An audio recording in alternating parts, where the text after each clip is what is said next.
ಮಾತಾಡೋಣ ಬಂದರೆ ಸಮೀಕ್ಷೆಲು ಖಂಡಿತ ಹೆಚ್ಚಿನ ಸರ್ತಿ ಸಮೀಕ್ಷೆಲು ಕೈತಲ್ ಬರ್ಬೋದು ಐದು 10 ಸ್ಥಾನ ಅಂಚಿನ ಚಾಪಿನ ಏಪಲ ನಮ್ಮ ತೂಪ ಅಂಡ ಅವೇ ಅಂತಿಮ ಅಂದ ನಮ್ಮ ಪಂಡ್ರೆ ದೇಪಂಡ ಎಷ್ಟೋ ಸರ್ತಿ ಇಂಚಿತ್ತಿನ ಸಮೀಕ್ಷೆಲು ಅಡಿಮೆಲಾತಿನಲ್ಲ ಉಂಡು ಅಂಚತ್ರ ಸಮೀಕ್ಷೆನೇ ನಂಬುದು ನಮ್ಮ ತೀರ್ಮಾನವಾಗಿ ಬರ್ರೆ ಅಪ್ಪಜಿ ಕೈತಲ್ ಬರು ದಯಪಂಡ ಹೆಂಗ್ ಗೊತ್ತಿತ್ತು ತಿಳ್ಕೊಂಡಿದ್ದು ಸಮೀಕ್ಷೆ ಮಲ್ಪನಾಗೈತ ಒಂಜಿ ವಿಧಾನಸಭಾ ಕ್ಷೇತ್ರ ಒಂಜಿ 1.5 ಲಕ್ಷ ಜನ ಇತ್ತಿರಂದಾಂಡ ಮೊಕಲೊಂಜಿ 4,000 ಜನ ಹೆಚ್ಚ ಬಂಡ ಅಕ್ಕನ ಅಭಿಪ್ರಾಯ ಏನು ಆ ಫೋನ್ ಬೇತೆ ಅಂದಟ ಕುಡುಂಜಿನ ಬಂಡ ಒಂಜಿ ರಾಜ್ಯೋಡು ಒಂಜಿ ಅಲೆ ಎಂದು ನಮ್ಮ ಪನ್ಪ ಅವು ಆಡಳಿತ ವಿರೋಧಿ ಅಲೆಲಪ್ಪು ಆಡಳಿತ ಪರವೈನ ಅಲೆಲಪ್ಪು ಇಂಚಿತನ ಅಲೆತ ಪರ ಆಧಾರಡು ಈ ಸಮೀಕ್ಷೆಯಲ್ಲಿ ಏನು ಮಲ್ಪೇರು ಅಂಚತ್ರ ಕೈತಲ್ ಬರ್ರೆಯವು ಅಂಚಂದ ಅವೇ ಅಂತಿಮ ಅಂದು ನಮ್ಮ ಪಂಡ್ರೆ ಅಪ್ಪಜಿ ವಿಶೇಷವಾದ ನಮ್ಮ ಇತ್ತೇನೆ ಜಿ ಮುನ್ನಡೆದ ಬಗ್ಗೆ ಪನ್ಪುಣೊಂದಾಂಡ ರಾಜ್ಯ ಮಟ್ಟಡು ತೂಪುಣೊಂದಾಂಡ 17 ಕ್ಷೇತ್ರಡು ಭಾರತೀಯ ಜನತಾ ಪಕ್ಷ ದುಮ್ಮುಂಡು ಕಾಂಗ್ರೆಸ್ 14 ಕ್ಷೇತ್ರಡು ದುಮ್ಮುಂಡು ವಿಶೇಷವಾದ ಇಡೀ ರಾಜ್ಯದ ಗಮನವನ್ನು ದೆತೊಂದಿನಂಚಿತ್ತಿನ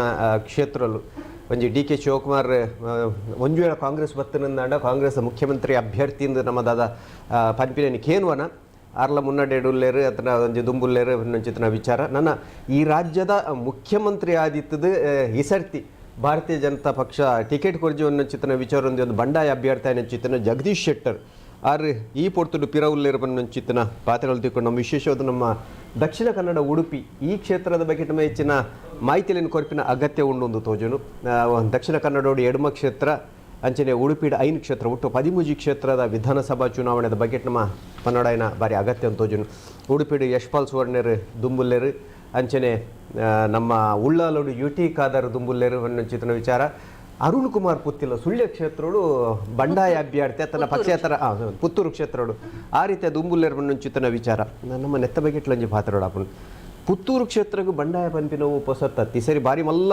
ಸಂಚಲನನ್ನು ರಾಜ್ಯ ಮಟ್ಟದ ಸೃಷ್ಟಿ ಮಲ್ದಿನ ಚಿತ್ತಿನ ಒಂಜಿ ಕ್ಷೇತ್ರಡು ಪುತ್ತೂರು ಅಂಚಿತ್ತಿನ ಒಂಜಿ ಸಂಚಲನ 2007 ಎಡಮನೆ ಇಸ್ವಿಡ್ಲಾತಂದ ದಾಪಂಡ ಶಾಸಕಿಯಾದಿತ್ತಿನ ಚಿತ್ತಿನ ಶಕುಂತಲಾ ಶೆಟ್ಟರಿಗೆ ಭಾರತೀಯ ಜನತಾ ಪಕ್ಷ ಟಿಕೆಟ್ ಕೊರ್ಜಿ ಆ ಪೊರ್ತುಡು ಸ್ವಾಭಿಮಾನಿ ವೇದಿಕೆ ಪಂಚಿನ ಚಿತ್ತಿನ ಒಂಜಿ ನನ್ನ ಕಟ್ಟದು ಆ ಪುದರಡಾರು ಉಂತಿಯರು ಉರಿಮಜಲು ರಾಮ್ ಭಟ್ನ ಒಂಜಿ ಮುತಾಲಿಕೆಡ್ ಒಂಜಿ 25,000 ಓಟುಲೆನ್ನು ಆ ಪೊರ್ತುಡು ಶಕುಂತಲಾ ಶೆಟ್ಟರು ದೇಯ್ದರು ಒಂಜಿ ಮಲ್ಲ ಬದಲಾವಣೆ ಕಂಡ್ರೆ ಸಾಧ್ಯ ಅಂಡ್ ಚಿತ್ತಿನ ವಿಚಾರಗಳುಂಡು ಇಡೀ ರಾಜ್ಯಡು ಗಮನ ದೆತೊಂದಿನ ಚಿತ್ತಿನ ಕ್ಷೇತ್ರ ಒಂಜಿ ಪುತ್ತೂರು ಬೊಕ್ಕೊಂಜಿ ಮುಲ್ಕಿ ಮೂಡುಬಿದ್ರೆ ಕ್ಷೇತ್ರಲ್ಲ ಅವೇ ವರ್ಷ ಸತೀಶ್ ಭಟ್ ಕೊಳೆಯಲ್ಲ ಅರೆಗೆ ಟಿಕೆಟ್ ಕೊರ್ಪುಡು ಚಿತ್ರ ವಿಚಾರತ್ತದೆ ಅಂಡ ತಿಕ್ಕಜಿ ಕಡೆಕ್ಲ ಸ್ವಾಭಿಮಾನಿ ವೇದಿಕೆ ಓಟುಗುಂದಿನ ಚಿತ್ರ ಶಕುಂತಲಾ ಶೆಟ್ಟರಿಗೆ ಅಲ್ಪ ಗೆಂದರೆ ಸಾಧ್ಯಜಿ BJP ದನೆ ಅಭ್ಯರ್ಥಿ ಮಲ್ಲಿಕಾ ಪ್ರಸಾದ್ ಭಂಡಾರಿ ಆರು ಗೆಂದಿರು ಈ ಸರ್ತಿ ಅವನಿ ಬೇತ ನಮ್ಮನೆ ಇಡಬಹುದು ಇಡೀ ಜನ ಬೆಂಬಲ ಬಹಿರಂಗವಾದ ತೋಜೊಂದುಂಡು ಆರು ನಾಮಪತ್ರ ಸಲ್ಲಿಕೆ ಮಲ್ಪನ ಚಿತ್ತನ ಪೊರ್ತುಡು ಪರೆ ಅವತ್ತೊಂದಂಡ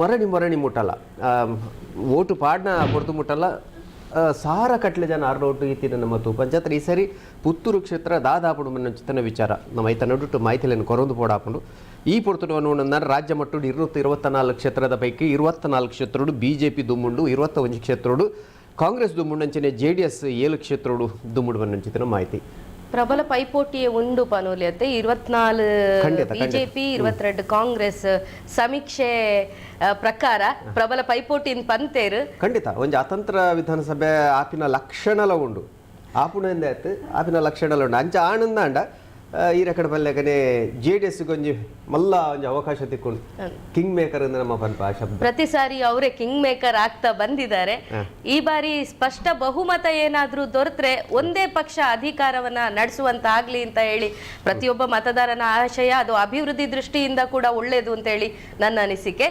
ಈಗಾಗಲೇ ಮಂಗಳೂರು ದಕ್ಷಿಣದಲ್ಲಿ 2018ರಲ್ಲಿ 67.47% ಇತ್ತು ಇನ್ನು ಉಳ್ಳಾಲ ಕ್ಷೇತ್ರದಲ್ಲಿ ಶೇಕಡವಾರು 75.73% ಇತ್ತು 2018ರ ಬಗ್ಗೆ ಹೇಳೋದಾದ್ರೆ ಇನ್ನು ಬಂಟ್ವಾಳದಲ್ಲಿ 81.89 2018ರಲ್ಲಿ 2023ರಲ್ಲಿ 80 ಚಿಲ್ಲರೆ ಇದೆ ಶೇಕಡವಾರು ಉಡುಪಿಯಲ್ಲಿ 2018ರಲ್ಲಿ 77% ಈ ಬಾರಿ 75.83% ಅಂತ ಹೇಳಿ ಬರ್ತಾ ಇದೆ ಶೇಕಡವಾರು ಮತದಾನದ ಪ್ರಕಾರ ದಕ್ಷಿಣ ಕನ್ನಡ ಮತ್ತು ಉಡುಪಿ ಬಿಜೆಪಿಯ ಭದ್ರಕೋಟೆ ಅಂತ ಹೇಳಿಯೇ ಬಿಂಬಿತ ಆಗಿದೆ ಆದ್ರೆ ಈ ಬಾರಿ ನಿಜಕ್ಕೂ ನಮ್ಮ ದಕ್ಷಿಣ ಕನ್ನಡ ಮತ್ತು ಉಡುಪಿ ರಾಜ್ಯ ಮಟ್ಟದ ಸುದ್ದಿ ಬಂದ್ಬಿಡುಂದಂಡ ರಾಜ್ಯ ಮಟ್ಟದ ಕುಡಂಜಿ ಬಾರಿ ಕುತೂಹಲ ಉಪುನ ಚಿತ್ತನ ಕ್ಷೇತ್ರ ಹಾಸನ ಕ್ಷೇತ್ರ ಹಾಸನ ಪನ್ನ ಭದ್ರಕೋಟೆ ಅಂತ ವಿಚಾರ ಬರ್ತದೆ. ಬಿಜೆಪಿದ ಭದ್ರಕೋಟೆ, ದಕ್ಷಿಣ ಕನ್ನಡ ಉಡುಪಿಂದಾಂಡ ಹಾಸನೋಡು JDS ದ ಭದ್ರಕೋಟೆ. ಆ ಒಂದು ಭದ್ರಕೋಟೆನ ಕರಿನ ಸರ್ತಿ ಚಿತ್ರಮಲ್ತಿನಾರ್ಯರ ಪಂಡ ಬಿಜೆಪಿದ ಪ್ರೀತಮ್ ಗೌಡ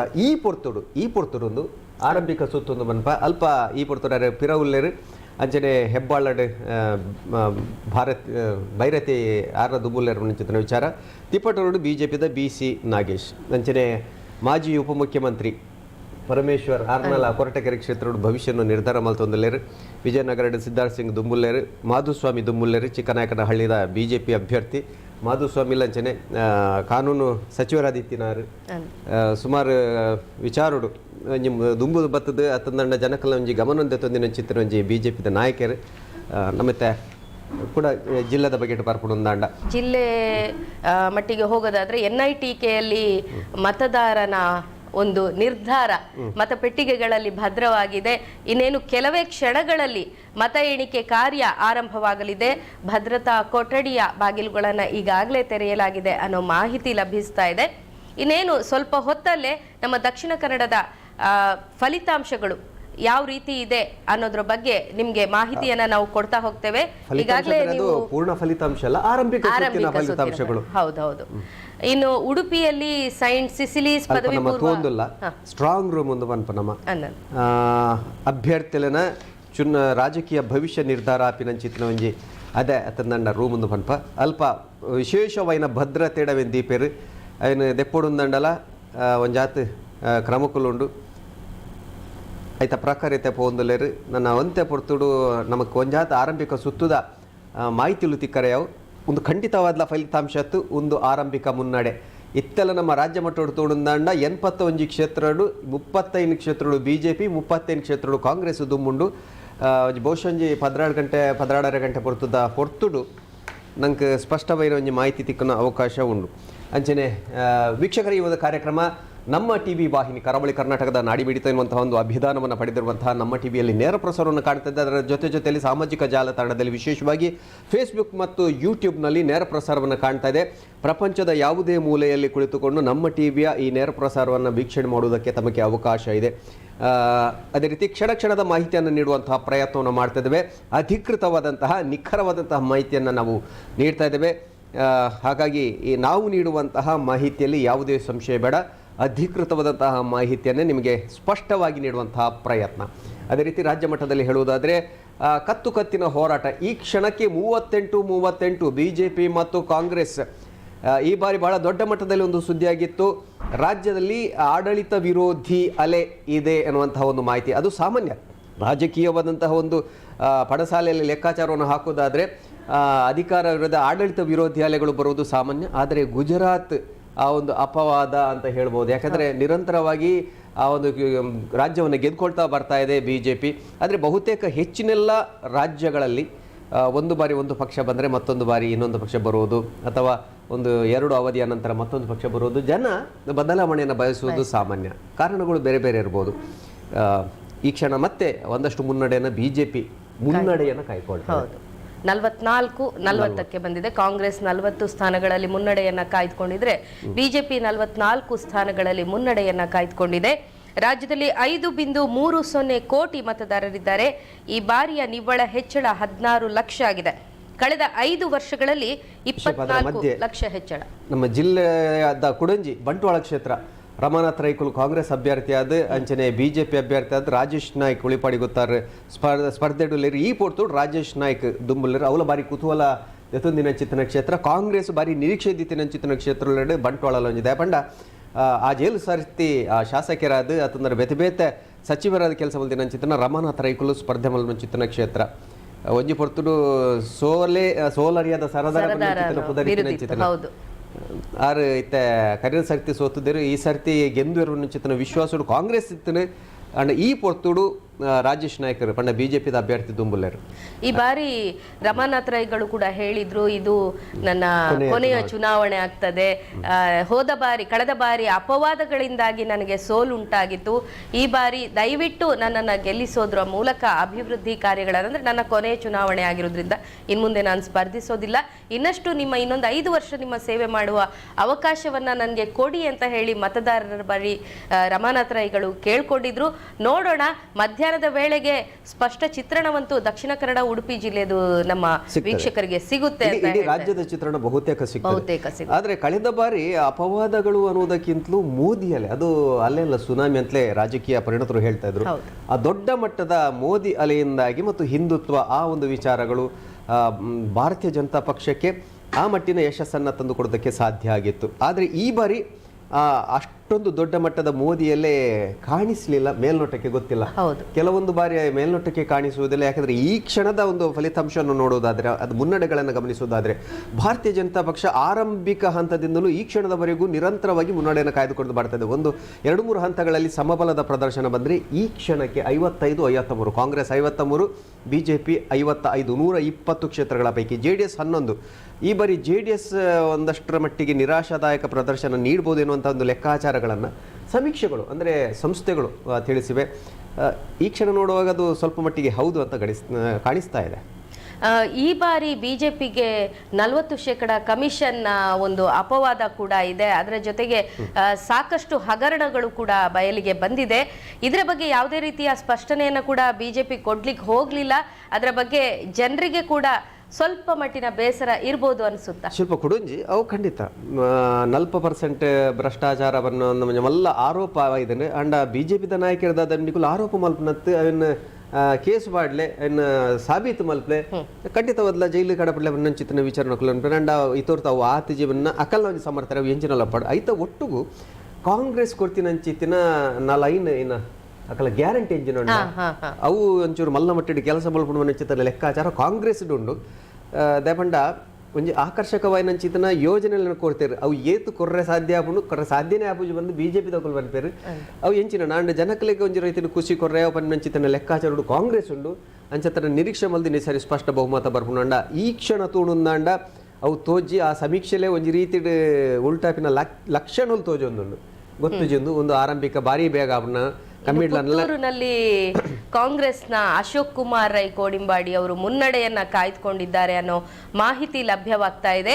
ಬಿಜೆಪಿಯಲ್ಲಿದ್ರು ಅಶೋಕ್ ಕುಮಾರ್ ರೈ ಅವರು ಕನ್ನಡದಲ್ಲಿ ಒಂದು ಗಾದೆ ಇದೆ, ಇಬ್ಬರ ಜಗಳ ಮೂರನೇವರಿಗೆ ಅಂದ್ರೆ ಬಿಜೆಪಿಯ ಆಂತರಿಕ ಕಚ್ಚಾಟ ಎಲ್ಲ ಬಂಡ್ರೆ ಆಪುಜಿ ದೇಪಂಡ ಟಿಕೆಟ್ ಕೊರ್ಜಿ ದೇಪಂಡ ಮಾತ ಅಲ್ಪದ ಜವಣ್ಯರಿಗೆ ನಿರೀಕ್ಷೆ ಎತ್ತೀನಿ ಒಂಜಿ ಯುವ ನಾಯಕ ಮುಲ್ಪ ಶಾಸಕರ ಅವಡು ಬಂದು ಅಪ್ಪಾಗ ಅಕಲ್ನ ಆಯ್ಕೆ ಎತ್ತೀನಿ ಅರುಣ್ ಕುಮಾರ್ ಪುತ್ತಿಲಗ ಟಿಕೆಟ್ ಕೊರೋಡು ಖಂಡಿತವಲ್ಲ ಮಲ್ಲ ಒಂಜಿ ಅಂತರೊಡಿಗೆ ಎಂದು ಇರೋದು ಅಂಡ ಬಿಜೆಪಿ ಹೈಕಮಾಂಡ್ದ ಲೆಕ್ಕಾಚಾರ ಕೆಲವು ಸಾರಿ ನಂಗೆ ಗೊತ್ತೇ ಆಪುಜಿ ಬೆತೆ ರಾಜ್ಯಲೆಡ ಪ್ರಯೋಗಲ್ಲ ಅಂಡ್ ಬಹುಶಃ ಅಂಚಿತ್ತಿನ ಪ್ರಯೋಗನ ಗೊತ್ತುಜಿ ಹೊಸ ಜನಕಲಿಗೆ ಅವಕಾಶ ಕೊರ್ಪಿನಂಚಿತ್ತಿನ ಒಂಜಿ ಕೆಲಸಗೂ ಬಿಜೆಪಿ ಬತ್ತಿನ ಅಂಚತ್ರ ಪುತ್ತೂರುಡು ಅವಕಾಶ ತಗೋಜಿ ಒಂಜಿ ಮಹಿಳೆಗೆ ಕೊರ್ಪಿನಂಚಿತ್ತಿನ ಪ್ರಯತ್ನ ಅಂಡ್ ಬಹುಶಃ ಅವಲ ಒಂಜಿ ಲೆಕ್ಕಾಚಾರ ಮಹಿಳೆಯರಿಗೆ ಪ್ರಾತಿನಿಧ್ಯ ನಾವು ಹೆಚ್ಚಾಗಿ ಕೊಡ್ತಾ ಇದ್ದೇವೆ ಉಪ್ಪರ್ಲ ಯಾವ ಆಶಾ ತಿಮ್ಮಪ್ಪ ಗೌಡ್ರಿಗೆ ಅವಕಾಶ ಕೊರಿಯರು ಅಂಡ ಮೂಲು ಬಂಡಾಯ ಅದು ಪುತ್ತಿಲ ಒಂತಿಯರು ಜನಕುಲ ಹರ್ನೊಟ್ಟು ಉಂತದೇರು ಅಂಚತ್ರ ಈ ಸರಿ ದಾದಾಪುಡು ನಂಚಿತ್ತಿನ ಪ್ರಶ್ನೆ ಪುತ್ತಿಲ ಅರುಣ್ ಕುಮಾರ್ ಪುತ್ತಿಲ ಏತು ಓಟು ದೆಪ್ಪಿಯವರು ಐತ ಮಿತ್ತ ಅಲ್ಪದ ನಿರ್ಧಾರ ಆಪುಡು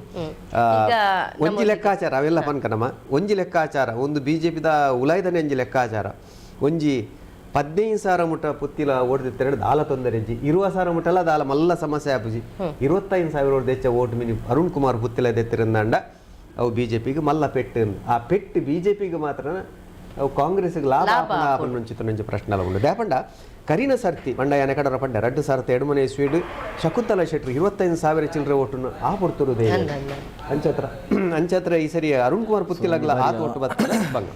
ಈಗ ನಮ್ಮೊಂದಿಗೆ ನ್ಯೂಸ್ ಡೆಸ್ಕ್ನಿಂದ ನೇರ ಸಂಪರ್ಕದಲ್ಲಿದ್ದಾರೆ ಶಿಶಾನ್ ಅವರು, ನೇರವಾಗಿ ನಮ್ಮೊಂದಿಗೆ ಮಾತನಾಡಲಿದ್ದಾರೆ. ಶಿಶಾನ್ ಅವರೇ, ಅವರು ಇನ್ನಷ್ಟು ಹೆಚ್ಚಿನ ಮಾಹಿತಿಯನ್ನ ಕೊಡಲಿದ್ದಾರೆ. ಚುನಾವಣೆಯ ಈ ಬಾರಿಯ ಚುನಾವಣೆಯ ಮತಜಾತ್ರೆನೇ ನಡೀತಾ ಇದೆ. ಸೊ ಯಾರಿಗೆ ರಿಸಲ್ಟ್ ಒಲಿಬಹುದು ಅನ್ನುವಂಥ ಕುತೂಹಲತೆಗಳು ಕೂಡ ಹೆಚ್ಚುತ್ತಾ ಇದೆ. ಸೊ ಉಡುಪಿ ಮತ್ತು ದಕ್ಷಿಣ ಕನ್ನಡ ನೋಡ್ತಾ ಹೋದ್ರೆ ಕರಾವಳಿ ಭಾಗದಲ್ಲಿ ಯಾವ ರೀತಿಯ ರಿಸಲ್ಟ್ಗಳು ಬರ್ಬೋದು ಅನ್ನುವಂಥ ಕಾತುರತೆ ಪ್ರತಿಯೊಬ್ಬರಲ್ಲೂ ಕೂಡ ಇರೋ ಹಾಗೆ ಆಲ್ರೆಡಿ ಕಂಪ್ಲೀಟ್ ಕರ್ನಾಟಕದಾದ್ಯಂತ 224 ವಿಧಾನಸಭಾ ಕ್ಷೇತ್ರದ ಮತ ಎಣಿಕೆ ಈಗಾಗಲೇ ಆರಂಭ ಆಗಿದೆ. ಆದರೆ ಪ್ರಮುಖವಾಗಿ ನಾವು ನೋಡ್ತಾ ಹೋದ್ರೆ ಉಡುಪಿ ಮತ್ತು ದಕ್ಷಿಣ ಕನ್ನಡ ಜಿಲ್ಲೆಯಲ್ಲಿ ಸೇರಿದಂತೆ ಈಗಾಗಲೇ ಮತ ಎಣಿಕೆ ಆರಂಭ ಆಗಿದೆ. ಅದರಲ್ಲೂ ಕೂಡ ಮಂಗಳೂರಿಗೆ ಸಂಬಂಧಪಟ್ಟಂತೆ, ದಕ್ಷಿಣ ಕನ್ನಡ ಜಿಲ್ಲೆಗೆ ಸಂಬಂಧಪಟ್ಟಂತೆ NITK ಸುರತ್ಕಲ್ಲಲ್ಲಿ ಈಗಾಗಲೇ ಚುನಾವಣೆಯ ಮತ ಎಣಿಕೆ ಆರಂಭ ಆಗಿರುವಂಥದ್ದು. ಹಾಗೆಯೇ ಉಡುಪಿಯಲ್ಲೂ ಕೂಡ ಈಗಾಗಲೇ ಮತ ಎಣಿಕೆ ಆರಂಭ ಆಗಿದೆ. ಆದರೆ ಮೊದಲ ಬಾರಿಗೆ ಈಗಾಗಲೇ ಸ್ಟ್ರಾಂಗ್ ರೂಮ್ ಅನ್ನ ಓಪನ್ ಕೂಡ ಮಾಡಲಾಗಿದೆ. ಅದ್ರ ಜೊತೆಗೆ ಅಂಚೆ ಮತ ಎಣಿಕೆ ಕೂಡ ಆರಂಭ ಆಗಿರುವಂತದ್ದು. ಸೊ ಈ ಅಪ್ಡೇಟ್ಗಳನ್ನ ನಾವು ನೋಡ್ತಾ ಹೋದ್ರೆ ಈಗ ಪ್ರಮುಖವಾಗಿರುವಂತದ್ದು ದಕ್ಷಿಣ ಕನ್ನಡ ಜಿಲ್ಲಾ ಮತ ಎಣಿಕೆ ಕೇಂದ್ರವನ್ನ ನಾವು ಗಮನಿಸಿದ್ರೆ, ಅಂದ್ರೆ ಸುರತ್ಕಲ್ನ NITKಯಲ್ಲಿರುವಂತಹ ಈ ಒಂದು ಮತ ಎಣಿಕೆ ಕೇಂದ್ರ ಈಗಾಗಲೇ ಮತ ಎಣಿಕೆ ಆರಂಭ ಆಗಿದೆ. ಈ ಒಂದು ಪ್ರದೇಶದಲ್ಲಿ 544 ಸಿಬ್ಬಂದಿಗಳನ್ನ ನೇಮಿಸಲಾಗಿದೆ ಈ ಒಂದು ಮತ ಎಣಿಕಾ ಕೇಂದ್ರದಲ್ಲಿ. ಹಾಗೇನೆ ಪ್ರತಿ ಕ್ಷೇತ್ರದ ಮತ ಎಣಿಕಾ ಕೇಂದ್ರಕ್ಕೆ 14 ಟೇಬಲ್ಗಳನ್ನ ಕೂಡ ಇಲ್ಲಿ ನಿಯೋಜನೆ ಮಾಡಲಾಗಿರುವಂತದ್ದು. 5 ಅಂಚೆ ಮತ ಎಣಿಕೆ ಟೇಬಲ್ ಸೇರಿದಂತೆ ಒಟ್ಟು 112 EVM ಮತ ಎಣಿಕೆ ಹಾಗೂ 40 ಅಂಚೆ ಮತ ಎಣಿಕೆ ವ್ಯವಸ್ಥೆಯನ್ನ ಮಾಡಲಾಗಿದೆ. ಸೊ ಹಾಗಾಗಿ ಅಂಚೆ ಮತ ಟೇಬಲ್ ಒಂದಕ್ಕೆ 40 ಸಹಾಯಕ ಚುನಾವಣಾ ಅಧಿಕಾರಿಗಳನ್ನು ಕೂಡ ಇಲ್ಲಿ ನಿಯೋಜನೆ ಮಾಡಲಾಗಿದೆ. ಆದರೆ ಈಗಾಗಲೇ ಮತ ಎಣಿಕೆ ಪ್ರಾರಂಭ ಆಗಿದೆ ಆಲ್ರೆಡಿ. ಅದರಲ್ಲೂ ಕೂಡ ಉಡುಪಿ ಕ್ಷೇತ್ರವನ್ನ ನಾವು ನೋಡಿದ್ರೆ, ಉಡುಪಿಯಲ್ಲಿ ಈಗಾಗಲೇ ಇರುವಂತಹ 5 ವಿಧಾನಸಭಾ ಕ್ಷೇತ್ರಗಳಲ್ಲಿ ಕಳೆದ ಬಾರಿ ನಾವು ನೋಡ್ತಾ ಹೋದ್ರೆ, ಕಳೆದ ಬಾರಿಯ ರಿಸಲ್ಟ್ ಅನ್ನು ಒಂದ್ಸಲ ನಾವು ನೆನಪು ಮಾಡ್ಕೊಳ್ತಾ ಹೋದ್ರೆ 5 ಕ್ಷೇತ್ರಗಳಲ್ಲಿ 5 ಕೂಡ ಬಿಜೆಪಿ ಮುನ್ನಡೆಯನ್ನ ಸಾಧಿಸಿ ಗೆಲುವನ್ನ ಕಂಡಿತ್ತು. ಆದ್ರೆ ಈಗ ಪ್ರಸ್ತುತ ಬರ್ತಾ ಇರುವಂತಹ ಅಪ್ಡೇಟ್ಗಳನ್ನ ನಾವು ಗಮನಿಸಿದ್ರೆ ಈಗಾಗಲೇ ಚುನಾವಣೆ ಮತ ಎಣಿಕೆ ಆರಂಭ ಆಗಿರುವಂತದ್ದು ಉಡುಪಿ 5 ವಿಧಾನಸಭಾ ಕ್ಷೇತ್ರದಲ್ಲೂ ಕೂಡ. ಸೊ ಬೈಂದೂರು ಆಗಿರ್ಬೋದು, ಕಾಪು, ಕುಂದಾಪುರ, ಉಡುಪಿ, ಕಾರ್ಕಳ. ಸೊ ಈ 5 ಕ್ಷೇತ್ರದ ಒಂದು ಅಪ್ಡೇಟ್ಗಳನ್ನ ಈಗ ಸದ್ಯದ ಮಟ್ಟಿಗೆ ನಾವು ನೋಡ್ತಾ ಇರುವಂತಹ ಅಪ್ಡೇಟ್ಗಳನ್ನ ನೋಡ್ತಾ ಹೋದ್ರೆ, ಬೈಂದೂರು ಕ್ಷೇತ್ರದಲ್ಲಿ ಈಗಾಗಲೇ ಕಾಂಗ್ರೆಸ್ ಮುನ್ನಡೆಯನ್ನ ಸಾಧಿಸಿರುವಂತದ್ದು. ಬೈಂದೂರು ಕ್ಷೇತ್ರದಲ್ಲಿ ಈಗಾಗಲೇ ಕಾಂಗ್ರೆಸ್ ಮುನ್ನಡೆಯನ್ನ ಸಾಧಿಸಿರುವಂತದ್ದು ಗೋಪಾಲ್ ಪೂಜಾರಿ ಅವರು. ಸೊ ಹಾಗೇನೆ ಕುಂದಾಪುರ ಕ್ಷೇತ್ರದಲ್ಲಿ ಬಿಜೆಪಿ ಮುನ್ನಡೆಯನ್ನ ಸಾಧಿಸಿದೆ. ಸೊ ಡೆಫಿನೆಟ್ಲಿ ಕುಂದಾಪುರ ಕ್ಷೇತ್ರ ಅಂತ ಹೇಳಿದ್ರೆ ಅದೊಂದು ಬಿಜೆಪಿಯ ಭದ್ರಕೋಟೆಯಾಗಿತ್ತು. ಸೊ ಈ ಬಾರಿ ಕೂಡ ಕಿರಣ್ ಕೊಡ್ಗೆ ಅವರು ಬದಲಾವಣೆಯನ್ನ ಅಲ್ಲಿ ಕಾಣ್ತಾ ಇರುವಂತದ್ದು ಅಭ್ಯರ್ಥಿ ಕೂಡ. ಸೊ ಕಿರಣ್ ಕೊಡ್ಗೆ ಅವರು ಮುನ್ನಡೆಯನ್ನ ಸಾಧಿಸಿದ್ದಾರೆ ಬಿಜೆಪಿಯಿಂದ. ಸೊ ಹಾಗೇನೆ ಉಡುಪಿಯಲ್ಲಿ ವಿಧಾನಸಭಾ ಕ್ಷೇತ್ರದಲ್ಲಿ ಕಾಂಗ್ರೆಸ್ ಮುನ್ನಡೆಯನ್ನ ಸಾಧಿಸ್ತಾ ಇದೆ. ಸೊ ರಘುಪತಿ ಭಟ್ ಬದಲಾಗಿ ಯಶ್ಪಾಲ್ ಸುವರ್ಣ ಅವರನ್ನ ಬಿಜೆಪಿ ಈ ಬಾರಿ ಟಿಕೆಟ್ ಅನ್ನ ನೀಡುತ್ತೆ. ಆದ್ರೆ ಈ ಬಾರಿಯಲ್ಲಿ ಮೊದಲ ಹಂತದಲ್ಲಿ, ಇದೇನು ಫೈನಲ್ ರಿಸಲ್ಟ್ ಏನಲ್ಲ, ಜಸ್ಟ್ ಮೊದಲ ಹಂತದ ಮುನ್ನಡೆ, ಅಂದ್ರೆ ಕೇವಲ ಒಂದು 100-200 ಮತಗಳು ಮಾತ್ರ ಅಲ್ಲಿ ಎಣಿಕೆ ಆಗಿರುವಂತದ್ದು. ಸೊ ತಕ್ಕ ಮಟ್ಟಿನ ಒಂದು ಮುನ್ನಡೆಯನ್ನು ಕಾಣ್ತಾ ಇರುವಂತದ್ದು ಉಡುಪಿ ಕ್ಷೇತ್ರದಲ್ಲಿ.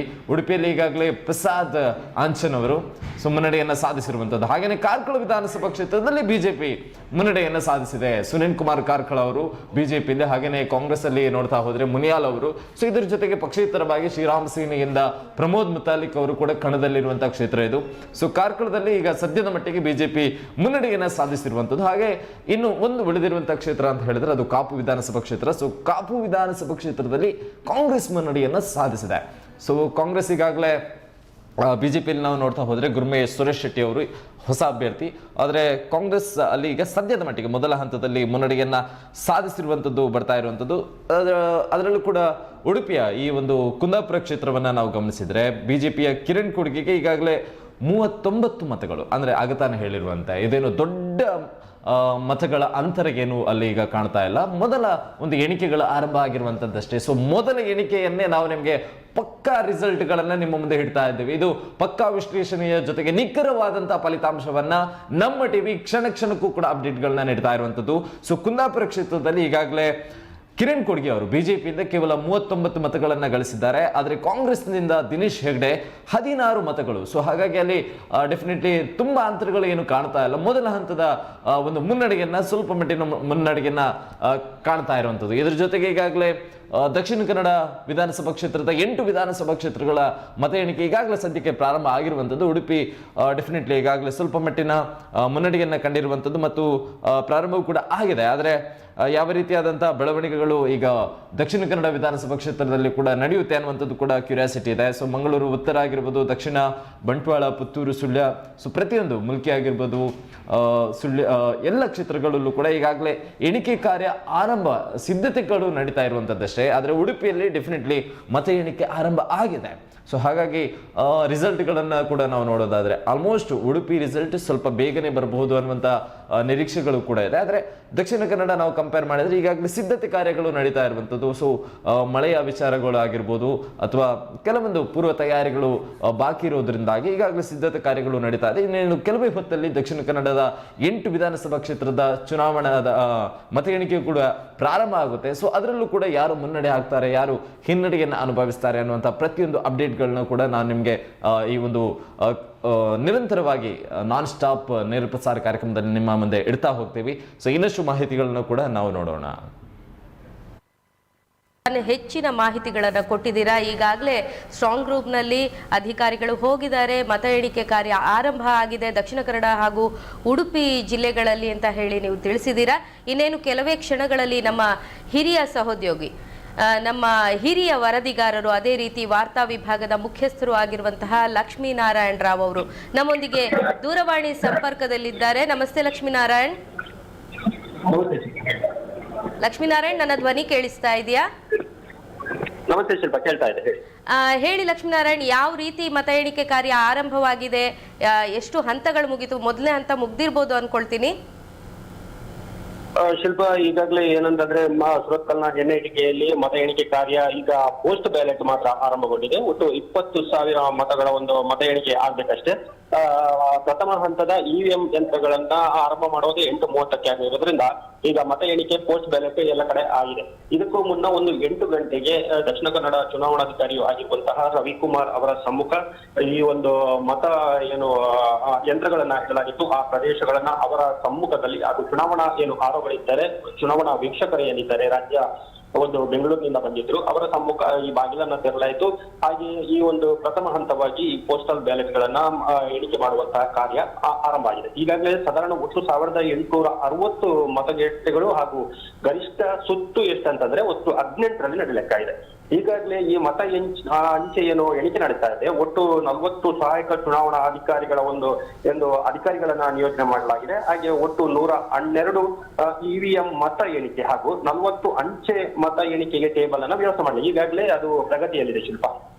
40 ಅಂಚೆ ಮತಗಳ ಎಣಿಕೆ ಆಗ್ತಾ ಇದೆಯಾ? ಮತ 40 ಏನು ಟೇಬಲ್ಗಳನ್ನ 20,000 ಈ ಮತಗಳು ಏನು ಹೈಯೆಸ್ಟ್ ಈ ಬಾರಿ ರಾಜ್ಯದಲ್ಲೇ ದಕ್ಷಿಣ ಕನ್ನಡದಲ್ಲಿ ಅತಿ ಹೆಚ್ಚು ಪೋಸ್ಟಲ್ ಬ್ಯಾಲೆಟ್ ಮತಗಳನ್ನ ಏನು ಮತದಾರರ ಅತ್ಯಂತ ಉತ್ಸಾಹದಿಂದ ಹಾಕಿದ್ದಾರೆ. ಹಾಗಾಗಿ ಇದಕ್ಕೆ ಸ್ವಲ್ಪ ಸಮಯ ಹಿಡಿಯುವಂತಹ ಸಾಧ್ಯತೆಗಳು ಕೂಡ ಇದೆ. ಹಾಗಾಗಿ ಹೆಚ್ಚುವರಿ ಏನು 40 ಟೇಬಲ್ಗಳನ್ನ ಒಳಗೊಂಡಂತೆ ಟೋಟಲ್ ಎಷ್ಟು 40 ಅಧಿಕಾರಿಗಳನ್ನ ಒಳಗೊಂಡಂತೆ ಈ ಒಂದು ಮತ ಎಣಿಕೆ ಕಾರ್ಯ ಈಗಾಗಲೇ ಆರಂಭಗೊಂಡಿದೆ. ಹಾಗೆ ಪ್ರಥಮ ಹಂತದ ಏನು ಇವಿಎಂ ಯಂತ್ರಗಳೇನಿದ್ದಾವೆ ಅವುಗಳನ್ನ ಮತ ಏನು ಎಣಿಕೆ ನಡೆಯುವ ಸ್ಥಳಕ್ಕೆ ಕೊಂಡೋಗಿ ಇಡಲಾಗಿದೆ.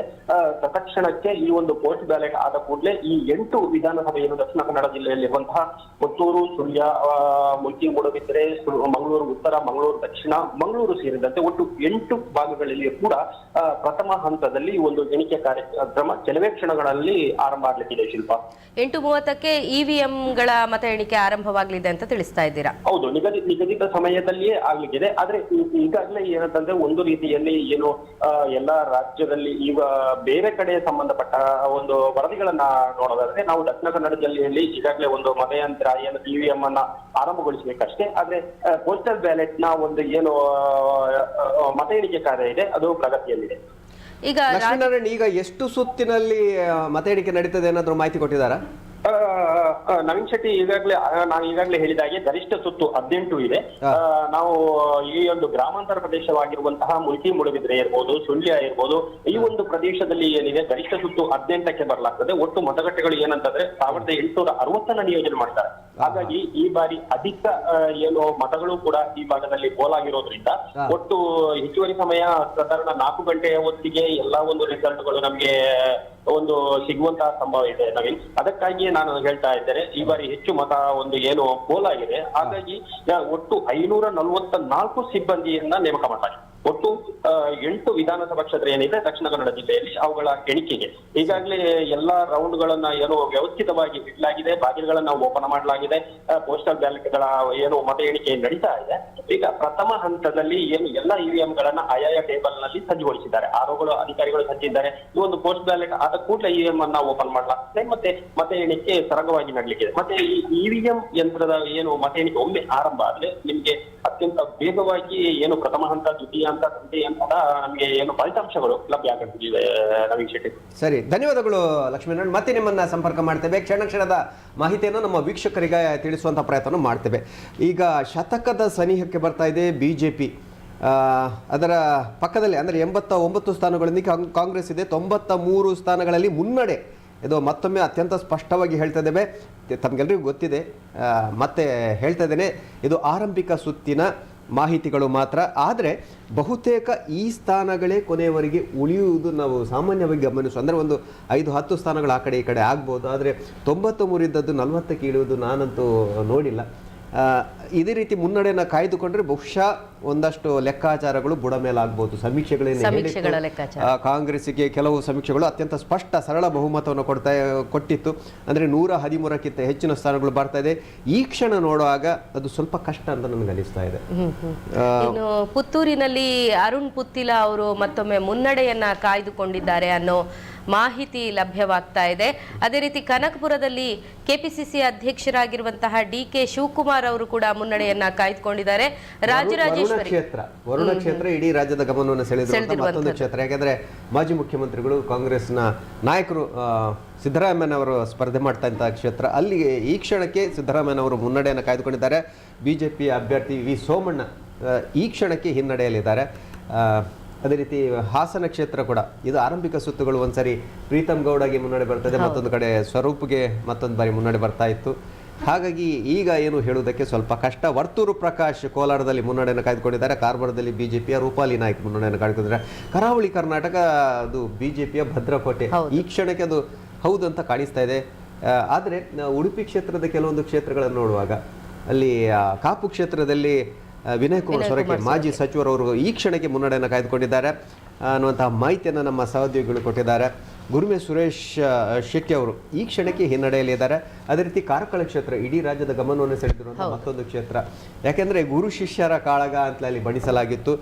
ವಿ ಸುನಿಲ್ ಕುಮಾರ್ ರಾಜ್ಯದ ಸಚಿವರು, ಅವರು ಬಿಜೆಪಿಯ ಅಭ್ಯರ್ಥಿಯಾಗಿದ್ದರೂ ಕೂಡ ಅವರ ರಾಜಕೀಯ ಗುರುಗಳು ಅಥವಾ ಸಂಘಟನೆಯ ಗುರುಗಳು ಅಂದರೆ ತಪ್ಪಾಗಲಿಕ್ಕಿಲ್ಲ, ಪ್ರಮೋದ್ ಮುತಾಲಿಕ್ರವರು ಸ್ಪರ್ಧೆಯನ್ನು ಮಾಡಿದ್ದು ದೊಡ್ಡ ಮಟ್ಟದ ಒಂದು ಹಿನ್ನಡೆಯನ್ನು ಅವರಿಗೆ ತರಬಹುದು ಅನ್ನುವಂಥ ನಿರೀಕ್ಷೆಯನ್ನು ಮಾಡಲಾಗಿತ್ತು. ಆದರೆ ಈ ಕ್ಷಣಕ್ಕೆ ಅದು ಕಾಣಿಸ್ತಾ ಇಲ್ಲ. ಸುನಿಲ್ ಕುಮಾರ್ ಮುನ್ನಡೆಯಲ್ಲಿದ್ದಾರೆ. ಅವರ ಪ್ರಮುಖ ಪ್ರತಿಸ್ಪರ್ಧಿ ಕಾಂಗ್ರೆಸ್ನ ನಾಯಕರಾಗಿರುವಂತಹ ಮುನಿಯಾಲು ಉದಯ್ ಕುಮಾರ್ ಶೆಟ್ಟಿ ಈ ಕ್ಷಣಕ್ಕೆ ಹಿನ್ನಡೆಯಲ್ಲಿದ್ದಾರೆ. ನೋಡೋಣ ಕ್ಷಣ ಕ್ಷಣದ ಮಾಹಿತಿಗಳನ್ನ. ಮತ್ತೆ ಸಮಬಲ ಬರ್ತಾ ಇದೆ ಅಲ್ಲಿ 93 ಕ್ಷೇತ್ರಗಳಲ್ಲಿ ಮುನ್ನಡೆ. ಕಾಂಗ್ರೆಸ್ ಹಾಗೂ BJP neck to neck fight ಕೊಡ್ತಾ ಇದೆ ಅಂತ ಹೇಳಿದ್ರು ತಪ್ಪಾಗ್ಲಿಕ್ಕಿಲ್ಲ. 12 ಗಂಟೆ ವೇಳೆಗೆ ಸಾಧಾರಣ ನಮ್ಮ ಸ್ಪಷ್ಟ ಚಿತ್ರಣ ಅಂತೂ ಬಹುತೇಕ ಸಿಗ್ಲಿದೆ ಅಂತ ಹೇಳ್ತಾ ಇದ್ದೇವೆ. 1860 EVMಗಳ ಅಂದರೆ ದಕ್ಷಿಣ ಕನ್ನಡ ಜಿಲ್ಲೆಯ 1860 EVMಗಳ ಮತ ಎಣಿಕೆ ಕಾರ್ಯ ಇನ್ನೇನು ಕೆಲವೇ ಕ್ಷಣಗಳಲ್ಲಿ ಆರಂಭವಾಗಲಿದೆ. ನಾವು ಹೆಚ್ಚಿನ ಮಾಹಿತಿಗಳನ್ನು ನಿಮಗೆ ಕೊಡ್ತಾ ಹೋಗ್ತೇವೆ.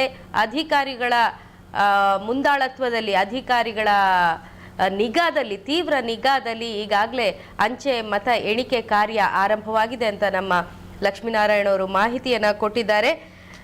ಈಗ ಬಂಡಾಯ ಅಭ್ಯರ್ಥಿಗಳು ಹೆಚ್ಚು ಜನ ಸಾಧಾರಣ ಈ ಒಂದು ಬಿಸಿ ಬಂಡಾಯ ಆದಂತಹ ಕ್ಷೇತ್ರದಲ್ಲಿ ಹೆಚ್ಚು ಮತದಾನ ಆಗಿದೆ. ಅದು ರಾಜಕೀಯ ಲೆಕ್ಕಾಚಾರಕ್ಕೆ ಅದು ಯಾವ ರೀತಿ ಸಿಗ್ತದೆ ಇನ್ನೂ ಸ್ಪಷ್ಟವಾಗಿ ಮಾಹಿತಿ ಬರ್ತಾ ಇಲ್ಲ. ಈ ವಿಷಯವನ್ನ ಸ್ವಲ್ಪ ಮತ್ತೆ ನಾವು ಚರ್ಚೆ ಮಾಡೋಣ ಅನ್ಕೊಳ್ತೀನಿ. ಈಗ ನಮ್ಮ ಉಡುಪಿಯ ವರದಿಗಾರರಾಗಿರುವಂತಹ ರಾಜೇಶ್ ಶೆಟ್ಟಿ ಅವರು ನಮ್ಮೊಂದಿಗೆ ದೂರವಾಣಿ ಸಂಪರ್ಕದಲ್ಲಿದ್ದಾರೆ. ನಮಸ್ತೆ ರಾಜೇಶ್. ನಮಸ್ತೆ. ಹೇಳಿ, ಯಾವ ರೀತಿ ನಡೀತಾ ಇದೆ? ಮತ ಎಣಿಕೆ ಕಾರ್ಯ ಆರಂಭವಾಗಿದೆಯಾ, ಇನ್ನೇನು ಆರಂಭವಾಗಬೇಕಾ? ಬೆಳಿಗ್ಗೆ 8 ಗಂಟೆಗೆ ಪೋಸ್ಟಲ್ ಮತದಾನಗಳ ಕೌಂಟಿಂಗ್ ಪ್ರಾರಂಭವಾಗಿದೆ. ಈಗಾಗಲೇ 4 ಟೇಬಲ್ಗಳಲ್ಲಿ ಕೌಂಟಿಂಗ್ ಪ್ರತಿಯೊಂದು ವಿಧಾನಸಭಾ ಕ್ಷೇತ್ರದ್ದು ಕೂಡ ಪ್ರಾರಂಭವಾಗಿದ್ದು ಬಹಳಷ್ಟು ಒಂದು ರೌಂಡ್ ಈಗಾಗಲೇ ಮುಗಿದಿದ್ದು ಈಗ 8 ಸರಿಯಾಗಿ ಪ್ರಥಮವಾಗಿ EVM ಮಿಷನ್ಗಳ ಕೌಂಟಿಂಗ್ ಅನ್ನು ಪ್ರಾರಂಭ ಮಾಡ್ತಾ ಇದ್ದಾರೆ.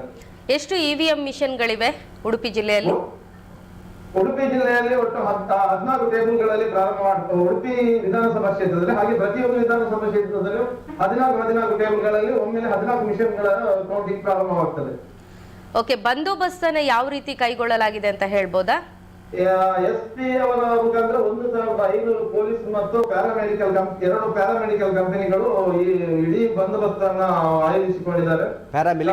ಬ್ರಹ್ಮಗಿರಿ ಸರ್ಕಲ್ನಿಂದ ಉಡುಪಿಯ ಜೋಡುಕಟ್ಟೆಯವರೆಗೆ ಎಲ್ಲರೂ ಒಂದು ಸೈಡ್ ರಸ್ತೆಯನ್ನು ಸಂಪೂರ್ಣವಾಗಿ ಬಂದ್ ಮಾಡಲಾಗಿದೆ. ಅಭ್ಯರ್ಥಿಗಳಿಗೆ ಅವಕಾಶವನ್ನ ಕೊಟ್ಟಿದ್ದಾರಾ ಮತ ಎಣಿಕೆ ಕೇಂದ್ರದ ಬಳಿ ಬರ್ಲಿಕ್ಕೆ? ಎಲ್ಲ ಅಭ್ಯರ್ಥಿಗಳಿಗೆ ಮತದಾನ ಕ್ಷೇತ್ರಕ್ಕೆ ಬರುವಂತಹ ಇದನ್ನು ಕೊಟ್ಟಿದ್ದಾರೆ. ಎಲ್ಲರೂ ಬಂದಿದ್ದಾರೆ. ಅದೇ ರೀತಿ ಒಂದು ವಿಶೇಷವಾದ ಒಂದು ಇಲ್ಲಿ ಕಾರ್ಯಾಚರಣೆಯಲ್ಲಿ ಒಬ್ಬ ಬೈಂದೂರಿನ ಕಾರ್ಯಕರ್ತ ತನ್ನ ಕಾಲಿಗೆ ಮೊಬೈಲ್ ಅನ್ನು ಕಟ್ಟಿಕೊಂಡು ಬಂದು SP ಕೈಯಲ್ಲಿ ಸಿಕ್ಕಾಕಿಕೊಂಡಿದ್ದಾರೆ. ಪ್ರಥಮವಾಗಿ ಬೆಳಿಗ್ಗೆ ಬೈಂದೂರು ಕ್ಷೇತ್ರಕ್ಕೆ ಒಂದು ಪೆಟ್ಟು ತಿನ್ನುವಂತ ಪೊಲೀಸರಿಂದ ಪೆಟ್ಟು ತಿನ್ನುವಂತ ಯೋಗ್ಯತೆ ಬಂದಿತ್ತು. ಯಾವ ಪಕ್ಷದ ಅಭ್ಯರ್ಥಿ ಅಂತ ಏನಾದ್ರೂ ತಿಳಿದಿದೆಯಾ? ಬಿಜೆಪಿಯ ಗಂಟಿಹೊಳೆಯವರ ಬೆಂಬಲಿಗ. Polling agent ಆಗಿದ್ದವ. ಬರಿಗಾಲಲ್ಲಿ ಮುಂದಿಟ್ಕೊಂಡು ಬಂದಾಗ ಕಾರಿನ ಒಳಗೆ ಕಟ್ಟಿಕೊಂಡದನ್ನು ಪೊಲೀಸರು ಹಿಡಿದಿದ್ದಾರೆ. ಈ ಬಾರಿ ಸ್ಪಷ್ಟವಾಗಿ ಹೇಳಿದ್ರು, ಸೂಚನೆಯನ್ನು ಕೊಟ್ಟಿದ್ರು, ಮೊಬೈಲ್ ಕೊಂಡೋದಕ್ಕೆ ಅವಕಾಶ ಇಲ್ಲ, ಆದರೂ ಅದನ್ನು ಉಲ್ಲಂಘನೆ ಮಾಡುವಂತಹ ಪ್ರಯತ್ನ ಮಾಡಿದ್ರು. ರಾಜೇಶ್, ಈಗ ಈ ಕ್ಷಣಕ್ಕೆ ಏನು ಅಂಚೆ ಮತಗಳ ಎಣಿಕೆ ಆಗ್ತಾ ಇದೆ, ಯಾರು ಮುಂದಿದ್ದಾರೆ ಈ ಕ್ಷಣಕ್ಕೆ? ಈ ಕ್ಷಣಕ್ಕೆ ನಮ್ಮ ಕಾಪು ಕ್ಷೇತ್ರದಲ್ಲಿ ವಿನಯ್ ಕುಮಾರ್ ಸೊರಕೆ, ಉಡುಪಿಯಲ್ಲಿ ಯಶ್ಪಾಲ್ ಸುವರ್ಣ, ಕಾರ್ಕಳದಲ್ಲಿ ಸುನೀಲ್ ಕುಮಾರ್, ಬೈಂದೂರು ಕ್ಷೇತ್ರದಲ್ಲಿ ಗೋಪಾಲ್ ಪೂಜಾರಿ ಅವರು ಮತ್ತು ಕುಂದಾಪುರದಲ್ಲಿ ಕೊಡ್ಗಿ ಅವರು ಸರಿ. ಅಂದ್ರೆ ಒಂದು ಕ್ಷೇತ್ರದಲ್ಲಿ ಕಾಂಗ್ರೆಸ್, ನಾಲ್ಕು ಕ್ಷೇತ್ರದಲ್ಲಿ ಬಿಜೆಪಿ ಮುಂದಿದೆ, 2 ಕ್ಷೇತ್ರದಲ್ಲಿ 2-3 ಸರಿ ಸರಿ. ಇನ್ನಷ್ಟು ಮಾಹಿತಿಯನ್ನು ಪಡ್ಕೊಳ್ತೇವೆ ಸ್ವಲ್ಪ ಸಮಯದ ನಂತರ, ಇನ್ನಷ್ಟು ಮಾಹಿತಿಯೊಂದಿಗೆ. ವೀಕ್ಷಕರೇ, ನಾವು ಕ್ಷಣದ ಮಾಹಿತಿಯನ್ನು ನೀಡುವಂತಹ ಪ್ರಯತ್ನ ಮಾಡ್ತಾ ಇದ್ದೇವೆ. ವಿಶೇಷವಾಗಿ ಶತಕದ ಸನಿಹಕ್ಕೆ ಮುನ್ನಡೆಯತ್ತ ಬರ್ತಾ ಇದೆ ಬಿಜೆಪಿ ಅನ್ನುವಂತಹ ಮಾಹಿತಿಗಳು ನಮಗೆ ಲಭ್ಯ ಆಗ್ತಾ ಇದೆ. ಬಹುಶಃ ಒಂದು 12-12:30 ಗಂಟೆ ಹೊತ್ತಿಗೆ ಸ್ಪಷ್ಟವಾದಂತಹ ಮಾಹಿತಿ ಲಭ್ಯ ಆಗುವಂಥ, ಈಗ ಮುನ್ನಡೆಗಳು ಮಾತ್ರ ಅಲ್ಲಿ ಅಧಿಕೃತ ಘೋಷಣೆಗಳು ಆಗುವಂತಹ ಸಮಯ ಅಂದರೆ ಬಹುಶಃ 11:30-12 ಗಂಟೆ ಸಾಧಾರಣ ಕೆಲವು ಕ್ಷೇತ್ರಗಳಲ್ಲೆಲ್ಲ ಅಲ್ಲ. ಹಾಗಾಗಿ ಆ ಕ್ಷಣಕ್ಕೆ ಮಾಹಿತಿ ನಮಗೆ ಸಿಗ್ಬೋದು.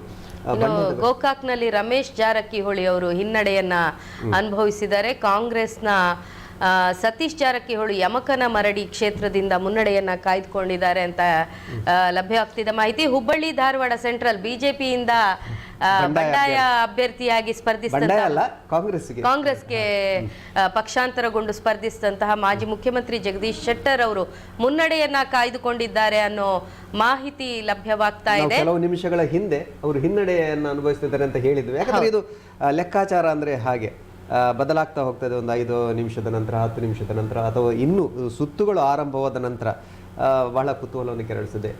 1ನೇ ಸುತ್ತಿನಲ್ಲಿ, 2ನೇ ಸುತ್ತಿನಲ್ಲಿ ಏರುಪೇರುಗಳಾಗುವಂಥದ್ದು ಸಾಮಾನ್ಯ. ಬೀದರ್ ದಕ್ಷಿಣದಲ್ಲಿ ಅಶೋಕ್ ಖೇಣಿ ಅವರು ಕಾಂಗ್ರೆಸ್ನಿಂದ ಸ್ಪರ್ಧಿಸಿದ್ರು, ಅವರು ಮುನ್ನಡೆಯನ್ನ ಕಾಯ್ದುಕೊಂಡಿದ್ದಾರೆ ಅನ್ನೋ ಮಾಹಿತಿ ಲಭ್ಯವಾಗ್ತಾ ಇದೆ. ಪ್ರಭು ಬಿ ಚೌಹಾಣ್ ಔರಾದ್ನಿಂದ ಬಿಜೆಪಿಯಿಂದ ಸ್ಪರ್ಧಿಸಿದಂತ ಪ್ರಭು ಬಿ ಚೌಹಾಣ್ ಅವರು ಮಾಜಿ ಸಚಿವರು ಕೂಡ ಆಗಿದ್ರು, ಅವರು ಕೂಡ ಮುನ್ನಡೆಯನ್ನ ಕಾಯ್ದುಕೊಂಡಿದ್ದಾರೆ ಅನ್ನೋ ಮಾಹಿತಿ ಲಭ್ಯವಾಗ್ತಾ ಇದೆ.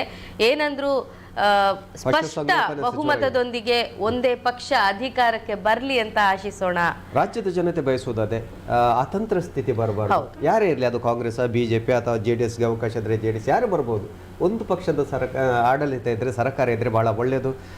ಯಾಕೆಂದ್ರೆ ಅತಂತ್ರ ವಿಧಾನಸಭೆ ಆದ್ರೆ ಮತ್ತೆ ಕುದುರೆ ವ್ಯಾಪಾರಗಳು ಅಥವಾ ಪಕ್ಷಾಂತರ ಪರ್ವಗಳು, ಇದೆಲ್ಲ ರೆಸಾರ್ಟ್ ರಾಜಕಾರಣ, ಇದನ್ನೆಲ್ಲ ನೋಡಿ ರಾಜ್ಯದ ಜನತೆ ಬೇಸತ್ತಿದ್ದಾರೆ.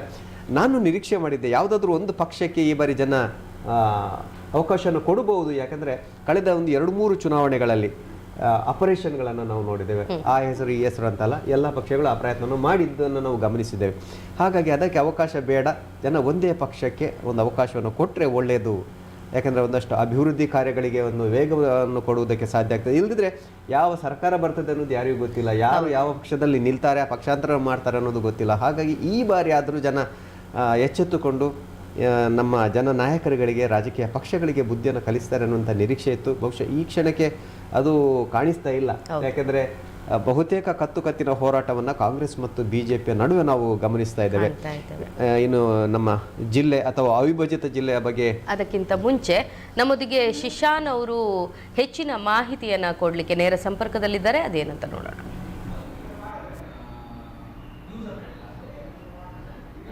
ಈಗಾಗಲೇ ನಾವು ಉಡುಪಿ ಕ್ಷೇತ್ರದ ಬಗ್ಗೆ, ಶಿಲ್ಪಾ ಅವರೇ, ನಾವು ಈಗಾಗಲೇ ಉಡುಪಿ ಕ್ಷೇತ್ರದ ಬಗ್ಗೆ ನಿಮ್ಮ ಮುಂದೆ ಅಪ್ಡೇಟ್ಗಳನ್ನ ನೀಡ್ತಾ ಇದ್ವಿ. ಸೊ ಅದ್ರ ಜೊತೆಗೆ ಈಗ ಮಂಗಳೂರು ಅಂದ್ರೆ ದಕ್ಷಿಣ ಕನ್ನಡ ಜಿಲ್ಲೆಯಲ್ಲೂ ಕೂಡ ಈಗಾಗಲೇ ಮತ ಎಣಿಕೆ ಪ್ರಾರಂಭ ಆಗಿರುವಂಥದ್ದು. ಸೊ ತಡ ಆಗೋದಕ್ಕೆ ರೀಸನ್ ಏನಂತ ಹೇಳಿದ್ರೆ, ಆಲ್ರೆಡಿ ಅಲ್ಲಿ ಅಧಿಕಾರಿಗಳು ಸ್ಟ್ರಾಂಗ್ ರೂಮ್ನ ಕೀಯನ್ನು ಒಂದು ಕಳೆದುಕೊಂಡಿದ್ರು, ಮಿಸ್ ಮಾಡ್ಕೊಂಡಿದ್ರು. ತದನಂತರ ಆ ಒಂದು ಸ್ಟ್ರಾಂಗ್ ರೂಮ್ನ ಕೀಯನ್ನು ಓಪನ್ ಮಾಡೋದಕ್ಕೋಸ್ಕರ ಅಲ್ಲಿಯ ಕೀಗಳನ್ನು ಕೂಡ ಒಡೆದು ಆ ನಂತರ ಓಪನ್ ಮಾಡುವಂಥ ಅನಿವಾರ್ಯತೆಗಳು ಕೂಡ ಬಂತು. ಇದು ಮತ ಎಣಿಕೆ ಸಂದರ್ಭದಲ್ಲಿ ಆಗುವಂಥ ಕೆಲವೊಂದು ಒಂಥರ ಮಿಸ್ಅಂಡರ್ಸ್ಟ್ಯಾಂಡಿಂಗ್ ಅಂತಲೇ ಹೇಳ್ಬೋದು. ಸೊ ಈ ರೀತಿಯಾಗಿ ಸ್ವಲ್ಪ ಮತ ಎಣಿಕೆ ತಡವಾಗಿ ಪ್ರಾರಂಭ ಆಯಿತು. ಸೊ ಆದರೂ ಕೂಡ ಈಗಾಗಲೇ ಹಲವಾರು ಮುನ್ನಡೆಯನ್ನ ಕೂಡ ಸಾಧಿಸಿರುವಂಥದ್ದು. ಸೊ ದಕ್ಷಿಣ ಕನ್ನಡದ 8 ವಿಧಾನಸಭಾ ಕ್ಷೇತ್ರ ಅಂತ ಹೇಳಿದರೆ ಕರ್ನಾಟಕದ ರಿಸಲ್ಟ್ನ ಮೇಲೆ ತುಂಬಾನೇ ಪರಿಣಾಮ ಬೀರುವಂಥದ್ದು. ಅದರಲ್ಲೂ ಕೂಡ ಟೋಟಲ್ ಆಗಿ ನೋಡ್ತಾ ಹೋದ್ರೆ ಕರಾವಳಿಯ ರಿಸಲ್ಟ್ ಅಂತ ಹೇಳಿದರೆ ಸರ್ಕಾರ ರಚನೆ ಮಾಡೋದಕ್ಕೂ ಮತ್ತು ಸರ್ಕಾರವನ್ನ ಬೀಳಿಸೋದಕ್ಕೂ ಕೂಡ ಅದು ತುಂಬಾನೇ ಇಂಪಾರ್ಟೆಂಟ್ ಆಗಿರುವಂಥದ್ದು. ಸೊ ಹಾಗಾಗಿ ದಕ್ಷಿಣ ಕನ್ನಡದ 8 ವಿಧಾನಸಭಾ ಕ್ಷೇತ್ರಗಳಲ್ಲಿ ತುಂಬಾನೇ ಪೈಪೋಟಿ ಇರುವಂತಹ ಕಣ ಅಂತ ಹೇಳಿದ್ರೆ ನಾವೀಗಾಗಲೇ ನೋಡ್ತಾ ಇರುವಂಥದ್ದು ಬಿಜೆಪಿಗೆ ತಕ್ಕ ಮಟ್ಟಿಗೆ ನಾವು ನೋಡ್ತಾ ಹೋದ್ರೆ ಈ ಬಾರಿಯ 8 ವಿಧಾನಸಭಾ ಕ್ಷೇತ್ರಗಳಲ್ಲಿ ಆಲ್ಮೋಸ್ಟ್ 5 ವಿಧಾನಸಭಾ ಕ್ಷೇತ್ರಗಳಲ್ಲಿ ಈಗಾಗಲೇ ಬಿಜೆಪಿ ಮುನ್ನಡೆಯನ್ನ ಕಂಡುಕೊಳ್ತಾ ಇದೆ. ಸೊ ಅದರಲ್ಲೂ ಕೂಡ ಸ್ಪೆಷಲ್ ಆಗಿ ಒಂದು ಕಡೆ ಪುತ್ತೂರಲ್ಲೂ ಕೂಡ ತಕ್ಕ ಮಟ್ಟಿಗೆ ಒಂದ್ಸಲ ಕಾಂಗ್ರೆಸ್ ಮುನ್ನಡೆಯನ್ನ ಸಾಧಿಸಿದ್ರೆ, ಅಶೋಕ್ ಕುಮಾರ್ ರೈ ಅವರು ಒಂದು ಬಾರಿ ಮುನ್ನಡೆಯನ್ನ ಸಾಧಿಸಿದ್ರೆ, ಇನ್ನೊಂದು ಬಾರಿ ಪಕ್ಷೇತರವಾಗಿ ಬಿಜೆಪಿಯ ಬಂಡಾಯವಾಗಿ ನಿಂತಹ ಅರುಣ್ ಕುಮಾರ್ ಪುತ್ತಿಲ್ ಅವರು ಕೂಡ ಮುನ್ನಡೆಯನ್ನ ಸಾಧಿಸಿಕೊಳ್ತಾ ಇದ್ದಾರೆ. ಸೊ ಇಲ್ಲಿ ನಾವು ನೋಡ್ತಾ ಹೋದ್ರೆ ಬಿಜೆಪಿ ಮುನ್ನಡೆಯನ್ನ ಕಂಡುಕೊಳ್ಳುವುದಕ್ಕೆ ಯಶಸ್ಸಿಯನ್ನ ಕಾಣ್ತಾ ಇಲ್ಲ ಅನ್ನುವಂಥದ್ದು ಪುತ್ತೂರು ಕ್ಷೇತ್ರದಲ್ಲಿ ಒಂದು ಕಡೆ ಬಿಟ್ರೆ ಇನ್ನೆಲ್ಲವೂ ಕಡೆ ಕೂಡ ಬಿಜೆಪಿ ತಕ್ಕ ಮಟ್ಟಿಗೆ ಮುನ್ನಡೆಯನ್ನ ಕಂಡುಕೊಳ್ತಾ ಇದೆ. ಜೊತೆಗೆ ಕಾಂಗ್ರೆಸ್ ಕೂಡ ತಕ್ಕ ಮಟ್ಟಿನ ಫೈಟ್ ಅನ್ನು ಕೂಡ ನೀಡ್ತಾ ಇದೆ. ಈ ಬಾರಿ ಕಾಂಗ್ರೆಸ್ನ ಮೇಜರ್ ಆಗಿ ನಾವು ನೋಡ್ತಾ ಹೋದ್ರೆ ಪುತ್ತೂರಲ್ಲಿ ಅಶೋಕ್ ಕುಮಾರ್ ರೈ ಅವರು ಅರುಣ್ ಕುಮಾರ್ ಪುತ್ತಿಲ ಜೊತೆ ಸ್ವಲ್ಪ ಮುನ್ನಡೆಯನ್ನ ಸಾಧಿಸಿದ್ರೆ, ಇನ್ನೊಂದು ಕಡೆ ಕಾಂಗ್ರೆಸ್ನ ಭರವಸೆಯ ಒಂದು ಕ್ಷೇತ್ರ ಅಂತ ಹೇಳಿದ್ರೆ ಅದು ಉಳ್ಳಾಲ, UT ಖಾದರ್ ಅವರ ಕಣದಲ್ಲಿರುವಂತಹ ಕ್ಷೇತ್ರ. ಸೊ ಈ ಬಾರಿ ಕೂಡ SDPI ಎದುರು ಕೂಡ ಬಿಜೆಪಿಯ ಹೊಸ ಅಭ್ಯರ್ಥಿ ಕೂಡ ಬಂದ್ರು. ನಮ್ಮ ಕ್ಷೇತ್ರ ಅಲ್ಲಿ ಈ ಬಾರಿಯೂ ಕೂಡ ರಿಸಲ್ಟ್ ಬರ್ಬೋದು ಅನ್ನುವಂತಹ ನಿರೀಕ್ಷೆಯನ್ನು ಇಟ್ಟುಕೊಂಡಿರುವಂತಹ ಕ್ಷೇತ್ರ. ಸೊ ಹಾಗಾಗಿ ಈ ಬಾರಿಯೂ ಕೂಡ ಮೊದಲ ಹಂತದಲ್ಲಿ ಮುನ್ನಡೆಯನ್ನ ಸಾಧಿಸಿಕೊಡ್ತಾ ಇದ್ದಾರೆ UT ಖಾದರ್ ಅವರು ಉಳ್ಳಾಲ ಕ್ಷೇತ್ರದಲ್ಲಿ. ಸೊ ಇನ್ನು ಮಿಕ್ಕ ಕ್ಷೇತ್ರವನ್ನ ನಾವು ಗಮನಿಸಿದ್ರೆ ಮಂಗಳೂರು ದಕ್ಷಿಣ ಆಗಿರ್ಬೋದು ಅಥವಾ ಮಂಗಳೂರು ಉತ್ತರ ಆಗಿರ್ಬೋದು. ಮಂಗಳೂರು ದಕ್ಷಿಣದಲ್ಲಿ ಈಗಾಗಲೇ ವೇದವ್ಯಾಸ್ ಕಾಮತ್ ಅವರು ಮುನ್ನಡೆಯನ್ನು ಸಾಧಿಸಿಕೊಳ್ತಾ ಇದ್ದಾರೆ ಬಿಜೆಪಿಯಿಂದ. ಹಾಗೆಯೇ ಮಂಗಳೂರು ಉತ್ತರದಿಂದ ಭರತ್ ಶೆಟ್ಟಿ ಅವರು ಕೂಡ ಕಳೆದ ಬಾರಿಯ ರೀತಿಯಲ್ಲೇ ಈ ಬಾರಿಯೂ ಕೂಡ ಮುನ್ನಡೆಯನ್ನು ಸಾಧಿಸಿಕೊಳ್ತಾ ಇದ್ದಾರೆ. ಸೊ ಇವರೆಲ್ಲರೂ ಕೂಡ ಕಳೆದ ಬಾರಿ ಶಾಸಕರಾಗಿದ್ದಂಥವರು. ಸೊ ಬಿಜೆಪಿ ಕಳೆದ ಬಾರಿ ರಿಸಲ್ಟ್ ಅನ್ನ ಈ ಬಾರಿ ಏನಾದರೂ ರಿಪೀಟ್ ಮಾಡ್ಬೋದಾ ಅನ್ನುವಂಥದ್ದು ಕೂಡ ಇರುವಂಥದ್ದು. ಜೊತೆಗೆ ಬೆಳ್ತಂಗಡಿ ಆಗಿರ್ಬೋದು, ಮೂಡಬಿದ್ರೆ ಆಗಿರ್ಬೋದು, ಸುಳ್ಯ. ಸೊ ಈ ಕ್ಷೇತ್ರಗಳಲ್ಲೂ ಕೂಡ ಬಿಜೆಪಿ ಮುನ್ನಡೆಯನ್ನ ಸಾಧಿಸಿಕೊಳ್ತಾ ಇದೆ. ಸೊ ಹಾಗಾಗಿ ಒಟ್ಟಾರೆಯಾಗಿ ನೋಡ್ತಾ ಹೋದ್ರೆ ದಕ್ಷಿಣ ಕನ್ನಡ ಜಿಲ್ಲೆಯ 8 ವಿಧಾನಸಭಾ ಕ್ಷೇತ್ರಗಳಲ್ಲಿ ಆಲ್ಮೋಸ್ಟ್ 5 ಕ್ಷೇತ್ರಗಳಲ್ಲಿ ಬಿಜೆಪಿ ಮುನ್ನಡೆಯನ್ನ ಸಾಧಿಸಿಕೊಳ್ತಾ ಇದೆ. ಇನ್ನು ಉಳಿದ ಒಂದು 3 ಕ್ಷೇತ್ರಗಳಲ್ಲಿ ಅಂದ್ರೆ ಆಲ್ಮೋಸ್ಟ್ ಉಳ್ಳಾಲ ಆಗಿರ್ಬೋದು ಅಥವಾ ಪುತ್ತೂರು ಆಗಿರ್ಬೋದು, ಇಂಥ ಕ್ಷೇತ್ರಗಳಲ್ಲಿ ಮತ್ತೆ ಬಂಟ್ವಾಳ ಕೂಡ ನೆಕ್ ಟು ನೆಕ್ ಫೈಟ್ ಇರುವಂತಹ ಕ್ಷೇತ್ರ ಈ ಬಾರಿ ನಾವು ನೋಡ್ತಾ ಹೋದ್ರೆ ರಾಜೇಶ್ ನಾಯಕ್ ಆಗಿರ್ಬೋದು ಮತ್ತು ರಮಾನಾಥ ರೈ ಅವರು. ಸೊ ಈ ಒಂದು 3 ಕ್ಷೇತ್ರಗಳಲ್ಲಿ ಮುನ್ನಡೆಯನ್ನ ಸಾಧಿಸಿಕೊಳ್ತಾ ಇರುವಂತದ್ದು ಕಾಂಗ್ರೆಸ್. ಸೊ ಹೀಗಾಗಿ ಕಳೆದ ಬಾರಿಯ ರಿಸಲ್ಟ್ ತಕ್ಕ ಮಟ್ಟಿಗೆ ಸ್ವಲ್ಪ ಬದಲಾವಣೆಯನ್ನ ಕಾಣಿಸಿಕೊಳ್ಬಹುದು ಅನ್ನುವಂಥ ಕುತೂಹಲತೆಗಳು ಇರುವಂಥದ್ದು. ಸೊ 2013ರ ರಿಸಲ್ಟ್ 7:1 ಆಗಿತ್ತು. ಅಂದ್ರೆ 7 ಕಾಂಗ್ರೆಸ್ನ ಪಾಲಿಗೆ ಆದ್ರೆ 1 ಬಿಜೆಪಿಗಾಗಿತ್ತು. ಆದ್ರೆ 2018ಕ್ಕಾಗುವಾಗ ಅದು ಬದಲಾವಣೆಯನ್ನು ಕಂಡುಕೊಳ್ಳುತ್ತೆ, 1:7 ಆಗುತ್ತೆ. ಅಂದ್ರೆ ಕಾಂಗ್ರೆಸ್ಗೆ 1 ಬಂದು ಬಿಜೆಪಿಗೆ 7 ಆಗಿತ್ತು. ಆದ್ರೆ ಈ ಬಾರಿ ಅದು ಎರಡನ್ನೂ ಕೂಡ ಪರಿಗಣಿಸುವ ಹಾಗಿಲ್ಲ. ಸೊ ಬದಲಾವಣೆಗಳು ಆಗಬಹುದು ಅನ್ನುವಂಥ ನಿರೀಕ್ಷೆಗಳಿತ್ತು. ಸೊ ಕಾಂಗ್ರೆಸ್ಗೂ ಕೂಡ ಈ ಬಾರಿಯ ಸಮೀಕ್ಷೆಗಳ ಪ್ರಕಾರ ಮಿನಿಮಮ್ ಅಂತ ಹೇಳಿದ್ರು ದಕ್ಷಿಣ ಕನ್ನಡ ವಿಧಾನಸಭಾ ಕ್ಷೇತ್ರಗಳಲ್ಲಿ 3 ಕ್ಷೇತ್ರಗಳು ತಮ್ಮ ತೆಕ್ಕೆಗೆ ಬರುವಂತದ್ದು ಕನ್ಫರ್ಮ್ ಅಂತಾನು ಕೂಡ ಹೇಳ್ತಾ ಇದೆ. ಸೊ ಹಾಗಾಗಿ ಬಿಜೆಪಿ ಅಂತೂ ಡೆಫಿನೆಟ್ಲಿ ಆಗಿ ಒಂದು ಆತ್ಮವಿಶ್ವಾಸದಿಂದ ಹೇಳ್ತಾ ಇರುವಂತದ್ದು ಈ ಬಾರಿ ನಮಗೆ 8ರಲ್ಲಿ 8 ಸೀಟುಗಳು ಕೂಡ ಬರಬಹುದು ಅನ್ನುವಂಥದ್ದು. ಸೊ ಅದು ಅಷ್ಟು ಸುಲಭದ ಮಾತಲ್ಲ. ಯಾಕಂತ ಹೇಳಿದ್ರೆ ಕಾಂಗ್ರೆಸ್ ಕೂಡ ಈ ಬಾರಿ ತಮ್ಮ ಪ್ರಣಾಳಿಕೆಯಲ್ಲಿ ಅಂದ್ರೆ ಭರವಸೆಯ ಮತ್ತು ಕೆಲವೊಂದು ರೀತಿಯಾದಂತಹ ಪ್ರಣಾಳಿಕೆಗಳನ್ನ ಬಿಡುಗಡೆ ಮಾಡಿರೋದ್ರಿಂದ ಇದು ಕೂಡ ಪ್ಲಸ್ ಆಗುವಂತಹ ಸಾಧ್ಯತೆಗಳು ಕೂಡ ಇದೆ. ಸೊ ಮತದಾರ ಪ್ರಭುವಿನ ನಿರ್ಧಾರ ಯಾವ ರೀತಿ ಆಗಿದೆ ಅನ್ನುವಂಥದ್ದು ಇನ್ನೇನು ಸ್ವಲ್ಪ ಸಮಯದಲ್ಲಿ ತಿಳಿಯುವಂಥದ್ದು. ಸೊ ಆದ್ರೆ ಈಗ ತಕ್ಕ ಮಟ್ಟಿಗೆ ನೋಡ್ತಾ ಹೋದ್ರೆ ಎಲ್ಲರೂ ಕೂಡ ಮುನ್ನಡೆಯನ್ನ ಕಾಯ್ದುಕೊಳ್ತಾ ಇದ್ದಾರೆ. ಅದು ಕೂಡ ಅಚ್ಚರಿಯ ಮುನ್ನಡೆಗಳು ಪುತ್ತೂರು ಕ್ಷೇತ್ರದಲ್ಲಿ ಆಗಿರ್ಬೋದು ಅಥವಾ ಬಂಟ್ವಾಳ ಕ್ಷೇತ್ರದಲ್ಲಿ ಆಗಿರ್ಬೋದು, ಇದೆಲ್ಲವೂ ಕೂಡ ಅಚ್ಚರಿಯ ಮುನ್ನಡೆ ಅಂತಾನೆ ಹೇಳ್ಬೋದು. ಧನ್ಯವಾದಗಳು ಶಿಶಾನ್, ಹೆಚ್ಚಿನ ಮಾಹಿತಿಯನ್ನ ನೀಡಿದ್ದೀರಾ. 8 ವಿಧಾನಸಭಾ ಕ್ಷೇತ್ರ, ದಕ್ಷಿಣ ಕನ್ನಡ ಜಿಲ್ಲೆಯ 8 ವಿಧಾನಸಭಾ ಕ್ಷೇತ್ರಗಳಲ್ಲಿ 5 ಕ್ಷೇತ್ರಗಳಲ್ಲಿ ಬಿಜೆಪಿ ಮುನ್ನಡೆಯನ್ನ ಕಾಯ್ದುಕೊಂಡಿದೆ, 3 ಕ್ಷೇತ್ರಗಳಲ್ಲಿ ಕಾಂಗ್ರೆಸ್ ಮುನ್ನಡೆಯನ್ನ ಕಾಯ್ದುಕೊಂಡಿದೆ ಅಂತ ಹೇಳಿ ಮಾಹಿತಿಯನ್ನ ನೀಡಿದ್ದಾರೆ. ಉಳ್ಳಾಲ ಕ್ಷೇತ್ರದಲ್ಲಂತೂ ಸೋಲಿಲ್ಲದ ಸರದಾರ ಆಗಿ UT ಖಾದರ್ ಅವರು ಮುಂದುವರಿತಾ ಇದ್ದಾರೆ. ಆ ವಿಜಯ ಯಾತ್ರೆಯನ್ನ ಈ ಬಾರಿ ಕೂಡ ಮುಂದುವರಿಸಬಹುದಾ? ಈ ಬಾರಿ ಬಿಜೆಪಿಗೆ ಒಂದು ನಿರೀಕ್ಷೆ ಇತ್ತು. ಏನು ಚೈತ್ರ ಯಾತ್ರೆ ಏನಿದೆ, ಚೈತ್ರ ಯಾತ್ರೆಯನ್ನ ನಾವು ತುಂಡರಿಸಿ ಬಿಜೆಪಿ ಮತ್ತೆ ಅಲ್ಲಿ ಅಧಿಕಾರ ಅಂದರೆ ಆಡಳಿತವನ್ನು ಪಡೆಯುತ್ತದೆ ಅಥವಾ ನಾವು ಶಾಸಕರಾಗ್ತೇವೆ ಅನ್ನೋಂಥ ಒಂದು ವಿಶ್ವಾಸವನ್ನು ಅವರು ಇರಿಸಿಕೊಂಡಿದ್ರು. ಯಾಕೆಂದರೆ ಅದು ಅಸಾಧ್ಯ ಅಂತಲ್ಲ, ಈ ಹಿಂದೆ ಆಗಿದೆ. ಜಯರಾಮ್ ಶೆಟ್ಟಿ ಅವರು, ಉಳ್ಳಾಲದ ಜಯರಾಮ್ ಶೆಟ್ಟಿ ಅವರು ಭಾರತೀಯ ಜನತಾ ಪಕ್ಷದ ಅಭ್ಯರ್ಥಿಯಾಗಿ ಗೆದ್ದು ಅಲ್ಲಿ ಶಾಸಕರಾಗಿದ್ದರು. ಆದರೆ ಬಹುತೇಕ ಹೆಚ್ಚಿನ ಅವಧಿಯಲ್ಲಿ ಕಾಂಗ್ರೆಸ್ ಗೆದ್ದುಕೊಂಡಿದೆ. ಶತಕವನ್ನು ಮೊದಲ ಬಾರಿಗೆ ಮುನ್ನಡೆಯಲ್ಲಿ ಕಂಡಿದೆ ಕಾಂಗ್ರೆಸ್. ನಾವು ಬಿಜೆಪಿ ಮೊದಲು 100ರ ಅಂದರೆ 3 ಅಂಕಿಗಳನ್ನು ಮುಟ್ಟಬಹುದು ಎನ್ನುವಂತಹ ಒಂದು ಒಂದು ನಿರೀಕ್ಷೆಯನ್ನು ಹೇಳಿದ್ರು. ಯಾಕಂದರೆ ಅದು ನಿರಂತರವಾಗಿ ಮುನ್ನಡೆಯನ್ನು ಕಾಯ್ದುಕೊಂಡಿದ್ದಾರೆ. ಈ ಕ್ಷಣಕ್ಕೆ ಕಾಂಗ್ರೆಸ್ ಮೊದಲಿಗೆ 100ರ ಅಂಕಿಯನ್ನು ದಾಟ್ತಾ ಇದೆ ಅಥವಾ ಮುಟ್ಟಿದೆ. ಅದು ಮುನ್ನಡೆ, ಕ್ಷೇತ್ರವನ್ನು ಗೆದ್ದುಕೊಂಡದ್ದಲ್ಲ. ಮತ್ತೆ ಅತ್ಯಂತ ಸ್ಪಷ್ಟವಾಗಿ ಹೇಳ್ತಿದ್ದೇವೆ, ಈ ಬಾರಿ 91ರಲ್ಲಿ BJP 100 ಕ್ಷೇತ್ರಗಳಲ್ಲಿ ಮುನ್ನಡೆಯನ್ನು ಕಾಯ್ದುಕೊಳ್ತಾ ಇದೆ. ಕಾಂಗ್ರೆಸ್ JDS 17 ಕ್ಷೇತ್ರಗಳಲ್ಲಿ ಈ ಕ್ಷಣಕ್ಕೆ ಮುನ್ನಡೆಯನ್ನು ಕಂಡುಕೊಳ್ತಾ ಇದೆ. ಅದೇ ರೀತಿ ಕುಮಾರಸ್ವಾಮಿ ಅವರು, ಮಾಜಿ ಮುಖ್ಯಮಂತ್ರಿಗಳು, ಅವರು ತಮ್ಮ ಕ್ಷೇತ್ರದಲ್ಲಿ ಮುನ್ನಡೆಯನ್ನು ಕಾಯ್ದುಕೊಂಡಿದ್ದಾರೆ. ಪ್ರಿಯಾಂಕ್ ಖರ್ಗೆ ಕೂಡ ಮುನ್ನಡೆಯನ್ನು ಕಾಯ್ದುಕೊಂಡಿದ್ದಾರೆ. ಕಾಂಗ್ರೆಸ್ನ ರಾಷ್ಟ್ರೀಯ ಅಧ್ಯಕ್ಷರ ಮಗ ಪ್ರಿಯಾಂಕ್ ಖರ್ಗೆ ಅವರು ಈ ಕ್ಷಣಕ್ಕೆ ಮುನ್ನಡೆಯನ್ನು ಕಾಯ್ದುಕೊಂಡಿದ್ದಾರೆ. ಅದೇ ರೀತಿ ಲಕ್ಷ್ಮಣ ಸವದಿ ಅಥಣಿ ಕ್ಷೇತ್ರ ಮತ್ತೊಂದು ಕುತೂಹಲವನ್ನು ಕೆರಳಿಸಿರುವಂತಹ ಕ್ಷೇತ್ರ. BJPಯ ಬಂಡಾಯವನ್ನು ಎದ್ದು BJPಯಿಂದ ಕಾಂಗ್ರೆಸ್ಗೆ ಹೋಗಿ ಅಲ್ಲಿ ಸ್ಪರ್ಧೆಯನ್ನು ಮಾಡಿದರು. ಗಮನಿಸಬೇಕಾದಂಥ ಅಂಶ ಅಂದರೆ, ಎರಡೂ ಅಭ್ಯರ್ಥಿಗಳು, ಒಬ್ಬರು ಕರ್ನಾಟಕ ರಾಜ್ಯದ ಮುಖ್ಯಮಂತ್ರಿಗಳಾಗಿದ್ದವರು ಜಗದೀಶ್ ಶೆಟ್ಟರ್ ಅವರು, ಅದೇ ರೀತಿ ಲಕ್ಷ್ಮಣ ಸವದಿ ಅವರು ಈ ರಾಜ್ಯದ ಉಪಮುಖ್ಯಮಂತ್ರಿಗಳಾಗಿದ್ದವರು. ಹಾಗಾಗಿ BJP ಏನು ಹೇಳ್ತದೆ, ಅವರಿಗೆ ನಾವು ಎಲ್ಲ ಸ್ಥಾನಮಾನಗಳನ್ನು ಕೊಟ್ಟಿದ್ದೇವೆ, ಆದರೂ ಕೂಡ ನಮ್ಮ ಪಕ್ಷವನ್ನು ಬಿಟ್ಟು ಹೋದ್ರು ಅಂತ. ಅಲ್ಲಿ ಅಥಣಿಯಿಂದ ಸ್ಪರ್ಧೆ ಮಾಡ್ತಿರುವಂತಹ ಲಕ್ಷ್ಮಣ ಸವದಿಯರು ಈ ಕ್ಷಣಕ್ಕೆ ಮುನ್ನಡೆಯಲ್ಲಿದ್ದಾರೆ. ಕಳೆದ ಬಾರಿ ಸೋತ್ರು ಕೂಡ ಅವರಿಗೆ ಮಾಜಿ CM ಉಪಮುಖ್ಯಮಂತ್ರಿಗಳ ಪಟ್ಟವನ್ನ ಅಲಂಕರಿಸುವಂತ ಅವಕಾಶ ಇತ್ತು. ಇಷ್ಟೆಲ್ಲ ಅವಕಾಶಗಳನ್ನ ಕೊಟ್ಟರೂ ಕೂಡ ಈ ಬಾರಿ ಟಿಕೆಟ್ ನಿರಾಕರಣೆ ಮಾಡಿದ್ದಕ್ಕೆ ಅವರು ಕಾಂಗ್ರೆಸ್ನಿಂದ ಸ್ಪರ್ಧೆ ಮಾಡುವಂತಹ ಒಂದು ಮನಸ್ಸನ್ನ ಮಾಡಿದ್ರು ಅಂತ ಹೇಳಿ ಆರೋಪಗಳನ್ನ BJP ಮಾಡ್ತು. BJP ಆ ಅಂಶಗಳನ್ನು ಮುಂದಿಟ್ಟುಕೊಂಡು ಅವರನ್ನ ಶತಾಯಗತಾಯ ಸೋಲಿಸಲೇಬೇಕು ಮಾಡಿತು. ಈ ಬಗ್ಗೆ ಆರೋಪಗಳನ್ನು ಮಾಡಿದರು ಜಗದೀಶ್ ಶೆಟ್ಟರ್. ಇಡೀ BJPಯ ರಾಷ್ಟ್ರೀಯ ನಾಯಕರುಗಳು, ರಾಜ್ಯ ನಾಯಕರುಗಳು ತಮ್ಮ ವಿರುದ್ಧ ಸಂಚಲನ ಮಾಡ್ತಾ ಇದ್ದಾರೆ, ತನ್ನನ್ನು ಸೋಲಿಸುವುದಕ್ಕೆ ಬೇರೆ ಬೇರೆ ರೀತಿಯಾದಂತಹ ತಂತ್ರಗಳನ್ನು ಹೊಡ್ತಾ ಇದ್ದಾರೆ ಅನ್ನುವಂತಹ ಮಾತನ್ನು ಹೇಳಿದರು. ಆರಂಭಿಕ ಹಂತದಲ್ಲಿ ಜಗದೀಶ್ ಶೆಟ್ಟರ್ ಅವರಿಗೆ ಹಿನ್ನಡೆ ಇದೆ ಅನ್ನುವುದನ್ನು ನಾವು ಗಮನಿಸಿದ್ದೇವೆ. ಈಗ ಪ್ರಸ್ತುತ ಮುನ್ನಡೆಯ ಸಂಖ್ಯೆಗಳು BJP 94, ಕಾಂಗ್ರೆಸ್ 103. ಆರಂಭಿಕ ಸುಮಾರು ಹಂತಗಳವರೆಗೂ ಕೂಡ BJP ಮುನ್ನಡೆಯನ್ನು ಕಾಯ್ದುಕೊಂಡಿತ್ತು ಕಾಂಗ್ರೆಸ್ಗಿಂತ. ಆದರೆ ಈಗ ಕಾಂಗ್ರೆಸ್ ಮುನ್ನಡೆತಾ ಇದೆ 100ರ ಸಂಖ್ಯೆಯನ್ನು ದಾಟಿಕೊಂಡು 103, 113 ಏನು ಮಾಯಾ ಸಂಖ್ಯೆ ಅಂತ ನಾವು ಹೇಳ್ತೇವೆ. ಈ ರಾಜ್ಯದಲ್ಲಿ ಅಧಿಕಾರವನ್ನು ಏಕಪಕ್ಷವಾಗಿ ಪಡೆಯಬೇಕಾದ್ರೆ 113 ಸ್ಥಾನಗಳನ್ನು ಗೆದ್ಕೊಳ್ಬೇಕಾಗ್ತದೆ. ಒಂದು ವೇಳೆ ಅಷ್ಟು ಸ್ಥಾನಗಳು ದೊರೆಯದೆ ಹೋದರೆ ನಾವು ಗಮನಿಸಿದ್ದೇವೆ, ಅತಂತ್ರ ವಿಧಾನಸಭೆ ಬೇರೆ ಪಕ್ಷಗಳನ್ನು ಸೆಳೆದುಕೊಂಡು ಅಥವಾ ಅವರ ಜೊತೆ ಮೈತ್ರಿಯನ್ನು ಮಾಡಿಕೊಂಡು ಸರ್ಕಾರವನ್ನು ರಚನೆ ಮಾಡಬೇಕಾಗ್ತದೆ, ಅಥವಾ ಆಪರೇಷನ್ ಅಂತಹ ಕಾರ್ಯಗಳನ್ನು ಕೂಡ ನಾವು ಗಮನಿಸಿದ್ದೇವೆ. ಈಗ 94ರಲ್ಲಿ BJP, 103ರಲ್ಲಿ ಕಾಂಗ್ರೆಸ್ ಮುನ್ನಡೆಯನ್ನು ಕಂಡುಕೊಳ್ತದೆ.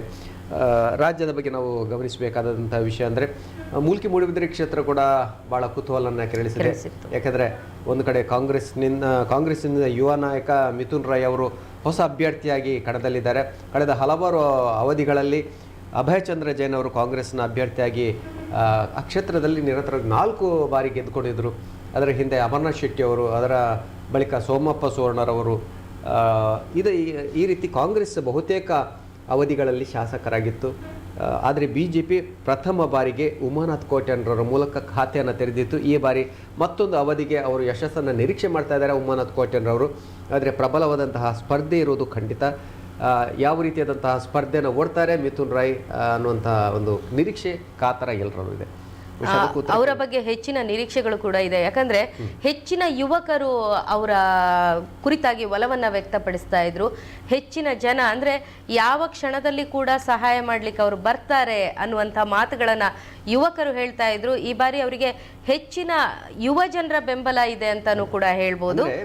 ಕಳೆದ ಕೆಲವೊಂದು ವರ್ಷಗಳಲ್ಲಿ ನೋಡುವಾಗ BJPಯ ದೊಡ್ಡ ಒಂದು ಆಸ್ತಿ ಅಂದರೆ ಯುವ ಜನತೆ, ವಿಶೇಷವಾಗಿ ಅವರ ಕಾರ್ಯಕರ್ತರು, ಯುವಕರು BJP ಅತ್ತ ಒಲವನ್ನು ತೋರಿಸ್ತಾ ಇರುವಂತಹ ಸಮಯದಲ್ಲಿ ಕಾಂಗ್ರೆಸ್ನಿಂದ ಸ್ವಲ್ಪ ಮಟ್ಟಿಗೆ ಯುವ ಸಮುದಾಯ ಒಂದಷ್ಟು ದೂರ ಹೋಗಿತ್ತು. ಅದನ್ನು ಸೆಳೆಯುವಲ್ಲಿ ಮಿಥುನ್ ರೈ ಸಫಲರಾಗಿದ್ದರು ಅನ್ನುವಂತಹ ಮಾಹಿತಿ. ಹಾಗಾಗಿ ಅವರು ಒಂದು ರಾಜಕೀಯವಾಗಿ ಪ್ರಬಲ ಆಗುವಂತಹ ಎಲ್ಲ ಲಕ್ಷಣಗಳನ್ನು ತೋರಿಸಿದರು.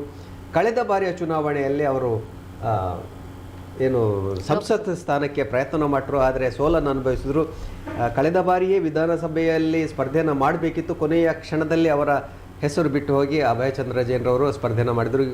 ಆದರೆ ಈ ಬಾರಿ ಅವರಿಗೆ ಅವಕಾಶ ಕೊಟ್ಟಿದೆ ಕಾಂಗ್ರೆಸ್ನ ಹೈಕಮಾಂಡ್. ಯಾವ ರೀತಿ ಅವರ ಕನಸನ್ನು ನನಸಾಗಿಸ್ತಾರಾ ಇಲ್ವಾ ಅನ್ನೋದನ್ನು ಕೆಲವೇ ಕ್ಷಣಗಳಲ್ಲಿ ಅಥವಾ ಕೆಲವೇ ಗಂಟೆಗಳಲ್ಲಿ ನಮಗೆ ತಿಳಿಯಲಿಕ್ಕಿದೆ.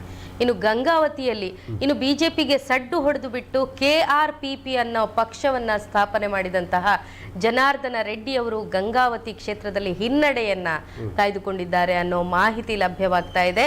ಅವರ ಶ್ರೀಮತಿಯವರನ್ನು ಕೂಡ ಬಳ್ಳಾರಿಯಿಂದ ಸ್ಪರ್ಧೆಗೆ ಅವರು ಕಣಕ್ಕಿಳಿಸಿದ್ದಾರೆ. ಶ್ರೀರಾಮುಲು ಅವರ ವಿರುದ್ಧ ಅಲ್ಲ, ಅವರ ತಮ್ಮನ ವಿರುದ್ಧ. ಬಿಜೆಪಿಯಿಂದ ಅಸಮಾಧಾನಗೊಂಡು ಗಾಲಿ ಜನಾರ್ದನ್ ರೆಡ್ಡಿ ಅವರು ಹೊಸ ಪಕ್ಷವನ್ನು ಕಟ್ಟಿದ್ರು.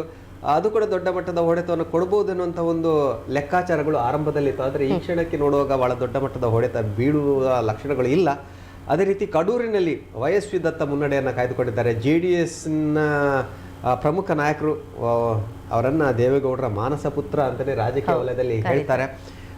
ಅವರಿಗೆ ಟಿಕೆಟ್ ನಿರಾಕರಣೆ ಮಾಡಿದಂತಹ ಸಂದರ್ಭದಲ್ಲಿ ಬೇಸರಗೊಂಡು ಕಾಂಗ್ರೆಸ್ಗೆ ಹೋದರು.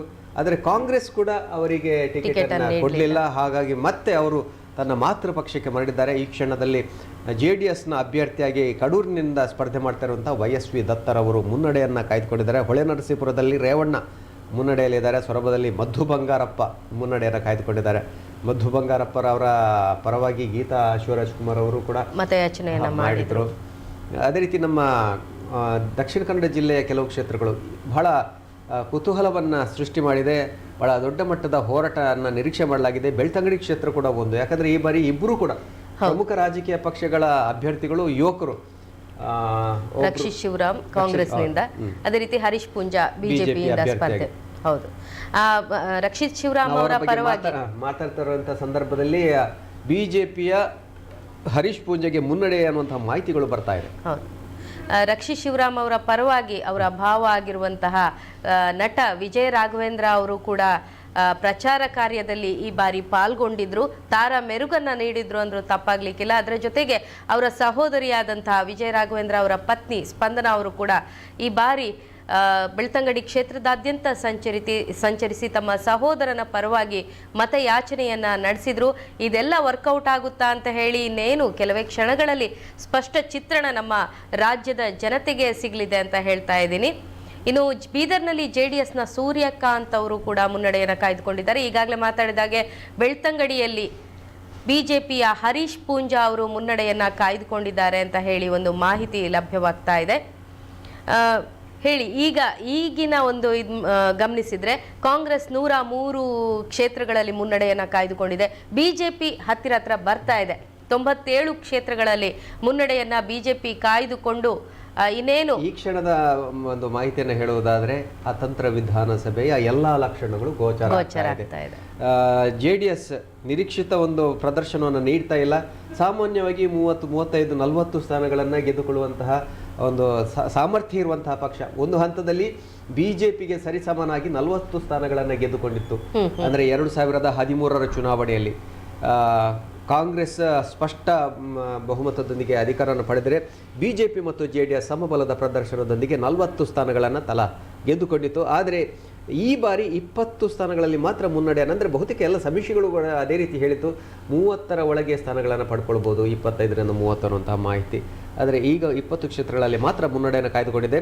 ಬಿಜೆಪಿ 96, ಕಾಂಗ್ರೆಸ್ 104 ಸ್ಥಾನಗಳು. ಅಂದರೆ ಯಾವ ಪಕ್ಷ ಕೂಡ ಸ್ಪಷ್ಟವಾಗಿ 113ರನ್ನು ದಾಟುವಂತಹ ಲಕ್ಷಣಗಳು ಈಗ ಕಾಣಿಸ್ತಾ ಇಲ್ಲ. ಆದರೆ ಇದು ಬಹಳ ಬೇಗ ಆಗಿದೆ. ಯಾವುದೇ ನಿರ್ಧಾರಕ್ಕೆ ಬರುವುದಕ್ಕೆ ಬಹಳ ಸಮಯ ಬೇಕಾಗ್ತದೆ. ಸುಮಾರು ಸುತ್ತಿನ ಮತ ಎಣಿಕೆ ಆಗಲೇಬೇಕಾಗಿದೆ. ಹಾಗಾಗಿ ಬಹುಶಃ ಒಂದು 11:30 ಹೊತ್ತಿಗೆ ಇದೇ ರೀತಿಯಾದಂತಹ ಸಂಖ್ಯೆಗಳು ಅಲ್ಲಿ ಕಂಡು ಬಂದರೆ ಬಹುಶಃ ಅತಂತ್ರ ವಿಧಾನಸಭೆ ನಿಚ್ಚಳ JDSನವರು ಕಿಂಗ್ ಮೇಕರ್ ಆಗುವಂತಹ ಸಾಧ್ಯತೆಗಳನ್ನು ಅಲ್ಲಗಳೆಯುವಂತಿಲ್ಲ. ಇನ್ನು ಬಳ್ಳಾರಿ ಜಿಲ್ಲೆಯ 5 ಕ್ಷೇತ್ರಗಳಲ್ಲಿ ಕೂಡ ಕಾಂಗ್ರೆಸ್ ಮುನ್ನಡೆಯನ್ನು ಕಾಯ್ದುಕೊಂಡಿದೆ. KRPP ಅಂದ್ರೆ ಜನಾರ್ದನ್ ರೆಡ್ಡಿ ಹಾಗೂ ಕಾಲದಲ್ಲಿ ಅದು ಕಾಂಗ್ರೆಸ್ನ ಭದ್ರಕೋಟೆ. ಹೌದು, ಹಾಗಾಗಿ ಶ್ರೀಮತಿ ಇಂದಿರಾ ಗಾಂಧಿ ಅವರು ಕೂಡ ಅಲ್ಲಿಗೆ ಬಂದು ಸ್ಪರ್ಧೆಯನ್ನು ಮಾಡಿರುವಂತಹದನ್ನು ನಾವು ಗಮನಿಸಿದ್ದೇವೆ. ಹೌದು, KRPP ಅಂತ ಪಕ್ಷ ಕಟ್ಟಿ ಜನಾರ್ದನ್ ರೆಡ್ಡಿ ಅವರು ಕೂಡ ತಮ್ಮ ಅಭ್ಯರ್ಥಿಗಳನ್ನ ಕಣಕ್ಕಿಳಿಸಿದ್ದಾರೆ. ಬಿಜೆಪಿಯಿಂದ ಕೂಡ ಈ ಇಬ್ಬರ ಜಗಳ ಕಾಂಗ್ರೆಸ್ಗೆ ಲಾಭ ಆಗ್ಬೋದು ಅಂತ ಅನಿಸ್ತಾ ಇದೆಯಾ? ಖಂಡಿತ ಆ ರಾಜಕೀಯವಾದಂತಹ ಲೆಕ್ಕಾಚಾರಗಳು ಇದ್ದೇ ಇರ್ತದೆ. ಯಾವ ನಡೆ ಯಾವ ರೀತಿಯಾದಂತಹ ಲಾಭವನ್ನು ತಂದು ಕೊಡ್ತದೆ ಎನ್ನುವಂತಹ ಲೆಕ್ಕಾಚಾರಗಳು ಬರ್ತದೆ. ಚಾಮರಾಜನಗರದಲ್ಲಿ ಸೋಮಣ್ಣ ಅವರು ಹಿನ್ನಡೆನ ಕಂಡುಕೊಳ್ತಾ ಇದ್ದಾರೆ. ದಿನೇಶ್ ಗುಂಡೂರಾವ್ ಗಾಂಧಿನಗರದಿಂದ ಸ್ಪರ್ಧೆಯನ್ನು ಮಾಡ್ತಿರುವಂಥ ಕಾಂಗ್ರೆಸ್ನ ಅಭ್ಯರ್ಥಿ ದಿನೇಶ್ ಗುಂಡೂರಾವ್ ಮುನ್ನಡೆಯಲ್ಲಿದ್ದಾರೆ. ಅದೇ ರೀತಿ ರಿಜ್ವಾನ್ ಅರ್ಷದ್ ಅವರು ಕೂಡ ಮುನ್ನಡೆಯನ್ನು ಕಾಣ್ತಾ ಇದ್ದಾರೆ. 96 ಕ್ಷೇತ್ರಗಳಲ್ಲಿ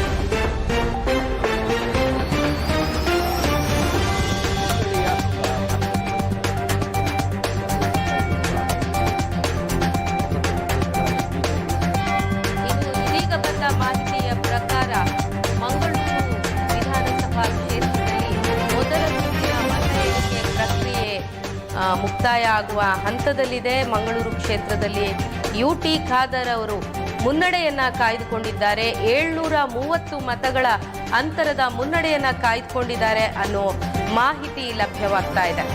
ಅದು ಕೂಡ ಒಂದು ಬಹಳಷ್ಟು ಕುತೂಹಲವನ್ನು ಕೆರಳಿಸುವಂತಹ ಕ್ಷೇತ್ರ. ಯಾಕೆಂದರೆ ಒಂದು ಕಡೆ ಯುಟಿ ಖಾದರ್ ಕಾಂಗ್ರೆಸ್ನ ಅಭ್ಯರ್ಥಿ, ಮಾಜಿ ಸಚಿವರು ಕೂಡ ಹೌದು.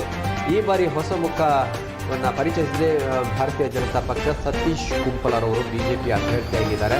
ಅದೇ ರೀತಿ SDPI ಕಳೆದ ಬಾರಿ ಕೂಡ ಒಂದು ನಾಮಪತ್ರವನ್ನು ಸಲ್ಲಿಸುವುದಾದರೆ ಬಳಿಕ ಸ್ಪರ್ಧೆಯಿಂದ ಹಿಂಪಡೆದಿತ್ತು. ಆದರೆ ಈ ಬಾರಿ ಕಣದಲ್ಲಿದ್ದಾರೆ. SDPIನ ಸ್ಪರ್ಧೆ ಈ ಬಾರಿ ಕಾಂಗ್ರೆಸ್ಗೆ ಮುಳುವಾಗಬಹುದು ಎನ್ನುವಂಥ ಒಂದು ಲೆಕ್ಕಾಚಾರ ರಾಜಕೀಯ ವಲಯದಲ್ಲಿ ಬಹಳ ಸ್ಪಷ್ಟವಾಗಿತ್ತು. ಆದರೆ ಈ ಕ್ಷಣಕ್ಕೆ ಅಂದರೆ ಇದು ಆರಂಭಿಕ ಸುತ್ತು ಮಾತ್ರ 730 ಮತಗಳ ಒಂದು ಮುನ್ನಡೆಯನ್ನು ಯುಟಿ ಖಾದರ್ ಅವರು ಗಳಿಸಿದ್ದಾರೆ ಅನ್ನುವಂಥ ಮಾಹಿತಿ ಇದೆ. ಹಾಗಾಗಿ ಮುಂದೆ ಯಾವ ರೀತಿಯಾದಂತಹ ತಿರುವನ್ನು ಪಡ್ಕೊಳ್ತದಾ ಇಲ್ವಾ ಅನ್ನೋದನ್ನು ನಾವು ಕಾದು ನೋಡಬೇಕಾಗಿದ್ದಾರೆ. ಒಂದು ರೀತಿಯಲ್ಲಿ ತ್ರಿಕೋನ ಸ್ಪರ್ಧೆಯನ್ನು ಅಲ್ಲಿ ನಿರೀಕ್ಷೆ ಮಾಡಬಹುದು ಎನ್ನುವುದು ರಾಜಕೀಯ ಲೆಕ್ಕಾಚಾರ. ಇನ್ನು ಅಲ್ಲಿ JDS ಅಭ್ಯರ್ಥಿಯಾಗಿ ಸ್ಪರ್ಧಿಸಿದ್ದಂಥವರನ್ನ ಒತ್ತಾಯಪೂರ್ವಕವಾಗಿ ಅಪಹರಣ ಮಾಡಿ ಅವರಿಂದ ನಾಮಪತ್ರವನ್ನ ಹಿಂಪಡೆಯಲಾಗಿದೆ ಅಂತ ಕೂಡ ಆರೋಪ ಕಾಂಗ್ರೆಸ್ ಮೇಲಿದೆ. ನೋಡೋಣ ಏನೇನಾಗುತ್ತೆ ಅಂತ ಹೇಳಿ. ಯಾಕಂದ್ರೆ ಯುಟಿ ಖಾದರ್ ಅವರು ಈಗಾಗಲೇ ಮುನ್ನಡೆಯನ್ನ ಕಾಯ್ದುಕೊಂಡಿದ್ದಾರೆ. ಅದು ಪ್ರಥಮ ಸುತ್ತಿನ ಮತ ಎಣಿಕೆ ಕಾರ್ಯ ಮುಗ್ದಿರೋದ್ರಿಂದ ಇನ್ನೂ ಹೆಚ್ಚಿನ ಮತ ಎಣಿಕೆ ಕಾರ್ಯ ಬಾಕಿ ಇದೆ. ನೋಡೋಣ ಏನೇನಾಗುತ್ತೆ ಅಂತ ಹೇಳಿ. ಇನ್ನು ನಾವು ಉಡುಪಿ ಕ್ಷೇತ್ರದ ಬಗ್ಗೆ ಮಾತಾಡೋದು. ಉಡುಪಿ ವಿಧಾನಸಭಾ ಕ್ಷೇತ್ರದಲ್ಲಿ ಶಾಸಕರ ಬದಲಿಗೆ ಶಾಸಕರಾದ ರಘುಪತಿ ಭಟ್ ಅವರು ತಮಗೆ ಟಿಕೆಟ್ ಸಿಗುವ ನಿರೀಕ್ಷೆಯಲ್ಲಿದ್ರು ಕೂಡ ಖಂಡಿತ ಅದು ಸಹಜ. ಒಬ್ಬ ಶಾಸಕರು ಮುಂದಿನ ಅವಧಿ ಕೂಡ ತಮ್ಮನ್ನೇ ನಮ್ಮ ಪಕ್ಷದ ಹೈಕಮಾಂಡ್ ಆಯ್ಕೆ ಮಾಡ್ತದೆ ಅನ್ನೋ ನಿರೀಕ್ಷೆಯಲ್ಲಿ ಇರ್ತಾರೆ. ಹೌದು. ಈ ಬಾರಿ ಯಶ್ಪಾಲ್ ಸುವರ್ಣ ಅವರಿಗೆ ಟಿಕೆಟ್ ಅನ್ನ ನೀಡಿ ಅವಕಾಶವನ್ನ ಬಿಜೆಪಿ ಕಲ್ಪಿಸಿತು.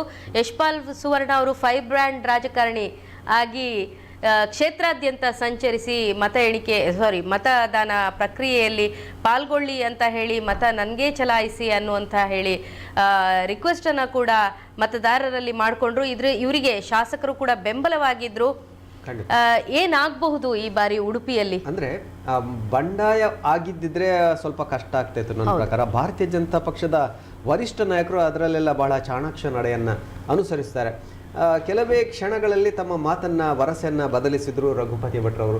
ಇಲ್ಲ, ನನಗೆ ಆರಂಭದಲ್ಲಿ ಬೇಸರ ಆಗಿದ್ದು ನಿಜ. ನನಗೆ ಅಂದ್ರೆ ಅವರು ಮೊದಲೇ ಸೂಚಿಸಿದ್ರೆ ನಾನು ಮಾನಸಿಕವಾಗಿ ಕೂಡ ತಯಾರಾಗ್ತಾ ಇದ್ದೆ ಅನ್ನುವಂಥ ಮಾಹಿತಿಯನ್ನು ಕೊಟ್ಟರು. ಮತ್ತು ಅವರ ಪರವಾಗಿ ನಾನು ಕೆಲಸ ಮಾಡ್ತೇನೆ ಅನ್ನುವಂಥ ಮಾತನ್ನ ರಘುಪತಿ ಭಟ್ರವರು ಹೇಳಿದರು. ಅದೇ ರೀತಿ ಕಾಪು ಕ್ಷೇತ್ರದ ಶಾಸಕರು ಆಗಿರುವಂತಹ ಲಾಲಾಜಿ ಮೆಂಡನ್ರವರು ಕೂಡ ಹೇಳಿದರು. ಗುರುಮೆ ಸುರೇಶ್ ಶೆಟ್ಟರವರು ನಮ್ಮ ಆತ್ಮೀಯರು, ಹಾಗಾಗಿ ನನಗೆ ಏನೂ ಬೇಸರ ಇಲ್ಲ, ನಾನು ಅವರ ಪರವಾಗಿ ಕೆಲಸ ಮಾಡ್ತೇನೆ. ಲಾಲಾಜಿ ಮೆಂಡನವರು ಯಾವುದೇ ಸಂದರ್ಭದಲ್ಲಿ ಕೂಡ ಅಸಮಾಧಾನವನ್ನು ಹೇಳಲೇ ಇಲ್ಲ. ರಘುಪತಿ ಭಟ್ರವರು ಒಂದು ಸಂದರ್ಭದಲ್ಲಿ ಭಾವುಕರಾದರು. ಮುಂದಿನ ನಡೆಯ ಬಗ್ಗೆ ಕೂಡ ನಮ್ಮ ಕಾರ್ಯಕರ್ತರ ಜೊತೆ, ನಮ್ಮ ಆತ್ಮೀಯರ ಜೊತೆ ಚರ್ಚೆಯನ್ನು ಮಾಡ್ತೇನೆ ಅನ್ನುವಂಥ ಮಾಹಿತಿಯನ್ನು ಕೂಡ ಕೊಟ್ಟಿದ್ರು. ಆದರೆ ಮಾತು ಬದಲಿಸಿದ್ರಿಲ್ಲ. ಯಶ್ಪಾಲ್ ನಮ್ಮದೇ ಹುಡುಗ, ನಮ್ಮ ಹುಡುಗನಿಗೆ ನಾವು ಬೆಂಬಲವನ್ನು ಕೊಡ್ತೇವೆ ಅಂತ ಮಾತನ್ನು ಹೇಳಿದ್ದಾರೆ. ಹಾಗಾಗಿ ಅದು ದೊಡ್ಡ ಮಟ್ಟದ ಏನು ಸಮಸ್ಯೆ ಆಗಲಿಕ್ಕಿಲ್ಲ ಅನ್ನುವಂಥ ಒಂದು ವಿಶ್ವಾಸ BJPಗೆ ಇದೆ. ಈ ಕ್ಷಣಕ್ಕೆ ಯಶ್ಪಾಲ್ ಸುವರ್ಣರವರು ಮುನ್ನಡೆಯನ್ನು ಕಾಯ್ದುಕೊಂಡಿದ್ದಾರೆ. ಯಾಕಂದರೆ ಯಶ್ಪಾಲ್ ಸುವರ್ಣರು ಕೂಡ ಒಬ್ಬ ಪ್ರಭಾವಿ ನಾಯಕ, ಯುವಕರು ವಿಶೇಷವಾಗಿ. ಅದೇ ರೀತಿ ಹಿಜಾಬ್ ಸಂದರ್ಭದಲ್ಲಿ ಕೂಡ ಬಹಳ ಮುನ್ನೆಲೆಯಲ್ಲಿ ಆದಂತಹ ಒಬ್ಬ ನಾಯಕ.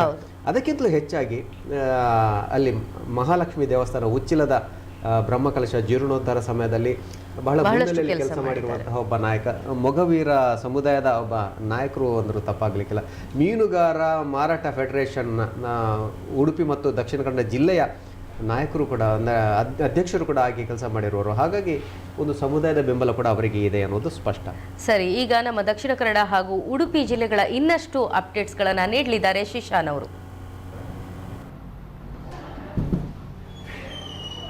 ಈಗಾಗಲೇ ಉಡುಪಿ ಮತ್ತೆ ದಕ್ಷಿಣ ಕನ್ನಡದ ವಿಚಾರವನ್ನ ನೋಡ್ತಾ ಹೋದ್ರೆ, ಅದ್ರ ಜೊತೆಗೆ ಮುಖ್ಯವಾಗಿ ನಾವು ರಾಜ್ಯದ ವಿಚಾರವನ್ನ ನೋಡ್ತಾ ಹೋದ್ರೆ, ಕರ್ನಾಟಕ ವಿಧಾನಸಭೆದ 224 ಕ್ಷೇತ್ರಗಳ ರಿಸಲ್ಟ್ನ ಕುರಿತಾಗಿ ನಾವು ನೋಡ್ತಾ ಹೋದ್ರೆ ಶಿಲ್ಪ ಅವರೇ, ಈಗಾಗಲೇ ಆಲ್ಮೋಸ್ಟ್ 224 ಕ್ಷೇತ್ರಗಳಲ್ಲಿ 100ರ ಗಡಿ ದಾಟಿದೆ ಈಗಾಗಲೇ ಕಾಂಗ್ರೆಸ್. ಸೊ ಇದು ಕೇವಲ ಮುನ್ನಡೆಯನ್ನ ಸಾಧಿಸಿರುವಂಥದ್ದು ನಾವು ತಿಳ್ಕೊಳ್ಬೇಕಾದಂಥದ್ದು, ಕೇವಲ ಮುನ್ನಡೆ ಅಷ್ಟೇ. ಆದರೆ ಕಾಂಗ್ರೆಸ್ನ ದೆಹಲಿ ಕಚೇರಿ ಏನಿದೆ ಇಲ್ಲಿ ಈಗಾಗಲೇ ಸಂಭ್ರಮಾಚರಣೆಯನ್ನ ಮಾಡ್ತಾ ಇದ್ದಾರೆ. ಸೊ 100 ಕ್ಷೇತ್ರಗಳಲ್ಲಿ ಮುನ್ನಡೆಯನ್ನ ಗಳಿಸ್ತಾ ಇದೆ ಕಾಂಗ್ರೆಸ್ ಅನ್ನುವಂಥ ಒಂದು ಆತ್ಮವಿಶ್ವಾಸ ಕಾಣಿಸ್ತಾ ಇದೆ. ಸೊ ಸಮೀಕ್ಷೆಗಳನ್ನ ಒಂಥರ ಪಾಸಿಟಿವ್ ಆಗಿ ತಗೊಂಡಿದ್ದಾರೆ ಕಾಂಗ್ರೆಸ್ನವರು ಅಂತಾನೆ ಹೇಳ್ಬೋದು. ಯಾಕಂತ ಹೇಳಿದ್ರೆ ಕೇವಲ 100 ಕ್ಷೇತ್ರಗಳಲ್ಲಿ ಮುನ್ನಡೆಯನ್ನ ಸಾಧಿಸಿರುವಂತ ರಿಪೋರ್ಟ್ ಬರ್ತಾ ಇದ್ದಾಗ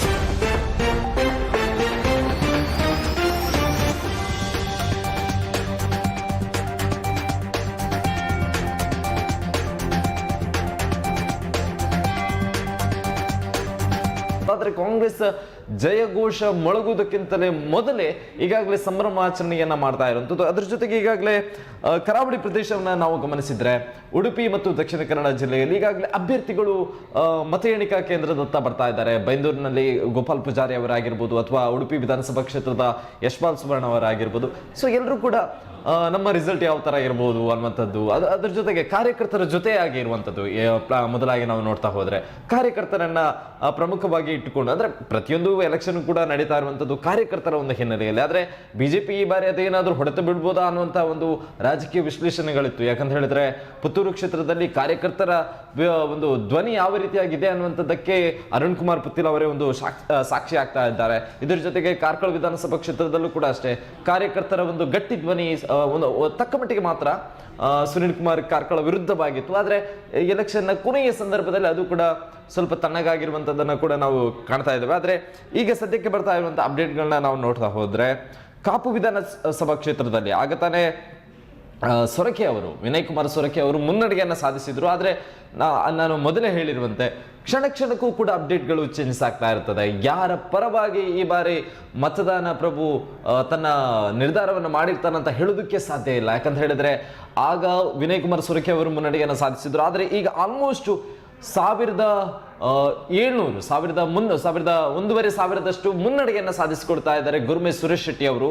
ಅದು ಕೂಡ ವಿನಯ್ ಕುಮಾರ್ ಸೊರಕೆ ವಿರುದ್ಧವಾಗಿ ಆಲ್ಮೋಸ್ಟ್ ಗುರ್ಮೇಶ್ ಸುರೇಶ್ ಶೆಟ್ಟಿ ಅವರು 6,000 ಮತಗಳನ್ನ ಗಳಿಸಿದ್ರೆ ವಿನಯ್ ಕುಮಾರ್ ಸೊರಕೆ ಅವರು 4,737 ಮತಗಳನ್ನ ಗಳಿಸಿರುವಂತದ್ದು. ಸೊ ಮೊದಲ ಸುತ್ತು ಕಾಪು ಕ್ಷೇತ್ರದಲ್ಲಿ ಈಗಾಗಲೇ ಬಿಜೆಪಿಯ ಪಾಲಾಗಿದೆ ಅಂತಾನೆ ಹೇಳ್ಬೋದು. ಮುನ್ನಡೆಯನ್ನ ಸಾಧಿಸಿರುವಂತದ್ದು ಗುರುಮೇಶ್ ಸುರೇಶ್ ಶೆಟ್ಟಿ ಅವರು ಹೊಸ ಅಭ್ಯರ್ಥಿ. ಈ ಬಾರಿ ರಾಜಕೀಯಕ್ಕೇನೋ ಇವರು ಹೊಸತೇನಲ್ಲ, ಹಲವಾರು ಸಭೆಗಳ ಹಿಂದಿನಿಂದಲೂ ಕೂಡ ಪಕ್ಷಕ್ಕಾಗಿ ದುಡಿದವರು. ಆದ್ರೆ ಈ ಬಾರಿ ಹೊಸ ಅಭ್ಯರ್ಥಿಯಾಗಿ ಕಾಪು ವಿಧಾನಸಭಾ ಕ್ಷೇತ್ರದಲ್ಲಿ ಕಾಣಿಸಿಕೊಳ್ಳುವಂತ ಅಭ್ಯರ್ಥಿಯವರು. ಆದ್ರೆ ಮೊದಲ ಚುನಾವಣೆಯಲ್ಲಿ ಈ ಬಾರಿ ಒಂದು ಉತ್ತಮ ಮುನ್ನಡೆಯನ್ನ ಸಾಧಿಸಿರುವಂತದ್ದು, ಅದು ಕೂಡ 1,500 ಮುನ್ನಡೆಯನ್ನ ಕೂಡ ಸಾಧಿಸಿರುವಂತದ್ದು. ಸೊ ಹಾಗಾಗಿ ಆಲ್ಮೋಸ್ಟ್ ಬಿಜೆಪಿಗೆ ಇದೊಂದು ತಕ್ಕಮಟ್ಟಿನ ಗೆಲುವು ಅಂತಾನೆ ಹೇಳ್ಬೋದು. ಯಾಕಂತ ಹೇಳಿದ್ರೆ ಆಲ್ಮೋಸ್ಟ್ ಮೊದಲ ಅಪ್ಡೇಟ್ಗಳನ್ನ ನಾವು ಗಮನಿಸಿದ್ರೆ ಉಡುಪಿ ಕ್ಷೇತ್ರದಲ್ಲಿ ಆಲ್ಮೋಸ್ಟ್ 3 ಕ್ಷೇತ್ರಗಳಲ್ಲಿ ಬಿಜೆಪಿ ಕಾಂಗ್ರೆಸ್ ಮುನ್ನಡೆಯನ್ನ ಸಾಧಿಸಿತ್ತು. ಉಡುಪಿ ಆಗಿರ್ಬೋದು ಅಥವಾ ಬೈಂದೂರು ಕ್ಷೇತ್ರಗಳಲ್ಲಿ ಎಲ್ಲವೂ ಕೂಡ. ಆದರೆ ಈಗ ತಕ್ಕ ಮಟ್ಟಿನ ಅಪ್ಡೇಟ್ಗಳನ್ನ ನಾವು ನೋಡ್ತಾ ಹೋದ್ರೆ ಕಾಪು ವಿಧಾನಸಭಾ ಕ್ಷೇತ್ರಗಳಲ್ಲಿ ಬಿಜೆಪಿ ಮುನ್ನಡೆಯನ್ನ ಸಾಧಿಸಿಕೊಳ್ತಾ ಇದೆ ಗುರ್ಮೇಶ್ ಸುರೇಶ್ ಶೆಟ್ಟಿ ಅವರಿಂದ. ಸೊ ಇಲ್ಲೇನಾದ್ರೂ ಪ್ಲಸ್ ಆಗಿ ಬಂದ್ರೆ ಇದು ಗುರ್ಮೇಶ್ ಸುರೇಶ್ ಶೆಟ್ಟಿ ಅವರಿಗೆ ತುಂಬಾನೇ ಪಾಸಿಟಿವ್ ಆಗುತ್ತೆ. ಯಾಕಂತ ಹೇಳಿದ್ರೆ ಹೊಸ ಅಭ್ಯರ್ಥಿಯು ಕೂಡ, ಅದಲ್ಲದೆ ಕ್ಷೇತ್ರದ ಜನರನ್ನ ತನ್ನತ್ತ ಒಲವು ಮೂಡಿಸುವಂಥದ್ದು ಕೂಡ ಅದು ಸಾಮಾನ್ಯವಾದಂತಹ ಕೆಲಸ ಏನಲ್ಲ. ಸೊ ಇದೆಲ್ಲವನ್ನ ಕೂಡ ನಿಭಾಯಿಸಿ ಅವರೇನಾದರೂ ಹೆಚ್ಚಿನ ಮುನ್ನಡೆಯನ್ನು ಸಾಧಿಸಿದರೆ ಇದು ಬಿಜೆಪಿಗೆ ಮತ್ತು ಗುರ್ಮೇಶ್ ಸುರೇಶ್ ಶೆಟ್ಟಿ ಅವರಿಗೂ ಕೂಡ ತುಂಬಾನೇ ಪ್ಲಸ್ ಆಗುವಂಥದ್ದು. ಇದರ ಜೊತೆಗೆ ದಕ್ಷಿಣ ಕನ್ನಡ ವಿಧಾನಸಭಾ ಕ್ಷೇತ್ರದಲ್ಲೂ ಕೂಡ ಅಪ್ಡೇಟ್ಗಳನ್ನ ನಾವು ಗಮನಿಸಿದ್ರೆ ಆಲ್ಮೋಸ್ಟ್ ಕಾಂಗ್ರೆಸ್ ಮುನ್ನಡೆಯನ್ನ ಸಾಧಿಸಿಕೊಳ್ತಾ ಇದೆ ಕಳೆದ ಬಾರಿಗಿಂತ. ಕಳೆದ ಬಾರಿ ಕೇವಲ 1 ಸೀಟನ್ನು ಮಾತ್ರ ಪಡೆದುಕೊಳ್ಳುವಲ್ಲಿ ಯಶಸ್ವಿಯಾಗಿತ್ತು ಕಾಂಗ್ರೆಸ್. ಆದರೆ ಈ ಬಾರಿ ನಾವು ನೋಡ್ತಾ ಹೋದ್ರೆ ಆಲ್ಮೋಸ್ಟ್ 3-4 ಕ್ಷೇತ್ರಗಳಲ್ಲಿ ಕಾಂಗ್ರೆಸ್ ಮುನ್ನಡೆಯನ್ನ ಸಾಧಿಸ್ತಾ ಇದೆ. ಸೊ ನಾವು ಈ ಎಲ್ಲ ಒಟ್ಟಾರೆ ಚಿತ್ರಣವನ್ನ ನೋಡ್ತಾ ಹೋದ್ರೆ ಅದ್ರ ಜೊತೆಗೆ ಎಕ್ಸಿಟ್ ಪೋಲ್ನ ರಿಸಲ್ಟ್ಗಳನ್ನ ಕೂಡ ನಾವು ಗಮನದಲ್ಲಿಟ್ರೆ ಸೊ ಟೋಟಲಿ ಆಗಿ ನೋಡ್ತಾ ಹೋದ್ರೆ ಈ ಬಾರಿ ಕಾಂಗ್ರೆಸ್ ಸ್ವಲ್ಪ ಮಟ್ಟಿಗೆ ಚೇತರಿಸಿಕೊಳ್ತಾ ಇದೆ ಅಂತಾನೆ ಹೇಳ್ಬೋದು. ಬಿಜೆಪಿ ಏನಾದ್ರೂ ತನ್ನ ಆಡಳಿತ ವಿರೋಧಿ ಅಲೆಗಳು ಹೆಚ್ಚಾಗಿ ಕಾಣಿಸಿಕೊಳ್ತಾ ಇರಲಿಲ್ಲ, ಆದ್ರೂ ಕೂಡ ಏನಾದ್ರೂ ತಕ್ಕಮಟ್ಟಿನ ಆಡಳಿತ ವಿರೋಧಿ ಅಲೆಗಳು ಏನಾದ್ರೂ ಕಾಣಿಸಿಕೊಂಡು ಇದೇನಾದ್ರೂ ಹೊಡೆತ ಬೀಳುವಂತ ಸಾಧ್ಯತೆಗಳು ಇದೆಯಾ ಅನ್ನುವಂಥದ್ದು ಕೂಡ ಒಂದು ಪ್ರಶ್ನೆಯಾಗಿ ಉಳಿತಾ ಇದೆ ಈ ಎಲ್ಲ ಮುನ್ನಡೆ ಮತ್ತು ಹಿನ್ನಡೆಯನ್ನ ಗಮನಿಸಿದ್ರೆ. ಶಿಲ್ಪಾ ಅವರೇ, ಶಿಶಾ, ನಿಮ್ಮೆಲ್ಲ ಮಾಹಿತಿಗಾಗಿ. ಆಗ ನಾವು ಮಾತಾಡ್ತಾ ಇದ್ವಿ ಕಾಪು ಕ್ಷೇತ್ರದಲ್ಲಿ ವಿನಯ್ ಕುಮಾರ್ ಸೊರಕೆ ಅವರು, ಮಾಜಿ ಸಚಿವರು ವಿನಯ್ ಕುಮಾರ್ ಸೊರಕೆ ಅವರು ಮುನ್ನಡೆಯನ್ನ ಕಾಯ್ದುಕೊಂಡಿದ್ರು. ಈಗ ಮೊದಲ ಸುತ್ತಿನ EVM ಮತ ಎಣಿಕೆ ಪ್ರಕ್ರಿಯೆ ಮುಗಿದಿದೆ. ಅದರಲ್ಲಿ ಗುರ್ಮೇಶ್ ಸುರೇಶ್ ಶೆಟ್ಟಿ ಅವರು 6,047 ಮತಗಳಿಂದ ಮುಂದಿದ್ದಾರೆ. ಸೊರಕೆ ಅವರು 4,737 ಮತಗಳನ್ನು ಪಡ್ಕೊಂಡಿದ್ದಾರೆ. 1,310 ಮತಗಳ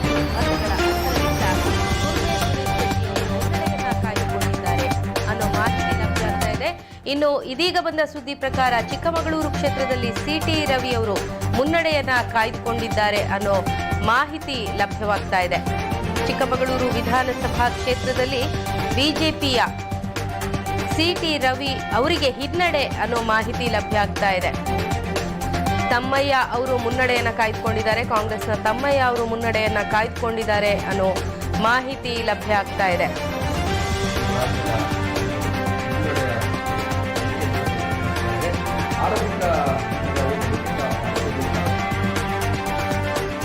ಒಂದು ಹಂತವನ್ನು ದಾಟಿದ ನಂತರ ಕಾಂಗ್ರೆಸ್ ನಿರಂತರವಾಗಿ ಮುನ್ನಡೆಯನ್ನು ಪಡ್ಕೊಳ್ತಾ ಇದೆ. 108 ಸ್ಥಾನಗಳಲ್ಲಿ 109 ಸ್ಥಾನಗಳಲ್ಲಿ ಕಾಂಗ್ರೆಸ್ ಮುನ್ನಡೆಯನ್ನು ಕಾಯ್ದುಕೊಂಡಿದೆ. 92 ಸ್ಥಾನಗಳಲ್ಲಿ ಬಿಜೆಪಿ ಮುನ್ನಡೆಯನ್ನು ಕಾಯ್ದುಕೊಳ್ತಾ ಇದೆ. ಈ ಕ್ಷಣದ ಒಂದು ಅಂಕಿಅಂಶಗಳನ್ನು ಗಮನಿಸುವಾಗ ಸ್ಪಷ್ಟ ಅಥವಾ ಸರಳ ಬಹುಮತದತ್ತ ಕಾಂಗ್ರೆಸ್ ದಾಪುಗಾಲು ಹಾಕ್ತಾ ಇದೆ. 110 ಮುಟ್ತಾ ಇದೆ ಮುನ್ನಡೆಯ ಒಂದು ಅಂಕಿಅಂಶಗಳು ಕಾಂಗ್ರೆಸ್ ಪಾಲಿಗೆ. ಇನ್ನು ಕೇವಲ 3 ಸ್ಥಾನಗಳಲ್ಲಿ ಮುನ್ನಡೆ ಅಲ್ಲ, ಅದು ಕ್ಷೇತ್ರವನ್ನು ಗೆದ್ದುಕೊಳ್ಬೇಕು. ಹಾಗಾದಲ್ಲಿ ಮುಂದಿನ ಬಾರಿಯ ಸರ್ಕಾರ ಅದು ಕಾಂಗ್ರೆಸ್ ಸರ್ಕಾರ ಆಗುವಂತಹ ಲಕ್ಷಣಗಳು ಕಾಣಿಸ್ತದೆ. 91 ಕ್ಷೇತ್ರಗಳಲ್ಲಿ ಬಿಜೆಪಿ ಮುನ್ನಡೆಯನ್ನು ಪಡ್ಕೊಂಡಿದೆ. ಇದು ಆರಂಭಿಕ ಸುತ್ತುಗಳು. ಸುಮಾರು ಸುತ್ತಿನ ಮತ ಎಣಿಕೆ ಬಾಕಿ ಇದೆ. ಹಾಗಾಗಿ ಒಂದು 11:30-12 ಗಂಟೆಯ ಹೊತ್ತಿಗೆ ನಮಗೆ ಬಹುತೇಕ ಒಂದು ಮಾಹಿತಿಗಳು ಅಥವಾ ಒಂದು ಸ್ಪಷ್ಟವಾದಂತಹ ಉತ್ತರಗಳು ಸಿಗುವಂತಹ ಲಕ್ಷಣಗಳು ಇದೆ. 111ಕ್ಕೆ ಮುಟ್ತಾ ಇದೆ ಕಾಂಗ್ರೆಸ್. ಇನ್ನು 2 ಕ್ಷೇತ್ರಗಳನ್ನು ಒಂದು ಮುನ್ನಡೆಯ ಆಧಾರದಲ್ಲಿ ನೋಡುವುದಾದರೆ ಅದು ಸರಳ ಬಹುಮತದತ್ತ ಹೆಜ್ಜೆ ಹಾಕುವ ಲಕ್ಷಣಗಳು. ಬಿಜೆಪಿಯ ಕ್ಷೇತ್ರಗಳು 98 ಇತ್ತು ಮುನ್ನಡೆಯನ್ನು ಕಾಯ್ದುಕೊಂಡ ಕ್ಷೇತ್ರ, ಈಗ 90ಕ್ಕೆ ಬಂದು ಇಳಿದಿದೆ. ಕಾಂಗ್ರೆಸ್ 111 ಕ್ಷೇತ್ರಗಳಲ್ಲಿ ಮುನ್ನಡೆಯನ್ನ ಕಾಯ್ದುಕೊಳ್ತಾ ಇದೆ. ಕೆಲವೆಡೆ ಈಗಾಗಲೇ ಕಾಂಗ್ರೆಸ್ನ ಹರ್ಷಾಚರಣೆ ಕೂಡ ನಡೀತಾ ಇದೆ ಅನ್ನೋ ಮಾಹಿತಿಯನ್ನ ಆಗ ನಾವು ಪಡೆದುಕೊಂಡಿದ್ದೀವಿ. ಗುರ್ಮಿ ಸುರೇಶ್ ಶೆಟ್ಟಿ ಅವರ ಬಗ್ಗೆ ಹೇಳೋದಾದ್ರೆ, ಅವರು ಪ್ರಥಮ ಬಾರಿಗೆ ಸ್ಪರ್ಧಿಸಿದ್ರು, ಹೊಸ ಅಭ್ಯರ್ಥಿ. ಸೊರಕೆ ಅವರ ಬಗ್ಗೆ ಸಾಧಾರಣ ಎಲ್ರಿಗೂ ಪರಿಚಯ ಇದೆ, ಎಲ್ರಿಗೂ ಗೊತ್ತಿದೆ. ಮಾಜಿ ಸಚಿವರು ಕೂಡ ಆಗಿದ್ರು. ಪ್ರಥಮ ಬಾರಿಗೆ ನಮ್ಮ ಗುರ್ಮಿ ಸುರೇಶ್ ಶೆಟ್ಟಿ ಅವರು ಕಣದಲ್ಲಿದ್ರೂ ಕೂಡ ಈ ಬಾರಿ ಪ್ರಥಮ ಸುತ್ತಿನಲ್ಲಿ ಮುನ್ನಡೆಯನ್ನ ಕಾಯ್ದುಕೊಂಡಿದ್ದಾರೆ. ನೋಡೋಣ ಏನೇನಾಗುತ್ತೆ ಅಂತ. ಗುರ್ಮಿ ಸುರೇಶ್ ಶೆಟ್ಟಿ ಅವರು ಸಮಾಜ ಸೇವೆಗಳಲ್ಲಿ ಕೂಡ ಹೆಸರುವಾಸಿಯಾಗಿರುವ ಉದ್ಯಮಿಯಾಗಿದ್ದವರು, ಸಮಾಜ ಸೇವೆಯ ಮೂಲಕ ಗಮನವನ್ನು ಸೆಳೆದವರು. ಧಾರ್ಮಿಕ ಕ್ಷೇತ್ರ, ಅದೇ ರೀತಿ ಸಾಮಾಜಿಕ ಪ್ರತಿಯೊಂದು ಕ್ಷೇತ್ರದಲ್ಲಿ ಕೂಡ ಅವರು ಮುಂಚೂಣಿಯಲ್ಲಿ ಇರುವಂಥವರು. ರಾಜಕೀಯ ಅವರಿಗೆ ಹೊಸತು. ಅಂದರೆ ಅವರೇ ಹೇಳುವಂತೆ ಡಾಕ್ಟರ್ ವಿ ಎಸ್ ಆಚಾರ್ಯರವರು ಅವರನ್ನು ರಾಜಕೀಯಕ್ಕೆ ಸೆಳೆದ್ರು ಅನ್ನುವಂತಹ ಮಾಹಿತಿಯನ್ನು ಕೊಡ್ತಾ ಇದ್ದಾರೆ. ಒಂದು ಹಂತದಲ್ಲಿ ಅವರು ಕೂಡ ಕಾಂಗ್ರೆಸ್ನಲ್ಲೇ ಇದ್ದವರು, ಗುರುತಿಸಿಕೊಂಡವರು. ಆದರೆ ಬಳಿಕ ಬಿ ಜೆ ಪಿಯ ಆಕರ್ಷಿತರಾದರು. ಈಗ ಬಿ ಜೆ ಪಿಯ ಅಭ್ಯರ್ಥಿಯಾಗಿ ಕಾಪು ಕ್ಷೇತ್ರದಿಂದ ಸ್ಪರ್ಧೆಯನ್ನು ಮಾಡ್ತಾ ಇದ್ದಾರೆ. ಆರಂಭಿಕ ಸುತ್ತಿನಲ್ಲಿ ಮುನ್ನಡೆಯನ್ನು ಕಂಡುಕೊಂಡಿದ್ದಾರೆ. ಅದು ನಿರೀಕ್ಷಿತ, ಯಾಕಂದರೆ ತೀವ್ರ ಸ್ಪರ್ಧೆಯನ್ನು ಅಲ್ಲಿ ನಿರೀಕ್ಷೆ ಮಾಡುವ ಸಾಧ್ಯತೆ ಖಂಡಿತವಾಗಿಯೂ ಇದೆ. ಕಾಪು ಕ್ಷೇತ್ರದಲ್ಲಿ ವಿನಯ್ ಕುಮಾರ್ ಸೊರಕೆ, ಅದೇ ರೀತಿ ಈಗ ಗುರ್ಮಿ ಸುರೇಶ್ ಶೆಟ್ಟಿ ಅವರ ಮರ್ದೆ. ಯಾಕಂದರೆ ಕಳೆದ 2 ಅವಧಿಗಳಲ್ಲಿ ಲಾಲಾಜಿ ಮೆಂಡನ್ರವರು, ಒಂದು ಅವಧಿಯಲ್ಲಿ ಲಾಲಾಜಿ ಮೆಂಡನ್ರವರು, ಅದರ ಹಿಂದಿನ ಅಂದರೆ 2013ರಲ್ಲಿ ವಿನಯ್ ಕುಮಾರ್ ಸೊರಕೆಯರವರು ಕ್ಷೇತ್ರವನ್ನು ಗೆದ್ದುಕೊಂಡವರು. ಹಾಗಾಗಿ ನಿರೀಕ್ಷಿತವಾದಂತಹ ಒಂದು ಪೈಪೋಟಿಯಲ್ಲಿ ಇದ್ದೇ ಇದೆ. ಈಗ ಬಿ ಜೆ ಪಿಯ ಸಂಖ್ಯೆಗಳು, ರಾಜ್ಯದ ಒಂದು ಮುನ್ನಡೆಯನ್ನು ನಾವು ಗಮನಿಸುವಾಗ ಅದು ಇಳಿಮುಖ ಆಗ್ತಾ ಇದೆ. ಒಂದು ಹಂತದಲ್ಲಿ 93ರವರೆಗೆ ಬಂದಿದ್ದಂತಹ ಒಂದು ಸಂಖ್ಯೆ, 98ರವರೆಗೆ ಬಂದಿದ್ದಂತಹ ಸಂಖ್ಯೆ ಅದು 87ಕ್ಕೆ ಬರ್ತಾ ಇದೆ. 113ರಲ್ಲಿ ಕಾಂಗ್ರೆಸ್ ಮುನ್ನಡೆಯನ್ನು ಕಾಯ್ದುಕೊಂಡಿದೆ. ಅಂದರೆ ಅದು ಮ್ಯಾಜಿಕ್ ಸಂಖ್ಯೆ ಅಥವಾ ಮಾಯಾ ಸಂಖ್ಯೆ ಅಂತ ನಾವು ಹೇಳ್ತಿದ್ದೇವೆ. ಈ ರಾಜ್ಯದ ಅಧಿಕಾರದ ಚುಕ್ಕಾಣಿಯನ್ನು ಹಿಡಿಯಬೇಕಾದ್ರೆ ಒಂದು ಪಕ್ಷ 113 ಅಥವಾ ಅದಕ್ಕಿಂತ ಹೆಚ್ಚಿನ ಸ್ಥಾನವನ್ನು ಪಡ್ಕೊಳ್ಬೇಕು. ಕನಿಷ್ಠ 113 ಸ್ಥಾನಗಳು. ಈಗ ಮುನ್ನಡೆಯ ಆಧಾರದಲ್ಲಿ ಹೇಳುವುದಾದರೆ ಕಾಂಗ್ರೆಸ್ ಅದನ್ನು ಮುಟ್ಟಿದೆ. ಬಿ ಜೆ ಪಿ ನಿರಂತರವಾಗಿ ಇಳಿಮುಖದತ್ತ ಸಾಗ್ತಾ ಇದೆ. ಒಂದು ಹಂತದಲ್ಲಿ ದಾಪುಗಾಲು ಹಾಕ್ತಾ ಇತ್ತು ಆ ಒಂದು ಮಾಯಾ ಸಂಖ್ಯೆ ಅತ್ತ. ಅಂದರೆ ಮೊದಲು ಆ ಶತಕವನ್ನು ಮುಟ್ತದೆ ಅನ್ನುವಂತಹ ನಿರೀಕ್ಷೆಯನ್ನು ಬಿ ಜೆ ಪಿ ಹುಟ್ಟಿಸಿತ್ತು. ಆದರೆ ಅದನ್ನು ಸಾಧಿಸಿದ್ದು, ಯಶಸ್ಸಾಗಿದ್ದು ಕಾಂಗ್ರೆಸ್. ಕಾದು ನೋಡಬೇಕು. ಇನ್ನು 1.5 ಗಂಟೆ ಅಥವಾ 2 ಗಂಟೆ ಹೊತ್ತಿಗೆ ಒಂದಷ್ಟರ ಮಟ್ಟಿಗೆ ಮಾಹಿತಿಗಳ ಆಧಾರದಲ್ಲಿ ಸ್ಪಷ್ಟವಾದಂತಹ ಲೆಕ್ಕಾಚಾರಗಳು ಸಿಗ್ಬೋದು. ಈಗ ದಕ್ಷಿಣ ಕನ್ನಡ ಜಿಲ್ಲೆಯಲ್ಲಿರುವ 8 ವಿಧಾನಸಭಾ ಕ್ಷೇತ್ರಗಳ ಬಗ್ಗೆ ಹೇಳೋದಾದ್ರೆ, ಈ ಬಾರಿ ಕಳೆದ ಬಾರಿ 7 ಸ್ಥಾನಗಳನ್ನು ಬಿಜೆಪಿ ಗೆದ್ದುಕೊಂಡಿತ್ತು. 1 ಸ್ಥಾನ ಮಂಗಳೂರಿನಲ್ಲಿ ಯು ಟಿ ಖಾದರ್ ಅವರು ಗೆದ್ಕೊಳ್ಳೋ ಮೂಲಕ ಕಾಂಗ್ರೆಸ್ ಪಾಲಾಯಿತು. ಆದರೆ ಈ ಬಾರಿ 5 ಸ್ಥಾನಗಳಲ್ಲಿ ಮುನ್ನಡೆಯನ್ನು ಕಾಯ್ದುಕೊಂಡಿದೆ. ಅಭ್ಯರ್ಥಿಗಳ ಆಯ್ಕೆ ವಿಚಾರದಲ್ಲಿ ಬಿಜೆಪಿ ಎಡವಿದೆ ಅಂತ ಹೇಳ್ತೀವಿ. ಅದೇ ನಾನು ಆಗ ಹೇಳಿದೆ, ಒಂದಷ್ಟು ಪ್ರಯೋಗವನ್ನು ಮಾಡಿದೆ ಬಿಜೆಪಿ. ಅದು ತಪ್ಪು ಅಂತ ಅಲ್ಲ, ಒಂದು ರೀತಿಯಲ್ಲಿ ಒಳ್ಳೆಯ ಅದು ಬೆಳವಣಿಗೆ. ಯಾಕಂದರೆ ಹೊಸ ಮುಖಗಳಿಗೆ ಒಂದು ಅವಕಾಶ ಕೊಟ್ಟರೆ ಇನ್ನಷ್ಟು ಕಾರ್ಯಕರ್ತರು ಬರ್ತಾರೆ, ನಮಗೂ ನಾಳೆ ಅವಕಾಶ ಸಿಗ್ಬೋದು ಅನ್ನುವಂಥ ನಿರೀಕ್ಷೆ ಕಾರ್ಯಕರ್ತರಲ್ಲಿ ಹುಡ್ತದೆ. ಹಾಗಾಗಿ ಆ ಪ್ರಯತ್ನಕ್ಕೆ ಮುಂದಾಗಿದ್ದಾರೋ ಗೊತ್ತಿಲ್ಲ. ಅಥವಾ ಅಂತೂ ಹೊಸತನದ ಪ್ರಯೋಗಕ್ಕೆ ಮುಂದಾಗಿದೆ. ಗುಜರಾತ್ನಲ್ಲಿ ಕೂಡ ಆ ಪ್ರಯತ್ನ ಮಾಡಿ ಯಶಸ್ಸಾಗಿದೆ. ಹಾಗಾಗಿ ಗುಜರಾತ್ನಲ್ಲಿ ಯಶಸ್ಸಾಗಿರುವ ನಾವು ಕರ್ನಾಟಕದಲ್ಲಿ ಯಶಸ್ಸಾಗ್ಬೋದು ಅನ್ನೋಂಥ ಒಂದು ನಿರೀಕ್ಷೆಯಿಂದ ಆ ರೀತಿ ಮಾಡಿರ್ಬೋದು.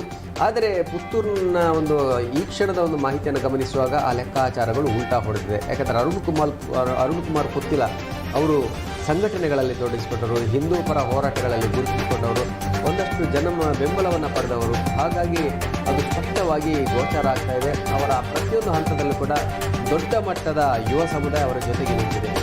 ಹಾಗಾಗಿ ಆ ಪುತ್ತೂರಿನಲ್ಲಿ ಆ ಲೆಕ್ಕಾಚಾರಗಳು ತಲೆಕೆಳಗಾಗುವಂಥ ಒಂದು ಲಕ್ಷಣಗಳು ಕಾಣಿಸ್ತಾ ಇದೆ. 86, 114 ಈ ಕ್ಷಣದ ಒಂದು ಬಲಾಬಲ ಅದು ಹಿನ್ನಡೆಯನ್ನು ಮಾತ್ರ ಸೂಚಿಸ್ತಾ ಇದ್ದೇವೆ. ಇನ್ನು ಯಾವುದೇ ಒಂದು ಕ್ಷೇತ್ರ ಕೂಡ ಅಧಿಕೃತವಾದಂಥ ಘೋಷಣೆಯನ್ನು ಕಾಣಲಿಲ್ಲ. ಅಧಿಕೃತ ಘೋಷಣೆ ಆಗಬೇಕಾದ್ರೆ ಕನಿಷ್ಠ ಇನ್ನೂ 1-1.5 ಗಂಟೆ ಕನಿಷ್ಠವಾಗಿ ಬೇಕಾಗ್ತದೆ. ಇನ್ನು ಹುಬ್ಬಳ್ಳಿ ಧಾರವಾಡ ವಿಚಾರಕ್ಕೆ ಬರೋದಾದ್ರೆ ಮಾಜಿ ಮುಖ್ಯಮಂತ್ರಿ ಜಗದೀಶ್ ಶೆಟ್ಟರ್ ಅವರಿಗೆ ಹಿನ್ನಡೆ ಅನ್ನೋ ಮಾಹಿತಿ ಲಭ್ಯವಾಗ್ತಾ ಇದೆ. ಇದರ ಜೊತೆಗೆ ಹಾಲಿ ಸಚಿವರಿಗೆ ಕೂಡ ಅವರವರ ಕ್ಷೇತ್ರಗಳಲ್ಲಿ ಭಾರಿ ಹಿನ್ನಡೆ ಅಂತ ಹೇಳಿ ಮಾಹಿತಿಗಳು ನಮ್ಗೀಗ ಲಭ್ಯವಾಗ್ತಾ ಇದೆ. ದಿನೇಶ್ ಗುಂಡೂರಾವ್ ಆಗ ನಾವು ಹೇಳಿದ್ವಿ ಮುನ್ನಡೆಯಲ್ಲಿದ್ದಾರೆ, ಆದರೆ ಈಗ ಈ ಕ್ಷಣಕ್ಕೆ ಹಿನ್ನಡೆಯನ್ನು ಅನುಭವಿಸ್ತಿದ್ದಾರೆ.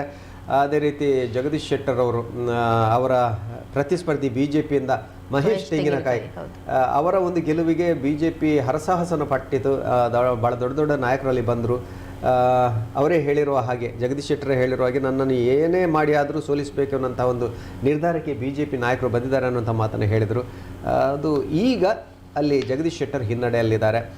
86 ಕ್ಷೇತ್ರಗಳಲ್ಲಿ ಬಿಜೆಪಿ, 114 ಕ್ಷೇತ್ರಗಳಲ್ಲಿ ಕಾಂಗ್ರೆಸ್ ಮುನ್ನಡೆಯನ್ನು ಕಾಯ್ದುಕೊಂಡಿದೆ. ಈ ಮುನ್ನಡೆಯನ್ನು ಎಷ್ಟರವರೆಗೆ ಉಳಿಸಿಕೊಳ್ತಾರೆ ಎನ್ನುವುದು ಸದ್ಯದ ಕುತೂಹಲ. ಬಿಜೆಪಿ ಮತ್ತೆ ಚೇತರಿಕೆಯನ್ನು ಕಾಣ್ತದ ಅಥವಾ ಕಾಂಗ್ರೆಸ್ ಇದೇ ರೀತಿಯಾದಂತಹ ಮುನ್ನಡೆಯನ್ನು ಕಾಯ್ದುಕೊಳ್ಳುತ್ತಾ ಎನ್ನುವುದು ನಮಗೆ ನಿರೀಕ್ಷೆಯನ್ನು ಹುಟ್ಟಿಸ್ತಾ ಇದೆ. ಇಡೀ ರಾಜ್ಯದ ಜನತೆ ಗಮನಿಸ್ತಾ ಇದೆ. ಯಾಕೆಂದರೆ ಮುಂದೆ ಯಾರು ಅಧಿಕಾರವನ್ನು ಮಾಡ್ತಾರೆ, ಯಾರ ಸರ್ಕಾರ ಬರುತ್ತದೆ ಎನ್ನುವುದು ಇನ್ನು ಕೆಲವೇ ಕ್ಷಣಗಳ ಅಥವಾ ಕೆಲವೇ ನಿಮಿಷಗಳಲ್ಲಿ ನಮಗೆ ಗೊತ್ತಾಗಲಿಕ್ಕೆ. ಇನ್ನು ಪುತ್ತೂರು ವಿಧಾನಸಭಾ ಕ್ಷೇತ್ರದಲ್ಲಿ ಆಗ ಅರುಣ್ ಕುಮಾರ್ ಪುತ್ತಿಲ ಅವರು ಪಕ್ಷೇತರ ಅಭ್ಯರ್ಥಿಯಾಗಿ ಸ್ಪರ್ಧಿಸಿದಂತ ಅರುಣ್ ಕುಮಾರ್ ಪುತ್ತಿಲ ಅವರು ಮುನ್ನಡೆಯನ್ನ ಕಾಯ್ದುಕೊಂಡಿದ್ರು. ಈಗ ಬರ್ತಾ ಇರೋ ಮಾಹಿತಿಗಳ ಪ್ರಕಾರ ಕಾಂಗ್ರೆಸ್ನ ಅಶೋಕ್ ಕುಮಾರ್ ರೈ ಅವರು ಮುನ್ನಡೆಯನ್ನ ಕಾಯ್ದುಕೊಂಡಿದ್ದಾರೆ ಅನ್ನೋ ಮಾಹಿತಿ ಲಭ್ಯವಾಗ್ತಾ ಇದೆ.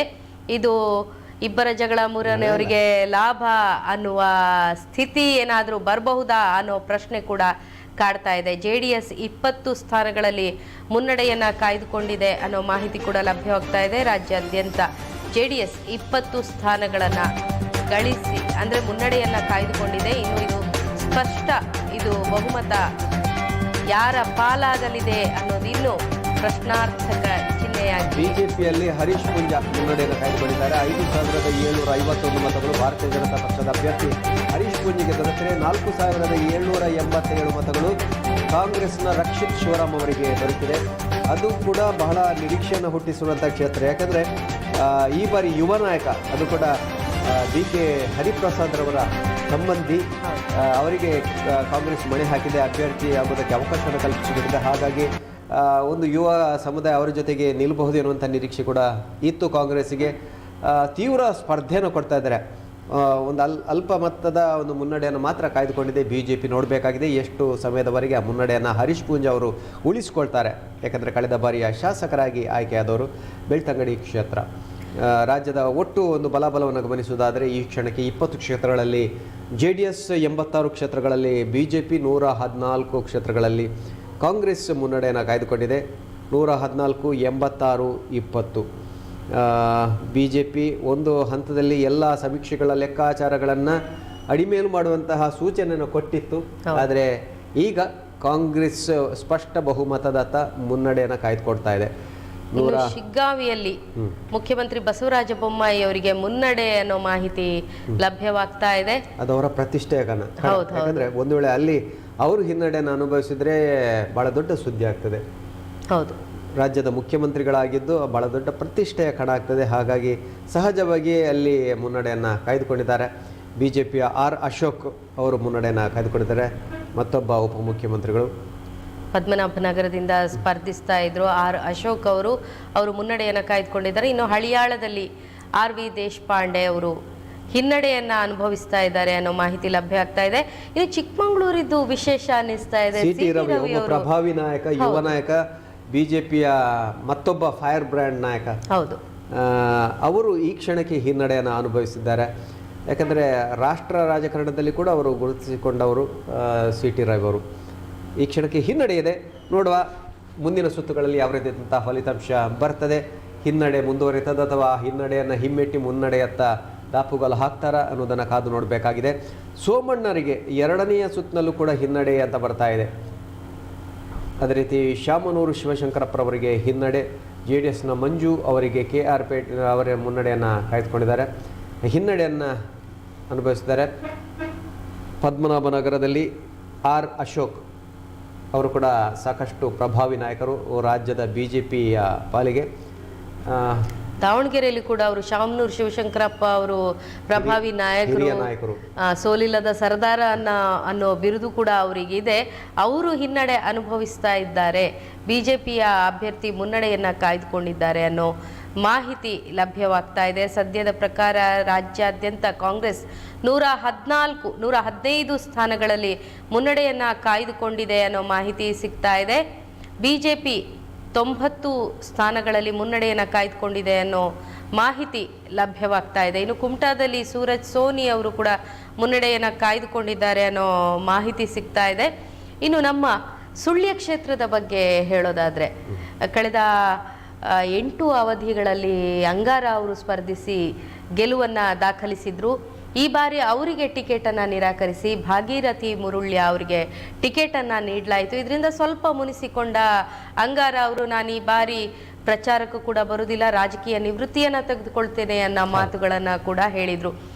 ಏನಾಗ್ಬೋದು? ಅಲ್ಲ, ಅದು BJPಯ ಭದ್ರಕೋಟೆಗಳಲ್ಲಿ ಒಂದು ಸುಳ್ಯ ಕ್ಷೇತ್ರ. ಹಾಗಾಗಿ BJPಗೆ ಒಂದು ಪ್ರಯೋಗಗಳನ್ನು ಮಾಡುವುದಕ್ಕೆ ಆಡುಂಬಲ ಅಂದರೆ ತಪ್ಪಾಗ್ಲಿಕ್ಕಿಲ್ಲ. ಆದರೆ ಪ್ರಯೋಗಕ್ಕೆ ಮುಂದಾಗಿರಲಿಲ್ಲ. ಇನ್ನೊಂದು ಮೀಸಲು ಕ್ಷೇತ್ರ ತಾವು ಹೇಳಿದಾಗೆ, ಹಾಗಾಗಿ ಒಂದು ದೊಡ್ಡ ಭದ್ರಕೋಟೆ ಆಗಿರೋದ್ರಿಂದ ಒಂದು ಪ್ರಯೋಗಕ್ಕೆ ಮುಂದಾಗಿದೆ. ಒಂದು ಕಲ್ಲಿನಲ್ಲಿ 2 ಹಕ್ಕಿ ಅಂತ ನನಗನಿಸ್ತದೆ. ಒಂದು ಕಡೆ ಮಹಿಳೆಯರಿಗೆ ಪ್ರಾತಿನಿಧ್ಯ ನೀಡಿದೆ ಎನ್ನುವುದನ್ನು ಕೂಡ ಹೇಳಿಕೊಡುವುದಕ್ಕೆ ಅವಕಾಶ ಇದೆ. ಪುತ್ತೂರು ಮತ್ತು ಸುಳ್ಯ ಪಕ್ಕಪಕ್ಕದ 2 ಕ್ಷೇತ್ರಗಳಲ್ಲಿ ಮಹಿಳೆಯರಿಗೆ ಅವಕಾಶವನ್ನು ಕೊಟ್ಟಿದೆ. ಇನ್ನು ಹೇಳ್ಬೋದು ಕಾಂಗ್ರೆಸ್ ಎಷ್ಟು ಮಹಿಳೆಯರಿಗೆ ಕೊಟ್ಟಿದ್ರು ಅಂತ ಪ್ರಶ್ನೆ ಅವ್ರು ಕೇಳೋದಕ್ಕೆ ಅವಕಾಶ ಇದೆ, ನೈತಿಕತೆ ಇದೆ ಅನ್ನೋಂಥ ಒಂದು ಹಿನ್ನೆಲೆಯಲ್ಲಿ ಕೊಟ್ಟಿರ್ಬೋದು ಅಂತ ನನಗನಿಸ್ತದೆ. ಯಾಕಂದರೆ ಅದು ಆರಾಮವಾಗಿ ಗೆದ್ದುಕೊಳ್ಳಬಲ್ಲಂತಹ ಒಂದು ಕ್ಷೇತ್ರ. ಒಂದು ವೇಳೆ ಅಲ್ಲಿ ಅಂಗಾರರವರ ಬಂಡಾಯ ಎದ್ರೂ ಕೂಡ ಅದನ್ನು ಸಮರ್ಥವಾಗಿ ನಿಭಾವಣೆ ಮಾಡಬಹುದು ಎನ್ನುವಂಥ ಲೆಕ್ಕಾಚಾರ ಬಹುಶಃ BJP ನಾಯಕರಲ್ಲಿ, ವರಿಷ್ಠ ನಾಯಕರಲ್ಲಿ ಇಟ್ಟಿರಬಹುದು. ಹಾಗಾಗಿ ಆ ಪ್ರಯತ್ನಕ್ಕೆ ಮುಂದಾಗಿದೆ. ಇದೀಗ ಬಂದ ಮಾಹಿತಿ ಪ್ರಕಾರ ಮುನ್ನಡೆಯಲ್ಲಿ ಮ್ಯಾಜಿಕ್ ನಂಬರ್ ಅನ್ನ ನಾವು ಆಗಲೇ ಹೇಳಿದ್ವಿ, ಕಾಂಗ್ರೆಸ್ ಮುಟ್ಟಿದೆ ಅನ್ನೋ ಮಾಹಿತಿ. ಜಗದೀಶ್ ಶೆಟ್ಟರ್ ಅವರಿಗೆ ಹಿನ್ನಡೆಯಾಗಿದೆ ಹುಬ್ಳಿ ಧಾರವಾಡದಲ್ಲಿ ಸೆಂಟ್ರಲ್ನಲ್ಲಿ ಅನ್ನೋ ಮಾಹಿತಿ ಲಭ್ಯವಾಗ್ತಾ ಇದೆ. ಮಹೇಶ್ ತೆಂಗಿನಕಾಯಿ BJP ಅಭ್ಯರ್ಥಿ ಅವರು ಮುನ್ನಡೆಯನ್ನ ಕಾಯ್ದುಕೊಂಡಿದ್ದಾರೆ. ಜಗದೀಶ್ ಶೆಟ್ಟರ್ 2000ಕ್ಕೂ ಅಧಿಕ ಮತಗಳ ಅಂತರದಿಂದ ಹಿನ್ನಡೆಯನ್ನ ಕಾಯ್ದುಕೊಂಡಿದ್ದಾರೆ ಅನ್ನೋ ಮಾಹಿತಿ ಲಭ್ಯವಾಗ್ತಾ ಇದೆ. ಮ್ಯಾಜಿಕ್ ನಂಬರನ್ನ ಮುನ್ನಡೆಯಲ್ಲಿ ಕೈ ಮುಟ್ಟಿದೆ ಅಂತ ಹೇಳಿ ಮಾಹಿತಿ ಲಭ್ಯವಾಗ್ತಾ ಇದೆ. ಈಗಾಗಲೇ 113 ಸ್ಥಾನಗಳಲ್ಲಿ ಮುನ್ನಡೆಯನ್ನ ಬಹುತೇಕ 30 ಸ್ಥಾನಗಳ ಅಂತರವನ್ನು ಈ ಕ್ಷಣಕ್ಕೆ ಕಾಂಗ್ರೆಸ್ ಕಾಯ್ದುಕೊಂಡಿದೆ. 29 ಸ್ಥಾನಗಳಲ್ಲಿ ಮುನ್ನಡೆಯನ್ನು ಕಾಯ್ದುಕೊಂಡಿದೆ. ಇದು ಬಹುಶಃ ಸ್ಪಷ್ಟವಾಗಿ ಸರಳ ಬಹುಮತದೊಂದಿಗೆ ಸರ್ಕಾರವನ್ನು ನಡೆಸುವಂತಹ ಅವಕಾಶಗಳು ಕಾಣಿಸ್ತಾ ಇದೆ. ಇದೇ ಒಂದು ಮುನ್ನಡೆಯನ್ನು ಕಾಯ್ದುಕೊಂಡಲ್ಲಿ ಒಂದು ವೇಳೆ ಮತ್ತೆ BJP ತನ್ನ ಯಶಸ್ಸಿನ ನಾಗಲೋಟವನ್ನು ಮುಂದುವರಿಸಿದಲ್ಲಿ ಆರಂಭಿಕ ಹಂತಗಳಲ್ಲಿ ತೋರಿಸಿದಂಥ ಪ್ರದರ್ಶನ ಬಂದರೆ ಅಥವಾ ಮುಂದಿನ ಸುತ್ತುಗಳಲ್ಲಿ BJP ಪರವಾದಂಥ ಮತಗಳು ಬಂದರೆ ಮತ್ತೆ ಒಂದಷ್ಟು ಸಂಖ್ಯೆಗಳಲ್ಲಿ ಏರುಪೇರುಗಳಾಗುವ ಸಾಧ್ಯತೆಗಳು ಇದೆ. JDS ಕೂಡ 2 ಕ್ಷೇತ್ರಗಳಲ್ಲಿ ಹಿನ್ನಡೆಯನ್ನು ಕಾಯ್ದುಕೊಂಡಿದೆ. ಆಗ 20 ಕ್ಷೇತ್ರಗಳಲ್ಲಿ JDS ಮುನ್ನಡೆಯನ್ನು ಕಾಯ್ದುಕೊಂಡಿತ್ತು. ಈಗ ಆ ಸಂಖ್ಯೆ 18ಕ್ಕೆ ಕುಸಿದಿದೆ ಅಂತ ಹೇಳಿ ಮಾಹಿತಿ ಲಭ್ಯವಾಗ್ತಾ ಇದೆ. ಈ ಬಾರಿ ಏನಾದರೂ ನಮ್ಮ ಮಾಜಿ CM ಜಗದೀಶ್ ಶೆಟ್ಟರ್ ಅವರೇನಾದರೂ ಸೋತ್ರೆ ಅದು ಕೂಡ BJPಗೆ ಸಡ್ಡು ಹೊಡೆದು ಕಾಂಗ್ರೆಸ್ನಿಂದ ಸ್ಪರ್ಧಿಸಿ ಸೋತ್ರೆ ತೀವ್ರ ಮುಖಭಂಗ ಅನಿಸೋದಿಲ್ವಾ? ತೀವ್ರ ಮುಖಭಂಗ ಮತ್ತು ಅವರು BJPಗೆ ಒಂದು ಪ್ರಬಲ ಅಸ್ತ್ರ ಆಗ್ತದೆ. ಹೌದು, ನಮ್ಮ ಪಕ್ಷವನ್ನು ಬಿಟ್ಟು ಬೇರೆ ಪಕ್ಷಗಳಿಗೆ ಹೋದರೆ ಸೋಲೆ ನಿಮಗೆ ಗತಿ ಎನ್ನುವ ಒಂದು ಸಂದೇಶವನ್ನು ನೀಡುವುದಕ್ಕೆ ಸಾಧ್ಯ ಆಗ್ತದೆ. ಆದರೆ ಅಲ್ಲಿ ಮತ್ತೊಂದು ಅಭ್ಯರ್ಥಿ ಇದ್ದಾರೆ, ಅಥಣಿಯಲ್ಲಿ ಸ್ಪರ್ಧೆ ಮಾಡ್ತಾರೆ, ಲಕ್ಷ್ಮಣ ಸವದಿ. ಇಬ್ಬರೂ ಸೋತ್ರೆ ಅದನ್ನು ನೇರವಾಗಿ BJP ಹೇಳಿಕೊಳ್ಳೋದಕ್ಕೆ ಸಾಧ್ಯ ಇದೆ. ಆದರೆ ಒಂದು ಕ್ಷೇತ್ರದಲ್ಲಿ ಸೋಲು, ಒಂದು ಕ್ಷೇತ್ರದಲ್ಲಿ ಗೆಲುವು ಆದರೆ ಅದನ್ನು ಯಾವ ರೀತಿ ಹೇಳ್ತಾರೋ ಗೊತ್ತಿಲ್ಲ. ಆದರೆ ಒಂದು ಸ್ಪಷ್ಟ ಸಂದೇಶವನ್ನು ರವಾನಿಸ್ತದೆ. ಬಂಡಾಯ ಎದ್ದು ಅಥವಾ ಬೇರೆ ಪಕ್ಷಗಳಿಗೆ ಹೋಗಿ ಸ್ಪರ್ಧೆ ಮಾಡಿದರೆ ಅಲ್ಲಿ ನಿಮಗೆ ಗೆಲುವನ್ನು ಸಾಧಿಸುವುದಕ್ಕೆ ಅಷ್ಟು ಸುಲಭ ಇಲ್ಲ, ಸಾಧ್ಯ ಇಲ್ಲ ಎನ್ನುವಂಥ ಒಂದು ಸ್ಪಷ್ಟ ಸಂದೇಶ ರವಾನೆ ಆಗ್ತದೆ. ಇನ್ನು ರಾಮನಗರದಲ್ಲಿ ಕುಮಾರಸ್ವಾಮಿ ಅವರ ಪುತ್ರ ನಿಖಿಲ್ ಕುಮಾರಸ್ವಾಮಿ ಅವರು ಮುನ್ನಡೆಯನ್ನ ಕಾಯ್ದುಕೊಂಡಿದ್ದಾರೆ ಅನ್ನೋ ಮಾಹಿತಿ ಲಭ್ಯವಾಗ್ತಾ ಇದೆ. ಕಳೆದ ಬಾರಿ ಲೋಕಸಭಾ ಚುನಾವಣೆಗೆ ಅವರು ಸ್ಪರ್ಧಿಸಿದ್ರು. ಮಂಡ್ಯ ಕ್ಷೇತ್ರದಿಂದ ಸುಮಲತಾ ಅವರ ವಿರುದ್ಧ ಸ್ಪರ್ಧಿಸಿ ಸೋಲನ್ನ ಅನುಭವಿಸಿದ್ರು. ಈ ಬಾರಿ ಕರ್ನಾಟಕ ವಿಧಾನಸಭಾ ಚುನಾವಣೆಯಲ್ಲಿ ತಮ್ಮ ಅದೃಷ್ಟ ಪರೀಕ್ಷೆಗೆ ನಿಖಿಲ್ ಕುಮಾರಸ್ವಾಮಿ ಇಳಿದಿದ್ದಾರೆ. ಈಗ ಅವರು ಮುನ್ನಡೆಯನ್ನ ಕಾಯ್ದುಕೊಂಡಿದ್ದಾರೆ. ಇನ್ನು ಚನ್ನಪಟ್ಟಣದಲ್ಲಿ ಕುಮಾರಸ್ವಾಮಿ ಅವರಿಗೆ ಹಿನ್ನಡೆಯಾಗಿದೆ ಅನ್ನೋ ಮಾಹಿತಿ ಕೂಡ ಲಭ್ಯವಾಗ್ತಾ ಇದೆ. ಕಾದು ನೋಡೋಣ. ಇನ್ನೊಂದು ಮಾಹಿತಿಯ ಪ್ರಕಾರ ಕಾಂಗ್ರೆಸ್ 121 ಸ್ಥಾನಗಳಲ್ಲಿ ಮುನ್ನಡೆಯನ್ನ ಕಾಯ್ದುಕೊಂಡಿದೆ ಅನ್ನೋ ಮಾಹಿತಿ ಲಭ್ಯವಾಗ್ತಾ ಇದೆ. 83 ಸ್ಥಾನಕ್ಕೆ 38 ಸ್ಥಾನಗಳ ಅಂತರವನ್ನ ಕಾಯ್ದುಕೊಳ್ತಾ ಇದೆ ಈ ಕ್ಷಣಕ್ಕೆ ಕಾಂಗ್ರೆಸ್ ಬಿಜೆಪಿಯಿಂದ. ಹಾಗಾಗಿ ಗೆಲುವಿನ ನಾಗಲೋಟಕ್ಕೆ ಮುಂದಾಗಿದೆ ಕಾಂಗ್ರೆಸ್ ಅಂದರೆ ತಪ್ಪಾಗಲಿಕ್ಕಿಲ್ಲ. ನಿರಂತರವಾಗಿ ಮುನ್ನಡೆಯನ್ನು ಕಾಯ್ದುಕೊಳ್ತಾ ಇದೆ. ಆರಂಭಿಕ ಹಂತಗಳಲ್ಲಿ ಮಾತ್ರ ಬಿಜೆಪಿ ಮುನ್ನಡೆಯನ್ನು ಕಂಡುಕೊಂಡ್ರೆ ಆ ಬಳಿಕ ಒಂದು ಹಂತದಲ್ಲಿ 90ರ ಸಂಖ್ಯೆಯನ್ನು ದಾಟಿದ ನಂತರ ಅದು ಗೇರ್ ಬದಲಿಸಿದೆ ಅಂದರೆ ತಪ್ಪಾಗಲಿಕ್ಕಿಲ್ಲ. ಹಾಗಾಗಿ ಈಗ 121 ಕ್ಷೇತ್ರಗಳಲ್ಲಿ ಮುನ್ನಡೆಯನ್ನು ಕಾಂಗ್ರೆಸ್ ಕಂಡುಕೊಂಡಿದೆ. ಒಂದು ವೇಳೆ ಇದೇ ಒಂದು ಪರಿಸ್ಥಿತಿ ಮುಂದುವರಿದರೆ ಯಾವ ಪಕ್ಷದ ಸಹಾಯವೂ ಕೂಡ ಬೇಕಾಗಿಲ್ಲ. ಕಾಂಗ್ರೆಸ್ಗೆ ಸ್ಪಷ್ಟವಾದಂತಹ ಸರಳ ಬಹುಮತದೊಂದಿಗೆ ಕರ್ನಾಟಕದ ಅಧಿಕಾರದ ಚುಕ್ಕಾಣಿಯನ್ನು ವಹಿಸಿಕೊಳ್ಳಿಕ್ಕಿದೆ. ಇನ್ನಷ್ಟು ನಮ್ಮ ಜಿಲ್ಲೆಗಳ ದಕ್ಷಿಣ ಕನ್ನಡ ಹಾಗೂ ಉಡುಪಿ ಜಿಲ್ಲೆಗಳ ಅಪ್ಡೇಟ್ಸ್ಗಳನ್ನು ನೀಡಲಿದ್ದಾರೆ ಶಿಶಾನ್ ಅವರು. ಈಗಾಗಲೇ ಟೋಟಲ್ ಆಗಿ ನಾವು ನೋಡ್ತಾ ಹೋಗಿ ಆಗ ತಾನೇ ಹೇಳಿರುವ ಹಾಗೆ ಕಾಂಗ್ರೆಸ್ ಈ ಬಾರಿ ಮುನ್ನಡೆಯನ್ನು ತುಂಬಾನೇ ಕಂಡುಕೊಳ್ತಾ ಇದೆ. ಸೊ ಅದರಲ್ಲೂ ಕೂಡ ಮ್ಯಾಜಿಕ್ ನಂಬರನ್ನು ದಾಟಿ ಮುನ್ನಡೆ ಹೋಗ್ತಾ ಇರುವಂಥದ್ದು. ಈಗಾಗಲೇ ಈಗಿನ ಸದ್ಯದ ಅಪ್ಡೇಟ್ಗಳನ್ನ ನಾವು ನೋಡ್ತಾ ಹೋದರೆ ರಾಜ್ಯದಲ್ಲಿ ಕಾಂಗ್ರೆಸ್ ಆಲ್ಮೋಸ್ಟ್ 118 ಕ್ಷೇತ್ರಗಳಲ್ಲಿ ಮುನ್ನಡೆಯನ್ನು ಸಾಧಿಸ್ತಾ ಇದೆ. ಆಲ್ಮೋಸ್ಟ್ ನಮಗೆ ಮ್ಯಾಜಿಕ್ ನಂಬರ್ ಬೇಕಾಗಿರುವಂಥದ್ದು ಕೇವಲ 113 ಮಾತ್ರ. ಆದರೆ 118 ಕ್ಷೇತ್ರಗಳಲ್ಲಿ ಕಾಂಗ್ರೆಸ್ ಮುನ್ನಡೆಯನ್ನು ಸಾಧಿಸಿಕೊಳ್ತಾ ಇದೆ. ಆಗ ತಾನೇ ಹೇಳಿದೆ ದೆಹಲಿಯ ಕಾಂಗ್ರೆಸ್ ಕಚೇರಿಯಲ್ಲಿ ಸಂಭ್ರಮಾಚರಣೆಯನ್ನು ಮಾಡ್ತಾ ಇದ್ದಾರೆ ಅಂತ ಹೇಳಿ. ಸೊ ಡೆಫಿನೆಟ್ಲಿ ಯಾವುದೇ ರೀತಿಯಾದಂಥ ತಪ್ಪಿಲ್ಲ ಅಂತ ಅನಿಸ್ತಾ ಇದೆ. ಯಾಕಂತ ಹೇಳಿದ್ರೆ ಮುನ್ನಡೆಯಲ್ಲಿ ತುಂಬಾನೇ ಹೆಚ್ಚಿನ ಪಾಲನ್ನು ವಹಿಸ್ತಾ ಇದೆ. ಅದು ಕೂಡ ಮ್ಯಾಜಿಕ್ ನಂಬರನ್ನು ದಾಟಿ ಕಾಂಗ್ರೆಸ್ ಈ ರೀತಿಯಾದಂಥ ಬೆಳವಣಿಗೆಯನ್ನು ಕಂಡುಕೊಳ್ತಾ ಇದೆ ಅಂತ ಹೇಳಿದ್ದಾರೆ. ಅದು ಕೂಡ ಆಲ್ಮೋಸ್ಟ್ ಈಗಾಗಲೇ ಸಮಯ 9:30. ಸೊ ಜಾಸ್ತಿ ಏನು ಸಮಯ ಅವಕಾಶಗಳು ಇಲ್ಲ. ಕೇವಲ ಒಂದು ಇತ್ತೀಚಿನ ಅಂದರೆ ಈ ಎಲ್ಲ ಒಂದು ಅಪ್ಡೇಟ್ಗಳನ್ನ ನಾವು ನೋಡ್ತಾ ಹೋದರೆ ಒಂದು 11:30 12 ಸುಮಾರಿಗೆ ಎಲ್ಲ ರಿಸಲ್ಟ್ಗಳು ಕೂಡ ಸಂಪೂರ್ಣವಾಗಿ ಬಂದೇ ಬಿಡುತ್ತೆ. ಸೊ ಹಾಗಾಗಿ 9:30 ಸುಮಾರಿಗೆ 118 ಕ್ಷೇತ್ರಗಳಲ್ಲಿ ಕಾಂಗ್ರೆಸ್ ಮುನ್ನಡೆಯನ್ನು ಸಾಧಿಸ್ತಾ ಇದೆ ಅಂತ ಹೇಳಿದರೆ, ಸೊ ನಿನ್ನೆಯೂ ಕೂಡ ಹಲವಾರು ನಾಯಕರು ಕೂಡ ಹೇಳ್ತಾ ಇದ್ದಂಥದ್ದು ನಾವು ಕೇವಲ ಬಹುಮತದಿಂದ ಸರ್ಕಾರವನ್ನ ರಚನೆ ಮಾಡ್ತೇವೆ, ಯಾವುದೇ JDS ಆಗಿರ್ಬೋದು ಅಥವಾ ಇತರ ಪಕ್ಷಗಳ ಅನಿವಾರ್ಯತೆಗಳಿಲ್ಲ ನಮಗೆ ಮೈತ್ರಿ ಮಾಡೋದಕ್ಕೆ ಅನ್ನುವಂಥ ಮಾತನ್ನ ಹೇಳ್ತಾ ಇದ್ರು. ಸೊ JDS ಕೂಡ ಒಂದು ತಕ್ಕಮಟ್ಟಿಗೆ ಒಂದು ಪೈಪೋಟಿಯನ್ನು ನೀಡ್ತಾ ಇರುವಂಥದ್ದು. ಕೇವಲ 18 ಕ್ಷೇತ್ರಗಳಲ್ಲಿ ಮಾತ್ರ ಮುನ್ನಡೆಯನ್ನು ಸಾಧಿಸಿಕೊಳ್ತಾ ಇದೆ JDS. ಸೊ ಹಾಗಾಗಿ ಬಿಜೆಪಿ ಕೂಡ ಸೆಕೆಂಡ್ ಪ್ಲೇಸ್ ಅಲ್ಲಿ ಇರುವಂಥದ್ದು, ಆಲ್ಮೋಸ್ಟ್ 100ರ ಹತ್ತಿರ ಬರ್ತಾ ಇದೆ ಆಸುಪಾಸಿನಲ್ಲಿರುವಂಥದ್ದು ಬಿಜೆಪಿ. ಆದರೆ ಈಗ ಕರಾವಳಿ ಕ್ಷೇತ್ರವನ್ನ ನಾವು ನೋಡ್ತಾ ಹೋದ್ರೆ ಆಗ ತಾನೇ ಹೇಳಿರುವಂತೆ ಕರಾವಳಿ ಕ್ಷೇತ್ರದಲ್ಲಿ ಅದರಲ್ಲೂ ಕೂಡ ಪುತ್ತೂರು ಕ್ಷೇತ್ರದಲ್ಲಿ ಕಾರ್ಯಕರ್ತರ ಒಂದು ಬಂಡಾಯ ಯಾವ ರೀತಿಗೆ ಬಿಜೆಪಿಗೆ ಹೊಡೆತ ಬಿದ್ದಿದೆ ಅನ್ನುವಂಥದ್ದು ರಿಸಲ್ಟ್ ಅಲ್ಲಿ ಗೊತ್ತಾಗ್ತಾ ಇದೆ. ಈ ಬಾರಿಯ ಕೌಂಟಿಂಗ್ ಅಲ್ಲಿ ಕೇವಲ ಮೊದಲ ಸುತ್ತಿನ ಕೌಂಟಿಂಗ್ ಮಾತ್ರ ನಡೆದಿರುವಂಥದ್ದು ಶಿಲ್ಪ ಅವರೇ. ಆದರೆ ಈಗ ಪ್ರಸ್ತುತ ನಾವು ನೋಡ್ತಾ ಹೋದ್ರೆ ಪುತ್ತೂರು ವಿಧಾನಸಭಾ ಕ್ಷೇತ್ರದಲ್ಲಿ ಕಾಂಗ್ರೆಸ್ ಮುನ್ನಡೆಯನ್ನು ಸಾಧಿಸ್ತಾ ಇದೆ. ಅದ್ರ ಜೊತೆಗೆ ಎರಡು ರಾಷ್ಟ್ರೀಯ ಪಕ್ಷಗಳ ಜೊತೆಗೆ ಒಬ್ಬರು ಪ್ರಾದೇಶಿಕವಾಗಿ ಪಕ್ಷೇತರವಾಗಿ ನಿಂತಹ ವ್ಯಕ್ತಿ ಲೀಡನ್ನು ಪಡೆದುಕೊಳ್ತಾ ಇದ್ದಾರೆ. ಆದರೆ ಬಿಜೆಪಿ ಇಲ್ಲಿಯ ತನಕ ಒಂದೇ ಒಂದು ಹಂತದಲ್ಲೂ ಕೂಡ ಅಲ್ಲಿ ಲೀಡನ್ನು ಪಡೆದುಕೊಳ್ತಾ ಇಲ್ಲ. ಆಶಾ ತಿಮ್ಮಪ್ಪ ಅವರು ಅಂದರೆ ಅಲ್ಲಿಯ ಒಟ್ಟಾರೆ ಸಂಖ್ಯೆಯನ್ನು ಕೂಡ ನಾವು ಗಮನಿಸಿದರೆ ಆ ಒಂದು ಫಿಗರ್ಸ್ ಅನ್ನು ಕೂಡ ನಾನು ನಿಮ್ಮ ಮುಂದೆ ಇಡ್ತಾ ಹೋಗ್ತೀನಿ. ಸೊ ಅಶೋಕ್ ಕುಮಾರ್ ರೈ ಅವರು ಸದ್ಯದ ಮಟ್ಟಿಗೆ 3996 ಮತಗಳನ್ನು ಗಳಿಸಿಕೊಂಡಿದ್ದಾರೆ. ಇದು ಅವರು ಈಗ ತುಂಬಾನೇ ಲೀಡಲ್ಲಿ ಜಾಸ್ತಿ ಪಾಲನ್ನು ವಹಿಸಿಕೊಂಡ್ರೆ ಅರುಣ್ ಕುಮಾರ್ ಪುತ್ತಿಲ್ ಅವರು ಆಲ್ಮೋಸ್ಟ್ 3000ದಷ್ಟು ಮತಗಳನ್ನು ಗಳಿಸಿಕೊಂಡಿದ್ದಾರೆ. ಆದರೆ ಆಶಾ ತಿಮ್ಮಪ್ಪ ಅವರು ಕೇವಲ 2300ರಷ್ಟು ಮಾತ್ರ ಮತಗಳನ್ನು ಗಳಿಸಿಕೊಳ್ತಾ ಇದ್ದಾರೆ. ಸೊ ಮತ ಎಣಿಕೆಯಲ್ಲೂ ಕೂಡ ಅಂದರೆ ಈ ಮೂವರ ಮತ ಎಣಿಕೆಯಲ್ಲೂ ಕೂಡ ಆಶಾ ತಿಮ್ಮಪ್ಪ ಅವರು ಅಂದರೆ ಬಿಜೆಪಿಯ ಪಾಲು ತುಂಬಾನೇ ಕಡಿಮೆ ಇದೆ. ಇದರ ಜೊತೆಗೆ ಇಷ್ಟು ಹಂತದ ಚುನಾವಣೆಯ ಒಂದು ಮತ ಎಣಿಕೆಯಲ್ಲೂ ಕೂಡ ಬಿಜೆಪಿ ಪುತ್ತೂರಲ್ಲಿ ಒಂದು ಬಾರಿಯೂ ಕೂಡ ಮುನ್ನಡೆಯನ್ನ ಸಾಧಿಸದೇ ಇರುವಂತದ್ದು ತಕ್ಕ ಮಟ್ಟಿಗೆ ಅಂದ್ರೆ ಬಿಜೆಪಿಗೂ ಮತ್ತು ಆ ಒಂದು ಕ್ಷೇತ್ರದ ಜನತೆಯಲ್ಲೂ ಕೂಡ ಮತ್ತು ಕಾರ್ಯಕರ್ತರು ಅಭಿಮಾನಿಗಳಲ್ಲಿ ಒಂದು ನಿರಾಸೆಯನ್ನು ಮೂಡಿಸುವಂಥದ್ದು ಕೂಡ ನಡೀತಾ ಇರುವಂಥದ್ದು. ಯಾಕಂತ ಹೇಳಿದ್ರೆ ಅಭ್ಯರ್ಥಿಯ ಬದಲಾವಣೆಯಿಂದ ಎಷ್ಟರ ಮಟ್ಟಿಗೆ ಹೊಡೆತಗಳು ಬೀಳ್ತಾ ಇದೆ ಅನ್ನುವಂಥದ್ದು ಒಂದು ಸ್ಪಷ್ಟ ನಿದರ್ಶನ ಆಗ್ತಾ ಇದೆ. ಇದರ ಜೊತೆಗೆ ಬೆಳ್ತಂಗಡಿ ಮೊದಲ ಸುತ್ತಿನ ಒಂದು ಮತಎಣಿಕೆ ಕೂಡ ನಡೆದಿರುವಂಥದ್ದು.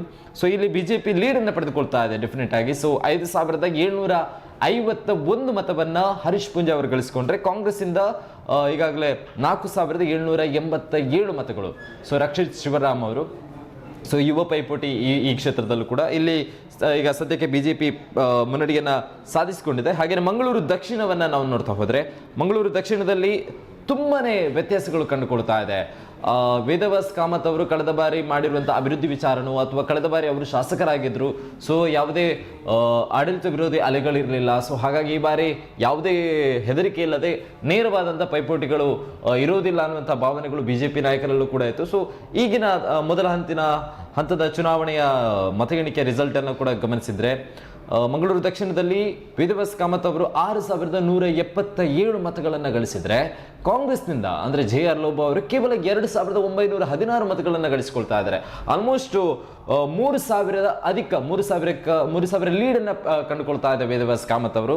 ಇದ್ರ ಜೊತೆಗೆ ಮಂಗಳೂರು ಉತ್ತರದಲ್ಲೂ ಕೂಡ 1256 ಮತಗಳ ಮುನ್ನಡೆಯನ್ನು ಕೂಡ ಕಂಡುಕೊಳ್ತಾ ಇರುವಂಥದ್ದು. ಇದು ಪ್ರಥಮ ಹಂತದ ಒಂದು ನಾವು ಮತ ಎಣಿಕೆಯನ್ನ ನಾವು ಗಮನಿಸ್ತಾ ಇರುವಂಥದ್ದು. ಹಾಗೇನೆ ಕಾರ್ಕಳ ಕ್ಷೇತ್ರದಲ್ಲಿ ಈಗಾಗಲೇ ಸುನಿಲ್ ಕುಮಾರ್ ಅವರು 5106 ಮತಗಳನ್ನು ಗಳಿಸಿದ್ರೆ ಉದಯ್ ಕುಮಾರ್ ಶೆಟ್ಟಿ 4935 ಮತಗಳನ್ನು ಗಳಿಸಿಕೊಂಡಿರುವಂಥದ್ದು. ಸೊ ಇಲ್ಲಿ almost neck to neck fight ಇರುವಂಥದ್ದು ಕಾರ್ಕಳ ವಿಧಾನಸಭಾ ಕ್ಷೇತ್ರದಲ್ಲಿ. ಆದರೆ ಈಗ ತುಂಬಾನೇ ವರಿ ಆಗ್ತಾ ಇರುವಂಥದ್ದು ಬಿಜೆಪಿಗೆ. ಆಲ್ಮೋಸ್ಟ್ ಉಡುಪಿ ವಿಧಾನಸಭಾ ಕ್ಷೇತ್ರದಲ್ಲೂ ಕೂಡ 5ರಲ್ಲಿ 4 ಕ್ಷೇತ್ರಗಳಲ್ಲಿ ಈಗಾಗಲೇ ಬಿಜೆಪಿ ಮುನ್ನಡೆಯನ್ನು ಸಾಧಿಸಿಕೊಳ್ತಾ ಇದೆ. ಹಾಗೆಯೇ ದಕ್ಷಿಣ ಕನ್ನಡದ ವಿಧಾನಸಭಾ ಕ್ಷೇತ್ರಗಳಲ್ಲಿ 8 ವಿಧಾನಸಭಾ ಕ್ಷೇತ್ರಗಳಲ್ಲಿ ಆಲ್ಮೋಸ್ಟ್ 6 ವಿಧಾನಸಭಾ ಕ್ಷೇತ್ರಗಳಲ್ಲಿ ಬಿಜೆಪಿಯ ಮುನ್ನಡೆಯನ್ನು ಸಾಧಿಸಿಕೊಡ್ತಾ ಇದೆ. ಆದರೆ ಮಂಗಳೂರು ಉಳ್ಳಾಲ ಮತ್ತು ಈ ಕಳೆದ ಬಾರಿಯೂ ಕೂಡ ಅಂದ್ರೆ ಪ್ರತಿ ಎಲೆಕ್ಷನ್ನಲ್ಲೂ ಕೂಡ ಮಂಗಳೂರು ಉಳ್ಳಾಲ ಅನ್ನುವಂಥದ್ದು ಅದು ಕಾಂಗ್ರೆಸ್ಗೆ ಮುನ್ನಡೆಯನ್ನು ಸಾಧಿಸಿಕೊಳ್ತಾ ಬರ್ತಾ ಇತ್ತು. ಈ ಬಾರಿ ಕೂಡ ಅದೇ ಒಂದು ನಡೀತಾ ಬರ್ತಾ ಇದೆ. ಆದರೆ ಇದ್ರ ಜೊತೆಗೆ ಈ ಬಾರಿ ಒಂದು ಸ್ಪೆಷಲ್ ಅಂತ ಹೇಳಿದ್ರೆ ಪುತ್ತೂರು ಆಗಿರುವಂತಹ ಒಂದು ಸ್ಪಾಟ್ ಆಗಿತ್ತು. ಅದು ಈ ಬಾರಿ ಕೈ ತಪ್ಪುತ್ತಾ ಅನ್ನುವಂಥ ಪ್ರಶ್ನೆಗಳು ಈಗಾಗಲೇ ಹಿರಿಯ ನಾಯಕರಲ್ಲಿ ಚರ್ಚೆಗೆ ಗ್ರಾಸವಾಗ್ತಾ ಇದೆ, ಕುತೂಹಲಕ್ಕೆ ಕಾರಣವಾಗ್ತಾ ಇದೆ. ಯಾಕಂತ ಹೇಳಿದ್ರೆ ಒಂದು ಬಿಜೆಪಿಯ ಭದ್ರಕೋಟೆ ಪುತ್ತೂರು ಅನ್ನುವಂಥದ್ದು ಹಿಂದುತ್ವದ ಒಂದು ಭದ್ರಕೋಟೆ ಆಗಿತ್ತು. ಆದರೆ ಈ ಬಾರಿ ಒಂದು ಬಾರಿಯೂ ಕೂಡ ಮುನ್ನಡೆಯನ್ನ ಸಾಧಿಸದೇ ಇರುವಂಥದ್ದು ಪಕ್ಷದಲ್ಲಿ ಮತ್ತು ಆ ಒಂದು ಕ್ಷೇತ್ರದ ಕಾರ್ಯಕರ್ತರಲ್ಲೂ ಕೂಡ ನಿರಾಸೆಯನ್ನು ಮೂಡಿಸ್ತಾ ಇದೆ. ಶಿಲ್ಪಾ ಅವರೇ,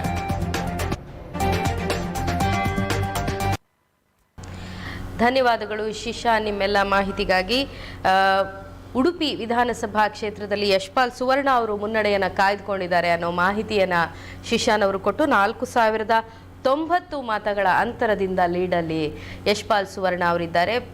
ಪ್ರಸಾದ್ ಕಾಂಚನ್, ಕಾಂಗ್ರೆಸ್ನ ಪ್ರಸಾದ್ ಕಾಂಚನ್ ಅವರ ವಿರುದ್ಧ 4090 ಮತಗಳ ಮುನ್ನಡೆಯಲ್ಲಿ ಯಶ್ಪಾಲ್ ಸುವರ್ಣ ಅವರಿದ್ದಾರೆ. ಅದೇ ರೀತಿ ಬೈಂದೂರು ಕ್ಷೇತ್ರದಿಂದ ಗೋಪಾಲ್ ಪೂಜಾರಿ ಅವರು ಸುಮಾರು 2000ಕ್ಕೂ ಅಧಿಕ ಮತಗಳ ಅಂತರದಿಂದ ಮುನ್ನಡೆಯನ್ನ ಕಾಯ್ದುಕೊಂಡಿದ್ದಾರೆ. ಗುರುರಾಜ್ ಗಂಟಿಹೊಳೆ ಅವರ ವಿರುದ್ಧ ಸ್ಪರ್ಧಿಸುವಂತ ಕಾಂಗ್ರೆಸ್ನ ಗೋಪಾಲ್ ಪೂಜಾರಿ ಅವರು 2000ಕ್ಕೂ ಅಧಿಕ ಮತಗಳ ಅಂತರದಿಂದ ಮುನ್ನಡೆಯನ್ನ ಕಾಯ್ದುಕೊಂಡಿದ್ದಾರೆ. ಇನ್ನು ಮಂಗಳೂರು ದಕ್ಷಿಣ ವಿಧಾನಸಭಾ ಕ್ಷೇತ್ರದಲ್ಲಿ ಶಾಸಕರಾದಂತಹ ವೇದವ್ಯಾಸ ಕಾಮತ್ ಅವರು ಮುನ್ನಡೆಯನ್ನ ಕಾಯ್ದುಕೊಂಡಿದ್ದಾರೆ ಅನ್ನೋ ಮಾಹಿತಿ ಲಭ್ಯ ಆಗ್ತಾ ಇದೆ.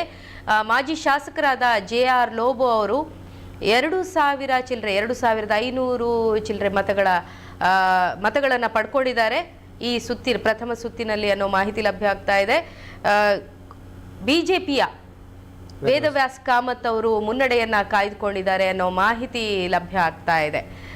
ಏನ್ ಅನ್ಸುತ್ತೆ, ಮಾಜಿ ಶಾಸಕರಾದಂತಹ JR ಲೋಬೋ ಅವರಿಗೆ ಮತ್ತೊಮ್ಮೆ ಕಾಂಗ್ರೆಸ್ ಅವಕಾಶವನ್ನ ಕೊಡ್ತು, ಅವರು ಹೆಚ್ಚಿನ ಅಂದ್ರೆ ಕಾಂಗ್ರೆಸ್ ಗ್ಯಾರಂಟಿಗಳ ಬಗ್ಗೆ ಪ್ರಚಾರಗಳನ್ನ ಮಾಡಿ ಈ ಬಾರಿ ಗೆಲುವು ನಿಶ್ಚಿತ ಅನ್ನೋ ವಿಶ್ವಾಸದಲ್ಲಿದ್ರು.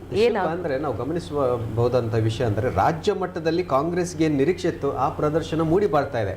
ಅಂದರೆ ಈಗ ಮುನ್ನಡೆಯ ಸಂಖ್ಯೆಗಳನ್ನು ಗಮನಿಸುವಾಗ 116 ಸ್ಥಾನಗಳಲ್ಲಿ ಮುನ್ನಡೆಯನ್ನು ಕಾಂಗ್ರೆಸ್ ಕಂಡುಕೊಂಡಿದೆ. ಆದರೆ ಕರಾವಳಿ ಕರ್ನಾಟಕ ಅಂದರೆ ವಿಶೇಷವಾಗಿ ನಮ್ಮ ಅವಿಭಜಿತ ದಕ್ಷಿಣ ಕನ್ನಡ ಜಿಲ್ಲೆಯಲ್ಲಿ ಕಾಂಗ್ರೆಸ್ ನಿರೀಕ್ಷಿತ ಪ್ರದರ್ಶನವನ್ನು ಮಾಡೋದಕ್ಕೆ ಸಾಧ್ಯ ಆಗಿಲ್ಲ ಅನ್ನುವಂಥ ಒಂದು ಚಿತ್ರಣ ಈಗ ಬರ್ತಾ ಇದೆ. ಯಾಕೆಂದರೆ ಇದು ಬಿಜೆಪಿಯ ಭದ್ರಕೋಟೆ. ಕಳೆದ ಕೆಲವು ದಶಕಗಳಿಂದ ಇಲ್ಲಿ ಭಾರತೀಯ ಜನತಾ ಪಕ್ಷ ಒಂದು ಪಾರಮ್ಯವನ್ನು ಮೆರೆದಿದೆ. ಈ ಒಂದು ಚುನಾವಣೆಯಲ್ಲಿ ಕೂಡ ಅದು ಸ್ಪಷ್ಟವಾಗಿ ಗೋಚರಿಸ್ತದೆ. ಆದರೆ 2013ರಲ್ಲಿ ಮಾತ್ರ ಅದು ಸಂಪೂರ್ಣ ವೈಫಲ್ಯವನ್ನು ಕಂಡುಕೊಂಡಿತ್ತು. ಬಿಜೆಪಿ ಕೇವಲ 2 ಜಿಲ್ಲೆಗಳಲ್ಲಿ ಒಂದೊಂದು ಸ್ಥಾನಕ್ಕೆ ತೃಪ್ತಿಯನ್ನು ಪಡ್ಕೊಳ್ಬೇಕಾಯಿತು. ಉಡುಪಿ ಜಿಲ್ಲೆಯಲ್ಲಿ ಕಾರ್ಕಳ ಕ್ಷೇತ್ರದಲ್ಲಿ ವಿ ಸುನೀಲ್ ಕುಮಾರ್ ಅವರು ಭಾರತೀಯ ಜನತಾ ಪಕ್ಷಕ್ಕೆ ಗೆಲುವನ್ನು ತಂದುಕೊಟ್ರೆ, ದಕ್ಷಿಣ ಕನ್ನಡ ಜಿಲ್ಲೆಯಲ್ಲಿ ಅಂಗಾರರವರು 2013ರಲ್ಲಿ ಗೆಲುವನ್ನು ತಂದುಕೊಟ್ರು. ಆದರೆ ಆ ಬಳಿಕ ನಡೆದಂತಹ ಚುನಾವಣೆ 2018ರಲ್ಲಿ ಮತ್ತೆ ತನ್ನ ಗತವೈಭವವನ್ನು ಬಿಜೆಪಿ ಪಡ್ಕೊಂಡಿತ್ತು. ಈ ಬಾರಿ ಒಂದಷ್ಟು ಆಡಳಿತ ವಿರೋಧಿ ಅಲೆಗಳು ಇದೆ ಅನ್ನುವಂಥ ಮಾಹಿತಿಗಳು ಅಥವಾ ಒಂದು ಅಂಶಗಳು ಎಲ್ರಿಗೂ ಗೊತ್ತಿದ್ರು ಕೂಡ ಅದರ ಜೊತೆಯಲ್ಲಿ 40% ಕಮಿಷನ್ ಸರ್ಕಾರ ಎನ್ನುವಂಥ ಆರೋಪಗಳ ಮಧ್ಯೆ ಕೂಡ ಒಂದಷ್ಟು ಹಿನ್ನಡೆ ಬಿಜೆಪಿಗೆ ಆಗಬಹುದು ಎನ್ನುವಂಥ ಲೆಕ್ಕಾಚಾರ ರಾಜಕೀಯ ಪಡಸಾಲೆಯಲ್ಲಿತ್ತು. ಆದರೆ ಅಲ್ಲಿ ಕೂಡ ಸಮೀಕ್ಷೆಗಳು ಕೂಡ ಹೇಳಿದ್ದಿಷ್ಟೇ, ಕರಾವಳಿ ಕರ್ನಾಟಕಕ್ಕೆ ಅದು ಹೆಚ್ಚಿನ ಬಾಧ್ಯವನ್ನು ನೀಡಲಿಕ್ಕಿಲ್ಲ, ಆ ಅಂಶಗಳು ಹೆಚ್ಚು ಕೆಲಸ ಮಾಡಲಿಕ್ಕಿಲ್ಲ. ಯಾಕೆಂದರೆ ಇದು ಹಿಂದುತ್ವದ ಒಂದು ಆಧಾರವನ್ನು ಇಟ್ಟುಕೊಂಡು ಇಲ್ಲಿ ಚುನಾವಣೆಗಳು ನಡೆಯುತ್ತದೆ. ಹಾಗಾಗಿ ಈ ಅಂಕಿಅಂಶಗಳೇ ಭಾರತೀಯ ಜನತಾ ಪಕ್ಷಕ್ಕೆ ಈ ಬಾರಿ ಕೂಡ ಗೆಲುವನ್ನು ತಂದುಕೊಡ್ಬೋದು ಎನ್ನುವಂಥ ನಿರೀಕ್ಷೆಯನ್ನು ಸಮೀಕ್ಷಾ ಸಂಸ್ಥೆಗಳು ಕೂಡ ಹೇಳಿತ್ತು. ಬಹುಶಃ ಅದು ಇಲ್ಲಿ ಗೋಚರ ಆಗ್ತಾ ಇದೆ. ದೊಡ್ಡ ಮಟ್ಟದ ನಷ್ಟ ಬಿಜೆಪಿಗೆ ಆಗಿಲ್ಲ.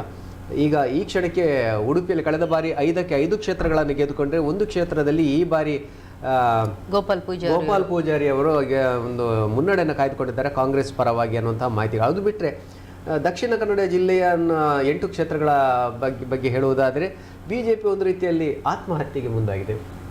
ಪುತ್ತೂರು ಕ್ಷೇತ್ರದಲ್ಲಿ ಅನ್ನುವಂಥ ಮಾಹಿತಿಗಳು ರಾಜಕೀಯವಾಗಿ ಕೇಳಿ ಬರ್ತಾ ಇದೆ. ಯಾಕಂದರೆ ಪುತ್ತೂರು ಕ್ಷೇತ್ರವನ್ನು ಅತ್ಯಂತ ಸುಲಭವಾಗಿ ಗೆದ್ದುಕೊಳ್ಳುವ ಸಾಧ್ಯತೆ ಇದ್ರೂ ಕೂಡ ಅರುಣ್ ಕುಮಾರ್ ಪುತ್ತಿಲರವರಿಗೆ ಟಿಕೆಟನ್ನು ನಿರಾಕರಣೆ ಮಾಡಿ ಆಶಾ ತಿಮ್ಮಪ್ಪ ಗೌಡರಿಗೆ ಕೊಟ್ಟಿರುವಂತಹದ್ದು ಸಹಜವಾಗಿ ಒಂದಷ್ಟು ಯುವ ಸಮುದಾಯಕ್ಕೆ ಅಥವಾ ಏನು ಹಿಂದುತ್ವದ ಪರ ಒಲವುಳ್ಳ ಯುವಕರಿಗೆ ಅದು ಇರುಸುಮುರುಸನ್ನು ತಂದಿತ್ತು. ನಮಗೆ ಒಂದು ಹಿಂದೂ ಸಂಘಟನೆಗಳಿಗೆ ಕೆಲಸ ಮಾಡುವಂತಹ ಅಥವಾ ನಮ್ಮ ನೋವು ನಲಿವುಗಳಿಗೆ ಸ್ಪಂದಿಸುವಂತಹ ಒಬ್ಬ ಯುವ ನಾಯಕ ಬೇಕು ಅನ್ನುವಂಥ ನಿರೀಕ್ಷೆ ಅಲ್ಲಿನ ಯುವಜನತೆ ವ್ಯಕ್ತಪಡಿಸಿತ್ತು. ಅದು ಗೋಚರ ಆಗ್ತಾ ಇದೆ ಬಹುತೇಕ. ಈಗ ರಾಜ್ಯದ ವಿಷಯ ಗಮನಿಸೋದಾದ್ರೆ ಕಾಂಗ್ರೆಸ್ 114 ಸ್ಥಾನಗಳ ಮುನ್ನಡೆಯನ್ನ ಕಾಯ್ದುಕೊಂಡಿದೆ. ಬಿಜೆಪಿ 88 ಸ್ಥಾನಗಳಲ್ಲಿ ಮುನ್ನಡೆಯನ್ನ ಕಾಯ್ದುಕೊಂಡಿದೆ. ರಾಜಾಜಿನಗರದಲ್ಲಿ ಬಿಜೆಪಿಯ ಸುರೇಶ್ ಕುಮಾರ್ ಅವರು ಹಿನ್ನಡೆಯನ್ನ ಕಾಯ್ದುಕೊಂಡಿದ್ದಾರೆ. ಸ್ವಚ್ಛ ರಾಜಕಾರಣಿ ಅಂತ ಹೇಳಿಯೇ ಬಿಂಬಿತರಾಗಿದ್ದಂಥವರು ಸುರೇಶ್ ಕುಮಾರ್ ಅವರು ಹಿನ್ನಡೆಯನ್ನ ಕಾಯ್ದುಕೊಂಡಿದ್ದಾರೆ. ಅದೇ ರೀತಿಯಾಗಿ ಸಚಿವ ಡಾಕ್ಟರ್ ಸುಧಾಕರ್ ಅವರು ಕೂಡ ಹಿನ್ನಡೆಯನ್ನ ಕಾಯ್ದುಕೊಂಡಿದ್ದಾರೆ ಅನ್ನೋ ಮಾಹಿತಿ ಲಭ್ಯವಾಗ್ತಾ ಇದೆ. ವೈದ್ಯಕೀಯ ಸಚಿವರಾಗಿದ್ದವರು ಹೌದು ಡಾಕ್ಟರ್ ಸುಧಾಕರ್ ಅವರು ಈ ಕ್ಷಣಕ್ಕೆ ಹಿನ್ನಡೆಯನ್ನು ಅನುಭವಿಸಿದ್ದಾರೆ. ಮತ್ತೊಮ್ಮೆ ನಾವು ಹೇಳ್ತಾ ಇದ್ದೇವೆ, ಅದು ಕಾಂಗ್ರೆಸ್ ಇರಲಿ, ಬಿಜೆಪಿ ಇರಲಿ, JDS ಇರಲಿ, ಈಗ ನಾವು ತೋರಿಸ್ತಾ ಇರುವಂತಹ ಅಂಕೆಗಳು ಏನಿದೆ ಅದು ಈ ಕ್ಷಣದ ಮುನ್ನಡೆಯ ಆಧಾರದಲ್ಲಿ ನೀಡಿರುವಂತಹ ಅಂಕೆಗಳು. ಅದು ಫಲಿತಾಂಶ ಅಲ್ಲ. ಅಂತಿಮ ಫಲಿತಾಂಶ ಅಧಿಕೃತವಾಗಿ ಘೋಷಣೆ ಆಗಬೇಕು. ಅದರ ಬಳಿಕವಾಗಿ ಮಾತ್ರ ನಾವು ಸ್ಪಷ್ಟವಾಗಿ ಹೇಳುವುದಕ್ಕೆ ಸಾಧ್ಯ. ಇದು ಮುನ್ನಡೆಯ ಆಧಾರದಲ್ಲಿ. ಈಗ ಹೇಳುವುದಾದರೆ ಕಾಂಗ್ರೆಸ್ 110 ಸ್ಥಾನಗಳಿಗೆ ಕುಸಿದಿದೆ. ಕೊಂಚ ಮಟ್ಟಿಗೆ ಸ್ವಲ್ಪ ಮಟ್ಟಿನ ಚೇತರಿಕೆಯನ್ನು ಬಿಜೆಪಿ ಕಂಡುಕೊಂಡಿದೆ. 89 ಸ್ಥಾನಗಳಿಗೆ ಏರಿಕೆಯನ್ನು ಕಂಡುಕೊಂಡಿದೆ. ಅಂದರೆ ಸರಿಸುಮಾರು 21 ಸ್ಥಾನಗಳ ಅಂತರ ಮುನ್ನಡೆಯಲ್ಲಿ ಈಗ ಇದೆ ಕಾಂಗ್ರೆಸ್ ಮತ್ತು ಬಿಜೆಪಿ ಮಧ್ಯೆ. 4 ಸ್ಥಾನಗಳು ಕುಸಿತ ಕಂಡಿದೆ ಕಾಂಗ್ರೆಸ್. ಅದರ ಜೊತೆಗೆ JDS 2 ಸ್ಥಾನಗಳನ್ನು ಏರಿಕೆಯನ್ನು ಕಂಡುಕೊಂಡಿದೆ. ಇನ್ನು ಅರಕಲಗೂಡು ಕ್ಷೇತ್ರದಲ್ಲಿ ಪಕ್ಷೇತರ ಕೃಷ್ಣಗೌಡ ಅವರಿಗೆ ಮುನ್ನಡೆ ಅಂತ ಹೇಳಿ ಮಾಹಿತಿ ಲಭ್ಯ ಆಗ್ತಾ ಇದೆ. ಆಗ್ಲೇ ತಿಳಿಸಿದ ತರ ಇನ್ನು ಪುಲಿಕೇಶಿ ನಗರದಲ್ಲಿ ಕಾಂಗ್ರೆಸ್ನ ಅಭ್ಯರ್ಥಿ ಮುನ್ನಡೆಯನ್ನ ಕಾಯ್ದುಕೊಂಡಿದ್ದಾರೆ. ಹಗರಿಬೊಮ್ಮನಹಳ್ಳಿಯಲ್ಲಿ JDSನ ನೇಮಿರಾಜ್ ನಾಯಕ್ಗೆ ಮುನ್ನಡೆ ಅನ್ನೋ ಮಾಹಿತಿ ಲಭ್ಯವಾಗ್ತಾ ಇದೆ. RV ದೇಶಪಾಂಡೆ ಅವರು ಹಳಿಯಾಳದಲ್ಲಿ ಹಿನ್ನಡೆಯನ್ನ ಕಂಡಿದ್ದಾರೆ. ಚನ್ನಪಟ್ಟಣದಲ್ಲಿ JDS ರಾಜ್ಯಾಧ್ಯಕ್ಷ HD ಕುಮಾರಸ್ವಾಮಿ ಅವರು ಮುನ್ನಡೆಯನ್ನ ಕಾಯ್ದುಕೊಂಡಿದ್ದಾರೆ ಅನ್ನೋ ಮಾಹಿತಿ ಕೂಡ ಲಭ್ಯವಾಗ್ತಾ ಇದೆ. ಕಾಂಗ್ರೆಸ್ನ ರಾಜ್ಯಾಧ್ಯಕ್ಷರು ಅದೇ ರೀತಿ ಒಂದು ವೇಳೆ ಕಾಂಗ್ರೆಸ್ಗೆ ಸ್ಪಷ್ಟ ಬಹುಮತ ಬಂದರೆ ಮುಖ್ಯಮಂತ್ರಿಯ ಸ್ಪರ್ಧೆಯಲ್ಲಿರುವಂತಹ ಪ್ರಭಾವಿ ನಾಯಕ DK ಶಿವಕುಮಾರ್ ಅವರು ಹೇಳ್ತಾ ಇದ್ರು, ನಾವು ಈ ಬಾರಿ ಯಾವ ಸಮೀಕ್ಷೆಗಳು ಏನೇ ಅಂಕೆಗಳನ್ನು ಕೊಟ್ಟರು ಕೂಡ ನಾವು 141 ಅನ್ನುವಂತಹ ನಿಖರವಾದಂತಹ ಸ್ಪಷ್ಟವಾದಂತಹ ಸಂಖ್ಯೆಯನ್ನು ಕೊಡ್ತಾ ಇದ್ರು. ಯಾವ ಆಧಾರದ ಅಂದರೆ ಅವರ ಆಂತರಿಕವಾದಂತಹ ಸಮೀಕ್ಷೆಗಳಾಗಿರ್ಬೋದು ಅಥವಾ ಲೆಕ್ಕಾಚಾರಗಳಿರ್ಬೋದು, 141 ಅನ್ನುವಂತಹ ಸಂಖ್ಯೆನ ಅವರು ಹೇಳ್ತಾ ಇದ್ದಾರೆ. ಆದರೆ ಅದು ಈ ಕ್ಷಣಕ್ಕೆ ಕಷ್ಟ ಅಂತ ನನಗೆ ಅನಿಸ್ತಾ ಇದೆ. ಅಷ್ಟು ಸುಲಭ ಅಲ್ಲ. ಆರಂಭಿಕ ಹಂತದಲ್ಲಿ ಅಂತೂ ಅತಂತ್ರ ಪರಿಸ್ಥಿತಿ ನಿರ್ಮಾಣ ಆಗುವಂತಹ ಸಾಧ್ಯತೆಗಳಿತ್ತು. ಆದರೆ ಈಗ 115 ಸ್ಥಾನಗಳಲ್ಲಿ ಮುನ್ನಡೆಯನ್ನು ಕಾಂಗ್ರೆಸ್ ಕಾಣ್ತಾ ಇದೆ. ಆದರೆ 141 ಏನು DK ಶಿವಕುಮಾರ್ ಅವರು ಹೇಳ್ತಾ ಇದ್ದಾರೆ, ಅದನ್ನು ಮುಟ್ಟೋದಕ್ಕೆ ಭಾಳ ಕಷ್ಟ ಇದೆ ಅಂತ ನನಗೆ ಅನಿಸ್ತಾ ಇದೆ. ಓಕೆ, ಇನ್ನು ಕುಂದಾಪುರ ವಿಧಾನಸಭಾ ಕ್ಷೇತ್ರದ ಬಗ್ಗೆ ಹೇಳೋದಾದರೆ ಮೊದಲಿಗೆ ಹಾಲಾಡಿ ಶ್ರೀನಿವಾಸ್ ಶೆಟ್ಟಿ ಅವರು ನಾನು ಕಿರಣ್ ಕೊಡ್ಗಿ ಅವರಿಗೆ ಸ್ಥಾನವನ್ನ ಬಿಟ್ಟುಕೊಡ್ತೀನಿ ಅನ್ನುವಂತ ಹೇಳೋ ಮೂಲಕ ಆದರ್ಶ ನಡೆಯನ್ನ ಪ್ರದರ್ಶಿಸಿದವರು. ಇದೀಗ ಬಂದ ಮಾಹಿತಿ ಪ್ರಕಾರ ಮುರುಗೇಶ್ ನಿರಾಣಿ ಅವರು ಮುನ್ನಡೆಯನ್ನ ಕಾಯ್ದುಕೊಂಡಿದ್ದಾರೆ. ಚಿಕ್ಕನಾಯಕನಹಳ್ಳಿಯಲ್ಲಿ ಮಾಧುಸ್ವಾಮಿ ಅವರು ಮುನ್ನಡೆಯನ್ನ ಕಾಯ್ದುಕೊಂಡಿದ್ದಾರೆ ಅನ್ನೋ ಮಾಹಿತಿ ಲಭ್ಯವಾಗ್ತಾ ಇದೆ. ಇನ್ನು ಬಾದಾಮಿಯಲ್ಲಿ ಭೀಮಸೇನ ಜಿಮ್ಮನಕಟ್ಟಿ ಮುನ್ನಡೆಯನ್ನ ಕಾಯ್ದುಕೊಂಡಿದ್ದಾರೆ ಅನ್ನೋ ಮಾಹಿತಿಗಳು ಲಭ್ಯವಾಗ್ತಾ ಇದೆ. ಆ ಕಡೆಯಿಂದ ಬಳ್ಳಾರಿಯಿಂದ ಶ್ರೀರಾಮುಲು ಒಂದು ಹಂತದಲ್ಲಿ ಈ ಆಪರೇಷನ್ ಕಮಲ ಎನ್ನುವ ಏನು ಶಬ್ದ ಪದ ಪ್ರಯೋಗ ಆಗ್ತದೆ, ಅದಕ್ಕೆ ಮೂಲ ಕಾರಣಕರ್ತರಲ್ಲಿ ಒಬ್ಬರು ಶ್ರೀರಾಮುಲು ಅವರು, ಗಾಲಿ ಜನಾರ್ದನ್ ರೆಡ್ಡಿ ಅವರು ಮತ್ತು ಶ್ರೀರಾಮುಲು ಅವರ ಏನು ತಂಡ ಇತ್ತು. ಈಗ ಅವರು ಈ ಒಂದು ಚುನಾವಣೆಯಲ್ಲಿ ಈ ಹಂತದಲ್ಲಿ ಮತ್ತೊಮ್ಮೆ ಸ್ಪಷ್ಟವಾಗಿ ಹೇಳ್ತದೆ, ಈ ಹಂತದಲ್ಲಿ ಹಿನ್ನಡೆಯನ್ನು ಕಾಣ್ತಾ ಇದ್ದಾರೆ. ಇನ್ನು ಟಿ ನರಸೀಪುರದಲ್ಲಿ ಜೆಡಿಎಸ್ನ ಅಶ್ವಿನ್ ಕುಮಾರ್ ಅವರು ಮುನ್ನಡೆಯನ್ನ ಕಾಯ್ದುಕೊಂಡಿದ್ದಾರೆ. ಚಿಕ್ಕಪೇಟೆ ಬಿಜೆಪಿ ಅಭ್ಯರ್ಥಿ ಮುನ್ನಡೆಯನ್ನ ಕಾಯ್ದುಕೊಂಡಿದ್ದಾರೆ ಅನ್ನೋ ಮಾಹಿತಿ ಲಭ್ಯವಾಗ್ತಾ ಇದೆ. ಸಚಿವರಾದಂತಹ ಡಾಕ್ಟರ್ ಸುಧಾಕರ್ ಅವರು 2,000 ಚಿಲ್ಲರೆ ಮತಗಳ ಅಂತರದಲ್ಲಿ ಹಿನ್ನಡೆಯಲ್ಲಿದ್ದಾರೆ ಅನ್ನೋ ಮಾಹಿತಿ ಸದ್ಯದ ಮಟ್ಟಿಗೆ ಲಭ್ಯವಾಗ್ತಾ ಇದೆ. ಅದರ ಜೊತೆಗೆ ಕಾಂಗ್ರೆಸ್ ರಾಜ್ಯದಲ್ಲಿ 109 ಸ್ಥಾನಗಳಲ್ಲಿ ಮುನ್ನಡೆಯನ್ನ ಕಾಯ್ದುಕೊಂಡ್ರೆ ಬಿಜೆಪಿ 88 ಸ್ಥಾನಗಳಲ್ಲಿ ಮುನ್ನಡೆಯನ್ನ ಕಾಯ್ದುಕೊಂಡಿದೆ ಅನ್ನೋ ಮಾಹಿತಿ ಲಭ್ಯವಾಗ್ತಾ ಇದೆ. ರಾಜ್ಯ ಬಿಜೆಪಿಯ ಅತ್ಯಂತ ಪ್ರಭಾವಿ ನಾಯಕ ಮಾಜಿ ಮುಖ್ಯಮಂತ್ರಿ BS ಯಡಿಯೂರಪ್ಪನವರು, ಅವರು ಈ ರಾಜ್ಯದಲ್ಲಿ ಬಿಜೆಪಿಯನ್ನು ಕಟ್ಟಿ ಬೆಳೆಸಿದವರು. ಅವರು ಈ ಬಾರಿ ಸ್ಪರ್ಧೆಯನ್ನು ಮಾಡ್ತಾ ಇಲ್ಲ.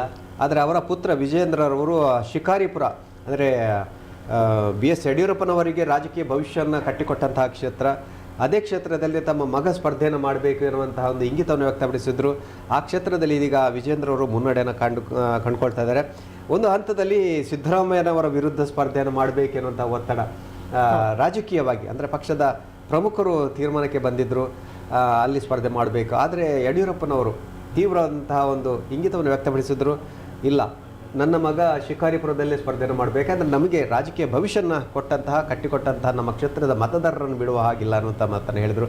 ಕೊನೆಗೂ ಅವರ ಒಂದು ಒತ್ತಾಯಕ್ಕೆ ಅಥವಾ ಒತ್ತಾಸೆಗೆ ಮಣಿತ ಗೊತ್ತಿಲ್ಲ, ಶಿಕಾರಿಪುರದಲ್ಲೇ ಸ್ಪರ್ಧೆಯನ್ನು ಮಾಡಿದರು ವಿಜೇಂದ್ರವರು. ಈಗ ಮುನ್ನಡೆಯನ್ನು ಕಾಯ್ದುಕೊಂಡಿದ್ದಾರೆ. ಡಾಕ್ಟರ್ ಸುಧಾಕರ್ ಅವರು ಹಿನ್ನಡೆಯನ್ನು ಅನುಭವಿಸ್ತಾ ಇದ್ದಾರೆ. ಮಾಧುಸ್ವಾಮಿಯವರು ಮುನ್ನಡೆಯನ್ನು ಈಗ ಕಂಡುಕೊಳ್ತಾ ಇದ್ದಾರೆ. ಒಂದು ಹಂತದಲ್ಲಿ ಅವರು ಕೂಡ ಹಿನ್ನಡೆಯನ್ನು ಅನುಭವಿಸಿದರು. ಜಗದೀಶ್ ಶೆಟ್ಟರ್ ನಿರಂತರವಾಗಿ ಹಿನ್ನಡೆಯನ್ನು ಅನುಭವಿಸ್ತಿದ್ದಾರೆ. ಬಹುಶಃ ಇಡೀ BJPಯ ತಂಡ ಅವರ ಸೋಲಿಗಾಗಿ ಪ್ರಯತ್ನ ಪಟ್ಟಿದೆ ಅನ್ನೋದು ನಿಚ್ಚಳ ಆಗ್ತದೆ. ಮತ್ತೆ ನಾವು ಗಮನಿಸಬೇಕು, ಇಲ್ಲಿ ಸಂಖ್ಯೆಗಳು ಮತ್ತೆ ಏರುಪೇರಾಗ್ತಾ ಇದೆ. ಒಂದು ಹಂತದಲ್ಲಿ 130ರವರೆಗೆ ಸಾಗಿದ್ದಂತಹ ಕಾಂಗ್ರೆಸ್ನ ಮುನ್ನಡೆಯ ಅಂಕೆಗಳು ಈಗ 110ಕ್ಕೆ ಇಳಿತಾ ಇದೆ. BJP 85, ಇಲ್ಲಿ 110, 109 ಕ್ಷೇತ್ರಗಳಲ್ಲಿ ಕಾಂಗ್ರೆಸ್ ಮುನ್ನಡೆಯನ್ನು ಕಂಡುಕೊಳ್ತಿದೆ. JDS ಈಗ ಚೇತರಿಕೆಯನ್ನು ಕಾಣ್ತಾ ಇದೆ. 26 ಕ್ಷೇತ್ರಗಳಲ್ಲಿ JDS ಕೂಡ, ಅಂದರೆ ನಾನು ಎಲ್ಲೂ ನಮ್ಮನ್ನು ಬಿಟ್ಟು ಸರ್ಕಾರ ಹೇಗೆ ಮಾಡ್ತೀರಿ ಅನ್ನುವಂಥ ಸವಾಲನ್ನು JDSನ ನಾಯಕರು ಹೇಳ್ತಾನೆ ಇರ್ತಾರೆ. ಬಹುಶಃ ಈ ಒಂದು ಚುನಾವಣೆಯಲ್ಲಿ ಕೂಡ ಅದು ಸ್ಪಷ್ಟವಾಗಿ ಕಾಣಿಸ್ತಾ ಇದೆ. 26 ಕ್ಷೇತ್ರಗಳು, ಅಂದರೆ ಒಂದು 30ರ ನಂತರದ ಸ್ಥಾನಗಳನ್ನು JDS ಮಾಡಿಕೊಂಡ್ರೆ ಖಂಡಿತವಾಗಿಯೂ JDSನ ಅಗತ್ಯ ಬೀಳ್ತದೆ ಯಾವುದೇ ರಾಜಕೀಯ ಪಕ್ಷ ಸರ್ಕಾರವನ್ನು ಮಾಡಬೇಕಾದ್ರೆ. ಇನ್ನು ಬೆಳಗಾವಿ ದಕ್ಷಿಣದಲ್ಲಿ ಅಭಯ್ ಪಾಟೀಲ್ ಬಿಜೆಪಿಯಿಂದ ಸ್ಪರ್ಧಿಸಿದ್ರು, ಅವರು ಮುನ್ನಡೆಯನ್ನು ಕಾಯ್ದುಕೊಂಡಿದ್ದಾರೆ.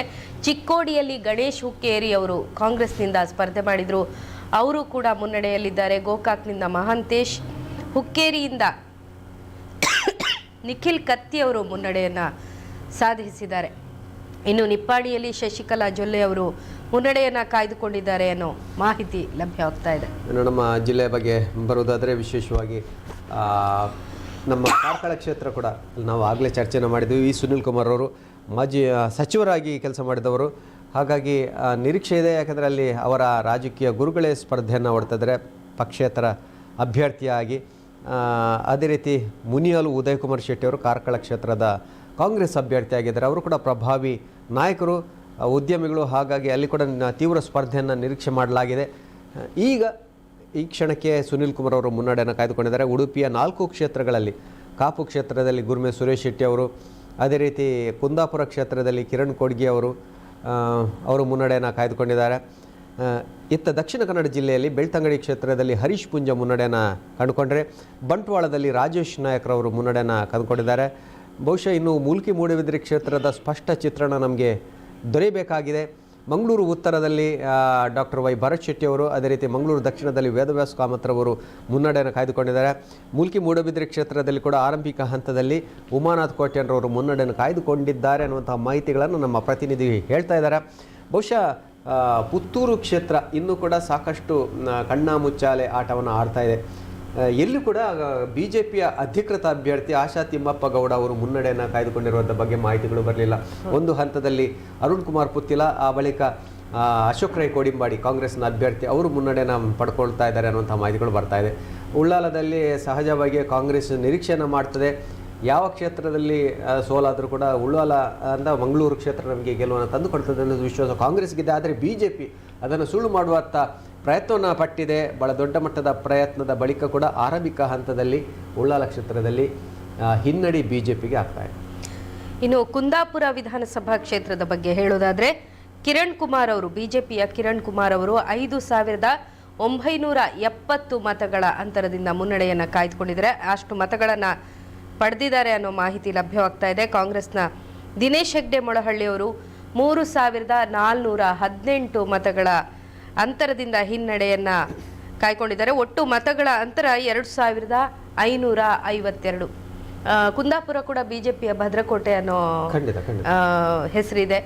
ಹಾಲಾಡಿ ಶ್ರೀನಿವಾಸ್ ಶೆಟ್ಟರು ಸತತವಾಗಿ ಶ್ರೀನಿವಾಸ್ ಶೆಟ್ಟರು ಅವರಿಗೆ ಕುಂದಾಪುರದ ವಾಜಪೇಯಿ ಅನ್ನುವಂಥ ಒಂದು ಹೆಗ್ಗಳಿಕೆದ ಬಿರುದನ್ನು ಅವರ ಅಭಿಮಾನಿಗಳು ಕೊಟ್ಟಿದ್ರು. ಸರಳ ಸಜ್ಜನಿಕೆಯ ರಾಜಕಾರಣಿ ಅನ್ನುವಂಥ ಒಂದು ಮಾತಿದೆ. ತಾವು ಹೇಳಿದರೆ ಆಗ ಒಂದು ಆದರ್ಶ ನಡೆಯನ್ನು ಅನುಭವಿಸಿದ್ರು. ನಾನು ಸ್ಪರ್ಧೆಯನ್ನು ಮಾಡ್ತಾ ಇಲ್ಲ, ನನ್ನ ಪರವಾಗಿ ಕಿರಣ್ ಕುಮಾರ್ ಖೋಡ್ಗೆ ಅವರಿಗೆ ಟಿಕೆಟನ್ನು ಕೊಡಿ ಅನ್ನುವಂಥ, ಅಂದರೆ ಅವರು ಕೇಳಲಿಲ್ಲ, ಒಂದು ಹೇಳಿದರು ನಮ್ಮ ಆಸೆ ಇದೆ ಅನ್ನುವಂಥ ಮಾತನ್ನು ಅವರು ಹೇಳಿದರು. ಸಕ್ರಿಯ ರಾಜಕಾರಣದಿಂದ ದೂರ ಉಳಿತೇನೆ, ಆದರೆ ಬಿ ಜೆ ಪಿ ಅಭ್ಯರ್ಥಿಯ ಪರ ಕೆಲಸ ಮಾಡ್ತೇನೆ ಅನ್ನುವಂಥ ಒಂದು ಮಾತು. ಹೌದು. ಈಗ ಮಾಹಿತಿಯ ಪ್ರಕಾರ ಸಾಕಷ್ಟು ಸುತ್ತಿನ ಮತ ಎಣಿಕೆ ಪ್ರಾರಂಭವಾಗಿದೆ. ಪ್ರತಿಯೊಂದು ದಕ್ಷಿಣ ಕನ್ನಡ ಹಾಗೂ ಉಡುಪಿ ಜಿಲ್ಲೆಯಲ್ಲಿ EVM ಮತಗಳ ಎಣಿಕೆ ಕಾರ್ಯ ಆರಂಭವಾಗಿದೆ. ಕೆಲವು ಕ್ಷೇತ್ರಗಳಲ್ಲಿ ಬಿಜೆಪಿ ಅಭ್ಯರ್ಥಿಗಳು ಮುಂದಿದ್ರೆ, ಕೆಲವು ಕ್ಷೇತ್ರಗಳಲ್ಲಿ ಕಾಂಗ್ರೆಸ್ ಅಭ್ಯರ್ಥಿಗಳು ಮುನ್ನಡೆಯನ್ನು ಕಾಯ್ದುಕೊಂಡಿದ್ದಾರೆ. ಇದರ ಸ್ಪಷ್ಟ ಚಿತ್ರಣ ಸಿಗೋದು ಮಾತ್ರ ಸಾಧಾರಣ ಒಂದು 12 ಗಂಟೆ ನಂತರ ಸ್ಪಷ್ಟ ಚಿತ್ರಣ ಸಿಗಲಿದೆ ಅಂತ ಮಾಹಿತಿ ಲಭ್ಯವಾಗ್ತಾ ಇದೆ. ಇನ್ನು ರಾಜ್ಯದ ಮಟ್ಟಿಗೆ ಗಮನಿಸೋದಾದ್ರೆ ಕಾಂಗ್ರೆಸ್ 108 ಸ್ಥಾನಗಳಲ್ಲಿ ಮುನ್ನಡೆಯನ್ನು ಕಾಯ್ದುಕೊಂಡಿದೆ.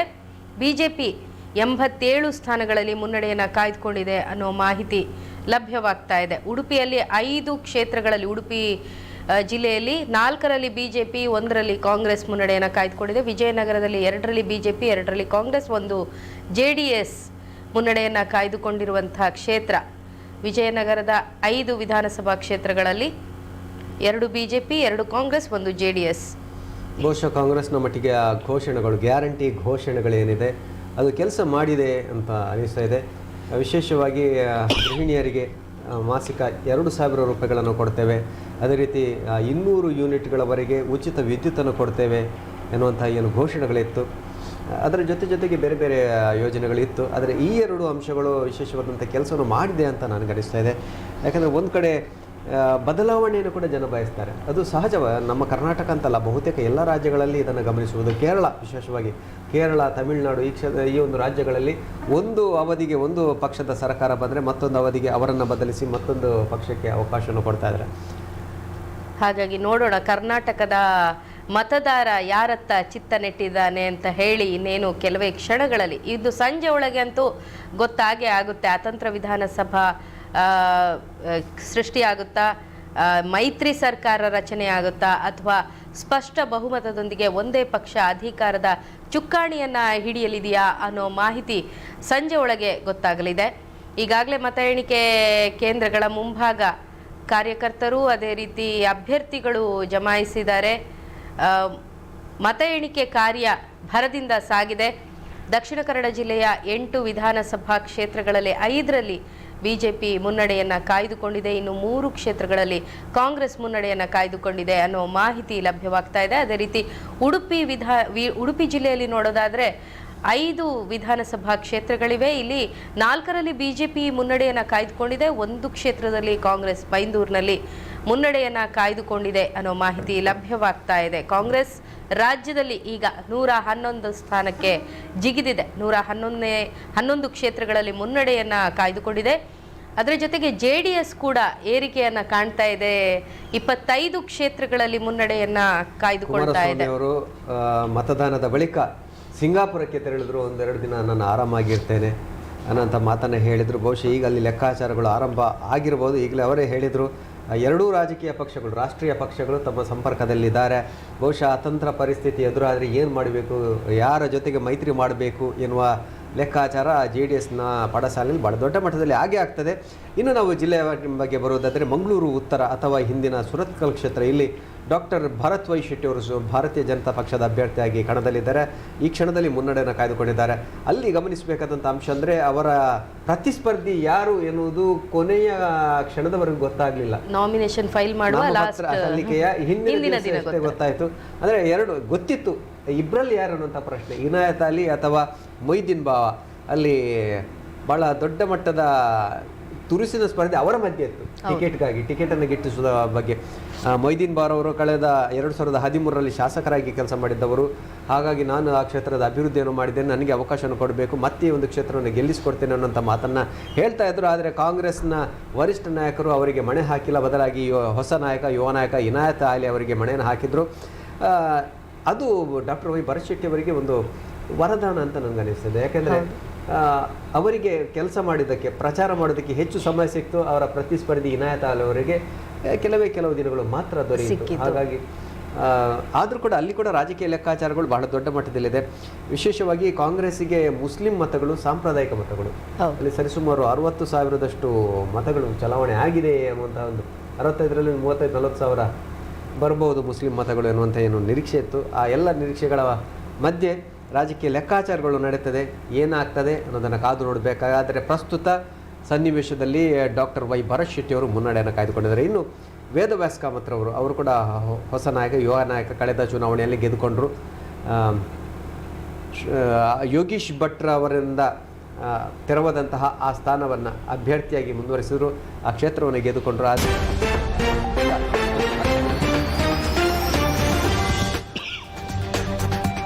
ಇನ್ನು ಕುಂದಾಪುರ ವಿಧಾನಸಭಾ ಕ್ಷೇತ್ರದಲ್ಲಿ ಕಿರಣ್ ಕೊಡ್ಗಿ ಅವರಿಗೆ 5,970 ಮತಗಳು ಲಭಿಸಿದೆ. ದಿನೇಶ್ ಹೆಗ್ಡೆ ಮೊಳಹಳ್ಳಿ ಕಾಂಗ್ರೆಸ್ನಿಂದ ಸ್ಪರ್ಧಿಸಿದ್ರು. ಅವರಿಗೆ 3,418 ಮತಗಳು ಲಭಿಸಿದೆ. ಆ ಮೂಲಕ ಕಿರಣ್ ಕೊಡ್ಗಿ ಅವರು ಮುನ್ನಡೆಯನ್ನ ಕಾಯ್ದುಕೊಂಡಿದ್ದಾರೆ ಅನ್ನೋ ಮಾಹಿತಿ ಲಭ್ಯವಾಗ್ತಾ ಇದೆ.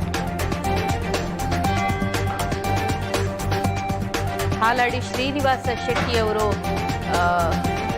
ಕಿರಣ್ ಕೊಡ್ಗಿ ಅವರಿಗೆ ತಮ್ಮ ಸ್ಥಾನವನ್ನ ಬಿಟ್ಟುಕೊಟ್ಟಿದ್ರು. ಆ ಸ್ಥಾನದಲ್ಲಿ ಸ್ಪರ್ಧಿಸಿದಂತ ಬಿಜೆಪಿ ಅಭ್ಯರ್ಥಿ ಕಿರಣ್ ಕೊಡ್ಗಿ ಅವರು 5,970 ಮತಗಳನ್ನ ಪಡೆಯುವ ಮೂಲಕ ಮುನ್ನಡೆಯನ್ನ ಕಾಯ್ದುಕೊಂಡಿದ್ದಾರೆ ಅನ್ನೋ ಮಾಹಿತಿ ಲಭ್ಯವಾಗ್ತಾ ಇದೆ. ಈಗ ಮತ್ತೆ ಸಂಖ್ಯೆಗಳಲ್ಲಿ ಏರ್ಪೇರಾಗ್ತಾ ಇದೆ. 113 ಮಾಯ ಸಂಖ್ಯೆ ಅಂತ ಹೇಳ್ತೇವೆ. ಕರ್ನಾಟಕ ರಾಜ್ಯದ ಅಧಿಕಾರವನ್ನು ಪಡೆದುಕೊಳ್ಬೇಕಾದ್ರೆ 113 ಸ್ಥಾನಗಳ ಅವಶ್ಯಕತೆ ಇದೆ. 113 ಸ್ಥಾನಗಳಲ್ಲಿ ಮುನ್ನಡೆಯಲಿದೆ ಕಾಂಗ್ರೆಸ್. 81 ಸ್ಥಾನಗಳಲ್ಲಿ ಕುಸಿತವನ್ನು ಕಂಡಿದೆ ಬಿಜೆಪಿ. ಆರಂಭಿಕ ಹಂತದಲ್ಲಿ ನಾವು ಆಗಲೇ ಹೇಳಿದ್ದೇವೆ, ನಿರಂತರವಾಗಿ ಸರಿಸುಮಾರು 90ರವರೆಗೆ ಮುನ್ನಡೆಯನ್ನು ಕಾಯ್ದುಕೊಂಡಿರುವಂತಹ ಬಿಜೆಪಿ ಆ ಬಳಿಕ ಕುಸಿತವನ್ನು ಕಾಣ್ತಾ ಇದೆ. 81ಕ್ಕೆ ಇಳಿದಿದೆ. ಈ ಕ್ಷಣಕ್ಕೆ 25 ಕ್ಷೇತ್ರಗಳಲ್ಲಿ JDS ಮುನ್ನಡೆಯನ್ನು ಕಾಯ್ದುಕೊಂಡಿದೆ. ಇತರರು ಒಂದು 5 ಕ್ಷೇತ್ರಗಳಲ್ಲಿ ಮುನ್ನಡೆಯನ್ನು ಕಾಯ್ದುಕೊಂಡಿದ್ದಾರೆ. ಆದರೆ ಇದು ಆರಂಭಿಕ ಹಂತದ ಎಣಿಕೆ ಮಾತ್ರ ಪೂರ್ಣಗೊಂಡಿದೆ. ಆದರೆ ಇನ್ನೂ ಹಲವಾರು ಸುತ್ತಿನ ಮತ ಎಣಿಕೆ ಬಾಕಿ ಇದೆ. ಈ ಅಂಕೆಗಳು ಬದಲಾಗುವ ಎಲ್ಲ ಸಾಧ್ಯತೆಗಳು ಇದೆ. ಮತ್ತೊಂದು ಸ್ಥಾನದ ಕುಸಿತ ಈ ಕ್ಷಣಕ್ಕೆ ಬಿಜೆಪಿ ಕಾಣ್ತಾ ಇದೆ. 80, 114ರಲ್ಲಿ ಕಾಂಗ್ರೆಸ್.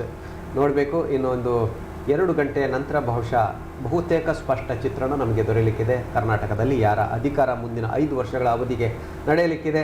ಅದರ ಜೊತೆಯಲ್ಲಿ ಕಾಂಗ್ರೆಸ್ ಒಂದು ವೇಳೆ ಈ ಕ್ಷಣದೊಂದು ಮಾಹಿತಿಯನ್ನು ನೋಡೋದಾದರೆ ಕಾಂಗ್ರೆಸ್ ಮುನ್ನಡೆಯಲಿದೆ. ಹಾಗಾಗಿ ಸರಳ ಬಹುಮತವನ್ನು ಪಡೆದರೆ ಕಾಂಗ್ರೆಸ್ನ ಮುಖ್ಯಮಂತ್ರಿ ಅಭ್ಯರ್ಥಿ ಯಾರು? ಈಗ ಕಣದಲ್ಲಿರುವಂತಹ ಪ್ರಮುಖ 2 ಹೆಸರುಗಳೆಂದರೆ ಕಾಂಗ್ರೆಸ್ನ ರಾಜ್ಯಾಧ್ಯಕ್ಷರಾದಂತಹ DK ಶಿವಕುಮಾರ್, ಅದೇ ರೀತಿ ವಿಪಕ್ಷ ನಾಯಕರಾಗಿರುವಂತಹ ಮಾಜಿ ಮುಖ್ಯಮಂತ್ರಿಗಳು ಸಿದ್ದರಾಮಯ್ಯನವರು. ವರುಣ ಕ್ಷೇತ್ರದಲ್ಲಿ ಈಗಾಗಲೇ ಮುನ್ನಡೆಯನ್ನು ಕಾಯ್ದುಕೊಂಡಿದ್ದಾರೆ ಸಿದ್ದರಾಮಯ್ಯನವರು. ಆ ಎಲ್ಲ ಲೆಕ್ಕಾಚಾರಗಳು ಈಗ ರಾಜಕೀಯ ವಲಯದಲ್ಲಿ ನಡೆದಿದೆ. ವಿಶೇಷವಾಗಿ ಕಾಂಗ್ರೆಸ್ನ ಆಂತರಿಕ ಲೆಕ್ಕಾಚಾರಗಳು ಈಗ ಆರಂಭವಾಗಿರಬಹುದು. ಇನ್ನು ಚುನಾವಣೋತ್ತರ ಸಮೀಕ್ಷೆಯ ಬಳಿಕ ಎಷ್ಟೇ ನಮಗೆ ಸ್ಪಷ್ಟ ಬಹುಮತ ಸಿಗಲಿದೆ ಅನ್ನೋ ನಂಬಿಕೆಯಲ್ಲಿ ಕಾಂಗ್ರೆಸ್ ಇದ್ರೂ ಕೂಡ ಬಿಜೆಪಿ ಈ ಸಮೀಕ್ಷೆಗಳೆಲ್ಲ 100% ನಿಜ ಆಗಲ್ಲ ಅನ್ನೋ ಹೇಳಿಕೆಗಳನ್ನು ಕೊಟ್ಟರೂ ಕೂಡ ನಿನ್ನೆ ಮಹತ್ವದ ಸಭೆಗಳನ್ನು ವರಿಷ್ಠ ನಾಯಕರ ಸಮ್ಮುಖದಲ್ಲಿ ಮಾಡಲಾಗಿದೆ ಅನ್ನೋ ಮಾಹಿತಿ ಲಭಿಸಿದೆ. ಮಾಜಿ ಮುಖ್ಯಮಂತ್ರಿಗಳಾದ BS ಯಡಿಯೂರಪ್ಪ ನೇತೃತ್ವದಲ್ಲಿ ಸಾಕಷ್ಟು ಸಭೆಗಳು ನಡೀತು ನಿನ್ನೆ ದಿನ. ಅಕಸ್ಮಾತ್ ಸಮೀಕ್ಷೆಗಳು ನಿಜ ಆಗುವ ಹಂತಕ್ಕೆ ಬಂದು ನಾವೇನಾದರೂ ಕಡಿಮೆ ಕ್ಷೇತ್ರಗಳನ್ನು ಗೆದ್ದುಕೊಂಡ್ರೆ ಆ ನಂತರದ ರಾಜಕೀಯ ತಮ್ಮ ಸ್ಥಿತಿಗತಿಗಳ ಬಗ್ಗೆ ಚರ್ಚಿಸಿ ಅದರ ಜೊತೆಗೆ ಆಯಾ ಕ್ಷೇತ್ರದ ಪಕ್ಷೇತರ ಅಭ್ಯರ್ಥಿಗಳ ಸಂಪರ್ಕದಲ್ಲಿರಲು ತಮ್ಮ ಅಭ್ಯರ್ಥಿಗಳಿಗೆ ಬಿಜೆಪಿ ಕೂಡ ಸೂಚನೆ ನೀಡಿದೆ, ಅದೇ ರೀತಿ ಕಾಂಗ್ರೆಸ್ ಕೂಡ ಸೂಚನೆಯನ್ನು ನೀಡಿದೆ. ಅದು ರಾಜಕೀಯ ಅಂತ ಲೆಕ್ಕಾಚಾರ, ತಂತ್ರಗಾರಿಕೆ, ಪ್ರತಿತಂತ್ರಗಳು ಇದೆಲ್ಲ ಸರ್ವೇ ಸಾಮಾನ್ಯ. ಖಂಡಿತವಾಗಿಯೂ ನಾವು ಗೆಲ್ತೇನೆ ಅಂತ ಅದಮ್ಯ ವಿಶ್ವಾಸ ಇದ್ದರೂ ಕೂಡ ಒಂದು ವೇಳೆ ನಮ್ಮ ಲೆಕ್ಕಾಚಾರಗಳು ನಡೆಯದೇ ಇದ್ರೆ ಏನು ಮಾಡೋದು ಏನೋದು, ಅದಕ್ಕೆ ಪ್ರತಿತಂತ್ರಗಳು ಅಥವಾ ಪೂರಕವಾದಂತಹ ವ್ಯವಸ್ಥೆಗಳನ್ನು ಪ್ರತಿಯೊಂದು ರಾಜಕೀಯ ಪಕ್ಷಗಳು ಮಾಡ್ತವೆ. ಅದು ಕಾಂಗ್ರೆಸ್ ಇರ್ಬೋದು, BJP ಇರ್ಬೋದು, JDS ಇರ್ಬೋದು. ವಿಶೇಷವಾಗಿ ರಾಜ್ಯದಲ್ಲಿ 3 ಪ್ರಮುಖ ಪಕ್ಷಗಳು ಮಾಡ್ತವೆ. ಯಾರ ಜೊತೆಗೆ ಮೈತ್ರಿ ಮಾಡಿಕೊಳ್ಬೇಕು, ಮೈತ್ರಿ ಮಾಡೋದಾದರೆ ಯಾರಿಗೆ ಮುಖ್ಯಮಂತ್ರಿ ಪಟ್ಟ ಕೊಡಬೇಕು, ಅಥವಾ ಮುಖ್ಯಮಂತ್ರಿ ಪಟ್ಟದ ಜೊತೆಗೆ ಉಪಮುಖ್ಯಮಂತ್ರಿ ಸ್ಥಾನಗಳು ಎಷ್ಟು ಇರಬೇಕು, ಎಲ್ಲ ಲೆಕ್ಕಾಚಾರಗಳನ್ನು ಮಾಡ್ತಾರೆ. ಈಗ ನಾವು ಸದ್ಯಕ್ಕೆ ಕುತೂಹಲ ಇರುವುದು 113ರ ಸಂಖ್ಯೆಯನ್ನು ಯಾರು ದಾಟ್ತಾರೆ ಅಧಿಕೃತವಾಗಿ, ಅಂದರೆ ಫಲಿತಾಂಶದ ಬಳಿಕ. ಈಗ ನಾವು ಮುನ್ನಡೆಯ ಅಂಕೆಗಳನ್ನು ಕೊಡ್ತಾ ಇದ್ದೀವಿ. 114 ಸ್ಥಾನಗಳಲ್ಲಿ ಕಾಂಗ್ರೆಸ್, 81 ಸ್ಥಾನದಲ್ಲಿ BJP ಮುನ್ನಡೆಯನ್ನು ಕಾಯ್ದುಕೊಂಡಿದೆ, 25 ಸ್ಥಾನಗಳಲ್ಲಿ JDS ಮುನ್ನಡೆಯನ್ನು ಕಾಯ್ದುಕೊಂಡಿದೆ. ಬಸನಗೌಡ ಯತ್ನಾಳ್ ಮುನ್ನಡೆಯನ್ನು ಕಂಡುಕೊಂಡಿದ್ದಾರೆ. BJPಯ ಮತ್ತೊಬ್ಬ ಪ್ರಭಾವಿ ನಾಯಕರು ವಿಶೇಷವಾಗಿ ತಮ್ಮ ಹರಿತವಾದಂತಹ ಮಾತಿನಿಂದ ಪ್ರಚಾರದಲ್ಲಿರುವಂತಹ, ಸುದ್ದಿಯಲ್ಲಿರುವಂತಹ, ಸಾಕಷ್ಟು ಚಿಂತನೆಗೆ ಗ್ರಾಸವನ್ನು ಒದಗಿಸುವಂತಹ ಒಬ್ಬ ನಾಯಕ ಬಸನಗೌಡ ಯತ್ನಾಳ್. ಇನ್ನು ಈ ಕುರಿತು ಹೆಚ್ಚಿನ ಅಪ್ಡೇಟ್ಸ್ ಅನ್ನು ನೀಡಲಿಕ್ಕೆ ನಮ್ಮೊಂದಿಗೆ ನೇರ ಸಂಪರ್ಕದಲ್ಲಿದ್ದಾರೆ ಶಿಶಾನ್ ಕೌಡೂರ್ ಅವರು. ಈಗಾಗಲೇ ನಾವು ಈಗಿನ ಸದ್ಯದ ಅಪ್ಡೇಟ್ಗಳನ್ನ ಗಮನಿಸಿದರೆ ಕಾಂಗ್ರೆಸ್ ತಕ್ಕ ಮಟ್ಟಿಗೆ ಮ್ಯಾಜಿಕ್ ನಂಬರಲ್ಲಿ ಈಗಾಗಲೇ ಸ್ಟೇಬಲ್ ಆಗಿರುವಂಥದ್ದು. ಸೊ ಆಗ ತನ್ನ ಹೇಳಿರುವ ಹಾಗೆ ಮ್ಯಾಜಿಕ್ ನಂಬರನ್ನು ದಾಟಿ ಮುನ್ನಡೆಯನ್ನು ಸಾಧಿಸಿತ್ತು ಕಾಂಗ್ರೆಸ್. ಆದರೆ ಈಗ ಸದ್ಯದ ಅಪ್ಡೇಟ್ಗಳನ್ನ ನಾವು ಗಮನಿಸಿದರೆ ಮ್ಯಾಜಿಕ್ ನಂಬರಲ್ಲಿ ಸ್ಥಿರವಾಗ್ತಾ ಇದೆ. 113 ಕ್ಷೇತ್ರಗಳಲ್ಲಿ ಕಾಂಗ್ರೆಸ್ ಮುನ್ನಡೆಯನ್ನು ಸಾಧಿಸಿಕೊಳ್ತಾ ಇದೆ. ಸೊ ಆ್ಯಕ್ಚುಲಿ ಇದು ನೋಡ್ತಾ ಹೋದರೆ ಏನು ಹಿನ್ನಡೆ, ದೊಡ್ಡ ಮಟ್ಟಿನ ಹಿನ್ನಡೆಯನ್ನು ಏನು ಅನುಭವಿಸ್ತಾ ಇಲ್ಲ ಕಾಂಗ್ರೆಸ್, ಕೇವಲ ಮುನ್ನಡೆಯನ್ನೇ ಸಾಧಿಸಿಕೊಳ್ತಾ ಇದೆ ಮತ್ತು ತನ್ನ ಒಂದು ಆಡಳಿತದ ಚುಕ್ಕಾಣಿಯನ್ನು ಭದ್ರಪಡಿಸುವಂಥ ಒಂದು ರಣ ಪ್ರಯತ್ನದಲ್ಲೂ ಕೂಡ ಇರುವಂಥದ್ದು ಕಾಂಗ್ರೆಸ್ ಅಂತ ಹೇಳ್ಬೋದು. ಯಾಕಂತ ಹೇಳಿದ್ರೆ ಸಿದ್ದರಾಮಯ್ಯ ಅವರು ಕೂಡ ಅವರ ಕ್ಷೇತ್ರದಲ್ಲಿ ಅವರು ನಿಂತಿರುವಂಥದ್ದು ಸೋಮಣ್ಣ ವಿರುದ್ಧವಾಗಿ. ಸೊ ಇದು ಆಕ್ಚುಲಿ ರಾಜ್ಯ ರಾಜಕಾರಣದಲ್ಲಿ ಒಂದು ಟಫ್ ಫೈಟ್ ಇರುವಂತಹ ಕೆಲವೊಂದು ಕ್ಷೇತ್ರಗಳನ್ನು ನಾವು ಗಮನಿಸಿದ್ರೆ ಸಿದ್ದರಾಮಯ್ಯ ವರ್ಸಸ್ ವಿ ಸೋಮಣ್ಣ ಅವರ ಕ್ಷೇತ್ರದಲ್ಲಿ ಸಿದ್ದರಾಮಯ್ಯ ಅವರು ಮುನ್ನಡೆಯನ್ನು ಸಾಧಿಸಿಕೊಳ್ತಾ ಇದ್ದಾರೆ. ಇನ್ನೊಂದು ಕಡೆ ಕುಮಾರಸ್ವಾಮಿ ಅವರು ಕೂಡ ಅವರ ಕ್ಷೇತ್ರದಲ್ಲಿ ಮುನ್ನಡೆಯನ್ನು ಸಾಧಿಸಿಕೊಳ್ತಾ ಇದ್ದಾರೆ. ನಂತರ ಅವರ ಮಗ ನಿಖಿಲ್ ಕುಮಾರಸ್ವಾಮಿ ಅವರು ಕೂಡ ಮುನ್ನಡೆಯನ್ನು ಸಾಧಿಸಿಕೊಳ್ತಾ ಇರುವಂಥದ್ದು. ಇದರ ಜೊತೆಗೆ ಲಕ್ಷ್ಮಣ ಸವದಿಯವರು ಈ ಬಾರಿ ಬಿಜೆಪಿಯಲ್ಲಿ ಟಿಕೆಟ್ ಸಿಗಲಿಲ್ಲ ಅಂತ ಹೇಳಿ ಬಂಡಾಯ ಎದ್ದು ಕಾಂಗ್ರೆಸ್ನಲ್ಲಿ ಟಿಕೆಟ್ ಆಕಾಂಕ್ಷಿಗಳಾಗಿದ್ದರು. ಸೊ ಅವರಿಗೂ ಕೂಡ ಈ ಬಾರಿ ಕಾಂಗ್ರೆಸ್ ಮಣೆಯನ್ನು ಹಾಕಿರೋದ್ರಿಂದ ಈಗ ಈಗಿನ ಸದ್ಯದ ಅಪ್ಡೇಟ್ಗಳನ್ನ ನಾವು ಗಮನಿಸಿದರೆ ಲಕ್ಷ್ಮಣ ಸವದಿ ಅವರು ಕೂಡ ಮುನ್ನಡೆಯನ್ನು ಸಾಧಿಸಿಕೊಡ್ತಾ ಇದ್ದಾರೆ. ಸೊ ಹೀಗಾಗಿ ಇದು ಬಿಜೆಪಿಗೆ ಒಂದು ಮುಖಭಂಗ ಅಂತಲೇ ಹೇಳ್ಬೋದು. ತಮ್ಮ ಪಕ್ಷದಲ್ಲಿ ಟಿಕೆಟ್ ನೀಡೋದಕ್ಕೆ ಅಸಾಧ್ಯವಾದಾಗ ಎದುರಾಳಿ ಪಕ್ಷದಲ್ಲಿ ಹೋಗಿ ಅಲ್ಲಿ ಟಿಕೆಟನ್ನು ದಕ್ಕಿಸಿಕೊಂಡು ಅಲ್ಲಿ ಮುನ್ನಡೆಯನ್ನು ಸಾಧಿಸಿಕೊಳ್ತಾ ಇರುವಂಥದ್ದು ಇದು ಬಿಜೆಪಿಗೆ ಒಂದು ಹೊಡೆತ ಬೀಳುವಂಥದ್ದು ಕೂಡ ಡೆಫಿನೆಟ್ಲಿ ಆಗಿರುವಂಥದ್ದು. ಆದರೆ ಪುತ್ತೂರು ಕ್ಷೇತ್ರವನ್ನು ನಾವು ಗಮನಿಸಿದರೆ ನಿಜಕ್ಕೂ ಕೂಡ ಆತಂಕವನ್ನು ಸೃಷ್ಟಿ ಮಾಡ್ತಾ ಇದೆ. ಇಲ್ಲಿಯ ತನಕ ಕೂಡ ಶಕುಂತಲಾ ಶೆಟ್ಟಿ ಅವರು ಒಂದು ಬಾರಿ ಬಿಜೆಪಿಯಿಂದ ಕಾಂಗ್ರೆಸ್ಗೆ ಹೋದಂಥ ಸಂದರ್ಭದಲ್ಲಿ ಏನೋ ಅಲ್ಲಿ ಬಿಜೆಪಿ ಈಗ ನಾವು ಗಮನಿಸ್ತಾ ಹೋದರೆ ಇದು ದೊಡ್ಡ ಮಟ್ಟಿನ ಇಫೆಕ್ಟ್ ಆಗ್ತಾ ಇದೆ. ಅರುಣ್ ಕುಮಾರ್ ಪುತ್ತಿಲ್ ಅವರು ಪಕ್ಷೇತರವಾಗಿ ನಿಂತಿರೋದ್ರಿಂದ ಅನ್ನುವಂತಹ ಮಾಹಿತಿಯ ಪ್ರಕಾರ. ಸೊ ಹಾಗಾಗಿ ಈಗಿನ ಸದ್ಯದ ಅಪ್ಡೇಟ್ಗಳನ್ನ ನಾವು ಪ್ರತಿಯೊಂದು ಕ್ಷೇತ್ರದ ವಿಚಾರವಾಗಿ ನೋಡ್ತಾ ಹೋದರೆ ಬೆಳ್ತಂಗಡಿ ಕ್ಷೇತ್ರದಲ್ಲಿ ಈಗಾಗಲೇ ಹರೀಶ್ ಪುಂಜ ಅವರೇ ಮುನ್ನಡೆಯನ್ನು ಸಾಧಿಸಿಕೊಳ್ತಾ ಇದ್ದಾರೆ. ಆಲ್ಮೋಸ್ಟ್ 1,500 ಮತಗಳ ಮುನ್ನಡೆಯನ್ನು ಸಾಧಿಸಿಕೊಳ್ತಾ ಇದ್ದಾರೆ. ಬಂಟ್ವಾಳ ಕ್ಷೇತ್ರದಲ್ಲಿ ರಾಜೇಶ್ ನಾಯಕ್ ಅವರು ಮುನ್ನಡೆಯನ್ನು ಸಾಧಿಸಿಕೊಳ್ತಾ ಇದ್ದಾರೆ ರಮನಾಥ್ ರೈ ವಿರುದ್ಧವಾಗಿ. ಇರುವಂಥದ್ದು ಮತ್ತೊಮ್ಮೆ ನಮ್ಮ ತೆಕ್ಕೆಗೆ ಬರುವಂತಹ ಕ್ಷೇತ್ರಗಳಲ್ಲಿ ಇದು ಕೂಡ ಒಂದು ಅಂತ ಹೇಳಿ. ಆದರೆ ಉಳ್ಳಾಲ ಕ್ಷೇತ್ರವನ್ನು ಡೆಫಿನೆಟ್ಲಿ ಆಗಿ ಕಾಂಗ್ರೆಸ್ ಮುನ್ನಡೆಯನ್ನೇ ಸಾಧಿಸಿಕೊಂಡು ಬರ್ತಾ ಇದೆ. ಸತೀಶ್ ಕುಂಪಳ್ ಅವರು ಓವರ್ಟೇಕ್ ಮಾಡೋದಕ್ಕೆ ಅವಕಾಶಗಳೇ ಸಿಗ್ತಾ ಇಲ್ಲ. ರಿಯಾಜ್ ಪರಂಗಿಪೇಟೆ ಅವರು ಅಖಾಡದಲ್ಲಿ ಇದ್ರೂ ಕೂಡ ದೊಡ್ಡ ಮಟ್ಟಿನ ಮ್ಯಾಜಿಕ್ಗಳು ಏನು ಮಾಡ್ತಾ ಇಲ್ಲ. ಕೇವಲ ಕದರಿಗೆ ಅಲ್ಲಿ ಯಾವುದು ಕೂಡ ಸರಿ ಹೋಗ್ತಾ ಇಲ್ಲ. ಸತೀಶ್ ಕುಂಪಳ್ ಅವರ ಅಭ್ಯರ್ಥಿ ಬದಲಾಗಿ ಸಂತೋಷ್ ಕುಮಾರ್ ರೈ ಬೋಳಿಯಾರ್ ಬದಲಾಗಿ ಸತೀಶ್ ಕುಂಪಳ್ ಅವರನ್ನ ಈ ಬಾರಿ ಕಣಕ್ಕಿಳಿಸ್ತಾರೆ. ಬಿಜೆಪಿ ಅಭ್ಯರ್ಥಿಗಳ ಹುಡುಕಾಟದಲ್ಲಿತ್ತು ಉಳ್ಳಾಲ ಕ್ಷೇತ್ರ. ಸೊ ಹಾಗಾಗಿ ಕೊನೆಯ ಹಂತದಲ್ಲಿ ಆದಂತಹ ಬದಲಾವಣೆಯಲ್ಲೂ ಕೂಡ ಯಾವುದೇ ಮ್ಯಾಜಿಕ್ಗಳು ನಡೀತಾ ಇಲ್ಲ. ಬಿಜೆಪಿ ಅವರಿಗೆ ಒಂದು ದೊಡ್ಡ ವಿಶ್ವಾಸ ಪ್ರತಿಯೊಂದು ಡಿಬೇಟ್ ಅಲ್ಲೂ ಅಥವಾ ರಾಜಕೀಯ ವಿಶ್ಲೇಷಣೆಯಲ್ಲಿ ಬಿಜೆಪಿಗರು ಮೊದಲಾಗಿ ಹೇಳ್ತಾ ಇರುವಂಥದ್ದು ಉಳ್ಳಾಲ ಕ್ಷೇತ್ರದಲ್ಲಿ ಈ ಬಾರಿ SDP ಇದೆ. ಸೊ ಹಾಗಾಗಿ ಅವಕಾಶಗಳು ಸಿಗ್ಬೋದು ಅನ್ನುವಂಥದ್ದು. ಸೊ ಇದು ಯಾವುದು ಕೂಡ ವರ್ಕೌಟ್ ಆಗ್ತಾ ಇಲ್ಲ. ಆಕ್ಚುಲಿ ರಿಯಾಜ್ ಎಸ್ ಪರಂಗಿಪೇಟೆ ಅವರು ಹೇಳಿದ ಅವರ ಒಂದು ಕಾನ್ಫಿಡೆನ್ಸ್ ಪ್ರಕಾರ ಅಲ್ಲಿ ಏನು ವರ್ಕೌಟ್ ಆಗ್ತಾ ಇರುವಂಥದ್ದು ಕೂಡ ಕಾಣ್ತಾ ಇರುವಂಥದ್ದು. ಹಾಗೆಯೇ ಪುತ್ತೂರು ಕ್ಷೇತ್ರ ನಾನು ಆಗ್ತಾನೆ ಹೇಳಿರುವ ಹಾಗೆ 8666 ಮತಗಳನ್ನು ಈಗಾಗಲೇ ಅಶೋಕ್ ಕುಮಾರ್ ರೈ ಅವರು ಪಡೆದಿರುವಂಥದ್ದು. ಅದೇ ರೀತಿ ಅರುಣ್ ಕುಮಾರ್ ಪುತ್ತಿಲ್ ಅವರು ಸ್ವಲ್ಪ ಮಟ್ಟಿನ 6500 ಅಂದರೆ ಆಲ್ಮೋಸ್ಟ್ 2000ದಷ್ಟು ಹಿನ್ನಡೆಯನ್ನು ಅನುಭವಿಸ್ತಾ ಇದ್ದಾರೆ ಅರುಣ್ ಕುಮಾರ್ ಪುತ್ತಿಲ್ ಅವರು. ಆದರೆ ಆಶಾ ತಿಮ್ಮಪ್ಪ ಅವರು ಬಿಜೆಪಿ ಅವರು ಅಶೋಕ್ ಕುಮಾರ್ ರೈ ಅವರಿಗೆ ಕಂಪೇರ್ ಮಾಡಿದರೆ ಆಲ್ಮೋಸ್ಟ್ 3000ದಷ್ಟು ಮತಗಳ ಹಿನ್ನಡೆಯನ್ನು ಅನುಭವಿಸ್ತಾ ಇದ್ದಾರೆ. ಸೊ ಸುಳ್ಯ ಕ್ಷೇತ್ರದಲ್ಲೂ ಕೂಡ ಅಷ್ಟೇ ಎಸ್ ಅಂಗಾರ್ ಅವರ ಬದಲಾಗಿ 6 ಬಾರಿ ಶಾಸಕರಾಗಿ ಸಚಿವರಾಗಿದ್ದಂತಹ ಎಸ್ ಅಂಗಾರ್ ಅವರ ಬದಲಾಗಿ ಈ ಬಾರಿ ಭಾಗೀರಥಿ ಮುರಳಿ ಅವರಿಗೆ ಅವಕಾಶವನ್ನು ನೀಡಲಾಗುತ್ತೆ ಮಹಿಳಾ ಅಭ್ಯರ್ಥಿಗೆ.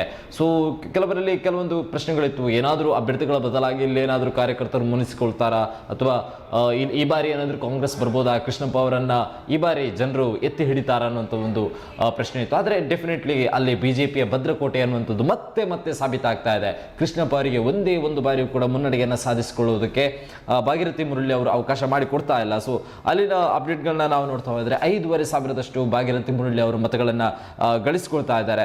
ಸೊ ಈಗಿನ ಸದ್ಯದ ಅಪ್ಡೇಟ್ಗಳು ಕೂಡ ತುಂಬಾನೇ ಬದಲಾವಣೆಗಳಾಗ್ತಾ ಇದೆ. ಆಲ್ಮೋಸ್ಟ್ 2,500 ಮುನ್ನಡೆಯನ್ನು ಗಳಿಸಿಕೊಳ್ತಾ ಇದ್ದಾರೆ ಭಾಗೀರಥಿ ಮುರಳಿ ಅವರು. ಸೊ ಡೆಫಿನೆಟ್ ಆಗಿ ಇದ್ರ ಜೊತೆಗೆ ಒಂದು ಕುತೂಹಲ ಇರುವಂಥದ್ದು, ಮಂಗಳೂರು ಉತ್ತರ ಪ್ರತಿಯೊಬ್ಬರಲ್ಲೂ ಕೂಡ ಆತಂಕವನ್ನು ಸೃಷ್ಟಿ ಮಾಡಿತ್ತು. ಕಾಂಗ್ರೆಸ್ನಲ್ಲಿ ಅವಕಾಶವನ್ನು ಸಿಗದೆ ಮೊಯ್ದೀನ್ ಬಾಬು ಅವರು JDS ಪರವಾಗಿ ಹೋದರು. ಸೊ ಹಾಗಾಗಿ ಕಾಂಗ್ರೆಸ್ಗೆ ಕಾನ್ಫಿಡೆನ್ಸ್ ಇತ್ತು ಈ ಬಾರಿ ಆದರೂ ಮಂಗಳೂರು ಉತ್ತರ ನಮ್ಮ ತೆಕ್ಕೆಗೆ ಬರುತ್ತೆ ಅಂತ ಹೇಳಿ. ಆದರೆ ಈಗಿನ ಸದ್ಯದ ಅಪ್ಡೇಟ್ಗಳನ್ನ ನೋಡ್ತಾ ಹೋದರೆ ಮೊದಲ ಸುತ್ತಿನಲ್ಲಿ ಭರತ್ ಶೆಟ್ಟಿ ಅವರು ಮುನ್ನಡೆಯನ್ನು ಸಾಧಿಸಿಕೊಂಡಿದ್ರು. ಆದರೆ ಎರಡನೇ ಸುತ್ತಿನಲ್ಲಿ ಭರತ್ ಶೆಟ್ಟಿ ಅವರು ಹಿನ್ನಡೆಯನ್ನು ಅನುಭವಿಸ್ತಾ ಇದ್ದಾರೆ. ಅದು ಕೂಡ ಇನಾಯತ್ ಆಲಿ ಅವರು ಮುನ್ನಡೆಯನ್ನು ಸಾಧಿಸ್ತಾ ಇರುವಂಥದ್ದು. ಕಾಂಗ್ರೆಸ್ಗೆ ಒಂದು ಹೊಸ ಮುಖ ಆ ಕ್ಷೇತ್ರಕ್ಕೂ ಕೂಡ. ಮೊಯ್ದೀನ್ ಬಾಬಾ ಅವರಾದರೂ ಚಿರಪರಿಚಿತರಾಗಿರುವಂಥವ್ರು, ಆದರೆ ಇನಾಯತ್ ಆಲಿ ಅವರು ಹೊಸ ಮುಖ, ಆದರೂ ಕೂಡ ತನ್ನ ಮ್ಯಾಜಿಕ್ ಅನ್ನು ಮಾಡ್ತಾ ಇರುವಂಥದ್ದು. ಡೆಫಿನೆಟ್ಲಿ ಆಗಿದ್ದು ರಾಜಕೀಯದಲ್ಲಿ ಒಂದು ಉತ್ತಮ ಮಟ್ಟಿನ ಬೆಳವಣಿಗೆ ಅಂತ ಹೇಳ್ಬೋದು. ಹಿರಿಯ ನಾಯಕರುಗಳಿಗೆ ಸಿಡ್ಡು ಹೊಡೆದು ತನ್ನ ಮುನ್ನಡೆಯನ್ನು ಸಾಧಿಸಿಕೊಳ್ತಾ ಇರುವಂಥದ್ದು ಇನಾಯತ್ ಆಲಿ. ಅದು ಕೂಡ 10,371 ಮತಗಳನ್ನು ಇನಾಯತ್ ಆಲಿ ಅವರು ಪಡೆದುಕೊಂಡ್ರೆ ಭರತ್ ಶೆಟ್ಟಿ ಅವರು 9,273 ಆಲ್ಮೋಸ್ಟ್ 1,000ದಷ್ಟು ಮುನ್ನಡೆಯನ್ನು ಇನಾಯತ್ ಆಲಿ ಅವರು ಈಗಾಗಲೇ ಆ ಕ್ಷೇತ್ರದಲ್ಲಿ ಕಂಡುಕೊಳ್ತಾ ಇರುವಂಥದ್ದು. ಹಾಗೆಯೇ ಮೂಡುಬಿದ್ರೆ ಕ್ಷೇತ್ರವನ್ನು ನಾವು ಗಮನಿಸಿದರೆ ಇಲ್ಲಿ ಕೂಡ ಒಂದು ಬಾರಿ ಮಿಥುನ್ ರೈ ಅವರು ಮುನ್ನಡೆಯನ್ನು ಸಾಧಿಸಿಕೊಂಡಿದ್ರು. ಆದರೆ ಈಗ ಉಮನತ್ ಕೋಟಿಯನ್ ಅವರು ಮತ್ತೆ ಮುನ್ನಡೆಯನ್ನು ಸಾಧಿಸಿಕೊಳ್ತಾರೆ. ಅದು ಕೂಡ ಬಹು ದೊಡ್ಡ ಅಂತರದಿಂದ ಆಲ್ಮೋಸ್ಟ್ 3,000ದಷ್ಟು ಮತಗಳ ಮುನ್ನಡೆಯನ್ನು ಉಮನತ್ ಕೋಟಿಯನ್ ಅವರು ಗಳಿಸಿಕೊಳ್ತಾ ಇರುವಂಥದ್ದು. ಹಾಗೆಯೇ ಬೆಳ್ತಂಗಡಿಯ 3ನೇ ಹಂತದ್ದು ಕೂಡ ಈಗಾಗಲೇ ಅಪ್ಡೇಟ್ ಆಗಿರುವಂಥದ್ದು. ಸೊ 3ನೇ ಹಂತದಲ್ಲಿ ಬಂದಿರುವಂಥದ್ದು ಅಪ್ಡೇಟ್ಗಳನ್ನ ನಾನು ನಿಮ್ಮ ಮುಂದೆ ಇಡುವಂಥ ಪ್ರಯತ್ನ ಮಾಡ್ತೇನೆ. ಹರೀಶ್ ಪೂಂಜಾ ಅವರು ಆಲ್ಮೋಸ್ಟ್ 17,000ದಷ್ಟು ಮತಗಳನ್ನು ಪಡೆದುಕೊಂಡ್ರೆ ರಕ್ಷಿತ್ ಶಿವರಾಮ್ ಅವರು 14,330 ಮತಗಳನ್ನು ಪಡೆದುಕೊಳ್ತಾ ಇದ್ದಾರೆ. ಸೊ 3,000 ಮತಗಳ ಮುನ್ನಡೆಯನ್ನು ಹರೀಶ್ ಪೂಂಜಾ ಅವರು ಈಗಾಗಲೇ ಗಳಿಸಿಕೊಳ್ತಾ ಇರುವಂಥದ್ದು. ಸೊ ಆಲ್ಮೋಸ್ಟ್ ನೋಡ್ತಾ ಹೋದರೆ ಕರಾವಳಿಯಲ್ಲಿ ಉಡುಪಿ ಜಿಲ್ಲೆಯಲ್ಲಿ ಆಲ್ಮೋಸ್ಟ್ 4 ಕ್ಷೇತ್ರಗಳಲ್ಲೂ ಕೂಡ ಬಿಜೆಪಿ ಮುನ್ನಡೆಯನ್ನು ಸಾಧಿಸಿಕೊಳ್ತಾ ಇದೆ. ಆದರೆ ಕೇವಲ ಒಂದು ಕ್ಷೇತ್ರದಲ್ಲಿ ಮಾತ್ರ, ಅಂದರೆ ಬೈಂದೂರು ಕ್ಷೇತ್ರದಲ್ಲಿ ಗುರುರಾಜ್ ಗಂಟಿಹೊಳೆ ಬಿಜೆಪಿಯಿಂದ ಇದ್ದರೆ ಗೋಪಾಲ್ ಪೂಜಾರಿ ಅವರು ಕಾಂಗ್ರೆಸ್ನಿಂದ ಇರುವಂಥವರು. ಗೋಪಾಲ್ ಪೂಜಾರಿ ಅವರು ಹಲವಾರು ಅನುಭವವುಳ್ಳಂಥ ಅಭ್ಯರ್ಥಿ ಆ ಒಂದು ಕ್ಷೇತ್ರದಲ್ಲಿ. ಆದರೆ ಗುರುರಾಜ್ ಗಂಟಿಹೊಳೆ ಅವರು ಈ ಬಾರಿಯ ಹೊಸ ಮುಖ, ಹೊಸ ಅಭ್ಯರ್ಥಿ. ಅದ್ರ ಜೊತೆಗೆ RSSನ ಹಿನ್ನೆಲೆ ಉಳ್ಳವರು, ಒಬ್ಬ ಯುವ ನಾಯಕನನ್ನ ಮುಂದೆ ತರುವಂಥ ಪ್ರಯತ್ನವನ್ನ ಮಾಡಿದ್ರು. ಸೊ ಪ್ರಶ್ನೆಗಳು ಕೂಡ ಕಾಡ್ತಾ ಇರುವಂಥದ್ದು. ಉಡುಪಿಯಲ್ಲಿ 4 ಕ್ಷೇತ್ರಗಳಲ್ಲಿ ಬಿಜೆಪಿ ಮುನ್ನಡೆಯನ್ನು ಸಾಧಿಸಿಕೊಳ್ತಾ ಇದ್ರೆ ಕಳೆದ ರಿಸಲ್ಟ್ ಈ ಬಾರಿ ಬರೋದಿಲ್ವಾ ಅನ್ನುವಂಥ ಒಂದು ಡೌಟ್ ಇದೆ. ಸೊ ಬಿಜೆಪಿಗೆ ಈ ಬಾರಿ ಕೂಡ ಕಾನ್ಫಿಡೆನ್ಸ್ ಇರುವಂಥದ್ದು 5 ಕ್ಷೇತ್ರಗಳಲ್ಲಿ 5ಅನ್ನು ಕೂಡ ನಾವು ಪಡೆದುಕೊಳ್ತೇವೆ ಅಂತ ಹೇಳಿ. ಆದರೆ ಬೈಂದೂರು ಕ್ಷೇತ್ರವನ್ನು ಒಂದು ನಾವು ಕಂಪೇರ್ ಮಾಡ್ತಾ ಹೋದರೆ ಬೈಂದೂರು ಕ್ಷೇತ್ರದಲ್ಲಿ ಹಿನ್ನಡೆಯನ್ನು ಸಾಧಿಸಿಕೊಳ್ತಾ ಇದೆ. ಸೊ ಹೀಗಾಗಿ ಏನಾದರೂ ಒಂದು ಹೊಡೆತ ಬೀಳಬಹುದಾ ಅನ್ನುವಂಥ ಒಂದು ಪ್ರಶ್ನೆಗಳು ಬಂದರೆ, ಇದರ ಜೊತೆಗೆ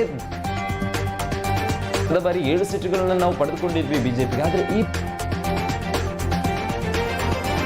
ಪುತ್ತೂರು ಕ್ಷೇತ್ರದಲ್ಲಿ ಗಮನ, ಇದರ ಜೊತೆಗೆ ಬಂಟ್ವಾಳ ಕೂಡ ತಕ್ಕ ಮಟ್ಟಿನ ಪೈಪೋಟಿಯನ್ನು ನೀಡ್ತಾ ಇರೋದ್ರಿಂದ ಏನಾದರೂ ಬದಲಾವಣೆಗಳು ಆದರೆ ಆಲ್ಮೋಸ್ಟ್ ಉಡುಪಿ 1 ಪ್ಲಸ್ ದಕ್ಷಿಣ ಕನ್ನಡದ 2 ಸೇರಿ ಆಲ್ಮೋಸ್ಟ್ ಕರಾವಳಿಯಲ್ಲಿ ಕಳೆದ ರಿಸಲ್ಟ್ಗಿಂತ 3 ಸೀಟುಗಳು ಕಾಂಗ್ರೆಸ್ನ ಪಾಲಾಗಲಿದೆ ಅನ್ನುವಂಥದ್ದು. ಸೊ ಹಾಗಾಗಿ ಇದೇನಾದರೂ ವರ್ಕೌಟ್ಗಳು ಆಗ್ತಾ ಹೋದರೆ ಇದ್ರ ಜೊತೆಗೆ ಮುನ್ನಡೆಯನ್ನು ಟೋಟಲ್ ಆಗಿ ರಾಜ್ಯವಾರ ಮುನ್ನಡೆಯನ್ನು ಕೂಡ ಗಮನಿಸಿದರೆ ಕಾಂಗ್ರೆಸ್ 112 ಕ್ಷೇತ್ರಗಳಲ್ಲಿ ಮುನ್ನಡೆಯನ್ನು ಸಾಧಿಸಿರುವಂಥದ್ದು. ಬಿಜೆಪಿ ಕೇವಲ 83.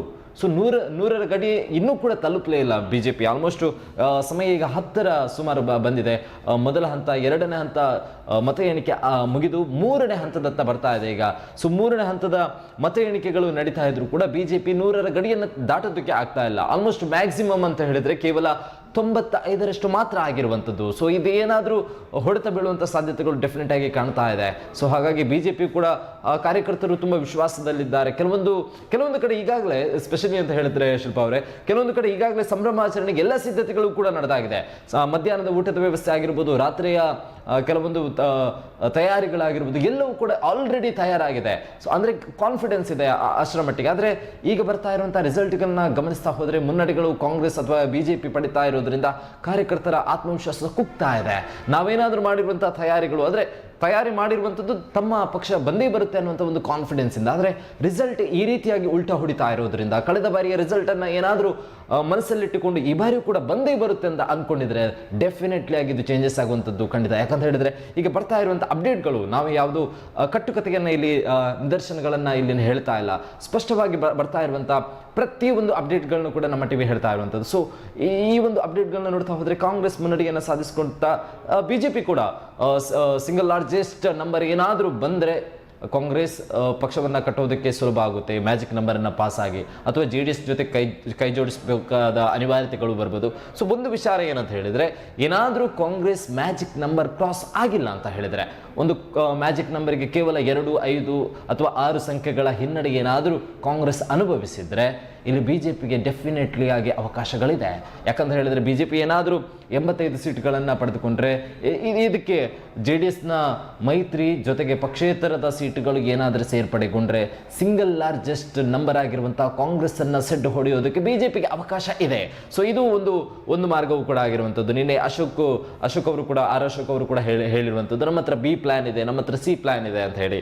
ಸೊ ಕೆಲವೊಂದು ನಾಯಕರು ಹೇಳ್ತಾ ಇರುವಂಥದ್ದು ನಮಗೆ ಯಾವುದೇ ಮೈತ್ರಿ ಅವಕಾಶಗಳು ಇಲ್ಲ ಅಂತ ಹೇಳಿ. ಆದರೆ BC ಅನ್ನುವಂಥ ಪ್ಲಾನ್ಗಳು ನಿನ್ನೆ ದಿನನೇ ವರ್ಕೌಟ್ ಆಗ್ತಾ ಇದೆ ಅಂತ ಹೇಳಿದರೆ ಡೆಫಿನೆಟ್ಲಿ ಆಗಿ ಪಕ್ಷದ ಆಂತರಿಕ ಲೆಕ್ಕಾಚಾರ ಬಂದಿರ್ತದೆ, ನಮಗೆ ಮುನ್ನಡೆಯನ್ನ ಅಥವಾ ಬಹುಮತ ಸಾಬೀತುಪಡಿಸೋದಕ್ಕೆ ಕಷ್ಟ ಆಗುತ್ತೆ. ಸೊ ಮೈತ್ರಿ ಸರ್ಕಾರದ ಅನಿವಾರ್ಯತೆಗಳು ಇದೆ ಅನ್ನುವಂಥದ್ದಾಗಿ. ಸೊ ಇನ್ನಷ್ಟು ಅಪ್ಡೇಟ್ಗಳನ್ನ ಮುಂದಿನ ಸಮಯದಲ್ಲಿ ನೀಡ್ತೇನೆ ಶಿಲ್ಪಾ ಅವರೇ. ಧನ್ಯವಾದಗಳು ಶಿಶಾ ನಿಮ್ಮೆಲ್ಲ ಮಾಹಿತಿಗಾಗಿ. ಇನ್ನು ಯಶ್ಪಾಲ್ ಸುವರ್ಣ ಅವರು ಉಡುಪಿ ವಿಧಾನಸಭಾ ಕ್ಷೇತ್ರದಿಂದ ಸ್ಪರ್ಧಿಸ್ತಾ ಇದ್ದಂಥ ಬಿಜೆಪಿ ಅಭ್ಯರ್ಥಿ ಯಶ್ಪಾಲ್ ಸುವರ್ಣ 7,000 ಮತಗಳ ಮುನ್ನಡೆಯನ್ನು ಪಡ್ಕೊಂಡಿದ್ದಾರೆ ಅನ್ನೋ ಮಾಹಿತಿ ಲಭ್ಯವಾಯಿತು. ಶಿಶಾನ್ ಅವರು ಕೂಡ ಈ ಕುರಿತಾಗಿ ಮಾಹಿತಿಯನ್ನು ಕೊಟ್ಟರು. ಇನ್ನು 100ರ ಗಡಿ ದಾಟ್ತಾ ಇದ್ದಂತೆ ಕಾಂಗ್ರೆಸ್ ನಾಳೆ ಶಾಸಕಾಂಗ ಸಭೆಯನ್ನು ನಿಗದಿ ಮಾಡಿದೆ.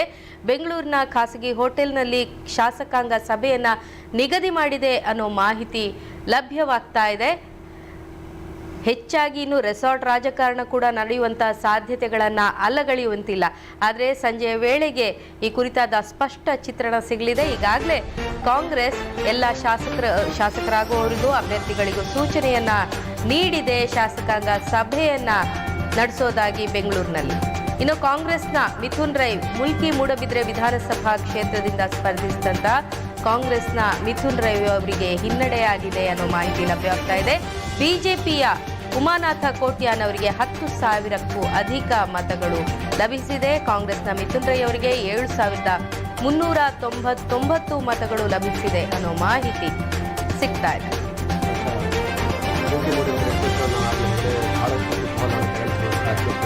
ಕಾಂಗ್ರೆಸ್ನ ಯುವ ನಾಯಕ ಮಿಥುನ್ ರೈ ಅಲ್ಲಿ ಸ್ಪರ್ಧೆಯನ್ನು ಮಾಡ್ತಿದ್ರೆ, ಹಾಗಾಗಿ ಒಂದಷ್ಟು ಯುವಕರು ಅವರ ಜೊತೆ ಇರುವುದನ್ನು ನಾವು ಗಮನಿಸಿದೆ. ಆದರೆ ಆ ಎಲ್ಲ ಸಂಖ್ಯೆಗಳು ಮತಗಳಾಗ್ತದೆ ಅನ್ನುವಂಥ ಪ್ರಶ್ನೆ ಎಲ್ಲರನ್ನ ಕಾಡ್ತಾ ಇದೆ. ಈ ಕ್ಷಣದಲ್ಲಿ ನೋಡುವಾಗ ಅಲ್ಲಿ ಮಿಥುನ್ ರೈ ಅವರಿಗೆ ಹಿನ್ನಡೆ, ಕೊಂಚ ಮಟ್ಟಿನ ಹಿನ್ನಡೆ ಆಗ್ತಾ ಇದೆ. ಸರಿಸುಮಾರು ಒಂದು 3,000 ಮತಗಳ ಹಿನ್ನಡೆಯಲ್ಲಿದ್ದಾರೆ. ಉಮಾನಾಥ್ ಕೋಟ್ಯಾನ್ರವರು ಸತತವಾಗಿ 2ನೆಯ ಬಾರಿಗೆ ಶಾಸಕರಾಗುವಂಥ ದಾಪುಕಲನ್ನು ಹಾಕ್ತಾ ನಿರೀಕ್ಷೆ ಇಟ್ಕೊಂಡಿದ್ದಾರೆ. ಆದರೆ ಕಾದು ನೋಡಬೇಕಾಗಿದೆ. ಇದು ಆರಂಭಿಕ ಸುತ್ತಿನ ಎಣಿಕೆ ಮಾತ್ರ ಆಗಿರುವಂಥದ್ದು. ಕಳೆದ ಬಾರಿ ಗಮನಿಸಬೇಕು, ಪ್ರಥಮ ಒಂದು ಘೋಷಣೆ ಆಗಿದ್ದು ಜಿಲ್ಲೆಯಲ್ಲಿ ಮೂಲ್ಕಿ ಮೂಡಬಿದ್ರೆ ಕ್ಷೇತ್ರದಲ್ಲಿ ಸರಿಸುಮಾರು 30,000 ಮತಗಳ ಅಂತರದಿಂದ ಆ ಒಂದು ಕ್ಷೇತ್ರವನ್ನು ಉಮಾನಾಥ್ ಕೋಟ್ಯಾನ್ರವರು ಗೆದ್ದುಕೊಂಡಿದ್ದರು.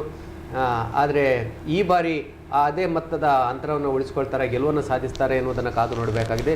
ಮಿಥುನ್ ರೈ ಅವರು ಕಳೆದ ಒಂದು ಚುನಾವಣೆಯಲ್ಲಿ ಸಂಸತ್ ಸ್ಥಾನಕ್ಕೆ ದಕ್ಷಿಣ ಕನ್ನಡ ಲೋಕಸಭಾ ಅಭ್ಯರ್ಥಿಯಾಗಿ ಕಾಂಗ್ರೆಸ್ ಅಭ್ಯರ್ಥಿಯಾಗಿ ಕಣಕ್ಕಿಳಿದಿದ್ದರು. ಆದರೆ ತೀವ್ರ ಹಿನ್ನಡೆಯನ್ನು ಅನುಭವಿಸಿ ಸೋಲನ್ನು ಅನುಭವಿಸಿದರು. ಇದೀಗ ಮತ್ತೆ ವಿಧಾನಸಭಾ ಚುನಾವಣೆಯಲ್ಲಿ ಸ್ಪರ್ಧೆಯನ್ನು ಮಾಡ್ತಾ ಇದ್ದಾರೆ.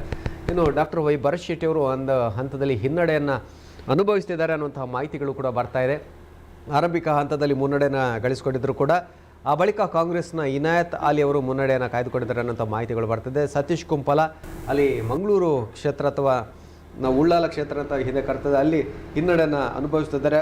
ಆ ಕ್ಷೇತ್ರದಲ್ಲಿ ಯು ಟಿ ಖಾದರ್ ಅವರು ನಿರಂತರವಾಗಿ ಗೆಲುವನ್ನು ಸಾಧಿಸಿಕೊಂಡು ಬಂದಿರುವಂತಹ ಯು ಟಿ ಖಾದರ್ ಅವರು ಈಗ ಮುನ್ನಡೆಯಲ್ಲಿದ್ದಾರೆ. ಅಲ್ಲಿ ಮತ್ತೊಂದು ಕುತೂಹಲಕಾರಿ ಕ್ಷೇತ್ರ ಕಾರ್ಕಳ ಕ್ಷೇತ್ರದಲ್ಲಿ ಮತ್ತೆ ಸುನಿಲ್ ಕುಮಾರ್ ಅವರು ಅಂದರೆ ಮುನ್ನಡೆಯನ್ನು ಸಾಧಿಸ್ತಾ ಇದ್ದಾರೆ. ಅಲ್ಲಿ ಪ್ರಮುಖ ಪ್ರತಿಸ್ಪರ್ಧಿ ಕಾಂಗ್ರೆಸ್ನ ಮುನಿಯಾಲ್ ಉದಯ್ ಕುಮಾರ್ ಶೆಟ್ಟಿ ಅವರು, ಅದೇ ರೀತಿ ಪಕ್ಷೇತರರಾಗಿ ಸ್ಪರ್ಧೆಯನ್ನು ಮಾಡ್ತಾ ಇರುವಂತಹ ಪ್ರಮೋದ್ ಮುತಾಲಿಕ್ರವರು ಭಾಳ ದೊಡ್ಡ ಮಟ್ಟದ ಪ್ರಭಾವವನ್ನು ಮತಗಳಾಗಿ ಪರಿವರ್ತಿಸೋದಕ್ಕೆ ಸಾಧ್ಯ ಆಗಿಲ್ಲ ಅಂತ ಕಾಣಿಸ್ತಾ ಇದೆ. ಯಾಕೆಂದರೆ ಸುನಿಲ್ ಕುಮಾರ್ ಅವರು ಇದು ಆರಂಭಿಕ ಹಂತದ ಮತ ಎಣಿಕೆಯಲ್ಲಿ ಮುನ್ನಡೆಯನ್ನು ಕಾಯ್ದುಕೊಂಡಿದ್ದಾರೆ. 84ರಲ್ಲಿ ರಾಜ್ಯ ಮಟ್ಟದಲ್ಲಿ BJP ಮುನ್ನಡೆಯನ್ನು ಕಾಯ್ದುಕೊಂಡ್ರೆ 109 ಕ್ಷೇತ್ರಗಳಲ್ಲಿ ಕಾಂಗ್ರೆಸ್ ಮುನ್ನಡೆಯನ್ನು ಕಂಡುಕೊಳ್ತಾ ಇದೆ. ಸಂಖ್ಯೆಗಳು ಮತ್ತೆ ಏರುಪೇರಾಗಿದೆ. ಒಂದು ಹಂತದಲ್ಲಿ ಸರಿಸುಮಾರು 130ರ ಸನಿಹಕ್ಕೆ ಬಂದಂತಹ ಕಾಂಗ್ರೆಸ್ನ ಮುನ್ನಡೆಯ ಸಂಖ್ಯೆ ಈಗ 109ರಲ್ಲಿ ಇದೆ. ಅಂದರೆ ಮಾಯಾ ಸಂಖ್ಯೆಗೆ ಮತ್ತೆ 4 ಸ್ಥಾನಗಳ ಕೊರತೆಯನ್ನು ಕಾಣ್ತಾ ಇದೆ. ಆದ್ರೂ ಕೂಡ 100ರ ಗಡಿ ದಾಟಿದ ತಕ್ಷಣ ಶಾಸಕಾಂಗ ಸಭೆಯನ್ನ ನಿಗದಿ ಮಾಡಿ ಆಗಿದೆ. ಮಾಡ್ತಾರೆ ಯಾವುದೇ ರಾಜಕೀಯ ಪಕ್ಷಗಳು 100 ಅಂದ್ರೆ ಅದು ಒಂದು ಹಂತ ಹೊಸ್ತಿಲಿಗೆ ಬಂದ ಹಾಗೆ. ಇನ್ನು ಬೇಕಾಗಿರೋದು ಒಂದು 13 ಸ್ಥಾನಗಳು. ಹಾಗಾಗಿ ಸಹಜವಾಗಿ ಏನಾದರೂ ಲೆಕ್ಕಾಚಾರಗಳನ್ನು ಮಾಡಬಹುದು, ಏನೋ ತಂತ್ರಗಾರಿಕೆಯನ್ನು ಮಾಡಬಹುದು ಏನೋ. ಒಂದು ವೇಳೆ ಅದು BJP ಬಂದರೂ ಕೂಡ ಅದೇ ರೀತಿಯಾದಂತಹ ಕೆಲಸಗಳಾಗ್ತದೆ. ಬೇರೆ ಪಕ್ಷಗಳು ತಮ್ಮ ಶಾಸಕರನ್ನ ಸೆಳೆದ್ರೆ ಕಷ್ಟ ಅನ್ನೋ ಒಂದು ಹೆದರಿಕೆ ಕೂಡ ಇದೆ ಅದರಲ್ಲಿ. ಇನ್ನು ಸುಳ್ಯ ವಿಧಾನಸಭಾ ಕ್ಷೇತ್ರದಲ್ಲಿ ಭಾಗೀರಥಿ ಮುರುಳ್ಯ ಅವರು ಮುನ್ನಡೆಯನ್ನ ಕಾಯ್ದುಕೊಂಡಿದ್ದಾರೆ. 1,000ಕ್ಕೂ ಅಧಿಕ ಮತಗಳ ಅಂತರದಿಂದ ಕಾಂಗ್ರೆಸ್ ಅಭ್ಯರ್ಥಿ ಕೃಷ್ಣಪ್ಪ ಜಿ ವಿರುದ್ಧ ಮುನ್ನಡೆಯನ್ನ ಭಾಗೀರಥಿ ಮುರುಳ್ಯ ಅವರು ಕಾಯ್ದುಕೊಂಡಿದ್ದಾರೆ ಅನ್ನೋ ಮಾಹಿತಿ ಲಭ್ಯವಾಗ್ತಾ ಇದೆ. ಕಾಂಗ್ರೆಸ್ನಲ್ಲೂ ಕೂಡ ಈ ಬಾರಿ ಮತ್ತೊಬ್ಬ ಅಭ್ಯರ್ಥಿ ಕೃಷ್ಣಪ್ಪ ಅವರ ಬದಲಿಗೆ ಬೇರೆ ಅಭ್ಯರ್ಥಿಯವರಿಗೆ ನೀವು ಟಿಕೆಟ್ ಕೊಡಬೇಕು. ಟಿಕೆಟ್ ಘೋಷಣೆ ಆದ ನಂತರ ದಕ್ಷಿಣ ಕನ್ನಡ ಜಿಲ್ಲಾ ಕಾಂಗ್ರೆಸ್ ಕಚೇರಿ ಮುಂಭಾಗ ಸುಳ್ಯದಿಂದ ಅವರ ಬೆಂಬಲಿಗರೆಲ್ಲ ಬಂದು ಪ್ರತಿಭಟನೆಗಳನ್ನ ಮಾಡಿ ಎಸ್ ರಘು ಅವರು ಕಾಂಗ್ರೆಸ್ನ ಅಭ್ಯರ್ಥಿಯಾಗಿದ್ರು ಕಳೆದ ಕೆಲವು ಅವಧಿಗಳಲ್ಲಿ. ಆದರೆ ನಿರಂತರವಾಗಿ ಅಂಗಾರ ಅವರು ಗೆಲುವನ್ನು ಸಾಧಿಸ್ತಾ ಬಂದರು. ಜಿಲ್ಲೆಯ ಉಸ್ತುವಾರಿ ಮಂತ್ರಿಗಳಾಗಿ ಕೂಡ ಕೆಲಸವನ್ನು ನಿರ್ವಹಿಸಿದ್ರು. ಆದರೆ ಈ ಬಾರಿ ಅಂಗಾರರವರಿಗೆ ಟಿಕೆಟ್ ಅನ್ನು ನಿರಾಕರಣೆ ಮಾಡಿ ಹೊಸ ಮುಖಕ್ಕೆ ಅವಕಾಶವನ್ನು ಕೊಟ್ಟಿದೆ.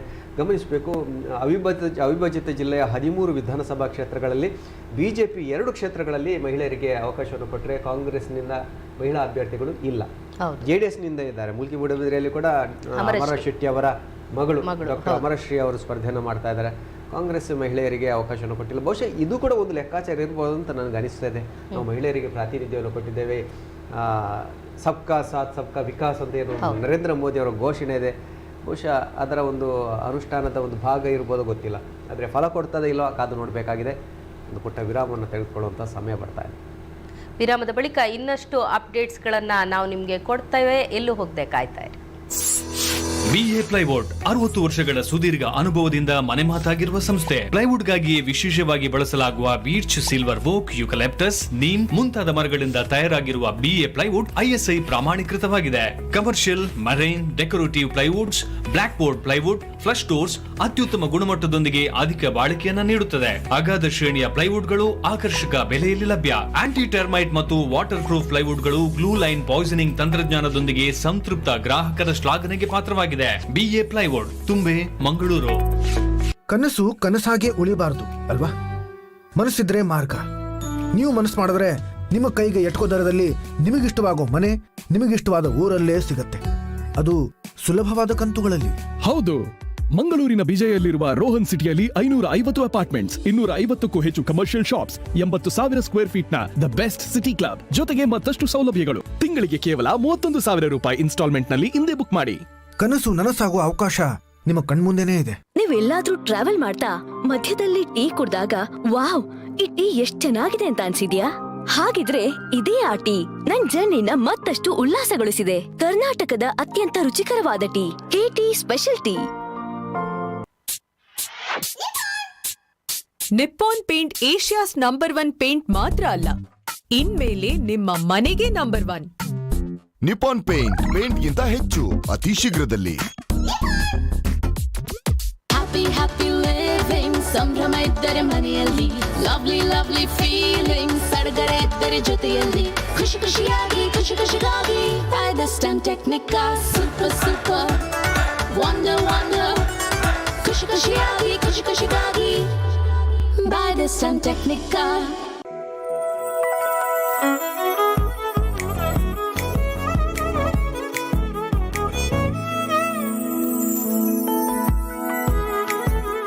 ಸಿನಿಮಾದಲ್ಲಿ ಕಷ್ಟದಲ್ಲಿರೋರ್ನ ಸ್ಟಾರ್ ಕಾಪಾಡ್ತಾರೆ. ನಮ್ ಫ್ಯಾಮಿಲಿ ಹೆಲ್ತ್ ನ ಅಧಿಕ ವಿಟಮಿನ್ಸ್ ಇರೋ ಈ ಸ್ಟಾರ್ ಕಾಪಾಡ್ತಾರೆ.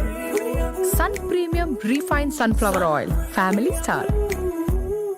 ಹ್ಯಾಪಿ ಹ್ಯಾಪಿ ಲಿವಿಂಗ್ ಸಂಭ್ರಮ ಇದ್ದರೆ ಮನೆಯಲ್ಲಿ, ಲವ್ಲಿ ಲವ್ಲಿ ಫೀಲಿಂಗ್ ಸಡಗರ ಇದ್ದರೆ ಜೊತೆಯಲ್ಲಿ, ಖುಷಿ ಖುಷಿಯಾಗಿ ಖುಷಿ ಖುಷಿಗಾಗಿ by the stun Technica super super wonder wonder, ಖುಷಿ ಖುಷಿಯಾಗಿ ಖುಷಿ ಖುಷಿಗಾಗಿ by the stun Technica. Happy happy living ಸಂಭ್ರಮ ಇದ್ದರೆ ಮನೆಯಲ್ಲಿ, ಲವ್ಲಿ ಲವ್ಲಿ ಫೀಲಿಂಗ್ ಸಡಗರ ಇದ್ದರೆ ಜೊತೆಯಲ್ಲಿ, ಖುಷಿ ಖುಷಿಯಾಗಿ ಖುಷಿ ಖುಷಿಗಾಗಿ by the stun Technica super super wonder wonder, ಖುಷಿ ಖುಷಿಯಾಗಿ ಖುಷಿ ಖುಷಿಗಾಗಿ ಬೈ ದ ಸ್ಟನ್ ಟೆಕ್ನಿಕಾ. ಆಧುನಿಕ ಯಂತ್ರೋಪಕರಣಗಳಿಂದ ಬಹು ವಿಧಗಳಲ್ಲಿ ಪರಿಷ್ಕರಿಸಿದ ಕುಚ್ಚಲಕ್ಕಿ. ಸಂತೋಷ್ ರೈಸ್ ಮಿಲ್ಸ್ ರವರ 2 ಸ್ಟಾರ್ ಮತ್ತು Santosh boiled rice. BA plywood 60 ವರ್ಷಗಳ ಸುದೀರ್ಘ ಅನುಭವದಿಂದ ಮನೆ ಮಾತಾಗಿರುವ ಸಂಸ್ಥೆ. ಪ್ಲೈವುಡ್ಗಾಗಿಯೇ ವಿಶೇಷವಾಗಿ ಬಳಸಲಾಗುವ beech, silver oak, eucalyptus, neem ಮುಂತಾದ ಮರಗಳಿಂದ ತಯಾರಾಗಿರುವ ಬಿಎ ಪ್ಲೈವುಡ್ ISI ಪ್ರಾಮಾಣೀಕೃತವಾಗಿದೆ. Commercial, marine, decorative plywoods, block board plywood, flush doors ಅತ್ಯುತ್ತಮ ಗುಣಮಟ್ಟದೊಂದಿಗೆ ಅಧಿಕ ಬಾಳಿಕೆಯನ್ನ ನೀಡುತ್ತದೆ. ಅಗಾಧ ಶ್ರೇಣಿಯ ಪ್ಲೈವುಡ್ಗಳು ಆಕರ್ಷಕ ಬೆಲೆಯಲ್ಲಿ ಲಭ್ಯ. ಆಂಟಿ ಟರ್ಮೈಟ್ ಮತ್ತು ವಾಟರ್ ಪ್ರೂಫ್ ಪ್ಲೈವುಡ್ಗಳು ಗ್ಲೂ ಲೈನ್ ಪಾಯ್ಸನಿಂಗ್ ತಂತ್ರಜ್ಞಾನದೊಂದಿಗೆ ಸಂತೃಪ್ತ ಗ್ರಾಹಕರ ಶ್ಲಾಘನೆಗೆ ಪಾತ್ರವಾಗಿದೆ. BA plywood, Thumbe, Mangaluru. ಕನಸು ಕನಸಾಗೆ ಉಳಿಬಾರ್ದು ಅಲ್ವಾ? ಮನಸ್ಸಿದ್ರೆ ಮಾರ್ಗ. ನೀವು ಮನಸ್ಸು ಮಾಡಿದ್ರೆ ನಿಮ್ಮ ಕೈಗೆ ಎಟ್ಕೋ ದರದಲ್ಲಿ ನಿಮಗಿಷ್ಟವಾಗೋ ಮನೆ, ನಿಮಗಿಷ್ಟವಾದ ಊರಲ್ಲೇ ಸಿಗತ್ತೆ. ಅದು ಸುಲಭವಾದ ಕಂತುಗಳಲ್ಲಿ. ಹೌದು, ಮಂಗಳೂರಿನ ಬಿಜೆಯಲ್ಲಿರುವ ರೋಹನ್ ಸಿಟಿಯಲ್ಲಿ 550 ಅಪಾರ್ಟ್ಮೆಂಟ್ಸ್, 250ಕ್ಕೂ ಹೆಚ್ಚು ಕಮರ್ಷಿಯಲ್ ಶಾಪ್ಸ್, 80,000 ಸ್ಕ್ವೇರ್ ಫೀಟ್ ನ ದ ಬೆಸ್ಟ್ ಸಿಟಿ ಕ್ಲಬ್, ಜೊತೆಗೆ ಮತ್ತಷ್ಟು ಸೌಲಭ್ಯಗಳು. ತಿಂಗಳಿಗೆ ಕೇವಲ 31,000 ರೂಪಾಯಿ ಇನ್ಸ್ಟಾಲ್ಮೆಂಟ್ ನಲ್ಲಿ ಹಿಂದೆ ಬುಕ್ ಮಾಡಿ. ಕನಸು ನನಸಾಗುವ ಅವಕಾಶ ನಿಮ್ಮ ಕಣ್ಮುಂದೆನೇ ಇದೆ. ನೀವೆಲ್ಲಾದ್ರೂ ಟ್ರಾವೆಲ್ ಮಾಡ್ತಾ ಮಧ್ಯದಲ್ಲಿ ಟೀ ಕುಡ್ದಾಗ ವಾವ್, ಈ ಟೀ ಎಷ್ಟ್ ಚೆನ್ನಾಗಿದೆ ಅಂತ ಅನ್ಸಿದ್ಯಾ? ಹಾಗಿದ್ರೆ ಇದೇ ಆ ಟೀ ನನ್ ಜರ್ನಿನ ಮತ್ತಷ್ಟು ಉಲ್ಲಾಸಗೊಳಿಸಿದೆ. ಕರ್ನಾಟಕದ ಅತ್ಯಂತ ರುಚಿಕರವಾದ tea, KT special tea. Nippon paint Asia's number 1 paint ಮಾತ್ರ ಅಲ್ಲ, ಇನ್ಮೇಲೆ ನಿಮ್ಮ ಮನೆಗೆ ನಂಬರ್ 1. ನಿಪಾನ್ ಪೇಂಟ್ ಗಿಂತ ಹೆಚ್ಚು, ಅತಿ ಶೀಘ್ರದಲ್ಲಿ. ಹ್ಯಾಪಿ ಹ್ಯಾಪಿ ಲಿವಿಂಗ್ ಸಂಭ್ರಮ ಇದ್ದರೆ ಮನೆಯಲ್ಲಿ, ಲವ್ಲಿ ಲವ್ಲಿ ಫೀಲಿಂಗ್ ಸಡಗರ ಇದ್ದರೆ ಜೊತೆಯಲ್ಲಿ, ಖುಷಿ ಖುಷಿಯಾಗಿ ಖುಷಿ ಖುಷಿಗಾಗಿ by the stun Technica super super wonder wonder, ಖುಷಿ ಖುಷಿಯಾಗಿ ಖುಷಿ ಖುಷಿಗಾಗಿ ಬೈ ದ ಸ್ಟನ್ ಟೆಕ್ನಿಕಾ.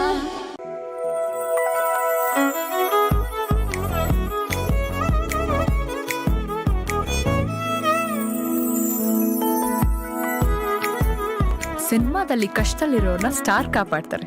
ನಮ್ ಫ್ಯಾಮಿಲಿ ಹೆಲ್ತ್ ನ ಅಧಿಕ ವಿಟಮಿನ್ಸ್ ಇರೋ ಈ ಸ್ಟಾರ್ ಕಾಪಾಡ್ತಾರೆ. Sun premium refine sunflower oil, family star. Happy happy living ಸಂಭ್ರಮ ಇದ್ದರೆ ಮನೆಯಲ್ಲಿ, ಲವ್ಲಿ ಲವ್ಲಿ ಫೀಲಿಂಗ್ ಸಡಗರ ಇದ್ದರೆ ಜೊತೆಯಲ್ಲಿ, ಖುಷಿ ಖುಷಿಯಾಗಿ ಖುಷಿ ಖುಷಿಗಾಗಿ by the stun Technica super super wonder wonder, ಖುಷಿ ಖುಷಿಯಾಗಿ ಖುಷಿ ಖುಷಿಗಾಗಿ by the stun Technica. Happy happy living ಸಂಭ್ರಮ ಇದ್ದರೆ ಮನೆಯಲ್ಲಿ, ಲವ್ಲಿ ಲವ್ಲಿ ಫೀಲಿಂಗ್ ಸಡಗರ ಇದ್ದರೆ ಜೊತೆಯಲ್ಲಿ, ಖುಷಿ ಖುಷಿಯಾಗಿ ಖುಷಿ ಖುಷಿಗಾಗಿ by the stun Technica super super wonder wonder, ಖುಷಿ ಖುಷಿಯಾಗಿ ಖುಷಿ ಖುಷಿಗಾಗಿ ಬೈ ದ ಸ್ಟನ್ ಟೆಕ್ನಿಕಾ.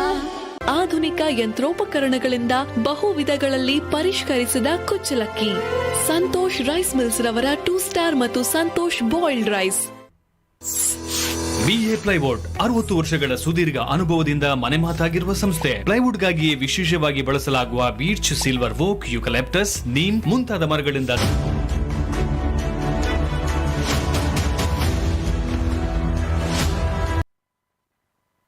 ವಿರಾಮದ ಬಳಿಕ ಕರಾವಳಿ ತೀರ್ಪು ವಿಶೇಷ ಕಾರ್ಯಕ್ರಮಕ್ಕೆ ಸ್ವಾಗತ. ಸೊ ಈಗಾಗಲೇ ಬರ್ತಾ ಇರುವಂತಹ ವಿಚಾರಗಳನ್ನ ನಾವು ನೋಡ್ತಾ ಹೋದ್ರೆ ಹಲವಾರು ಬದಲಾವಣೆಗಳು ಆಗ್ತಾ ಇದೆ. ಸೊ ನಿರೀಕ್ಷೆಗೂ ಮೀರಿ ಹಲವಾರು ಮುನ್ನಡೆಗಳು, ಹಲವಾರು ಹಿನ್ನಡೆಗಳು ಆಗ್ತಾ ಇದೆ. ಪಕ್ಷದಿಂದ ಮುನಿಸಿಕೊಂಡು ಹೋದವರ ಮುನ್ನಡೆ ಆಗಿರ್ಬೋದು, ಅಥವಾ ಪಕ್ಷದಿಂದ ಮುನಿಸಿಕೊಂಡು ಹೋದವರ ಹಿನ್ನಡೆಗಳು ಕೂಡ ಆಗ್ತಾ ಇರುವಂಥದ್ದು. ಸೊ ಈ ವಿಚಾರವಾಗಿ ಇನ್ನಷ್ಟು ಅಪ್ಡೇಟ್ಗಳನ್ನ ಕೂಡ ನೀಡ್ತಾ ಹೋಗ್ತೇವೆ. ನಮ್ಮ ಜೊತೆ ನವೀನ್ ಅವರು ಕೂಡ ಇದ್ದಾರೆ. ಸೊ ಅವರನ್ನು ಕೂಡ ವೆಲ್ಕಮ್ ಮಾಡ್ಕೊಳ್ತಾ ಇದ್ದೀನಿ. ಸೊ ಈಗಿನ ಸದ್ಯದ ಅಪ್ಡೇಟ್ಗಳನ್ನ ಕೂಡ ನಿಮ್ಮ ಮುಂದೆ ಹೇಳ್ತಾ ಹೋದ್ರೆ, ಸೊ ದಕ್ಷಿಣ ಕನ್ನಡದ ಮತ್ತು ಕರಾವಳಿಯ ಅಂದರೆ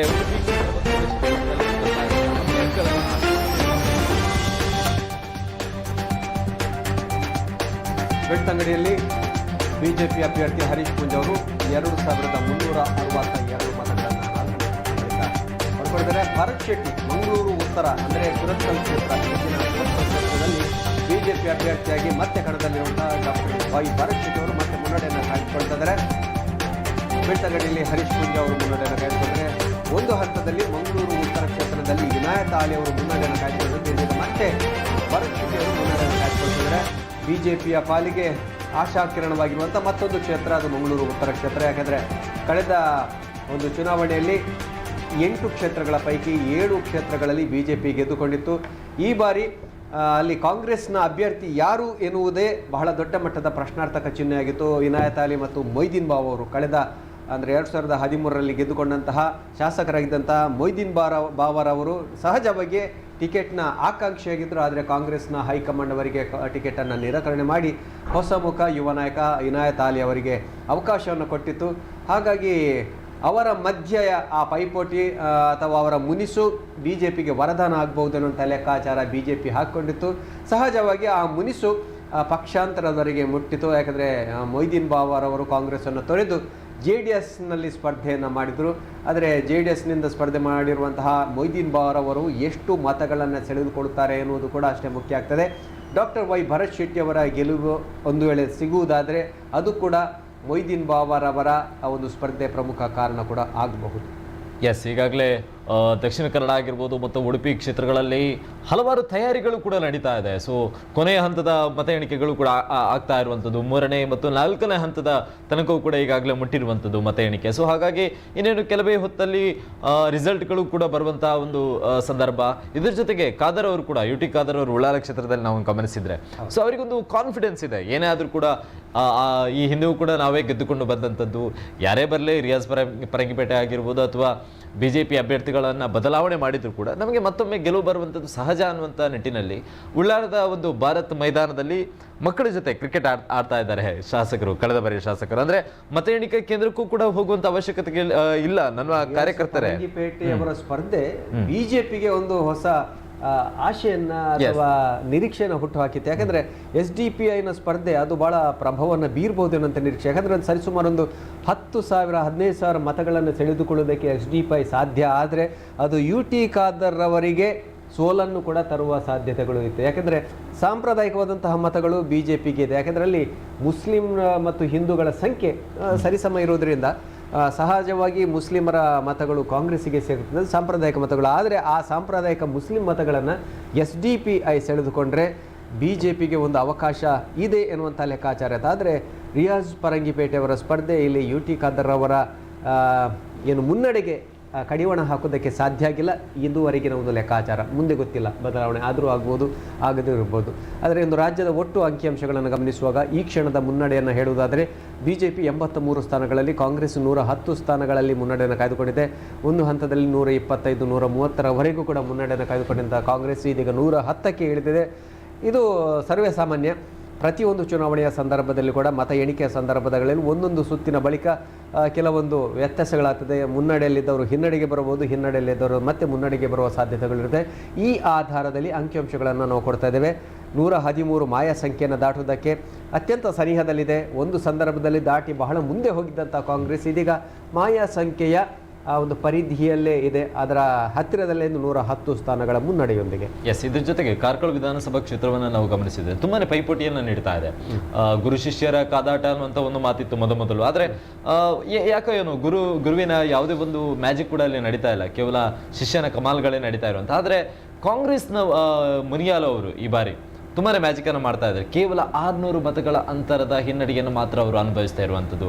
ಸುನಿಲ್ ಕುಮಾರ್ ಕಾರ್ಕಳ ಅವರನ್ನ ಇನ್ನೇನು 600 ಮತಗಳ ಓವರ್ಟೇಕ್ ಏನಾದರೂ ಮಾಡಿದರೆ ಆ ಒಂದು ಕ್ಷೇತ್ರದಲ್ಲಿ ಅವರಿಗೆ ಈ ಬಾರಿ ಭದ್ರವಾಗಿ ನೆಲೆಗಿರುವಂಥ ಒಂದು ಅವಕಾಶಗಳು ಸ್ಪಷ್ಟವಾಗಿ ಕಂಡು ಬರ್ತಾ ಇರುವಂಥದ್ದು ಕಾರ್ಕಳ ಕ್ಷೇತ್ರದಲ್ಲಿ. ಸ್ಟೇಷನಲ್ಲಿ ರಾಜಕೀಯ ಲೆಕ್ಕಾಚಾರಗಳಿದೆ.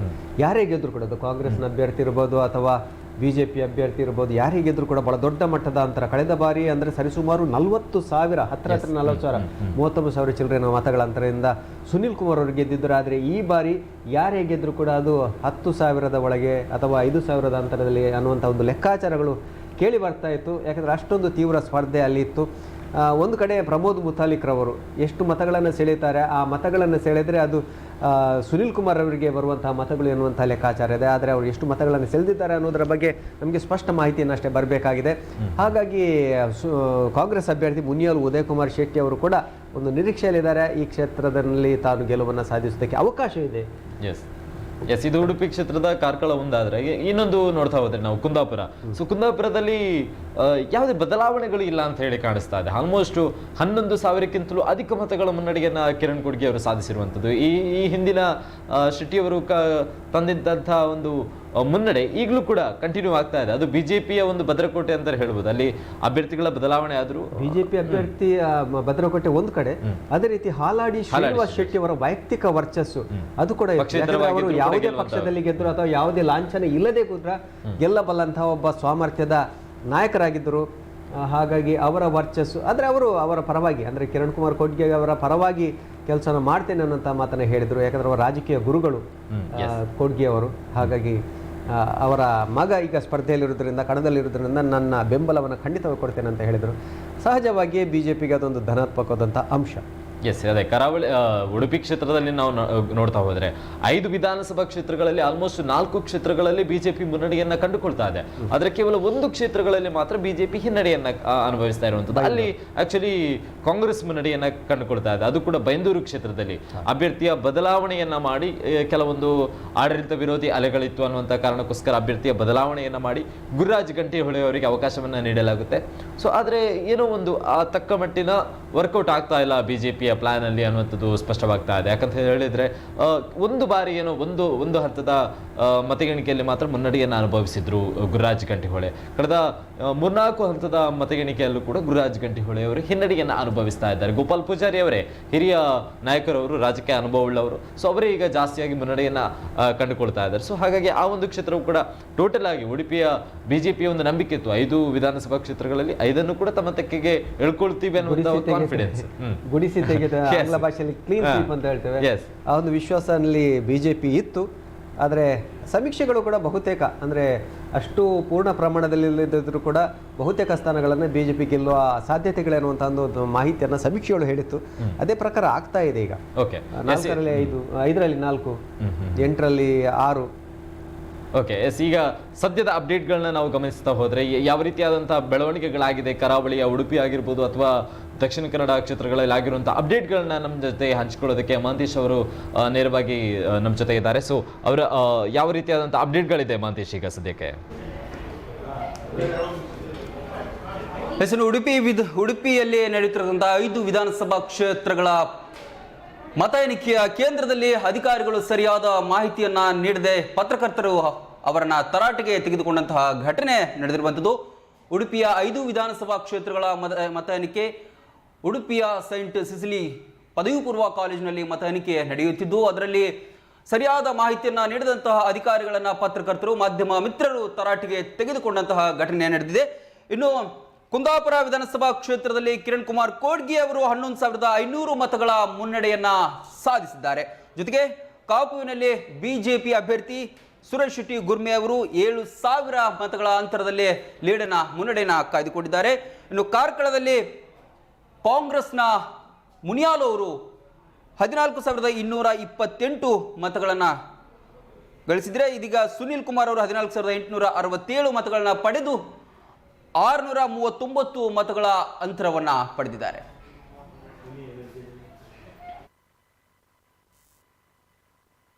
ಸರಿ, ನಾವು ಕ್ಷಣದ ಮಾಹಿತಿಯನ್ನು, ಮುನ್ನಡೆ ಹಿನ್ನಡೆಗಳ ಲೆಕ್ಕಾಚಾರಗಳನ್ನು ನೀಡ್ತಾ ಬರ್ತಾ ಇದ್ದೇವೆ.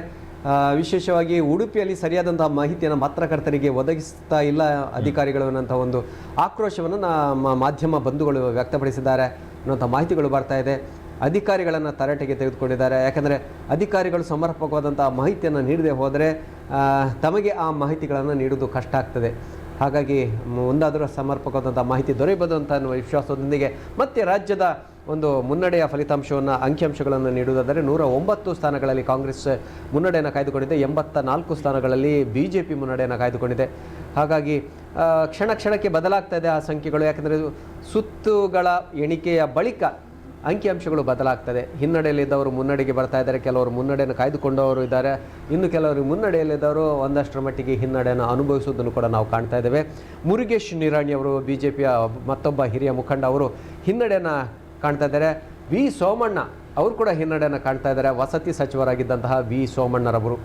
ಮುರುಗೇಶ್ ನಿರಾಣಿ ಅವರ ಹಿನ್ನಡೆ 29,219 ಮತಗಳೊಂದಿಗೆ ಅವರು ಪಡ್ಕೊಂಡಿದ್ದಾರೆ, ಹಿನ್ನಡೆಯನ್ನು ಅನುಭವಿಸ್ತಾ ಇದ್ದಾರೆ. ಅದೇ ರೀತಿ ಕಾಂಗ್ರೆಸ್ BJPಯ ಮತ್ತೋರ್ವ ನಾಯಕ ಡಾಕ್ಟರ್ ಅಶ್ವಥ್ ನಾರಾಯಣ್ ಅವರು ಮುನ್ನಡೆಯನ್ನು ಕಾಯ್ದುಕೊಂಡಿದ್ದಾರೆ. ಉಪಮುಖ್ಯಮಂತ್ರಿಗಳಾಗಿ ಕೂಡ ಕೆಲಸವನ್ನು ನಿರ್ವಹಿಸಿರುವಂತಹ ಡಾಕ್ಟರ್ ಅಶ್ವಥ್ ನಾರಾಯಣ್. BJPಯ ಮತ್ತೋರ್ವ ರೇಣುಕಾಚಾರ್ಯ, ಮತ್ತೋರ್ವ ನಾಯಕ, ಸದಾ ಸುದ್ದಿಯಲ್ಲಿರುವಂತಹ ನಾಯಕ, ಯಡಿಯೂರಪ್ಪನವರ ಅತ್ಯಾಪ್ತರಲ್ಲಿ ಒಬ್ಬರು ರೇಣುಕಾಚಾರ್ಯ ಅವರು ಕೂಡ ಹಿನ್ನಡೆಯನ್ನು ಅನುಭವಿಸ್ತಾ ಇದ್ದಾರೆ. ಮಾಜಿ ಉಪಮುಖ್ಯಮಂತ್ರಿ ಡಾಕ್ಟರ್ ಜಿ ಪರಮೇಶ್ವರ್ ಅವರು ಮುನ್ನಡೆಯನ್ನು ಕಾಯ್ದುಕೊಳ್ತಾ ಇದ್ದಾರೆ ಕೊರಟಗೆರೆ ಕ್ಷೇತ್ರದಿಂದ. ಎಸ್, ಈಗಾಗಲೇ ಮ್ಯಾಜಿಕ್ ನಂಬರ್ನತ್ತ ದಾಪುಗಾಲಿಡ್ತಾ ಇದ್ದಂತಹ ಕಾಂಗ್ರೆಸ್ ಈಗ ಸ್ವಲ್ಪ ಮಟ್ಟಿನ ಹಿನ್ನಡೆಯನ್ನು ಅನುಭವಿಸ್ತಾ ಇದೆ. 113 ಮ್ಯಾಜಿಕ್ ನಂಬರ್ ಆದರೆ ಅದನ್ನು ದಾಟಿ ಒಂದು ಸಲ ಮುನ್ನಡೆಯನ್ನು ಗಳಿಸಿತ್ತು ಕಾಂಗ್ರೆಸ್. ಸೊ 100ರ ಗಡಿ ದಾಟ್ತಾ ಇದ್ದಂತೆ ಕಾಂಗ್ರೆಸ್ನಲ್ಲಿ ಕೂಡ ಸಂಭ್ರಮಾಚರಣೆಯನ್ನು ಮಾಡಲಾಗುತ್ತೆ. ಈ ಬಾರಿ ನಮ್ಮದೇ ಸರ್ಕಾರ ರಚಿಸೋದಕ್ಕೆ ಯಾವುದೇ ಟೆನ್ಷನ್ ಇಲ್ಲ ಅನ್ನುವಂಥ ಒಂದು ಕಾನ್ಫಿಡೆನ್ಸ್ ಇತ್ತು ಕಾಂಗ್ರೆಸ್ಸಿಗರಲ್ಲಿ. ಆದರೆ ಈಗ ತಕ್ಕ ಮಟ್ಟಿನ ಬದಲಾವಣೆಗಳು ಕಂಡು ಬರ್ತಾ ಇದೆ. 115ರ ತನಕ ಹೋಗಿದ್ದಂತಹ ಮುನ್ನಡೆ ಈಗ ಸ್ವಲ್ಪ ಮಟ್ಟಿನ ಕುಸಿತವನ್ನು ಕಂಡುಕೊಳ್ತಾ ಇದೆ. 110ಕ್ಕೆ ಈಗ ಬಂದು ಇಳಿದಿರುವಂಥದ್ದು, ಅಂದ್ರೆ ಮ್ಯಾಜಿಕ್ ನಂಬರ್ನ ನಿಯರೆಸ್ಟ್ ಆಗಿರೋ ಒಂದು ಹಂತದಲ್ಲಿ 125ಕ್ಕೂ ಹೆಚ್ಚಿನ ಸ್ಥಾನಗಳಲ್ಲಿ ಮುನ್ನಡೆಯನ್ನು ಕಂಡುಕೊಂಡಿತ್ತು. ಎಸ್, ಆದರೆ BJP ಯಾವುದೇ ರೀತಿಯಾದಂಥ ಮುನ್ನಡೆಯನ್ನು ಕಂಡುಕೊಳ್ತಾ ಇಲ್ಲ. 100ರ ಗಡಿಗೂ ಕೂಡ ಟಚ್ ಆಗ್ತಾ ಇಲ್ಲ. ಬಹುತೇಕ 110 ಬಂದಿತ್ತು, 97ರವರೆಗೆ ಬಂದಿತ್ತು. ಆ ಬಳಿಕ ಕುಸಿತವನ್ನು ಕಾಣ್ತದೆ, ನಿರಂತರವಾಗಿ ಕುಸಿತವನ್ನು ಕಾಣ್ತದೆ BJP.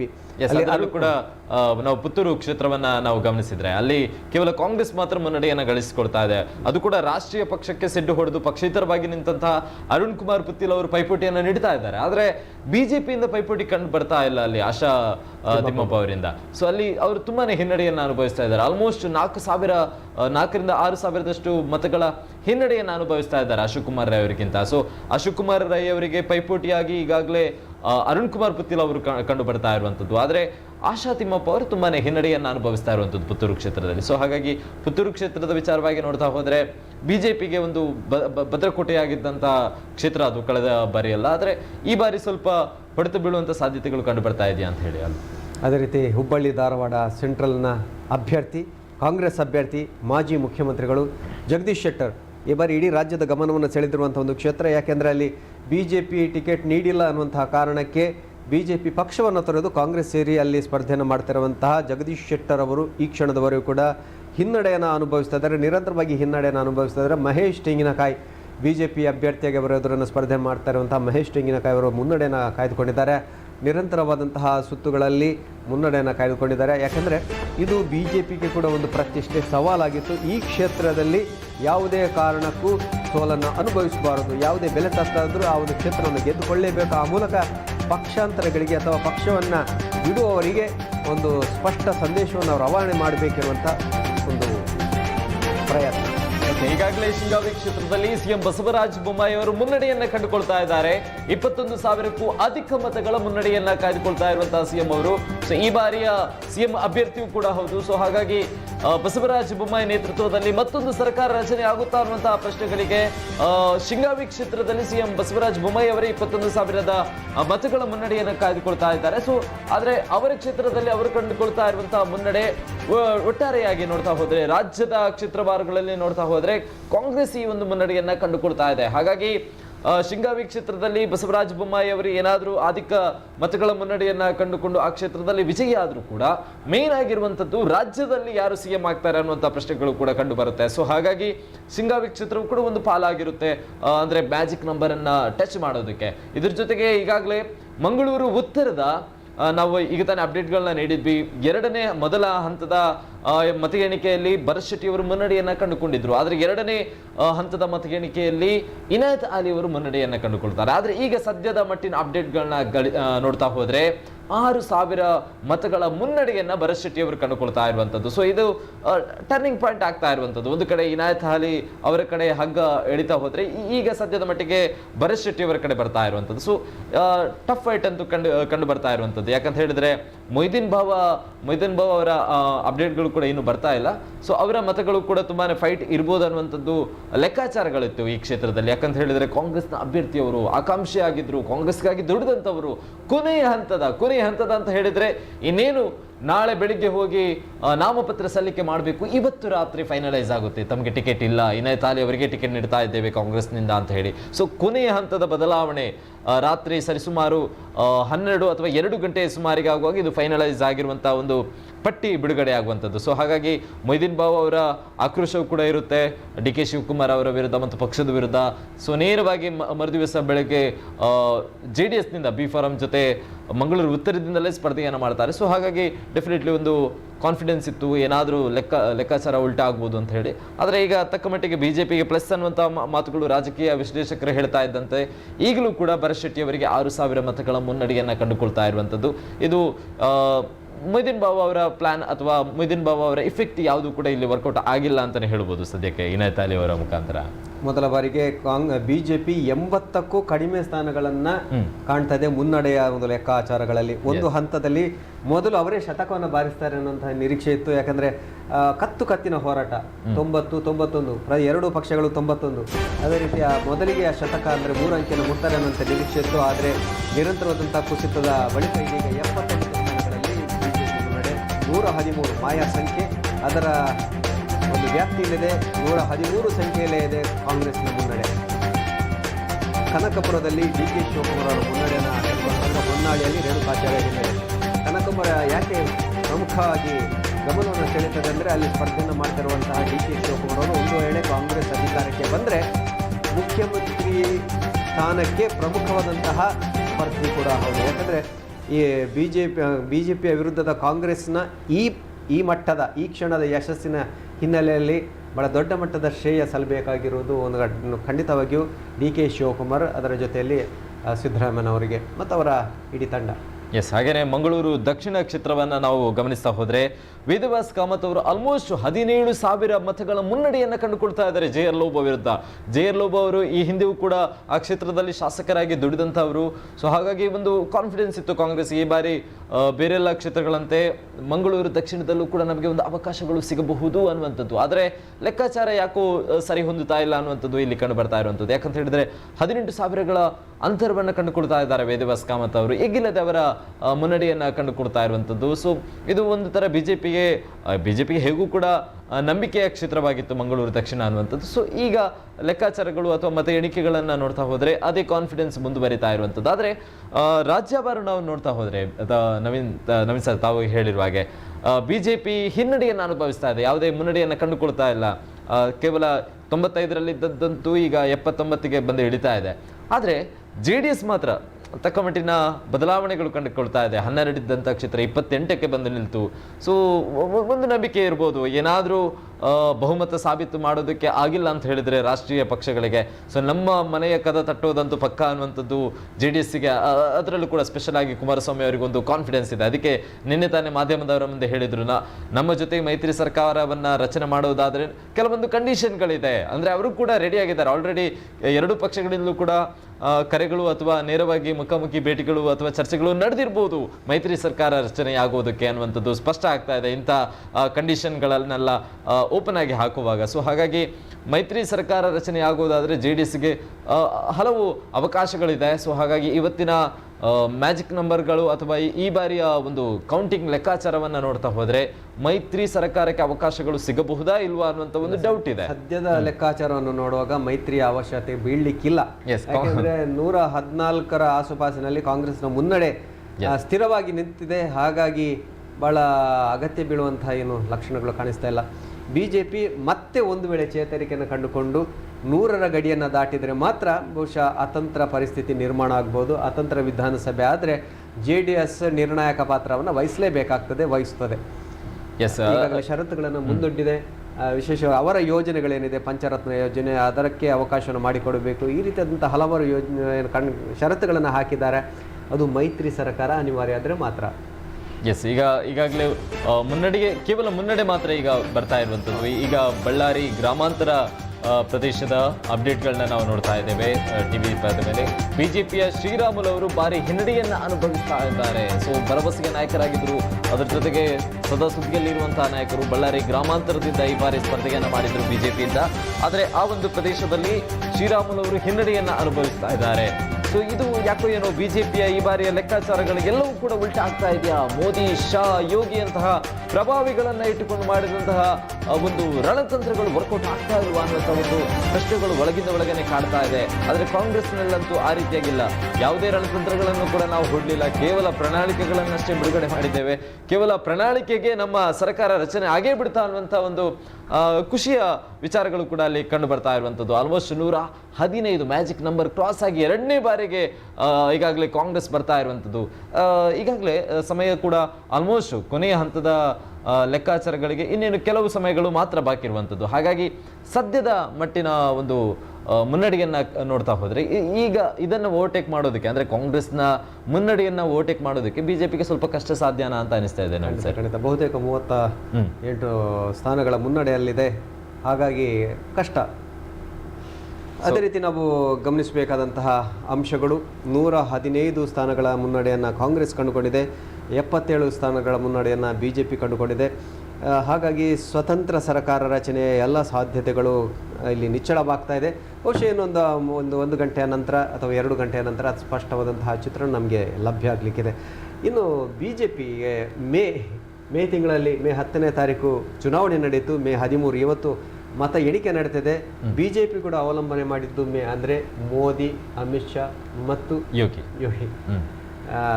ಹಾಗಾಗಿ ಆ 3 ಪ್ರಮುಖ ನಾಯಕರುಗಳ ಪ್ರಚಾರದ ಭರಾಟೆ ಮತದಾರರನ್ನು ಸೆಳೆಯುವಲ್ಲಿ ಬಹುಶಃ ವಿಫಲ ಆಗಿದೆ ಅಂತ ನನಗನಿಸ್ತಾ ಇದೆ. ಯಾಕೆಂದರೆ ಕೊನೆಯ ನಿರೀಕ್ಷೆ ಬಿಜೆಪಿಗಿದ್ದದ್ದು ಆ ಪ್ರಮುಖ ನಾಯಕರುಗಳು, ರಾಷ್ಟ್ರಮಟ್ಟದ ನಾಯಕರುಗಳು, ಅವರು ಬಂದಿಲ್ಲಿ ಪ್ರಚಾರವನ್ನು ಮಾಡಿದರೆ ಜನ ತಮ್ಮತ್ತ ಒಲವನ್ನು ತೋರ್ತಾರೆ, ತಮ್ಮನ್ನು ಕೈ ಬಿಡುವುದಿಲ್ಲ ಅನ್ನುವಂಥ ಒಂದು ನಿರೀಕ್ಷೆಯಲ್ಲಿ ಬಿಜೆಪಿ ಇತ್ತು. ಆದರೆ ಬಹುಶಃ ಅದು ಗೋಚಾರ ಆಗ್ತಾ ಇಲ್ಲ. ಓಕೆ, ಇನ್ನಷ್ಟು ಕರಾವಳಿ ಅಪ್ಡೇಟ್ಗಳನ್ನ ನೀಡೋದಕ್ಕೆ ನಮ್ಮ ಜೊತೆ ಮಹಾಂತೇಶ್ ಹಿರೇಮಠ ಅವರಿದ್ದಾರೆ. ಸೊ ಈಗ ಸದ್ಯದ ಅಪ್ಡೇಟ್ಗಳು ಏನಿದೆ ಮಹಾಂತೇಶ್ ಅವರೇ? ಇನ್ನು 6ನೇ ಸುತ್ತಿನಲ್ಲಿ ಮಂಗಳೂರು ದಕ್ಷಿಣ ಕ್ಷೇತ್ರದಿಂದ ಬಿಜೆಪಿಯ ಅಭ್ಯರ್ಥಿ 39,717 ಮತಗಳನ್ನ ಪಡೆದು ಭರ್ಜರಿ ಮುನ್ನಡೆಯನ್ನ ಕಾಯ್ದುಕೊಂಡಿದ್ದಾರೆ. ಮಾಜಿ ಶಾಸಕರಾದಂತಹ ಕಾಂಗ್ರೆಸ್ ಅಭ್ಯರ್ಥಿ JR ಲೋಬೋ ಅವರು 18,000 ಪಡೆದು 6ನೇ ಸುತ್ತಿನಲ್ಲಿ ಭಾರಿ ಮುನ್ನಡೆಯನ್ನ ಕಂಡಿದ್ದಾರೆ. ಇನ್ನು 5ನೇ ಸುತ್ತಿನಲ್ಲಿ ಮಂಗಳೂರು ದಕ್ಷಿಣವನ್ನ ನೋಡೋದಾದ್ರೆ, ಮಂಗಳೂರು ದಕ್ಷಿಣದಲ್ಲಿ ವೇದವ್ಯಾಸ್ ಕಾಮತ್ ಅವರು 25,730 ಮತಗಳನ್ನ ಪಡೆದಿದ್ರು. ಇದು 5ನೇ ಸುತ್ತಿನಲ್ಲಿ. ಅದೇ ರೀತಿ JR ಲೋಬೋ ಅವರು 13,819 ಮತಗಳನ್ನು ಪಡೆದಿದ್ರು. ಬಹುತೇಕ 8,000 ಮತಗಳನ್ನ ಮುನ್ನಡೆಯನ್ನ ಮಾತ್ರ ವೇದವ್ಯಾಸ್ ಕಾಮತ್ ಅವರು 5ನೇ ಸುತ್ತಿನಲ್ಲಿ ಮುನ್ನಡೆಯನ್ನ ಸಾಧಿಸಿದ್ರೆ, ಇದೀಗ 6ನೇ ಸುತ್ತಿನ ಮತ ಎಣಿಕೆಯಲ್ಲಿ ನೋಡೋದಾದ್ರೆ ನಾವು ವೇದವ್ಯಾಸ್ ಕಾಮತ್ ಅವರು ಭರ್ಜರಿ ಮುನ್ನಡೆಯನ್ನ ಕಾಯ್ದುಕೊಂಡಿದ್ದಾರೆ. ಇನ್ನು ಕಾಪು ಕ್ಷೇತ್ರವನ್ನ 4ನೇ ಸುತ್ತಿನಲ್ಲಿ ನೋಡೋದಾದ್ರೆ, ಕಾಪು ಕ್ಷೇತ್ರದಲ್ಲಿ ಸುರೇಶ್ ಶೆಟ್ಟಿ ಗುರ್ಮೆ ಅವರು ಬಿಜೆಪಿಯ ಅಭ್ಯರ್ಥಿ. ಸುರೇಶ್ ಶೆಟ್ಟಿ ಗುರ್ಮೆ ಅವರು 24,052 ಮತಗಳನ್ನ ಪಡೆದುಕೊಂಡು ಮುನ್ನಡೆಯನ್ನ ಸಾಧಿಸಿದ್ರೆ, ಮಾಜಿ ಸಚಿವರಾದಂತಹ ಕಾಂಗ್ರೆಸ್ ಅಭ್ಯರ್ಥಿ ವಿನಯ್ ಕುಮಾರ್ ಸೊರ್ಕೆ ಅವರು 18,436 ಮತಗಳನ್ನ ಪಡೆದುಕೊಂಡಿದ್ದಾರೆ. ಬಹುತೇಕವಾಗಿ 6,000 ಮತಗಳ ಅಂತರ ಈ ಒಂದು ಇದರಲ್ಲಿ ಕಂಡು ಬರುವಂಥದ್ದು. ಇನ್ನು ಕಾರ್ಕಳದಲ್ಲಿ ಸುನಿಲ್ ಕುಮಾರ್ ಅವರು ಬಿಜೆಪಿಯ ಕಡೆಯಿಂದ 5ನೇ ಸುತ್ತಿನಲ್ಲಿ ಕೇವಲ 1,000 ಅಂತರದಲ್ಲಿಯೇ ಅವರು ಮುನ್ನಡೆಯನ್ನ ಸಾಧಿಸಿದ್ರು. ಉದಯ್ ಶೆಟ್ಟಿ ಅವರು ಕೂಡ 1,000 ಅಂತರದಲ್ಲಿ ಹಿನ್ನಡೆಯನ್ನ ಅನುಭವಿಸಿದ್ರು. ಆದರೆ 6ನೇ ಸುತ್ತಿನಲ್ಲಿ ಮುನಿಯಾಲ್ ಅವರು 26,351 ಮತಗಳನ್ನ ಪಡೆದ್ರೆ, ಈ ಕಡೆ ಸುನಿಲ್ ಕುಮಾರ್ ಅವರು ಬಹುತೇಕ ಇದೀಗ 1,500 ಮತಗಳ ಅಂತರದ ಮುನ್ನಡೆನ ಅಂದ್ರೆ 30,411 ಮತಗಳನ್ನ ಇದೀಗ ಸುನಿಲ್ ಕುಮಾರ್ ಅವರು ಪಡೆದಿದ್ದಾರೆ. ಬಹುತೇಕವಾಗಿ ಅಷ್ಟೇನು ವ್ಯತ್ಯಾಸಗಳಿಲ್ಲ. ಕಾರ್ಕಳದಲ್ಲಿ ಜಿದ್ದಾಜಿದ್ದಿನ ಪೈಪೋಟಿಯಂತೂ ಮುಂದುವರೆದಿದೆ. ಯಾಕಂತ ಹೇಳಿದ್ರೆ ಕೇವಲ 1,000-1,500 ಅಂತರ ಮಾತ್ರ ಮುನಿಯಾಲು ಮತ್ತೆ ಸುನಿಲ್ ಕುಮಾರ್ ಅವರ ಮಧ್ಯೆ ಇರುವಂಥದ್ದು. ಇದೀಗ ಬಹಳಷ್ಟು ಭರ್ಜರಿ ಮುನ್ನಡೆಯನ್ನ ಸಾಧಿಸಿರುವಂಥದ್ದು ಮಂಗಳೂರು ದಕ್ಷಿಣ ಕ್ಷೇತ್ರ. ಅದರಲ್ಲೂ ವೇದವ್ಯಾಸ್ ಕಾಮತ್ ಅವರು ಲೋಬೋ ಅವರ ವಿರುದ್ಧ ಭಾರಿ ಮುನ್ನಡೆಯನ್ನ ಸಾಧಿಸಿರುವಂಥದ್ದು. ಥ್ಯಾಂಕ್ ಯು ಮಹಂತೇಶ್ ಅವರೇ. ಸದ್ಯದ ಅಪ್ಡೇಟ್ಗಳನ್ನ ಕೂಡ ಗಮನಿಸ್ತಾ ಹೋದರೆ ಕಾಂಗ್ರೆಸ್ ಇನ್ನಷ್ಟು ಮುನ್ನಡೆಯನ್ನ ಗಳಿಸಿಕೊಡ್ತಾ ಇದೆ. 116 ಕ್ಷೇತ್ರಗಳಲ್ಲಿ ಈಗಾಗಲೇ ಕಾಂಗ್ರೆಸ್ ಮುನ್ನಡೆಯನ್ನ ಗಳಿಸಿಕೊಳ್ತಾ ಇದ್ದು, ಬಿಜೆಪಿ ಈಗ ಇದ್ದಂತಹ ಮುನ್ನಡೆಗಿಂತ ತುಂಬಾನೇ ಕಡಿಮೆ ಅನುಭವಿಸ್ತಾ ಇದೆ. 76 ಕ್ಷೇತ್ರಗಳಲ್ಲಿ ಮಾತ್ರ ಈಗ ಮುನ್ನಡೆಯನ್ನ ಅನುಭವಿಸ್ತಾ ಇದೆ. ಈ ಹಿಂದೆ ಇದ್ದಂತಹ ಮುನ್ನಡೆಗಳನ್ನ ಅದರಲ್ಲಿ ಕೆಲವೊಂದು ಕ್ಷೇತ್ರಗಳನ್ನ ಕಳೆದುಕೊಳ್ತಾ ಇದೆ. ಅದೆಲ್ಲವೂ ಕೂಡ ಕಾಂಗ್ರೆಸ್ ತೆಕ್ಕೆಗೆ ಹೋಗ್ತಾ ಇದೆ. ಸೊ ಈ ರೀತಿಯಾದಂತಹ ಒಂದು ಬೆಳವಣಿಗೆಗಳು ಡೆಫಿನೆಟ್ಲಿ ಕಾಂಗ್ರೆಸ್ನವರು ಕೂಡ ಹೇಳಿರುವ ಹಾಗೆ ನಮಗೆ ಕರಾವಳಿ ಕ್ಷೇತ್ರದಲ್ಲಿ ಕೆಲವೊಂದು ಸೀಟ್ಗಳು ಮಿಸ್ ಔಟ್ ಆಗ್ಬೋದು. ಕಳೆದ ಬಾರಿ ರಿಸಲ್ಟ್ 2013 ರಿಸಲ್ಟ್ ತರೋದಕ್ಕೆ ಆಗದಿದ್ರೂ ಕೂಡ 2018 ರಿಸಲ್ಟ್ ಅಲ್ಲಿ ನಾವು ಕೆಲವೊಂದು ಕ್ಷೇತ್ರಗಳನ್ನು ವಾಪಸ್ ಪಡೆದುಕೊಳ್ತೀವಿ. ಇದ್ರ ಜೊತೆಗೆ ರಾಜ್ಯದಲ್ಲಿ ನಮ್ಮ ಸರ್ಕಾರ ಬಹುಮತದ ಜೊತೆ ಸಾಬೀತಾಗುವಂಥದ್ದು ಕನ್ಫರ್ಮ್ ಅನ್ನುವಂಥ ಮಾತಿತ್ತು. ಆದರೆ ನವೀನ್ ಸರ್, ಈಗಾಗಲೇ ಕರಾವಳಿ ಎಷ್ಟರ ಮಟ್ಟಿಗೆ ಎಫೆಕ್ಟ್ ಆಗುತ್ತೆ ಅಂತ ಹೇಳಿದ್ರೆ ದಕ್ಷಿಣ ಕನ್ನಡ ಮತ್ತು ಉಡುಪಿ ನೋಡ್ತಾ ಹೋದ್ರೆ ಈ ಎರಡೂ ಕ್ಷೇತ್ರಗಳಲ್ಲಿ ಎಷ್ಟರ ಮಟ್ಟಿಗೆ ಯಾವ ಕ್ಷೇತ್ರಕ್ಕೆ ಅಂದ್ರೆ ಯಾವ ಪಕ್ಷಕ್ಕೆ ಎಷ್ಟು ಕ್ಷೇತ್ರಗಳು ಬರುತ್ತೋ ಅದ್ರ ಮೇಲೆ ಬಹುಮತದ ರಿಸಲ್ಟ್ ಕೂಡ ಒಂದು ಫೈನಲೈಸ್ ಆಗುತ್ತೆ. ಸೊ ಬಿಜೆಪಿಗೆ ಈಗ ಉಡುಪಿಯಲ್ಲಿ 5 ಮತ್ತು ದಕ್ಷಿಣ ಕನ್ನಡದಲ್ಲಿ 7 ಸೀಟ್ ಬರೋದಿಲ್ಲ ಅಂತ ಹೇಳಿದ್ರೆ ಡೆಫಿನೆಟ್ಲಿ ಆಗಿ ಇದು ಅವರ ಟೋಟಲ್ ಲೆಕ್ಕಾಚಾರಕ್ಕೆ ಹೊಡೆತ ಬೀಳುತ್ತೆ ಅಂತ ತುಂಬಾ ಶೋಚನೀಯ ಆಗ್ತಾ ಇತ್ತು ಬಿಜೆಪಿಗೆ. ಆದರೆ ಕರಾವಳಿಗರು ಬಿಜೆಪಿಯ ಪರ ಒಲವನ್ನು ತೋರಿಸ್ತಾ ಇದ್ದಾರೆ ಅನ್ನೋದು ಈ ಕ್ಷಣದ ಒಂದು ಲೆಕ್ಕಾಚಾರದ ಪ್ರಕಾರ ಗೋಚರ ಆಗ್ತದೆ. ಆದರೆ ರಾಜ್ಯದ ಜನತೆ ಬಹುಶಃ ಈ ಬಾರಿ ಸರ್ಕಾರ ಬದಲಾವಣೆ ಆಗಬೇಕು, ಹೊಸ ಸರ್ಕಾರ ಅಂದರೆ ಮತ್ತೆ ಕಾಂಗ್ರೆಸ್ ಸರ್ಕಾರ ಬರಬೇಕು ಎನ್ನುವಂಥ ಒಂದು ಇರಾದೆಯನ್ನು ಇಟ್ಕೊಂಡಿರುವ ಹಾಗಿದೆ. ಹಾಗಾಗಿ ಅದು ಇಲ್ಲಿ ಈ ಕ್ಷಣದ ಮುನ್ನಡೆಯ ಅಂಕಿಅಂಶಗಳು ಸಾರಿ ಹೇಳ್ತದೆ. 117 ಸ್ಥಾನಗಳಲ್ಲಿ ಕಾಂಗ್ರೆಸ್, 75 ಸ್ಥಾನಗಳಲ್ಲಿ ಬಿಜೆಪಿ, ಹಾಗಾಗಿ 42 ಸ್ಥಾನಗಳ ಒಂದು ಅಂತರವನ್ನು ನಾವಿಲ್ಲಿ ಕಾಣುವುದಕ್ಕೆ ಸಾಧ್ಯ ಆಗ್ತಾ ಇದೆ. 42 ಸ್ಥಾನಗಳ ಅಂತರ ಅಂದರೆ ಬಹಳ ದೊಡ್ಡ ಅಂತರ. ಇನ್ನು ಬಹುಶಃ ಒಂದೂವರೆ ಗಂಟೆಯ ಬಳಿಕ ಒಂದಷ್ಟರ ಸ್ಪಷ್ಟ ಚಿತ್ರ ನಮಗೆ ದೊರೆಯಲಿಕ್ಕಿದೆ. ಇನ್ನು ಇದ್ರ ಜೊತೆಗೆ ಈಗ ಬರ್ತಾ ಇರುವಂತಹ ಅಪ್ಡೇಟ್ಗಳನ್ನ ನಾವು ಗಮನಿಸ್ತಾ ಹೋದ್ರೆ ಕಾಂಗ್ರೆಸ್ನಲ್ಲಿ ಒಂದು ಮಾಸ್ಟರ್ ಪ್ಲಾನ್ ನಡೀತಾ ಇದೆ. ಅದು ಕೂಡ ರಿಸಲ್ಟ್ ಬರೋದಕ್ಕಿಂತ ಮುಂಚೆನೆ ಸ್ವಲ್ಪ ಎಚ್ಚರಗೊಳ್ತಾ ಇದ್ದಾರೆ ಕಾಂಗ್ರೆಸ್ನವರು. ಯಾಕಂತ ಹೇಳಿದ್ರೆ ಕಳೆದ ಬಾರಿಯಲ್ಲಿ ನಮಗೆ ಸರ್ಕಾರ ರಚನೆ ಮಾಡೋದಕ್ಕಾಗಿಲ್ಲ. ಈ ಬಾರಿ ಅವಕಾಶಗಳು ಸಿಗ್ತಾ ಇದೆ. ಸಿಕ್ಕಂತ ಅವಕಾಶಗಳನ್ನ ಉಳಿಸಿಕೊಳ್ಬೇಕು, ಅದು ಕೂಡ ಬಹಳ ಜಾಗರೂಕತೆಯ ಹೆಜ್ಜೆಯನ್ನ ಇಡಬೇಕು ಅಂತ ಹೇಳಿ ಪಕ್ಷದ ವರಿಷ್ಠರು ನಿರ್ಧಾರ ಮಾಡ್ತಾ ಇದ್ದಾರೆ. ಸೊ ಅದಕ್ಕೋಸ್ಕರ ಪಕ್ಷದ ಒಳಗೆ ಒಂದು ನಿರ್ಧಾರ ಏನಂತ ಹೇಳಿದ್ರೆ, ಯಾರೆಲ್ಲ ಈ ಬಾರಿ ಚುನಾವಣೆಯಲ್ಲಿ ಗೆಲ್ತಾರೆ ಆ ಎಲ್ಲ ಶಾಸಕರನ್ನು ಕೂಡ ಇವತ್ತು ರಾತ್ರಿಯ ಒಳಗಾಗಿ ಬೆಂಗಳೂರಿಗೆ ಕರೆತರಬೇಕು. ಯಾಕಂತ ಹೇಳಿದ್ರೆ ಏನಾದ್ರೂ ನಾಳಿನ ದಿವಸ ರಿಸಲ್ಟ್ ರಾಜಕೀಯ ಏನಾದ್ರೂ ನಡೆದು ಅಥವಾ ತಮ್ಮ ಶಾಸಕರನ್ನ ಬಿಜೆಪಿಯವರು ಏನಾದ್ರೂ ಹೇಳ್ಕೊಂಡ್ರೆ ನಮಗೆ ಸರ್ಕಾರ ರಚನೆ ಮಾಡೋದಕ್ಕೆ ಕಷ್ಟ ಆಗುತ್ತೆ.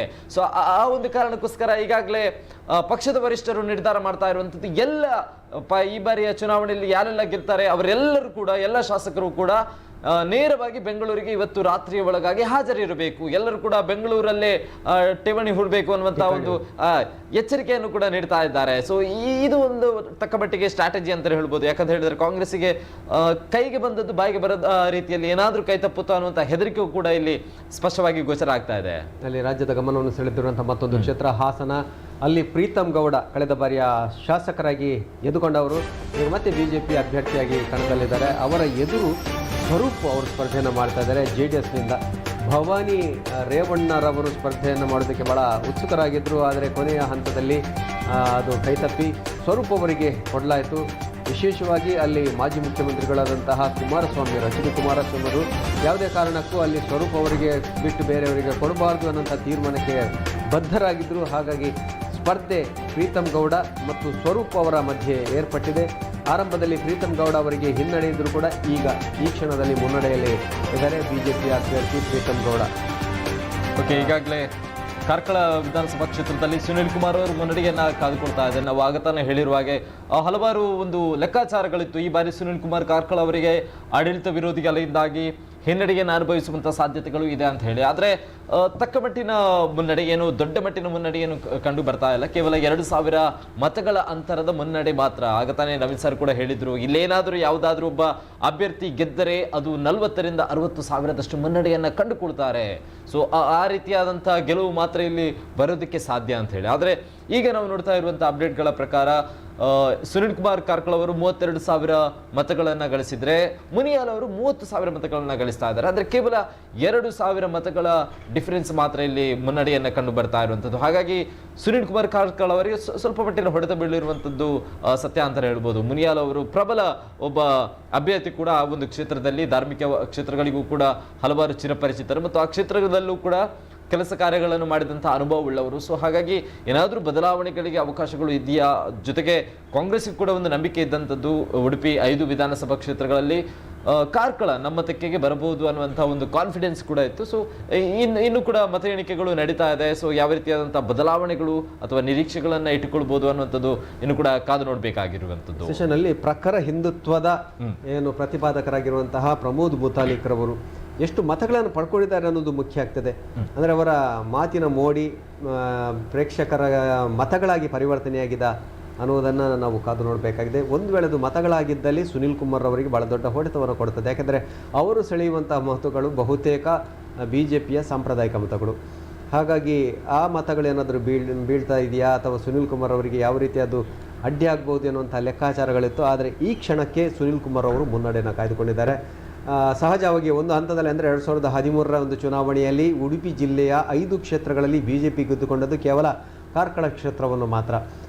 ಅದರ ಬಳಿಕ ಕೂಡ 2018ರಲ್ಲಿ ಭಾಳ ದೊಡ್ಡ ಮಟ್ಟ ಅಂತರದಲ್ಲಿ ಬಹುತೇಕ 40,000 ಅಂತರಗಳ ಮತದ ಅಂತರದಲ್ಲಿ ಗೆದ್ದುಕೊಂಡಿದ್ದರು ಸುನಿಲ್ ಕುಮಾರ್ ಅವರು. ಆದರೆ ಈ ಬಾರಿ ಆ ಮತಗಳ ಅಂತರ ಖಂಡಿತವಾಗಿಯೂ ಕುಸಿಯುತ್ತದೆ ಅನ್ನುವಂಥದ್ದು ರಾಜಕೀಯ ಲೆಕ್ಕಾಚಾರ.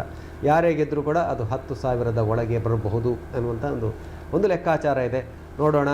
ಸ್ಪಷ್ಟ ಮಾಹಿತಿ ನಮಗೆ ಕೆಲವೇ ನಿಮಿಷಗಳಲ್ಲಿ ಅಥವಾ ಕೆಲವೊಂದು ಒಂದು ಗಂಟೆಯ ನಂತರ ಸಿಗ್ಬೋದು. ಈಗಾಗಲೇ ಬರ್ತಾ ಇರುವಂಥ ಅಂದರೆ ಮತ ಎಣಿಕೆಗಳು ಕೊನೆಯ ಹಂತದ ಬರ್ತಾ ಇದೆ. ಸೊ ಹಾಗಾಗಿ ಕೆಲವೊಂದು ಅಭ್ಯರ್ಥಿಗಳಲ್ಲಿ ಅವರ ಆತ್ಮವಿಶ್ವಾಸ ಕುಗ್ತಾ ಇದೆ. ಸೊ ಕುಂದಾಪುರದ ದಿನೇಶ್ ಹೆಗ್ಡೆ ಅವರು ಈಗಾಗಲೇ ಮತ ಎಣಿಕಾ ಕೇಂದ್ರದಿಂದ ಹೊರ ನಡೀತಾ ಇದ್ದಾರೆ. ಅಂದರೆ ಈಗಾಗಲೇ ಕಿರಣ್ ಕೊಡ್ಗಿ ಅವರು ಮುನ್ನಡೆಯನ್ನು ಗಳಿಸ್ಕೊಳ್ತಾ ಇದ್ದಾರೆ. ಅದು ಕೂಡ ತುಂಬ ಬಲು ಅಂತರದ ಮುನ್ನಡೆಯನ್ನು ಗಳಿಸ್ಕೊಳ್ತಾ ಇರೋದ್ರಿಂದ ದಿನೇಶ್ ಹೆಗ್ಡೆ ಅವರು ಆ ಒಂದು ಕ್ಷೇತ್ರದಿಂದ ಅಂದರೆ ಮತ ಎಣಿಕಾ ಕೇಂದ್ರದಿಂದ ಹೊರ ನಡೀತಾ ಇದ್ದಾರೆ. ನಮ್ಮ ಈ ಬಾರಿಯೂ ಕೂಡ ಇಲ್ಲಿ BJP ಮತ್ತೊಮ್ಮೆ ತನ್ನ ಧ್ವಜದಂಡವನ್ನು ಹೊರುತ್ತೋ ಏನೋ ಅನ್ನುವಂಥ ಒಂದು ತಮ್ಮ ಒಳಗಿನ ವಿಶ್ವಾಸವನ್ನು ಕಳೆದುಕೊಂಡು ದಿನೇಶ್ ಹೆಗ್ಡೆ ಅವರು ಕೂಡ ಮತ ಎಣಿಕಾ ಕೇಂದ್ರದಿಂದ ಹೊರ ನಡೀತಾ ಇರುವಂಥದ್ದು ಕೂಡ ದೃಶ್ಯಗಳು ಈಗಾಗಲೇ ಕಂಡು ಬರ್ತಾ ಇರುವಂಥದ್ದು. ಜೊತೆಗೆ ಈಗ ಆಗತಾನೆ ಹೇಳಿರುವ ಹಾಗೆ ಕಾಂಗ್ರೆಸ್ ಇವತ್ತು ರಾತ್ರಿ 8 ಗಂಟೆಗೆ ಬೆಂಗಳೂರಿನಲ್ಲಿ ಶಾಸಕಾಂಗ ಸಭೆಯನ್ನು ಕರೆದಿರುವಂಥದ್ದು. ಸೊ ಈ ಶಾಸಕಾಂಗ ಸಭೆಯಲ್ಲಿ ಕೆಲವೊಂದು ನಿರ್ಧಾರಗಳು ಕೂಡ ನಡಿಬಹುದು. ಜೊತೆಗೆ ಕೆಲವೊಂದು ವಾರ್ನಿಂಗ್ಗಳು ಕೂಡ ನಡಿಬಹುದು. ತಮ್ಮನ್ನ ಯಾರೇ ಕರೆ ಮಾಡಿ BJP ನಾಯಕರು ಕಾಲ್ ಮಾಡಿ ಅಥವಾ ಆಮಿಷಗಳನ್ನು ನೀಡಿದರೆ ಅದು ಯಾವುದಕ್ಕೂ ಕೂಡ ಬಲಿ ಆಗಬೇಡಿ. ಈ ಬಾರಿ ನಾವು ಸರ್ಕಾರವನ್ನು ರಚನೆ ಮಾಡಲೇಬೇಕು.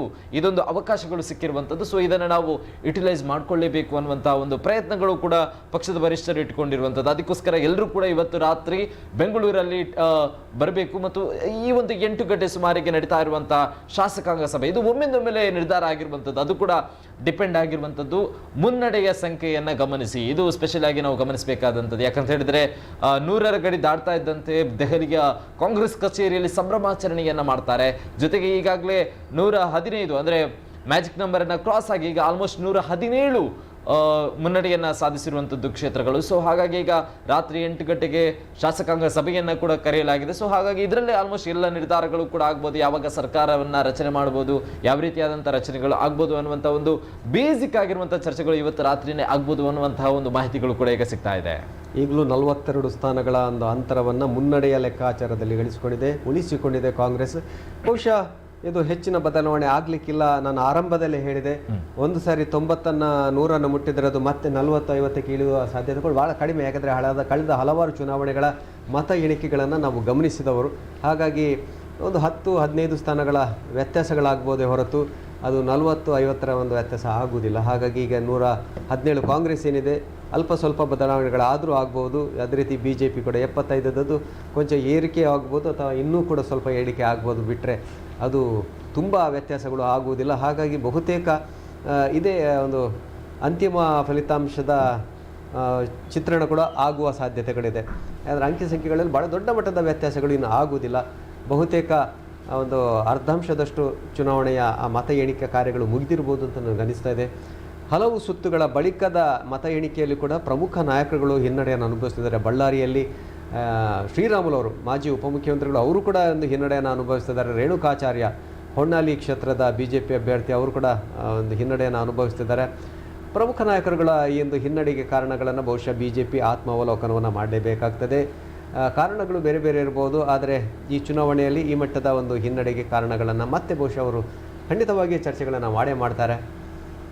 ಈಗಾಗಲೇ ಕರಾವಳಿ ಕ್ಷೇತ್ರವನ್ನು ನಾವು ಗಮನಿಸ್ತಾ ಹೋದರೆ ಈ ಬಾರಿ ಉಡುಪಿಯಲ್ಲಿ ಯಾರ ಪಾಲಾಗುತ್ತೆ, ಕೃಷ್ಣನಗರಿಯಲ್ಲಿ ಯಾರು ಅಧಿಕಾರದ ಚುಕ್ಕಾಣಿಯನ್ನು ಹಿಡಿತಾರೆ ಅನ್ನುವಂಥ ಪ್ರಶ್ನೆಗಳು ಕೂಡ ಇದೆ. ಕಳೆದ ಬಾರಿ ಕೃಷ್ಣನಗರಿಯಲ್ಲಿ 5 ಕ್ಷೇತ್ರಗಳಲ್ಲಿ 5 ಕ್ಷೇತ್ರವೂ ಕೂಡ BJP ಗೆದ್ದುಕೊಂಡಿತ್ತು. ಆದರೆ ಈ ಬಾರಿ ಅದೇನಾದರೂ ವರ್ಕೌಟ್ ಆಗುತ್ತಾ ಅಥವಾ ಉಲ್ಟಾ ಹೊಡೆಯುತ್ತಾ ಅನ್ನುವಂಥ ಉಲ್ಟೆ ಹೊಡೆಯುತ್ತಾ ಅನ್ನುವಂಥ ಒಂದು ಬದಲಾವಣೆಗಳು ಕೂಡ ಇದೆ, ನಿರೀಕ್ಷೆ ಇದೆ. ಸೊ ಹಾಗಾಗಿ ಯಾವ ರೀತಿಯಾದಂಥ ಒಂದು ನಿರೀಕ್ಷೆಗಳು ಇಟ್ಕೊಳ್ಬೋದು ಅನ್ನುವಂಥದ್ದು ಕೂಡ ಗೊತ್ತಿಲ್ಲ. ಜೊತೆಗೆ ಈಗಾಗಲೇ ದಕ್ಷಿಣ ಕನ್ನಡ ಜಿಲ್ಲೆಯ 8 ವಿಧಾನಸಭಾ ಕ್ಷೇತ್ರಗಳಲ್ಲಿ ಯಾವ ರೀತಿಯಾದಂಥ ರಿಸಲ್ಟ್ಗಳು ಬರಬಹುದು, ಈಗಾಗಲೇ ಕೊನೆಯ ಹಂತದ ಮತ ಎಣಿಕೆ ಕೂಡ ನಡೀತಾ ಇರುವಂಥದ್ದು. ಹಾಗಾಗಿ ಇನ್ನೇನು ಕೆಲವೇ ಸಮಯದಲ್ಲಿ ಪಕ್ಕಾ ರಿಸಲ್ಟ್ಗಳು ಕೂಡ ಬರ್ತದೆ. ಈಗ ಕೇವಲ ಮುನ್ನಡೆಯನ್ನು ಸಾಧಿಸುವಂಥ ಜೊತೆಗೆ ಒಂದು ಪುತ್ತೂರು ವಿಧಾನಸಭಾ ಕ್ಷೇತ್ರದ ಕಾಂಗ್ರೆಸ್ ಅಭ್ಯರ್ಥಿ ಆಗಿರತಕ್ಕಂತಹ ಅಶೋಕ್ ಕುಮಾರ್ ರೈ ಅವರು ತಮ್ಮ ಹೇಳಿಕೆಯನ್ನು ಕೂಡ ನೀಡಿದ್ದಾರೆ. ಸೊ ಏನು ವಿಚಾರಗಳಿದೆ ಅನ್ನುವಂಥದ್ದು ಕೂಡ ನೋಡ್ಕೊಂಡು ಬರೋಣ. 5ನೇ ಸುತ್ತಿನ ಕೌಂಟಿಂಗ್ ಮುಗಿದಿದೆ.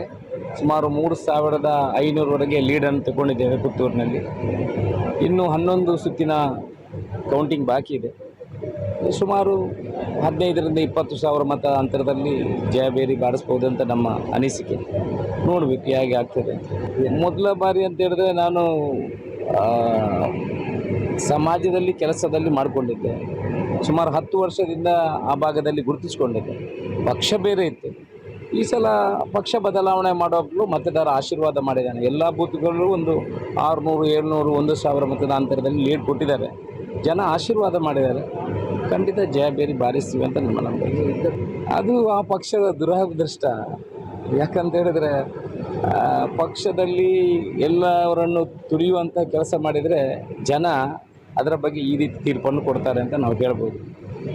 ಪಕ್ಷದ ಕಾರ್ಯಕರ್ತರು ಮುಖ್ಯ ಅಂತ ಈಗ ಎಲ್ರಿಗೂ ಅದನ್ನು ಅರಿವು ಮಾಡುವಂಥ ಕೆಲಸ ಪುತ್ತೂರಿನಿಂದ ಆಗಿದೆ ಅಂತ ನಾನು ನಂಬ್ತೇನೆ. ಅಶೋಕ್ ಕುಮಾರ್ ರೈ ಅವರು ಕೂಡ ಹೇಳಿರುವಂತೆ ಪುತ್ತೂರು ಕ್ಷೇತ್ರ ಇಡೀ ರಾಜ್ಯದಲ್ಲಿ ಈ ಬಾರಿ ಸಂಚಲನವನ್ನ ಕ್ರಿಯೇಟ್ ಮಾಡಿದಂತಹ ಕ್ಷೇತ್ರಗಳಲ್ಲಿ ಒಂದಾದಂಥದ್ದು ಪುತ್ತೂರು ವಿಧಾನಸಭಾ ಕ್ಷೇತ್ರ. ಅಂದ್ರೆ ಕಾರ್ಯಕರ್ತರ ಮುನಿಸು ಯಾವ ರೀತಿ ಇಫೆಕ್ಟ್ ಆಗುತ್ತೆ ಅನ್ನುವಂಥದ್ದು ಸ್ಪಷ್ಟವಾಗಿ ಗೋಚರಿಸ್ತಾ ಇದೆ. ಯಾಕಂತ ಹೇಳಿದ್ರೆ ಅಶೋಕ್ ಕುಮಾರ್ ರೈ ಅವರು ಬಿಜೆಪಿಯಲ್ಲಿ ಇದ್ದಂಥವರು, ಅವರು ಕೂಡ ಬಿಜೆಪಿಯಲ್ಲಿ ಅಸಮಾಧಾನಿತರಾಗಿ ಕಾಂಗ್ರೆಸ್ನ ಕೈ ಹಿಡಿತಾರೆ. ಸೊ ಅಲ್ಲಿ ಅವಕಾಶಗಳು ಸಿಗುತ್ತೆ. ಸೊ ಅಭ್ಯರ್ಥಿಯಾಗಿ ಕಣಕ್ಕಿಳಿದ ಬಳಿಕ ಈಗ ಮುನ್ನಡೆಯನ್ನು ಕಂಡುಕೊಳ್ತಾ ಇರುವಂಥದ್ದು, ಅದು ಕೂಡ ರಾಷ್ಟ್ರೀಯ ಪಕ್ಷಗಳಾದಂತಹ ಬಿಜೆಪಿಯ ಮುಂದೆ ಬಿಜೆಪಿಯು ಕೂಡ ಯಾವುದೇ ಒಂದು ಮುನ್ನಡೆಯನ್ನು ಕಂಡುಕೊಳ್ತಾ ಇಲ್ಲ. ಈಗಿನ ಒಟ್ಟಾರೆ ಹಂತದ ಮತ ಎಣಿಕೆಯನ್ನು ನಾವು ಗಮನಿಸಿದರೆ ಪುತ್ತೂರು ವಿಧಾನಸಭಾ ಕ್ಷೇತ್ರದಲ್ಲಿ ಕೇವಲ ಒಂದೇ ಒಂದು ಬಾರಿಯೂ ಕೂಡ ಬಿಜೆಪಿ ಮುನ್ನಡೆಯನ್ನು ಸಾಧಿಸಿಕೊಳ್ಳೋದಕ್ಕೆ ಅವಕಾಶಗಳು ಸಿಗಲಿಲ್ಲ. ಕೇವಲ ಕಾಂಗ್ರೆಸ್ ಮಾತ್ರ ಮುನ್ನಡೆಯನ್ನು ಸಾಧಿಸಿಕೊಳ್ಳುತ್ತೆ. ಅಂದರೆ ಮೊದಲ ಹಂತದಲ್ಲಿ ಆಲ್ಮೋಸ್ಟ್ ಪಕ್ಷೇತರವಾಗಿದ್ದಂತಹ ಅರುಣ್ ಕುಮಾರ್ ಪುತ್ತಿಲ್ ಅವರು ಮುನ್ನಡೆಯನ್ನು ಸಾಧಿಸಿಕೊಂಡ್ರೆ ಆಶಾ ತಿಮ್ಮಪ್ಪ ಅವರು ಇಲ್ಲೂ ಕೂಡ ಮುನ್ನಡೆಯನ್ನು ಸಾಧಿಸಿಕೊಳ್ಳೋದಿಲ್ಲ. ಸೊ ಈಗ ಇನ್ನಷ್ಟು ಅಪ್ಡೇಟ್ಗಳು, ಕರಾವಳಿಯ ಅಪ್ಡೇಟ್ಗಳನ್ನ ನಮ್ಮ ಜೊತೆಗೆ ಹಂಚಿಕೊಳ್ಳೋದಕ್ಕೆ ಮಂತೇಶ್ ಅವರಿದ್ದಾರೆ. ಸೊ ಮಂತೇಶ್ ಅವರು, ಈಗ ಸದ್ಯದ ಅಪ್ಡೇಟ್ಗಳು ಯಾವುದಿದೆ ಸದ್ಯಕ್ಕೆ? ಇನ್ನು ಬಹುತೇಕವಾಗಿ ಮಂಗಳೂರು ನಗರ ಉತ್ತರ ಕ್ಷೇತ್ರದಲ್ಲಿ 5ನೇ ಸುತ್ತಿನ ಮತ ಎಣಿಕೆಯ ನಂತರದಲ್ಲಿ ಡಾಕ್ಟರ್ ಭರತ್ ಶೆಟ್ಟಿ ಅವರು ಮತ್ತೆ 9,000 ಬಹುತೇಕ ಸರಾಸರಿ 9,000 ಮತಗಳ ಅಂತರವನ್ನು ಕಾಯ್ದುಕೊಂಡಿದ್ದಾರೆ. ಇನ್ನು ಬೈಂದೂರು ಕ್ಷೇತ್ರವನ್ನು ನೋಡೋದಾದ್ರೆ ಗುರುರಾಜ್ ಗಂಟಿಹೊಳೆ ಮತ್ತು ಗೋಪಾಲ ಪೂಜಾರಿ ಅವರ ನಡುವೆ ಅಷ್ಟೇನು ಮತಗಳ ಅಂತರ ಕಂಡು ಬಂದಿಲ್ಲ. ಕೇವಲ ಒಂದು 300-310 ಮತಗಳ ಅಂತರ ಕಂಡು ಬಂದಿರುವಂಥದ್ದು. ಇನ್ನು ಬೆಳ್ತಂಗಡಿ ವಿಧಾನಸಭಾ ಕ್ಷೇತ್ರದ ಬಿಜೆಪಿ ಅಭ್ಯರ್ಥಿ ಹರೀಶ್ ಪೂಂಜಾ ಅವರು ರಕ್ಷಿತ್ ಶಿವರಾಮ್ ಅವರಿಗಿಂತ 6,200 ಮತಗಳ ಅಂತರವನ್ನು ಕಾಯ್ದುಕೊಂಡಿದ್ದಾರೆ. ಬಹುತೇಕವಾಗಿ ಅಲ್ಲಿ ಹರೀಶ್ ಪೂಂಜಾ ಅವರಿಗೆ 6,200 ಮತಗಳ ಅಂತರದಲ್ಲಿ ಅವರು ಮುನ್ನಡೆಯನ್ನು ಕಾಯ್ದುಕೊಂಡಿರುವಂಥದ್ದು. ಇನ್ನು ಬಂಟ್ವಾಳ ವಿಧಾನಸಭಾ ಕ್ಷೇತ್ರವನ್ನು ನೋಡೋದಾದ್ರೆ ಮಾಜಿ ಸಚಿವ ರಮಾನಾಥ್ ರೈ ಅವರ ವಿರುದ್ಧವಾಗಿ ರಾಜೇಶ್ ನಾಯ್ಕ್ ಅವರು, ಹಾಲಿ ಶಾಸಕರಾದಂಥ ರಾಜೇಶ್ ನಾಯ್ಕ್ ಅವರು ಮುನ್ನಡೆಯನ್ನು ಕಾಯ್ದುಕೊಂಡಿದ್ದಾರೆ. ಬಹುತೇಕ 5,000 ಹತ್ತಿರ 5,000 ಮತಗಳ ಅಂತರವನ್ನು ಕಾಯ್ದುಕೊಂಡಿರುವಂಥದ್ದು. ಅಲ್ಲಿ ಬಿಜೆಪಿ ಅಭ್ಯರ್ಥಿ ರಾಜೇಶ್ ನಾಯ್ಕ್ ಅವರು 2,778 ಮತಗಳನ್ನು ಪಡೆದುಕೊಂಡಿದ್ರೆ, ಇದೀಗ ರೈ ಅವರು 22,580 ಮತಗಳ ಅಂತರವನ್ನು 5ನೇ ಸುತ್ತಿನ ಮತ ಎಣಿಕೆಯ ನಂತರದಲ್ಲಿ ಇದು ಕಂಡು ಬಂದಿರುವಂಥದ್ದು. ಇನ್ನು ದಕ್ಷಿಣದಲ್ಲಿ, ಮಂಗಳೂರು ದಕ್ಷಿಣದಲ್ಲಿ ಕಾಮತ್ ಅವರು 44,736 ಮತಗಳನ್ನು 7ನೇ ಸುತ್ತಿನ ಮತ ಎಣಿಕೆಯ ನಂತರ ಪಡೆದುಕೊಂಡ್ರೆ, ಅಲ್ಲಿ JR ಲೋಬೋ ಅವರು ಕಾಂಗ್ರೆಸ್ ಕಡೆಯಿಂದ 22,401 ಅಂದರೆ ಬಹುತೇಕ ಸರಾಸರಿ 22,000 ಮತಗಳ ಅಂತರವನ್ನು ಕಾಯ್ದುಕೊಂಡು ಮಂಗಳೂರು ದಕ್ಷಿಣದಲ್ಲಿ ಹಾಲಿ ಶಾಸಕ ವೇದವಾಸ್ ಕಾಮತ್ ಅವರು ನಿರಂತರವಾಗಿ ಸುತ್ತಿನಿಂದ ಸುತ್ತಿಗೆ ಬಹುತೇಕವಾಗಿ ಮತಗಳ ಅಂತರವನ್ನು ಏರಿಸ್ತಾ ಇಲ್ಲಿ ಹೋಗ್ತಾ ಇದ್ದಾರೆ.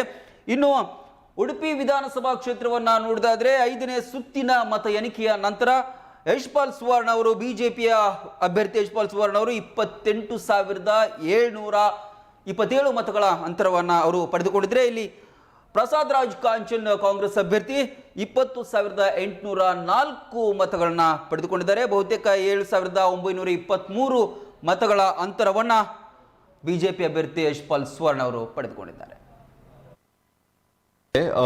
ಕಾಂಗ್ರೆಸ್ಸಿಗೆ ಒಂದು ಅವಕಾಶಗಳನ್ನು ನಾವು ಗಮನಿಸ್ತಾ ಹೋದರೆ ಪ್ರತಿ ಬಾರಿಯೂ ಕೂಡ ಕೇವಲ ಉಳ್ಳಾಲ ಕ್ಷೇತ್ರ ಮಾತ್ರ ಒಂದು ನಿರೀಕ್ಷೆಯನ್ನು ಇಟ್ಕೊಳ್ತಾ ಇತ್ತು ಕಾಂಗ್ರೆಸ್. ಆದರೆ ಈ ಬಾರಿ ಆ ಒಂದು ನಿರೀಕ್ಷೆಯ ಪಟ್ಟಿಯಲ್ಲಿ ಪುತ್ತೂರು ಕೂಡ ಸೇರ್ಪಡೆ ಆಗ್ತಾ ಇದೆ. ಪುತ್ತೂರು ಅಂದ್ರೆ ಇದು ಸ್ವಯಂಕೃತ ಅಪರಾಧ ಅಂತ ಬಿಜೆಪಿಗರು ಹೇಳ್ತಿದ್ದಾರೆ. ಅದು ಕಾಂಗ್ರೆಸ್ ಗೆದ್ದುಕೊಂಡಿದೆ ಅನ್ನೋದಕ್ಕಿಂತ ಬಿಜೆಪಿಯ ಒಂದು ತಪ್ಪು ಏನಿದೆ, ಅರುಣ್ ಕುಮಾರ್ ಪುತ್ತಿಲರವರಿಗೆ ಅವಕಾಶವನ್ನು ನೀಡದೇ ಇರುವುದು ಆಕ್ರೋಶಕ್ಕೆ, ಅಂದ್ರೆ ಬಿಜೆಪಿಯನ್ನ ಯಾರು ಬೆಂಬಲಿಸ್ತಾ ಇದ್ರು, ಸಾಂಪ್ರದಾಯಿಕ ಮತಗಳೇನಿದೆ ಅವರ ಆಕ್ರೋಶಕ್ಕೆ ಕಾರಣವಾಗಿ ಇದು ಸಹಜವಾಗಿ ಮೂರನೇವರೆಗೆ ಲಾಭ ಆಗಿದೆ. ಅಂದರೆ ಕಾಂಗ್ರೆಸ್ನ ಅಭ್ಯರ್ಥಿ ಅಶೋಕ್ ಕುಮಾರ್ ರೈ, ಹಾಗಂತ ಅಶೋಕ್ ಕುಮಾರ್ ರೈ ಅವರು ಏನು ಪ್ರಭಾವಿ ಅಲ್ಲ ಅಂತ ನಾವು ಖಂಡಿತವಾಗಿ ಹೇಳೋದಿಲ್ಲ. ಅವರು ಕೂಡ ಪ್ರಭಾವಿ, ಜನಬಲ ಧನಬಲ ಎಲ್ಲವೂ ಇದೆ ಮತ್ತು ಪಕ್ಷ ಅದು ರಾಷ್ಟ್ರೀಯ ಪಕ್ಷ 130 ವರ್ಷಗಳ ಇತಿಹಾಸ ಇರುವಂಥ ಪಕ್ಷದ ಅಭ್ಯರ್ಥಿಯಾಗಿ ಕಣದಲ್ಲಿದ್ದಾರೆ. ಆದರೆ ಅಲ್ಲಿ ಪ್ರಮುಖವಾಗಿ ಅರುಣ್ ಕುಮಾರ್ ಪುತ್ತಿಲರವರ ಏನು ಬಂಡಾಯ ಏನಿದೆ ಅದು ಕೆಲಸ ಮಾಡಿದೆ ಅಂತ ಅನಿಸ್ತಾ ಇದೆ. ಎಸ್, ಈಗ ಅಲ್ಲಿ ಕೇವಲ ಒಂದು ಅರುಣ್ ಕುಮಾರ್ ಪುತ್ತಿಲ ಅಥವಾ ಪುತ್ತೂರು ಕ್ಷೇತ್ರದ ವಿಚಾರವಾಗಿ ನಾವು ನೋಡ್ತಾ ಹೋದರೆ ಅಶೋಕ್ ಕುಮಾರ್ ರೈ ಅವರು 24,592 ಮತಗಳನ್ನು ಪಡೆದರೆ ಅರುಣ್ ಕುಮಾರ್ ಪುತ್ತಿಲ ಅವರು 23,102 ಮತಗಳನ್ನ ಪಡೆದಿದ್ದಾರೆ. ಕೇವಲ ಆಲ್ಮೋಸ್ಟ್ 1,000 ಮತಗಳ ಅಂತರವೂ ಕೂಡ ಇಲ್ಲ. ಕೇವಲ ಅಷ್ಟು ಮತಗಳನ್ನ ಅಂತರದಲ್ಲಿ ಹಿನ್ನಡೆಯನ್ನು ನಾನು ಒಂದು ಹೇಳಿದೆ ಆರಂಭದಲ್ಲಿ ಪುತ್ತೂರು ಕ್ಷೇತ್ರದ ಬಗ್ಗೆ ಹೇಳೋದಾದ್ರೆ ಅಲ್ಲಿ 20,000ಕ್ಕಿಂತ ಹೆಚ್ಚು ಮತಗಳನ್ನ ಅರುಣ್ ಕುಮಾರ್ ಪುತ್ತಿಲ ಪಡೆದುಕೊಂಡ್ರೆ ಬಿಜೆಪಿಗೆ ಅದು ಮರ್ಮಾಘಾತ ಆಗ್ತದೆ. ಎಸ್, ಖಂಡಿತ. ಬಿಜೆಪಿ ಆಶಾ ತಿಮ್ಮಪ್ಪ ಅವರು ಕೇವಲ 15,000 ಮತಗಳಿಗೆ ಅಷ್ಟೇ ಈಗಾಗಲೇ ಅವರು ತೃಪ್ತಿ ಪಟ್ಕೊಂಡಿದ್ದಾರೆ. ಯಾಕಂತ ಹೇಳಿದ್ರೆ ಅಂದ್ರೆ ಬಿಜೆಪಿ ಇನ್ನೊಂದು ಲೆಕ್ಕಾಚಾರ ಇರುತ್ತೆ, ಅಲ್ಲಿ ನಗರ ಪ್ರದೇಶಗಳಲ್ಲಿ ಮಾತ್ರ ಅರುಣ್ ಕುಮಾರ್ ಪುತ್ತಿಲರವರಿಗೆ ಬೆಂಬಲ ಇದೆ ಅನ್ನುವಂತಹ ಒಂದು ವಿಶ್ವಾಸನ ಬಿಜೆಪಿ ಅವರು ಹೇಳ್ತಾ ಇದ್ದಾರೆ. ಆದರೆ ಗ್ರಾಮ್ಯ ಮಟ್ಟದಲ್ಲಿ ಅಂದರೆ ಗ್ರಾಮಾಂತರ ಪ್ರದೇಶದಲ್ಲಿ ಬಹಳ ದೊಡ್ಡ ಏನು ಕೆಲಸಗಳನ್ನು ಬಿಜೆಪಿಯ ಕಾರ್ಯಕರ್ತರು ಮಾಡಿದ್ರು, ಮನೆ ಮನೆಗೆ ತೆರಳಿ ಮನವೊಲಿಸುವಂಥ ಪ್ರಯತ್ನಗಳನ್ನು ಮಾಡಿದ್ರು. ಹಾಗಾಗಿ ನಿರೀಕ್ಷೆ ಇಟ್ಕೊಂಡಿದ್ರು, ಆದರೆ ಅದು ಕಾಣಿಸ್ತಾ ಇಲ್ಲ. ಆಶಾ ತಿಮ್ಮಪ್ಪ ಅವರಿಗೆ ಆ ಮತಗಳ ರೂಪದಲ್ಲಿ ಬರ್ತಾ ಇಲ್ಲ. ಎಸ್, ಇದ್ರ ಜೊತೆಗೆ ಕುಂದಾಪುರ, ನಾವು ಆಗತಾನೆ ಹೇಳಿದ ಹಾಗೆ ಕುಂದಾಪುರದ ಕಾಂಗ್ರೆಸ್ ಅಭ್ಯರ್ಥಿಯವರು ಕೂಡ ದಿನೇಶ್ ಹೆಗ್ಡೆ ಅವರು ಆ ಒಂದು ಮತ ಎಣಿಕಾ ಕೇಂದ್ರದಿಂದಲೇ ಹೊರ ನಡೆದಿದ್ರು. ಯಾಕಂತ ಹೇಳಿದ್ರೆ ಅಲ್ಲಿ ಈಗ ಸದ್ಯಕ್ಕೆ ಬರುವಂತ ಅಪ್ಡೇಟ್ಗಳ ಪ್ರಕಾರ ಕಿರಣ್ ಕುಡ್ಗಿ ಅವರು 17,000 ಮತಗಳ ಅಂತರವನ್ನು ಗಳಿಸಿಕೊಂಡಿದ್ದಾರೆ. ಸೊ ಹಾಗಾಗಿ ಇದು ದೊಡ್ಡ ಮಟ್ಟಿನ ಅಂತರ, ಇದು ವಾಪಸ್ ಆಗೋದಕ್ಕೆ ಕಷ್ಟ ಇದೆ ನಮ್ಮ ಪರವಾಗಿ ಅನ್ನುವಂಥ ಒಂದು ವಿಚಾರದಿಂದಲೂ ಏನೋ ಗೊತ್ತಿಲ್ಲ ದಿನೇಶ್ ಹೆಗ್ಡೆ ಅವರು ಹೊರ ನಡೆದಿರುವಂಥದ್ದು. ಯಾಕಂತ ಹೇಳಿದ್ರೆ 17,000 ಅಂದ್ರೆ ಇದು ಮತ್ತೆ ಶ್ರೀನಿವಾಸ್ ಶೆಟ್ಟಿ ಅವರ ರೆಕಾರ್ಡ್ ಬಳಿ ಬರ್ತಾ ಇದೆ ವಾಪಸ್. ಅಂದ್ರೆ ಒಂಥರ ಅವರು ಬೆಳೆಸಿದಂಥ ಒಂದು ಕ್ಷೇತ್ರ ಅದು. ಸೊ ಅದು ಅದೇ ರೀತಿಯಾಗಿ ಉಳಿದುಕೊಳ್ತಾ ಇದೆ, ಅವರ ಇಲ್ಲದಿದ್ರೂ ಕೂಡ ಅವರ ಮಾರ್ಗದರ್ಶನದಲ್ಲಿ ಉಳಿದುಕೊಳ್ತಾ ಇದೆ ಅನ್ನುವಂಥದ್ದು ಕೂಡ ಇಲ್ಲಿ ಸ್ಪಷ್ಟವಾಗ್ತಾ ಇರುವಂಥದ್ದು. ಇದ್ರ ಜೊತೆಗೆ ಬೈಂದೂರು ವಿಧಾನಸಭಾ ಕ್ಷೇತ್ರ ಸ್ವಲ್ಪ ಮಟ್ಟಿಗೆ ಈ ಬಾರಿ ಬಿಜೆಪಿಗೆ ಸ್ವಲ್ಪ ಹೊಡೆತ ಬೀಳುವಂಥ ಸಾಧ್ಯತೆಗಳು ಹೆಚ್ಚಾಗಿ ಕಾಣ್ತಾ ಇರುವಂಥದ್ದು. ಗೋಪಾಲ್ ಪೂಜಾರಿ ಅವರು ಈ ಬಾರಿ ಈಗ ಸದ್ಯದ ಅಪ್ಡೇಟ್ಗಳ ಪ್ರಕಾರ 20,600 ಮತಗಳನ್ನ ಗಳಿಸಿಕೊಂಡ್ರೆ ಗುರುರಾಜ್ ಗಂಡಿಹೊಳೆ ಅವರು 18,400 ಮತಗಳನ್ನ ಈಗಾಗಲೇ ಪಡೆದುಕೊಂಡಿರುವಂಥದ್ದು. ಸೊ ಹಾಗಾಗಿ 2,200 ಮತಗಳ ಒಂದು ಓವರ್ಟೇಕ್ ಮಾಡಿರುವಂಥದ್ದು ಗೋಪಾಲ್ ಪೂಜಾರಿ ಅವರು. ಇನ್ನು ರಾಜ್ಯ ಮಟ್ಟದ ಒಂದು ಮುನ್ನಡೆಗಳನ್ನು ಗಮನಿಸುವಾಗ ಅರ್ಧ ಶತಕದ ಅಂತರವನ್ನು ಕಾಯ್ದುಕೊಳ್ತಾ ಇದೆ ಕಾಂಗ್ರೆಸ್.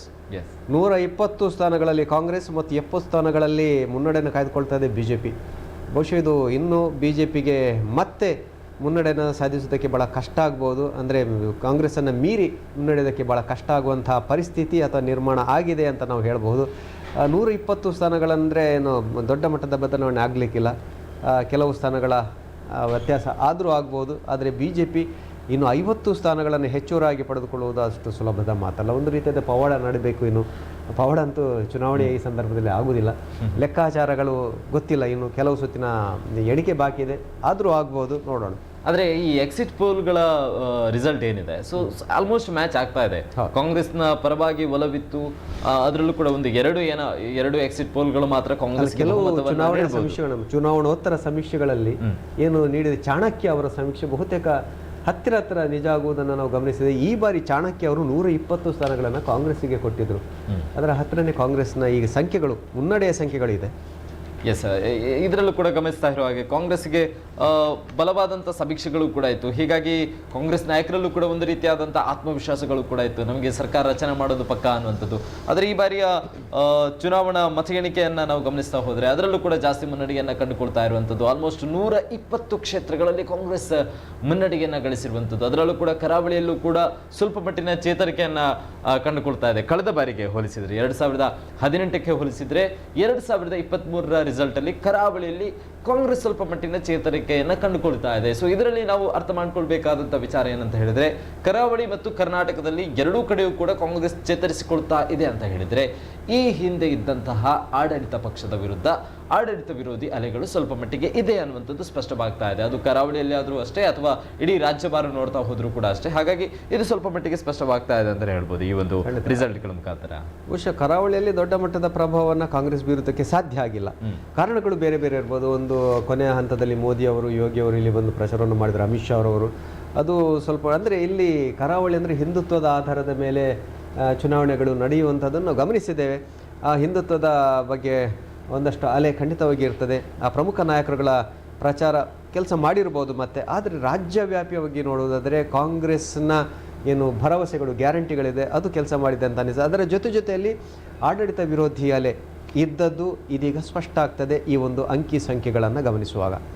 ಎಸ್, ಈಗಾಗಲೇ ವರುಣಾ ಕ್ಷೇತ್ರದಲ್ಲಿ ಸಿದ್ದರಾಮಯ್ಯ ಅವರ ಮತ್ತು ವಿ ಸೋಮಣ್ಣ ಅವರ ನಡುವೆ ಒಂದು ಪ್ರಬಲವಾದಂತಹ ಪೈಪೋಟಿ ಇತ್ತು. ಸೊ ಹಾಗಾಗಿ ಸಿದ್ದರಾಮಯ್ಯ ಅವರಿಗೆ ಮುನ್ನಡೆಗಳು ಆಗಲಿಕ್ಕೆ ಸಾಧ್ಯತೆಗಳು ಕಡಿಮೆ ಇದೆ ಅನ್ನುವಂಥ ಮಾತುಗಳಿತ್ತು. ಯಾಕಂತ ಹೇಳಿದ್ರೆ ಸೋಮಣ್ಣ ಅವರು ಪ್ರಬಲ ಪೈಪೋಟಿ ಆಗಿದ್ರು. ಆದರೆ ಸೋಮಣ್ಣ ಅವರು ತಕ್ಕ ಮಟ್ಟಿನ ಒಂದು ಪೈಪೋಟಿ ನೀಡ್ತಾ ಇಲ್ಲ, ಹಿನ್ನಡೆಯನ್ನು ಜಾಸ್ತಿ ಅನುಭವಿಸ್ತಾ ಇದ್ದಾರೆ. ಸಿದ್ದರಾಮಯ್ಯ ಅವರೇ ಮುನ್ನಡೆಯನ್ನು ಕಂಡುಕೊಳ್ತಾ ಇರುವಂಥದ್ದು. ಇದ್ರ ಜೊತೆಗೆ JDS ವಿಚಾರವಾಗಿ ನಾವು ನೋಡ್ತಾ ಹೋದರೆ ಕುಮಾರಸ್ವಾಮಿ ಅವರು ಕೂಡ ಮುನ್ನಡೆಯನ್ನು ಅನುಭವಿಸ್ತಾರೆ. ಜೊತೆಗೆ GT ದೇವೇಗೌಡ ಅವರು ಕೂಡ ಮುನ್ನಡೆಯನ್ನು ಗಳಿಸ್ತಾರೆ. ಆದರೆ ನಿಖಿಲ್ ಕುಮಾರಸ್ವಾಮಿ ಅವರು ಸ್ವಲ್ಪ ಮಟ್ಟಿನ ಹಿನ್ನಡೆಯನ್ನು ಅಲ್ಲಿ ಕಂಡುಕೊಳ್ತಾ ಇರುವಂಥದ್ದು. ಜೊತೆಗೆ ಚಿಕ್ಕಬಳ್ಳಾಪುರದಲ್ಲಿ ಡಾಕ್ಟರ್ K ಸುಧಾಕರ್ ಅವರು ಕೂಡ ಹಿನ್ನಡೆಯನ್ನು ಅನುಭವಿಸ್ತಾ ಇರುವಂಥದ್ದು.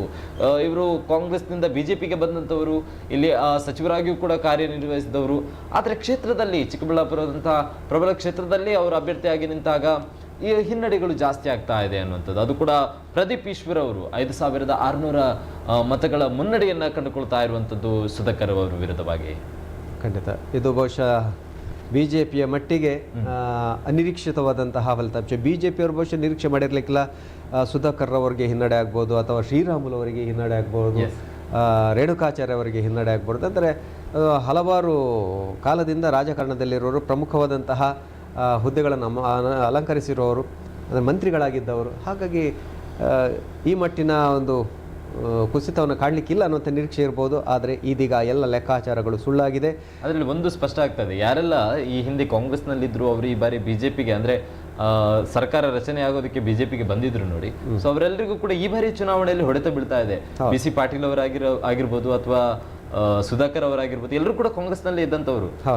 ಒಂದು ಆಪರೇಷನ್ ಕಮಲದ ವಿಚಾರವಾಗಿ BJಪಿಗೆ ಬರ್ತಾರೆ. ಅಂದರೆ ಗೆದ್ದಂಥದ್ದು ಅವರು ಕಾಂಗ್ರೆಸ್ನಲ್ಲೇ ಗೆದ್ದಂಥವ್ರು. ಸೊ BJಪಿಗೆ ಬಂದ ಬಳಿಕ ಸೊ ಅದರಲ್ಲಿ ಜನ ನೇರವಾಗಿ ಸ್ಪಷ್ಟವಾಗಿದ್ದಾರೆ, ಅಲ್ಲಿಯ ಕ್ಷೇತ್ರದ ಜನತೆ, ನಮಗೆ ವ್ಯಕ್ತಿಗಿಂತ ಪಕ್ಷ ಮುಖ್ಯ ಅನ್ನುವಂಥದ್ದು. ಸೊ ಹಾಗಾಗಿ BC ಪಾಟೀಲ್ ಆಗಿರ್ಬೋದು, ಸುಧಾಕರ್ ಅವರಾಗಿರ್ಬೋದು, ಅವರು ನಿಂತಿರುವಂಥ ಕ್ಷೇತ್ರದಲ್ಲಿ ಅಂದರೆ ಕಳೆದ ಬಾರಿಯ ಕ್ಷೇತ್ರನೇ, ಆದರೆ ಅವರು ನಿಂತಿರುವಂಥದ್ದು ಈ ಬಾರಿ BJಪಿಯಿಂದ. ಹಾಗಾಗಿ ಜನರು ತಿರಸ್ಕಾರ ಮಾಡ್ತಾ ಇದ್ದಾರೆ ಅನ್ನೋದು ಸ್ಪಷ್ಟ. ಒಂದು ಮಾತನ್ನು ನಾವು ಆರಂಭದಲ್ಲಿ ಹೇಳಿದ್ದೇವೆ, ಬಹುಶಃ ಈ ಬಾರಿಯ ಕರ್ನಾಟಕದ ಜನ ತೀರ್ಮಾನ ಮಾಡಿದರೆ ಯಾವುದಾದ್ರೂ ಒಂದು ಪಕ್ಷಕ್ಕೆ ನಾವು ಸ್ಪಷ್ಟ ಬಹುಮತ ಕೊಡೋಣ.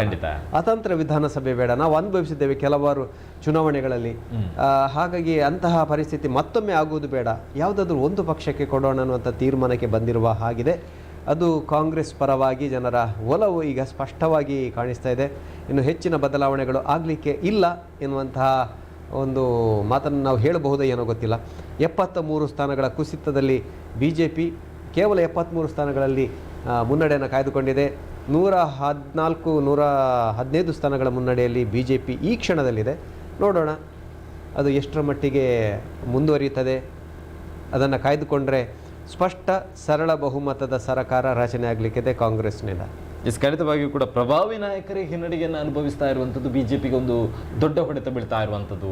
ಈಗ BJಪಿಯ ಟೋಟಲ್ ಆಗಿ ನೋಡ್ತಾ ಹೋದರೆ ಮುನ್ನಡೆಗಳು ಕೂಡ 70ಕ್ಕೆ ಇಳಿದಿದೆ. 95ರಲ್ಲಿತ್ತು, 70ಕ್ಕೆ ಇಳಿದಿರುವಂಥದ್ದು. ಆಲ್ಮೋಸ್ಟ್ 25 ಕ್ಷೇತ್ರಗಳಲ್ಲಿ ಹಿನ್ನಡೆಯನ್ನು ಅನುಭವಿಸ್ತಾ ಇದೆ. ಅದು ಕೂಡ ಸುಧಾಕರ್ ಆಗಿರ್ಬೋದು ಅಥವಾ BC ಪಾಟೀಲ್ ಅವರಾಗಿರ್ಬೋದು. ಸೊ ಇವರೆಲ್ಲರೂ ಕೂಡ ಹಿನ್ನಡೆಯನ್ನು ಅನುಭವಿಸ್ತಾ ಇರುವಂಥದ್ದು. ಮತ್ತೆ ನಾವು ಬೆಳ್ತಂಗಡಿ ಕ್ಷೇತ್ರದ ಒಂದು ಚುನಾವಣೆಯ ಈ ಕ್ಷಣದ ಮಾಹಿತಿಯನ್ನು ಕೊಡ್ತಾ ಇದ್ದೇವೆ. ಬೆಳ್ತಂಗಡಿ ವಿಧಾನಸಭಾ ಕ್ಷೇತ್ರದ BJಪಿ ಅಭ್ಯರ್ಥಿ ಶಾಸಕರಾಗಿದ್ದಂತಹ ಹರೀಶ್ ಪೂಂಜಾರ್ ಅವರು ಮತ್ತೆ ಮುನ್ನಡೆಯನ್ನು ಸಾಧಿಸ್ತಾ ಇದ್ದಾರೆ. ಹರೀಶ್ ಪೂಂಜಾರ್ ಅವರು BJಪಿಯ ಅಭ್ಯರ್ಥಿ 6875 ಮತಗಳ ಮುನ್ನಡೆಯನ್ನು ಕಾಯ್ದುಕೊಂಡಿದ್ದಾರೆ. ರಕ್ಷಿತ್ ಶಿವರಾಮ್ ಅವರ ಪ್ರತಿಸ್ಪರ್ಧಿ ಕಾಂಗ್ರೆಸ್ನ ಅಭ್ಯರ್ಥಿ. ಬಹಳ ಕತ್ತಿನ ಹೋರಾಟವನ್ನು ಅಲ್ಲಿ ಕೂಡ ನಿರೀಕ್ಷೆ ಮಾಡಲಾಗಿತ್ತು. ಹೋರಾಟವನ್ನು ನೀಡ್ತಾ ಇದ್ದಾರೆ. ಆದರೆ ಈ ಕ್ಷಣದ ಒಂದು ಮಾಹಿತಿಯ ಪ್ರಕಾರ ಬೆಳ್ತಂಗಡಿಯಲ್ಲಿ 6,875 ಮತಗಳ ಮುನ್ನಡೆಯನ್ನು ಹರೀಶ್ ಪೂಂಜಾ ಪಡೆದುಕೊಂಡಿದ್ದಾರೆ. ಇನ್ನೂ ಕೂಡ ಸುಮಾರು ಸುತ್ತಿನ ಎಣಿಕೆಗಳು ಬಾಕಿ ಉಳಿದಿದೆ, ಅದನ್ನು ಕೂಡ ಹೇಳಲೇಬೇಕು ನಾವು. ಇದು ಅಂತಿಮ ಫಲಿತಾಂಶ ಅಲ್ಲ. ಏನಲ್ಲಿ 114 ಕಾಂಗ್ರೆಸ್, 74 BJP ಅಂತ ಕಾಣಿಸ್ತಾ ಇದೆ. ಅದರಲ್ಲೂ ಕೂಡ ಸ್ವಲ್ಪ ಮಟ್ಟಿನ ವ್ಯತ್ಯಾಸಗಳು ಆಗ್ಬೋದು, ಆದರೆ ದೊಡ್ಡ ಮಟ್ಟಿನ ವ್ಯತ್ಯಾಸ ಆಗಲಿಕ್ಕಿಲ್ಲ. ಒಂದು 10-15 ಸ್ಥಾನಗಳ ವ್ಯತ್ಯಾಸ ಆದರೂ ಆಗ್ಬೋದು ಇನ್ನುಳಿದ ಸುತ್ತಿನ ಮತ ಎಣಿಕೆಗಳ ಬಳಿಕ. ಎಸ್, ಖಂಡಿತವಾಗಿಯೂ ಕೂಡ ಆಗತಾನೆ ಹೇಳಿರುವ ಹಾಗೆ ಕುಂದಾಪುರ ಕ್ಷೇತ್ರದ ದಿನೇಶ್ ಹೆಗ್ಡೆ ಅವರು ಅಂದರೆ ಮತ ಎಣಿಕಾ ಕೇಂದ್ರಕ್ಕೆ ಬಂದಿದ್ರು ಒಂದು ವಿಶ್ವಾಸದಿಂದ ಈ ಬಾರಿ ನಮ್ಮ ಕ್ಷೇತ್ರದಲ್ಲಿ ಕಾಂಗ್ರೆಸ್ಸಿಗೆ ಬರುವಂಥ ಸಾಧ್ಯತೆಗಳಿದೆ ಅನ್ನುವಂಥದ್ದು. ಆದರೆ ಅಂತರಗಳನ್ನು ಗಮನಿಸಿ ಅಲ್ಲಿಂದ ಅವರು ಆ ಒಂದು ಮತ ಎಣಿಕಾ ಕೇಂದ್ರದಿಂದ ಹೊರ ನಡೀತಾರೆ. ಆದರೆ ಈಗ ಕಿರಣ್ ಕುಡ್ಗಿ ಅವರು ಆತ್ಮವಿಶ್ವಾಸದ ಜೊತೆಗೆ ಮತ ಎಣಿಕಾ ಕೇಂದ್ರಕ್ಕೆ ಈಗಾಗಲೇ ಭೇಟಿ ನೀಡಿರುವಂಥದ್ದು ಕಿರಣ್ ಕುಡ್ಗಿ ಅವರು. ಸೊ ಅವರನ್ನು ಈಗಾಗಲೇ ಉಡುಪಿ ಕ್ಷೇತ್ರದ BJP ಅಭ್ಯರ್ಥಿಯಾಗಿರುವಂತಹ ಯಶ್ಪಾಲ್ ಸುವರ್ಣ ಅವರು ಕೂಡ ಸ್ವಾಗತಿಸ್ತಾರೆ. ಜೊತೆಗೆ ಉಡುಪಿ ಅಲ್ಲದೆ ಕೆಲವೊಂದು ರಾಜ್ಯದ ಕೆಲವೊಂದು ಕ್ಷೇತ್ರಗಳಲ್ಲಿ ಈಗಾಗಲೇ ಪಟಾಕಿಯನ್ನು ಸಿಡಿಸಿ ಸಂಭ್ರಮಾಚರಣೆಯು ಕೂಡ ಪ್ರಾರಂಭ ಆಗಿದೆ ಈಗಾಗಲೇ. ಯಾಕಂತ ಹೇಳಿದರೆ ಕೇವಲ ಮುನ್ನಡೆ ಸಾಕು, ನಮಗೆ ಮುನ್ನಡೆಯನ್ನು ಗಮನಿಸಿಯೇ ನಾವು ನಮ್ಮ ಸಂಭ್ರಮಾಚರಣೆಯನ್ನು ಮುಂದುವರಿಸ್ತೇವೆ. ಯಾಕಂತ ಹೇಳಿದರೆ ಒಂದು ಬಾರಿ ಮುನ್ನಡೆಗೆ ಏನಾದರೂ ಅನುಭವಿಸಿದರೆ ನಮ್ಮ ಗೆಲುವು ನಿಶ್ಚಿತ ಅನ್ನುವಂಥ ಒಂದು ನಂಬಿಕೆ ಕೂಡ ಇದೆ. ಆದರೆ BJPಗರ ಪಾಲಿಗೆ ಅಂದರೆ ಏನಾದರೂ ಸಿದ್ಧತೆಗಳನ್ನು ನಡೆಸಿದ್ದಂಥವರು ಈ ಬಾರಿ ಸರ್ಕಾರ ರಚನೆ ಆಗುತ್ತೆ, ಬಹುಮತ ಅಲ್ಲದಿದ್ದರೂ ಕೂಡ JDS ನಮ್ಮ ಪರವಾಗಿ ಒಲವಿದೆ, ಸೊ ಹಾಗಾಗಿ ನಮ್ಮ ಜೊತೆನೇ ಕೈ ಜೋಡಿಸ್ತಾರೆ ಅನ್ನುವಂಥ ಒಂದು ನಂಬಿಕೆಗಳನ್ನು ಇಟ್ಟುಕೊಂಡಿದ್ದಂಥ BJPಗೂ ಕೂಡ ಈ ಬಾರಿ ತಕ್ಕ ಮಟ್ಟಿನ ಹೊಡೆತ ಬೀಳುವಂಥದ್ದು. ಯಾಕಂತ ಹೇಳಿದರೆ ಕಾಂಗ್ರೆಸ್ 117 ಕ್ಷೇತ್ರಗಳಲ್ಲಿ ಮುನ್ನಡೆಯನ್ನು ಕಂಡುಕೊಳ್ತಾ ಇದೆ. ಸೊ ನಾವು ಆಗದಿಂದಲೂ ಕೂಡ ಹೇಳ್ತಾ ಇರುವಂಥದ್ದು ಇದು ಮುನ್ನಡೆ ಮಾತ್ರ. ಆದರೆ ಈಗ ಸದ್ಯದ ಮಟ್ಟಿಗೆ ಇದು ಕೊನೆಯ ಹಂತದ ಮತ ಎಣಿಕೆಗಳು ಆಗ್ತಾ ಇರುವಂಥದ್ದು. ಸೊ ಹಾಗಾಗಿ ಈಗ ಪಕ್ಕ ಇಷ್ಟೇ ಕ್ಷೇತ್ರಗಳಲ್ಲಿ ಗೆದ್ದಿದೆ ಅನ್ನುವಂಥ ನಾವು ಕ್ಯಾಲ್ಕುಲೇಷನ್ ಕೊಡಬೇಕಾದಂಥ ಅಗತ್ಯ ಇಲ್ಲ. ಎಲ್ಲಿ ಮುನ್ನಡೆ ಬಂದಿದೆ 117 ಕ್ಷೇತ್ರ ಮುನ್ನಡೆ ಅಂತ ಹೇಳಿದರೆ ಅದರಲ್ಲಿ ಹೆಚ್ಚು ಕಮ್ಮಿ ಒಂದು 5-6 ಕ್ಷೇತ್ರಗಳು ಆ ಕಡೆ ಈ ಕಡೆ ಆದರೂ ಕೂಡ ಮ್ಯಾಜಿಕ್ ನಂಬರನ್ನು ಕಾಂಗ್ರೆಸ್ ತಲುಪೋದ್ರಲ್ಲಿ ಯಾವುದೇ ಸಂಶಯ ಇಲ್ಲ ಅನ್ನುವಂಥದ್ದು ಕೂಡ ಸ್ಪಷ್ಟವಾಗಿ ಗೋಚರ ಆಗ್ತಾ ಇದೆ. ಜೊತೆಗೆ BJP, ಕಾಂಗ್ರೆಸ್ ಮತ್ತು JDS ಅಲ್ಲದೆ ಪಕ್ಷೇತರವಾಗಿ 7 ಕ್ಷೇತ್ರಗಳು ಕೂಡ ಈಗಾಗಲೇ ಮುನ್ನಡೆ ಇರುವಂಥದ್ದು. ಸೊ ಇದರಲ್ಲಿ ಸ್ಪೆಷಲ್ ಆಗಿ ನೋಡ್ತಾ ಹೋದರೆ 7 ಕ್ಷೇತ್ರಗಳಲ್ಲಿ ಇದು ಒಟ್ಟಾರೆ ರಾಜ್ಯದಲ್ಲಿ ಕಂಡು ಬರ್ತಾ ಇರುವಂಥದ್ದು. ಆದರೆ ಕರಾವಳಿಯಲ್ಲಿ ಯಾವುದೇ ಪಕ್ಷೇತರಗಳು ಕೂಡ ಮುನ್ನಡೆಗೆಲ್ಲ ಸಾಧಿಸಿಲ್ಲ. ಇನ್ನು ಬಂಟ್ವಾಳ ವಿಧಾನಸಭಾ ಕ್ಷೇತ್ರದ ಮಾಹಿತಿಗಳು ಬರ್ತಾ ಇದೆ. ಬಂಟ್ವಾಳ ವಿಧಾನಸಭಾ ಕ್ಷೇತ್ರದಲ್ಲಿ ವಿಶೇಷವಾಗಿ ಮಾಜಿ ಸಚಿವರು B. ರಮನಾಥ್ ರೈ ಕಾಂಗ್ರೆಸ್ ಅಭ್ಯರ್ಥಿಯಾಗಿದ್ದಾರೆ. ಅದೇ ರೀತಿ BJP ಅಭ್ಯರ್ಥಿಯಾಗಿ ಶಾಸಕ ರಾಜೇಶ್ ನಾಯ್ಕ್ ಉಳಿಪಾಡಿ ಗುಪ್ತ ಅವರು ಸ್ಪರ್ಧೆಯಲ್ಲಿದ್ದಾರೆ. ಅದರ ಬಗ್ಗೆ ಮಾಹಿತಿಯನ್ನು ನಾವು ಕೆಲವು ಕ್ಷಣಗಳಲ್ಲಿ ನೀಡಲಿಕ್ಕಿದ್ದೇವೆ. ಬೆಳ್ತಂಗಡಿ ಕ್ಷೇತ್ರದಿಂದ ಹರೀಶ್ ಪೂಂಜರವರು ಮುನ್ನಡೆಯನ್ನು ಸಾಧಿಸಿದರೆ ಬಂಟ್ವಾಳ ವಿಧಾನಸಭಾ ಕ್ಷೇತ್ರದಿಂದ ರಾಜೇಶ್ ನಾಯ್ಕ್ ಅವರು ಮುನ್ನಡೆಯನ್ನು ಸಾಧಿಸಿದರೆ ಎಷ್ಟರ ಮಟ್ಟಿನ ಮುನ್ನಡೆ ಅಥವಾ ಎಷ್ಟು ಮತಗಳ ಮುನ್ನಡೆ ಅನ್ನೋದನ್ನು ಕೂಡ ಕೆಲವು ಕ್ಷೇತ್ರಗಳಲ್ಲಿ ನಾವು ನೀಡಲಿಕ್ಕಿದ್ದೇವೆ. ಅದೇ ರೀತಿ ಭಾರತೀಯ ಜನತಾ ಪಕ್ಷ ಕರಾವಳಿಯಲ್ಲಿ ಎಂದಿನಂತೆ ತನ್ನ ಪಾರಮ್ಯವನ್ನು ಮೆರೆದಿದೆ. ಉಡುಪಿ ಜಿಲ್ಲೆಯಲ್ಲಿ ಕಳೆದ ಬಾರಿ 5ಕ್ಕೆ 5 ಕ್ಷೇತ್ರಗಳನ್ನು ಗೆದ್ದುಕೊಂಡರೆ ಈ ಬಾರಿ ಬೈಂದೂರು ಕ್ಷೇತ್ರದಲ್ಲಿ ಈ ಕ್ಷಣಕ್ಕೆ ಅದು ಅಧಿಕೃತ ಆಗಿಲ್ಲ, ಈ ಕ್ಷಣಕ್ಕೆ ಹಿನ್ನಡೆಯನ್ನು ಅನುಭವಿಸ್ತಾ ಇದೆ. ಅಲ್ಲಿ ಸುಕುಮಾರ್ ಶೆಟ್ಟಿ ಅವರಿಗೆ ಕಳೆದ ಬಾರಿ ಟಿಕೆಟನ್ನು ನೀಡಲಾಗಿತ್ತು, ಶಾಸಕರಾಗಿದ್ದರು. ಈ ಬಾರಿ ಅವರಿಗೆ ಟಿಕೆಟನ್ನು ನಿರಾಕರಿಸಿ ಸಾಮಾನ್ಯ ಕಾರ್ಯಕರ್ತ ಅವರಿಗೆ ನೀಡಲಾಗಿತ್ತು, ಗಂಟೆಹೊಳಿ ಅವರಿಗೆ. ಆದರೆ ಅವರು ಯಶಸ್ಸನ್ನು ಸಾಧಿಸುವುದಕ್ಕೆ ಈ ಕ್ಷಣದವರೆಗೆ ಸಾಧ್ಯ ಆಗಿಲ್ಲ. ಮಾಜಿ ಶಾಸಕರು ಅದೇ ರೀತಿ ಹಿರಿಯ ನಾಯಕರು, ಕಾಂಗ್ರೆಸ್ ನಾಯಕರು ಗೋಪಾಲ್ ಪೂಜಾರಿ ಅವರು ಮುನ್ನಡೆಯನ್ನು ಕಾಯ್ದುಕೊಂಡಿದ್ದಾರೆ ಬೈಂದೂರು ವಿಧಾನಸಭಾ ಕ್ಷೇತ್ರದಲ್ಲಿ. ಇನ್ನು ದಕ್ಷಿಣ ಕನ್ನಡ ಜಿಲ್ಲೆಯ 8 ವಿಧಾನಸಭಾ ಕ್ಷೇತ್ರಗಳ ಪೈಕಿ 6ರಲ್ಲಿ ಮುನ್ನಡೆಯನ್ನು BJP ಕಾಯ್ದುಕೊಂಡಿದೆ. ಕಳೆದ ಬಾರಿಯಂತೆ ಈ ಬಾರಿ ಕೂಡ ಉಳ್ಳಾಲ ಅಥವಾ ಮಂಗಳೂರು ಕ್ಷೇತ್ರದಲ್ಲಿ ಕಾಂಗ್ರೆಸ್ ಮುನ್ನಡೆಯನ್ನು ಕಾಯ್ದುಕೊಂಡಿದೆ. UT ಖಾದರ್ ಅವರು, ಅವರ ತಂದೆ ಕೂಡ UT ಫರೀದ್ ಅವರು ಕೂಡ ಆ ಕ್ಷೇತ್ರದಲ್ಲಿ ಶಾಸಕರಾಗಿದ್ದವರು. UT ಖಾದರ್ ಅವರು ಹಲವಾರು ಮಂತ್ರಿ ಸ್ಥಾನಗಳನ್ನು ಕೂಡ ನಿಭಾಯಿಸಿದವರು.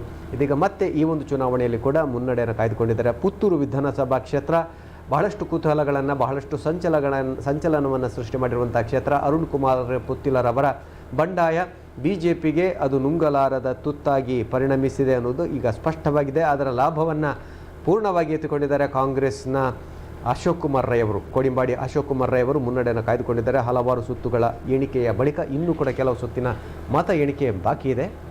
ಎಸ್, ಈಗಾಗಲೇ ಕರಾವಳಿ ವಿಚಾರಕ್ಕೆ ಸಂಬಂಧಪಟ್ಟಂತೆ ಇನ್ನಷ್ಟು ಅಪ್ಡೇಟ್ಗಳು ಬರ್ತಾ ಇದೆ.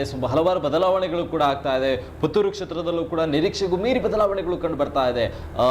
ಅರುಣ್ ಕುಮಾರ್ ಪುತ್ತಿಲ್ ಅವರು ಕೂಡ ತಕ್ಕ ಮಟ್ಟಿನ ಮುನ್ನಡೆಯನ್ನು ಸಾಧಿಸಿಕೊಳ್ತಾ ಇದ್ದಾರೆ ಅನ್ನುವಂಥ ಒಂದು ಬ್ರೇಕಿಂಗ್ ಕೂಡ ಬರ್ತಾ ಇದೆ. ಅಶೋಕ್ ಕುಮಾರ್ ರೈ ಅವರನ್ನ ಓವರ್ಟೇಕ್ ಮಾಡಿ ಅರುಣ್ ಕುಮಾರ್ ಪುತ್ತಿಲ್ ಅವರು ಮತ್ತೆ ಮುನ್ನಡೆಯನ್ನ ಸಾಧಿಸಿಕೊಳ್ತಾ ಇದ್ದಾರೆ ಅನ್ನುವಂಥ ಒಂದು ಅಪ್ಡೇಟ್ಗಳನ್ನ ಮಾಂತೇಶ್ ಅವರು ನಮ್ಮ ಜೊತೆ ಹಂಚಿಕೊಳ್ತಾ ಇದ್ದಾರೆ. ಎಸ್ ಮಾಂತೇಶ್ ಅವರೇ, ಯಾವ ರೀತಿಯಾದಂಥ ಅಪ್ಡೇಟ್ಗಳಿದೆ? ಪುತ್ತೂರು ಕ್ಷೇತ್ರಕ್ಕೆ ಸಂಬಂಧಪಟ್ಟಂತ ಅಪ್ಡೇಟ್ಗಳು ಏನಾದ್ರೂ ಇದೆಯಾ? ಜೊತೆಗೆ ಕರಾವಳಿ ಕ್ಷೇತ್ರದ ಟೋಟಲ್ ಪಿಕ್ಚರ್ ಯಾವ ತರ ಇದೆ ಈಗ?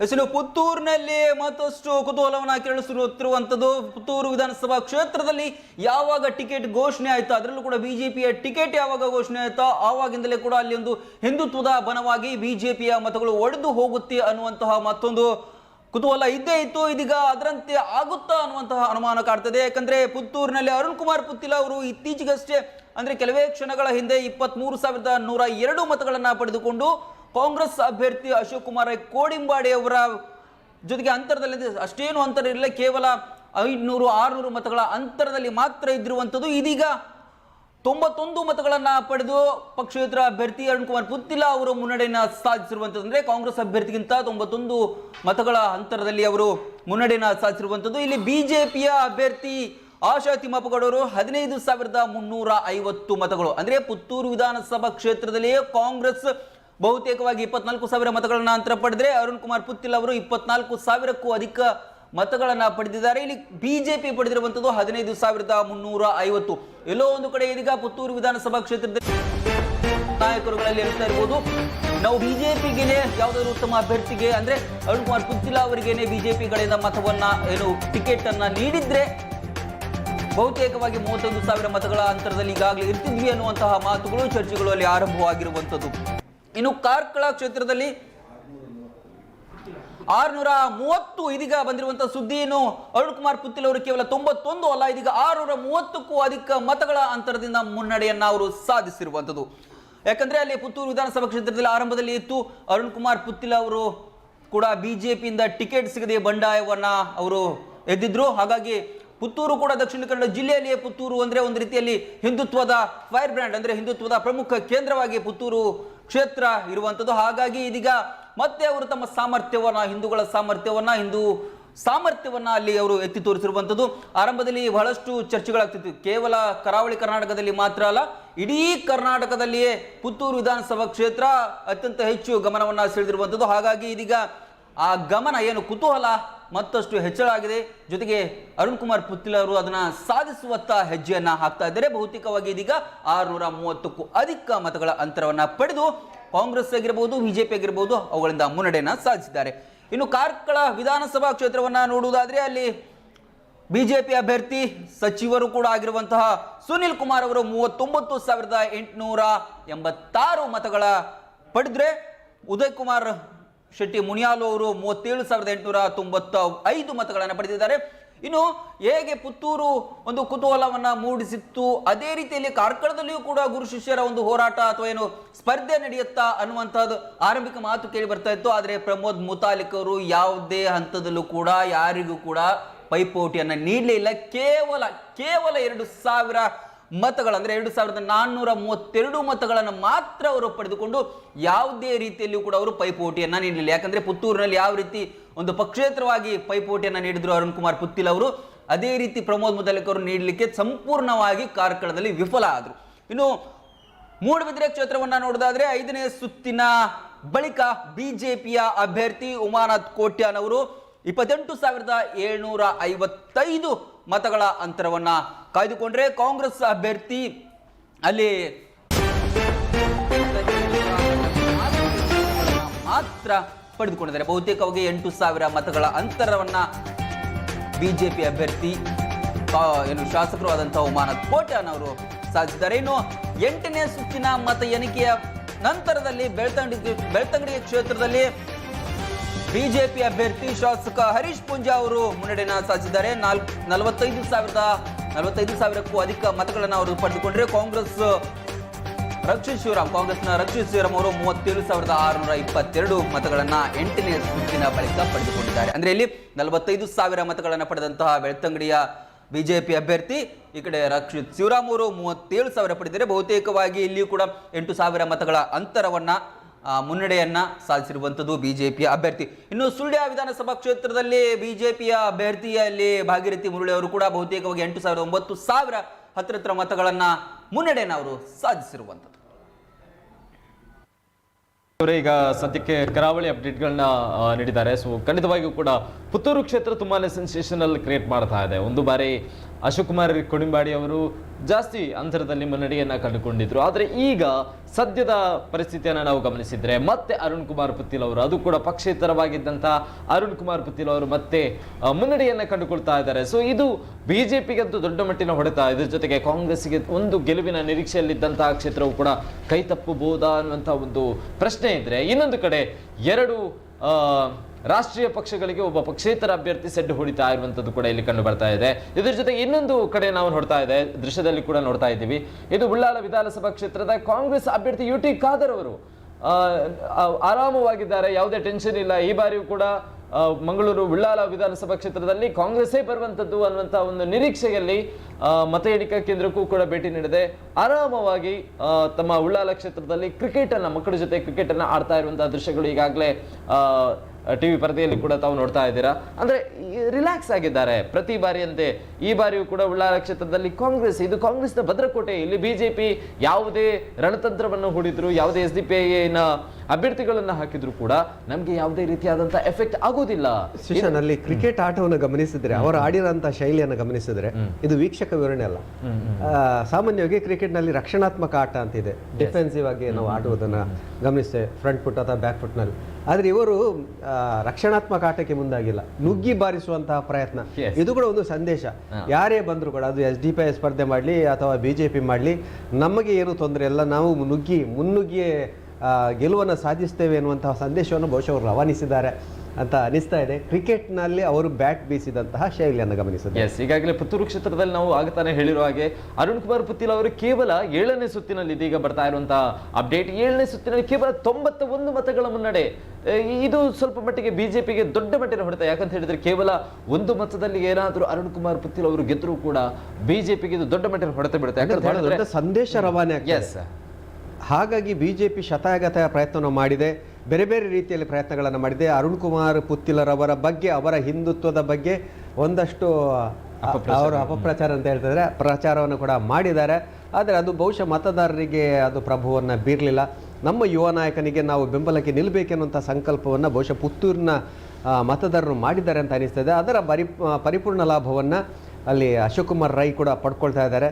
ಬಿಜೆಪಿಯ ಅಧಿಕೃತ ಅಭ್ಯರ್ಥಿ ಆಶಾ ತಿಮ್ಮಪ್ಪ ಅವರಿಗೆ ಮತಗಳು ಬೀಳ್ತಾ ಇಲ್ಲ. ಇದು ಇನ್ನೊಂದು ಸಾರಿ ಬಹುಶಃ ಆತ್ಮವಿಮರ್ಶೆಯನ್ನು ಬಿಜೆಪಿ ಮಾಡುವಂತೆ ಮಾಡಿದೆ ಅಂತ. ಅದೇ ರೀತಿ ಬೈಂದೂರು ಕ್ಷೇತ್ರದಲ್ಲಿ ಕೂಡ ಅಲ್ಲಿ ಸುಕುಮಾರ್ ಶೆಟ್ಟಿ ಅವರಿಗೆ ಕಳೆದ ಬಾರಿ ಟಿಕೆಟನ್ನು ಕೊಡಲಾಗಿತ್ತು. ಆದರೆ ಈ ಬಾರಿ ಟಿಕೆಟನ್ನು ನಿರಾಕರಣೆ ಮಾಡಿ ಯುವ ನಾಯಕರಿಗೆ ಅಥವಾ ಸಂಘಟನೆಯಲ್ಲಿ ದುಡಿದಂತಹ ಸಾಮಾನ್ಯ ಕಾರ್ಯಕರ್ತನಿಗೆ ಒಂದು ಟಿಕೆಟ್ ಕೊಡುವ ಮೂಲಕ ಬಿಜೆಪಿ ಸಾಮಾನ್ಯ ಕಾರ್ಯಕರ್ತರಿಗೆ ಪ್ರಯತ್ನ ಮಾಡಿತ್ತು. ಆದರೆ ಬೈಂದೂರಿನಲ್ಲಿ ಅದು ವಿಫಲ ಆಗ್ತಾ ಇದೆ ಅಂತ ಅನಿಸ್ತದೆ.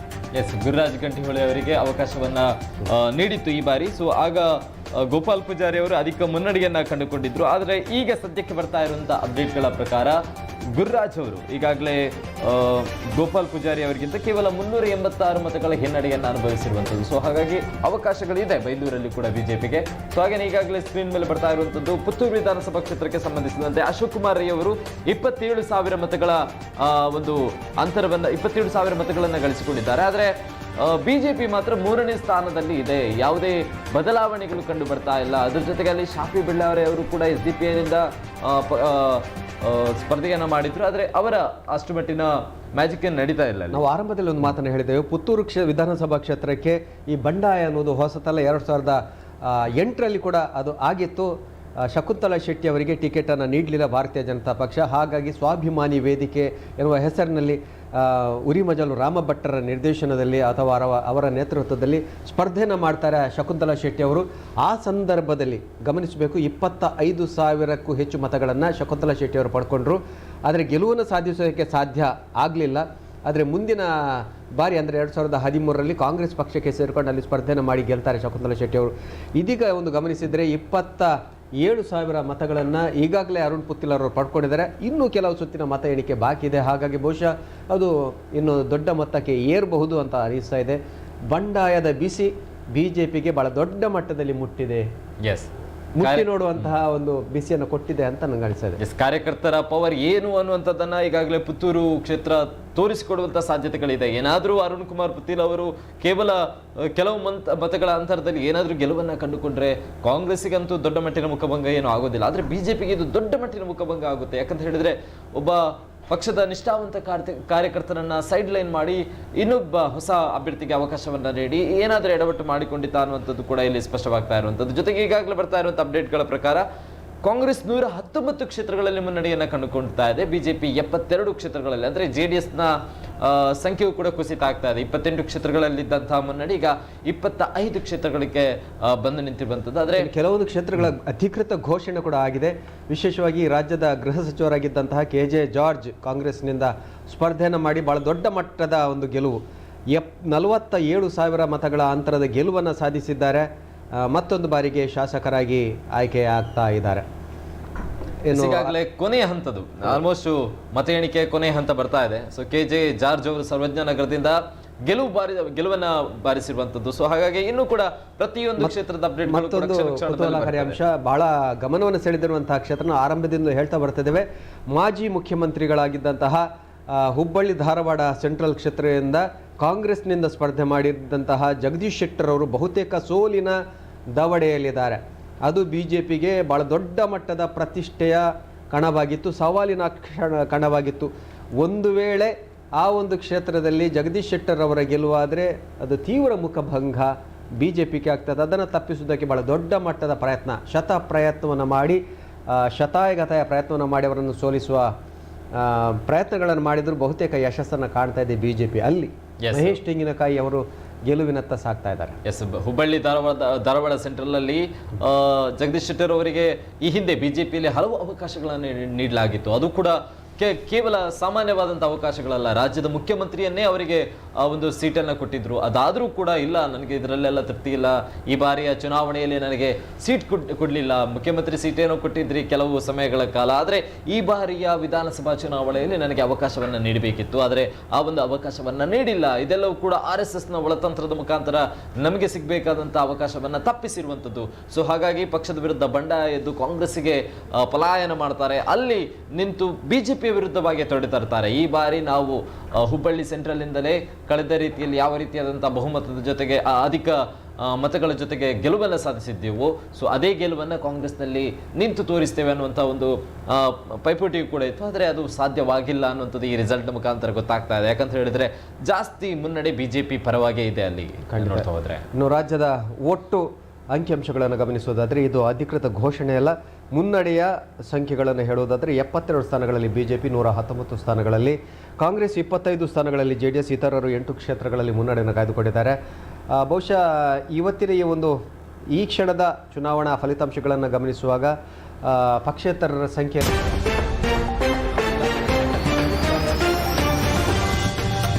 ಸ್ಪಷ್ಟ ಬಹುಮತದತ್ತ ಕಾಂಗ್ರೆಸ್ ಆಗ್ತಾ ಇದೆ. ಇಲ್ಲಿ ವೇದವ್ಯಾಸ್ ಕಾಮತ್ ಅವರು 22,000 ಮತಗಳ ಬೃಹತ್ ಅಂತರವನ್ನು ಕಾಯ್ದುಕೊಂಡು ಮುನ್ನುಗ್ತಾ ಇದ್ದಾರೆ. ಬಹುತೇಕ ಅವರು ಗೆಲುವಿನತ್ತ ಸಾಗ್ತಾ ಇದ್ದಾರೆ. ಈ ಬಾರಿ ಅಲ್ಲಿ ಕೂಡ ಒಂದು ದೊಡ್ಡ ತೀವ್ರ ಸ್ಪರ್ಧೆಯನ್ನು ನಿರೀಕ್ಷೆ ಮಾಡಲಾಗಿತ್ತು.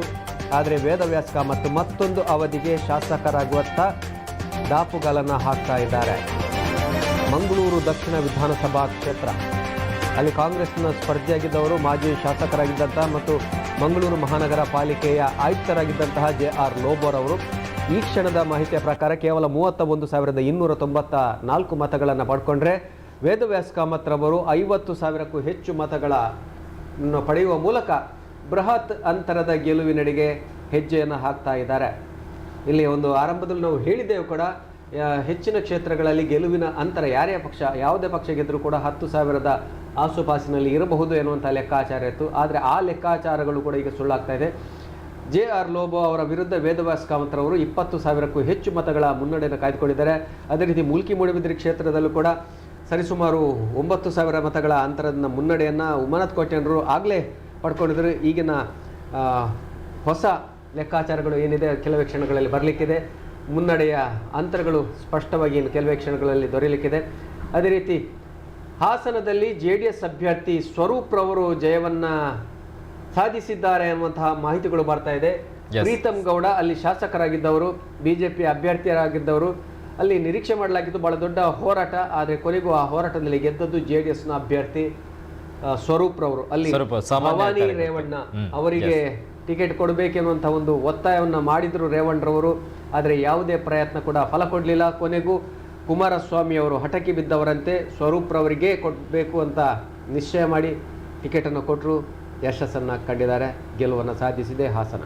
ಎಸ್, ಖಂಡಿತವಾಗಿಯೂ ಕೂಡ ಈ ಬಾರಿ ಚುನಾವಣೆಯಲ್ಲಿ ಒಬ್ಬ ಸಾಮಾನ್ಯ ಕಾರ್ಯಕರ್ತನನ್ನ ಪಕ್ಷ, ಯಾವುದೇ ಪಕ್ಷ ಆದರೂ ಕೂಡ, ಈಗ ಬಿಜೆಪಿಯಿಂದ ಸೀಟ್ ಸಿಗದ ಕಾರಣ ಅರುಣ್ ಕುಮಾರ್ ಪತಿಲ್ ಅವರು ಒಬ್ಬ ಸಾಮಾನ್ಯ ಕಾರ್ಯಕರ್ತನಾಗಿ ಬಂಡಾಯ ಎದ್ದು ಮುಂದೆ ಬಂದು ನಿಂತಾಗಲೂ ಕೂಡ ಅವರಿಗೂ ಕೂಡ ಅಧಿಕ ಮತಗಳು ಬರುತ್ತೆ. ಈಗಾಗಲೇ ಮುನ್ನಡೆಯನ್ನು ಸಾಧಿಸಿರುವಂಥದ್ದು ಆ ಒಂದು ಕ್ಷೇತ್ರದಲ್ಲಿ. ಅದೇ ರೀತಿ ಹಾಸನದಲ್ಲೂ ಕೂಡ ಅಷ್ಟೇ, JDSನಲ್ಲಿ ಭವಾನಿ ರೇವಣ್ಣ ಅವರ ಬದಲಾಗಿ ಸಾಮಾನ್ಯ ಕಾರ್ಯಕರ್ತನಿಗೆ ಅವಕಾಶವನ್ನು ನೀಡಿದಾಗ ಅವರು ಕೂಡ ಗೆಲುವನ್ನೇ ಸಾಧಿಸ್ತಾರೆ. ಸೊ ಹಾಗಾಗಿ ಸಾಮಾನ್ಯ ಕಾರ್ಯಕರ್ತ ಇನ್ನೊಂದು ಕ್ಷೇತ್ರದಲ್ಲಿ ಬೈಂದೂರಲ್ಲೂ ಕೂಡ, ಅಲ್ಲಿ ಕೂಡ ತಕ್ಕಮಟ್ಟಿನ ಪೈಪೋಟಿ ಇದೆ ಗೋಪಾಲ್ ಪೂಜಾರಿ ಅವರಿಗೆ. ಕೇವಲ ಒಂದು 200 ಮತಗಳ ಹಿನ್ನಡೆ ಮುನ್ನಡೆ ಮಾತ್ರ ಅಲ್ಲಿ ಇರುವಂಥದ್ದು. ಆದರೂ ಕೂಡ ಇನ್ನೂ ರಿಸಲ್ಟ್ಗಳು ಬರೋದಕ್ಕೆ ಕೆಲವೊಂದು ಸಮಯ ಅವಕಾಶಗಳು ಇರೋದ್ರಿಂದ ಗೆಲುವಿನ ಸಾಧ್ಯತೆಗಳು ಕೂಡ ಇರ್ಬೋದು. ಸೊ ಇದರಲ್ಲಿ ಸ್ಪಷ್ಟವಾಗ್ತಾ ಇರುವಂಥದ್ದು ಈ ಬಾರಿಯ 2023ನೇ ವಿಧಾನಸಭಾ ಚುನಾವಣೆಯಲ್ಲಿ ಸ್ಪಷ್ಟವಾಗ್ತಾ ಇರುವಂಥದ್ದು ಕಾರ್ಯಕರ್ತರ ಪವರ್ ಏನು ಅನ್ನುವಂಥದ್ದು. ಸಾಮಾನ್ಯ ಕಾರ್ಯಕರ್ತರನ್ನ ಪಕ್ಷ ಬೆಳೆಸಿದ್ರೆ ಪಕ್ಷಕ್ಕೆ ಯಾವ ರೀತಿಯಾದಂಥ ಪ್ಲಸ್ ಪಾಯಿಂಟ್ ಇದೆ ಅನ್ನುವಂಥದ್ದು ಕೂಡ ಇದರಲ್ಲಿ ಸ್ಪಷ್ಟವಾಗ್ತಾ ಇದೆ. ಕಲಘಟಗಿಯಲ್ಲಿ ಸಂತೋಷ್ ಲಾಡ್ ಗೆಲುವನ್ನು ಸಾಧಿಸಿದ ಅಧಿಕೃತ ಘೋಷಣೆ ಆಗಿದೆ. ಸಂತೋಷ್ ಲಾಡ್, ಅದೇ ರೀತಿ ವಿನಾಯಕ್ ಕುಲಕರ್ಣಿ ಕಾಂಗ್ರೆಸ್ನ ಅಭ್ಯರ್ಥಿಗಳು ಅವರು ಗೆಲುವನ್ನು ಸಾಧಿಸಿದ್ದಾರೆ. ಅದೇ ರೀತಿ ನಾವು ಆಗಲೇ ಹೇಳಿದ್ದೇವೆ, ಹಾಸನದಲ್ಲಿ ಸ್ವರೂಪ್ ಅವರು ಗೆಲುವನ್ನು ಸಾಧಿಸಿದ್ದಾರೆ. ಅವರ ತಂದೆ ಕೂಡ ಕ್ಷೇತ್ರದಲ್ಲಿ ಶಾಸಕರಾಗಿದ್ದವರು, ಪ್ರಭಾವಿ ನಾಯಕರು. ಹಾಗಾಗಿ ಸಾಮಾನ್ಯ ಕಾರ್ಯಕರ್ತರಿಗೆ ಅವಕಾಶವನ್ನು ಕೊಟ್ಟರೆ ಅವರ ಮೇಲೇನೋ, ಆ ಪಕ್ಷದ ಮೇಲೇನೋ ಆರೋಪ ಇದೆ, ಕುಟುಂಬ ರಾಜಕಾರಣ, ಅದರಿಂದ ಕೂಡ ಒಂದಷ್ಟು ದೂರ ಉಳಿಯುವುದಕ್ಕೆ ಅವಕಾಶ ಆಗ್ತದೆ ಎನ್ನುವಂಥ ಒಂದು ಲೆಕ್ಕಾಚಾರವನ್ನು JDS ಹಾಕಿತ್ತು. ಆ ಲೆಕ್ಕಾಚಾರದಲ್ಲಿ ಯಶಸ್ಸನ್ನು ಕಂಡಿದೆ. ಅಥಣಿಯಲ್ಲಿ ಲಕ್ಷ್ಮಣ ಸವದಿ ಭರ್ಜರಿ ಗೆಲುವನ್ನು ಸಾಧಿಸಿದ್ದಾರೆ. ನಾವಾಗಲೇ ಹೇಳಿದ್ದೇವೆ, ಹುಬ್ಬಳ್ಳಿ ಧಾರವಾಡ ಸೆಂಟ್ರಲ್ನಲ್ಲಿ ಏನು ಜಗದೀಶ್ ಶೆಟ್ಟರ್ ಅವರಿಗೆ ಸೋಲಿನ ಒಂದು ಭೀತಿ ಕಾಡ್ತಾ ಇದ್ದರೂ ಕೂಡ ಅಥಣಿಯಲ್ಲಿ ಲಕ್ಷ್ಮಣ್ ಸವದಿಯವರು, ಅವರು ಕೂಡ BJPಯಲ್ಲಿ ಗೆದ್ದುಕೊಂಡು ರಾಜ್ಯದ ಉಪಮುಖ್ಯಮಂತ್ರಿಯಾಗಿದ್ದವರು ಲಕ್ಷ್ಮಣ್ ಸವದಿಯವರು ಇದೀಗ BJPಯನ್ನು ತೊರೆದು ಕಾಂಗ್ರೆಸ್ನ ಅಭ್ಯರ್ಥಿಯಾಗಿ ಗೆಲುವನ್ನು ಸಾಧಿಸಿದ್ದಾರೆ. ಅಲ್ಲಿ ಉಪಮುಖ್ಯಮಂತ್ರಿ ಆದಂಥ ಸಂದರ್ಭದಲ್ಲಿ ಅವರನ್ನು ಗೆಲುವನ್ನು ಸಾಧಿಸಿ ಉಪಮುಖ್ಯಮಂತ್ರಿ ಆದದ್ದಲ್ಲ, ಸೋತರು ಕೂಡ BJP ಅವರಿಗೆ ಉಪಮುಖ್ಯಮಂತ್ರಿ ಸ್ಥಾನವನ್ನು ಕೊಟ್ಟಿತ್ತು. ಇದೀಗ ಮತ್ತೆ ಕಾಂಗ್ರೆಸ್ನಲ್ಲಿ ಸ್ಪರ್ಧೆಯನ್ನು ಮಾಡಿ ಗೆಲುವನ್ನು ಸಾಧಿಸಿದ್ದಾರೆ. ಒಟ್ಟು ಲೆಕ್ಕಾಚಾರಗಳು ಈ ಕ್ಷಣಕ್ಕೆ ಈ ರೀತಿ ಬರ್ತಾ ಇದೆ. 73ರಲ್ಲಿ BJP, 118ರಲ್ಲಿ ಕಾಂಗ್ರೆಸ್, 25ರಲ್ಲಿ JDS, 8 ಕ್ಷೇತ್ರಗಳಲ್ಲಿ ಇತರರು ಮುನ್ನಡೆಯಲ್ಲಿದ್ದಾರೆ.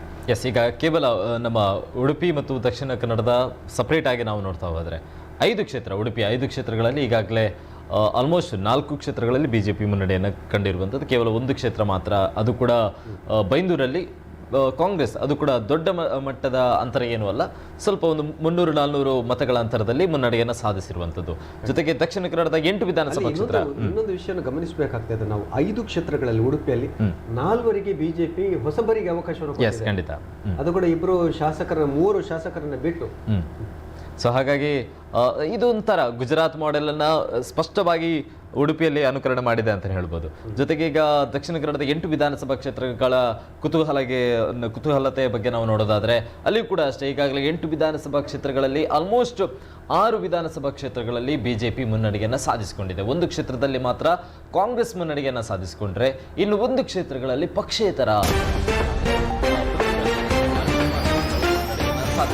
ಈಗಾಗಲೇ ಬರ್ತಾ ಇರುವಂತಹ ಅಪ್ಡೇಟ್ಗಳ ಪ್ರಕಾರ ಯಮಕನಮರಡಿಯಲ್ಲಿ ಈಗಾಗಲೇ ಕಾಂಗ್ರೆಸ್ ಮುನ್ನಡೆಯನ್ನ ಗಳಿಸಿರುವಂಥದ್ದು. ಅದು ಕೂಡ ಸತೀಶ್ ಜಾರಕಿಹೊಳಿ ಅವರು ಜಯಗಳಿಸಿದ್ದಾರೆ, ಗೆಲುವಿನ ಪತಾಕೆಯನ್ನು ಕೂಡ ಹಾರಿಸಿರುವಂಥದ್ದು. ಕಾಂಗ್ರೆಸ್ನ ಹಲವೊಂದು ಗೆಲುವಿನ ಪಟ್ಟಿಗಳು ಈಗಾಗಲೇ ರಿಲೀಸ್ ಆಗ್ತಾ ಇದೆ. ಸೊ ಯಾವ ಥರ 100ರ ಗಡಿ ದಾಟಿ ಮ್ಯಾಜಿಕ್ ನಂಬರನ್ನು ದಾಟಿ ಮುನ್ನಡೆಯನ್ನು ಗಳಿಸಿಕೊಂಡಿದೆ ಕಾಂಗ್ರೆಸ್, ಅದೇ ರೀತಿಯಾಗಿ ಗೆಲುವಿನ ಪತಾಕೆಯಲ್ಲೂ ಕೂಡ ಕಾಂಗ್ರೆಸ್ನ ಹೆಸರೇ ಈಗಾಗಲೇ ಜಾಸ್ತಿಯಾಗಿ ಕೇಳಿ ಬರ್ತಾ ಇರುವಂಥದ್ದು. ಜೊತೆಗೆ JDSನಿಂದಲೂ ಕೂಡ ಸ್ವರೂಪ್ ಅವರು ಹಾಸನದಲ್ಲಿ ಜಯಬೇರಿಯನ್ನು ಬಾರಿಸಿರುವಂಥದ್ದು. ಸೊ ಆಲ್ಮೋಸ್ಟ್ ಈಗ ಕೊನೆಯ ಹಂತದ ಮತ ಎಣಿಕೆಗಳು ಆಗ್ತಾ ಇರುವಂಥದ್ದು. ಸೊ ಹಾಗಾಗಿ ಕೊನೆಯ ಸಂದರ್ಭಗಳಲ್ಲಿ ಇನ್ನು ಯಾರು ಫೈನಲ್ ಆಗಿ ಗೆಲುವಿನ ಪತಾಕೆಯನ್ನು ಅಥವಾ ಧ್ವಜದಂಡವನ್ನು ಊರ್ತಾರೆ ಅನ್ನುವಂಥದ್ದು ಕೂಡ ಸ್ಪಷ್ಟವಾಗಿ ತಿಳಿಯುತ್ತೆ. ಖಂಡಿತ ಬಹಳ ದೊಡ್ಡ ಮಟ್ಟದ ಸುದ್ದಿಯನ್ನು ಮಾಡ್ತಾ ಇದೆ ಪ್ರೀತಮ್ ಗೌಡ ಅವರ ಸೋಲು. ಯಾಕೆಂದರೆ ಅಲ್ಲಿ ಹಾಸನದ ಕ್ಷೇತ್ರ ಜಿದ್ದಾಜಿದ್ದಿನ ಕ್ಷೇತ್ರವಾಗಿತ್ತು. JDS ಪಾಲಿಗೆ ಪ್ರತಿಷ್ಠೆಯ ಕಣವಾಗಿತ್ತು. ಕಳೆದ ಬಾರಿ ನಾವೇನು ಸೋತೆವು, ಆದರೆ ಈ ಬಾರಿ ಆ ಕ್ಷೇತ್ರವನ್ನು ಬಿಟ್ಟುಕೊಡಬಾರ್ದು, ಯಾವುದೇ ಕಾರಣಕ್ಕೂ ಆ ಕ್ಷೇತ್ರವನ್ನು ಗೆದ್ದೇ ಗೆಲ್ಲಬೇಕೆನ್ನುವಂತಹ ಹಠ ತೊಟ್ಟವರಂತೆ ಕಾರ್ಯಪ್ರವೃತ್ತವಾಗಿತ್ತು. ಗೆದ್ದುಕೊಂಡಿದೆ ಸ್ವರೂಪ್ ಅವರ ಮೂಲಕ. ಇನ್ನು ಅಲ್ಲಿ ನಾವು ಗಮನಿಸಬಹುದು ಚಿತ್ರದಲ್ಲಿ ಯಶ್ಪಾಲ್ ಸುವರ್ಣ BJPಯ ಉಡುಪಿ ಕ್ಷೇತ್ರದ ಅಭ್ಯರ್ಥಿ, ಅವರು ಕೂಡ ದೊಡ್ಡ ಮಟ್ಟದ ಮುನ್ನಡೆಯನ್ನು ಕಾಯ್ದುಕೊಂಡಿದ್ದಾರೆ. ಬಹುತೇಕ ಎಲ್ಲ ಕ್ಷೇತ್ರಗಳು, ಕಾಪು ಕ್ಷೇತ್ರಗಳಲ್ಲಿ ಕೂಡ, ಕಾಪು ಕ್ಷೇತ್ರದಲ್ಲಿ ಆರಂಭಿಕ ಹಂತದಲ್ಲಿ ವಿನಯ್ ಕುಮಾರ್ ಸೊರಕೆ ಅವರು, ರಾಜ್ಯದ ಮಾಜಿ ಸಚಿವರು, ಅವರು ಒಂದಷ್ಟರ ಮಟ್ಟಿಗೆ ಮುನ್ನಡೆಯನ್ನು ಕಾಯ್ದುಕೊಂಡ್ರೆ ಆ ಬಳಿಕದ ಸುತ್ತುಗಳಲ್ಲಿ ನಿರಂತರವಾಗಿ ಗುರುಮೆ ಸುರೇಶ್ ಶೆಟ್ಟಿ ಅವರು BJPಯ ಅಭ್ಯರ್ಥಿಯಾಗಿ ಕಾಪು ಕ್ಷೇತ್ರದಿಂದ ಸ್ಪರ್ಧೆಯನ್ನು ಮಾಡಿದವರು. ಇದೀಗ ಭಾಳ ದೊಡ್ಡ ಮಟ್ಟದ ಮುನ್ನಡೆಯನ್ನು ಅವರು ಕೂಡ ಕಾಯ್ದುಕೊಂಡಿದ್ದಾರೆ. ಉದ್ಯಮಿಯಾಗಿದ್ದುಕೊಂಡು ಬಳ್ಳಾರಿಯಲ್ಲಿದ್ದಂತಹ ಗುರುಮೆ ಸುರೇಶ್ ಶೆಟ್ಟಿ ಅವರು ರಾಜಕಾರಣಕ್ಕೆ ಇತ್ತೀಚೆಗಷ್ಟೇ ಬಂದಿದ್ದಾರೆ. ಒಂದು ಸಂದರ್ಭದಲ್ಲಿ ಕಾಂಗ್ರೆಸ್ನೊಂದಿಗೆ ಗುರುತಿಸಿಕೊಂಡಿದ್ದರೂ ಕೂಡ ಆ ಬಳಿಕ BJPಯ ತತ್ವ ಸಿದ್ಧಾಂತಗಳನ್ನು ಒಪ್ಪಿಕೊಂಡು, ವಿಶೇಷವಾಗಿ ಡಾಕ್ಟರ್ VS ಆಚಾರ್ಯ ಅವರು, ಉಡುಪಿ ರಾಜಕಾರಣದ ಪ್ರಮುಖ ಹೆಸರು ಡಾಕ್ಟರ್ VS ಆಚಾರ್ಯರವರ ಒಂದು ನಿರ್ದೇಶನದಲ್ಲಿ, ಅವರ ಒಂದು ಮಾರ್ಗದರ್ಶನದಂತೆ ಅವರು ರಾಜಕಾರಣಕ್ಕೆ ಬಂದಿದ್ದಾರೆ. BJPಯನ್ನು ಬೆಂಬಲಿಸಿ ಅದರ ಅಧಿಕೃತ ಅಭ್ಯರ್ಥಿಗೆ ಕಾಪು ಕ್ಷೇತ್ರದಿಂದ ಸ್ಪರ್ಧೆ ಮಾಡಿ ಬಹುತೇಕ ಗೆಲುವಿನತ್ತ ಸಾಗ್ತಾ ಇದ್ದಾರೆ. ಈ ಕ್ಷಣದ ಅಪ್ಡೇಟ್ಗಳು ಯಾವ ಥರ ಇದೆ ಅನ್ನುವಂಥದ್ದನ್ನು ಮಹಾಂತೇಶ್ ಅವರು ನಮ್ಮ ಜೊತೆ ಹಂಚಿಕೊಳ್ತಾರೆ. ಮಹಾಂತೇಶ್ ಅವರು, ಈ ಕ್ಷಣದ ಅಪ್ಡೇಟ್ಗಳು ಏನಿದೆ? ಇನ್ನು ಉಡುಪಿಯಲ್ಲಿ 8ನೇ ಸುತ್ತಿನ ಮತ ಎಣಿಕೆಯ ನಂತರದಲ್ಲಿ ಕಾಂಗ್ರೆಸ್ನ ಪ್ರಸಾದ್ ರಾಜ್ ಕಾಂಚನ್ ಅವರು 34,615 ಮತಗಳನ್ನು ಪಡೆದುಕೊಂಡ್ರೆ BJPಯ ಅಭ್ಯರ್ಥಿ ಯಶ್ಪಾಲ್ ಸುವರ್ಣ ಅವರು 44,402 ಮತಗಳನ್ನು ಪಡೆದು ಬಹುತೇಕವಾಗಿ 10,000 ಮತಗಳ ಅಂತರದಲ್ಲಿ ಮುನ್ನಡೆಯನ್ನ ಯಶ್ಪಾಲ್ ಸುವರ್ಣ ಅವರು BJP ಕಡೆಯಿಂದ ಸಾಧಿಸಿದ್ರೆ, ಒಟ್ಟಾರೆ ಮತಗಳ ಅಲ್ಲಿ ಅಂತರ ಬಹುತೇಕ ಸರಾಸರಿ 10,000 ಹತ್ತಿರ ಇರುವಂತಹದ್ದು. ಇನ್ನು ಉಡುಪಿಯಲ್ಲಿ 5ರಲ್ಲಿ 5 ಕೂಡ BJP ಮುನ್ನಡೆಯನ್ನ ಸಾಧಿಸಿದೆ. ಬೈಂದೂರಿನಲ್ಲಿ ಕಾಂಗ್ರೆಸ್ ಮುನ್ನಡೆಯನ್ನ ಪಡೆದುಕೊಂಡಿತ್ತು ಸ್ವಲ್ಪ ಮಟ್ಟದಲ್ಲಿ. ಅದರಲ್ಲೂ ಕೂಡ ಬೈಂದೂರಿನಲ್ಲಿ ಕೂಡ ಕಾಂಗ್ರೆಸ್ ಮುನ್ನಡೆಯನ್ನ ಕಳೆದುಕೊಂಡಿದೆ. ಇದೀಗ ಹಿನ್ನಡೆಯನ್ನ ಅನುಭವಿಸಿರುವಂಥದ್ದು. ಇಂದು ಬೈಂದೂರು ವಿಧಾನಸಭಾ ಕ್ಷೇತ್ರದಲ್ಲಿ 3,000 ಮತಗಳ ಅಂತರದಿಂದ BJP ಮುನ್ನಡೆಯನ್ನ ಸಾಧಿಸಿದೆ. ಅಲ್ಲಿ ಗುರುರಾಜ್ ಗಂಟಿಹೊಳಿಯವರು ಗೋಪಾಲ್ ಪೂಜಾರಿ ಅವರ ವಿರುದ್ಧವಾಗಿ ಇತ್ತೀಚಿನ ಅಂದರೆ ಕೆಲವೇ ಕ್ಷಣಗಳ ಹಿಂದಿನ ಸುದ್ದಿಯಂತೆ ಹಿನ್ನಡೆಯನ್ನು ಅನುಭವಿಸಿದ್ರು. ಇದೀಗ 3,000 ಮತಗಳ ಅಂತರವನ್ನ BJP ಕಾಯ್ದುಕೊಂಡು ಮುನ್ನಡೆಯನ್ನ ಸಾಧಿಸಿದೆ. ಅವರು ಗೋಪಾಲ ಪೂಜಾರಿ ಅವರನ್ನ ಹಿಂದಕ್ಕೆ ಗುರುರಾಜ್ ಗಂಟಿಹೊಳೆಯವರು ತಮ್ಮ ಮತಗಳ ಸಂಖ್ಯೆಯಲ್ಲಿ ಹೆಚ್ಚಳವನ್ನ ಮಾಡ್ತಾ ಇದ್ದಾರೆ. ಇನ್ನು ಪುತ್ತೂರು ವಿಧಾನಸಭಾ ಕ್ಷೇತ್ರವನ್ನ ಗಮನಿಸುವುದಾದ್ರೆ, ಆಗಷ್ಟೇ ಕೆಲವು ಕ್ಷಣಗಳ ಹಿಂದೆ 91 ಮತಗಳ ಅಂತರವನ್ನ ಪುತ್ತಿಲ ಅವರು ಪಕ್ಷೇತರ ಅಭ್ಯರ್ಥಿಯಾಗಿ ಪಡೆದುಕೊಂಡಿದ್ರು, ಅಂದ್ರೆ ಮುನ್ನಡೆಯನ್ನ ಸಾಧಿಸಿದ್ರು. ನಂತರದಲ್ಲಿ 630ಕ್ಕೂ ಅಧಿಕ ಮತಗಳ ಅಂತರದಲ್ಲಿ ಮುನ್ನಡೆಯನ್ನ ಸಾಧಿಸಿದ್ರು. ಇನ್ನು ಇತ್ತೀಚೆಗೆ ಬಂದಂತಹ ಸುದ್ದಿಯ ಪ್ರಕಾರ ಅಂದ್ರೆ 8ನೇ ಸುತ್ತಿನ ಮತ ಎಣಿಕೆಯ ನಂತರ ಸರಾಸರಿ 1000 ಮತಗಳ ಅಂತರದಲ್ಲಿ ಅರುಣ್ ಕುಮಾರ್ ಪುತ್ತಿಲ ಅವರು ಮುನ್ನಡೆಯನ್ನ ಸಾಧಿಸಿದ್ದಾರೆ. ಇನ್ನು 7ನೇ ಸುತ್ತಿನ ಮತ ಎಣಿಕೆಯಲ್ಲಿ ಕಾಪು ಕ್ಷೇತ್ರದಲ್ಲಿ ಸುರೇಶ್ ಶೆಟ್ಟಿ ಗುರ್ಮೆ ಅವರು 40,490 ಮತಗಳನ್ನು ಪಡೆದುಕೊಂಡ್ರೆ, ವಿನಯ್ ಕುಮಾರ್ ಸೊರಕೆ ಅವರು 32,794 ಮತಗಳನ್ನು ಪಡೆದುಕೊಂಡಿದ್ದಾರೆ. ಇಲ್ಲಿ 8,000 ಮತಗಳ ಅಂತರವನ್ನ ಸರಾಸರಿ 8,000 ಮತಗಳ ಅಂತರ ಕಾಪು ಕ್ಷೇತ್ರದಲ್ಲಿ ಕಂಡು ಬರ್ತಾ ಇದೆ. ಹಾಗಾಗಿ ಅಲ್ಲಿಯೂ ಕೂಡ BJP ಮುನ್ನಡೆಯನ್ನ ಸಾಧಿಸಿದೆ. ಇನ್ನು ಕುಂದಾಪುರದಲ್ಲಿ ಕಿರಣ್ ಕುಮಾರ್ ಕೋಡ್ಗಿ ಅವರು ಕೂಡ 19,000 ಅಂದ್ರೆ ಬಹುತೇಕವಾಗಿ ಇದೀಗ 20,000 ಹತ್ತಿರ ಅಂದ್ರೆ ಮತಗಳ ಅಂತರದಲ್ಲಿ ಮುನ್ನಡೆಯನ್ನ ಕಾಯ್ದುಕೊಂಡಿರುವಂಥದ್ದು. ಅಲ್ಲಿ ಕೂಡ ಈಗಾಗಲೇ ಕುಂದಾಪುರದ ಕ್ಷೇತ್ರದ BJP ಅಭ್ಯರ್ಥಿ ಕಿರಣ್ ಕುಮಾರ್ ಕೋಡ್ಗಿ ಅವರು ಈಗಾಗಲೇ ಗೆಲುವಿನ ನಗೆಯನ್ನ ಬೀರ್ತಾ ಇರುವಂಥದ್ದು. ಮತ ಎಣಿಕೆಯ ಕೇಂದ್ರದಿಂದ ಹೊರಗಡೆ ಬಂದಂತಹ ಯಶ್ಪಾಲ್ ಸುವರ್ಣ ಮತ್ತು ಕಿರಣ್ ಕುಮಾರ್ ಕೋಡ್ಗಿ ಅವರು ಇಬ್ಬರು ಕೂಡ ಗೆಲುವಿನ ಚಿಹ್ನೆಯನ್ನ ವ್ಯಕ್ತಪಡಿಸಿದ್ದಾರೆ. ಕರಾವಳಿಯ ಮತ್ತು ರಾಜ್ಯದ ಕೆಲವೊಂದು ಅಪ್ಡೇಟ್ಗಳನ್ನ ನೀಡಿದ್ದಾರೆ. ಸೊ ಖಂಡಿತವಾಗಿಯೂ ಕೂಡ ಈಗ ಬರ್ತಾ ಇರುವಂತಹ ಅಪ್ಡೇಟ್ಗಳನ್ನ ಕೂಡ ನೋಡ್ತಾ ಹೋದ್ರೆ, ಡಾಕ್ಟರ್ ಅಶ್ವಥ್ ನಾರಾಯಣ ಅವರು ಜಯಬೇರಿಯನ್ನು ಗಳಿಸಿದ್ದಾರೆ. ಅದು ಕೂಡ 26,000 ಮತಗಳ ಅಂತರದ ಜೊತೆಗೆ. ಸೊ ಇದು BJPಗೆ ಒಂದು ಮೊದಲ ಗೆಲುವು ಅಂತ ಹೇಳ್ಬೋದು. BJPಗೆ JDSಗೆ ಮೊದಲ ಗೆಲುವಾಗಿ ಸ್ವರೂಪ್ ಅವರು ತಂದುಕೊಟ್ರೆ, BJPಗೆ ಇದು ಮೊದಲ ಗೆಲುವಾಗಿ ಅಶ್ವಥ್ ನಾರಾಯಣ ಅವರಿಂದ ಬಂದಿರುವಂಥದ್ದು. ಸೊ ಕಾಂಗ್ರೆಸ್ಸಿಗೂ ಕೂಡ ಕೆಲವೊಂದು ಗೆಲುವು ಈಗಾಗಲೇ ಬಂದಿರುವಂಥದ್ದು. ಚಾಮರಾಜಪೇಟೆಯಲ್ಲಿ ಜಮೀರ್ ಅಹಮದ್ ಗೆಲುವನ್ನು ಸಾಧಿಸ್ತಾರೆ 45,000 ಮತಗಳ ಅಂತರದಿಂದ. ಇನ್ನು ಡಾಕ್ಟರ್ ಅಶ್ವಥ್ ನಾರಾಯಣ್ ಸಾಕಷ್ಟು ನಿರೀಕ್ಷೆಯನ್ನು BJP ಇರಿಸಬಹುದಾದಂತಹ ಒಂದು ಅಭ್ಯರ್ಥಿ. ಅವರಿಂದ ಸಹಜವಾಗಿಯೇ ಜಯವನ್ನು ನಿರೀಕ್ಷೆ ಮಾಡಿತು, ಜಯವನ್ನು ಸಾಧಿಸಿದ್ದಾರೆ. ಬಹಳ ದೊಡ್ಡ ಮಟ್ಟದ ಅಂತರವನ್ನು ಸಾಧಿಸಿದ್ದಾರೆ ಡಾಕ್ಟರ್ ಅಶ್ವಥ್ ನಾರಾಯಣ್ ಅವರು. ಈ ರಾಜ್ಯದ ಉಪಮುಖ್ಯಮಂತ್ರಿಗಳಾಗಿ ಕೂಡ ಕೆಲಸವನ್ನು ಮಾಡಿದವರು. ಮತ್ತೊಂದು ಅವಧಿಗೆ ಶಾಸಕರಾಗಿ ಆಯ್ಕೆಯಾಗಿದ್ದಾರೆ. ಈಗಾಗಲೇ ಬೆಳ್ತಂಗಡಿ ಕ್ಷೇತ್ರದಲ್ಲಿ ಹರೀಶ್ ಪುಂಜ ಅವರು 8,766 ಮತಗಳ ಮುನ್ನಡೆಯನ್ನು ಕಂಡುಕೊಂಡ್ರೆ, ಪುತ್ತೂರಲ್ಲಿ ಅರುಣ್ ಕುಮಾರ್ ಪುತ್ತಿಲ್ ಅವರು ಆಲ್ಮೋಸ್ಟ್ 566 ಮತಗಳ ಮುನ್ನಡೆಯನ್ನು ಗಳಿಸಿಕೊಡ್ತಾ ಇದ್ದಾರೆ ಪುತ್ತೂರು ಕ್ಷೇತ್ರದಲ್ಲಿ. ಹಾಗೆಯೇ ಮಂಗಳೂರು ದಕ್ಷಿಣದಲ್ಲಿ ಈಗಾಗಲೇ ಮಂಗಳೂರು ದಕ್ಷಿಣ ವಿಚಾರವಾಗಿ ನಾವು ನೋಡ್ತಾ ಹೋದರೆ ಆಲ್ಮೋಸ್ಟ್ 1,000 ಮತಗಳ ಮುನ್ನಡೆಯನ್ನು ಈಗಾಗಲೇ ಕಾಂಗ್ರೆಸ್, ಇದು ಆಲ್ಮೋಸ್ಟ್ ಹಿಂದಿನ ಅಪ್ಡೇಟ್ಗಳು ಬರ್ತಾ ಇರುವಂಥದ್ದು. ಸೊ ಬದಲಾವಣೆಗಳಾಗ್ತಾ ಇದೆ. ಸೊ ಜೊತೆಗೆ ಕಾಂಗ್ರೆಸ್ ಈಗಾಗಲೇ 120ರ ಗಡಿಯನ್ನು ದಾಟಿರುವಂಥದ್ದು, 124 ಕ್ಷೇತ್ರಗಳಲ್ಲಿ ಮುನ್ನಡೆಯನ್ನು ಸಾಧಿಸಿರುವಂಥದ್ದು, 113 ಮಾತ್ರ ಮ್ಯಾಜಿಕ್ ನಂಬರ್ಗೆ ಅವಶ್ಯ ಇರುವಂಥದ್ದು. ಆದರೆ ಅದನ್ನು ದಾಟಿ ಅದನ್ನು ಕ್ರಾಸ್ ಆಗಿ ಹೋಗ್ತಾ ಇರುವಂಥದ್ದು. ಸೊ ಎಕ್ಸಿಟ್ ಪೋಲ್ನ ಪ್ರಕಾರ, ಕೆಲವೊಂದು ಸಮೀಕ್ಷೆಗಳ ಪ್ರಕಾರ ಕಾಂಗ್ರೆಸ್ಗೆ ಬಹುಮತ ಬರಬಹುದು ಅಥವಾ ಸಿಂಗಲ್ ಲಾರ್ಜೆಸ್ಟ್ ಪಾರ್ಟಿಯಾಗಿ ಕಾಂಗ್ರೆಸ್ ಹೊರ ಬರಬಹುದು ಅನ್ನುವಂಥ ನಿರೀಕ್ಷೆಗಳಿತ್ತು. ಸೊ ಆ ಎಲ್ಲ ಮಾತುಗಳು ಕೂಡ ಸ್ಪಷ್ಟವಾಗ್ತಾ ಇದೆ. ಕಾಂಗ್ರೆಸ್ ಪರವಾಗಿ ಹಲವಾರು ಒಲವುಗಳಿದೆ. ಬಿಜೆಪಿ 70 ಕ್ಷೇತ್ರಗಳು ಈಗಾಗಲೇ ಈ ಒಂದು ಕ್ಷೇತ್ರ ಏನೋ ಈಗಾಗಲೇ ಪ್ಲಸ್ ಆಗಿರುವಂಥದ್ದು. 69ನೇ ಕ್ಷೇತ್ರಕ್ಕೂ ಕೂಡ ಕುಸಿತವನ್ನು ಕಂಡಿತ್ತು ಬಿಜೆಪಿ. ಆದರೆ ಈಗ 70 ಕ್ಷೇತ್ರಗಳಲ್ಲಿ ಮುನ್ನಡೆಯನ್ನು ಕಂಡುಕೊಳ್ತಾ ಇದೆ ಬಿಜೆಪಿ. ಇದು ದೊಡ್ಡ ಹೊಡೆತ. ಕಳೆದ ಬಾರಿಗಿಂತಲೂ ಕೂಡ ಅದರ ಹಿಂದಿನ ಬಾರಿಯ 2013ರ ರಿಸಲ್ಟ್ ಯಾವ ಥರ ಇತ್ತು ಕಾಂಗ್ರೆಸ್ಗೆ, ಆ ರೀತಿಯಾದಂಥ ರಿಸಲ್ಟ್ ಈಗ ಹೊಡೆತಗಳು ಬೀಳ್ತಾ ಇದೆ. ಆದರೆ ಮೊನ್ನೆ ತಾನೇ ಬಂದಂಥ ಎಕ್ಸಿಟ್ ಪೋಲನ್ನು ಗಮನಿಸಿದಂಥ ಬಿಜೆಪಿಗರು ಕೆಲವೊಂದು ಹೇಳಿಕೆಗಳಿತ್ತು. ಈ ಹಿಂದೆ ಗುಜರಾತಲ್ಲೂ ಕೂಡ ತಾವು ಹೇಳಿದ್ರಿ ಎಕ್ಸಿಟ್ ಪೋಲ್ಗಳ ಮುಖಾಂತರ 150 ಸೀಟ್ ಬರೋದಿಲ್ಲ. ಯಾವ ಎಕ್ಸಿಟ್ ಪೋಲ್ಗಳು ಕೂಡ ಹೇಳೇ ಇರಲಿಲ್ಲ 150 ಸೀಟ್ಗಳು ಬಿಜೆಪಿಗೆ ಬಂದೇ ಬರುತ್ತೆ ಅಂತ ಹೇಳಿ. ಆದರೆ ರಿಸಲ್ಟ್ ಉಲ್ಟಾ ಹೊಡೆದಿತ್ತು. 150 ಸೀಟ್ಗಳು ಬಿಜೆಪಿ ಪರವಾಗಿ ಬಂದಿತ್ತು. ಸೊ ಹಾಗಾಗಿ ನಾವು ಎಕ್ಸಿಟ್ ಪೋಲ್ಗಳನ್ನು ನಂಬೋದಿಲ್ಲ, ಅದೆಲ್ಲವೂ ಕೂಡ ಸುಳ್ಳು ಅನ್ನುವಂತಹ ಒಂದು ವಿಚಾರಗಳನ್ನ ಹೇಳಿದರು. ಅದರ ಜೊತೆಗೆ ನಿನ್ನೆ ತಾನೇ ಕೋಟಾ ಶ್ರೀನಿವಾಸ್ ಪೂಜಾರಿ ಅವರು ಕೂಡ ಹೇಳಿದರು, ನಮಗೆ ಯಾವುದೇ ಸರ್ಕಾರದ ಜೊತೆಗೆ ಮೈತ್ರಿ ಮಾಡಿಕೊಳ್ಳುವಂಥ ಅವಶ್ಯಕತೆ ಇಲ್ಲ ರೀ. ಯಾಕಂತ ಹೇಳಿದ್ರೆ ನಮ್ಮದು ಬಹುಮತದ ಸರ್ಕಾರ, ನಾವು ಬಹುಮತವನ್ನು ಸಾಬೀತುಪಡಿಸ್ತೇವೆ. ನಾವು ಯಾವುದೇ ಸರ್ಕಾರದ ಜೊತೆ, ಯಾವುದೇ ಒಂದು ಪಕ್ಷದ ಜೊತೆ ಕೈ ಜೋಡಿಸುವಂಥ ಅವಶ್ಯಕತೆಗಳು ಇಲ್ಲ, ಬಹುಮತ ಮಾತ್ರ ನಮ್ಮದು ಧ್ಯೇಯ ಅಂತ ಹೇಳಿದರು. ಆದರೆ ಇವತ್ತಿನ ಒಂದು ಅಪ್ಡೇಟ್ಗಳು ಅಥವಾ ರಿಸಲ್ಟನ್ನು ಗಮನಿಸಿದರೆ ಇದು ತದ್ವಿರುದ್ಧವಾಗಿ ಉಲ್ಟಾ ಹೊಡಿತಾ ಇದೆ ಅಂತ ಬಿಜೆಪಿಗೆ ಅನ್ನುವಂಥದ್ದು ಸ್ಪಷ್ಟವಾಗ್ತಾ ಇದೆ. ಖಂಡಿತ. ಈಗ ಬಿಜೆಪಿ 70 ಸ್ಥಾನಗಳಲ್ಲಿ, ಅದೇ ರೀತಿ ಕಾಂಗ್ರೆಸ್ 124 ಸ್ಥಾನಗಳಲ್ಲಿ ಮುನ್ನಡೆಯನ್ನು ಕಾಯ್ದುಕೊಂಡಿದೆ. ಬಹುತೇಕ ಇದೇ ಅಂಕೆಗಳು ಕೊನೆಯವರೆಗೆ ಉಳಿಯುವಂಥ ಸಾಧ್ಯತೆಗಳು ಹೆಚ್ಚಾಗಿದೆ.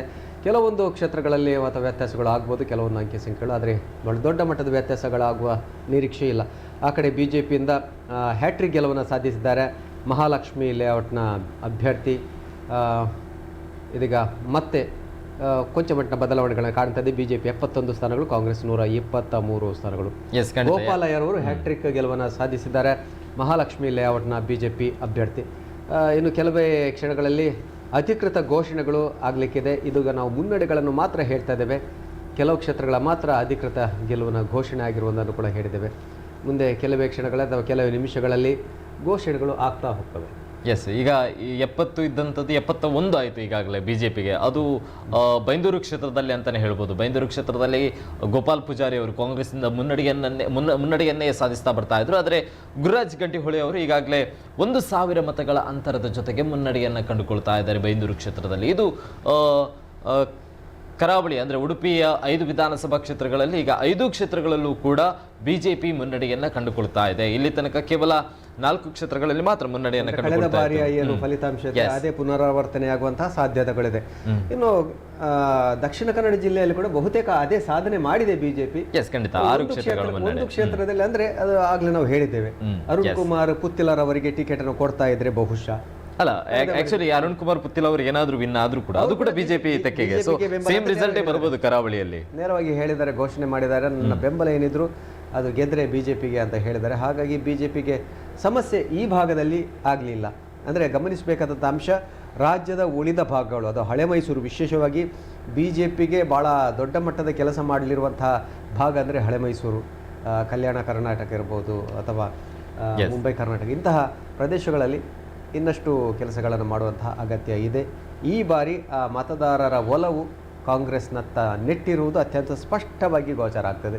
ಕಾರಣಗಳು ಏನೇ ಇರ್ಬೋದು, ಆಡಳಿತ ವಿರೋಧಿ ಅಲೆ ಇರ್ಬೋದು, ಅಥವಾ ಭ್ರಷ್ಟಾಚಾರದ ಆರೋಪಗಳ ಬಗ್ಗೆ ಬೇಸತ್ತಿರ್ಬೋದು ಜನ, ಅಥವಾ ಕಾಂಗ್ರೆಸ್ ನೀಡಿರುವಂತಹ ಭರವಸೆಗಳ ಒಂದು ವಿಚಾರ ಇರ್ಬೋದು, ಅದಕ್ಕೆ ಆಕರ್ಷಿತರಾಗಿರಬಹುದು.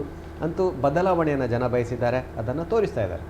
ಎಸ್, ಖಂಡಿತವಾಗಿಯೂ ಕೂಡ ಈಗ ಹಲವಾರು ಬದಲಾವಣೆಗಳು ಆಗ್ತಾ ಇದೆ. ಬಿಜೆಪಿ ಕಳೆದ ಬಾರಿ 104 ಸೀಟ್ಗಳಲ್ಲಿ ಗೆದ್ದಿತ್ತು, ಆದರೆ 70 ಕ್ಷೇತ್ರಗಳಲ್ಲಿ ಮಾತ್ರ ಈಗ ಮುನ್ನಡೆಯನ್ನು ಸಾಧಿಸಿಕೊಳ್ತಾ ಇದೆ. ಆದರೆ ಇದು ಯಾವ ಮಟ್ಟಿನ ಹೊಡೆತ, ತಾವು ಈಗ ತಾನೇ ಹೇಳಿರುವ ಹಾಗೆ ಕರಾವಳಿಯಲ್ಲಿ ಅಂತೂ ಡೆಫಿನೆಟ್ಲಿ ಇದು ಯಾವುದೇ ರೀತಿಯಾದಂಥ ಹೊಡೆತ ಬೀಳಿಲ್ಲ. ಯಾಕಂತ ಹೇಳಿದರೆ ಕರಾವಳಿಯ ಉಡುಪಿ ಆಗಿರ್ಬೋದು, ದಕ್ಷಿಣ ಕನ್ನಡ ಕ್ಷೇತ್ರಗಳಲ್ಲಿ ಕಳೆದ ಬಾರಿ ಎಷ್ಟು ಸೀಟ್ಗಳನ್ನು ಬಿಜೆಪಿ ತನ್ನ ತೆಕ್ಕೆಯಲ್ಲಿ ಇಟ್ಟುಕೊಂಡಿತ್ತು, ಸೊ ಸೇಮ್ ರಿಸಲ್ಟ್ ಈ ಬಾರಿಯೂ ಕೂಡ ಬರ್ತಾ ಇದೆ. ಯಾಕಂತ ಹೇಳಿದರೆ ಮುನ್ನಡೆಯನ್ನು ಗಮನಿಸಿದರೆ ಉಡುಪಿಯಲ್ಲಿ 5 ಕ್ಷೇತ್ರಗಳಲ್ಲೂ ಕೂಡ ಮುನ್ನಡೆ ಇದೆ, ಹಾಗೆಯೇ ದಕ್ಷಿಣ ಕನ್ನಡದ 6 ಕ್ಷೇತ್ರಗಳಲ್ಲೂ ಕೂಡ ಮುನ್ನಡೆ, ಪ್ಲಸ್ ಪಕ್ಷೇತರ ಒಂದು ಸೇರಿಸಿದ್ರು ಕೂಡ 7. ಆದರೆ ಕಳೆದ ಬಾರಿಯ ರಿಸಲ್ಟೇ ಈ ಬಾರಿಯೂ ಕೂಡ ಕರಾವಳಿ ಪ್ರದೇಶದಲ್ಲಿ ಬರ್ತಾ ಇರುವಂಥದ್ದು. ಆದರೆ ಉಳಿದ ಕ್ಷೇತ್ರಗಳು ಯಾವೆಲ್ಲ ಕ್ಷೇತ್ರಗಳಿದೆ ಅವೆಲ್ಲವೂ ಕೂಡ ಬಿಜೆಪಿಗೆ ದೊಡ್ಡ ಮಟ್ಟಿನ ಹೊಡೆತವನ್ನ ತಂದಿದೆ. ಇದು ವರಿಷ್ಠರಿಗೆ ಸ್ವಲ್ಪ ಮಟ್ಟಿನ ತಲೆನೋವಾಗುವಂತಹ ಸಾಧ್ಯತೆಗಳಿದೆ. ಅಂದ್ರೆ ನೆಕ್ಸ್ಟ್ ಲೋಕಸಭಾ ಚುನಾವಣೆ ಏನಿದೆ ಆ ಸಂದರ್ಭಗಳಲ್ಲಿ ಕರಾವಳಿ ಪ್ರದೇಶಕ್ಕೆ ಜಾಸ್ತಿ ಗಮನ ಹರಿಸುವುದಿಲ್ಲ ಅನ್ನುವಂಥದ್ದು ಇಲ್ಲಿ ಸ್ಪಷ್ಟವಾಗ್ತಾ ಇದೆ.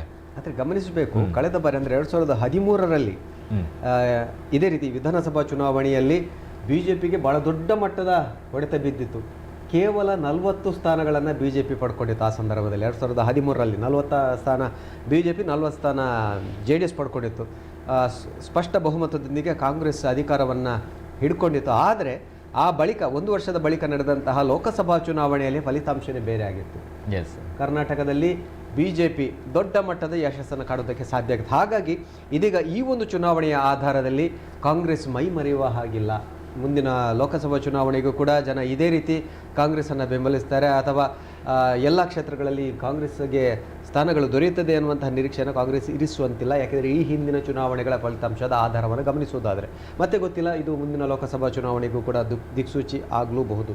ಎಸ್, ಈಗಾಗಲೇ ರಾಮುಲು ವಿರುದ್ಧ ಕಾಂಗ್ರೆಸ್ನ ಎಲ್ ನಾಗೇಂದ್ರ ಅವರು ಜಯಬೇರಿಯನ್ನು ಬಾರಿಸಿದ್ದಾರೆ.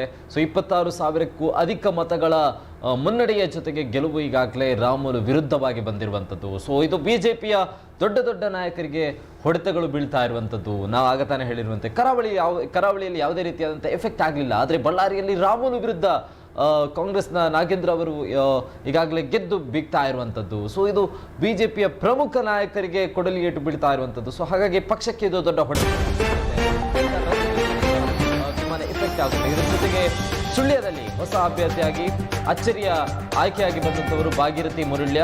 ಸೊ ಅವರು ಮುನ್ನಡೆಯನ್ನು ಸಾಧಿಸಿಕೊಂಡ್ರೆ, ಬೆಳ್ತಂಗಡಿಯಲ್ಲಿ 9ನೇ ಸುತ್ತಿನ ಮತ ಎಣಿಕೆ ಬಳಿಕ ಹರೀಶ್ ಪೂಂಜಾ ಅವರು 8,442 ಮತಗಳ ಮುನ್ನಡೆಯನ್ನು ಸಾಧಿಸಿಕೊಡ್ತಾ ಇದ್ದಾರೆ. ಹಾಗೆಯೇ ಸುಳ್ಯದಲ್ಲಿ ಭಾಗೀರಥಿ ಮುರುಳ್ಯ 13,506 ಮತಗಳ ಮುನ್ನಡೆಯನ್ನು ಸಾಧಿಸಿಕೊಡ್ತಾ ಇದ್ದಾರೆ. ಸೊ ಸಾಮಾನ್ಯ ಕಾರ್ಯಕರ್ತೆಯಾಗಿ ಮತ್ತು ಅಚ್ಚರಿಯ ಆಯ್ಕೆಯಾಗಿ ಎಸ್ ಅಂಗಾರ ಅವರ ಬದಲಿಗೆ ಸುಳ್ಯದಲ್ಲಿ ಭಾಗೀರಥಿ ಮುರುಳ್ಯ ಅವರ ಆಯ್ಕೆ ಆಗುತ್ತೆ ಪಕ್ಷದಿಂದ. ಸೊ ಆಯ್ಕೆ ಆದಂಥ ಸಂದರ್ಭದಲ್ಲಿ ಕೂಡ ಹಲವರಿಗೆ ಅಸಮಾಧಾನಗಳು ಇರುತ್ತೆ. ಹೊಸ ಅಭ್ಯರ್ಥಿ ಅಥವಾ ಮಹಿಳಾ ಅಭ್ಯರ್ಥಿ ಈ ಬಾರಿ ಅವಕಾಶವನ್ನು ನೀಡಿದ್ದಾರೆ, ಯುವಕರಿಗೆ ಅವಕಾಶವನ್ನು ನೀಡಬಹುದಿತ್ತು. ಆದರೆ ಪುತ್ತೂರು ಮತ್ತು ಸುಳ್ಯದಲ್ಲಿ ಸ್ವಲ್ಪನೇ ಚರ್ಚೆಗೆ ಗ್ರಾಸವಾದಂಥ ಅಭ್ಯರ್ಥಿಗಳ ಆಯ್ಕೆಯಲ್ಲಿ ತುಂಬಾನೇ ಚರ್ಚೆಗೆ ಗ್ರಾಸವಾಗಿತ್ತು. ಆದರೆ ಈ ಬಾರಿ ರಿಸಲ್ಟನ್ನು ನಾವು ಗಮನಿಸಿದರೆ ಮತದಾನ ಪ್ರಭುಗಳು ಇಲ್ಲ. ಮಹಿಳೆಯಾದರೂ, ಪುರುಷರಾದರೂ, ಅಥವಾ ಯುವಕರಾದರೂ, ಅಥವಾ ಸ್ವಲ್ಪ ಓಲ್ಡ್ ಏಜ್ ಆದರೂ ಕೂಡ ಪರವಾಗಿಲ್ಲ, ನಮಗೆ ಬಿಜೆಪಿ ಮಾತ್ರ ಅನ್ನುವಂಥದ್ದಲ್ಲಿ ಆ ಒಂದು ಕ್ಷೇತ್ರದಲ್ಲಿ ಸ್ಪಷ್ಟವಾಗ್ತಾ ಇದೆ. ಯಾಕಂತ ಹೇಳಿದರೆ ಬಿಜೆಪಿಯ ಒಂದು ಭದ್ರಕೋಟೆ ಕಳೆದ 2013ನೇ ಚುನಾವಣೆಯಲ್ಲಿ 7 ಸೀಟುಗಳು ಕಾಂಗ್ರೆಸ್ನ ಪರವಾಗಿ ಹೋದರೂ ಕೂಡ ಒಂದೇ ಒಂದು ಸೀಟನ್ನು ಉಳಿಸಿಕೊಳ್ಳುವಲ್ಲಿ ಯಶಸ್ವಿಯಾದಂಥದ್ದು ಬಿಜೆಪಿ ಸುಳ್ಯದಲ್ಲಿ ಮಾತ್ರ. ಸೊ ಕಳೆದ 6 ಬಾರಿ ಶಾಸಕರಾಗಿ ಮೆರೆದಂತಹ ಎಸ್ ಅಂಗಾರ ಇರುವಂಥ ಕ್ಷೇತ್ರ, ಅವರ ಒಂದು ಮಾರ್ಗದರ್ಶನದ ಮುಖಾಂತರ ಈ ಬಾರಿ ಭಾಗೀರಥಿ ಮುರಳಿ ಅವರು ಕೂಡ ಮತ್ತೊಮ್ಮೆ ಮುನ್ನಡೆಯನ್ನು ಸಾಧಿಸಿಕೊಳ್ತಾ ಇರುವಂಥದ್ದು, ಅದು ಕೂಡ ಕೃಷ್ಣಪ್ಪ ಅವರ ವಿರುದ್ಧವಾಗಿ. ಸೊ ಹಲವಾರು ರಾಜಕೀಯ ಅನುಭವ ಉಳ್ಳಂಥವರು ಕೃಷ್ಣಪ್ಪ ಅವರು. ಸೊ ಕಳೆದ ಈ ಹಿಂದೆಯೂ ಕೂಡ ಎಸ್ ಅಂಗಾರ ಅವರ ವಿರುದ್ಧವಾಗಿಯೂ ಕೂಡ ತೊಡೆತಟ್ಟಿದ್ದಂಥ ಅಭ್ಯರ್ಥಿ ಕೂಡ ಅವರು. ಸೊ ಈ ಬಾರಿ ಭಾಗೀರಥಿ ಮುರಳಿ ಅವರು ಕೃಷ್ಣಪ್ಪ ಅವರ ವಿರುದ್ಧವೇ ಮುನ್ನಡೆಯನ್ನು ಸಾಧಿಸಿಕೊಳ್ಳುತ್ತಾರೆ. ಸ್ಪಷ್ಟ ಕರಾವಳಿಯಲ್ಲಿ ಬಿಜೆಪಿ ತನ್ನ ಅಸ್ತಿತ್ವವನ್ನು ಕಳೆದುಕೊಂಡಿಲ್ಲ ಅಲ್ಲ, ಜನ ಇನ್ನು ಬಿಜೆಪಿಯ ಪರವಾಗಿ ತೋರಿಸಿದ್ದಾರೆ ಅನ್ನುವಂಥ ಮಾತುಗಳು ಅಥವಾ ಮಾಹಿತಿಗಳು ಸ್ಪಷ್ಟವಾಗಿ ಗೋಚರ ಆಗ್ತಾ ಇದೆ. ವಿಶೇಷವಾಗಿ ಸುಳ್ಯ ಅದು ಬಿಜೆಪಿಯ ಭದ್ರಕೋಟೆಗಳಲ್ಲಿ. ಆದರೆ ಪುತ್ತೂರು ಮಾತ್ರ ಈ ಬಾರಿ ಬಿಜೆಪಿಯನ್ನು ನೆಚ್ಚಿಕೊಂಡಿಲ್ಲ, ಹಿಂದುತ್ವಕ್ಕಾಗಿ ನಮ್ಮ ಬೆಂಬಲ ಅನ್ನುವಂಥ ಒಂದು ಸಂದೇಶವನ್ನು ರವಾನೆ ಮಾಡಿರುವಂತಿದೆ. ಹಾಗಾಗಿ ಬಿಜೆಪಿ ಕೇವಲ ತಾನು ಯಾರನ್ನು ಆಯ್ಕೆ ಮಾಡಿದ್ರು ಜನ ಅವರನ್ನು ಆರಿಸಿ ಕಳಿಸ್ತಾರೆ ಎನ್ನುವ ಹಾಗಿಲ್ಲ. ಅದಕ್ಕೆ ಒಂದು ಸ್ಪಷ್ಟ ಉತ್ತರ ಪುತ್ತೂರು ಕ್ಷೇತ್ರದ ಮತದಾರರು ಕೊಡ್ತಾ ಇದ್ದಾರೆ. ಎಸ್, ಈಗಿನ ಸದ್ಯದ ಅಪ್ಡೇಟ್ಗಳನ್ನ ನಾವು ಗಮನಿಸಿದ್ರೆ ಕಾಂಗ್ರೆಸ್ 126 ಕ್ಷೇತ್ರಗಳಲ್ಲಿ ಮುನ್ನಡೆಯನ್ನು ಸಾಧಿಸಿಕೊಳ್ತಾ ಇದೆ. ಬಿಜೆಪಿ 70ಕ್ಕಿಂತ 68ಕ್ಕೆ ಕುಸಿತವನ್ನು ಕಂಡುಕೊಳ್ತಾ ಇದೆ. ಇದು ಆಕ್ಚುಲಿ ಬಿಜೆಪಿಯ ಹಳೆಯ ರೆಕಾರ್ಡ್ನತ್ತ ಹೋಗ್ತಾ ಇದೆ. ಕಾಂಗ್ರೆಸ್ನ ಭದ್ರಕೋಟೆಯಾಗಿದ್ದಂತಹ ಭಾರತ, ಕಾಂಗ್ರೆಸ್ ಮುಕ್ತ ಭಾರತ ಅನ್ನುವಂತಹ ಮಾತಿಗೆ ಇದು ತದ್ವಿರುದ್ಧವಾಗಿ ಹೋಗ್ತಾ ಇದೆ. ರಿಸಲ್ಟ್ 68 ಈಗಾಗಲೇ ಬಿಜೆಪಿ ಮುನ್ನಡೆಯನ್ನು ಸಾಧಿಸಿರುವಂಥದ್ದು. ಇದು ಕೂಡ ಗೆಲುವು ಏನಲ್ಲ, 68 ಕ್ಷೇತ್ರ ಗೆಲುವಲ್ಲ, ಕೇವಲ ಮುನ್ನಡೆ ಮಾತ್ರ 68 ಕ್ಷೇತ್ರ. ಇದರಲ್ಲಿ ಇನ್ನು ಎಷ್ಟು ಕ್ಷೇತ್ರಗಳು ಕಳೆದುಕೊಳ್ಳುತ್ತೆ ಅಥವಾ ಪಡೆದುಕೊಳ್ಳುತ್ತೆ ಅನ್ನುವಂಥ ಲೆಕ್ಕಾಚಾರಗಳು ಇನ್ನಷ್ಟೇ ಸಿಗಬೇಕಾಗಿದೆ. ಆದರೆ 68 ಕ್ಷೇತ್ರಗಳಲ್ಲಿ ಮಾತ್ರ ಮುನ್ನಡೆಯನ್ನು ಸಾಧಿಸಿರುವಂಥದ್ದು. ಅದರ ಜೊತೆಗೆ ಈಗಾಗಲೇ ಬಂಟ್ವಾಳ ವಿಧಾನಸಭಾ ಕ್ಷೇತ್ರದಲ್ಲಿ ತುಂಬಾನೇ ಪೈಪೋಟಿ ಇರುವಂತಹ ಕ್ಷೇತ್ರಗಳಲ್ಲಿ ಇದು ಒಂದಾಗಿತ್ತು. ಈ ಹಿಂದೆ ಇದ್ದಂತಹ ಬಿಜೆಪಿಯ ರಾಜೇಶ್ ನಾಯ್ಕ್ ಅವರ ವಿರುದ್ಧವಾಗಿ ಹಳೆಯ ಒಂದು ಹುಲಿ ಮತ್ತೆ ಅಖಾಡಕ್ಕೆ ಇಳಿಯಿತು ಅನ್ನುವಂಥ ಮಾತಿತ್ತು. ರಮನಾಥ ರೈ ಅವರು ಅಂದರೆ ಕೊನೆಯ ಚುನಾವಣೆ, ಸೊ ಬಿಜೆಪಿ ಅವರು ಕೂಡ ಹೇಳ್ತಾ ಇದ್ರು. ಮತ್ತೆ ಮೋದಿ ಅವರು ಕೂಡ ಭಾಷಣದಲ್ಲಿ ಸ್ಪಷ್ಟವಾಗಿ ಉಲ್ಲೇಖವನ್ನು ಮಾಡಿದ್ರು, ಕೊನೆಯ ಬಾರಿಯ ಚುನಾವಣೆ, ಈ ರೀತಿಯಾದಂಥ ಮಾತುಗಳಿಗೆಲ್ಲ ತಾವು ಕಿವಿ ಕೊಡಬೇಡಿ, ಇಂತಹ ಮಾತಿಗೆಲ್ಲ ಸಿಂಪತಿಯನ್ನು ಗಿಟ್ಟಿಸಿಕೊಳ್ಬೇಡಿ ಅನ್ನುವಂಥ ಮಾತನ್ನು ಕೂಡ ಭಾಷಣದಲ್ಲಿ ಹೇಳಿದರು. ಸೊ ಈ ಒಂದು ಕೊನೆಯ ಚುನಾವಣೆ ಮತ್ತು ರಾಜೇಶ್ ನಾಯ್ಕ್ ಅವರ ಒಂದು 2ನೇ ಅವಕಾಶಕ್ಕಾಗಿ ಬಂದಿರುವಂಥ ಚುನಾವಣೆಯಲ್ಲಿ ಈಗಾಗಲೇ ರಾಜೇಶ್ ನಾಯ್ಕ್ ಅವರು 7,755 ಮತಗಳ ಮುನ್ನಡೆಯನ್ನು ಸಾಧಿಸಿಕೊಳ್ತಾ ಇರುವಂಥದ್ದು. ಹಾಗೆಯೇ ಮಂಗಳೂರು ಉತ್ತರ ಕ್ಷೇತ್ರವನ್ನು ನಾವು ಗಮನಿಸಿದರೆ ಈ ಬಾರಿಯ ಚುನಾವಣೆಯಲ್ಲಿ ಕೊನೆಯ ಹಂತದ ಬದಲಾವಣೆಯ ಜೊತೆಗೆ ತುಂಬಾನೇ ಕ್ಯೂರಿಯಾಸಿಟಿ ಹುಟ್ಟಿಸಿರುವಂತಹ ಕ್ಷೇತ್ರ ಮಂಗಳೂರು ಉತ್ತರ. ಸೊ ಈ ಕ್ಷೇತ್ರದಲ್ಲಿ ಈಗಾಗಲೇ 12,400 ಮತಗಳ ಮುನ್ನಡೆಯನ್ನ ಭರತ್ ಅವರು ಕಂಡುಕೊಡ್ತಾ ಇರುವಂಥದ್ದು. ಕಳೆದ ಬಾರಿ ಶಾಸಕರಾಗಿದ್ದಂಥವರು. ಸೊ ಈ ಬಾರಿಯೂ ಕೂಡ ಹಿಂದುತ್ವದ ವಿಚಾರಧಾರೆಗಳನ್ನೇ ಮುಂದೆ ಇಟ್ಟುಕೊಂಡು ಈ ಬಾರಿಯ ಚುನಾವಣೆಯಲ್ಲೂ ಕೂಡ ಸ್ಪರ್ಧೆಯನ್ನು ಮಾಡಿದ್ರು. ಸೊ ತಕ್ಕ ಮಟ್ಟಿನ ಕಾಂಗ್ರೆಸ್ನ ಒಳ ಜಗಳದಿಂದಾಗಿ ಭರತ್ ಶೆಟ್ಟಿ ಅವರಿಗೆ ಮತ್ತೆ ಪ್ಲಸ್ ಆಗುವಂಥ ಸಾಧ್ಯತೆಗಳು ಇಲ್ಲಿ ಎದ್ದು ಕಾಣ್ತಾ ಇರುವಂಥದ್ದು. ನಿರಂತರವಾಗಿ ಒಂದು ಬಾರಿ ಏನೋ ಇನಾಯತ್ ಅಲಿ ಅವರು ಮುನ್ನಡೆಯನ್ನು ಸಾಧಿಸಿದ್ರು ಭರತ್ ಶೆಟ್ಟಿ ಅವರ ವಿರುದ್ಧ. ಆದರೆ ಈಗ ನಿರಂತರವಾಗಿ ಭರತ್ ಶೆಟ್ಟಿ ಅವರು ಮುನ್ನಡೆಯನ್ನು ಕಂಡುಕೊಳ್ತಾ ಇದ್ದಾರೆ. ಗಮನಿಸಬೇಕು, ಮುಸ್ಲಿಂ ಮತಗಳ ಬಾಹುಲ್ಯ ಇರುವಂತಹ ಒಂದು ಕ್ಷೇತ್ರಗಳಲ್ಲಿ ಇದು ಕೂಡ ಮಂಗಳೂರು ಉತ್ತರ ಸುಮಾರು 60,000 ಮುಸ್ಲಿಂ ಮತಗಳಿದೆ. ಹಾಗಾಗಿ ಸಾಮಾನ್ಯವಾದಂಥ ಲೆಕ್ಕಾಚಾರದ ಪ್ರಕಾರ ಅದು ಕಾಂಗ್ರೆಸ್ಸನ್ನು ಬೆಂಬಲಿಸುವಂತಹ ಮತದಾರರು. ಆದರೆ ಈ ಬಾರಿ ಮತದಾನ ಆಗಿರುವಂತಹ ಸಂಖ್ಯೆಯನ್ನು ಗಮನಿಸಿದಾಗ ಕೂಡ ಬಹಳ ದೊಡ್ಡ ಮಟ್ಟದ ಮತದಾನ ಆಗಿದೆ ಮುಸ್ಲಿಂ ಸಂಖ್ಯೆಯಲ್ಲಿ. ಹಾಗಾಗಿ ಇನಾಯತ್ ಅಲಿ ಅವರು ಒಂದು ನಿರೀಕ್ಷೆಯನ್ನು ಇರಿಸಿಕೊಂಡಿದ್ದರು, ಖಂಡಿತವಾಗಿ ಗೆಲುವು ನಮ್ಮದಾಗ್ತದೆ ಅನ್ನುವಂಥದ್ದು. ಯಾಕಂದರೆ ಪೂರ್ಣ ಮುಸ್ಲಿಂ ಮತಗಳು ನನಗೆ ಬಂದರೆ ಒಂದಷ್ಟು ಹಿಂದೂ ಮತಗಳು ಬಿದ್ದರೆ ಆ ಒಂದು ಕ್ಷೇತ್ರವನ್ನು ಸುಲಭವಾಗಿ ಗೆದ್ದುಕೊಳ್ಬೋದು. ಆದರೆ ಈ ಕ್ಷಣಕ್ಕೆ ಅದು ಗೋಚರಿಸ್ತಾ ಇಲ್ಲ. ಭರತ್ ಶೆಟ್ಟಿ ಅವರು ಮತ್ತೊಂದು ಅವಧಿಗೆ ಶಾಸಕರಾಗುವಂಥ ದಾಪುಗಳನ್ನು ಹಾಕ್ತಾ ಇದ್ದಾರೆ. ಅಂತೂ ಮತದಾನದ ಎಣಿಕೆ ಕಾರ್ಯ ಮುಗಿದಿಲ್ಲ. ಇನ್ನು ಬಹುಶಃ ಒಂದು 1/2-3 ಗಂಟೆಯಲ್ಲಿ ಅದರ ಸ್ಪಷ್ಟ ಚಿತ್ರಣಗಳು ಬರಬಹುದು. ಈ ಕ್ಷಣಕ್ಕೆ ಕರಾವಳಿಯ ಬಹುತೇಕ ಎಲ್ಲ ಕ್ಷೇತ್ರಗಳಲ್ಲಿ ಅಂದರೆ ದಕ್ಷಿಣ ಕನ್ನಡ ಜಿಲ್ಲೆಯ 1 ಕ್ಷೇತ್ರವನ್ನು ಹೊರತುಪಡಿಸಿದಂತೆ ಉಡುಪಿ ಜಿಲ್ಲೆಯ 5 ಕ್ಷೇತ್ರಗಳಲ್ಲಿ ಬಿಜೆಪಿ ಮುನ್ನಡೆಯನ್ನು ಕಾಯ್ದುಕೊಳ್ತಾ ಇದೆ. ಭಾಳ ದೊಡ್ಡ ಮಟ್ಟದ ಅಂತರವನ್ನು ಕಾಯ್ದುಕೊಳ್ತಾ ಇದೆ. ಕಳೆದ ಬಾರಿಯ ಒಂದು ಮುನ್ನಡೆಯನ್ನು ಸಾಧಿಸುವುದಕ್ಕೆ ಸಾಧ್ಯ ಆಗದೆ ಹೋದರೂ ಕೂಡ ಸರಿಸುಮಾರು 10,000-15,000-20 ಸಾವಿರಗಳ ಮತಗಳ ಅಂತರವನ್ನು ಕಾಯ್ದುಕೊಳ್ಳುವತ್ತ ದಾಪುಗಾಲಾಗ್ತಾ ಇದ್ದಾರೆ ಬಿಜೆಪಿಯ ಅಭ್ಯರ್ಥಿಗಳು. ಎಸ್, ಇದ್ರ ಜೊತೆಗೆ ಬಿಜೆಪಿಯ ಭದ್ರಕೋಟೆಯಾಗಿರುವಂಥದ್ದು ರಾಜ್ಯದಲ್ಲಿ ಚಿಕ್ಕಬಳ್ಳಾಪುರ ಬಿಜೆಪಿಯ ಒಂದು ಭದ್ರಕೋಟೆಯಾಗಿತ್ತು. ಕಳೆದ ಬಾರಿ ಹಲವು ಕ್ಷೇತ್ರಗಳಲ್ಲಿ ಬಿಜೆಪಿ ತನ್ನ ಜಯವನ್ನ ಬಾರಿಸಿದ್ದಂಥ ಕ್ಷೇತ್ರ. ಆದರೆ ಈ ಬಾರಿ 5 ಕ್ಷೇತ್ರಗಳಲ್ಲೂ ಕೂಡ ಕಾಂಗ್ರೆಸ್ ಮುನ್ನಡೆಯನ್ನು ಸಾಧಿಸಿಕೊಳ್ತಾ ಇದೆ. ಬಿಜೆಪಿಯ ಪ್ರತಿಯೊಂದು ಭದ್ರಕೋಟೆಯ ಮೇಲೂ ಕೂಡ ಈಗಾಗಲೇ ಕಾಂಗ್ರೆಸ್ ತನ್ನ ಪ್ರಯಾಣವನ್ನು ಮುಂದುವರಿಸ್ತಾ ಇರುವಂಥದ್ದು. ಅಲ್ಲಿ ಹೋಗಿ ನೇರವಾಗಿ ತನ್ನ ಧ್ವಜದಂಡವನ್ನು ಊರ್ತಾ ಇದೆ. ಸೊ 5 ಕ್ಷೇತ್ರಗಳಲ್ಲಿ ಕಾಂಗ್ರೆಸ್ ಮುನ್ನಡೆಯನ್ನು ಸಾಧಿಸಿರೋದ್ರಿಂದ ಇದು ಬಿಜೆಪಿಗೆ ತಲೆನೋವಾಗ್ತಾ ಇದೆ.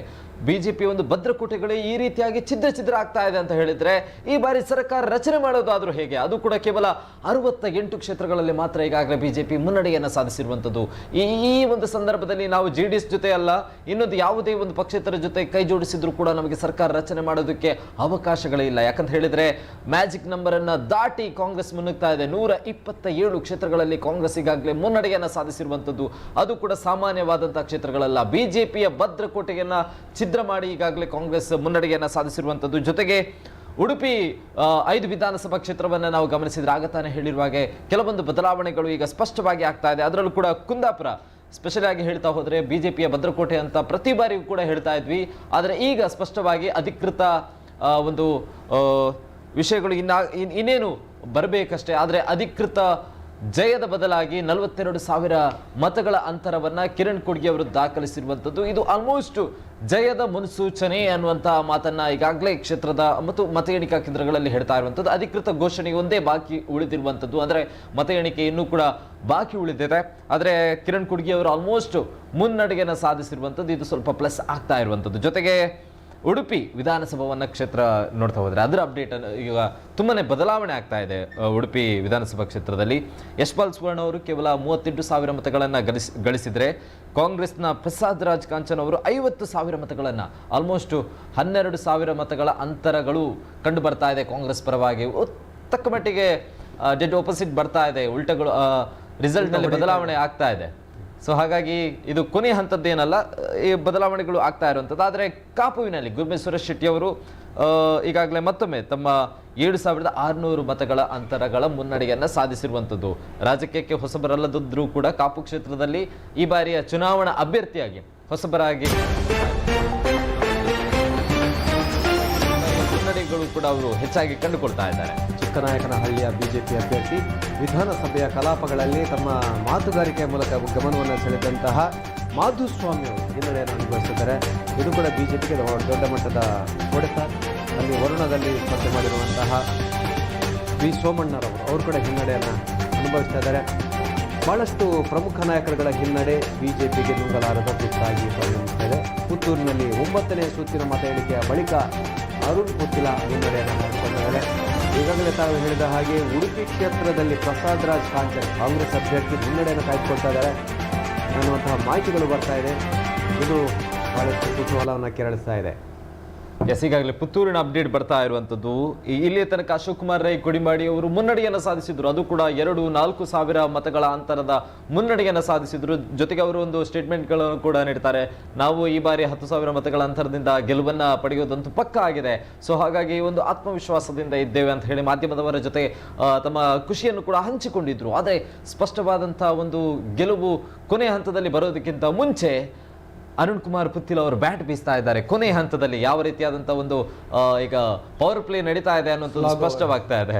ಸೊ ಕೊನೆಯ ಹಂತದ ಒಂದು ಓವರ್ಗಳಲ್ಲಿ ಬಿರುಸಿನ ಒಂದು ಬ್ಯಾಟಿಂಗ್ ನಡೀತಾ ಇದೆ. ಅರುಣ್ ಕುಮಾರ್ ಪುತ್ತಿಲ್ ಅವರಿಂದ 700 ಮತಗಳ ಅಂತರದ ಮುನ್ನಡೆಯನ್ನ ಸಾಧಿಸಿಕೊಡ್ತಾ ಇದ್ದಾರೆ.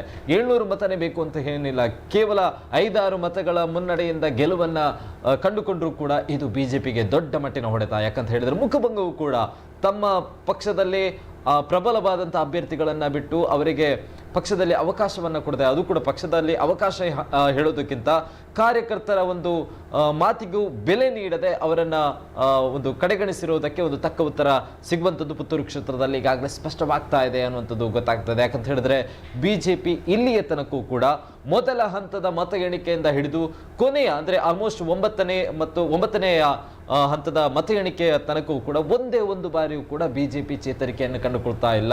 ಒಂದು ಬಾರಿಯೂ ಕೂಡ ಕಾಂಗ್ರೆಸ್ ಅನ್ನು ಅಥವಾ ಪಕ್ಷೇತರವಾಗಿ ನಿಂತಿರುವ ಅರುಣ್ ಕುಮಾರ್ ಪುತ್ತಿಲ್ ಅವರನ್ನ ಓವರ್ಟೇಕ್ ಮಾಡುವುದಕ್ಕೆ ಆಗಿಲ್ಲ ಅನ್ನುವಂಥದ್ದು ಸ್ಪಷ್ಟವಾಗಿದೆ. ಕಾರಣಗಳು ಏನೇ ಇರ್ಬೋದು, ವಿಶೇಷವಾಗಿ ಕಾಂಗ್ರೆಸ್ ಘೋಷಿಸಿರುವಂತಹ ಆಕರ್ಷಕ ಭರವಸೆಗಳ ಅಥವಾ ಗ್ಯಾರಂಟಿಗಳಿರ್ಬೋದು, ಅಥವಾ 40% ಕಮಿಷನ್ ಸರ್ಕಾರ ಎನ್ನುವಂಥ ಆರೋಪ ಏನು ಬಿಜೆಪಿ ಸರ್ಕಾರದ ವಿರುದ್ಧ, ಆ ಕಾರಣಗಳಿರ್ಬೋದು, ಭ್ರಷ್ಟಾಚಾರದ ಆರೋಪಗಳಿರ್ಬೋದು, ಅಂತೂ ಬದಲಾವಣೆಯನ್ನು ರಾಜ್ಯದ ಜನತೆ ಬಯಸಿದ್ರು ಕೂಡ ಕರಾವಳಿಯ ಜನತೆ ಮತ್ತೆ ಬಿಜೆಪಿಯತ್ತ ಒಲವನ್ನು ತೋರಿಸಿದ್ದಾರೆ. ಬಂಟ್ವಾಳ ಕ್ಷೇತ್ರದಿಂದ ರಾಜೇಶ್ ನಾಯ್ಕ ಅವರು ಬಿಜೆಪಿ ಅಭ್ಯರ್ಥಿಯಾಗಿ 7,754 ಮತಗಳ ಅಂತರದ ಮುನ್ನಡೆಯನ್ನು ಪಡ್ಕೊಂಡಿದ್ದಾರೆ. 8ನೇ ಸುತ್ತಿನ ಬಳಿಕ ಕೂಡ ಬಿಜೆಪಿ ಕಾಯ್ದುಕೊಂಡಿದೆ. ಹಾಗಾಗಿ ದಕ್ಷಿಣ ಕನ್ನಡ ಜಿಲ್ಲೆ ಬಹುತೇಕ ಹಿಂದಿನ ಚುನಾವಣೆಯ ಫಲಿತಾಂಶವನ್ನೇ ಮುಂದುವರಿಸುತ್ತವೆ. ಸಂಖ್ಯೆಗಳಲ್ಲಿ ಬದಲಾವಣೆಗಳು ಆದರೂ ಎಸ್, ಈಗಾಗಲೇ ವಿ ಸೋಮಣ್ಣ ಅವರಿಗೆ ವರುಣಾ ಕ್ಷೇತ್ರದಲ್ಲಿ ಹಿನ್ನಡೆಯನ್ನು ಅನುಭವಿಸಿದರೆ, ಇನ್ನೊಂದು ಅದರ 2 ಕ್ಷೇತ್ರಗಳಲ್ಲಿ ಅವರು ಈ ಬಾರಿ ಚುನಾವಣೆಯಲ್ಲಿ ಕಣದಲ್ಲಿದ್ದರು. ಚಾಮರಾಜನಗರದ ಕ್ಷೇತ್ರದಲ್ಲಿ ಸೋಲನ್ನು ಅನುಭವಿಸಿದ್ದಾರೆ. ಪುಟ್ಟರಂಗ ಶೆಟ್ಟಿಯವರ ವಿರುದ್ಧವಾಗಿ, ಕಾಂಗ್ರೆಸ್ನ ಪುಟ್ಟರಂಗ ಶೆಟ್ಟಿಯ ವಿರುದ್ಧವಾಗಿ ವಿ ಸೋಮಣ್ಣ ಅವರು ಸೋಲನ್ನು ಅನುಭವಿಸಿರುವಂಥದ್ದು. ಇನ್ನು ಒಂದು ಕ್ಷೇತ್ರ ಮಾತ್ರ ಬಾಕಿ ಇರುವಂಥದ್ದು, ಅದು ಕೂಡ ಸಿದ್ದರಾಮಯ್ಯ ವಿರುದ್ಧವಾಗಿ, ಅಲ್ಲೂ ಕೂಡ ಹಿನ್ನಡೆಯನ್ನು ಅನುಭವಿಸಿರುವಂಥದ್ದು. ಇದು ವಿ ಸೋಮಣ್ಣ ಅವರಿಗೆ ಎರಡೂ ಕ್ಷೇತ್ರದಲ್ಲೂ ಕೂಡ ಸೋಲಾದರೆ ಮುಂದಿನ ರಾಜಕೀಯದಲ್ಲಿ ಅವರಿಗೆ ದೊಡ್ಡ ಮಟ್ಟಿನ ಹೊಡೆತ ಬೀಳುವಂಥದ್ದು. ಪ್ರಬಲ ಕ್ಷೇತ್ರಗಳಲ್ಲಿ ಅವರು ಈ ಬಾರಿ ಅಭ್ಯರ್ಥಿಯಾಗಿದ್ದರು, ಆದರೆ ಅಲ್ಲಿಯೂ ಕೂಡ ಈ ರೀತಿಯಾದಂತಹ ಹಿನ್ನಡೆ ಸಾಧಿಸಿರುವಂಥದ್ದು, ಸೋಲನ್ನು ಅನುಭವಿಸಿರುವಂಥದ್ದು, ಇದು ಸೋಮಣ್ಣ ಅವರಿಗೂ ಕೂಡ ಮುಂದಿನ ರಾಜಕೀಯ ಜೀವನಕ್ಕೆ ಒಂದು ದೊಡ್ಡ ಕಪ್ಪು ಚುಕ್ಕೆ ಆಗುವಂತಹ ಸಾಧ್ಯತೆಗಳು ಹೆಚ್ಚಾಗ್ತಾ ಇದೆ. ಜೊತೆಗೆ ಇನ್ನಷ್ಟು ಅಪ್ಡೇಟ್ಗಳನ್ನ ನೀಡೋದಕ್ಕೆ ನಮ್ಮ ಜೊತೆ ಮಹಂತೇಶ್ ಹಿರೇಮಠ ಅವರಿದ್ದಾರೆ. ಎಸ್ ಮಹಂತೇಶ್ ಅವರೇ, ಈಗಿನ ಸದ್ಯದ ಅಪ್ಡೇಟ್ಗಳನ್ನ ಗಮನಿಸಿದರೆ ರಾಜ್ಯದ ಮತ್ತು ಕರಾವಳಿ ವಿಚಾರವಾಗಿ ಏನು ಅಪ್ಡೇಟ್ಗಳು ಸಿಗ್ತಾ ಇದೆ? ಇನ್ನು ಮಂಗಳೂರು ದಕ್ಷಿಣ ವಿಧಾನಸಭಾ ಕ್ಷೇತ್ರದಲ್ಲಿ ಬಿಜೆಪಿಯ ಅಭ್ಯರ್ಥಿ ಹಾಲಿ ಶಾಸಕ ವಿದ್ವಾಸ್ ಕಾಮತ್ ಅವರು ಮತ್ತೆ ಜಯವನ್ನ ಗಳಿಸಿರುವಂಥದ್ದು, ಮತ್ತೆ ಗೆಲುವಿನ ನಗೆಯನ್ನ ಬೀರಿದ್ದಾರೆ. ಹಾಗಾಗಿ ಶಾಸಕರಾದಂತಹ ಲೋಬೋ ಎರಡನೇ ಬಾರಿಗೂ ಕೂಡ ಮತ್ತೆ ಸೋಲಿನ ಕಹಿಯನ್ನ ಅನುಭವಿಸಿರುವಂಥದ್ದು. ವಿದ್ವಾಸ್ ಕಾಮತ್ ಅವರು ಮತ್ತೆ ಗೆಲುವಿನ ಸಿಹಿಯನ್ನ ತಗೊಂಡಿದ್ರು. ಹಾಗಾಗಿ ಈ ಬಾರಿ ಪ್ರಥಮ ಬಾರಿ ಕರಾವಳಿ ಕರ್ನಾಟಕದಲ್ಲಿ ಗೆಲುವು ಖಚಿತವಾಗಿರುವಂಥದ್ದು ಮಂಗಳೂರು ದಕ್ಷಿಣ ವಿಧಾನಸಭಾ ಕ್ಷೇತ್ರದ ಬಿಜೆಪಿಯ ಅಭ್ಯರ್ಥಿಯದ್ದು. ಇದು ಗೆಲುವಿನ ಮೂಲಕ ಸತತ ಎರಡನೆಯ ಬಾರಿಗೆ ವಿದ್ವಾಸ್ ಕಾಮತ್ ಅವರು ಮಂಗಳೂರು ದಕ್ಷಿಣದಲ್ಲಿ ತಮ್ಮ ಗೆಲುವಿನ ನಗೆಯನ್ನ ಬೀರಿದ್ದಾರೆ. ಇನ್ನು ಕುಂದಾಪುರದಲ್ಲಿ ಕಿರಣ್ ಕೋಡ್ಗೆ ಅವರು 42,000 ಮತಗಳ ಅಂತರದಲ್ಲಿ, ಅಂದ್ರೆ ಬೃಹತ್ ಪ್ರಮಾಣದಲ್ಲಿ, ಅಲ್ಲಿ ಹಾಲಾಡಿ ಶ್ರೀನಿವಾಸ ಶೆಟ್ಟರು ಕೂಡ ಇದ್ದಾಗಲೂ ಕೂಡ ಬೃಹತ್ ಪ್ರಮಾಣದಲ್ಲಿ ಅವರು ಅಂದ್ರೆ ಬಹಳಷ್ಟು ಮತಗಳ ಅಂತರದಲ್ಲಿ ಗೆಲುವನ್ನ ಸಾಧಿಸ್ತಾ ಇದ್ರು. ಹಾಗಾಗಿ ಕಿರಣ್ ಕುಮಾರ್ ಕೋಡ್ಗೆ ಅವರು ಕೂಡ 42,000ಕ್ಕೂ ಅಧಿಕ ಮತಗಳ ಅಂತರವನ್ನ ಕಾಯ್ದುಕೊಂಡಿರುವಂಥದ್ದು. ಈಗಷ್ಟೇ ಹೇಳಿದಾಗೆ 13 ಅಂದ್ರೆ ಅವಿಭಜಿತ ದಕ್ಷಿಣ ಕನ್ನಡದಲ್ಲಿ 13 ವಿಧಾನಸಭಾ ಕ್ಷೇತ್ರಗಳ ಪೈಕಿ ಕಳೆದ ಬಾರಿಯಂತೆಯೇ ಈ ಬಾರಿಯೂ ಕೂಡ 12ರಲ್ಲಿ ಬಿಜೆಪಿ ಗೆಲುವನ್ನ ಸಾಧಿಸ್ತಾ ಇತ್ತು, ಮುನ್ನಡೆಯನ್ನ ಸಾಧಿಸುತ್ತೆ ಅನ್ನುವಂತಹ ಏನೋ ಒಂದು ಕುತೂಹಲ ಇರುವಾಗಲೂ ಕೂಡ ಪುತ್ತೂರು ವಿಧಾನಸಭಾ ಕ್ಷೇತ್ರದಲ್ಲಿ ಮಾತ್ರ ಪಕ್ಷೇತರ ಅಭ್ಯರ್ಥಿ ಹಿಂದುತ್ವವನ್ನೇ ಆಧಾರವಾಗಿಟ್ಟುಕೊಂಡು, ಹಿಂದೂ ಸಮಾಜವನ್ನೇ ಬಳಸಿಕೊಂಡು, ಹಿಂದೂಗಳ ಭಾವನೆಗಳಿಗಿನ ಅರ್ಥ ಮಾಡಿಕೊಂಡು ಅರುಣ್ ಕುಮಾರ್ ಪುತ್ತಿಲ ಅವರಿಗೆ ಮನೆಯನ್ನ ಹಾಕಿರುವಂಥದ್ದು ಹಿಂದೂಗಳು. ಹಾಗಾಗಿ ಒಂದು ಕ್ಷೇತ್ರದಲ್ಲಿ ಎಲ್ಲೋ ಬಿಜೆಪಿ ಒಂದು ಕಡೆಯಲ್ಲಿ ತಪ್ಪು ಹೆಜ್ಜೆಯನ್ನು ಇಡ್ತಾ ಅನ್ನುವಂತಹ ಚರ್ಚೆ ಇದೀಗ ಶುರುವಾಗಿರುವಂಥದ್ದು. ಇಲ್ದಿದ್ರು ಕೂಡ ಹೇಗೂ ಉಳ್ಳಾಲ ಕ್ಷೇತ್ರದಲ್ಲಿ ಕಾಂಗ್ರೆಸ್ ಕಡೆಯಿಂದ ಅದು ಯುಟಿ ಖಾದರ್ ಅವರಿಗೆ ಫಿಕ್ಸ್ ಅಂತಾನೆ ಬಹುತೇಕವಾಗಿ ಆಗಿರುವಂಥದ್ದು. ಅದು ಕಾಂಗ್ರೆಸ್ನ ಭದ್ರಕೋಟೆಯಾಗಿಯೇ ಉಳಿದಿತ್ತು. ಆದ್ರೆ ಈ ಬಾರಿ ಮತ್ತೆ ಒಂದು ಕ್ಷೇತ್ರವನ್ನ ಕಳೆದುಕೊಳ್ಳುವತ್ತ ಬಿಜೆಪಿ ಮುನ್ನಡೆಯನ್ನ ಇಟ್ಟಿರುವಂಥದ್ದು. ಯಾಕಂತ ಹೇಳಿದ್ರೆ ಈಗಾಗಲೇ ಅಲ್ಲಿ ಆಶಾ ತಿಮ್ಮಪ್ಪ ಕೂಡ ಬಹುತೇಕವಾಗಿ ಕಡಿಮೆ ಅಂತರವನ್ನ ಅಲ್ಲಿ ಸಾಧಿಸಿರುವಂಥದ್ದು, ಬಹಳಷ್ಟು ಮತಗಳ ಅಂತರದಲ್ಲಿ ಹಿನ್ನಡೆಯನ್ನ ಅನುಭವಿಸಿದ್ದಾರೆ. ಇನ್ನು ಅಶೋಕ್ ಕುಮಾರ್ ರೈ ಅವರಿಗೆ ಪ್ರಬಲ ಪೈಪೋಟಿಯನ್ನ ಅರುಣ್ ಕುಮಾರ್ ಆಗಿರ್ಬೋದು, ಅಶೋಕ್ ಕುಮಾರ್ ಕೋಡಿಂಬಾಡಿ ಸ್ಪರ್ಧೆಯನ್ನ ನೀಡಿದ್ರು ಕೂಡ ಈಗ ಅರುಣ್ ಕುಮಾರ್ ಪುತ್ತಿಲ ಅವರು ಮತ್ತೆ ಮುನ್ನಡೆಯನ್ನ ಸಾಧಿಸ್ತಾ ಇದ್ದಾರೆ. ಹಾಗಾಗಿ 13 ಕ್ಷೇತ್ರಗಳ ಪೈಕಿ ಕಳೆದ ಬಾರಿ 12 ಕ್ಷೇತ್ರಗಳಲ್ಲಿ ಬಿಜೆಪಿ ಜಯವನ್ನ ಸಾಧಿಸಿದ್ರೆ ಮತ್ತೆ ಇದೀಗ 2 ಕ್ಷೇತ್ರಗಳಲ್ಲಿ ಬಿಜೆಪಿ ತನ್ನ ಹಿನ್ನಡೆಯನ್ನ ಸಾಧಿಸ್ತಾ ಇದೆ. ಇನ್ನು ಭಾಗೀರಥಿ ಮುರಳಿ ಅವರು ಸುಳ್ಯ ಕ್ಷೇತ್ರದಿಂದ 11,125 ಮತಗಳನ್ನ ಮುನ್ನಡೆಯನ್ನ ಸಾಧಿಸಿದ್ರೆ, ಇನ್ನು ಪುತ್ತಿಲ ಅವರು 1,125 ಮತಗಳು, ಹಂತವಾಗಿ 91 ಮತಗಳನ್ನ ಲೀಡ್ ಪಡೆದಿತ್ತು.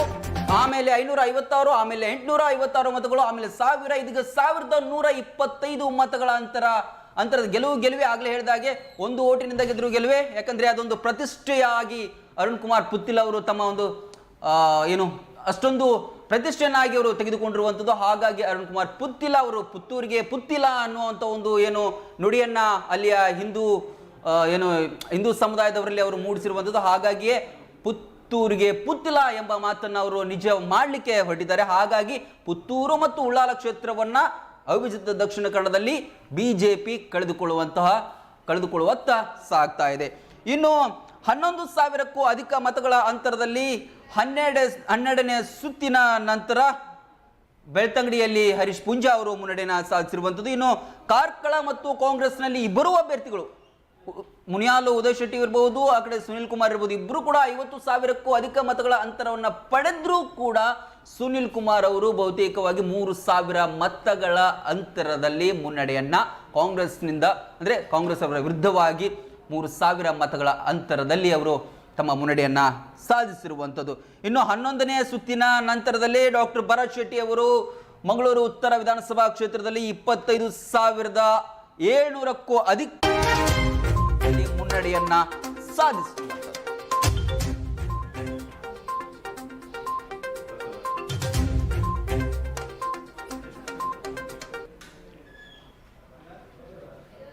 ಈಗಾಗಲೇ ಬರ್ತಾ ಇರುವಂತಹ ಅಪ್ಡೇಟ್ಗಳನ್ನ ಗಮನಿಸ್ತಾ ಇದ್ದೀವಿ.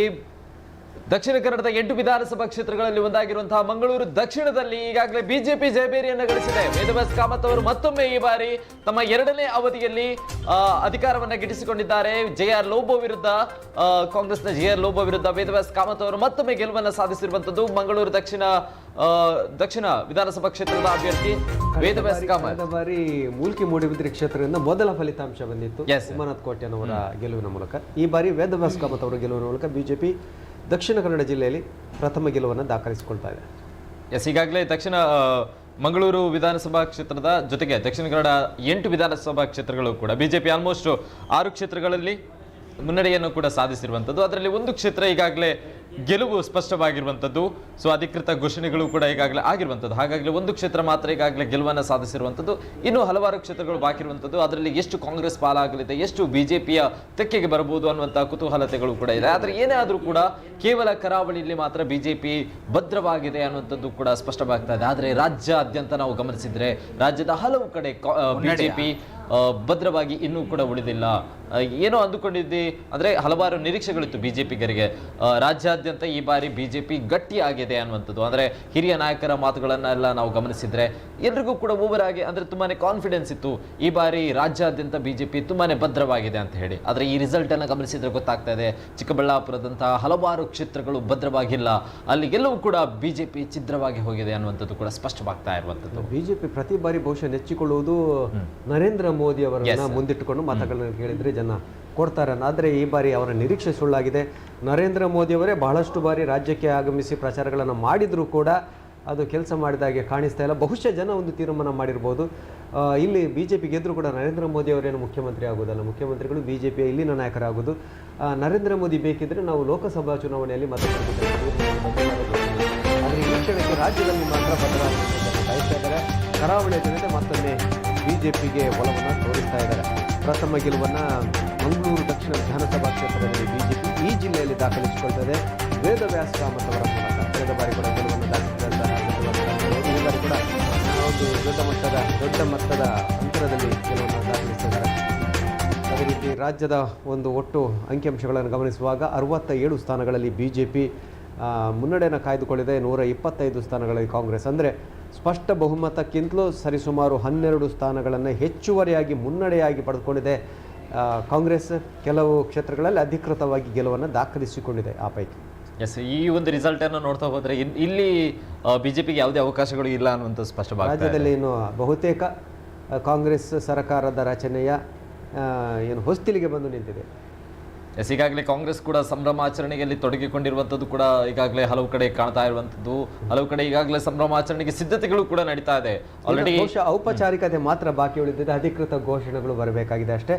ಕಾಂಗ್ರೆಸ್ ಸ್ಪಷ್ಟವಾಗಿ ಏಕಪಕ್ಷವಾಗಿ ಸ್ವತಂತ್ರವಾಗಿ ಸರ್ಕಾರದ ರಚನೆಯನ್ನು ಮಾಡುವ ಸ್ಪಷ್ಟ ಗೋಚರ ಆಗ್ತಾ ಇದೆ. ಎಸ್, ಖಂಡಿತವಾಗಿಯೂ ಕೂಡ ಸಿಂಗಲ್ ಲಾರ್ಜೆಸ್ಟ್ ಪಾರ್ಟಿಯಾಗಿ ಕಾಂಗ್ರೆಸ್ ಹೊರಹೊಮ್ಮತಾ ಇದೆ. ಯಾಕಂತ ಹೇಳಿದ್ರೆ 125 ಕ್ಷೇತ್ರಗಳಲ್ಲಿ ಈಗಾಗಲೇ ಕಾಂಗ್ರೆಸ್ ಮುನ್ನಡೆಯನ್ನ ಸಾಧಿಸಿಕೊಳ್ತಾ ಇರೋದ್ರಿಂದ ಈ ಬಾರಿ ಸರ್ಕಾರ ರಚನೆ ಮಾಡೋದಕ್ಕೆ ಯಾವುದೇ ಟೆನ್ಷನ್ಗಳು ಕೂಡ ಇಲ್ಲ. ಯಾಕಂತ ಹೇಳಿದ್ರೆ 113 ಕ್ಷೇತ್ರಗಳು ಮಾತ್ರ ಮ್ಯಾಜಿಕ್ ನಂಬರ್ ಅಲ್ಲಿ ಘೋಷಣೆ ಆಗ್ತಾ ಇರುವಂತದ್ದು. ಸೊ ಹಾಗಾಗಿ 113 ಕ್ರಾಸ್ ಮಾಡಿ ಈಗಾಗಲೇ 3ನೇ ಬಾರಿ 113 ಅನ್ನುವಂತ ಮ್ಯಾಜಿಕ್ ನಂಬರ್ ಅನ್ನ ಕ್ರಾಸ್ ಆಗಿ ಈಗ 125 ಕ್ಷೇತ್ರಗಳಲ್ಲಿ ಕಾಂಗ್ರೆಸ್ ಮುನ್ನಡೆಯನ್ನ ಸಾಧಿಸಿರುವಂತದ್ದು. ಸೊ ಇದು ರಾಷ್ಟ್ರೀಯ ನಾಯಕರಲ್ಲಿ ಈಗ ಯಾವ ರೀತಿಯಾದಂಥ ಟೆನ್ಷನ್ ಕೊಡುತ್ತೆ ಅನ್ನುವಂಥದ್ದು ಸ್ಪಷ್ಟವಾಗ್ತಾ ಇದೆ. ಯಾಕಂತ ಹೇಳಿದ್ರೆ ಮೋದಿ ಆಗಿರ್ಬೋದು ಅಥವಾ ಅಮಿತ್ ಶಾ ಆಗಿರ್ಬೋದು ಅಥವಾ ಯೋಗಿ ಅಂತಹ ಪ್ರಬಲ ನಾಯಕರು ನಡೆಸಿದಂಥ ರ್ಯಾಲಿ ಆಗಿರ್ಬೋದು, ರೋಡ್ ಶೋಗಳು, ಭಾಷಣಗಳು, ಇದು ಯಾವುದೂ ಕೂಡ ವರ್ಕೌಟ್ ಆಗಿಲ್ವಾ ಬಿಜೆಪಿಗೆ ಅನ್ನುವಂಥದ್ದು ಕೂಡ ಚರ್ಚೆಗೆ ಈ ಕ್ಷಣದಿಂದಲೇ ಕೂಡ ಚರ್ಚೆಯನ್ನ ಪ್ರಾರಂಭ ಆಗ್ತಾ ಇರುವಂಥದ್ದು ಪ್ರತಿಯೊಬ್ಬರಲ್ಲೂ ಕೂಡ. ಯಾಕಂತ ಹೇಳಿದ್ರೆ ಇಂಥ ಪ್ರಭಾವಿ ನಾಯಕರ ಏನಾದರೂ ಕದರ್ಗಳು ಕಡಿಮೆ ಆಯಿತಾ ಅನ್ನುವಂಥ ಪ್ರಶ್ನೆಗಳು ಈಗ ಬಿಜೆಪಿಯಲ್ಲೂ ಕೂಡ ಹುಟ್ಟಿಕೊಳ್ಳುತ್ತೆ. ಪ್ರತಿ ಬಾರಿಯೂ ಕೂಡ ನರೇಂದ್ರ ಮೋದಿ ಅವರ ಹೆಸರನ್ನು ಇಟ್ಟುಕೊಂಡು ಅಥವಾ ಅವರ ಹೆಸರಿನ ಮುಖಾಂತರ ಮತಯಾಚನೆಯನ್ನು ನಡೆಸ್ತಾ ಇದ್ರು. ಆದರೆ ಈ ಬಾರಿ ಅವರ ಹೆಸರನ್ನೇ ಕೂಡ ಹೇಳಿಕೊಂಡು ಮತಯಾಚನೆಯನ್ನ ನಡೆಸಿದ್ರು ಕೂಡ ಬಿಜೆಪಿಗೆ ಯಾಕೆ ಈ ಮಟ್ಟಿನ ದೊಡ್ಡ ಹೊಡೆತಗಳು ಬರೋದಕ್ಕೆ ಸಾಧ್ಯ ಆಯಿತು? ಒಂದು 4-5 ಸೀಟುಗಳು ಅಥವಾ ಕೆಲವೊಂದು ಸೀಟುಗಳನ್ನ ಕಳೆದುಕೊಳ್ಳುವಂಥದ್ದು ಸರ್ವೇ ಸಾಮಾನ್ಯ. ಆದರೆ ಈ ಮಟ್ಟಿನ ಬದಲಾವಣೆ ಅದು ಕೂಡ ಕಾಂಗ್ರೆಸ್ನ ಪರವಾಗಿ ಹೋಗಿ, ಬಿಜೆಪಿಯ ವಿರುದ್ಧವಾಗಿದ್ರೂ ಪರವಾಗಿಲ್ಲ, ಆದರೆ ಕಾಂಗ್ರೆಸ್ನ ಪರವಾಗಿ ಈ ರೀತಿಯ ಬೆಂಬಲಗಳು ಸಿಗ್ತಾ ಇದೆ ಅಂತ ಹೇಳಿದ್ರೆ ಇದು ರಾಜ್ಯ ರಾಜಕೀಯದಲ್ಲಿ ಒಂದು ದೊಡ್ಡ ಮಟ್ಟಿನ ಬದಲಾವಣೆ ಅಂತಲೇ ಹೇಳ್ಬೋದು. ಖಂಡಿತ. ಒಂದು ಅಂಶ ಅಂದರೆ ಸಾಮಾನ್ಯವಾಗಿ ಚುನಾವಣೆಗಳ ಫಲಿತಾಂಶ ಬರುವಂತಹ ಸಂದರ್ಭಗಳಲ್ಲಿ ಗೆಲುವಾದರೆ ರಾಷ್ಟ್ರೀಯ ನಾಯಕರುಗಳೇ ಆ ಗೆಲುವನ್ನು ಅರ್ಪಿಸ್ತಾರೆ, ಸೋಲಾದರೆ ರಾಜ್ಯ ನಾಯಕರುಗಳು ಅಥವಾ ಸ್ಥಳೀಯ ನಾಯಕರುಗಳಿಗೆ ಆ ಸೋಲಿನ ಹಣೆಪಟ್ಟಿಯನ್ನು ಅಥವಾ ಹೊಣೆಯನ್ನು ಹೊರಿಸಲಾಗ್ತದೆ. ಇದೀಗ ಕಾಂಗ್ರೆಸ್ ಈ ಗೆಲುವನ್ನು ಯಾರಿಗೆ ಅರ್ಪಿಸ್ತದೆ ಅಥವಾ ಬಿಜೆಪಿ ಈ ಸೋಲು ಆದರೆ ಗೊತ್ತಿಲ್ಲ, ಈ ಕ್ಷಣಕ್ಕೂ ನಾವು ಅಧಿಕೃತವಾಗಿ ನಾವು ಹೇಳುವ ಹಾಗಿಲ್ಲ. ಆದರೂ ಬಹುತೇಕ ಸೋಲಿನ ಅತ್ತ ಮುಖ ಮಾಡಿ ನಿಂತಿರುವಂತಹ ಬಿಜೆಪಿ ಆ ಸೋಲನ್ನು ಯಾರ ತಲೆಗೆ ಕಟ್ತದೆ ಅನ್ನೋದು ಕೂಡ ಒಂದು ಕುತೂಹಲಕಾರಿ ಪ್ರಶ್ನೆ. ಜೊತೆಯಲ್ಲಿ ಕಾಂಗ್ರೆಸ್ ಸರ್ಕಾರ ರಚನೆಯತ್ತ ಮುನ್ನಡೆಯುತ್ತಾ ಇದೆ. ಮುಂದಿನ ಮುಖ್ಯಮಂತ್ರಿ ಯಾರಾಗ್ತಾರೆ ಎನ್ನುವಂತಹ ಸಹಜ ಕುತೂಹಲ ರಾಜ್ಯದ ಎಲ್ರಿಗೂ ಇದ್ದೇ ಇರ್ತದೆ. ಮುಂದಿನ ರಾಜಕೀಯ ಬೆಳವಣಿಗೆಗಳು ಯಾವ ರೀತಿ ಸಾಗ್ತದೆ, ಹೆಚ್ಚಿನ ಬೆಳವಣಿಗೆಗಳು ಏನಿಲ್ಲ, ಯಾಕೆಂದರೆ ಅತಂತ್ರ ಪರಿಸ್ಥಿತಿ ನಿರ್ಮಾಣ ಆಗುವ ಸಾಧ್ಯತೆ ಇಲ್ಲ. ಆರಂಭದ ಹಂತದಲ್ಲಿ ಅದು ಇತ್ತು. 90-90ವರೆಗೆ ಏನು ಕಾಂಗ್ರೆಸ್ ಬಿಜೆಪಿ ಮತ್ತು ಕತ್ತಿನ ಏನು ಹೋರಾಟ ಸಾಗ್ತಾ ಇತ್ತು, ಆ ಸಂದರ್ಭದಲ್ಲಿ ಅತಂತ್ರ ವಿಧಾನಸಭೆ ನಿರ್ಮಾಣ ಆಗ್ತದೆ ಎನ್ನುವಂತಹ ಒಂದು ನಿರೀಕ್ಷೆ ಇತ್ತು. ಈಗ ಇಲ್ಲ, ಸ್ಪಷ್ಟವಾಗಿ ಕಾಂಗ್ರೆಸ್ ಸರ್ಕಾರ ರಚನೆ ಅಂತ ಮುಖ ಮಾಡಿದೆ. ಈಗ ಬರ್ತಾ ಇರುವಂತಹ ಅಪ್ಡೇಟ್ಗಳನ್ನ ನಾವು ಗಮನಿಸ್ತಾ ಹೋದ್ರೆ ಉಡುಪಿ ಕ್ಷೇತ್ರದ ಕಾರ್ಕಳ ವಿಧಾನಸಭಾ ಕ್ಷೇತ್ರದಲ್ಲಿ ಇಲ್ಲಿಯ ತನಕ ಸುನಿಲ್ ಕುಮಾರ್ ಕಾರ್ಕಳ ಅವರು ಮುನ್ನಡೆಯನ್ನ ಸಾಧಿಸ್ತಾ ಇದ್ರು. ಆದ್ರೆ ಈಗ ಸದ್ಯದ ಅಪ್ಡೇಟ್ಗಳ ಪ್ರಕಾರ ಅಲ್ಪ ಮಟ್ಟದ ಹಿನ್ನಡೆಯನ್ನ ಸಾಧಿಸಿಕೊಳ್ತಾ ಇದ್ದಾರೆ ಸುನಿಲ್ ಕುಮಾರ್ ಕಾರ್ಕಳ ಅವರು. ಅಂದ್ರೆ ಈ ಹಿಂದೆಯೂ ಕೂಡ ಚುನಾವಣೆಯ ಮುಂಚೆ, ಚುನಾವಣಾ ಪೂರ್ವವಾಗಿ ಬಂದಿದ್ದಂತಹ ಸಮೀಕ್ಷೆಗಳ ಪ್ರಕಾರ ಕೆಲವೊಂದು ಆಡಳಿತ ವಿರೋಧಿ ಅಲೆಯನ್ನ ಎದುರಿಸ್ತಾ ಇದ್ರು ಶಾಸಕರು ಅನ್ನುವಂಥದ್ದು. ಶಾಸಕರಾಗಿದ್ದಂತಹ ಸಮಯದಲ್ಲಿ ಹಲವಾರು ಬೆಂಬಲ ಇತ್ತು, ಕಾರ್ಯಕರ್ತರು ಕೂಡ ಬೆಂಬಲಿಸ್ತಾ ಇದ್ರು. ಆದ್ರೆ ಶಾಸಕರ ಬಳಿಕ, ಸಚಿವರಾದ ಬಳಿಕ ಅವರ ಅಂದ್ರೆ ಒಂದು ಕದರ ಏನಿತ್ತು ಅದೆಲ್ಲವೂ ಕೂಡ ಕಡಿಮೆ ಆಗ್ತಾ ಬಂತು. ಯಾಕಂತ ಹೇಳಿದ್ರೆ ಈ ಹಿಂದಿನ ಚುನಾವಣೆಯನ್ನೆಲ್ಲ ನಾವು ಗಮನಿಸಿದ್ರೆ ಅಲ್ಲಿ ಹಲವಾರು ಅವಕಾಶಗಳಿತ್ತು ಸುನಿಲ್ ಕುಮಾರ್ ಕಾರ್ಕಳ ಅವರಿಗೆ. ಬೇರೆ ಕ್ಷೇತ್ರಗಳಿಗೆ ಅವರನ್ನ ಕರೆತಂದು ಸ್ಟಾರ್ ಪ್ರಚಾರಕರ ರೀತಿಯಲ್ಲಿ ಬಿಂಬಿಸ್ತಾ ಇದ್ರು, ಪ್ರಭಾವಿ ಭಾಷಣಗಳಿಗೂ ಕೂಡ ಬಳಸಿಕೊಳ್ತಾ ಇದ್ರು. ಮುಖ್ಯಮಂತ್ರಿ ಪಟ್ಟಕ್ಕೆ ಕೂಡ ಅವರ ಹೆಸರುಗಳು ಕೇಳಿ ಬರ್ತಾ ಇತ್ತು. ಇಂಥ ವ್ಯವಸ್ಥೆ ಇದ್ದಂತಹ ಒಬ್ಬ ನಾಯಕ ಈ ಬಾರಿ ಹಿನ್ನಡೆಯನ್ನ ಅನುಭವಿಸ್ತಾ ಇದ್ದಾರೆ. ಇದೇನು ದೊಡ್ಡ ವಿಚಾರ ಏನಲ್ಲ. ಯಾಕಂತ ಹೇಳಿದ್ರೆ ಇವತ್ತಿನ ರಿಸಲ್ಟ್ ಅನ್ನ ನಾವು ಗಮನಿಸ್ತಾ ಹೋದ್ರೆ ಹಲವು ನಾಯಕರು ಕೂಡ ಇದೇ ಪಟ್ಟಿಯಲ್ಲಿ ಸೇರಿಕೊಳ್ತಾ ಇದ್ದಾರೆ. ರಾಜ್ಯದ ಹಲವು ಪ್ರಮುಖ ನಾಯಕರು ಇದೇ ಪಟ್ಟಿಯಲ್ಲಿ ಸೇರಿಕೊಳ್ತಾ ಇರೋದ್ರಿಂದ ಇದು ರಾಜ್ಯದ ಬಿಜೆಪಿ ಪಕ್ಷಕ್ಕೆ ಒಂದು ದೊಡ್ಡ ಹೊಡೆತಗಳು ಬರ್ತಾ ಇರುವಂತದ್ದು. ಆದ್ರೆ ಗಮನಿಸಬೇಕು, ಇಡೀ ಕರಾವಳಿಯಲ್ಲಿ ಬಿಜೆಪಿಯ ಅಭ್ಯರ್ಥಿಗಳು ಗೆಲುವನ್ನು ಸಾಧಿಸಿದಂಥ ಸಂದರ್ಭದಲ್ಲಿ ಪಕ್ಷದ ಒಬ್ಬ ಹಿರಿಯ ನಾಯಕರು, ಪ್ರಭಾವಿ ನಾಯಕರು ಸೋಲನ್ನು ಈಗಲ್ಲ ನಾವು ಹೇಳುವ ಹಾಗಿಲ್ಲ, ಅಲ್ಪ ಮಟ್ಟಿನ ಹಿನ್ನಡೆ ಇರಬಹುದು. ಒಂದು ವೇಳೆ ಅನುಭವಿಸಿದ್ರೆ ಅದು ಬಹಳ ದೊಡ್ಡ ಚರ್ಚೆಗೆ ಕಾರಣ ಆಗ್ತದೆ. ಕರಾವಳಿಯಲ್ಲಿ ನೀವು ಹೇಗೆ ಸೋತ್ರಿ ಅನ್ನುವಂಥ ಪ್ರಶ್ನೆಗಳಿಗೆ ಉತ್ತರವನ್ನು ಕೊಡಬೇಕಾಗುವಂಥ ಪರಿಸ್ಥಿತಿ ಬರ್ಬೋದು. ಅದು ಕೂಡ ಒಂದು ಕಾಲದಲ್ಲಿ 2013ರಲ್ಲಿ ಕಾರ್ಕಳ ಮಾತ್ರ ಗೆದ್ದಿರುವಂತದ್ದು ಸಂದರ್ಭದಲ್ಲಿ ಕೂಡ ಉಡುಪಿಯಲ್ಲಿ ಒಂದೇ ಒಂದು ಕ್ಷೇತ್ರ ಗೆದ್ದುಕೊಳ್ಳುವುದಕ್ಕೆ ಸಾಧ್ಯ ಆಗಿದ್ದು ಕಾರ್ಕಳದಲ್ಲಿ. ಆದ್ರೆ ಆ ಕ್ಷೇತ್ರದಲ್ಲಿ ಈ ಬಾರಿ ಒಂದು ವೇಳೆ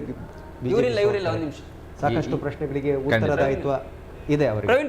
ಖಂಡಿತವಾಗಿಯೂ ಕೂಡ. ಆದ್ರೆ ಕೊನೆಯ ಕಾಲದಲ್ಲಿ ಕೊಚ್ಚಿ ಹೋಗುವಂತಹ ಸಂದರ್ಭದಲ್ಲಿ ಹುಲ್ಲು ಕಡ್ಡಿ ಸಿಕ್ಕಿದ್ರು ಆಸರೆ ಅನ್ನುವಂತಹ ರೀತಿಯಲ್ಲಿ ಬಿಜೆಪಿಗೆ ಕಳೆದ ಬಾರಿ ಅಂದ್ರೆ 2013ನೇ ಚುನಾವಣೆಯಲ್ಲಿ ಸಿಕ್ಕಿರುವಂತದ್ದು ಕಾರ್ಕಳ ವಿಧಾನಸಭಾ ಕ್ಷೇತ್ರ. ಸುನಿಲ್ ಕುಮಾರ್ ಕಾರ್ಕಳ ಅವರು ಆ ಒಂದು ಕ್ಷೇತ್ರಕ್ಕೆ ಗೆಲುವು ತಂದು ಕೊಟ್ಟಿರೋದ್ರಿಂದ ಅವರಿಗೆ ತಕ್ಕಮಟ್ಟಿನ ಗೌರವ ಕೂಡ ಇತ್ತು ಆ ಕ್ಷೇತ್ರದಲ್ಲಿ, ಟೋಟಲಿ ಆ ಒಂದು 5 ವಿಧಾನಸಭಾ ಕ್ಷೇತ್ರಗಳಲ್ಲಿ. ಆದ್ರೆ ಈ ಬಾರಿ 4 ವಿಧಾನಸಭಾ ಕ್ಷೇತ್ರಗಳಲ್ಲಿ ಕೂಡ ಬಿಜೆಪಿ ಮುನ್ನಡೆಯನ್ನು ಸಾಧಿಸಿಕೊಳ್ತಾ ಇದೆ. ಆದ್ರೆ ಕೇವಲ ಒಂದು ಕ್ಷೇತ್ರದಲ್ಲಿ ಮಾತ್ರ, ಕಾರ್ಕಳ ವಿಧಾನಸಭಾ ಕ್ಷೇತ್ರದಲ್ಲಿ ಮಾತ್ರ ಹಿನ್ನಡೆಯನ್ನ ಸಾಧಿಸಿಕೊಳ್ತಾ ಇರುವಂಥದ್ದು.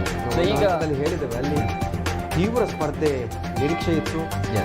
ಯಾಕೆಂದರೆ ಪ್ರಮುಖ ಪ್ರತಿಸ್ಪರ್ಧಿ ಕಾಂಗ್ರೆಸ್ನಿಂದ ಸ್ಪರ್ಧೆ ಮಾಡಿರುವಂತಹ ಮುಂದಿನ ಕೂಡ ಪ್ರಭಾವಿ ನಾಯಕರು, ಗುತ್ತಿಗೆದಾರರಾಗಿದ್ದರೂ ಕೂಡ ಜನಬಲ ಧನಬಲ ಎಲ್ಲವೂ ಇರುವಂತಹ ಒಬ್ಬ ಪ್ರಭಾವಿ ನಾಯಕರು. ಕಳೆದ ಬಾರಿ ಅವರಿಗೆ ಟಿಕೆಟ್ ನಿರಾಕರಣೆ ಮಾಡಿತ್ತು ಕಾಂಗ್ರೆಸ್, ಹಾಗಾಗಿ ಆ ಗೆಲುವಿನ ಅಂತರ 40,000 ಹತ್ರ ಬಿಜೆಪಿಗೆ ದೊರಕಿದೆ. ಆದರೆ ಈ ಬಾರಿ ಪರಿಸ್ಥಿತಿ ವಿಭಿನ್ನ ಆಗಿದ್ದಾರೆ. ಜೊತೆಯಲ್ಲಿ ರಾಜಕೀಯ ಗುರುಗಳು ಆಗಿರುವಂತಹ ಪ್ರಮೋದ್ ಮುತಾಲಿಕ್ರವರು ಕೂಡ ಸುನಿಲ್ ಕುಮಾರ್ ಅವರ ವಿರುದ್ಧ ಸ್ಪರ್ಧೆಯನ್ನು ಮಾಡ್ತಾ ಇರೋದು. ಹಾಗಾಗಿ ಸುನಿಲ್ ಕುಮಾರ್ ಅವರಿಗೆ ಗೆಲುವು ಅಷ್ಟು ಸುಲಭ ಅಲ್ಲ. ಬಂದರೂ ಕೂಡ ಭಾಳ ದೊಡ್ಡ ಮಟ್ಟದ ಅಂತರದ ಗೆಲುವು ಬರಲಿಕ್ಕಿಲ್ಲ ಅನ್ನುವಂಥ ಒಂದು ಲೆಕ್ಕಾಚಾರ ಇತ್ತು. ಸರಿಸುಮಾರು 5,000 to 10,000 ಒಳಗೆ ಆ ಅಂತರ ಇರಬಹುದು ಎನ್ನುವಂಥ ಲೆಕ್ಕಾಚಾರ ಕೂಡ ಇತ್ತು. ಈಗ ಬಹುತೇಕ ಅದು ನಿಜ ಆಗುವಂಥ ಸಾಧ್ಯತೆಗಳಿವೆ. ಖಂಡಿತವಾಗಿಯೂ ಕೂಡ ಕೊನೆಯ ಹಂತದ ಮತ ಎಣಿಕೆಗಳು ಮಾತ್ರ ಬಾಕಿ ಉಳಿದಿರುವಂಥದ್ದು. ಸೊ ಯಾರ ಪಾಲಿಗೆ ಗೆಲುವಾಗಬಹುದು ಅನ್ನುವಂಥ ನಿರೀಕ್ಷೆಯನ್ನ ಪ್ರತಿಯೊಬ್ಬರು ಕೂಡ ಇಟ್ಕೊಂಡಿರ್ತೀರಾ. ಈಗ ಕೊನೆಯ ಹಂತದಲ್ಲಿ ಈಗಾಗಲೇ ಮಂಗಳೂರು ದಕ್ಷಿಣದಲ್ಲಿ ವೇದವ್ಯಾಸ್ ಕಾಮತ್ ಅವರಿಗೆ ಗೆಲುವು ಸಿಕ್ಕಿರುವಂಥದ್ದು. ಸೊ ಹಾಗಾಗಿ ಕರಾವಳಿ ವಿಚಾರವನ್ನೇ ನೋಡ್ತಾ ಹೋದ್ರೆ ಇನ್ನು ಯಾರ್ಯಾರಿಗೆ ಗೆಲುವು ಸ್ಪಷ್ಟವಾಗ್ತಾ ಇದೆ. ಕೊನೆಯ ಹಂತದ್ದು ಅಂದ್ರೆ ಅಧಿಕೃತ ಘೋಷಣೆಗಳು ಮಾತ್ರ ಬಾಕಿ ಇರುವಂಥದ್ದು. ಆದ್ರೆ ಗೆಲುವು ಯಾರ ಪಾಲಿಗೆ ಆಗಿದೆ ಅನ್ನುವಂಥ ಅಪ್ಡೇಟ್ಗಳನ್ನ ತಾವು ನೋಡ್ತಾ ಇದ್ರೆ ಇದರ ಕುರಿತಾಗಿ ಇನ್ನಷ್ಟು ಅಪ್ಡೇಟ್ಗಳನ್ನ ನೀಡೋದಕ್ಕೆ ನಮ್ಮ ಜೊತೆ ಮಹಂತೇಶ್ ಅವರಿದ್ದಾರೆ. ಸೊ ಮಹಂತೇಶ್ ಅವರೇ, ಯಾವ ರೀತಿಯಾದಂತಹ ಬದಲಾವಣೆ ಆಗ್ತಾ ಇದೆ? ಮಂಗಳೂರು ದಕ್ಷಿಣದಲ್ಲಿ ಈಗಾಗಲೇ ವೇದವ್ಯಾಸ್ ಕಾಮತ್ ಅವರಿಗೆ ಗೆಲುವಾಗಿರುವಂಥದ್ದು. ಇನ್ನು ಅಧಿಕೃತ ಘೋಷಣೆಗಳು ಯಾವುದೆಲ್ಲ ಬಾಕಿ ಉಳಿದಿದೆ, ಯಾವ ಕ್ಷೇತ್ರಗಳು ಮುನ್ನಡೆಯನ್ನು ಅನುಭವಿಸಿದೆ ಅಂತ? ಇನ್ನು ಮಂಗಳೂರು ದಕ್ಷಿಣದಲ್ಲಿ ವೇದವ್ಯಾಸರ ಮುಖದಲ್ಲಿ ಮಂದಹಾಸ, ಗೆಲುವಿನ ಮಂದಹಾಸ ಎಂಬಂತೆ ಮಂಗಳೂರು ಉತ್ತರದಲ್ಲಿಯೂ ಕೂಡ ಡಾಕ್ಟರ್ ಭರತ್ ಶೆಟ್ಟಿ ಅವರು ಗೆಲುವಿನ ಹತ್ತಿರದಲ್ಲಿ ಎಂಬಂತಹ ಮಾತು ಕೇಳಿ ಬರ್ತಾ ಇದೆ. ಇನ್ನೇನು ಅಧಿಕೃತವಾಗಿ ಅಷ್ಟೇ ಘೋಷಣೆ ಆಗಬೇಕಾಗಿದೆ. ಅವರು ಕೂಡ ಬಹುತೇಕ ಬಹಳಷ್ಟು ಮತಗಳ ಅಂತರದಲ್ಲಿ ಗೆಲುವಿಗೆ ಹತ್ತಿರ ಆಗ್ತಾ ಇದ್ದಾರೆ ಡಾಕ್ಟರ್ ಭರತ್ ಶೆಟ್ಟಿ ಅವರು, ಬಿಜೆಪಿಯ ಅಭ್ಯರ್ಥಿ.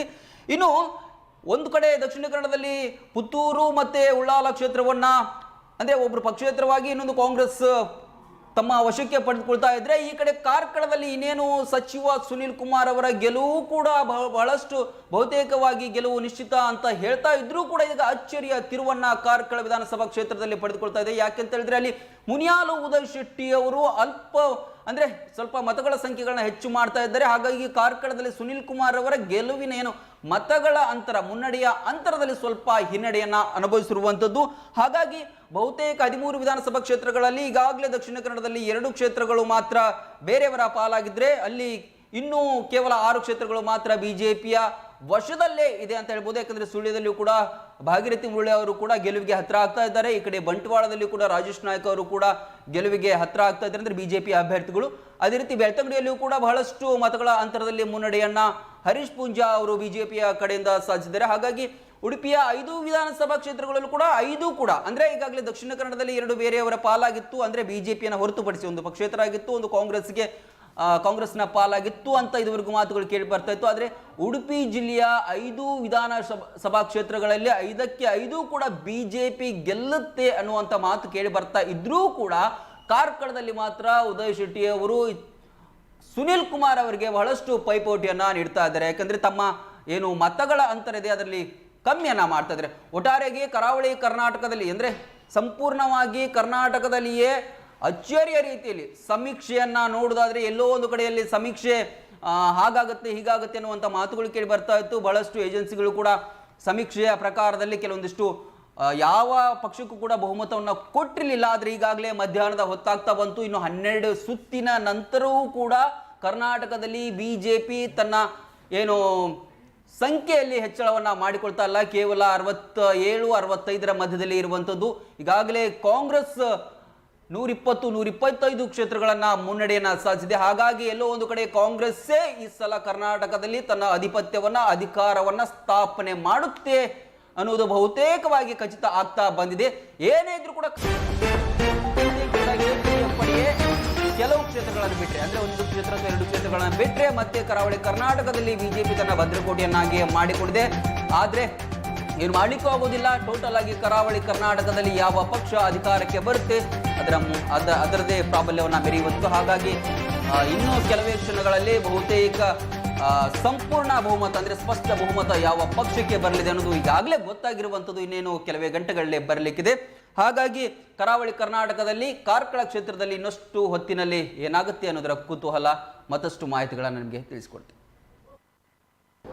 ಈಗಾಗಲೇ ಬರ್ತಾ ಇರುವಂತಹ ಅಪ್ಡೇಟ್ಗಳನ್ನು ಕೂಡ ಮಹೇಶ್ ಅವರು ಹಂಚಿಕೊಂಡ್ರು. ಸೊ ಖಂಡಿತವಾಗಿಯೂ ಕೂಡ ಕರಾವಳಿಯಲ್ಲಿ ಆಗ್ತಾ ಇರುವಂತಹ ಬದಲಾವಣೆಗಳು ಎಕ್ಸ್ಪೆಕ್ಟ್ ಮಾಡದ ರೀತಿಯಲ್ಲಿ ಬದಲಾವಣೆಗಳು ಆಗ್ತಾ ಇದೆ. ನಾವು ಆಗ ತಾನೇ ಹೇಳಿರುವಂತೆ ಕರಾವಳಿ ಅದು ಕೂಡ ಉಡುಪಿ ವಿಧಾನಸಭಾ ಕ್ಷೇತ್ರದ ಕಾರ್ಕಳ ಏನಾದರೂ ದೊಡ್ಡ ಮಟ್ಟಿನ ಹೊಡೆತಗಳು ಏನಾದರೂ ಬಿದ್ದರೆ ರಿಯಲಿ ಅದು ಡೆಡ್ ಅಪೋಸಿಟ್ ಆಗುತ್ತೆ. ಯಾಕಂತ ಹೇಳಿದ್ರೆ ಅದೇ ಬಿಜೆಪಿಗೆ ಒಂದು ಆಸರೆಯಾಗಿದ್ದಂಥ ಕ್ಷೇತ್ರ ಅಲ್ಲೇ ಈ ಬಾರಿ ಅಧಿಕಾರವನ್ನು ಕಳೆದುಕೊಳ್ತಾ ಇದೆ ಅಂತ ಹೇಳಿದ್ರೆ 2 ಅರ್ಥದಲ್ಲಿ ನಾವು ಗಮನಿಸಬಹುದು. ಒಂದು ಬಿಜೆಪಿಗೆ ಇದು ಹೊಡೆತ ಬೀಳುತ್ತೆ, ಇನ್ನೊಂದು ಇದು ಬಿಜೆಪಿಯ ಒಳ ಆಟ ಏನಿದೆ ಅದು ಅವರಿಗೆ ಹೊಡೆತ ಬೀಳುವಂಥ ಸಾಧ್ಯತೆಗಳು. ಯಾಕಂತ ಹೇಳಿದ್ರೆ ಪ್ರಮೋದ್ ಮುತಾಲಿಕ್ ಅವರನ್ನ ನಿಲ್ಲಿಸೋದಕ್ಕೆ ಬಿಜೆಪಿಯ ಒಳಗಿಂದಲೇ ರಣತಂತ್ರಗಳು ನಡೆದಿತ್ತು ಅನ್ನುವಂಥ ಮಾತುಗಳು ಕೂಡ ಇತ್ತು. ಸುನಿಲ್ ಕುಮಾರ್ ಕಾರ್ಕಳ ಅವರ ವಿರುದ್ಧವಾಗಿ ಬಿಜೆಪಿಯ ಒಳಗೊಳಗೆ ಆಂತರಿಕವಾಗಿ ಪಕ್ಷದ ಆಂತರಿಕವಾಗಿ ಈ ರೀತಿಯಾದಂಥ ಒಂದು ಪ್ಲಾನಿಂಗ್ ನಡೆದಿತ್ತು ಅನ್ನುವಂಥ ಮಾತುಗಳು ಕೂಡ ಮೊದಲು ಕೇಳಿ ಬಂದಿತ್ತು. ಸೊ ಇದೇನಾದರೂ ಈ ಥರ ಪ್ಲಾನಿಂಗ್ ಮಾಡೋದಕ್ಕೆ ಹೋಗಿ ರಾಜ್ಯದಲ್ಲೇ ಸರ್ಕಾರವನ್ನು ಕಳೆದುಕೊಳ್ಳುವಂಥ ಪರಿಸ್ಥಿತಿ ಬಿಜೆಪಿಗೆ ಬಂತ ಅಂತ ಹೇಳಿ ಇರ್ಬೋದು. ಮತ್ತೆ ಬಹುಶಃ ಇಲ್ಲಿ ಪ್ರಮೋದ್ ಮುತಾಲಿಕ್ ರವರು ಹೆಚ್ಚು ಮತಗಳನ್ನು ಪಡ್ಕೊಂಡಿಲ್ಲ. ಹಾಗಾಗಿ ಅದರ ಅರ್ಥವನ್ನು ನಾವು ಈ ರೀತಿ ಕೂಡ ಗ್ರಹಣೆ ಮಾಡ್ಬೋದು. ಯಾಕಂದರೆ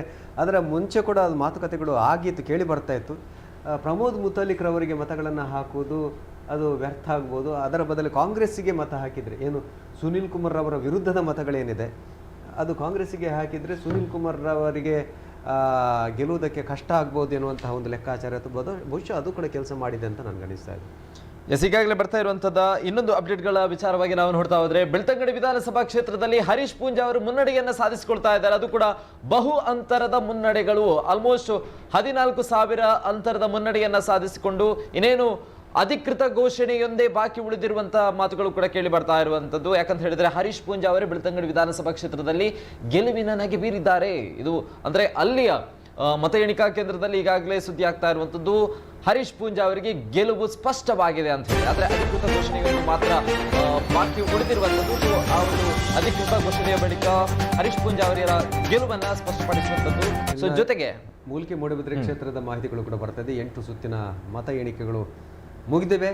ಉಮಾನಾಥ್ ಕೋಟ್ಯಾನ್ ಕಳೆದ ಬಾರಿಯ ವಿಜೇತ ಅಭ್ಯರ್ಥಿ ಅಥವಾ ಶಾಸಕ ಮತ್ತೊಮ್ಮೆ ಮುನ್ನಡೆ ಕಾಯ್ದುಕೊಳ್ತಾರೆ. 44,850 ಪಡೆಯುವ ಮೂಲಕ 12,320 ಗೆಲುವನ್ನು ದಾಖಲಿಸಿಕೊಂಡಿದ್ದು ಪ್ರಥಮವಾಗಿ ಅವರ ಒಂದು ಗೆಲುವು ದಾಖಲಾಗಿತ್ತು.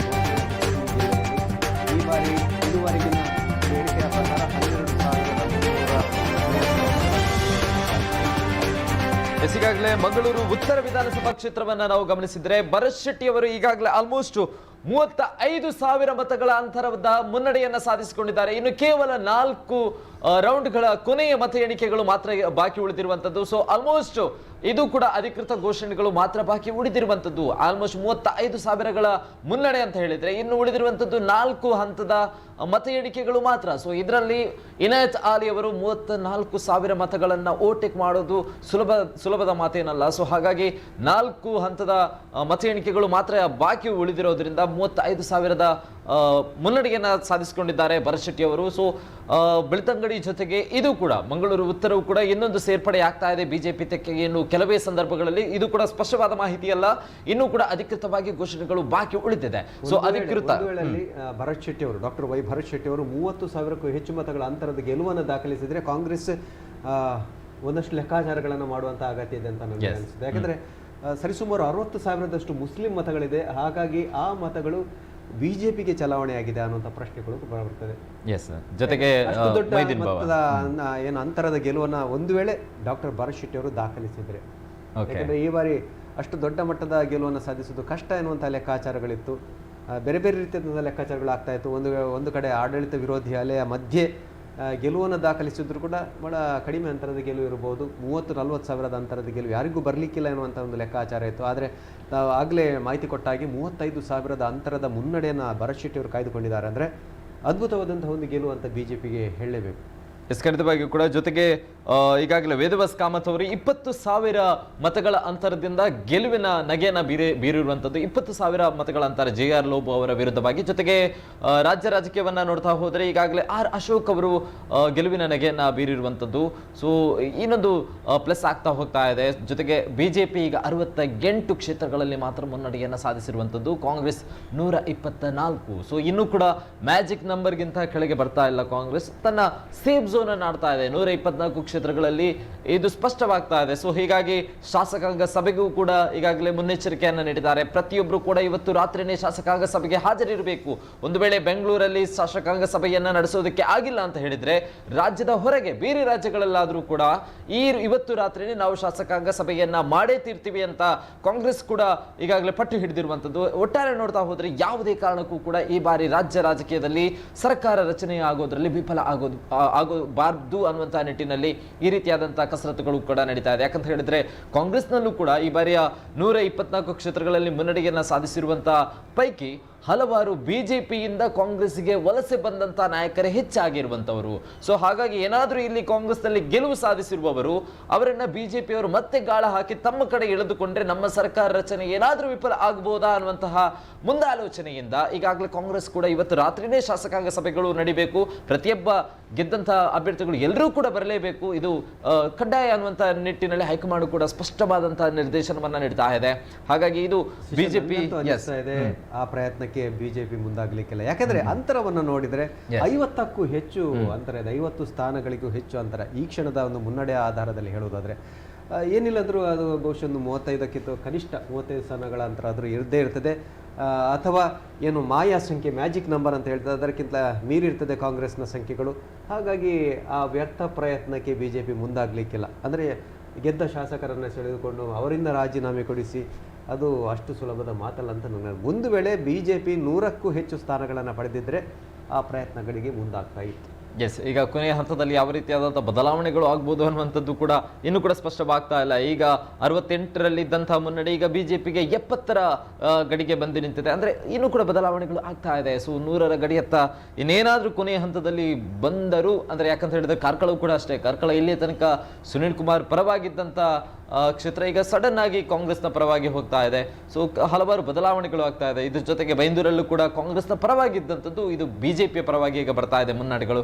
ಸೊ ಹಾಗಾಗಿ ಏನಾದರೂ ಲೆಕ್ಕಾಚಾರ ಕೊನೆಯ ಸಂದರ್ಭಗಳಲ್ಲಿ ಉಲ್ಟಾ ಹೊಡೆಯುವಂಥ ಸಾಧ್ಯತೆಗಳು, ಯಾಕಂತ ಹೇಳಿದ್ರೆ ಈಗ ಹಲವು ಗೆಲುವಿನ ಅಧಿಕೃತ ಗೆಲುವು ಯಾವುದು ಕೂಡ ಸ್ಪಷ್ಟವಾಗಿಲ್ಲ. ಕೆಲವೊಂದು ಬೆರಳೆಣಿಕೆಯಷ್ಟು ಮಾತ್ರ ಗೆಲುವು ಈಗ ಸ್ಪಷ್ಟವಾಗಿರುವಂಥದ್ದು. ಈಗ ಚಿತ್ತಾಪುರದಲ್ಲಿ ಪ್ರಿಯಾಂಕ್ ಖರ್ಗೆ ಅವರು ಗೆಲುವನ್ನ ದಾಖಲಿಸಿರುವಂಥದ್ದು ಈಗಾಗಲೇ ಸ್ಪಷ್ಟವಾಗ್ತಾ ಇದೆ. ಜೊತೆಗೆ ಈಗಾಗಲೇ ಮಂಗಳೂರು ಉತ್ತರ ಶಾಸಕ ಭರತ್ ಶೆಟ್ಟಿ ಅವರಿಗೆ ಗೆಲುವಾಗಿರುವಂತಹ ವಿಚಾರ ಈಗಾಗಲೇ ಸ್ಪಷ್ಟವಾಗ್ತಾ ಇದೆ.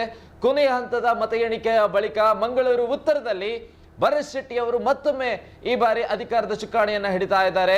ಇನಾಯತ್ ಆಲಿ ವಿರುದ್ಧ, ಅದು ಕೂಡ ಕಾಂಗ್ರೆಸ್ನ ಒಳಜಗಳದ ವಿರುದ್ಧವಾಗಿ ತೊಡೆತಟ್ಟಿ ಈ ಬಾರಿ ಭರತ್ ಶೆಟ್ಟಿ ಅವರು ಹಲವಾರು ವಿಚಾರಗಳನ್ನ ವಿರೋಧವಾಗಿ ಇದ್ರೂ ಕೂಡ ಭರತ್ ಶೆಟ್ಟಿ ಅವರು ಹಿಂದುತ್ವದ ಅಲೆಯ ಮುಖಾಂತರ, ಅದು ಕೂಡ ಮುಸ್ಲಿಂ ಪ್ರಾಬಲ್ಯ ಇರುವಂತಹ ಕ್ಷೇತ್ರದಲ್ಲಿ ಭರತ್ ಶೆಟ್ಟಿ ಅವರು ಈ ಬಾರಿ ಮಂಗಳೂರಿನಲ್ಲಿ ಗೆಲುವನ್ನ ಪಡೆದಿರುವಂಥದ್ದು. ಮಂಗಳೂರು ದಕ್ಷಿಣದಲ್ಲಿ ವೇದವಾಸ್ ಕಾಮತ್ ಆದರೆ ಮಂಗಳೂರು ಉತ್ತರದಲ್ಲಿ ಈ ಬಾರಿ ಮತ್ತೊಮ್ಮೆ ಭರತ್ ಶೆಟ್ಟಿ ಅವರಿಗೆ ಗೆಲುವಿನ ನಗೆ ಬೀರಿರುವಂಥದ್ದು. ಎರಡು ಕ್ಷೇತ್ರಗಳು ಈಗಾಗಲೇ ಸ್ಪಷ್ಟವಾದಂತಹ ಗೆಲುವಿನ ರಿಸಲ್ಟ್ ಈಗಾಗಲೇ ಹೊರಹೊಮ್ತಾ ಇದೆ.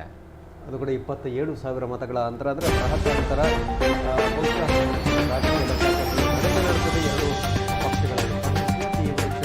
ಈ ಮಟ್ಟದಲ್ಲಿ ಸೋತಿದೆ ಎನ್ನುವ ಆತ್ಮವಿಶ್ವಾಸವನ್ನು ಮಾಡೇ ಮಾಡ್ತದೆ. ಇಡೀ ರಾಜ್ಯದಲ್ಲಿ ಬಹಳ ದೊಡ್ಡ ಮಟ್ಟದ ಗೆಲುವನ್ನು ದಾಖಲಿಸಿದ್ರು ಕೂಡ ಕರಾವಳಿ ಕರ್ನಾಟಕದಲ್ಲಿ ಯಾಕೆ ಆ ಪ್ರಭಾವವನ್ನು ಬೀರುವುದಕ್ಕೆ ಸಾಧ್ಯ ಆಗಿಲ್ಲ, ಅಥವಾ ಏನು ಭರವಸೆಗಳು ಗ್ಯಾರಂಟಿಗಳು ಯಾಕೆ ರಾಜ್ಯದ ಕಾಂಗ್ರೆಸ್ ನಾಯಕರು ಮಾಡೇ ಮಾಡ್ತಾರೆ ಅಥವಾ ವರಿಷ್ಠ ನಾಯಕರು ಸೇರಿಕೊಂಡು ಮುಂದಿನ ಹಂತಗಳಲ್ಲಿ ಅಥವಾ ಮುಂದಿನ ಚುನಾವಣೆ ಒಂದೇ ವರ್ಷದಲ್ಲಿ ಲೋಕಸಭಾ ಚುನಾವಣೆ ಬರಲಿಕ್ಕಿದೆ. ಆ ಸಂದರ್ಭದಲ್ಲಾದರೂ ಕೂಡ ಕರಾವಳಿಯಲ್ಲಿ ಮತ್ತೆ ತನ್ನ ಗತ ವೈಭವವನ್ನು ಪಡ್ಕೊಳ್ಬೇಕು ಅನ್ನುವಂಥ ನಿಟ್ಟಿನಲ್ಲಿ ಕೆಲಸಕ್ಕೆ ಮುಂದಾಕಿ ಆಗ್ತದೆ, ಲೆಕ್ಕಾಚಾರಗಳನ್ನು ಮಾಡೇ ಮಾಡ್ತದೆ ಕಾಂಗ್ರೆಸ್. ಎಸ್, ಖಂಡಿತವಾಗಿಯೂ ಕೂಡ ಈ ಕರಾವಳಿಯಲ್ಲಿ ಯಾವುದೇ ಈ ಪ್ರಣಾಳಿಕೆಗಳೆಲ್ಲವೂ ಯಾವುದು ಕೂಡ ವರ್ಕೌಟ್ ಆಗೋದಿಲ್ಲ. ಹಿಂದುತ್ವದ ಅಲೆ ಏನಿದೆ ಅಥವಾ ನಮ್ಮ ಕ್ಷೇತ್ರದಲ್ಲಿ ಆಗಿರುವಂತಹ ಅಭಿವೃದ್ಧಿ ಏನಿದೆ ಆ ವಿಚಾರವನ್ನ ಮಾತ್ರ ನೋಡ್ತಾರೆ. ಚುನಾವಣೆ ಸಂದರ್ಭದಲ್ಲಿ ಹೊರಡಿಸುವಂತಹ ಯಾವುದೇ ಪ್ರಣಾಳಿಕೆಗಳಿಗೂ ಕೂಡ ಇಲ್ಲಿಯ ಜನತೆ ಪ್ರಜ್ಞಾವಂತರು ಯಾರು ಕೂಡ ಅದಕ್ಕೆ ಕಿವಿ ಕೊಡೋದಿಲ್ಲ ಹೆಚ್ಚಾಗಿ. ಇದು ಇಲ್ಲಿನ ರಿಸಲ್ಟ್ ಅಲ್ಲಿ ಸ್ಪಷ್ಟವಾಗ್ತಾ ಇರುವಂಥದ್ದು.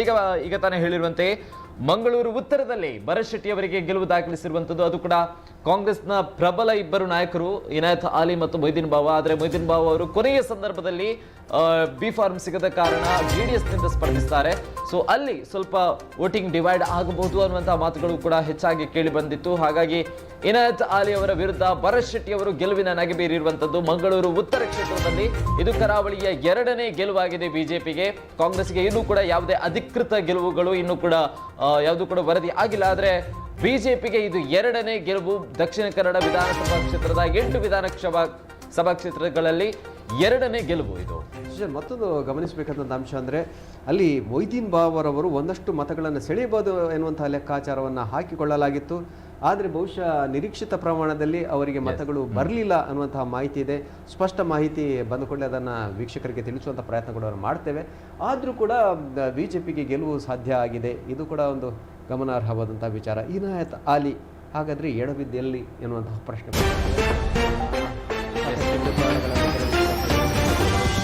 ಪುತ್ತೂರಿನ ಕ್ಷೇತ್ರ ಇನ್ನೂ ಕೂಡ ಸ್ಪಷ್ಟವಾದಂತಹ ಮಾಹಿತಿ ಬರ್ತಾ ಇಲ್ಲ. ಅದೇ ರೀತಿ ಕಾರ್ಕಳ, ಎರಡೂ ಕ್ಷೇತ್ರಗಳಲ್ಲಿ ವಿಜಯದ ಮಾಲೆ ಚಂಚಲೆ ಆಗ್ತಾ ಇದೆ. ವಿಜಯಲಕ್ಷ್ಮಿ ಯಾರ ಕೊರಳಿಗೆ ಮಾಲೆಯನ್ನು ಹಾಕ್ತಾಳೆ ಅನ್ನೋದನ್ನು ನೋಡಬೇಕಾಗಿದೆ. ಎಸ್, ಹಾಗೇನೆ ಸುಳ್ಯ ವಿಧಾನಸಭಾ ಕ್ಷೇತ್ರದ 11ನೇ ಸುತ್ತಿನ ಮತ ಎಣಿಕೆ ಬಳಿಕವೂ ಕೂಡ ಸುಳ್ಯದಲ್ಲಿ ಭಾಗೀರಥಿ ಮುರಳಿ ಅವರೇ ಈಗ ಮುನ್ನಡೆಯನ್ನು ಸಾಧಿಸಿಕೊಳ್ತಾ ಇದ್ದಾರೆ. ಸೊ ಆಗದ ಪ್ರತಿಯೊಂದು ರಿಸಲ್ಟ್ ಅನ್ನು ಕೂಡ ನಾವು ಗಮನಿಸಿದ್ರೆ ಮಂಗಳೂರು ದಕ್ಷಿಣ ಮಾಜಿ ಮುಖ್ಯಮಂತ್ರಿಗಳು ಈ ಬಾರಿ ಇಡೀ ರಾಜ್ಯದ ಗಮನವನ್ನು ಸೆಳೆದಿರುವಂತಹ ಹುಬ್ಬಳ್ಳಿ ಧಾರವಾಡ ಸೆಂಟ್ರಲ್ ಕ್ಷೇತ್ರದ ಕಾಂಗ್ರೆಸ್ ಅಭ್ಯರ್ಥಿ ಜಗದೀಶ್ ಶೆಟ್ಟರ್ ಅವರಿಗೆ ಅಧಿಕೃತವಾಗಿ ಈಗ ಸೋಲಾಗಿದೆ. ಅವರ ಎದುರು ಸ್ಪರ್ಧೆ ಮಾಡಿದ್ದಂತಹ ಮಹೇಶ್ ತೆಂಗಿನಕಾಯಿ ಬಿಜೆಪಿ ಅಭ್ಯರ್ಥಿಯವರು 35,570 ಮತಗಳ ಅಂತರದಲ್ಲಿ ಗೆಲುವನ್ನು ಸಾಧಿಸಿದ್ದಾರೆ. ಸಾಕಷ್ಟು ಪತ್ರಿಕಾಗೋಷ್ಠಿಗಳ ಮೂಲಕವೇ ಹೇಳಿದರು ಜಗದೀಶ್ ಶೆಟ್ಟರ್ ಅವರು, ನನ್ನ ಸೋಲಿಗಾಗಿ ಇಡೀ ವರಿಷ್ಠ ನಾಯಕರುಗಳು ಕೂಡ ಪ್ರಯತ್ನಗಳನ್ನು ಮಾಡ್ತಾರೆ, ತಂತ್ರಗಳನ್ನು ರೂಪಿಸ್ತಾ ಇದ್ದಾರೆ ಅನ್ನುವಂತಹ ಒಂದು ಆರೋಪಗಳನ್ನು ಮಾಡಿದರು. ಬಹುಶಃ ಆ ತಂತ್ರಗಾರಿಕೆಯಲ್ಲಿ ಬಿಜೆಪಿ ಯಶಸ್ಸಾಗಿದೆ. ರಾಜ್ಯದಲ್ಲಿ ಅಧಿಕಾರದ ಚುಕ್ಕಾಣಿಯನ್ನು ಹಿಡಿಯೋದಕ್ಕೆ ಸಾಧ್ಯ ಆಗದೆ ಹೋದರೂ ಕೂಡ. ಅದೇ ರೀತಿ ಚಿಕ್ಕಬಳ್ಳಾಪುರದಲ್ಲಿ ಕೂಡ ಡಾಕ್ಟರ್ ಸುಧಾಕರ್ ಅವರು ಬಹುತೇಕ ಸೋಲಿನ ಮುಖ ಮಾಡಿದ್ದಾರೆ ಅನ್ನುವಂಥ ಮಾಹಿತಿಗಳು ಬರ್ತಾ ಇದೆ. ಈಗಾಗಲೇ ಬರ್ತಾ ಇರುವಂತಹ ಕೆಲವೊಂದು ಅಪ್ಡೇಟ್ಗಳ ಪ್ರಕಾರ ಸ್ಪಷ್ಟವಾದಂಥದ್ದು ಇನ್ನೂ ಕೂಡ ಅಧಿಕೃತ ಘೋಷಣೆ ಒಂದು ಮಾತ್ರ ಬಾಕಿ ಉಳಿದಿರುವಂಥದ್ದು. ಇದು ದಕ್ಷಿಣ ಕನ್ನಡ ವಿಧಾನಸಭಾ ಕ್ಷೇತ್ರಕ್ಕೆ ಸಂಬಂಧಪಟ್ಟಂತ ವಿಚಾರ. ಮಂಗಳೂರು ಉಳ್ಳಾಲ ಕ್ಷೇತ್ರದಲ್ಲಿ ಮತ್ತೊಮ್ಮೆ ಕಾಂಗ್ರೆಸ್ನ ಒಂದು ಭದ್ರಕೋಟೆ ಭದ್ರವಾಗಿ ಉಳಿತಾ ಇದೆ. ಕಾಂಗ್ರೆಸ್ನ ಪರವಾಗಿ ಯುಟಿ ಖಾದರ್ ಅವರು ಮತ್ತೊಮ್ಮೆ ಗೆಲುವಿನ ನಗೆ ಬೀರುವಂತಹ ಸಾಧ್ಯತೆಗಳು ಹೆಚ್ಚಾಗಿದೆ ಅನ್ನುವಂಥ ಅಪ್ಡೇಟ್ಗಳು ಬರ್ತಾ ಇದೆ. ಅಧಿಕೃತ ಘೋಷಣೆ ಒಂದು ಮಾತ್ರ ಬಾಕಿ ಉಳಿದಿರುವಂಥದ್ದು. ನಿಜವಾಗ್ಲೂ ಕೂಡ ಆ ಕ್ಷೇತ್ರದ ಅಪ್ಡೇಟ್ಗಳನ್ನ ನಾವು ಗಮನಿಸಿದ್ರೆ ಆಲ್ಮೋಸ್ಟ್ 25,000ಕ್ಕಿಂತಲೂ ಅಧಿಕ ಮುನ್ನಡೆಯನ್ನ ಸಾಧಿಸಿದ್ರು ಯುಟಿ ಖಾದರ್ ಅವರು. ಸೊ ಸತೀಶ್ ಕುಂಪಳ ಅವರಿಗೆ ಅದನ್ನು ಓವರ್ಟೇಕ್ ಮಾಡೋದಕ್ಕೆ ಸ್ವಲ್ಪ ಕಷ್ಟನೇ ಆಗಿತ್ತು. ಆದರೆ ಇದು ಸ್ಪಷ್ಟವಾದಂತಹ ಮಾಹಿತಿ ಏನಲ್ಲ, ಅಂದರೆ ಇನ್ನೇನು ಕೆಲವೇ ಕ್ಷಣದಲ್ಲಿ ಅಪ್ಡೇಟ್ಗಳು ಬಂದೇ ಬರುತ್ತೆ. ಸೊ ಅಧಿಕೃತ ಘೋಷಣೆ ಆಗೇ ಆಗುತ್ತೆ. ಆದರೆ ಈಗ ಸದ್ಯದ ಅಪ್ಡೇಟ್ಗಳ ಪ್ರಕಾರ ಮಂಗಳೂರು ಉಳ್ಳಾಲ ಕ್ಷೇತ್ರದಲ್ಲಿ ಯುಟಿ ಖಾದರ್ ಅವರಿಗೆ ಗೆಲುವಾಗಿದೆ ಅನ್ನುವಂತಹ ಮಾತುಗಳು ಕೇಳ್ತಾ ಇದೆ. ಸೊ ಇದರ ಕುರಿತಾದಂತಹ ಸ್ಪಷ್ಟವಾದಂಥ ಅಪ್ಡೇಟ್ಗಳನ್ನ ಇನ್ನೇನು ಕೆಲವೇ ಹೊತ್ತಿನಲ್ಲಿ ನಮ್ಮ ಮುಂದೆ ಇಡುವಂತಹ ಪ್ರಯತ್ನವನ್ನ ಮಾಡ್ತೇವೆ. ಇದರ ಜೊತೆಗೆ ಉಡುಪಿ ವಿಧಾನಸಭಾ ಕ್ಷೇತ್ರದಲ್ಲಿ ಈಗಾಗಲೇ 4 ವಿಧಾನಸಭಾ ಕ್ಷೇತ್ರಗಳಲ್ಲಿ ಬಿಜೆಪಿ ಮುನ್ನಡೆಯನ್ನು ಸಾಧಿಸಿದರೆ 1 ವಿಧಾನಸಭಾ ಕ್ಷೇತ್ರದಲ್ಲಿ ಕಾಂಗ್ರೆಸ್ ಮುನ್ನಡೆಯನ್ನು ಸಾಧಿಸಿಕೊಳ್ತಾ ಇದೆ. ರಾಜ್ಯದಲ್ಲಿ 70 ಕ್ಷೇತ್ರಗಳಲ್ಲಿ ಬಿಜೆಪಿ, ಅದೇ ರೀತಿ 124 ಕ್ಷೇತ್ರಗಳಲ್ಲಿ ಕಾಂಗ್ರೆಸ್, 23 ಕ್ಷೇತ್ರಗಳಲ್ಲಿ JDS ಮುನ್ನಡೆಯನ್ನು ಸಾಧಿಸಿದೆ. ಬಹುತೇಕ ಕೆಲವು ಕ್ಷೇತ್ರಗಳಲ್ಲಿ ಅಧಿಕೃತವಾದಂತಹ ಘೋಷಣೆ ಕೂಡ ಆಗಿದೆ ಗೆಲುವಿನ. ಕಾಂಗ್ರೆಸ್ ಹಾಗಾಗಿ ಸ್ಪಷ್ಟ ಬಹುಮತದೊಂದಿಗೆ, ಸರಳ ಬಹುಮತದೊಂದಿಗೆ ಸರ್ಕಾರ ರಚನೆಯತ್ತ ಮುಖ ಮಾಡ್ತಾ ಇದೆ. ಬಹುಶಃ ಇಂದು ರಾತ್ರಿ ನಡೆಯುವಂಥ ಸಭೆಯಲ್ಲಿ ಬಹುತೇಕ ಅಂಶಗಳು ನಿರ್ಣಯ ಆಗಲಿಕ್ಕಿದೆ, ತೀರ್ಮಾನ ಆಗಲಿಕ್ಕಿದೆ. ಅದೇ ರೀತಿ ತುಮಕೂರು ಗ್ರಾಮಾಂತರ ಬಿಜೆಪಿ ಅಭ್ಯರ್ಥಿ ಸುರೇಶ್ ಗೌಡ್ ಅವರು ಕೂಡ ಗೆಲುವನ್ನು ದಾಖಲಿಸಿದ್ದಾರೆ. ಕುಮಾರಸ್ವಾಮಿ ಅವರು ಮಾಜಿ ಮುಖ್ಯಮಂತ್ರಿಗಳು ಮುನ್ನಡೆಯನ್ನು ಕಾಯ್ದುಕೊಳ್ತಾ ಇದ್ದಾರೆ. 13,500ಕ್ಕೂ ಹೆಚ್ಚು ಮತಗಳ ಮುನ್ನಡೆಯನ್ನು ಕಾಯ್ದುಕೊಳ್ತಾ ಇದ್ದಾರೆ. ಹೆಚ್ಚಿನ ಬದಲಾವಣೆಗಳು ಕಾಣಿಸ್ತಾ ಇಲ್ಲ. 70ರ ಆಸುಪಾಸಿನಲ್ಲಿ ಬಿಜೆಪಿಯ ಮುನ್ನಡೆಯ ಸಂಖ್ಯೆಗಳು ಕಾಣಿಸ್ತಾ ಇದೆ. 120ರ ಆಸುಪಾಸಿನಲ್ಲಿ ಕಾಂಗ್ರೆಸ್ ಇದೆ. ಒಂದು ಆರೋಗ್ಯಕರ ಅಂತರವನ್ನು ಕಾಪಾಡಿಕೊಳ್ತಾ ಇದೆ ಬಿಜೆಪಿ. ಅಂದರೆ ಇನ್ನು ಬಹುಶಃ ಅದನ್ನು ಮುಂದುವರಿಸಿಕೊಂಡು ಅದನ್ನು ದಾಟಿ ಹೋಗೋದಕ್ಕೆ ಬಿಜೆಪಿಗೆ ಅಸಾಧ್ಯ ಎನ್ನುವಂತಹ ಪರಿಸ್ಥಿತಿ ಈಗ ನಿರ್ಮಾಣ ಆಗಿದೆ. ಈಗಾಗಲೇ ಕನಕಪುರದ ಬಂಡೆ ಅಂತಾನೆ ಫೇಮಸ್ ಆಗಿರುವಂತಹ DK ಶಿವಕುಮಾರ್ ಅವರು 1 ಲಕ್ಷಕ್ಕಿಂತಲೂ ಅಧಿಕ ಮತಗಳ ಅಂತರದಿಂದ ಗೆಲುವನ್ನ ಸಾಧಿಸಿದ್ದಾರೆ. ಈ ಒಂದು ಕ್ಷೇತ್ರದಲ್ಲಿ ಕನಕಪುರದ one of the favourite person ಇವರು. ಸೊ ಈ ಬಾರಿಯೂ ಕೂಡ ಮತ್ತೊಂದು ದಾಖಲೆಯನ್ನು ಬರೆದಿದ್ದಾರೆ. ಅದು ಕೂಡ R ಅಶೋಕ್ ಅವರು ಬಿಜೆಪಿಯವರು 3ನೇ ಒಂದು ಸ್ಥಾನಕ್ಕೆ ಕುಸಿದಿರುವಂಥದ್ದು R ಅಶೋಕ್ ಅವರು. ಇದು ದೊಡ್ಡ ಮಟ್ಟಿನ ಹೊಡೆತ ಬಿದ್ದಿರುವಂಥದ್ದು. ಜೊತೆಗೆ ಕರಾವಳಿ ಕ್ಷೇತ್ರಕ್ಕೆ ಸಂಬಂಧಪಟ್ಟಂತ ಒಂದು ಬಿಗ್ ಅಪ್ಡೇಟ್ಗಳು ಸಿಗ್ತಾ ಇದೆ. ಉಡುಪಿ ವಿಧಾನಸಭಾ ಕ್ಷೇತ್ರದ ಕಾರ್ಕಳ ವಿಧಾನಸಭಾ ಕ್ಷೇತ್ರದಲ್ಲಿ ಸುನಿಲ್ ಕುಮಾರ್ ಕಾರ್ಕಳ ಅವರು ನಗೆ ಬೀರಿದ್ದಾರೆ. ಗೆಲುವಿನ ನಗೆ ಬೀರಿರುವಂಥದ್ದು ಸ್ಪಷ್ಟವಾಗ್ತಾ ಇದೆ.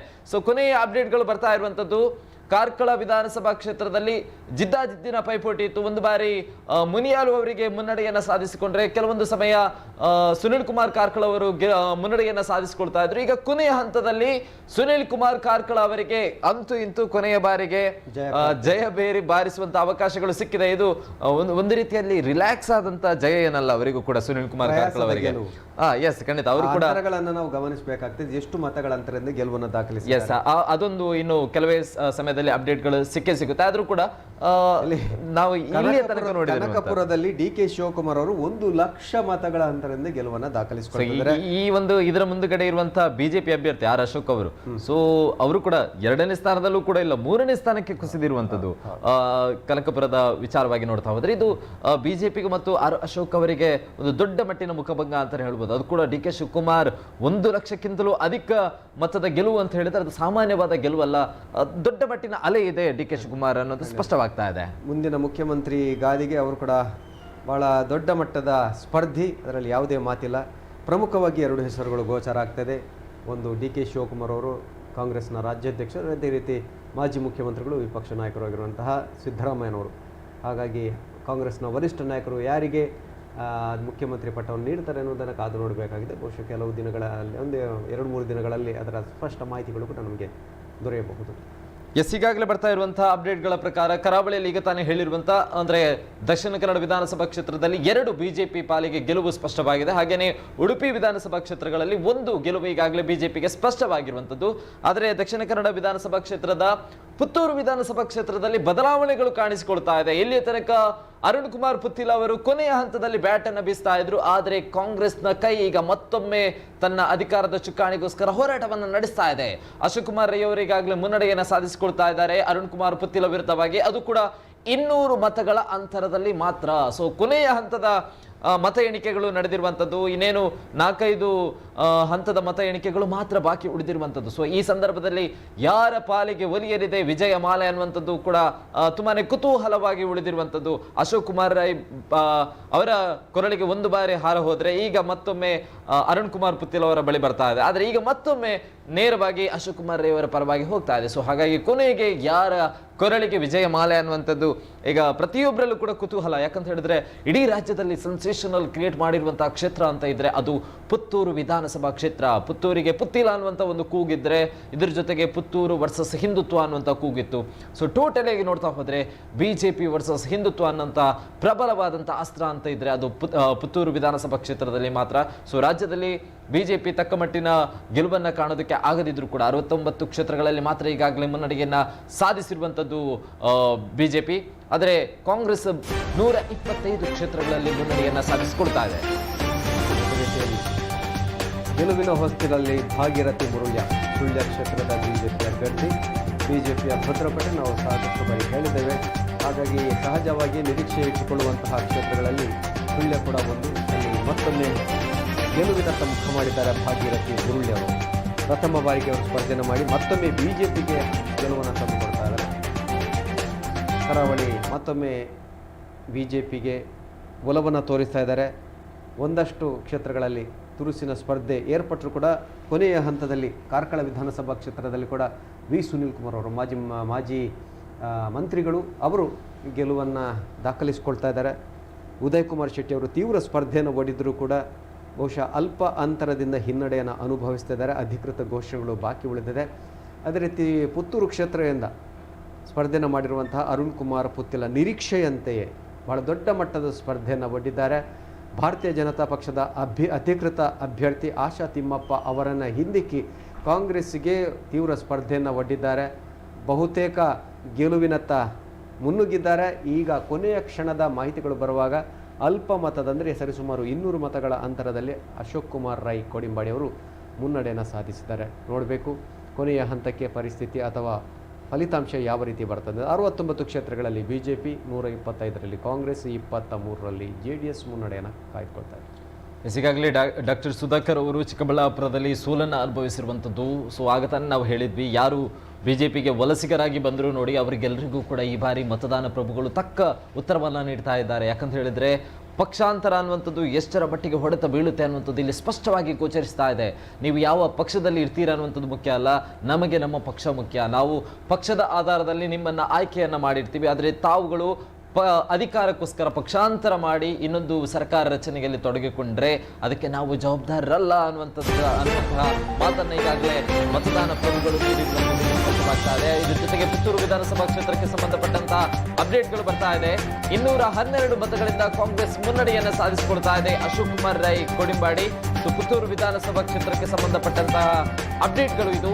ಪುತ್ತೂರು ವಿಧಾನಸಭಾ ಕ್ಷೇತ್ರದಲ್ಲಿ ಆಗತಾನೆ ಪ್ರತಿಯೊಂದು ವಿಚಾರಗಳಲ್ಲೂ ಕೂಡ ನಾವು ನೋಡ್ತಾ ಹೋದ್ರೆ ಪ್ರತಿಯೊಂದು ಹಂತದ ಮತಗಣಿಕೆಯಲ್ಲೂ ಕೂಡ ಬದಲಾವಣೆಗಳು ಆಗ್ತಾ ಇತ್ತು. ಒಂದು ಬಾರಿ ಕಾಂಗ್ರೆಸ್ ಬಂದ್ರೆ ಇನ್ನೊಂದು ಬಾರಿ ಪಕ್ಷೇತರವಾಗಿರುವಂತಹ ಅರುಣ್ ಕುಮಾರ್ ಪುತ್ತಿಲ ಹೆಸರು ಕೇಳಿ ಬರ್ತಾ ಇತ್ತು. ಆದ್ರೆ ಒಂದೇ ಒಂದು ವಿಚಾರಗಳು ಗೋಚರವಾಗ್ತಾ ಇರುವಂತದ್ದು, ಈ ಒಂದು ಮತಗಣಿಕೆಯ ಪ್ರತಿಯೊಂದು ಹಂತದಲ್ಲೂ ಕೂಡ ಎಲ್ಲೂ ಕೂಡ ಬಿಜೆಪಿ ಒಂದು ಬಾರಿಯೂ ಕೂಡ ಓವರ್ಟೇಕ್ ಮಾಡಿ 2 ಅಥವಾ ಮೊದಲ ಹಂತದಲ್ಲಿ ಅಂದರೆ ಪ್ರಥಮ ಬಾರಿಯಾಗಿ ಮುನ್ನಡೆಯನ್ನು ಸಾಧಿಸಿಕೊಳ್ತಾ ಇಲ್ಲ. ಇದು ಬಿಜೆಪಿಗೆ ಕಾರ್ಯಕರ್ತರು ನೀಡಿರುವಂಥ ತಕ್ಕ ಉತ್ತರ ಸ್ಪಷ್ಟವಾಗಿ ಇಲ್ಲಿ ಗೋಚರವಾಗ್ತಾ ಇದೆ. ಸೊ ಇದರಿಂದಾದರೂ ಬಿಜೆಪಿ ಮುಂದಿನ ದಿನಗಳಲ್ಲಿ ಬುದ್ಧಿ ಕಲಿತುಕೊಳ್ಳುವಂತಹ ಒಂದು ಅವಕಾಶ ಇಲ್ಲಿ ಸ್ಪಷ್ಟವಾಗಿ ಗೋಚರ ಆಗ್ತಾ ಇರುವಂಥದ್ದು. ನಾವಾಗಲೇ ಒಂದ್ಸರಿ ಹೇಳಿದ್ವಿ, ರಾಜ್ಯದ ಬಿಜೆಪಿಯ ಈ ಸೋಲು ಈಗ ಯಾರ ತಲೆಗೆ ಕಟ್ಟಲಾಗಿದೆ. ಅದರ ಮಧ್ಯೆ ಬರ್ತಾ ಇದೆ ಕಾರ್ಕಳ ವಿಧಾನಸಭಾ ಕ್ಷೇತ್ರದ ಬಿಜೆಪಿ ಅಭ್ಯರ್ಥಿ ಸಚಿವರಾಗಿದ್ದಂತಹ ಸುನೀಲ್ ಕುಮಾರ್ ಅವರು ಮತ್ತೊಂದು ಅವಧಿಗೆ ಶಾಸಕರಾಗಿ ಆಯ್ಕೆಯಾಗಿದ್ದಾರೆ. ಪ್ರಮುಖ ಪ್ರತಿಸ್ಪರ್ಧಿ ಕಾಂಗ್ರೆಸ್ನ ಉದಯ್ ಕುಮಾರ್ ಶೆಟ್ಟಿ ಮುನಿಯಾಲು ಅವರ ವಿರುದ್ಧ ಗೆಲುವನ್ನು ಸಾಧಿಸಿದ್ದಾರೆ. ಅದರ ಜೊತೆಯಲ್ಲಿ ಪಕ್ಷೇತರ ಅಭ್ಯರ್ಥಿಯಾಗಿದ್ದವರು ಅವರ ರಾಜಕೀಯ ಗುರುಗಳು ಪ್ರಮೋದ್ ಮುತಾಲಿಕ್ರವರು ನಿರೀಕ್ಷಿತ ಪ್ರಮಾಣದಲ್ಲಿ ಮತವನ್ನು ಗಳಿಸುವುದಕ್ಕೆ ಸಾಧ್ಯ ಆಗಿಲ್ಲ. ಆದರೂ ಕೂಡ ತುರುಸಿನ ಸ್ಪರ್ಧೆ ಕಾಂಗ್ರೆಸ್ ಮತ್ತು ಬಿಜೆಪಿ ಮಧ್ಯೆ ಏರ್ಪಟ್ಟಿತ್ತು. ಕೊನೆಯ ಕ್ಷಣದಲ್ಲಿ ಅಧಿಕೃತವಾದಂತಹ ಘೋಷಣೆ ಆಗಿದೆ. ವಿ ಸುನೀಲ್ ಕುಮಾರ್ ಅವರು ಮತ್ತೊಂದು ಅವಧಿಗೆ ಕಾರ್ಕಳ ಕ್ಷೇತ್ರದ ಶಾಸಕರಾಗಿ ಆಯ್ಕೆಯಾಗಿದ್ದಾರೆ. ಖಂಡಿತವಾಗಿಯೂ ಕೂಡ ಬಿಜೆಪಿಗೆ ಹಲವಾರು ಹೊಡೆತಗಳು ಬೀಳ್ತಾ ಇದೆ.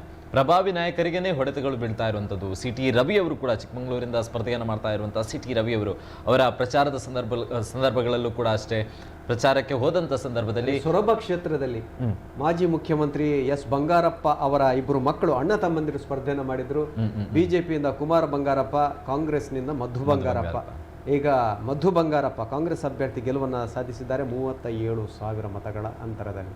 ಎಸ್, ಅಣ್ಣ ತಮ್ಮಂದಿರ ಕಾದಾಟದಲ್ಲಿ ಕೊನೆಗೂ ಕೂಡ ಮಧು ಬಂಗಾರಪ್ಪ ಸಹೋದರರ ಸವಾಲಿನಲ್ಲಿ ಮಧು ಬಂಗಾರಪ್ಪ ಗೆದ್ದಿದ್ದಾರೆ. ಎಸ್, ಸೊ ಆಗ ತಾನೇ ಹೇಳ್ತಾ ಇದ್ದಂತೆ ಚಿಕ್ಕಮಗಳೂರಲ್ಲಿ ಸಿ.ಟಿ. ರವಿ ಅವರು ಹಿನ್ನಡೆಯನ್ನು ಅನುಭವಿಸ್ತಾ ಇದ್ದಾರೆ. ಇದೆಲ್ಲವೂ ಕೂಡ ರಾಜ್ಯ ರಾಜಕೀಯದ ಪ್ರಬಲ ನಾಯಕರು ಇವರುಗಳೆಲ್ಲ. ಡಾಕ್ಟರ್ ಸುಧಾಕರ್ ಆಗಿರ್ಬೋದು, ಅಥವಾ ಆರ್ ಅಶೋಕ್ ಆಗಿರ್ಬೋದು, ಸಿ.ಟಿ. ರವಿ ಅವರಾಗಿರ್ಬೋದು, ಸೋಮಣ್ಣ ಅವರಾಗಿರ್ಬೋದು, ರಾಹುಲ್, ಶ್ರೀರಾಮುಲ್. ಸೊ ಇಂಥ ಪ್ರಭಾವಿ ನಾಯಕರಿಗೇನೆ ಈ ಬಾರಿ ಅವಕಾಶಗಳೇ ಇಲ್ಲ. ಸೊ ಮುಂದಿನ ಬಾರಿ ಇವರಿಗೆ ಸಚಿವ ಸ್ಥಾನವನ್ನು ನೀಡೋದಾದ್ರೂ ಹೇಗೆ ಅನ್ನುವಂಥ ಪ್ರಶ್ನೆಗಳು ಕೂಡ ಡೆಫಿನೆಟ್ಲಿ ಆಗಿ ಕಂಡು ಬರುತ್ತೆ. ಆದರೆ ಈ ಬಾರಿ ಸರ್ಕಾರ ರಚನೆ ಮಾಡೋದಕ್ಕೆ ಅವಕಾಶಗಳೇ ಇಲ್ಲ. ಇದು ಏನಾದರೂ ಸರ್ಕಾರ ರಚನೆ ಮಾಡೋದಕ್ಕೆ ಅವಕಾಶಗಳು ಇದೆ ಅನ್ನುವಂಥದ್ದಾದರೆ ಸೊ ಇವರಿಗೆಲ್ಲ ಯಾವ ರೀತಿಯಾದಂಥ ಒಂದು ಮಾನ್ಯತೆ ಸಿಗ್ಬೋದು ಅನ್ನುವಂಥದ್ದು ಕೂಡ ಒಂದು ಗೊಂದಲವಾಗಿರ್ತಾ ಇತ್ತು. ಈಗ ಪ್ರಶ್ನೆಯೇ ಉಳಿದಿಲ್ಲ, ಯಾಕಂದ್ರೆ 70-71 ಸ್ಥಾನ ಯೋಚನೆ ಮಾಡುವ ಹಾಗಿದೆ. ಯಾಕಂದ್ರೆ ಸ್ಪಷ್ಟ ಬಹುಮತ ಕಾಂಗ್ರೆಸ್ಗೆ ದೊರೆತಾಗಿದೆ. ಹಾಗಾಗಿ ಆ ಮಾತುಗಳೇ ಬರುವುದಿಲ್ಲ. ಒಂದು ವೇಳೆ ಅವರಿಗೆ 113ಕ್ಕಿಂತ ಹೆಚ್ಚಿನ ಸ್ಥಾನಗಳು ಬರ್ತಿದ್ರೆ ಆವಾಗ ಅವಕಾಶಗಳು ಇರ್ತಾ ಇತ್ತು. ಒಂದು ವೇಳೆ ಅವರಿಗೆ ಮಂತ್ರಿ ಸ್ಥಾನ ಕೊಡಲೇಬೇಕು ಅಂತಿದ್ರೆ ಅವಕಾಶಗಳು ಇತ್ತು, ಬೇರೆ ಬೇರೆ ರೀತಿಯಲ್ಲಿ MLC-ಗಳನ್ನು ಮಾಡುವ ಮೂಲಕವಾಗಿ ಬೇರೆ ಅವಕಾಶಗಳನ್ನು ನಾವು ಗಮನಿಸಿದ್ದೇವೆ, ನೋಡಿದ್ದೇವೆ. ಈ ರಾಜ್ಯದಲ್ಲಿ ಅದಾಗಿದೆ.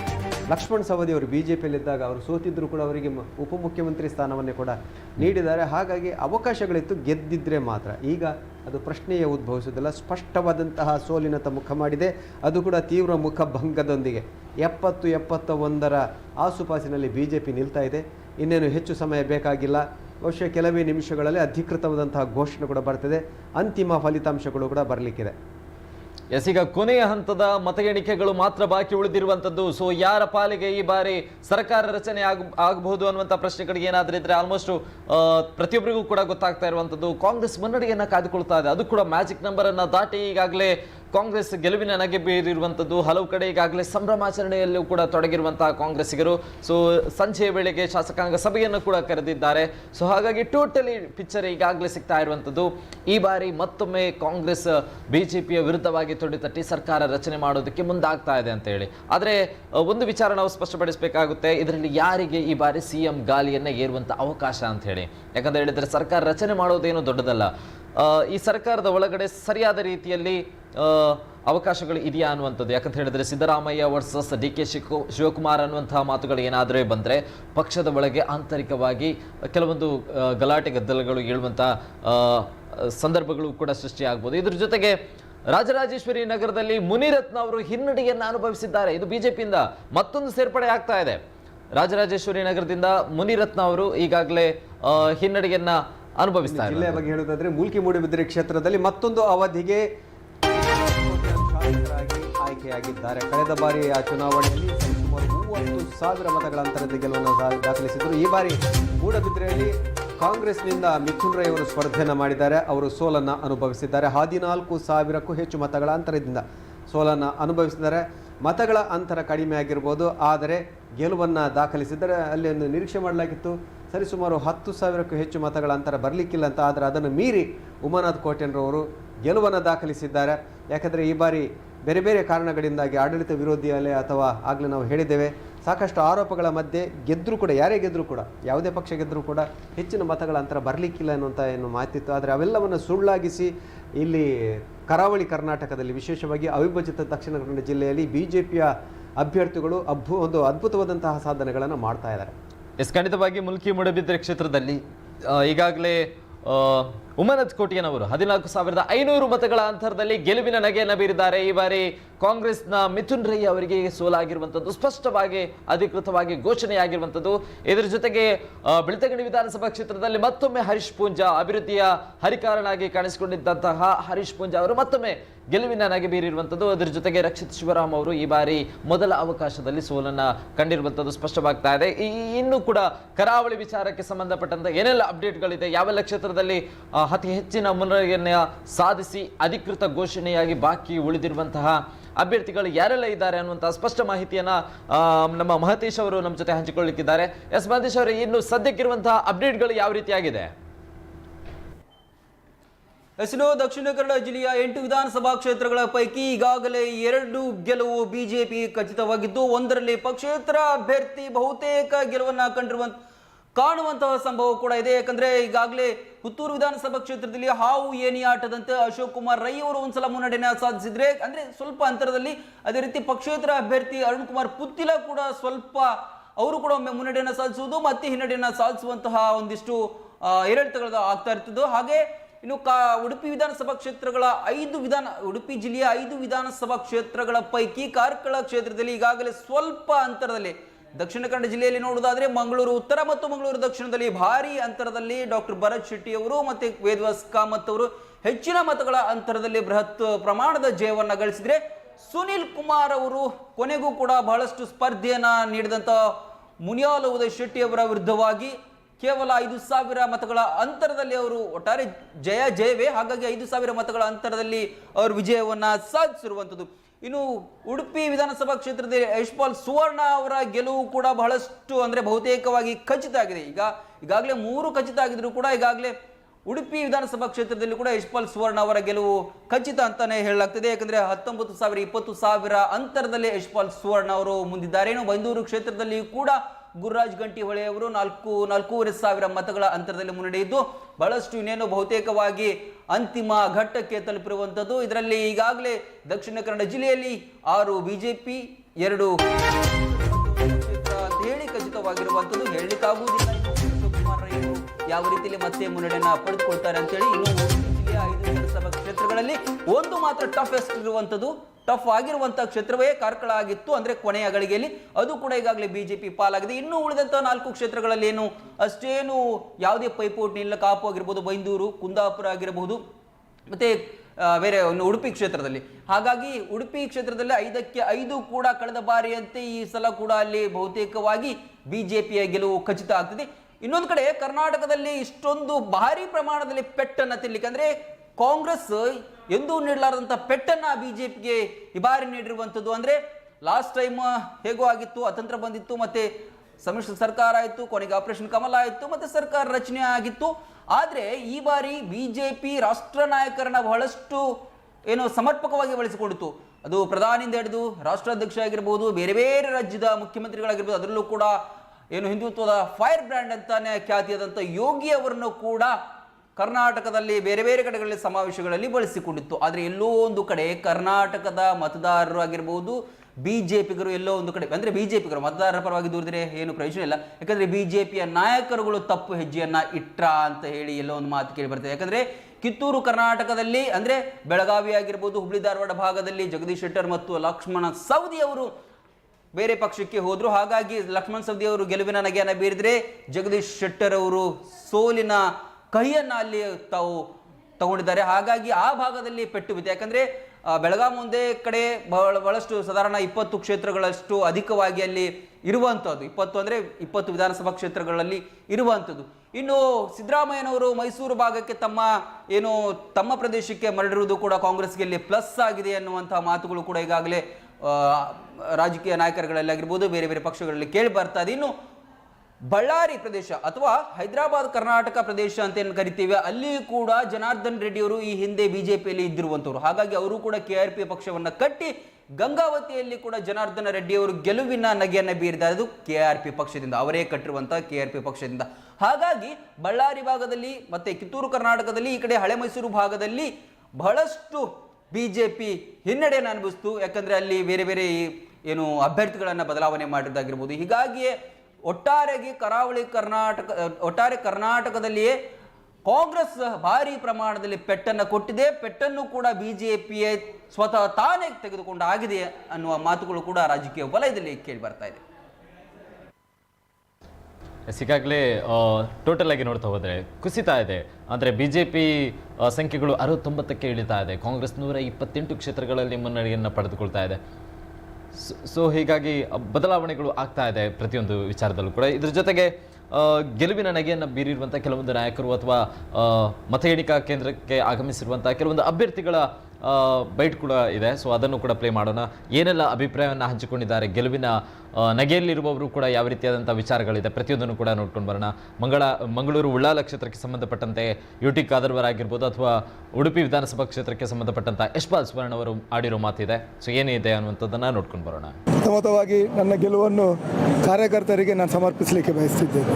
ಈಗಾಗಲೇ ಕಾರ್ಯಕರ್ತರ ಪರಿಶ್ರಮ, ಅದೇ ರೀತಿ ನಮ್ಮ ಶಾಸಕರಾಗಿದ್ದ ರಘುಪತಿ ಭಟ್ ಇರ್ಬೋದು, ಪಕ್ಷದೆಲ್ಲ ವರಿಷ್ಠರು ಎಲ್ಲ ನಿಮ್ಮ 226 ಬೂತ್ಗಳಲ್ಲಿ ಪ್ರಾಮಾಣಿಕವಾಗಿ ಪಕ್ಷದ ಗೆಲುವಿಗಾಗಿ ಶ್ರಮವಹಿಸಿದ್ದಾರೆ. 226 ಬೂತಿನ ಎಲ್ಲ ಕಾರ್ಯಕರ್ತ ಬಂಧುಗಳಿಗೆ ನನ್ನ ಕೃತಜ್ಞತೆಗಳನ್ನು ಸಲ್ಲಿಸಲಿಕ್ಕೆ ಬಯಸ್ತೇನೆ. ಅದೇ ರೀತಿ ನಮ್ಮ ನಗರದ ಅಧ್ಯಕ್ಷರಾದ ಮಹೇಶ್ ಠಾಕೂರ್, ಗ್ರಾಮಾಂತರದ ಅಧ್ಯಕ್ಷರಾದ ವೀಣಾ ನಾಯಕ್ ಇರ್ಬೋದು, ಗ್ರಾಮಾಂತರದ ನಾಯಕರುಗಳಾದ ಪ್ರತಾಪ್ ಹೆಗಡೆ, ರಾಜೇಶ್ ಶೆಟ್ಟಿ ಅವರು, ಉಡುಪಿಯ ರಾಘವೇಂದ್ರ ಕಿಣಿಯವರು, ದಿನಕರ್ ಶೆಟ್ಟಿ ಅವರು, ಭಾಳಷ್ಟು ಜನ ಒಬ್ಬ ಕಾರ್ಯಕರ್ತನ ಅವರೇ ಸ್ವಂತ ಅಭ್ಯರ್ಥಿ ರೀತಿಯಲ್ಲಿ ಕೆಲಸ ಕಾರ್ಯ ಸಂದರ್ಭದಲ್ಲಿ ಕೃಷ್ಣನ ಮುಖ್ಯ ಪ್ರಾಣ ನಾಡಿಗೆ ಯಾರು ಸೇವಕ ಆಗಬೇಕೆಂಬುದನ್ನು ಇವತ್ತು ಕೃಷ್ಣ ಮುಖ್ಯ ಪ್ರಾಣ ಜನರ ಮೂಲಕ ರಾಮ ಭಕ್ತರ ಒಂದು ಆಶೀರ್ವಾದದಿಂದ ನನಗೆ ಆಶೀರ್ವಾದ ಮಾಡಿದ್ದಾರೆ.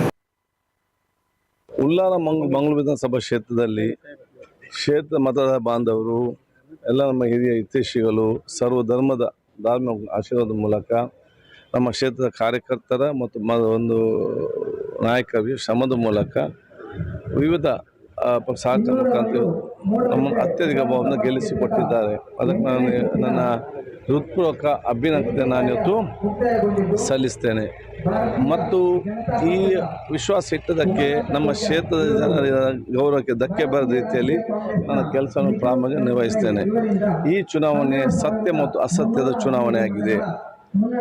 ಕಾಂಗ್ರೆಸ್ ಪಕ್ಷ ಸತ್ಯದ ಪ್ರಚಾರ ಪರವಾಗಿ ಜನ ನಿಂತು BJP ಮತ್ತು ಹಿಂದೂ ಅಸತ್ಯದ ಪ್ರಚಾರ ಏನು ಮಾಡಿದ ಅದರ ವಿರುದ್ಧವಾಗಿ ಮತ ಕೊಟ್ಟು ಅವರಿಗೆ ತಮ್ಮ ದಿಕ್ಕನ್ನು ತೋರಿಸಿದ್ದಾರೆ. ಜ್ಞಾನ ಮತ್ತು ಅಜ್ಞಾನದ ಚುನಾವಣೆಯಲ್ಲಿ ಕ್ಷೇತ್ರ ಜನರು ಜ್ಞಾನದ ಪರವಾಗಿ ನಿಂತಿದ್ದಾರೆ, ಅಜ್ಞಾನವನ್ನು ತಿರಸ್ಕರಿಸಲಿಕ್ಕೆ ಬಯಸ್ತೇನೆ. ದಕ್ಷಿಣ ಕನ್ನಡದಲ್ಲಿ ಯಾಕೆ ಕಾಂಗ್ರೆಸ್ ಹಿನ್ನಡೆ? ದಕ್ಷಿಣ ಕನ್ನಡ ಜಿಲ್ಲೆ ಮತ್ತೆ ಕಾಂಗ್ರೆಸ್ ಹಿನ್ನಡೆಯಾದ ಬಗ್ಗೆ ನಾವು ಆತ್ಮಾವಲೋಕನ ಮಾಡಿಕೊಳ್ತೇವೆ. ಯಾಕೆ ಎಲ್ಲೆಲ್ಲಿ ಏನೇನು ಮೈನಸ್ ಇದೆ ನಾವು ನೋಡಬೇಕು, ಯಾಕೆ ಕಾರಣ ಆಯ್ತಂದರೆ. ಮತ್ತು ಇವತ್ತು ಮತ್ತೆ BJP ಇಷ್ಟೊಂದು ದಬ್ಬಾಲಿಕ್ಕಿದ್ರು ಕೂಡ, ಜನವಿರೋಧಿ ನೀತಿದ್ರು ಕೂಡ ಒಂದು ರೇಷನ್ ಕಾರ್ಡ್ ಕೊಡಲಿಲ್ಲ, ಒಂದು ಮನೆ ಕೊಡಲಿಲ್ಲ, ಬೆಲೆ ಏರಿಕೆ, ಟ್ಯಾಕ್ಸ್, ಇವರ ಭ್ರಷ್ಟಾಚಾರ ಇಷ್ಟೆಲ್ಲಿದ್ದರೂ ಕೂಡ ಬುದ್ಧಿವಂತ ಜಿಲ್ಲೆಯಲ್ಲಿ ಇಂಥವ್ರಿಗೆ ಮತ್ತೆ ಓಟು ಕೊಡ್ತಾರೆ ಎಂಬ ವಿಷಯನೂ ಇವತ್ತು ನಮಗೆ ಮತ್ತೆ ಬಗ್ಗೆ ನೋವಿದೆ. ಯಾಕೆಂದರೆ ಆತ್ಮಲೋಕನ ಮಾಡಿಕೊಳ್ತೇವೆ. MP ಚುನಾವಣೆ ಬಂದಾಗ ಇದಕ್ಕೆ ನಾವು ಸೂಕ್ತ ವ್ಯವಸ್ಥೆ ನಾವು ಮಾಡ್ತೇವೆ. ಇವತ್ತು ಏನು ಹೈಕಮಾಂಡರ್ನ ಭೇಟಿ ಮಾಡ್ತಾ ಇದ್ದಾರೆ DK ಶಿವಕುಮಾರ್ ಮತ್ತೆ ಸಿದ್ದರಾಮಯ್ಯ ಅವರು, ಅಥವಾ ಏನಾದ್ರು ಮುಖ್ಯಮಂತ್ರಿ ಇದರಲ್ಲಿ ಗೊಂದಲ ಇದೆಯಾ? ಇದೆಲ್ಲೂ ಕೂಡ ರಾಷ್ಟ್ರೀಯ ಮಟ್ಟದ ನಾಯಕರು ತೀರ್ಮಾನ ಮಾಡ್ತಾರೆ. ನಾವು ಸಣ್ಣ ಜಿಲ್ಲಾ ಮಟ್ಟದ ನಾಯಕರು, ಅಲ್ಲಿ ಏನು ನಡೀತದೆ ಅದ್ರ ಬಗ್ಗೆ ನಮಗೆ ಮಾಹಿತಿ ಇಲ್ಲ. ಖಾದರ್ ಅವರು ಮತ್ತೊಮ್ಮೆ ಸಚಿವರಾಗುತ್ತಾರೆ ನೋಡಿ, ಬೇರೆ ಅಭ್ಯರ್ಥಿಗಳಿಲ್ಲದಂತ ಸ್ಥಿತಿ ಇದೆ. ನಾವು ಯಾವಾಗಲೂ ಕೂಡ ಸಚಿವ ಸ್ಥಾನವನ್ನು ಕೇಳಿಲ್ಲ. ಸರ್ಕಾರ ನಮಗೆ ಇವತ್ತು ಕೊಟ್ಟಿದೆ. ಕೊಟ್ಟಂಥ ಸಂದರ್ಭದಲ್ಲಿ ಎಲ್ಲ ಜವಾಬ್ದಾರಿ ಸಮರ್ಪಕವಾಗಿ ನಾನು ನಿರ್ವಹಿಸಿದ್ದೇನೆ. ಆದರೆ ನಾವು ಅದನ್ನು ಬೇಡಿಕೆ ಇಡುವಂಥ ವಿಚಾರ ಅವಕಾಶ ಸಿಕ್ಕಿದೆ ಖಂಡಿತ ನಮ್ಮ ಕೆಲಸ ಮಾಡ್ತೇವೆ. ಈಗಾಗಲೇ UT ಖಾದರ್ ಅವರು ಕೂಡ ಈಗಾಗಲೇ ಮಂಗಳೂರು ಉಳ್ಳಾಲ ಕ್ಷೇತ್ರದಲ್ಲಿ UT ಖಾದರ್ ಅವರು ಗೆಲುವಿನ ನಗೆಯನ್ನು ಬೀರಿದ್ದಾರೆ. ಸೊ ಜೊತೆಗೆ ಬಂಟ್ವಾಳ ಕ್ಷೇತ್ರವನ್ನು ಗಮನಿಸಿದರೆ ರಾಜೇಶ್ ನಾಯ್ಕ್ ಅವರು ಕೂಡ ಅಧಿಕ ಮುನ್ನಡೆಯನ್ನು ಸಾಧಿಸಿ ಗೆಲುವಿನ ಸನಿಹದಲ್ಲಿ ಇರುವಂಥದ್ದು. ಸೊ ರಾಜೇಶ್ ನಾಯ್ಕ್ ಅವರು ಬಂಟ್ವಾಳ ವಿಧಾನಸಭಾ ಕ್ಷೇತ್ರದಲ್ಲಿ, ಹಾಗೆಯೇ ಉಡುಪಿ ವಿಧಾನಸಭಾ ಕ್ಷೇತ್ರದಲ್ಲಿ ಯಶ್ಪಾಲ್ ಸುವರ್ಣ ಅವರು ಕೂಡ ಗೆಲುವು ಖಚಿತ ಅನ್ನುವಂಥ ಈಗಾಗಲೇ ಮಾತಿನ ಜೊತೆಗೆ ಈ ಗೆಲುವು ನಮ್ಮ ಕಾರ್ಯಕರ್ತರಿಗೆ ಅರ್ಪಣೆ ಅನ್ನುವಂಥ ಮಾತನ್ನು ಕೂಡ ಹೇಳ್ತಾ ಇದ್ದಾರೆ. ಸೊ ಅವರು ಕೂಡ ಅಧಿಕೃತ ಘೋಷಣೆಯೊಂದು ಮಾತ್ರ ಬಾಕಿ ಉಳಿದಿರುವಂಥದ್ದು. ಸೊ ಆಲ್ಮೋಸ್ಟ್ ಕರಾವಳಿಯ ಪ್ರಮುಖ ಕ್ಷೇತ್ರಗಳ ಈಗಾಗಲೇ ರಿಸಲ್ಟ್ಗಳು ಹೊರಬರ್ತಾ ಇರುವಂಥದ್ದು. ಜೊತೆಗೆ ಇನ್ನೂ ಕೂಡ ಕ್ಯೂರಿಯಾಸಿಟಿ ಇರುವಂಥ ಕೆಲವೊಂದು ಕ್ಷೇತ್ರಗಳು ಬಾಕಿ ಇದೆ. ಸೊ ಆ ಒಂದು ಅಪ್ಡೇಟ್ಗಳು ಕೂಡ ಇನ್ನೇನು ಕೆಲವೇ ಕ್ಷಣದಲ್ಲಿ ಸಿಗುವಂಥ ಸಮಯ. ಯಾಕಂತ ಹೇಳಿದ್ರೆ ಕೊನೆಯ ಸಂದರ್ಭ, ಈಗ ಇನ್ನೇನು 2 ಹಂತದ ಮತ ಎಣಿಕೆಗಳು ಮಾತ್ರ ಬಾಕಿ ಉಳಿದಿರುವಂಥದ್ದು. ಸೊ ಈ ಒಂದು ಸಂದರ್ಭಗಳಲ್ಲಿ ಯಾರ ಪಾಲಾಗಲಿದೆ ಗೆಲುವು ಅನ್ನುವಂಥದ್ದು, ಕೆಲವೊಂದು ಆಲ್ಮೋಸ್ಟ್ 30,000ಗಳ ಮುನ್ನಡೆ ಇರುವಂಥ ಕ್ಷೇತ್ರಗಳಲ್ಲಿ ಡೆಫಿನೆಟ್ ಆಗಿ ಇದೇ ಕ್ಷೇತ್ರಗಳಲ್ಲಿ ಇದೇ ಒಂದು ಅಭ್ಯರ್ಥಿ ಗೆಲುವನ್ನು ಸಾಧಿಸಬಹುದು ಅನ್ನುವಂಥದ್ದು ಸ್ಪಷ್ಟವಾಗ್ತಾ ಇದೆ. ಈಗ ನೋಡ್ತಾ ಹೋದರೆ ಉಡುಪಿ ಕ್ಷೇತ್ರ, ನಮ್ಮ ಕುಂದಾಪುರ ಕ್ಷೇತ್ರ ಕಿರಣ್ ಕೊಡ್ಗೆ ಆಗಿರ್ಬೋದು, ಅಥವಾ ಸುಳ್ಯ ಕ್ಷೇತ್ರದಲ್ಲಿ ಭಾಗೀರಥಿ ಮುರಳಿ ಆಗಿರ್ಬೋದು, ಅಧಿಕ ಮುನ್ನಡೆಯನ್ನು ಸಾಧಿಸಿಕೊಳ್ತಾ ಇದ್ದಾರೆ. ಸೊ ಇದು ಕೊನೆಯ ಹಂತದ, ಇನ್ನೇನು 2 ಹಂತದ ಮತ ಎಣಿಕೆಗಳು ಬಾಕಿ ಇರೋದ್ರಿಂದ ಗೆಲುವು ಪಕ್ಕ ಅನ್ನುವಂಥದ್ದು ಕೂಡ ಸ್ಪಷ್ಟವಾಗ್ತಾ ಇದೆ ಈ 2 ಕ್ಷೇತ್ರಗಳಲ್ಲಿ. ಮತ್ತು ಇನ್ನು ಹಲವಾರು ಕ್ಷೇತ್ರಗಳಲ್ಲಿ ಇನ್ನೇನು ಕಾಂಗ್ರೆಸ್ಗೆ ಎಷ್ಟು ಸೀಟ್ಗಳು ಮತ್ತು BJPಗೆ ಎಷ್ಟು ಸೀಟ್ಗಳು ಅನ್ನುವಂಥದ್ದು ಕರಾವಳಿ ವಿಚಾರದ ಸಂಬಂಧಪಟ್ಟಂತೆ ಇನ್ನೇನು ಅಪ್ಡೇಟ್ಗಳು ಸಿಗುತ್ತಾ ಹೋಗುತ್ತೆ. ಅದೇ ರೀತಿ ಕಾಂಗ್ರೆಸ್ ಉತ್ತರ ಕರ್ನಾಟಕ ಅಥವಾ ಉತ್ತರ ಭಾಗದಲ್ಲಿ ಬಹಳ ಅದ್ಭುತವಾದಂತಹ ಒಂದು ಗೆಲುವನ್ನು ದಾಖಲಿಸಿಕೊಳ್ತಾ ಇದೆ. ಬೆಳಗಾವಿಯಲ್ಲಿ ಲಕ್ಷ್ಮೀ ಹೆಬ್ಬಾಳ್ಕರ್ ಅವರು ಗೆಲುವನ್ನು ದಾಖಲಿಸಿದ್ದಾರೆ ಮತ್ತು ಬೆಳಗಾವಿಯಲ್ಲಿ ಭಾಳ ದೊಡ್ಡ ಮಟ್ಟದ ಹೊಡೆತ BJPಗೆ ಆಗ್ತಾ ಇದೆ. ಚಿಕ್ಕಬಳ್ಳಾಪುರ ಬಹುತೇಕ ಎಲ್ಲ ಕ್ಷೇತ್ರಗಳನ್ನು ಕಾಂಗ್ರೆಸ್ ಗೆದ್ದುಕೊಳ್ತಾ ಇದೆ. ಹಾಗಾಗಿ ಆ ಭಾಗದಲ್ಲಿ ಎಡವಿದ್ದೆಲ್ಲಿ ಅನ್ನುವಂತಹ ಪ್ರಶ್ನೆಯನ್ನು ಮಾಡಿಕೊಳ್ಳೇಬೇಕು BJP. ಅದೇ ರೀತಿ ಆಗಲೇ UT ಖಾದರ್ ಅವರು ಹೇಳಿದಾಗೆ ಕರಾವಳಿಯಲ್ಲಿ ಯಾಕೆ ಇಷ್ಟೆಲ್ಲ ಗೆಲುವನ್ನು ದಾಖಲಿಸಿಕೊಂಡರೂ ಕೂಡ ಕರಾವಳಿಯಲ್ಲಿ ಯಾಕೆ ಕಾಂಗ್ರೆಸ್ ಎಡವುತ್ತಾ ಇದೆ ಅನ್ನೋದರ ಬಗ್ಗೆ ವಿಮರ್ಶನ ಮಾಡಿಕೊಳ್ಬೇಕಾಗ್ತದೆ. ಒಂದಷ್ಟು ಆ ಪ್ರಶ್ನೆಗಳಿಗೆ ಉತ್ತರವನ್ನು ಕಂಡುಕೊಳ್ಬೇಕಾಗಿದೆ ಅನ್ನುವಂತಹ ಒಂದು ಮಾತನ್ನು ಹೇಳಿದ್ದಾರೆ. ಖಂಡಿತ ಮುಂದಿನ ಚುನಾವಣೆಗಳ ಸಂದರ್ಭದಲ್ಲಿ ಅದಕ್ಕೆ ಉತ್ತರ ಕಂಡುಕೊಳ್ಳಬಹುದು. ಎರಡೂ ಪಕ್ಷಗಳು ಉತ್ತರ ಕರ್ನಾಟಕ ಭಾಗದಲ್ಲಿ ಯಾಕೆ BJP ಸೋತಿದೆ ಮತ್ತು ಈ ಕರಾವಳಿ ಭಾಗದಲ್ಲಿ ಯಾಕೆ ಕಾಂಗ್ರೆಸ್ ಸೋಲ್ತಾ ಇದೆ ಅನ್ನುವಂತಹ ಪ್ರಶ್ನೆಗಳಿಗೆ ಉತ್ತರ. ಈಗ ರಾಜ್ಯ ರಾಜಕಾರಣದಲ್ಲಿ ಕೆಲವೊಂದು ಕ್ಷೇತ್ರಗಳಲ್ಲಿ ತುಂಬಾನೇ ಪೈಪೋಟಿ ಇತ್ತು. ಜಿದ್ದಾಜಿದ್ದಿನ ಹೋರಾಟ ಇದ್ದಂಥ ಕ್ಷೇತ್ರಗಳಲ್ಲಿ ಯಾರ ಪಾಲಿಗೆ ಗೆಲುವು ಆಗ್ಬೋದು ಅನ್ನುವಂಥ ಕ್ಯೂರಿಯಾಸಿಟಿ ಇಡೀ ರಾಜ್ಯಾದ್ಯಂತ ಇತ್ತು. ಸೊ ಅದರಲ್ಲಿ ಕೆಲವೊಂದು ಕ್ಷೇತ್ರಗಳನ್ನು ನಿಮ್ಮ ಮುಂದೆ ಇಡುವಂಥ ಪ್ರಯತ್ನವನ್ನ ಮಾಡ್ತಾ ಹೋಗ್ತೀವಿ. ಸೊ ಅದರಲ್ಲೂ ಕೂಡ ಸರ್ವಜ್ಞನಗರ ವಿಧಾನಸಭಾ ಕ್ಷೇತ್ರದಲ್ಲಿ ಈಗಾಗಲೇ KJ ಜಾರ್ಜ್ ಅವರು ಕಾಂಗ್ರೆಸ್ನಿಂದ ಗೆಲುವನ್ನು ದಾಖಲಿಸಿರುವಂಥದ್ದು, ಅದು ಕೂಡ BJPಯ ಪದ್ಮನಾಭ ರೆಡ್ಡಿ ಅವರ ವಿರುದ್ಧವಾಗಿ. ಸೊ ಇಲ್ಲಿ ತಕ್ಕಮಟ್ಟಿನ ಫೈಟ್ ಕೂಡ ಇತ್ತು, ಯಾರ ಪಾಲಿಗೆ ಗೆಲುವು ಆಗ್ಬೋದು ಅನ್ನುವಂಥದ್ದಾಗಿ. ಇನ್ನೊಂದು ವಿಚಾರವಾಗಿ ನೋಡ್ತಾ ಹೋದರೆ ಚಾಮರಾಜಪೇಟೆಯಲ್ಲಿ ಜಮೀರ್ ಅಹಮದ್ ಖಾನ್ ಕಾಂಗ್ರೆಸ್ ಪರವಾಗಿ ಈ ಬಾರಿ ಗೆಲುವನ್ನ ದಾಖಲಿಸಿರುವಂಥದ್ದು, ಅದು ಕೂಡ BJPಯ ಪ್ರಬಲ ವ್ಯಕ್ತಿ ಭಾಸ್ಕರ್ ರಾವ್ ಅವರ ವಿರುದ್ಧ. ಇವರು ಆಮ್ ಆದ್ಮಿ ಪಕ್ಷದಲ್ಲಿ ಆಲ್ರೆಡಿ ಕಳೆದ ಬಾರಿ ಚುನಾವಣೆಯಲ್ಲಿ ತೊಡಗಿಸಿಕೊಂಡಿದ್ರು. ಆದರೆ ಈ ಬಾರಿ BJPಗೆ ವಲಸಿಗರಾಗಿ ಬಂದು ಉನ್ನತ ಅಧಿಕಾರಿ ಪ್ಲಸ್ ಆಮ್ ಆದ್ಮಿ ಪಕ್ಷದಲ್ಲೂ ಕೂಡ ಗುರುತಿಸಿಕೊಂಡವರು ಈಗ ಈ ಬಾರಿಯ ವಿಧಾನಸಭಾ ಚುನಾವಣೆಗೆ BJPಯಲ್ಲಿ ಅವಕಾಶವನ್ನ ಪಡೆದು ಈ ಬಾರಿ ಸೋಲನ್ನು ಅನುಭವಿಸಿದ್ದಾರೆ. ಜೊತೆಗೆ ಬಳ್ಳಾರಿ ವಿಧಾನಸಭಾ ಕ್ಷೇತ್ರದಲ್ಲಿ ಆಗತಾನೆ ಹೇಳಿರುವ ಹಾಗೆ B ನಾಗೇಂದ್ರ ಅವರು ಕಾಂಗ್ರೆಸ್ನಿಂದ ಗೆಲುವನ್ನ ದಾಖಲಿಸಿದರೆ ಶ್ರೀರಾಮುಲು ಅವರು ಬಳ್ಳಾರಿಯ ಪ್ರಬಲ ನಾಯಕ, ಬಳ್ಳಾರಿ ಕಂಡಂತ ಪ್ರಬಲ ನಾಯಕ ಶ್ರೀರಾಮುಲು ಅವರು ಈ ಬಾರಿ BJPಯಿಂದ ಸೋಲನ್ನ ಅನುಭವಿಸಿರುವಂಥದ್ದು. ಹಾಗೆಯೇ ಕನಕಪುರದ ಬಂಡೆ ಡೆಫಿನೆಟ್ಲಿ DK ಶಿವಕುಮಾರ್ ಅವರು ಅಶೋಕ್ ಅವರ ವಿರುದ್ಧ BJPಯ ವಿರುದ್ಧ ಗೆಲುವನ್ನ ಕಂಡಿರುವಂಥದ್ದು. ಹಾಗೆಯೇ ಇನ್ನು ಕೊನೆಯದಾಗಿ ನೋಡ್ತಾ ಹೋದರೆ ಚಿಕ್ಕಬಳ್ಳಾಪುರದಲ್ಲಿ ಈಗಾಗಲೇ ಡಾಕ್ಟರ್ ಸುಧಾಕರ್ ಅವರು ಪ್ರವೀಣ್ ಈಶ್ವರ್ ಅಯ್ಯರ್ ಅವರ ವಿರುದ್ಧ ಸೋಲನ್ನ ಅನುಭವಿಸಿರುವಂಥದ್ದು. ಅದೇ ರೀತಿ ರಾಜ್ಯದ ಮಾಜಿ ಗೃಹ ಸಚಿವರಾಗಿದ್ದಂತಹ ಅರಗ ಜ್ಞಾನೇಂದ್ರರವರು 11,028 ಮತಗಳ ಅಂತರದಿಂದ ಗೆಲುವನ್ನು ದಾಖಲಿಸಿಕೊಳ್ತಾ ಇದ್ದಾರೆ BJP ಪರವಾಗಿ. ನಾವಾಗಲೇ ಹೇಳಿದ್ದೇವೆ, ಭಾಳ ಈ ಕ್ಷಣಕ್ಕೂ ಕೂಡ ಗೆಲುವು ಚಂಚಲೆಯಾಗಿದೆ. ಪುತ್ತೂರು ವಿಧಾನಸಭಾ ಕ್ಷೇತ್ರದಲ್ಲಿ ಅತ್ಯಲ್ಪ ಪ್ರಮಾಣದ ಒಂದು ಅಂತರ ಪುತ್ತಿಲ ಮತ್ತು ಅಶೋಕ್ ರೈ ಅವರ ಮಧ್ಯೆ ಬರ್ತಾ ಇದೆ. ಅದು ಬಹಳ ಕುತೂಹಲವನ್ನು ಕೆರಳಿಸಿದೆ. ಇಡೀ ರಾಜ್ಯದ ಗಮನವನ್ನು ಸೆಳೆದಿರುವಂಥ ಒಂದು ಕ್ಷೇತ್ರಗಳಲ್ಲಿ ಒಂದು. ಕಾರ್ಕಳ ವಿಧಾನಸಭಾ ಕ್ಷೇತ್ರದಲ್ಲಿ ಗೆಲುವಿನ ಅಂತರ ನಾವಾಗಲೇ ಹೇಳಿದ್ದೇವೆ 5,000 ಒಳಗೆ ಆ ಗೆಲುವು ಬರಬಹುದು ಎನ್ನುವಂಥ ಲೆಕ್ಕಾಚಾರ ರಾಜಕೀಯ ಪಡಸಾಲೆಯಲ್ಲಿತ್ತು. ಅದೇ ಆಗಿದೆ. 3,500 ಮತಗಳ ಕಳೆದ ಬಾರಿಯನ್ನ ಗಮನಿಸಿದ್ರೆ ಅದು ಲೆಕ್ಕಕ್ಕೆ ಅಲ್ಲ. ಕಳೆದ ಬಾರಿ ಬಹುತೇಕ 40,000 39,000 ಇಲ್ಲಿ 3,000 ಇಲ್ಲಿ ಈ ಬಾರಿ 3,500 ಚಿಲ್ಲರೆ ಮತಗಳು ಮಾತ್ರ ಇಲ್ಲಿ ಅಂತರವನ್ನ ಕಾಣ್ತಾ ಇದೆ. ಇದು ಅದರಲ್ಲೇ ಸ್ಪಷ್ಟವಾಗ್ತಾ ಇದೆ. ಅಂತರವನ್ನ ಗಮನಿಸಿದ್ರೆ ಸ್ಪಷ್ಟವಾಗ್ತಾ ಇದೆ. ಇದು ಸುಲಭದ ಜಯ ಅಲ್ಲ, ತುಂಬಾನೇ ಪ್ರಯಾಸದ ಜಯ ಸಿಕ್ಕಿರುವಂತದ್ದೇ ಸುನಿಲ್ ಕುಮಾರ್ ಪಾಲಿಗೆ ಒಂದು ಅದೃಷ್ಟ ಅಂತಾನೆ ಹೇಳ್ಬೋದು. ಖಂಡಿತ. ಬಹುಶಃ ಇನ್ನಷ್ಟು ಮತಗಳನ್ನು ಒಂದು ವೇಳೆ ಪ್ರಮೋದ್ ಮುತಾಲಿಕರ್ ಅವರು ಪಡ್ಕೊಂಡಿದ್ರೆ ಬಹುಶಃ ಮುನಿಯಾಲ್ ಅವರಿಗೆ ದಕ್ತಾ ಇತ್ತ ಏನೋ ಗೊತ್ತಿಲ್ಲ. ಬಹುತೇಕ ಅಂತಿಮ ಘಟ್ಟಕ್ಕೆ ಬರ್ತದೇವೆ. BJPಯ ಸ್ಥಾನಗಳಲ್ಲಿ ಮತ್ತಷ್ಟು ಕುಸಿತಗಳು ಆಗ್ತಾನೆ ಇದೆ. ಒಂದು ಹಂತದಲ್ಲಿ 90-95ರವರೆಗೆ ಬಂದಿದ್ದಂತಹ ಮುನ್ನಡೆ ಇದೀಗ 68ಕ್ಕೆ ಇಳಿದಿದೆ. ಬಹುತೇಕ ಅದು ಅಂತಿಮವಾಗುವಂತಹ ಸಾಧ್ಯತೆಗಳೇ ಹೆಚ್ಚಾಗಿದೆ. ಇನ್ನು ಕೇವಲ ಔಪಚಾರಿಕವಾದಂತಹ ಘೋಷಣೆಗಳು ಮಾತ್ರ ಬಾಕಿ ಉಳಿದಿದೆ. 129ಕ್ಕೆ ಮುನ್ನಡೆ ಏರ್ತದೆ ಕಾಂಗ್ರೆಸ್ಗೆ. ಒಂದು ಅದ್ಭುತವಾದಂತಹ ಪ್ರದರ್ಶನವನ್ನು ಈ ಬಾರಿ ರಾಜ್ಯದಲ್ಲಿ ಕಾಂಗ್ರೆಸ್ ಮಾಡ್ತಾ ಇದೆ. ಕಾರಣಗಳು ಏನೇ ಇರ್ಬೋದು, ಬಹುಶಃ ಮುಂದಿನ ದಿನಗಳಲ್ಲಿ ಅಥವಾ ಇವತ್ತಿನಿಂದಲೇ ಅದು ಆರಂಭ ಆಗ್ತಿದೆ. ಗೆಲುವಿನ ಕಾರಣಗಳು ಸೋತ ಕ್ಷೇತ್ರಗಳಲ್ಲಿ ಯಾಕೆ ಸೋತಿದೆ, ಅದೇ ರೀತಿ BJP ಕೂಡ ಯಾಕೆ ಈ ಮಟ್ಟದ ತೀವ್ರ ಮುಖಭಂಗ ಅನುಭವಿಸಿದೆ ಅನ್ನೋದರ ಬಗ್ಗೆ ಖಂಡಿತವಾಗಿಯೂ BJPಯ ರಾಜ್ಯ ನಾಯಕರುಗಳು ಇರ್ಬೋದು, ರಾಷ್ಟ್ರೀಯ ನಾಯಕರುಗಳು ಮಾಡ್ತಾರೆ. ಅದೇ ರೀತಿ ಈ ಸೋಲು ಅಥವಾ ಗೆಲುವನ್ನು ನಾನಾಗಲೇ ಹೇಳಿದೆ, ಯಾರ ತಲೆಗಾದರೂ ಕಟ್ಟುವುದು ಇದೆ. ವಿಶೇಷವಾಗಿ ಗೆಲುವು ಬಂದಾಗ ರಾಷ್ಟ್ರೀಯ ನಾಯಕರುಗಳಿಗೆ ಕಟ್ತಾರೆ. ಆದರೆ BJPಯ ಸೋಲನ್ನು ಇದೀಗ ಮೋದಿಯವರ ತಲೆ ಕಟ್ತಾರ ಅಥವಾ ರಾಷ್ಟ್ರೀಯ ನಾಯಕರುಗಳ ತಲೆ ಕಟ್ತಾರ, ರಾಜ್ಯದ ಮುಖ್ಯಮಂತ್ರಿಗಳ ತಲೆ ಕಟ್ತಾರ ಗೊತ್ತಿಲ್ಲ, ಅಥವಾ ರಾಜ್ಯಾಧ್ಯಕ್ಷರ ತಲೆ ಕಟ್ತಾರ ಗೊತ್ತಿಲ್ಲ. ಅಂತೂ ಅವರೆಲ್ಲರೂ ಹೊಣೆಗಾರರಾಗ್ತಾರೆ ಒಂದು ಸೋಲಿನ ಹಿಂದೆ ಅಥವಾ ಗೆಲುವಿನ ಹಿಂದೆ. ಗೆಲುವು ಬಂದಾಗ ಕೂಡ ಎಲ್ಲರೂ ಯಾಕಂದರೆ ಕೇವಲ ಒಬ್ಬರು ಇಬ್ಬರು ನಾಯಕರುಗಳಿಂದ ಗೆಲುವನ್ನು ಸಾಧಿಸೋದಕ್ಕೆ ಸಾಧ್ಯ ಆಗೋದಿಲ್ಲ. ತಂಡವಾಗಿ ಸಾಂಘಿಕವಾಗಿ ಪ್ರಯತ್ನ ಪಟ್ಟರೆ ಮಾತ್ರ ಸಾಧ್ಯ ಆಗ್ತದೆ. ಕರಾವಳಿಯಲ್ಲಿ ಯಶಸ್ಸಾಗಿದೆ, ಇಡೀ ರಾಜ್ಯದಲ್ಲಿ ಯಾಕೆ ಆಗಿಲ್ಲ ಅಂತ ಪ್ರಶ್ನೆ. ಈಗಾಗಲೇ ಸುಳ್ಯ ವಿಧಾನಸಭಾ ಕ್ಷೇತ್ರದಲ್ಲಿ ಭಾಗೀರಥಿ ಮುರಳಿ ಅವರು ಕೃಷ್ಣಪ್ಪ ವಿರುದ್ಧ ಗೆಲುವನ್ನ ಸಾಧಿಸಿದ್ದಾರೆ. ಈಗ ಬರ್ತಾ ಇರುವಂತಹ ಅಪ್ಡೇಟ್, ಸುಳ್ಯ ವಿಧಾನಸಭಾ ಕ್ಷೇತ್ರದಲ್ಲಿ ಭಾಗೀರಥಿ ಮುರಳಿ ಅವರು ಈ ಹಿಂದೆ ಎಸ್ ಅಂಗಾರ್ ಅವರ ಭದ್ರಕೋಟೆಯಾಗಿತ್ತು, ಬಿಜೆಪಿಯ ಭದ್ರಕೋಟೆ. ಒಂದು ಕಾಲದಲ್ಲಿ 2013ರಲ್ಲಿ ಇದ್ದಂತಹ ರಿಸಲ್ಟ್ ಎಲ್ಲವೂ ಕೂಡ ಕಾಂಗ್ರೆಸ್ನ ಪರವಾಗಿತ್ತು. 8 ವಿಧಾನಸಭಾ ಕ್ಷೇತ್ರಗಳಲ್ಲಿ 7 ವಿಧಾನಸಭಾ ಕ್ಷೇತ್ರಗಳು ಕಾಂಗ್ರೆಸ್ನ ತೆಕೆಯಲ್ಲಿತ್ತು.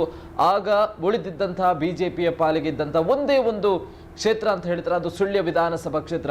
ಕಳೆದ 6 ಬಾರಿಯೂ ಕೂಡ ಶಾಸಕರಾಗಿ ಎಸ್ ಅಂಗಾರ್ ಅವರು ಆಡಳಿತ ನಡೆಸಿದ್ದಂತಹ ಕ್ಷೇತ್ರ. ಈ ಬಾರಿ ಅಭ್ಯರ್ಥಿಯ ಬದಲಾವಣೆಯಿಂದಾದರೂ ಕಾಂಗ್ರೆಸ್ಸಿಗೆ ಒಂದು ಅವಕಾಶಗಳು ಸಿಗಬಹುದಾ ಅಂತ ಹಾತೊರಿತಾ ಇದ್ರು ಕಾಂಗ್ರೆಸ್ಸಿಗರು. ಆದರೆ ಸುಳ್ಯದಲ್ಲಿ ಬಿಜೆಪಿ ಧ್ವಜದಂಡ ಭದ್ರವಾಗಿ ಉಡ್ತಾ ಇದೆ. ಭಾಗೀರಥಿ ಮುರಳಿ ಅವರು ಸುಳ್ಯ ವಿಧಾನಸಭಾ ಕ್ಷೇತ್ರದ ಗೆಲುವಿನ ಅಭ್ಯರ್ಥಿಯಾಗಿ ಬಿಜೆಪಿಯಿಂದ ಕಾಣಿಸಿಕೊಳ್ತಾ ಇದ್ದಾರೆ. ಕೃಷ್ಣಪ್ಪ ಅವರಿಗೆ ಮತ್ತೊಮ್ಮೆ ಸುಳ್ಯ ವಿಧಾನಸಭಾ ಕ್ಷೇತ್ರದಲ್ಲಿ ಸೋಲು ಸಿಗ್ತಾ ಇರುವಂತದ್ದು. ಇದು ಬಿಜೆಪಿಯ ಒಂದು ಪ್ರಬಲ ಕೋಟೆ ಮತ್ತೊಮ್ಮೆ ಸಾಬೀತಾಗ್ತಾ ಇದೆ ಸುಳ್ಯ ವಿಧಾನಸಭಾ ಕ್ಷೇತ್ರ. ಜೊತೆಗೆ ಕಾಂಗ್ರೆಸ್ನ ಮುನ್ನಡೆ 129 ಕ್ಷೇತ್ರಗಳಿಗೆ ವಿಸ್ತರಿಸ್ತಾ ಇದೆ. ಸೊ ಆಲ್ಮೋಸ್ಟ್ ಬರ್ತಾ ಇರುವಂತದ್ದು. ಹಾಗಾಗಿ ಬಿಜೆಪಿ ಕೂಡ 68 ಕ್ಷೇತ್ರಗಳಲ್ಲಿ ಮಾತ್ರ ಮುನ್ನಡೆಯನ್ನ ಸಾಧಿಸಿಕೊಳ್ತಾ ಇರುವಂತದ್ದು. ಇದು ದೊಡ್ಡ ಹೊಡೆತಗಳು ಇನ್ನೂ ಕೂಡ ಕಡಿಮೆ ಆಗ್ತಾ ಇದೆ. ಒಂದು ಬಾರಿ 71 ಕ್ಷೇತ್ರಗಳಲ್ಲಿ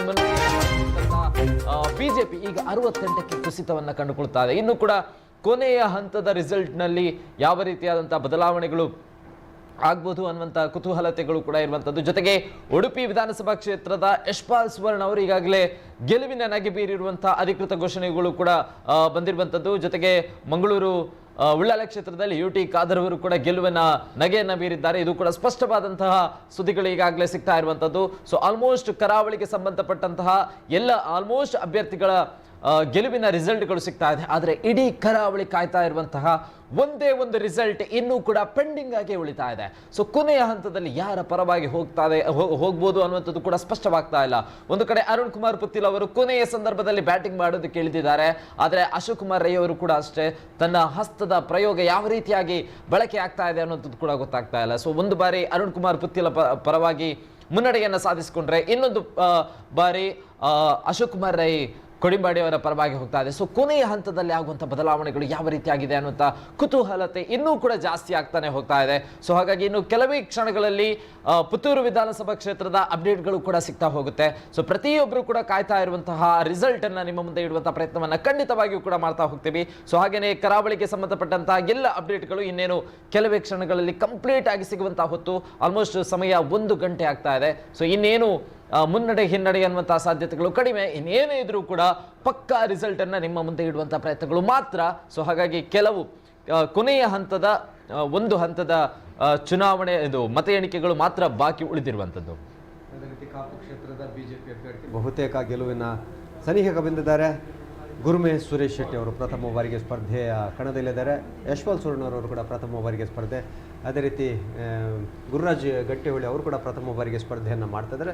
ಬಹುತೇಕ ಬಿಜೆಪಿ ಅಭ್ಯರ್ಥಿಗಳು ಈ ಭಾಗದಲ್ಲಿ ಗೆಲುವನ್ನು ದಾಖಲಿಸಿಕೊಳ್ಳುವತ್ತ ಮುನ್ನುಗ್ತಾ ಇದ್ದಾರೆ. ಅದೇ ರೀತಿ ಬಿಜೆಪಿಯ ಮತ್ತೋರ್ವ ಪ್ರಮುಖ ನಾಯಕರು ಗೋವಿಂದ ಕಾರಜೋಳ ಅವರು ಸೋಲಿಗೆ ಶರಣಾಗಿದ್ದಾರೆ. ತಿಮ್ಮಾಪುರ್ ಅವರ ವಿರುದ್ಧ 11,000ಕ್ಕೂ ಹೆಚ್ಚು ಮತಗಳ ಅಂತರದಿಂದ ಸೋಲನ್ನು ಕಂಡಿದ್ದಾರೆ. ನಾಯಕರುಗಳು ಸೋಲನ್ನು ಅನುಭವಿಸುವುದು ಬಿಜೆಪಿಗೆ ನುಂಗಲಾರದ ತುತ್ತಾಗಿ ಪರಿಣಮಿಸುತ್ತದೆ. ಈ ಕಾರ್ಯಕ್ರಮದಲ್ಲಿ ಒಂದು ಪುಟ್ಟ ವಿರಾಮವನ್ನು ಪಡ್ಕೊಡುವಂಥ ಸಮಯ. ಮತ್ತಷ್ಟು ವಿಚಾರಗಳೊಂದಿಗೆ, ಮತ್ತಷ್ಟು ಮಾಹಿತಿಗಳೊಂದಿಗೆ, ನಿಖರ ಸ್ಪಷ್ಟ ಮಾಹಿತಿಗಳೊಂದಿಗೆ ತಮ್ಮ ಮುಂದೆ ಹಾಜರಾಗುತ್ತೇವೆ. ಚುನಾವಣೆಯ ಕ್ಷಣದ ಈ ಎಣಿಕೆಯ ಕ್ಷಣದ ಮಾಹಿತಿಯೊಂದಿಗೆ ಕಾಯ್ತೇರಿ. ನಮಸ್ಕಾರ. BA ಪ್ಲೈವುಡ್ 60 ವರ್ಷಗಳ ಸುದೀರ್ಘ ಅನುಭವದಿಂದ ಮನೆ ಮಾತಾಗಿರುವ ಸಂಸ್ಥೆ. ಪ್ಲೈವುಡ್ಗಾಗಿಯೇ ವಿಶೇಷವಾಗಿ ಬಳಸಲಾಗುವ beech, silver oak, eucalyptus, neem ಮುಂತಾದ ಮರಗಳಿಂದ ತಯಾರಾಗಿರುವ BA ಪ್ಲೈವುಡ್ ISI ಪ್ರಾಮಾಣೀಕೃತವಾಗಿದೆ. Commercial, marine, decorative plywoods, block board plywood, flush doors ಅತ್ಯುತ್ತಮ ಗುಣಮಟ್ಟದೊಂದಿಗೆ ಅಧಿಕ ಬಾಳಿಕೆಯನ್ನ ನೀಡುತ್ತದೆ. ಅಗಾಧ ಶ್ರೇಣಿಯ ಪ್ಲೈವುಡ್ಗಳು ಆಕರ್ಷಕ ಬೆಲೆಯಲ್ಲಿ ಲಭ್ಯ. ಆಂಟಿ ಟರ್ಮೈಟ್ ಮತ್ತು ವಾಟರ್ ಪ್ರೂಫ್ ಪ್ಲೈವುಡ್ಗಳು ಗ್ಲೂ ಲೈನ್ ಪಾಯ್ಸನಿಂಗ್ ತಂತ್ರಜ್ಞಾನದೊಂದಿಗೆ ಸಂತೃಪ್ತ ಗ್ರಾಹಕರ ಶ್ಲಾಘನೆಗೆ ಪಾತ್ರವಾಗಿದೆ. BA plywood, Thumbe, Mangaluru. ಕನಸು ಕನಸಾಗೆ ಉಳಿಬಾರದು ಅಲ್ವಾ? ಮನಸ್ಸಿದ್ರೆ ಮಾರ್ಗ. ನೀವು ಮನಸ್ಸು ಮಾಡಿದ್ರೆ ನಿಮ್ಮ ಕೈಗೆ ಎಟ್ಕೋ ದರದಲ್ಲಿ ನಿಮಗಿಷ್ಟವಾಗೋ ಮನೆ, ನಿಮಗಿಷ್ಟವಾದ ಊರಲ್ಲೇ ಸಿಗತ್ತೆ. ಅದು ಸುಲಭವಾದ ಕಂತುಗಳಲ್ಲಿ. ಹೌದು, ಮಂಗಳೂರಿನ ಬಿಜೆಯಲ್ಲಿರುವ ರೋಹನ್ ಸಿಟಿಯಲ್ಲಿ 550 ಅಪಾರ್ಟ್ಮೆಂಟ್ಸ್, 250ಕ್ಕೂ ಹೆಚ್ಚು ಕಮರ್ಷಿಯಲ್ ಶಾಪ್ಸ್, 80,000 ಸ್ಕ್ವೇರ್ ಫೀಟ್ ನ ದ ಬೆಸ್ಟ್ ಸಿಟಿ ಕ್ಲಬ್, ಜೊತೆಗೆ ಮತ್ತಷ್ಟು ಸೌಲಭ್ಯಗಳು. ತಿಂಗಳಿಗೆ ಕೇವಲ 31,000 ರೂಪಾಯಿ ಇನ್ಸ್ಟಾಲ್ಮೆಂಟ್ ನಲ್ಲಿ ಹಿಂದೆ ಬುಕ್ ಮಾಡಿ. ಕನಸು ನನಸಾಗುವ ಅವಕಾಶ ನಿಮ್ಮ ಕಣ್ಮುಂದೆನೇ ಇದೆ. ನೀವೆಲ್ಲಾದ್ರೂ ಟ್ರಾವೆಲ್ ಮಾಡ್ತಾ ಮಧ್ಯದಲ್ಲಿ ಟೀ ಕುಡ್ದಾಗ ವಾವ್, ಈ ಟೀ ಎಷ್ಟ್ ಚೆನ್ನಾಗಿದೆ ಅಂತ ಅನ್ಸಿದ್ಯಾ? ಹಾಗಿದ್ರೆ ಇದೇ ಆ ಟೀ ನನ್ ಜರ್ನಿನ ಮತ್ತಷ್ಟು ಉಲ್ಲಾಸಗೊಳಿಸಿದೆ. ಕರ್ನಾಟಕದ ಅತ್ಯಂತ ರುಚಿಕರವಾದ tea, KT special tea. Nippon paint Asia's number 1 paint ಮಾತ್ರ ಅಲ್ಲ, ಇನ್ಮೇಲೆ ನಿಮ್ಮ ಮನೆಗೆ ನಂಬರ್ 1. ನಿಪಾನ್ ಪೇಂಟ್ ಗಿಂತ ಹೆಚ್ಚು, ಅತಿ ಶೀಘ್ರದಲ್ಲಿ. ಹ್ಯಾಪಿ ಹ್ಯಾಪಿ ಲಿವಿಂಗ್, ಸಂಭ್ರಮ ಇದ್ದರೆ ಮನೆಯಲ್ಲಿ, ಲವ್ಲಿ ಲವ್ಲಿ ಫೀಲಿಂಗ್, ಸಡಗರ ಇದ್ದರೆ ಜೊತೆಯಲ್ಲಿ, ಖುಷಿ ಖುಷಿಯಾಗಿ ಖುಷಿ ಖುಷಿಗಾಗಿ, by the stun Technica, super super wonder wonder, ಖುಷಿ ಖುಷಿಯಾಗಿ ಖುಷಿ ಖುಷಿಗಾಗಿ, by the stun Technica.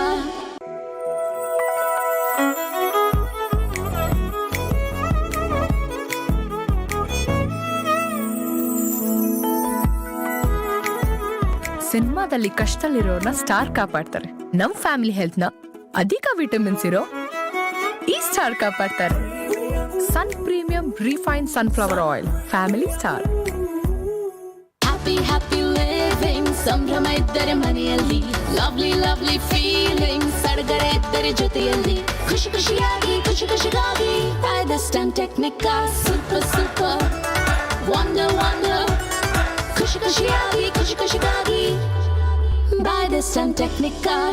Happy happy living, ಸಂಭ್ರಮ ಇದ್ದರೆ ಮನೆಯಲ್ಲಿ, ಲವ್ಲಿ ಲವ್ಲಿ ಫೀಲಿಂಗ್, ಸಡಗರ ಇದ್ದರೆ ಜೊತೆಯಲ್ಲಿ, ಖುಷಿ ಖುಷಿಯಾಗಿ ಖುಷಿ ಖುಷಿಗಾಗಿ, by the stun Technica, super super wonder wonder, ಖುಷಿ ಖುಷಿಯಾಗಿ ಖುಷಿ ಖುಷಿಗಾಗಿ, ಬೈ ದ ಸ್ಟನ್ ಟೆಕ್ನಿಕಾ. ಆಧುನಿಕ ಯಂತ್ರೋಪಕರಣಗಳಿಂದ ಬಹು ವಿಧಗಳಲ್ಲಿ ಪರಿಷ್ಕರಿಸಿದ ಕುಚ್ಚಲಕ್ಕಿ, ಸಂತೋಷ್ ರೈಸ್ ಮಿಲ್ಸ್ ರವರ 2 ಸ್ಟಾರ್ ಮತ್ತು Santosh boiled rice. BA plywood 60 ವರ್ಷಗಳ ಸುದೀರ್ಘ ಅನುಭವದಿಂದ ಮನೆ ಮಾತಾಗಿರುವ ಸಂಸ್ಥೆ. ಪ್ಲೈವುಡ್ಗಾಗಿಯೇ ವಿಶೇಷವಾಗಿ ಬಳಸಲಾಗುವ beech, silver oak, eucalyptus, neem ಮುಂತಾದ ಮರಗಳಿಂದ ತಯಾರಾಗಿರುವ ಬಿಎ ಪ್ಲೈವುಡ್ ISI ಪ್ರಾಮಾಣೀಕೃತವಾಗಿದೆ. Commercial, marine, decorative plywoods, block board plywood, flush doors ಅತ್ಯುತ್ತಮ ಗುಣಮಟ್ಟದೊಂದಿಗೆ ಅಧಿಕ ಬಾಳಿಕೆಯನ್ನ ನೀಡುತ್ತದೆ. ಅಗಾಧ ಶ್ರೇಣಿಯ ಪ್ಲೈವುಡ್ಗಳು ಆಕರ್ಷಕ ಬೆಲೆಯಲ್ಲಿ ಲಭ್ಯ. ಆಂಟಿ ಟರ್ಮೈಟ್ ಮತ್ತು ವಾಟರ್ ಪ್ರೂಫ್ ಪ್ಲೈವುಡ್ಗಳು ಗ್ಲೂ ಲೈನ್ ಪಾಯ್ಸನಿಂಗ್ ತಂತ್ರಜ್ಞಾನದೊಂದಿಗೆ ಸಂತೃಪ್ತ ಗ್ರಾಹಕರ ಶ್ಲಾಘನೆಗೆ ಪಾತ್ರವಾಗಿದೆ. BA plywood, Thumbe, Mangaluru. ಕನಸು ಕನಸಾಗೆ ಉಳಿಬಾರದು ಅಲ್ವಾ? ಮನಸ್ಸಿದ್ರೆ ಮಾರ್ಗ. ನೀವು ಮನಸ್ಸು ಮಾಡಿದ್ರೆ ನಿಮ್ಮ ಕೈಗೆ ಎಟ್ಕೋ ದರದಲ್ಲಿ ನಿಮಗಿಷ್ಟವಾಗೋ ಮನೆ, ನಿಮಗಿಷ್ಟವಾದ ಊರಲ್ಲೇ ಸಿಗತ್ತೆ. ಅದು ಸುಲಭವಾದ ಕಂತುಗಳಲ್ಲಿ. ಹೌದು, ಮಂಗಳೂರಿನ ಬಿಜೆಯಲ್ಲಿರುವ ರೋಹನ್ ಸಿಟಿಯಲ್ಲಿ 550 ಅಪಾರ್ಟ್ಮೆಂಟ್ಸ್, 250ಕ್ಕೂ ಹೆಚ್ಚು ಕಮರ್ಷಿಯಲ್ ಶಾಪ್ಸ್, 80,000 ಸ್ಕ್ವೇರ್ ಫೀಟ್ ನ ದ ಬೆಸ್ಟ್ ಸಿಟಿ ಕ್ಲಬ್, ಜೊತೆಗೆ ಮತ್ತಷ್ಟು ಸೌಲಭ್ಯಗಳು. ತಿಂಗಳಿಗೆ ಕೇವಲ 31,000 ರೂಪಾಯಿ ಇನ್ಸ್ಟಾಲ್ಮೆಂಟ್ ನಲ್ಲಿ ಹಿಂದೆ ಬುಕ್ ಮಾಡಿ. ಕನಸು ನನಸಾಗುವ ಅವಕಾಶ ನಿಮ್ಮ ಕಣ್ಮುಂದೆನೇ ಇದೆ. ನೀವೆಲ್ಲಾದ್ರೂ ಟ್ರಾವೆಲ್ ಮಾಡ್ತಾ ಮಧ್ಯದಲ್ಲಿ ಟೀ ಕುಡ್ದಾಗ ವಾವ್, ಈ ಟೀ ಎಷ್ಟ್ ಚೆನ್ನಾಗಿದೆ ಅಂತ ಅನ್ಸಿದ್ಯಾ? ಹಾಗಿದ್ರೆ ಇದೇ ಆ ಟೀ ನನ್ ಜರ್ನಿನ ಮತ್ತಷ್ಟು ಉಲ್ಲಾಸಗೊಳಿಸಿದೆ. ಕರ್ನಾಟಕದ ಅತ್ಯಂತ ರುಚಿಕರವಾದ tea, KT special tea. Nippon paint Asia's number 1 paint ಮಾತ್ರ ಅಲ್ಲ, ಇನ್ಮೇಲೆ ನಿಮ್ಮ ಮನೆಗೆ ನಂಬರ್ 1. ನಿಪಾನ್ ಪೇಂಟ್ ಗಿಂತ ಹೆಚ್ಚು, ಅತಿ ಶೀಘ್ರದಲ್ಲಿ. ಹ್ಯಾಪಿ ಹ್ಯಾಪಿ ಲಿವಿಂಗ್, ಸಂಭ್ರಮ ಇದ್ದರೆ ಮನೆಯಲ್ಲಿ, ಲವ್ಲಿ ಲವ್ಲಿ ಫೀಲಿಂಗ್, ಸಡಗರ ಇದ್ದರೆ ಜೊತೆಯಲ್ಲಿ, ಖುಷಿ ಖುಷಿಯಾಗಿ ಖುಷಿ ಖುಷಿಗಾಗಿ, by the stun Technica, super super wonder wonder, ಖುಷಿ ಖುಷಿಯಾಗಿ ಖುಷಿ ಖುಷಿಗಾಗಿ, by the stun Technica.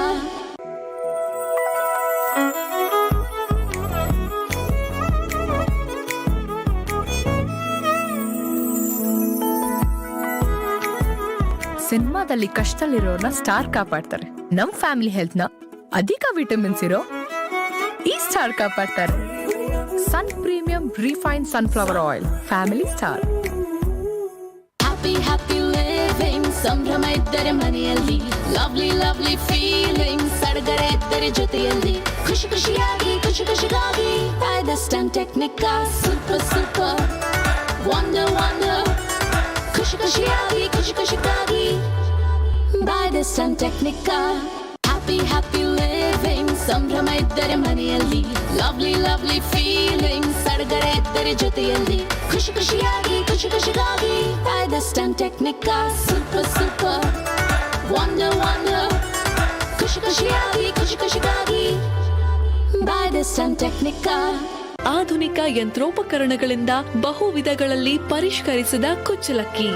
Santosh rice mills ರವರ 2 ಸ್ಟಾರ್ ಮತ್ತು Santosh boiled rice. BA plywood 60 ವರ್ಷಗಳ ಸುದೀರ್ಘ ಅನುಭವದಿಂದ ಮನೆ ಮಾತಾಗಿರುವ ಸಂಸ್ಥೆ. ಪ್ಲೈವುಡ್ಗಾಗಿ ವಿಶೇಷವಾಗಿ ಬಳಸಲಾಗುವ beech, silver oak, eucalyptus, neem ಮುಂತಾದ ಮರಗಳಿಂದ ತಯಾರಾಗಿರುವ ಬಿಎ ಪ್ಲೈವುಡ್ ISI ಪ್ರಾಮಾಣೀಕೃತವಾಗಿದೆ. Commercial, marine, decorative plywoods, block board plywood, flush doors ಅತ್ಯುತ್ತಮ ಗುಣಮಟ್ಟದೊಂದಿಗೆ ಅಧಿಕ ಬಾಳಿಕೆಯನ್ನು ನೀಡುತ್ತದೆ.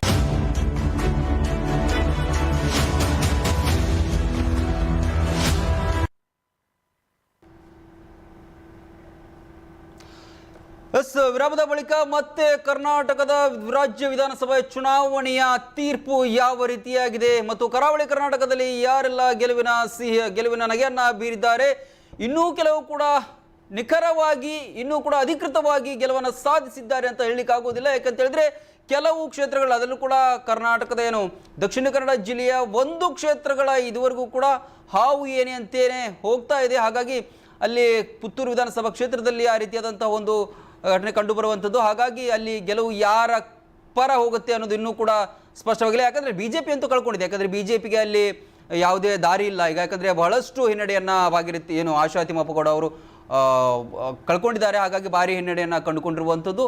ಆದರೆ ಅಲ್ಲಿ ಕಾಂಗ್ರೆಸ್ ಮತ್ತೆ ಪಕ್ಷೇತರ ಅಭ್ಯರ್ಥಿ ಅರುಣ್ ಕುಮಾರ್ ಪುತ್ತಿಲ ಅವರ ನಡುವೆ ಈಗ ನೇರವಾದಂತಹ ಸ್ಪರ್ಧೆ ಇರುವಂಥದ್ದು. ಕೆಲವೇ ಮತಗಳ ಅಂತರದಲ್ಲಿ ಒಮ್ಮೆ ಅವರು ಒಮ್ಮೆ ಇವರು ಹೀಗಾಗಿ ಹೋಗ್ತಾ ಇದೆ. ಹಾಗಾಗಿ ಕರಾವಳಿ ಭಾಗದಲ್ಲಿ ಆ ಒಂದು ಕ್ಷೇತ್ರ ಭಾರಿ ಕುತೂಹಲವನ್ನು ಇವತ್ತಿಗೂ ಕೂಡ ಅಂದರೆ ಈ ಕ್ಷಣಕ್ಕೂ ಕೂಡ ಮೂಡಿಸಿರುವಂಥದ್ದು. ಆದರೆ ಉಡುಪಿ ಜಿಲ್ಲೆಯಲ್ಲಿ 5 ಕ್ಷೇತ್ರಗಳಲ್ಲೂ ಕೂಡ BJPಯೇ ಮುನ್ನಡೆಯನ್ನು ಸಾಧಿಸಿದೆ. ಅದರಲ್ಲೂ ಕೂಡ ಸಾಧಾರಣ ಮುನ್ನಡೆ ಅಲ್ಲ, ಬಹಳಷ್ಟು ಅಂತರದ ಮುನ್ನಡೆಯನ್ನು, ಮತಗಳ ಅಂತರದ ಮುನ್ನಡೆಯನ್ನು ಸಾಧಿಸಿರುವಂಥದ್ದು. ಹಾಗಾಗಿ ಅಲ್ಲಿ BJPಗೆ ಸ್ಪಷ್ಟವಾದಂತಹ ಚಿತ್ರಣ, BJPಗೆ ಸ್ಪಷ್ಟವಾದಂತಹ ಗೆಲುವು ಸಿಗುತ್ತೆ ಅಂತಲೇ ಹೇಳ್ಬೋದು. ಹಾಗಾಗಿ ನನ್ನ ಜೊತೆ ನಮ್ಮ ಟಿವಿಯ ಹಿರಿಯ ನಿರೂಪಕರಾದಂತಹ ನಾಗೇಂದ್ರ ಶೆಣೈ ಅವರು ಕೂಡ ಇದ್ದಾರೆ. ಮತ್ತಷ್ಟು ಸುದ್ದಿಗಳನ್ನು ನಾವು ಅವರಿಗೆ ನೀಡ್ತಾರೆ ಅವರು. ಸೊ ನಿನ್ನೆ ಸಿದ್ದರಾಮಯ್ಯ ಅವರು ಹೇಳ್ತಾ ಇದ್ರು ಅಂತ ಹೇಳಿದ್ರೆ ಕರಾವಳಿಯಿಂದ ನಮ್ಗೆ ಒಂದಿಷ್ಟು ಹೆಚ್ಚು ಸೀಟ್ಗಳು ಬರುತ್ತೆ ಅಂತ ಹೇಳಿ. ಸೊ ಅದು ಬರ್ತಾ ಇದ್ದಂತೆ ಕಾಣ್ತಾ ಇಲ್ಲ.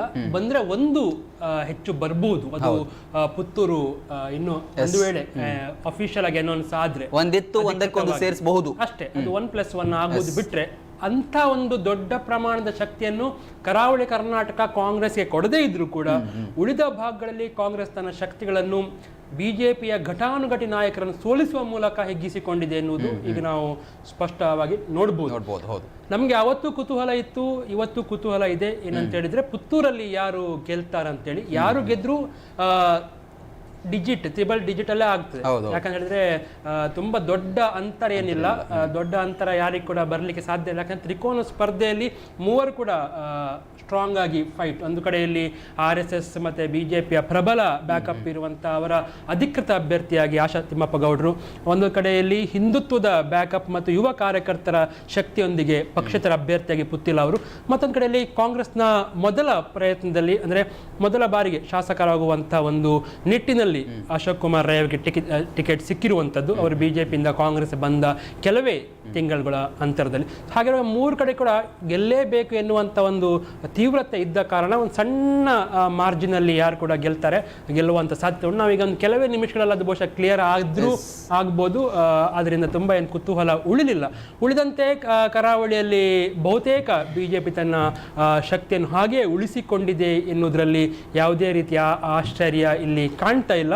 ರಾಜ್ಯದ ಉಳಿದ ಭಾಗಗಳಲ್ಲಿ ಏನು ಸಮೀಕ್ಷೆಗಳು ಏನು ಉತ್ತರ ಅಂದ್ರೆ ಒಂದು ಸ್ಪಷ್ಟತೆಯನ್ನು ಕೊಡುವಂತ ಪ್ರಯತ್ನ ಮಾಡಿದ್ದೆವು.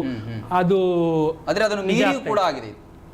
ಬಹಳಷ್ಟು ಸಮೀಕ್ಷೆಗಳನ್ನ ಮೀರಿಯೂ ಕೂಡ ಯಾಕಂದ್ರೆ ಈಗಾಗಲೇ ನಾವು 130 ಕ್ಷೇತ್ರಗಳಲ್ಲಿ ಕಾಂಗ್ರೆಸ್ ಮುನ್ನಡೆಯನ್ನು ಸಾಧಿಸಿರುವಂಥದ್ದು. ಆದ್ರೆ ಸಮೀಕ್ಷೆಗಳ ಪ್ರಕಾರ 80ರಿಂದ 85, 109 ಹೀಗೆಲ್ಲ ಇದ್ದದ್ದು. ಅಂದ್ರೆ ಒಂದು BJPಯ ಪರವಾಗಿದ್ರೆ ಒಂದು ಕಾಂಗ್ರೆಸ್ ಪರವಾಗಿತ್ತು. ಆದ್ರೆ ಬಹುತೇಕ ಎಲ್ಲ ಕೂಡ ಕಾಂಗ್ರೆಸ್ನ ಪರವಾಗಿಯೇ ಕೊಟ್ಟಿದ್ರು. ಇದೀಗ ನರಗುಂದ ವಿಧಾನಸಭಾ ಕ್ಷೇತ್ರದಲ್ಲಿ CC ಪಾಟೀಲ್ ಸಚಿವರಾಗಿದ್ರು BJPಯ ಸರ್ಕಾರದಲ್ಲಿ. ಹಾಗಾಗಿ ಅವರು ಕೂಡ 1600 ಮತಗಳ ಅಂತರದಿಂದ ಜಯವನ್ನ ಸಾಧಿಸಿದ್ದಾರೆ. ಯಾಕಂದ್ರೆ BJPಯಲ್ಲಿ ಬಹುತೇಕ ಹಿರಿಯ ನಾಯಕರುಗಳು ಸೋಲನ್ನ ಅನುಭವಿಸಿದ್ರೆ ಇಲ್ಲಿ CC ಪಾಟೀಲ್, ಅದರ ಮಧ್ಯೆ CC ಪಾಟೀಲ್ ಅವರು ಸ್ವಲ್ಪ ಮತಗಳ ಅಂತರದಿಂದ 1600 ಮತಗಳ ಅಂತರದಿಂದ ನರಗುಂದ ವಿಧಾನಸಭಾ ಕ್ಷೇತ್ರದಲ್ಲಿ ಅವರು ಗೆಲುವಿನ ನಗೆಯನ್ನ ನಾವೀಗ ಕಾರವಾರವನ್ನು ಕರಾವಳಿ ಕರ್ನಾಟಕ ಅಂತಾನೆ ತೆಗೆದುಕೊಳ್ಳುವುದರಿಂದ ಅಲ್ಲಿ ಕಾಂಗ್ರೆಸ್ ತನ್ನ ಶಕ್ತಿಯನ್ನು ವರ್ಧಿಸಿದೆ. ಸತೀಶ್ ಸ್ಮೈಲ್ ಅವರು ಗೆಲ್ಲುವ ಮೂಲಕ ಕರಾವಳಿ ಕರ್ನಾಟಕದ ಕಾರವಾರ ಕಾಂಗ್ರೆಸ್ನ ಪಾಲಾಗಿರುವುದು ಇಲ್ಲಿ ಸ್ಪಷ್ಟತೆ ಇದೆ. ಅವರು ಕಳೆದ ಬಾರಿ ಮಾಜಿ ಶಾಸಕರಾಗಿದ್ರು, ಈ ಬಾರಿ ಮತ್ತೆ ಸ್ಪರ್ಧೆಗೆ ಅವಕಾಶ ಸಿಕ್ಕಿತ್ತು ಕಾಂಗ್ರೆಸ್ ಕಡೆಯಿಂದ. ಒಂದು ಸುಲಭದ ಗೆಲುವು ಅಂತಾನೆ ಅನಿಸುವ ಮಟ್ಟಿಗೆ ಅಲ್ಲಿ ಅವರ ಸ್ಪರ್ಧೆ ಕಾಣ್ತಾ ಇತ್ತು. ಅದು ಈಡೇರಿದೆ ಕೂಡ. ಕಾರವಾರದಲ್ಲಿ ಬಿಜೆಪಿ ಅಭ್ಯರ್ಥಿ ಹಾಲಿ ಶಾಸಕರಾಗಿದ್ದವರು ರೂಪಾಲಿ ನಾಯ್ಕ ಅವರು ಸೋತಿದ್ದಾರೆ. ಇನ್ನು ಯಶವಂತಪುರ ಬಿಜೆಪಿಯ ಅಭ್ಯರ್ಥಿ ST ಸೋಮಶೇಖರ್ ಅವರು ಕೂಡ ಈಗ ಗೆಲುವಿನ ನಗೆಯನ್ನ ಬೀರುವಂತದ್ದು. ಹಾಗಾಗಿ ಅಲ್ಲಿ ಅವರು ST ಸೋಮಶೇಖರ್ ಅವರು ಕೂಡ ಸಚಿವರಾಗಿದ್ರು. ಅವರು ಕೂಡ ಯಶವಂತಪುರ ಕ್ಷೇತ್ರದ ಅಭ್ಯರ್ಥಿ, ಬಿಜೆಪಿಯ ಅಭ್ಯರ್ಥಿ. ಯಾಕಂದ್ರೆ ಇಲ್ಲಿ ಕೆಲವು ಘಟಾನುಘಟಿ ಹಿರಿಯ ನಾಯಕರು ನೋಡ್ತಾ ಇರ್ಬೋದು. ಗೋವಿಂದ ಕಾರಜೋಳ ಅವರು ಆಪರೇಷನ್ ಕಮಲದಲ್ಲಿ ಲಾಸ್ಟ್ ಟೈಮ್ ಬಂದವರು. ಗೋವಿಂದ ಕಾರಜೋಳ ಅವರು ಈಗಾಗಲೇ DCM ಕೂಡ ಆಗಿದ್ರು, ಅದರಲ್ಲೂ ಕೂಡ ಸಚಿವರು ಕೂಡ ಆಗಿದ್ರು. ಅವರು ಸೋಲನ್ನ ಅನುಭವಿಸಿರುವಂತದ್ದು ಮುಧೋಳ ವಿಧಾನಸಭಾ. ಸೋಮಶೇಖರ್ ಅವರು ಆಪರೇಷನ್ ಕಮಲದಿಂದ ಬಂದವರು, ಕಳೆದ ಬಾರಿ ಗೆದ್ದಿದ್ದವರು ಉಪಚುನಾವಣೆಯಲ್ಲಿ. ಈ ಬಾರಿ ಮತ್ತೆ ಗೆಲುವಿನ ಇದು ಮುಂದುವರೆದಿದೆ. ಇನ್ನು ಕರಾವಳಿ ಕರ್ನಾಟಕದಲ್ಲಿ ಲಾಸ್ಟ್ ಹೇಗಿತ್ತಂದ್ರೆ 2018ರಲ್ಲಿ ಸಮ್ಮಿಶ್ರ ಸರ್ಕಾರ ಮಾಡಿದಾಗ ಯಾವ ರೀತಿಯಾಗಿ ಇತ್ತು. ಯಾಕಂದ್ರೆ ಆಗ ಒಂದು ಕ್ಷೇತ್ರದಲ್ಲಿ ಮಾತ್ರ UT ಖಾದರ್ ಅವರು ಜಯವನ್ನ ಗಳಿಸಿದ್ರು ಕೂಡ ಆಗ ಸಮ್ಮಿಶ್ರ ಸರ್ಕಾರ ಇದ್ದಿದ್ರಿಂದಾಗಿ ಅವರು ಕೂಡ ಉಸ್ತುವಾರಿ ಸಚಿವರಾಗಿದ್ರು ದಕ್ಷಿಣ ಕನ್ನಡದಲ್ಲಿ. ಆಗ 7 ಬಿಜೆಪಿ ಕ್ಯಾಂಡಿಡೇಟ್ಗಳು ಕೂಡ ಅವರ ಅಡಿಯಲ್ಲಿ, ಅಂದ್ರೆ ಒಂದು ಉಸ್ತುವಾರಿ ಸಚಿವರ ಅಡಿಯಲ್ಲಿ ಅವರು ಕೆಲಸವನ್ನು ಮಾಡಬೇಕಾಗಿತ್ತು. ಈ ಬಾರಿಯೂ ಕೂಡ ಅದೇ ಪರಿಸ್ಥಿತಿ ಬಂದೊದಗುವಂತಹ ಸನ್ನಿವೇಶ ಈಗ ನಾವು ವಿಜುವಲ್ಸ್ ಅಲ್ಲಿ ನೋಡ್ತಾ ಇದ್ದೇವೆ. ಮಂಗಳೂರಿನ ದಕ್ಷಿಣದ ಶಾಸಕರ ಖಾಸಗಿ ಕಚೇರಿಯಲ್ಲಿ ಅಟಲ್ ಸೇವಾ ಕೇಂದ್ರದಲ್ಲಿ ಒಂದು ಸಂಭ್ರಮದ ವಾತಾವರಣ ಅಂತ ಹೇಳಿದ್ರೆ, ಇಡೀ ರಾಜ್ಯದಲ್ಲಿ ಯಾವುದೇ ಅಲೆ ಇದ್ರೂ ಕೂಡ ಕರಾವಳಿ ಕರ್ನಾಟಕದ ಮತದಾರ ಅಥವಾ ನಾಗರಿಕರು ಬಿಜೆಪಿಯನ್ನು ಬಿಟ್ಟುಕೊಟ್ಟಿಲ್ಲ ಎನ್ನುವುದು ಇಲ್ಲಿ ಸ್ಪಷ್ಟ ಆಗ್ತಾ ಇದೆ. ಮತ್ತು ಅಂತರ ಕೂಡ ಒಂದಿಷ್ಟು ಹೆಚ್ಚಳ ಆಗಿರುವಂತದ್ದು. ಅಂದ್ರೆ ಆ ವೇವ್ ಕಾಂಗ್ರೆಸ್ ಪರ ಇರುವಂತ ಅಲೆಯ ನಡುವೆ ಕೂಡ ಕರಾವಳಿಯ ಶಾಸಕರುಗಳು ತಮ್ಮ ಮತಗಳ ಅಂತರವನ್ನು ಎಲ್ಲೂ ಕೂಡ ಕಡಿಮೆ ಮಾಡಿಕೊಳ್ಳ ಬಿಜೆಪಿ ಹಿಂದುತ್ವ ಒಟ್ಟಲ್ಲಿ ಎರಡು ಕೂಡ ಮತದಾರ ಅದಕ್ಕೆ ಕೈ ಹಿಡಿದಿರುವಂತದ್ದು. ಈಗ ಪುತ್ತೂರಲ್ಲಿಯೂ ಕೂಡ ಈಗ ಪುತ್ತಿಲ ಅವರು ವಿನ್ ಆದ್ರೂ ಅಷ್ಟೇ, ಅಲ್ಲಿ ಬಿಜೆಪಿಯ ಕ್ಯಾಂಡಿಡೇಟ್ ವಿನ್ ಆಗಿದ್ರು ಅಷ್ಟೇ. ಅಲ್ಲಿ ಹಿಂದುತ್ವ ಮತ್ತೆ ಕೆಲವೊಂದಿಷ್ಟು ಬಿಜೆಪಿಯ ಪೂರಕವಾಗಿಯೇ ಇರುವಂತದ್ದು. ಹಾಗಾಗಿ ಆಗಿದೆ ಇಡೀ ಕರ್ನಾಟಕದಲ್ಲಿಯೇ ಕರಾವಳಿಯಲ್ಲಿಯೇ ಅನ್ಸುತ್ತೆ ಇಷ್ಟೊಂದು. ಯಾಕಂದ್ರೆ ಮೈಸೂರು ಭಾಗದಲ್ಲೂ ಆಗ್ಲಿಲ್ಲ, ಕಿತ್ತೂರು ಕರ್ನಾಟಕದಲ್ಲೂ ಕೂಡ ಇಷ್ಟೊಂದು ಬಿಜೆಪಿಗೆ ಬರಲಿಲ್ಲ, ಉತ್ತರ ಕನ್ನಡ ಭಾಗದಲ್ಲಿಯೂ ಬರಲಿಲ್ಲ, ಮತ್ತೆ ಹೈದರಾಬಾದ್ ಕರ್ನಾಟಕ ಭಾಗದಲ್ಲಿಯೂ ಕೂಡ ಬಿಜೆಪಿಗಳಿಗೆ ಮತಗಳು ಬರಲಿಲ್ಲ. ಆದ್ರೆ ಇಲ್ಲೇ ಕರಾವಳಿ ಭಾಗದಲ್ಲೇ ಬಂದಿರುವಂತದ್ದು. ಒಂದು ವೇಳೆ ಈಗ ನಾವು ಅಧಿಕೃತ ಏನು ಘೋಷಣೆ ಮಾಡುವ ಮೊದಲು ಪುತ್ತೂರಿನ ಅಭ್ಯರ್ಥಿಯ ಯಾರು ಸಾಧಿಸಾರಂತ ಒಂದಷ್ಟರ ಮಟ್ಟಿಗೆ ಶಕುಂತಲಾ ಶೆಟ್ಟಿ ಅವರು, ಮಲ್ಲಿಕಾ ಪ್ರಸಾದ್ ಅವರು, ಬಂಡಾಳ ಜಗನ್ನಾಥ್ ಶೆಟ್ಟಿ ಅವರೆಲ್ಲ ಸ್ಪರ್ಧೆ ಮಾಡಿದಂತ ಆ ತ್ರಿಕೋನ ಸ್ಪರ್ಧೆ ಮತ್ತು ಈಗ ತ್ರಿಕೋನ ಸ್ಪರ್ಧೆ ಆಶಾ ತಿಮ್ಮಪ್ಪ ಗೌಡರು, ಅರುಣ್ ಪುತ್ತಿಲ ಅವರು, ಅಶೋಕ್ ಕುಮಾರ್ ರೈ, ಈ ತ್ರಿಕೋನ ಸ್ಪರ್ಧೆಯಲ್ಲಿ ಅಲ್ಲಿ ಸಣ್ಣ ಅಂತರದಲ್ಲಿ 1,500 ಮತ ಅಂತರದಲ್ಲಿ ಬಿಜೆಪಿಯ ಅಧಿಕೃತ ಅಭ್ಯರ್ಥಿಯ ಗೆದ್ದಿದ್ರು ಮಲ್ಲಿಕಾ ಪ್ರಸಾದ್. ಈ ಬಾರಿ ಆ ಅವಕಾಶ ಇಲ್ಲ ಅಥವಾ ಅದು ಹಿಸ್ಟ್ರಿ ರಿಪೀಟ್ ಆಗ್ಲಿಲ್ಲ ಎನ್ನುವಂಥದ್ದು ಇಲ್ಲಿ ನಾವು ಕಾಣ್ತಾ ಇದೆ. ನನ್ನ ಪ್ರಕಾರ ಆಶಾ ತಿಮ್ಮಪ್ಪ ಗೌಡರು ತುಂಬಾ ಬ್ಯಾಕ್ ಇದ್ದಾರೆ. ಈಗ ಕೊನೆಯ ಹಂತದಲ್ಲಿ ಇನ್ನು ಕೆಲವೇ ಮತಗಳು ಅದು ಅಶೋಕ್ ಕುಮಾರ್ ರೈ ಅವರಿಗೆ ಹೋಗಿದ್ಯಾ ಅಥವಾ ಪುತ್ತಿಲ ಅವರಿಗೆ ಹೋಗಿದ್ಯಾ ಅಂತೇಳಿ ಕೊನೆಯ ಕೆಲವೇ ನಿಮಿಷಗಳು ಮಾತ್ರ ಬಾಕಿ ಇರುವುದರಿಂದ ಅದನ್ನು ಆದಷ್ಟು ಬೇಗ ಅನೌನ್ಸ್ ಕೂಡ ಮಾಡಲಿಕ್ಕಿದ್ದೇವೆ. ಇಡೀ ಕರಾವಳಿ ಕರ್ನಾಟಕ ಬಹಳ ಕಾತರದಿಂದ ಕಾಯ್ತಾ ಇರುವಂತ ಒಂದು ಫಲಿತಾಂಶ. ಸೇಮ್ ಕಾರ್ಕಳದಲ್ಲಿ ಕೂಡ ಇತ್ತು, ಆದರೆ ಕಾರ್ಕಳದಲ್ಲಿ ಕೊನೆಯ ಹಂತದಲ್ಲಿ ಸುನಿಲ್ ಕುಮಾರ್ ಮತ್ತೆ ನೇರವಾಗಿ ಉದಯ್ ಕುಮಾರ್ ಶೆಟ್ಟಿ ಅವರ ಬಗ್ಗೆ ಪೈಪೋಟಿ ಶುರುವಾಗಿತ್ತು. ಅಂತಿಮ ಫಲಿತಾಂಶ ಕಾರ್ಕಳ ಕ್ಷೇತ್ರದ ಕಾಂಗ್ರೆಸ್ ಅಭ್ಯರ್ಥಿ ಮುನಿಯಾಲ ಉದಯ್ ಕುಮಾರ್ ಶೆಟ್ಟಿ ಅವರು ತಮ್ಮ ಅಭಿಪ್ರಾಯವನ್ನ ವ್ಯಕ್ತಪಡಿಸಿದ್ದಾರೆ. ಏನ್ ಹೇಳಿದ್ದಾರೆ ಅಂತ ನೋಡೋಣ. ನಿಮಗೆ ಗೊತ್ತಿದೆ, ನಾನು ಯಾಕೆ ಅದನ್ನು ಪದೇ ಹೇಳಿ ಏನಂತ ಹೇಳಿ, ಈ ಸಲ ಎಲ್ಲ ಜನ ಬಂದು ಬೆಂಬಲಿಸಿದ್ರು, ಆಗಲಿಲ್ಲ, ಸ್ವಲ್ಪದಲ್ಲಿ ಮುಗ್ಗರಿಸಿದ್ದೇವೆ. ಮುಂದೆ ನೋಡುವ ದೇವರು ಹೇಗೆ ಮಾಡ್ತಾರಂತ. ದೇವರ ಇಚ್ಛೆ ಬೇರೆ ಅಲ್ವ, ನಾವೇನಾದರೂ ಎಣಿಸುವುದಷ್ಟೇ. ಬಟ್ ಎಲ್ಲವೂ ದೈವ ಬಲ ಬೇಕು, ದೈವ ಅನುಗ್ರಹ ಬೇಕು. ಇದೆ ನೋಡ, ಜನ ನಮ್ಮೊಂದಿಗಂತಿದ್ದಾರೆ, ಇದೊಂದು ಸ್ಪಷ್ಟವಾಗಿ ಜನ ಹೇಳಿದ್ದಾರೆ. ಓಟಲ್ಲಿ ಸ್ವಲ್ಪ ಸೋತಿರ್ಬೋದು. ಓಟು ಯಾವ ನಮೂನೆ ಓಟ್ ಅಂತ, ಓಟಲ್ಲಿ ಏನು ನೋಟಿಗಾಗಿ ಓಟನ್ನು ಮಾರಿಕೊಂಡ್ರು ಜನ, ಬೇಜಾರಾಗ್ತದೆ. ಜನರಿಗೊಂದು ಕಾರ್ಕಳದಲ್ಲಿ ಫ್ಲೆಕ್ಸ್ ರಹಿತವಾದ, ಆಡಂಬರ ರಹಿತವಾದ, ಅಹಂಕಾರ ರಹಿತವಾದ ಒಂದು ಆಡಳಿತ ಕೊಡಬೇಕು, ಚಂದದ ಒಂದು ಆಡಳಿತ ಕೊಡಬೇಕಂತಿತ್ತು. ಆ ಫ್ಲೆಕ್ಸ್ ಪಾಲಿಟಿಕ್ಸ್ ಬದಲಿಗೆ ಬೇರೆ ದಾರ್ಶನಿಕರನ್ನು ಹಾಕಿ ಕಾರ್ಕಳ ರಾರಾಜಿಸಬೇಕು. ಅಂತ ಎಲ್ಲ ನನ್ನ ಎಲ್ಲ ಯೋಜನೆ ಇತ್ತು. ನೋಡುವ ಮುಂದೆ ದಿನದಲ್ಲಿ ನಾನೇನು ಒಳ್ಳೆ ರೀತಿಯಲ್ಲಿ ಜನರ ಸೇವೆ ಮಾಡಲಿ, ಸೇವೆ ಮಾಡುವಂಥ ಒಳ್ಳೆ ಬುದ್ಧಿ ದೇವರು ಅವರಿಗೆ ಅನುಗ್ರಹಿಸಲಿ ಅಷ್ಟೇ. ಬೇರೆ ಏನಿಲ್ಲ, ಅವ್ರು ಬಂದು ಅವರು ಕೆಲಸ ಮಾಡಿದ್ದಾರೆ, ಓಟು ತಗೊಂಡಿದ್ದಾರೆ, ನೋಡಿದ್ದೀರಿ. ಮತ್ತೆ ಇನ್ನೇನು ಹೇಳಿ, ಇನ್ನು ಸ್ವಲ್ಪ ಧರ್ಮವನ್ನು ಪಾಲಿಸುವ ಕೆಲಸವನ್ನು ಅವ್ರು ಮಾಡಿ, ಚಂದ ಮಾಡಿ. ಹಿಂದೆ ಸಹ ಮಾಡಿದ್ದಾರೆ, ಮುಂದೆ ಸಹ ಮಾಡಲಿ ಅವರು ಮೊದಲಿಗೆ ಹಿಂದೂ ಧರ್ಮದ ಹಾಗೇನಿಲ್ಲ. ನಮ್ಮ ಮತದಾರರಿಗೆ ಓಟ್ ಹಾಕಿದ್ದಾರೆ, ಅವರೇ ಬಂದಿದ್ದಾರೆ, ಹಾಗೇನಿಲ್ಲ.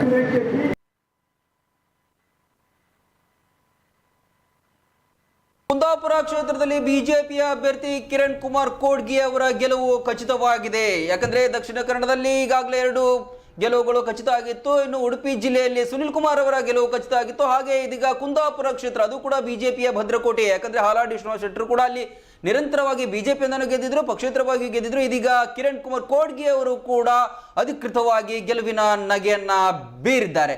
ಈಗಾಗಲೇ ಮುನಿಯಾಲ್ ಅವರು ಮಾತನಾಡ್ತಾ ಇದ್ರು, ಕಾರ್ಕಳದಲ್ಲಿ ಸುನಿಲ್ ಕುಮಾರ್ ಅವರ ವಿರುದ್ಧವಾಗಿ ನಿರಂತರವಾಗಿ ಕೊನೆಯ ಕ್ಷಣದವರೆಗೂ ಕೂಡ ಪೈಪೋಟಿಯನ್ನು ಕೊಟ್ಟು ಕೇವಲ ಸ್ವಲ್ಪ ಅಂದ್ರೆ 5,000 ಮತಗಳ ಅಂತರದಿಂದ ಅವರು ಸೋತಿದ್ರು. ಕೆಲವೊಂದಿಷ್ಟು ಆರೋಪಗಳನ್ನು ಮಾಡಿದ್ರು. ಅಂದರೆ ಅವರ ಎಂಟ್ರಿ ಈ ಚುನಾವಣಾ ಅಖಾಡಕ್ಕೆ ಒಂದಿಷ್ಟು ತಡವಾಗಿ ಆಯ್ತೇನೋ ಅಂತೇಳಿ ಬಹುಶಃ ಅವರಿಗೆ ಅನಿಸ್ತಾ ಇರಬಹುದು. ಒಂದು ಮೊದಲೇ ಆಗಿದ್ರೆ, ಒಂದಷ್ಟು ತಿಂಗಳ ಅಥವಾ ವರ್ಷದ ಮೊದಲೇ ಅವರ ಎಂಟ್ರಿ ಬಹಳ ಪ್ರಬಲಯುತವಾಗಿ ಆಗಿದ್ರೆ ಆಗ ಕಾಂಗ್ರೆಸ್ನ ಕದರೆ ಅಲ್ಲಿ ಬೇರೆ ಆಗ್ತಾ ಇತ್ತು. ಆದರೂ ಕಾಂಗ್ರೆಸ್ನ ಕಾರ್ಯಕರ್ತರು, ಅಲ್ಲಿನ ಶಾಸಕರು ಅಥವಾ ಸಚಿವರು ಆಗಿದ್ದಂಥ ಸುನಿಲ್ ಕುಮಾರ್ ಅವರ ವಿರುದ್ಧದ ಒಂದು ಕೋಪವನ್ನು ಇವರೊಟ್ಟಿಗೆ ಸೇರುವ ಮೂಲಕ, ಕಾಂಗ್ರೆಸ್ಸಿಗೆ ಒಂದು ಶಕ್ತಿಯನ್ನು ಕೊಡುವ ಮೂಲಕ ಕೊನೆಯ ಕ್ಷಣದಲ್ಲಿ ಒಂದು ಅಷ್ಟರ ಮಟ್ಟಿಗೆ ಫೈಟ್ ಸಿಕ್ಕಿದೆ. ಯಾಕೆ ಹೇಳಿದ್ರೆ ಈಗ ಸುನಿಲ್ ಕುಮಾರ್ ಅವರ ಗೆಲುವು ಆಗಿರಬಹುದು, ದೊಡ್ಡ ಮಟ್ಟದ ಗೆಲುವೇನಲ್ಲ, ದೊಡ್ಡ ಮಟ್ಟದಲ್ಲ. ಒಂದು ವೇಳೆ ಅಂದ್ರೆ ಅದೇ ಆರಂಭದಲ್ಲಿ ಇವರು ಬರೋಕ್ಕಿಂತ ಮುಂಚೆ ಅವರೇ ಏನು, ಇವರು ಒಂದು ವೇಳೆ ಆ ಪ್ಲೇಸ್ ಅಲ್ಲಿ ಉದಯ್ ಕುಮಾರ್ ಶೆಟ್ಟಿ ಅವರು ಕಾಂಗ್ರೆಸ್ನಿಂದ ಅಭ್ಯರ್ಥಿ ಆಗದೇ ಇದ್ದಿದ್ರೆ ಆ ಅಂತರ ಬಹಳ ದೊಡ್ಡದಾಗ್ತಾ ಇತ್ತು. ಯಾಕಂದ್ರೆ ಕಾಂಗ್ರೆಸ್ ಒಂದು ಪ್ರಬಲ ಅಭ್ಯರ್ಥಿಯೇ ಇರಲಿಲ್ಲ. ಮತ್ತೆ ಅಗೇನ್ ಉದಯ್ ಕುಮಾರ್ ಶೆಟ್ಟಿ ಅವರು ಸಾಫ್ಟ್ ಬಿಜೆಪಿಗೆ ವಾಲ್ತಾರೆ ಎನ್ನುವಂತ ಆಗಾಗ ಸಣ್ಣ ವಿಚಾರಗಳೆಲ್ಲ ಇದ್ದ ಕಾರಣ ಕೊನೆಯೊಬ್ಬ ಒಳ್ಳೆ ಅಭ್ಯರ್ಥಿ ನಮಗೆ ಬೇಕು ಅಂತೇಳಿ ವೀರಪ್ಪ ಮೊಯ್ಲಿ ಅವರನ್ನು ಬಹುಶಃ ಕನ್ವಿನ್ಸ್ ಮಾಡಿ ರಾಜ್ಯ ನಾಯಕರು ಇಳಿಸಿದಂಥ ಪರಿಣಾಮದಿಂದಾಗಿ ಹ್ಯೂಜ್ ಮಾರ್ಜಿನ್ ಅಲ್ಲದಿದ್ದರೂ ಕೂಡ ಸಣ್ಣ ಮಾರ್ಜಿನಲ್ಲಿ ಬಿಜೆಪಿ ಗೆದ್ದಿದೆ ಅಂತ. ಆದರೆ ಅದರ ಹಿಂದೆ ಕಾಂಗ್ರೆಸ್ನ ಶಕ್ತಿ ಪ್ರದರ್ಶನ ಮತ್ತು ಕಾಂಗ್ರೆಸ್ನ ಅಸ್ತಿತ್ವ ಕಾರ್ಕಳದಲ್ಲಿ ಇದೆ. ಒಂದಿಷ್ಟು ಎಚ್ಚರವಾಗಿ ಜಾಗೃತವಾಗಿ ಕೆಲಸ ಮಾಡಿದರೆ ಯಾವತ್ತೂ ಕೂಡ ಕಾರ್ಕಳದಲ್ಲಿ ಕಾಂಗ್ರೆಸ್ ಮತ್ತೆ ಕೈ ಎತ್ತಬಹುದು ಅಂತೇಳಿ ಇವತ್ತಿನ ಫಲಿತಾಂಶದ ಅಂತರ ನೋಡುವಾಗಲೇ ಸ್ಪಷ್ಟ ಆಗುತ್ತೆ. ಹೌದು. ಇನ್ನು ಹಳಿಯಾಳದಲ್ಲಿ ದೇಶಪಾಂಡೆ ಅವರು ಕೂಡ ಗೆಲುವಿನ ನಗೆಯನ್ನ ಬೀರಿದ್ದಾರೆ. ಯಾಕಂತ ಹೇಳಿದ್ರೆ ಅವರು ಕೂಡ ನಿರಂತರವಾಗಿ ಅಲ್ಲಿ ಗೆಲುವನ್ನ ಸಾಧಿಸ್ತಾ ಬಂದಿದ್ರು. ಬಹಳಷ್ಟು ಖಾತೆಗಳನ್ನ ನಿರ್ವಹಿಸಿದಂಥವರು ಕಾಂಗ್ರೆಸ್ ಅಧಿಕಾರಾವಧಿಯಲ್ಲಿ. ಹಾಗಾಗಿ RV ದೇಶಪಾಂಡೆ ಹಿರಿಯ ನಾಯಕರು ಕೂಡ, ಕಾಂಗ್ರೆಸ್ನ ಹಿರಿಯ ನಾಯಕರು, ಅವರು ಕೂಡ ಮುನ್ನಡೆಯನ್ನ ಸಾಧಿಸಿ ಇದೀಗ ಗೆಲುವನ್ನು ಕೂಡ ಅವರು ಖಚಿತಪಡಿಸಿಕೊಂಡಿದ್ದಾರೆ. ಇನ್ನು ಜಗದೀಶ್ ಶೆಟ್ಟರ್ ಅವರ ಸೋಲು ಧಾರವಾಡ ಭಾಗದಲ್ಲಿ ಒಂದು ಕಡೆಯಲ್ಲಿ ಎಲ್ಲೋ ಏಕಾಏಕಿ ಪಕ್ಷವನ್ನು ಬಿಟ್ಟು ಹೋಗಿ ಜಗದೀಶ್ ಶೆಟ್ಟರ್ ಈ ಒಂದು ಸೋಲಿಗೆ ತಮ್ಮ ಏನು ಕಾಲಿನ ಮೇಲೆ ತಾವೇ ಕಲ್ಲು ಹಾಕಿಕೊಂಡ ಹಾಗೆ ಅನ್ನೋ ಇದು ಒಂದು ಅವಮಾನಕರವಾದಂತಹ ಸೋಲು ಅವರಿಗೆ. ಪ್ರತಿಯೊಬ್ಬ ವ್ಯಕ್ತಿಗೆ ತನ್ನ ವೈಯಕ್ತಿಕವಾಗಿರುವಂಥ ವರ್ಚಸ್ಸು, ತನ್ನ ಪಕ್ಷಕ್ಕೆ ಇರುವಂಥ ಇಮೇಜ್ ಮತ್ತು ಎರಡೂ ಸೇರಿ ಆಗುವಂಥ ಗೆಲುವಿನ ಬಗ್ಗೆ ಒಂದು ಕಲ್ಪನೆ ಯಾವಾಗ ಮೂಡುದಿಲ್ವೋ ಆಗ ಸಾಮಾನ್ಯವಾಗಿ ಒಬ್ಬ ವ್ಯಕ್ತಿ ತಾನು ಪಕ್ಷಕ್ಕಿಂತ ಮಿಗಿಲು ತನ್ನದೇ ಆಗಿರುವಂಥ ಒಂದು ಮೈಲೇಜ್ ಇದೆ, ಇಮೇಜ್ ಇದೆ ಅಂತ ಅಂದ್ಕೊಂಡು ಸಪ್ರೇಟ್ ಆಗಿ ಅಥವಾ ಪ್ರತ್ಯೇಕವಾಗಿ ನಿಲ್ಲುವುದು ಅಥವಾ ಬೇರೆ ಪಕ್ಷಕ್ಕೆ ಹೋಗಿ ಸ್ಪರ್ಧಿಸುವುದನ್ನು ಮಾಡಿದಾಗ ಇಂಥ ರಿಸಲ್ಟ್ಗಳನ್ನು ಕಾಣ್ತೇವೆ. ಆದರೆ ಈ ರಿಸಲ್ಟ್ ಅನ್ನು ಸವದಿ ಅವರ ವಿಚಾರದಲ್ಲಿ ನೋಡುವಾಗ ಅದು ಉಲ್ಟಾಯಿತು. ಸವದಿ ಅವರು ಕಾಂಗ್ರೆಸ್ಸಿಗೆ ಹೋಗಿ ಕೂಡ ಅಲ್ಲಿ ಗೆದ್ದಂಥ ಒಂದು ಈಗ ನಮ್ಮ ಮುಂದೆ ಸಾಕ್ಷಿ ಕಾಣ್ತಾ ಇದೆ. ಅದೇ ಜಗದೀಶ್ ಶೆಟ್ಟರ್ ಅವರ ಎದುರು ತೆಂಗಿನಕಾಯಿ ಅಂತೇಳಿ ಮಹೇಶ್ ತೆಂಗಿನಕಾಯಿ, ಸೊ ಅವರನ್ನು ನಿಲ್ಲಿಸಿ ಬಿಜೆಪಿ ಗೆಲುವನ್ನು ಕಂಡಿದೆ. ಸೊ ಒಂದು ಟಾರ್ಗೆಟ್ ಮಾಡಿದ್ರೆ ಅಥವಾ ಜಿದ್ದಲ್ಲಿ ಇಂಥವರು ಸೋಲೇಬೇಕು ಅಂತ ಬಿಜೆಪಿ ಮನಸ್ಸು ಮಾಡಿದ್ರೆ ಅಂಥವರನ್ನು ಸೋಲಿಸ್ತದೆ ಎನ್ನುವುದಕ್ಕೆ ಜಗದೀಶ್ ಶೆಟ್ಟರ್ ಅವರ ಉದಾಹರಣೆ ಸಾಕ್ಷಿ. ಸವದಿ ಅವರ ವಿಚಾರದಲ್ಲಿ ಅಂತ ಒಂದು ಬಿರುಸಿನ ತೋರಿಸ್ತಿಲ್ಲ ಅಂತ ಅವರು ಅನಿಸ್ತಾ ಇತ್ತು. ಸೊ ಅದರಿಂದ ಕುಮಟಳ್ಳಿ ಅವರು ಕಳೆದ ಬಾರಿ ಸೋತಿದ್ರು ಕೂಡ, ಆಪರೇಷನ್ ಕಮಲದಲ್ಲಿ ಬಿಜೆಪಿಗೆ ಬಂದಿದ್ರು ಕೂಡ ಈ ಬಾರಿ ಗೆಲುವನ್ನು ಕಾಣುವ ಮೂಲಕ ಸೋಲನ್ನು ಕಾಣುವ ಮೂಲಕ ಸವದಿ ಅವರು ತಮ್ಮ ವೈಯಕ್ತಿಕ ವರ್ಚಸ್ಸು ಕೂಡ ಇದೆ, ಕೇವಲ ನಾವು ಬಿಜೆಪಿ ಮಾತ್ರ ಅಲ್ಲ ಅಂತೇಳಿ ಪ್ರೂವ್ ಮಾಡಿದ್ದಾರೆ. ಇನ್ನು ಬಾಗಲಕೋಟೆ ವಿಧಾನಸಭಾ ಕ್ಷೇತ್ರ ಅಂದರೆ ಬಾಗಲಕೋಟೆ ಜಿಲ್ಲೆಯ ಏನು ಕೆಲವೊಂದಿಷ್ಟು ವಿಧಾನಸಭಾ ಕ್ಷೇತ್ರಗಳನ್ನು ಗಮನಿಸಿದಾದರೆ ಅಲ್ಲಿಯೂ ಕೂಡ, ಯಾಕಂದರೆ ಬಾದಾಮಿಯಲ್ಲಿ ಕಳೆದ ಬಾರಿ ಸಿದ್ದರಾಮಯ್ಯನವರು ಅಲ್ಲಿ ಏನು ಸ್ಪರ್ಧಿಸಿ ಕೇವಲ 1,500 ಮತಗಳ ಅಂತರದಲ್ಲಿ ಗೆಲುವನ್ನು ಸಾಧಿಸಿದ್ರು. ಅಲ್ಲಿ ಬಹುತೇಕವಾಗಿ 5 BJP ಇದ್ದದ್ದು, ಈಗ ಕೇವಲ 1 ಕ್ಷೇತ್ರ ಮಾತ್ರ ನಮಗೆ ಅಲ್ಲಿ BJP ಗೆಲುವನ್ನು ಸಾಧಿಸಿರುವಂಥದ್ದು ಕಾಣ್ತಾ ಇದೆ. ಬಹುತೇಕ ಕಡೆಯಲ್ಲಿ ಈಗ ಬಾದಾಮಿ ಕ್ಷೇತ್ರದಲ್ಲಿ ಕಳೆದ ಏನು ಚಿಮ್ಮನಕಟ್ಟಿ ಅವರ ಮಗನಾಗಿರ್ತಕ್ಕಂಥ ಮಾಜಿ ಸಚಿವರಾದಂಥ ಚಿಮ್ಮನಕಟ್ಟಿ ಅವರ ಮಗನೇ ಈ ಸಲ ಅಲ್ಲಿ ಸ್ಪರ್ಧೆ ಮಾಡಿರೋದ್ರಿಂದ ಭೀಮಸೇನ್ ಚಿಮ್ಮನಕಟ್ಟಿ ಅವರು ಕೂಡ ಅಲ್ಲಿ ಗೆಲುವಿನ ನಗೆಯನ್ನು ಬೀರಿರುವುದು ಕಂಡು ಬರ್ತಾ ಇದೆ. ಇನ್ನು 1,000 ಮತಗಳ ಅಂತರದಿಂದ ಪುತ್ತೂರು ವಿಧಾನಸಭಾ ಕ್ಷೇತ್ರದಲ್ಲಿ ಅಶೋಕ್ ಕುಮಾರ್ ರೈ ಅವರು ಮತ್ತೆ ಮುನ್ನಡೆಯನ್ನು ಸಾಧಿಸಿರುವಂಥದ್ದು. ಎಷ್ಟು ಅಂದರೆ ಕೊನೆಯ ಕ್ಷಣದಲ್ಲಿ, ಇದುವರೆಗೂ ಕೂಡ ಪುತ್ತಿಲ ಅವರಿಗೆ 1,000 ಮತಗಳ ಅಂತರದಲ್ಲಿ ಮುನ್ನಡೆ ಇತ್ತು. ಇನ್ನು ನಮ್ಮ ಪುತ್ತೂರಿನ ಕುರಿತಾಗಿ ಆಗಿರ್ಬೋದು, ಒಟ್ಟಾರೆ ಕರಾವಳಿಯ ಚಿತ್ರಣದ ಕುರಿತಾಗಿ ನ್ಯೂಸ್ ಡೆಸ್ಕ್ನಲ್ಲಿ ನಮ್ಮ ಜೊತೆಗೆ ಶಿಶಾನ್ ಅವರು ಹೆಚ್ಚಿನ ಮಾಹಿತಿಯನ್ನು ನೀಡಲಿಕ್ಕಿದ್ದಾರೆ.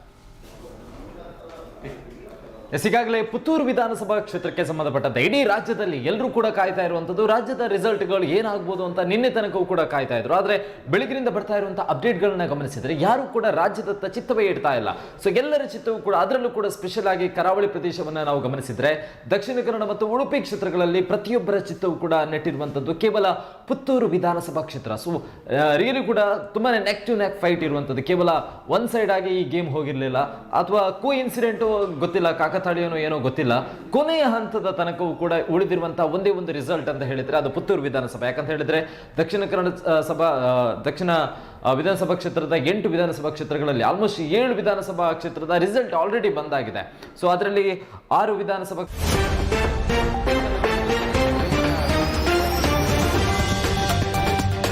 ಕಾಂಗ್ರೆಸ್ ಗೆಲುವನ್ನು ಕಂಡುಕೊಂಡಿತ್ತು. ಅಂದರೆ ಉಳ್ಳಾಲ ಕ್ಷೇತ್ರದಲ್ಲಿ ಉಳಿದಿರುವಂತಹ 1 ವಿಧಾನಸಭಾ ಕ್ಷೇತ್ರಗಳಲ್ಲಿ ಯಾರು ಗೆಲುವನ್ನು ಕಾಣಬಹುದು ಅಂತ ಹೇಳಿ. ಸೊ ಹಾಗಾಗಿ ಕೊನೆಗೂ ಕೂಡ ಈ ಒಂದು ಪ್ರಶ್ನೆಗೆ ಉತ್ತರ ಸಿಕ್ಕಿದೆ.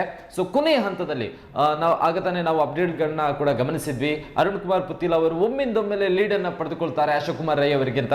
ಸೊ ಅದಾದ ಬಳಿಕ ಮುಂದಿನ ಮತ ಎಣಿಕೆಯ ಸಂದರ್ಭದಲ್ಲಿ ಅಶೋಕ್ ಕುಮಾರ್ ರೈ ಅವರು ಮತ್ತೆ ಅಖಾಡದಲ್ಲಿ ಸ್ಪರ್ಧೆಯಲ್ಲಿ ಮುಂದೆ ಬರ್ತಾರೆ. ಅಂದರೆ ಅರುಣ್ ಕುಮಾರ್ ರೈ ಅವರನ್ನ ಮತ್ತೆ ಓವರ್ಟೇಕ್ ಮಾಡ್ತಾರೆ. ಸೊ ಕೊನೆಯ ಸಂದರ್ಭದಲ್ಲಿ 1,000 ಅಂತರದ ಒಂದು ಮತ ಎಣಿಕೆಯಲ್ಲಿ 1,000 ಅಂತರವನ್ನ ಅಶೋಕ್ ಕುಮಾರ್ ರೈ ಅವರು ಅರುಣ್ ಕುಮಾರ್ ಪುತ್ತಿಲ ಅವರಿಗಿಂತ 1,000 ಅಂತರವನ್ನ ಮುನ್ನಡೆಯನ್ನು ಸಾಧಿಸಿರ್ತಾರೆ. ಆದರೆ ಕೊನೆಯ ಹಂತದ ಮತ ಎಣಿಕೆಯಲ್ಲಿ ಮಾತ್ರ ಅರುಣ್ ಕುಮಾರ್ ಪುತ್ತಿಲ ಅವರಿಗೆ ಸೋಲಾಗ್ತದೆ. ಸೊ ಅಂದ್ರೆ ಕೇವಲ 500 ಮತಗಳ ಒಂದು ಡಿಫರೆನ್ಸ್ ಕಾಣ್ತಾ ಇದೆ. ಅದು ಎಕ್ಸಾಕ್ಟ್ ಫಿಗರ್ ಇನ್ನೇನು ಸಿಗ್ಬೇಕಷ್ಟೇ. ಆದರೆ ಕೊನೆಯ ಹಂತದ ಮತ ಎಣಿಕೆಯ ಸಂದರ್ಭದಲ್ಲಿ ಅರುಣ್ ಕುಮಾರ್ ಪುತ್ತಿಲ ಅವರಿಗೆ ಈಗಾಗಲೇ ಸೋಲು ಆಗಿರುವಂಥದ್ದು. ಸೊ ಹಾಗಾಗಿ ಒಟ್ಟಾರೆಯಾಗಿ ನೋಡ್ತಾ ಹೋದ್ರೆ ದಕ್ಷಿಣ ಕನ್ನಡ ವಿಧಾನಸಭಾ ಚುನಾವಣೆಯಲ್ಲಿ ಒಟ್ಟಾಗಿ 6 ಕ್ಷೇತ್ರಗಳು ಬಿಜೆಪಿ ತೆಕ್ಕೆಗೆ ಬಂದರೆ 2 ಕ್ಷೇತ್ರಗಳು ಕಾಂಗ್ರೆಸ್ ತೆಕ್ಕೆಗೆ ಬಂದಿದೆ. ಇದು ನಮ್ಮ ಟಿವಿ ಕೂಡ ಸಮೀಕ್ಷೆಗಳಲ್ಲಿ ಸ್ಪಷ್ಟವಾಗಿ ಹೇಳಿತ್ತು ಆಲ್ರೆಡಿ. ಸೊ 2 ಕ್ಷೇತ್ರಗಳು ಕಾಂಗ್ರೆಸ್ ಪರವಾಗಿ ಬರಬಹುದು ಅನ್ನುವಂಥದ್ದಾಗಿ.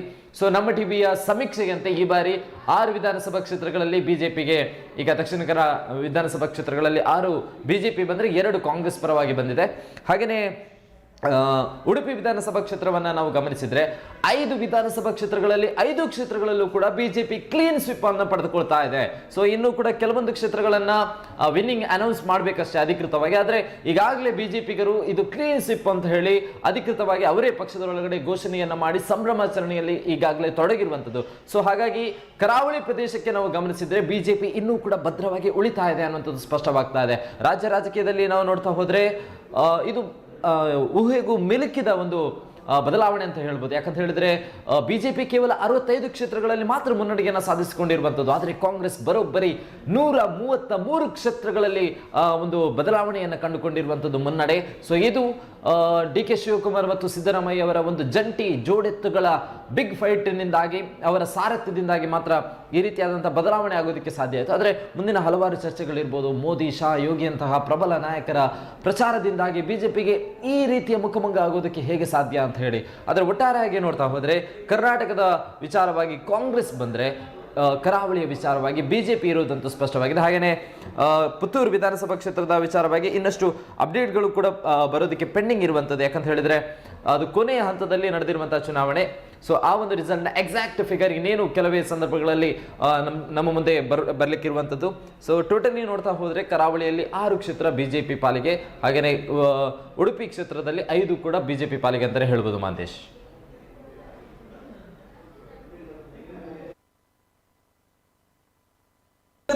ಸಿದ್ದು ನ್ಯಾಮಗೌಡ ಅವರ ದಿವಂಗತ ಸಿದ್ದು ನ್ಯಾಮಗೌಡ ಅವರ ಪುತ್ರ ಆನಂದ್ ನ್ಯಾಮಗೌಡ ಅವರು ಸೋಲನ್ನ ಕಂಡಿರುವಂತದ್ದು. ಕಾಂಗ್ರೆಸ್ ಅಭ್ಯರ್ಥಿ ಅವರು ಆನಂದ್ ನ್ಯಾಮಗೌಡ ಅವರು, ಅದರಲ್ಲಿ ಬಿಜೆಪಿಯ ಅಭ್ಯರ್ಥಿ ಜಗದೀಶ್ ಗುಡಗಂಟಿ ಅವರು ಗೆಲುವನ್ನ ಸಾಧಿಸಿದ್ದಾರೆ. ಯಾಕಂದ್ರೆ ಆ ಕ್ಷೇತ್ರದಲ್ಲಿ, ಅದರಲ್ಲೂ ಕೂಡ ಬಾಗಲಕೋಟೆಯಲ್ಲಿರ್ತಕ್ಕಂಥ 7 ವಿಧಾನಸಭಾ ಕ್ಷೇತ್ರಗಳಲ್ಲಿ ಜಮಖಂಡಿಯಲ್ಲಿ ಮಾತ್ರ ಕಾಂಗ್ರೆಸ್ ತನ್ನ ಪ್ರಬಲ ಪೈಪೋಟಿಯನ್ನು ಅಂದ್ರೆ ಭದ್ರಕೋಟೆಯನ್ನಾಗಿ ಮಾಡಿಕೊಂಡಿತ್ತು. ಆದ್ರೆ ಈ ಸಲ ಮಾತ್ರ ಸಿದ್ದು ನ್ಯಾಮಗೌಡ ಅವರ ಪುತ್ರ ಆನಂದ್ ನ್ಯಾಮಗೌಡ್ಗೆ ಸೋಲು ಆಗಿರುವಂಥದ್ದು. ಅಲ್ಲಿ ಮಾತ್ರ ಬಿಜೆಪಿಯ ಅಭ್ಯರ್ಥಿ ಜಗದೀಶ್ ಗುಡಗಂಟಿ ಅವರು ಗೆಲುವನ್ನ ಸಾಧಿಸಿದರೆ, ಇನ್ನು ವಿಶ್ವೇಶ್ವರ ಹೆಗಡೆ ಕಾಗೇರಿ ಅವರು ಕೂಡ ಸೋಲನ್ನ ಅನುಭವಿಸಿರುವಂಥದ್ದು. ಯಾಕಂದ್ರೆ ಅವರು ಸ್ಪೀಕರ್ ಆಗಿದ್ದವರು ವಿಶ್ವೇಶ್ವರ ಹೆಗಡೆ ಕಾಗೇರಿ ಅವರು ಈ ಬಾರಿ ಅವರು ಕೂಡ ಸೋಲನ್ನು. ಒಟ್ಟಾರೆಯಾಗಿ ಬೊಮ್ಮಾಯಿ ಅವರ ಸಂಪುಟದಲ್ಲಿ ಇರ್ತಕ್ಕಂಥ 14 ಸಚಿವರು ಈ ಬಾರಿ ಸೋಲನ್ನ ಕಂಡಿದ್ದಾರೆ. ಸೊ ಒಂದು ಅಂಡರ್ ಕರೆಂಟ್ ವೇವ್ ಈ ಬಾರಿ ಇದ್ದದ್ದು ಸ್ಪಷ್ಟ. ಮೇಲ್ನೋಟಕ್ಕೆ ಯಾವುದೇ ಒಂದು ಅಲೆ ಅಥವಾ ಅಂದರೆ ಸಾಮಾನ್ಯವಾಗಿ ಹಿಂದುತ್ವದ ಅಲೆ ಇರಬಹುದು, ಅಥವಾ ಮೋದಿ ಅಲೆ ಇರಬಹುದು, ಅಥವಾ ಬೇರೆ ಬೇರೆ ರೀತಿಯಲ್ಲಿ ಏನು ಇಶ್ಯೂಸ್ಗಳು ಅಥವಾ ಸ್ಕ್ಯಾಂಡಲ್ಸ್ಗಳು ಅಂಥ ಒಂದು ಅಲೆಗಳಲ್ಲಿರುತ್ತೆ, ಅದರ ವಿರುದ್ಧ ಅಲೆಗಳು.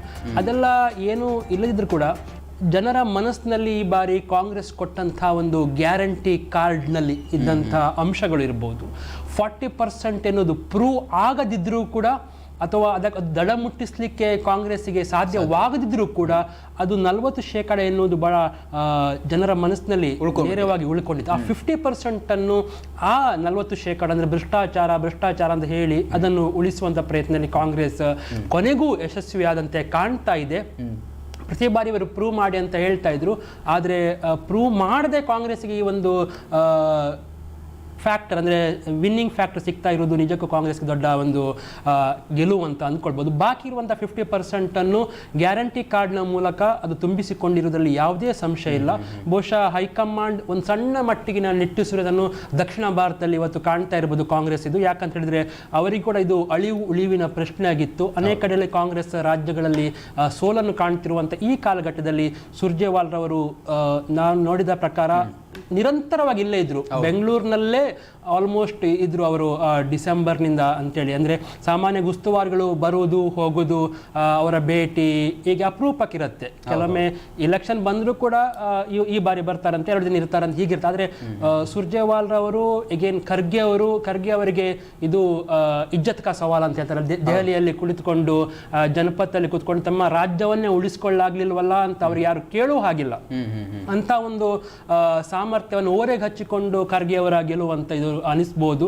ಸೊ ಓವರ್ ಆಲ್ ಆಗಿ ಕಾಂಗ್ರೆಸ್ ಡಿ.ಕೆ. ಶಿವಕುಮಾರ್ ಅವರು ಮತ್ತು ಸಿದ್ದರಾಮಯ್ಯ ಅವರನ್ನು ಏಕ ರೀತಿಯಲ್ಲಿ ತೆಗೆದುಕೊಂಡು ಹೋದಂಥದ್ದು ಕೂಡ ಪ್ಲಸ್. ಬಹುಶಃ ಒಪ್ಪಂದ 2.5 ವರ್ಷ ಆಗಿರಲೂಬಹುದು, ಅಥವಾ ಅಷ್ಟು ಸುಲಭವಾಗಿ ಅವರು ಒಂದೇ ತಕ್ಕಡಿಯಲ್ಲಿ ಬರಲಿಕ್ಕೆ ಸಾಧ್ಯ ಆಗುವುದಿಲ್ಲ. ಆದ್ದರಿಂದ ಅದೆಲ್ಲವನ್ನು ಗಮನಿಸುವಾಗ ಕಾಂಗ್ರೆಸ್ ತನ್ನ ಗ್ಯಾರಂಟಿ ಕಾರ್ಡನ್ನು ಈ ಬಾರಿ ಎಷ್ಟರ ಮಟ್ಟಿಗೆ ಘೋಷಣೆ ಮಾಡಿದೆಯೋ ಅಷ್ಟರ ಮಟ್ಟಿಗೆ ಈಡೇರಿಸಬೇಕಾಗಿರುವಂಥ ಅನಿವಾರ್ಯತೆ ಇರುತ್ತೆ. ಮತ್ತು ಹಾಗಂತೇಳಿ ತುಂಬ ಜನಗೆ ಹೇಳಲಿಕ್ಕೆ ಶುರು ಮಾಡಿದರು, ಇದು MP ಎಲೆಕ್ಷನಲ್ಲಿ ಕಾಂಗ್ರೆಸ್ಗೆ ಶಕ್ತಿ ಕೊಟ್ಟಂತ ಆಗತ್ತೆ ಅಂತೇಳಿ. ಅನೇಕರು ವೋಟ್ ಮಾಡುವಾಗ ರಾಜ್ಯಕ್ಕೆ ನಮಗೆ ಬೇಕಾಗಿರುವಂಥದ್ದು ಕೇಂದ್ರಕ್ಕೆ ಅಫ್ಕೋರ್ಸ್ ಮೋದಿ ಕೊಟ್ಟರೆ ಒಳ್ಳೆಯದು ಎನ್ನುವಂಥ ಭಾವನೆಯನ್ನು ವ್ಯಕ್ತಪಡಿಸಿರ್ತಾರೆ. ಆದರೆ ಇಂಥ ಒಂದು ಆ್ಯಂಟಿವೇವ್ ಈಗ ಸಚಿವರುಗಳಲ್ಲೇ ದೊಡ್ಡ ಈಗ ಗೋವಿಂದ ಕಾರಜೋಳ ಅವರು, ಸೊ ಬಹುಶಃ ಸೋಲಿಲ್ಲದ ಸರ್ದಾರರು ಅವರೆಲ್ಲ, ಶ್ರೀರಾಮುಲು ಅವರು. ಮತ್ತೆ ಬಹುತೇಕ ಈ ಸಲ ಏನಂತ ಹೇಳಿದ್ರೆ ಬಿಜೆಪಿಯಲ್ಲಿ ಯಾರು ಸೀನಿಯರ್ ಲೀಡರ್ಸ್ ಗಳಿದ್ರ ಸ್ಪರ್ಧೆಯಲ್ಲಿ ಅವರುಗಳೇ ಹಿನ್ನಡೆ ಮತ್ತು ಸೋಲುಗಳನ್ನು ಅನುಭವಿಸಿರುವಂಥದ್ದು. ಈಗ ನೋಡಿ, ಹೊಸ ಮುಖಗಳಲ್ಲಿ ಬಹುತೇಕವಾಗಿ ವಿನ್ ಆಗ್ತಾ ಇದ್ದಾರೆ. ಈಗ ಏನು ನಾನು ಹೇಳಿದಾಗೆ ಜಮಖಂಡಿಯಲ್ಲಿ ಆಗಿರ್ಬೋದು ಹೊಸ ಮುಖಗಳು, ಅದರಲ್ಲೂ ಕೂಡ ನಮ್ಮ ಕರಾವಳಿ ಭಾಗದಲ್ಲಿಯೂ ಕೂಡ ಅಲ್ವಾ, ಉಡುಪಿಯಲ್ಲಿ ಹೊಸ ಮುಖಗಳಿಗೆ ಚಾನ್ಸಸ್ ಅನ್ನು ಕೊಟ್ಟಿದ್ರು, ದಕ್ಷಿಣ ಕನ್ನಡದಲ್ಲೂ ಕೂಡ ಕೊಟ್ಟಿದ್ರು. ಹಾಗಾಗಿ ಅಂದ್ರೆ ಇಲ್ಲಿ ಹೊಸ ಮುಖಗಳು ಅನ್ನೋದಕ್ಕಿಂತ ಇಲ್ಲಿ ಅದೇ ಕಂಟಿನ್ಯೂ ಆಗಿತ್ತು. ಬಟ್ ಅಲ್ಲಿ ಇಬ್ರು ಏನು ಮಹಿಳಾ ಅಭ್ಯರ್ಥಿಗಳನ್ನು ನಿಲ್ಲಿಸಿದ್ರೆ ಒಂದು ಮಹಿಳಾ ಅಭ್ಯರ್ಥಿಯ ಗೆಲುವಂತೂ ಈಗಾಗಲೇ ಖಚಿತ ಆಗಿದೆ. ಏನು ಉಡುಪಿಯಲ್ಲಿ ಹೊಸ ಮುಖಗಳ ಬಿಜೆಪಿಯನ್ನು ನಿಲ್ಲಿಸಿದ್ರು, ಅಲ್ಲಿ ಬಹುತೇಕವಾಗಿ ಅವರು ಅಂದ್ರೆ ಗೆಲುವಿನ ಹತ್ತಿರವೇ ಇದ್ದಾರೆ. ಈಗಾಗಲೇ ಅಧಿಕೃತ ಘೋಷಣೆಯೊಂದೇ ಬಾಕಿ ಇದ್ರೆ. ಆದ್ರೆ ನಾವು ಈ ಬೇರೆ ಕಡೆ ಭಾಗಗಳಲ್ಲಿ ನೋಡೋದಾದ್ರೆ ಈಗ ಸುಧಾಕರ್ ಆಗಿರ್ಬೋದು, ಆ ಕಡೆ ಜಗದೀಶ್ ಶೆಟ್ಟರ್ ಪಕ್ಷಾಂತರ ಆದ್ರೂ ಕೂಡ ಅವರು ಸೋತಿದ್ದಾರೆ. ಆಮೇಲೆ ಬೇರೆ ಬೇರೆ ಗೋವಿಂದ ಕಾರಜೋಳ ನೀವು ಹೇಳಿದ ಹಾಗೆ ಅಲ್ಲಿ ಆಗಿರ್ಬೋದು, ವಿಶ್ವೇಶ್ವರ ಹೆಗಡೆ ಕಾಗೇರಿ ಅವರು ಆಗಿರ್ಬೋದು, ಅವರುಗಳೆಲ್ಲ ಸೀನಿಯರ್ ಲೀಡರ್ಗಳು ಬಿಜೆಪಿಲಿ ಯಾರಿದ್ದಾರೆ ಅವರು ಸೋಲನ್ನು ಕಂಡಿದ್ದಾರೆ. ಹಾಗೆ ಹೊಸ ಮುಖಗಳು ಯಾರಿದ್ದಾರೆ ಅವರು ಗೆಲುವನ್ನು ಸಾಧಿಸಿ. ಈಗ ನಾವು ನೋಡ್ತಾ ಇರ್ಬೋದು HY ಮೇಟಿ ಅವರು ಕೂಡ ಲಾಸ್ಟ್ ಟೈಮ್ ಅಲ್ಲಿ ವೀರಣ್ಣ ಚರಂತಿಮಠ ಅವರು ಬಾಗಲಕೋಟೆ ವಿಧಾನಸಭಾ ಕ್ಷೇತ್ರದಿಂದ ಗೆಲುವನ್ನು ಸಾಧಿಸ್ತಾರೆ. ಅದು ಒಂದು ವಿಷಯವನ್ನು ಇಟ್ಕೊಂಡಿದ್ರಲ್ಲಿ. ಅದು ಒಂದು ವಿಷಯ ಅಂದ್ರೆ HY ಮೇಟಿ ಅವರು ಕೆಲವೊಂದು ಅಂದ್ರೆ ಅದು ಏನು ಆರೋಪ ಸಾಬೀತಾಗದೇ ಇರ್ಬೋದು, ಆದರೆ CD ಹಗರಣದಲ್ಲಿ ಅವರು ಕೂಡ ಸಿಲುಕಿದ್ದ ಪರಿಣಾಮವಾಗಿ, ಅಂದ್ರೆ ಏನೋ ಒಂದು ಆರೋಪ ಅವರ ಮೇಲೆ ಬಂದಿತ್ತು, ಹಾಗಾಗಿ ಅದರ ಪರಿಣಾಮವಾಗಿ ಅದನ್ನೇ ಆಗ ಬಿಜೆಪಿ ಅವರು ಏನು ಹೇಳ್ತಿದ್ರೆ ಅದನ್ನೇ ಒಂದು ಅವರಿಗೆ ಒಂದು ಅವರ ಶಕ್ತಿಯನ್ನು ಕುಗ್ಗಿಸುವಂತ ಪ್ರಯತ್ನವನ್ನ ಮಾಡಿ ಬಾಗಲಕೋಟೆ ವಿಧಾನಸಭಾ ಕ್ಷೇತ್ರದಲ್ಲಿ ಚರಂತಿಮಠ ಆ ಕಡೆ ಬಿಜೆಪಿ ಕಡೆಯಿಂದ ವಿನ್ ಆಗಿದ್ರು. ಆದ್ರೆ ಈಗ ಮತ್ತೆ ಮಾಜಿ ಸಚಿವರವರು HY ಮೇಟಿ ಮತ್ತೆ ಅಲ್ಲಿ ಗೆಲುವನ್ನ ಸಾಧಿಸಿರುವಂಥದ್ದು. ಮತ್ತೆ MB ಪಾಟೀಲ್ ಕೂಡ ಬಹಳಷ್ಟು 13,000 ಮತಗಳ ಅಂತರದಿಂದ ಮತ್ತೆ ಗೆಲುವನ್ನು ಸಾಧಿಸಿದ್ದಾರೆ. ಮತ್ತೆ ಶ್ರೀರಾಮುಲು ಕೂಡ ಸೋಲನ್ನ ಕಂಡಿರುವಂಥದ್ದು ಬಿಜೆಪಿಯಲ್ಲಿ. 1999 ಸಮಯದಲ್ಲಿ SM ಕೃಷ್ಣ ಅವರು ಕಾಂಗ್ರೆಸ್ನ ರಥವನ್ನು ಏನು ತೆಗೆದುಕೊಂಡು ಚುನಾವಣೆಗೆ ಹೋದಾಗ ಪಾಂಚನ್ಯವನ್ನು ಊದಿಕೊಂಡು ಹೋದ ಬಳಿಕ ಸಿಕ್ಕಿದಂತ ಒಂದು ಗೆಲುವು ಉಂಟಲ್ಲ, ಸೊ ಅದು ಈಗ ಮರುಕಳಿಸ್ತಾ ಇದೆಯೇನೋ ಅಂತ ಅನಿಸ್ತಾ ಉಂಟು. ಯಾಕಂದ್ರೆ 130 ಒಂದು ವೇಳೆ ಸೀಟು ಬಂತು ಅಂತಾದ್ರೆ ಅದು ದೊಡ್ಡ ಮಟ್ಟಿಗಿನ ಒಂದು ಚರಿತ್ರೆ ಆಗತ್ತೆ. ಯಾಕಂದ್ರೆ ಸಿದ್ದರಾಮಯ್ಯ ಕೂಡ ಬಹುಮತ ಸರ್ಕಾರ ಬಂದಿದ್ರು ಕೂಡ ಈ ಲೆವೆಲ್ ಅಲ್ಲಿ ಅವರು ಹೋಗಿರಲಿಲ್ಲ. 130 ಕ್ರಾಸ್ ಮಾಡದೆ ರಾಜ್ಯದಲ್ಲಿ ನನ್ನ ಪ್ರಕಾರ ಆಲ್ಮೋಸ್ಟ್ 2 ದಶಕಗಳೇ ಕಳೆದು ಹೋಗಿದೆ ಕರ್ನಾಟಕದಲ್ಲಿ. ಯಾಕಂದ್ರೆ ಇಂಪಾಸಿಬಲ್ ಆಗಿತ್ತು. ತ್ರಿಕೋನ ಸ್ಪರ್ಧೆ ನಡೀತಾ ಇದ್ದು, ಮೋದಿ ವೇವ್ಸ್ ಒಂದು ಬಂತು ಮಧ್ಯದಲ್ಲಿ. ಹೌದು, JDS ನ ಶಕ್ತಿಗಳು ಆಗಾಗ ಎದ್ದು ಕಾಣ್ತಾ ಇತ್ತು. ಕಾಂಗ್ರೆಸ್ ಕೂಡ ಗುಂಪುಗಾರಿಕೆಯಿಂದ ಬಳಲ್ತಾ ಇತ್ತು. ಬಿಜೆಪಿಗೆ ಮೋದಿ ಎಷ್ಟು ಶಕ್ತಿ ಕೊಡ್ತಾರೋ ಅಷ್ಟೇ, ಮತ್ತು ರಾಜ್ಯ ನಾಯಕರಿಂದ ಯಡಿಯೂರಪ್ಪನವರ ಶಕ್ತಿಯೇ ಡಿಪೆಂಡ್ ಆಗಿದ್ರು. ಇದೆಲ್ಲವನ್ನು ಗಮನಿಸುವಾಗ 130 ಕ್ರಾಸ್ ಮಾಡೋದು ಯಾವುದೇ ಒಂದು ರಾಜಕೀಯ ಪಕ್ಷಕ್ಕೆ ಇಂಡಿವಿಜುವಲ್ ಆಗಿ ತುಂಬಾ ಕಷ್ಟ ಇತ್ತು. ಈಗ ನೋಡ್ತಾ ಇದ್ರೆ ಒಂದು ವೇಳೆ 130 ಕ್ರಾಸ್ ಮಾಡಿದ್ರೆ ಬಹುಶಃ 99 ಬಳಿಕ ದೊಡ್ಡ ಗೆಲುವು, ದೊಡ್ಡ ಶಕ್ತಿಯನ್ನು ಕೊಟ್ಟಿದೆ. ಒಂದಿಷ್ಟು ಟೈಮ್ ಕಾಂಗ್ರೆಸ್ಸಿಗೆ ದೆಹಲಿಯಲ್ಲಿ ಕುಳಿತುಕೊಂಡವರಿಗೆ ಹೇಳಲಿಕ್ಕೆ ಸಾಧ್ಯವಾಗುತ್ತೆ. ಟಾನಿಕ್ ಸಿಕ್ಕಿದಾಗೆ ಆಗ್ತದೆ ಹೇಳ್ತಾರೆ. ಕರ್ನಾಟಕವನ್ನು ಇದೊಂದು ಪ್ರತಿಷ್ಠೆ ಆಗಿತ್ತು. ಖರ್ಗೆ ಅವರಿಗೂ ಇದೊಂದು ದೊಡ್ಡ ಲಾಭ. ನಾವು ಆಗ್ಲೇ ಹೇಳಿದಾಗೆ ಖರ್ಗೆ ಅವರಿಗೆ ಯಾವಾಗ AICC ಅಧ್ಯಕ್ಷ ಸ್ಥಾನ ಸಿಕ್ಕಿತ್ತು, ಅವರ ಮುಂದಿದ್ದಂತ ಬಹಳ ದೊಡ್ಡ ಟಾರ್ಗೆಟ್ ಅಂತ ಹೇಳಿ ಕರ್ನಾಟಕ. ಅಫ್ಕೋರ್ಸ್ ಅವರ ಸಮುದಾಯ ಅವರನ್ನು ಕೈ ಹಿಡಿದಿದೆ ಈ ಬಾರಿ. ನಮ್ಮವರು ದೆಹಲಿಯಲ್ಲಿ ಕುಳಿತುಕೊಂಡಾಗ ಅವರನ್ನು ಇರಿಸು ಮುರಿಸು ಮಾಡಬಾರ್ದು ಅಂತೇಳಿ. ಮತ್ತೊಂದು ಕಡೆಯಲ್ಲಿ ಕೊನೆಯ ಕ್ಷಣದಲ್ಲಿ ಪ್ರಣಾಳಿಕೆಯಲ್ಲಿ ಭಜನ್ಗಳನ್ನು ನಿಷೇಧ ಮಾಡುವಂಥ ಸಾಧ್ಯತೆಯನ್ನು ಪರಿಶೀಲಿಸ್ತೇವೆ ಅಂತ ಹೇಳಿದ್ದು ಇಫೆಕ್ಟ್ ಆಗ್ತದೆ ಅಂತ ಕೂಡ ಅನಿಸಲಾಗಿತ್ತು. ಆದರೆ ಕರಾವಳಿಯನ್ನು ಬಿಟ್ಟುಕೊಂಡು ಆ ಇಶ್ಯೂ, ಆ ವಿಚಾರ ಜನ ತುಂಬ ಸೀರಿಯಸ್ ಆಗಿ ತೆಗೆದುಕೊಂಡಿಲ್ಲ. ನಮಗೆ ಏನು ಬೇಕು, ಮೂಲಭೂತ ಸೌಕರ್ಯಗಳು ಅಥವಾ ನಮಗೆ ಕಚ್ಚಾಟದ ಸರ್ಕಾರಗಳು ಬೇಡ, ನಮಗೆ ಆಪರೇಷನ್ ಕಮಲಗಳು ಬೇಡ, ನಾವು ಒಂದೇ ಸರ್ಕಾರಕ್ಕೆ ಕೊಡ್ತೇವೆ, ಮಾಡಿ ತೋರಿಸಿ, ನಿಮಗೆ ಅವಕಾಶವನ್ನು ಕೊಟ್ಟಿದ್ದೇವೆ, ಇನ್ನು ನೀವೇನು ರೀಸನ್ ಹೇಳದೆ ನಮಗೆ ಅಭಿವೃದ್ಧಿ ಮಾಡಿ ತೋರಿಸಿ ಅಂತೇಳಿ ಹೇಳಿದಾಗೆ ಕಾಣ್ತಾ ಉಂಟು. ಜನ ಮತದಾರ ಪರೋಕ್ಷವಾಗಿ ತನ್ನ ತೀರ್ಪನ್ನು ಕೊಡುವ ಮೂಲಕ. ಇನ್ನು ಹುನಗುಂದ ಮತಕ್ಷೇತ್ರದಿಂದ ಹುನಗುಂದ ವಿಧಾನಸಭಾ ಕ್ಷೇತ್ರದಲ್ಲಿ ವಿಜಯಾನಂದ ಕಾಶ್ಯಪ್ನವರವರಿಗೆ ಕಾಂಗ್ರೆಸ್ ಅಭ್ಯರ್ಥಿ ವಿಜಯಾನಂದ ಕಾಶ್ಯಪ್ನವರ ಅವರಿಗೆ ಗೆಲುವಿನ ಜಯಮಾಲೆ ಹೊಂದಿರುವಂಥದ್ದು. ಅವರು ಗೆಲುವಿನ ನಗೆಯನ್ನ ಬೀರಿದ್ದಾರೆ. ಅಲ್ಲಿ ಬಿಜೆಪಿ ಅಭ್ಯರ್ಥಿ ದೊಡ್ಡನಗೌಡ ಪಾಟೀಲ್ ಮತ್ತೆ ಅವರು ಸೋಲಿನ ರುಚಿಯನ್ನ ಕಂಡಿದ್ದಾರೆ. ಅಲ್ಲಿ KRP ಪಕ್ಷದಿಂದ ಆ ಕ್ಷೇತ್ರದಲ್ಲಿ ನವಲಿ ಹಿರೇಮಠ ಅಂತೇಳಿ ಕೂಡ ಇದ್ರು. ಜನಾರ್ದನ ರೆಡ್ಡಿ ಅವರ ಪಕ್ಷದಿಂದ ಅಲ್ಲಿ KRP ಪಕ್ಷದಲ್ಲಿ ನವಲಿ ಹಿರೇಮಠ, SR ನವಲಿ ಹಿರೇಮಠ ಅಂತ ಕೂಡ ಅವರು ಆ ಕಣದಲ್ಲಿದ್ದರು. ಅವರು ಕೂಡ ಸೋಲನ್ನು ಅನುಭವಿಸಿದ್ದಾರೆ. ಇದೀಗ ವಿಜಯಾನಂದ ಕಾಶ್ಯಪ್ನವರು ಕಾಂಗ್ರೆಸ್ ಅಭ್ಯರ್ಥಿ, ಅವರು ಗೆಲುವಿನ ನಗೆಯನ್ನ ಬೀರಿರುವಂಥದ್ದು. ಇನ್ನು ಬಿಜೆಪಿ ಅಭ್ಯರ್ಥಿ ಕುಡ್ಚಿಯಲ್ಲಿ P ರಾಜೀವ ಅವರು ಕೂಡ ಸೋಲನ್ನ ಕಂಡಿದ್ದಾರೆ. ಅವರು ಕೂಡ ಶಾಸಕರಾಗಿದ್ದವರು. ಹಾಗಾಗಿ ಬಿಜೆಪಿ ಅಭ್ಯರ್ಥಿ P ರಾಜೀವ ಅವರು ಕೂಡ ಬೆಳಗಾವಿ ಜಿಲ್ಲೆಯಲ್ಲಿ ಬರುವಂತಹ ವಿಧಾನಸಭಾ ಕ್ಷೇತ್ರ ಕುಡ್ಚಿಯಲ್ಲಿ ಅವರು ಕೂಡ ಸೋಲನ್ನ ಅನುಭವಿಸಿರುವಂಥದ್ದು. ಸೊ ಕೆಲವು ಕ್ಷೇತ್ರಗಳನ್ನು ಏನು ಬಿಜೆಪಿ ಕಳೆದುಕೊಂಡಿದೆ, ಅಲ್ಲಿ ಮೋದಿಯವರು, ಯೋಗಿಯವರು, ಅಮಿತ್ ಶಾ ತುಂಬಾ ಎಫರ್ಟ್ ಹಾಕಿದ್ದಾರೆ. ಹೌದೌದು. ಮತ್ತೆ ಬಿಜೆಪಿ ಅವರೇ ಹೆಚ್ಚಿನ ನಾಯಕರುಗಳನ್ನ ಬಳಸಿಕೊಂಡಿರುವಂಥದ್ದು. ಅಲ್ಲ, ಅಫ್ಕೋರ್ಸ್ ಬಿಜೆಪಿಯಲ್ಲಿ ಹೆಚ್ಚಿನ ನಾಯಕರು ನ್ಯಾಷನಲ್ ಲೆವೆಲ್ ಅಲ್ಲಿ ಇರುವುದರಿಂದ ಅವರ ಸಾಮರ್ಥ್ಯ ಬಳಸ್ಕೊಳ್ತಾರೆ. ಆದರೆ ಕುಡುಚಿ ಅಂತ ಪ್ರದೇಶಗಳಿರ್ಬೋದು ಅಥವಾ ಕೆಲವು ಭಾಗಗಳಲ್ಲಿ ಸ್ಟಾರ್ ಪ್ರಚಾರಕರು, ಸ್ಪೆಷಲಿ ಮೋದಿ, ಅಮಿತ್ ಶಾ, ಯೋಗಿ ಎಲ್ಲ ಬಂದು ತಮ್ಮ ಪೂರ್ಣ ಪ್ರಮಾಣದ ತಾಕತ್ತನ್ನು ಹಾಕಿರುವುದನ್ನು ನೋಡಿದಾಗ ಅಲ್ಲಿ ಬಿಜೆಪಿಯ ಕೆಲವು ಸೋಲು, ಇದನ್ನೇನು ಇನ್ನೂ ವಿಶ್ಲೇಷಣೆ ಮಾಡಬೇಕಾಗತ್ತೆ. ಹಾಗಾದರೆ ಮೋದಿಯವರು 25-30 ರ್ಯಾಲಿಗಳನ್ನು ಮಾಡಿರುವಂಥದ್ದು, ಅಮಿತ್ ಶಾ ಅವರ ರೋಡ್ ಶೋಗಳಾಗಿರ್ಬೋದು, ಯೋಗಿ ಆದಿತ್ಯನಾಥ್ ಅವರ ಭೇಟಿಗಳಾಗಿರ್ಬೋದು, ಸೊ ಅದೆಲ್ಲ ಯಾಕೆ ವರ್ಕೌಟ್ ಆಗ್ತಾ ಇಲ್ಲ ಅಥವಾ ವರ್ಕೌಟ್ ಯಾಕೆ ಆಗಿಲ್ಲ, ಕರಾವಳಿಗೆ ಮಾತ್ರ ಸೀಮಿತ ಆಯಿತಾ ಅದೆಲ್ಲ ಭೇಟಿಗಳು ಅಂತೇಳಿ ಇಲ್ಲಿ ಅನಿಸ್ತಾ ಉಂಟು. ಸೊ ಜನ ಏನನ್ನು ಗಮನಿಸಿದ್ದಾರೆ, ಜನ ವಿಪರೀತವಾಗಿರುವಂಥ ಒಂದು ವಿಶ್ವಾಸವನ್ನು ಒಂದು ಬಹುಮತ ಸರ್ಕಾರಕ್ಕೆ ಕೊಡಲೇಬೇಕು ಅಂತ ಅನಿಸಿದ ಕಾರಣ ಎಲ್ಲೆಲ್ಲ ಮೋದಿಯವರು ಬಂದರೂ ಕೂಡ ಆ ಮೋದಿಯವರ ಅಲೆ ಆ ಪರಿಸರದಲ್ಲಿ ಒಂದು ರೇಡಿಯೇಷನ್ ಅಂತ ಇರುತ್ತೆ ಅಥವಾ ಒಂದು ಪರಿಧಿ ಅಂತ ಇರುತ್ತೆ, ಅಲ್ಲಿ ಹರಡದೆ ಕೇವಲ ಅವರು ಬಂದ ಕಡೆಗಳಲ್ಲಿ ಮಾತ್ರ, ಅಲ್ಲೂ ಕೂಡ ಕೆಲವು ಕಡೆಯಲ್ಲಿ ಕಾಣ್ತಾ ಇಲ್ಲ. ನಾವು ಕೆಲವು ಭಾಗಗಳನ್ನು ಕುಡುಚಿ ನೀವು ಹೇಳಿದ ಕಾರಣ ಹೇಳ್ತಾ ಇದ್ದೀನಿ. ಸೊ ಅಲ್ಲೇ ಬೆಳಗಾವಿ ಜಿಲ್ಲೆಯಲ್ಲಿ ನಮ್ಮಲ್ಲಿ ಬೆಂಗಳೂರು ಬಿಟ್ರೆ ಬೆಳಗಾವಿ ಜಿಲ್ಲೆಯಲ್ಲಿ ಅತಿ ಹೆಚ್ಚು ವಿಧಾನಸಭಾ ಕ್ಷೇತ್ರಗಳನ್ನ ಹೊಂದಿರುವಂತ ಪ್ರದೇಶ ಅದು.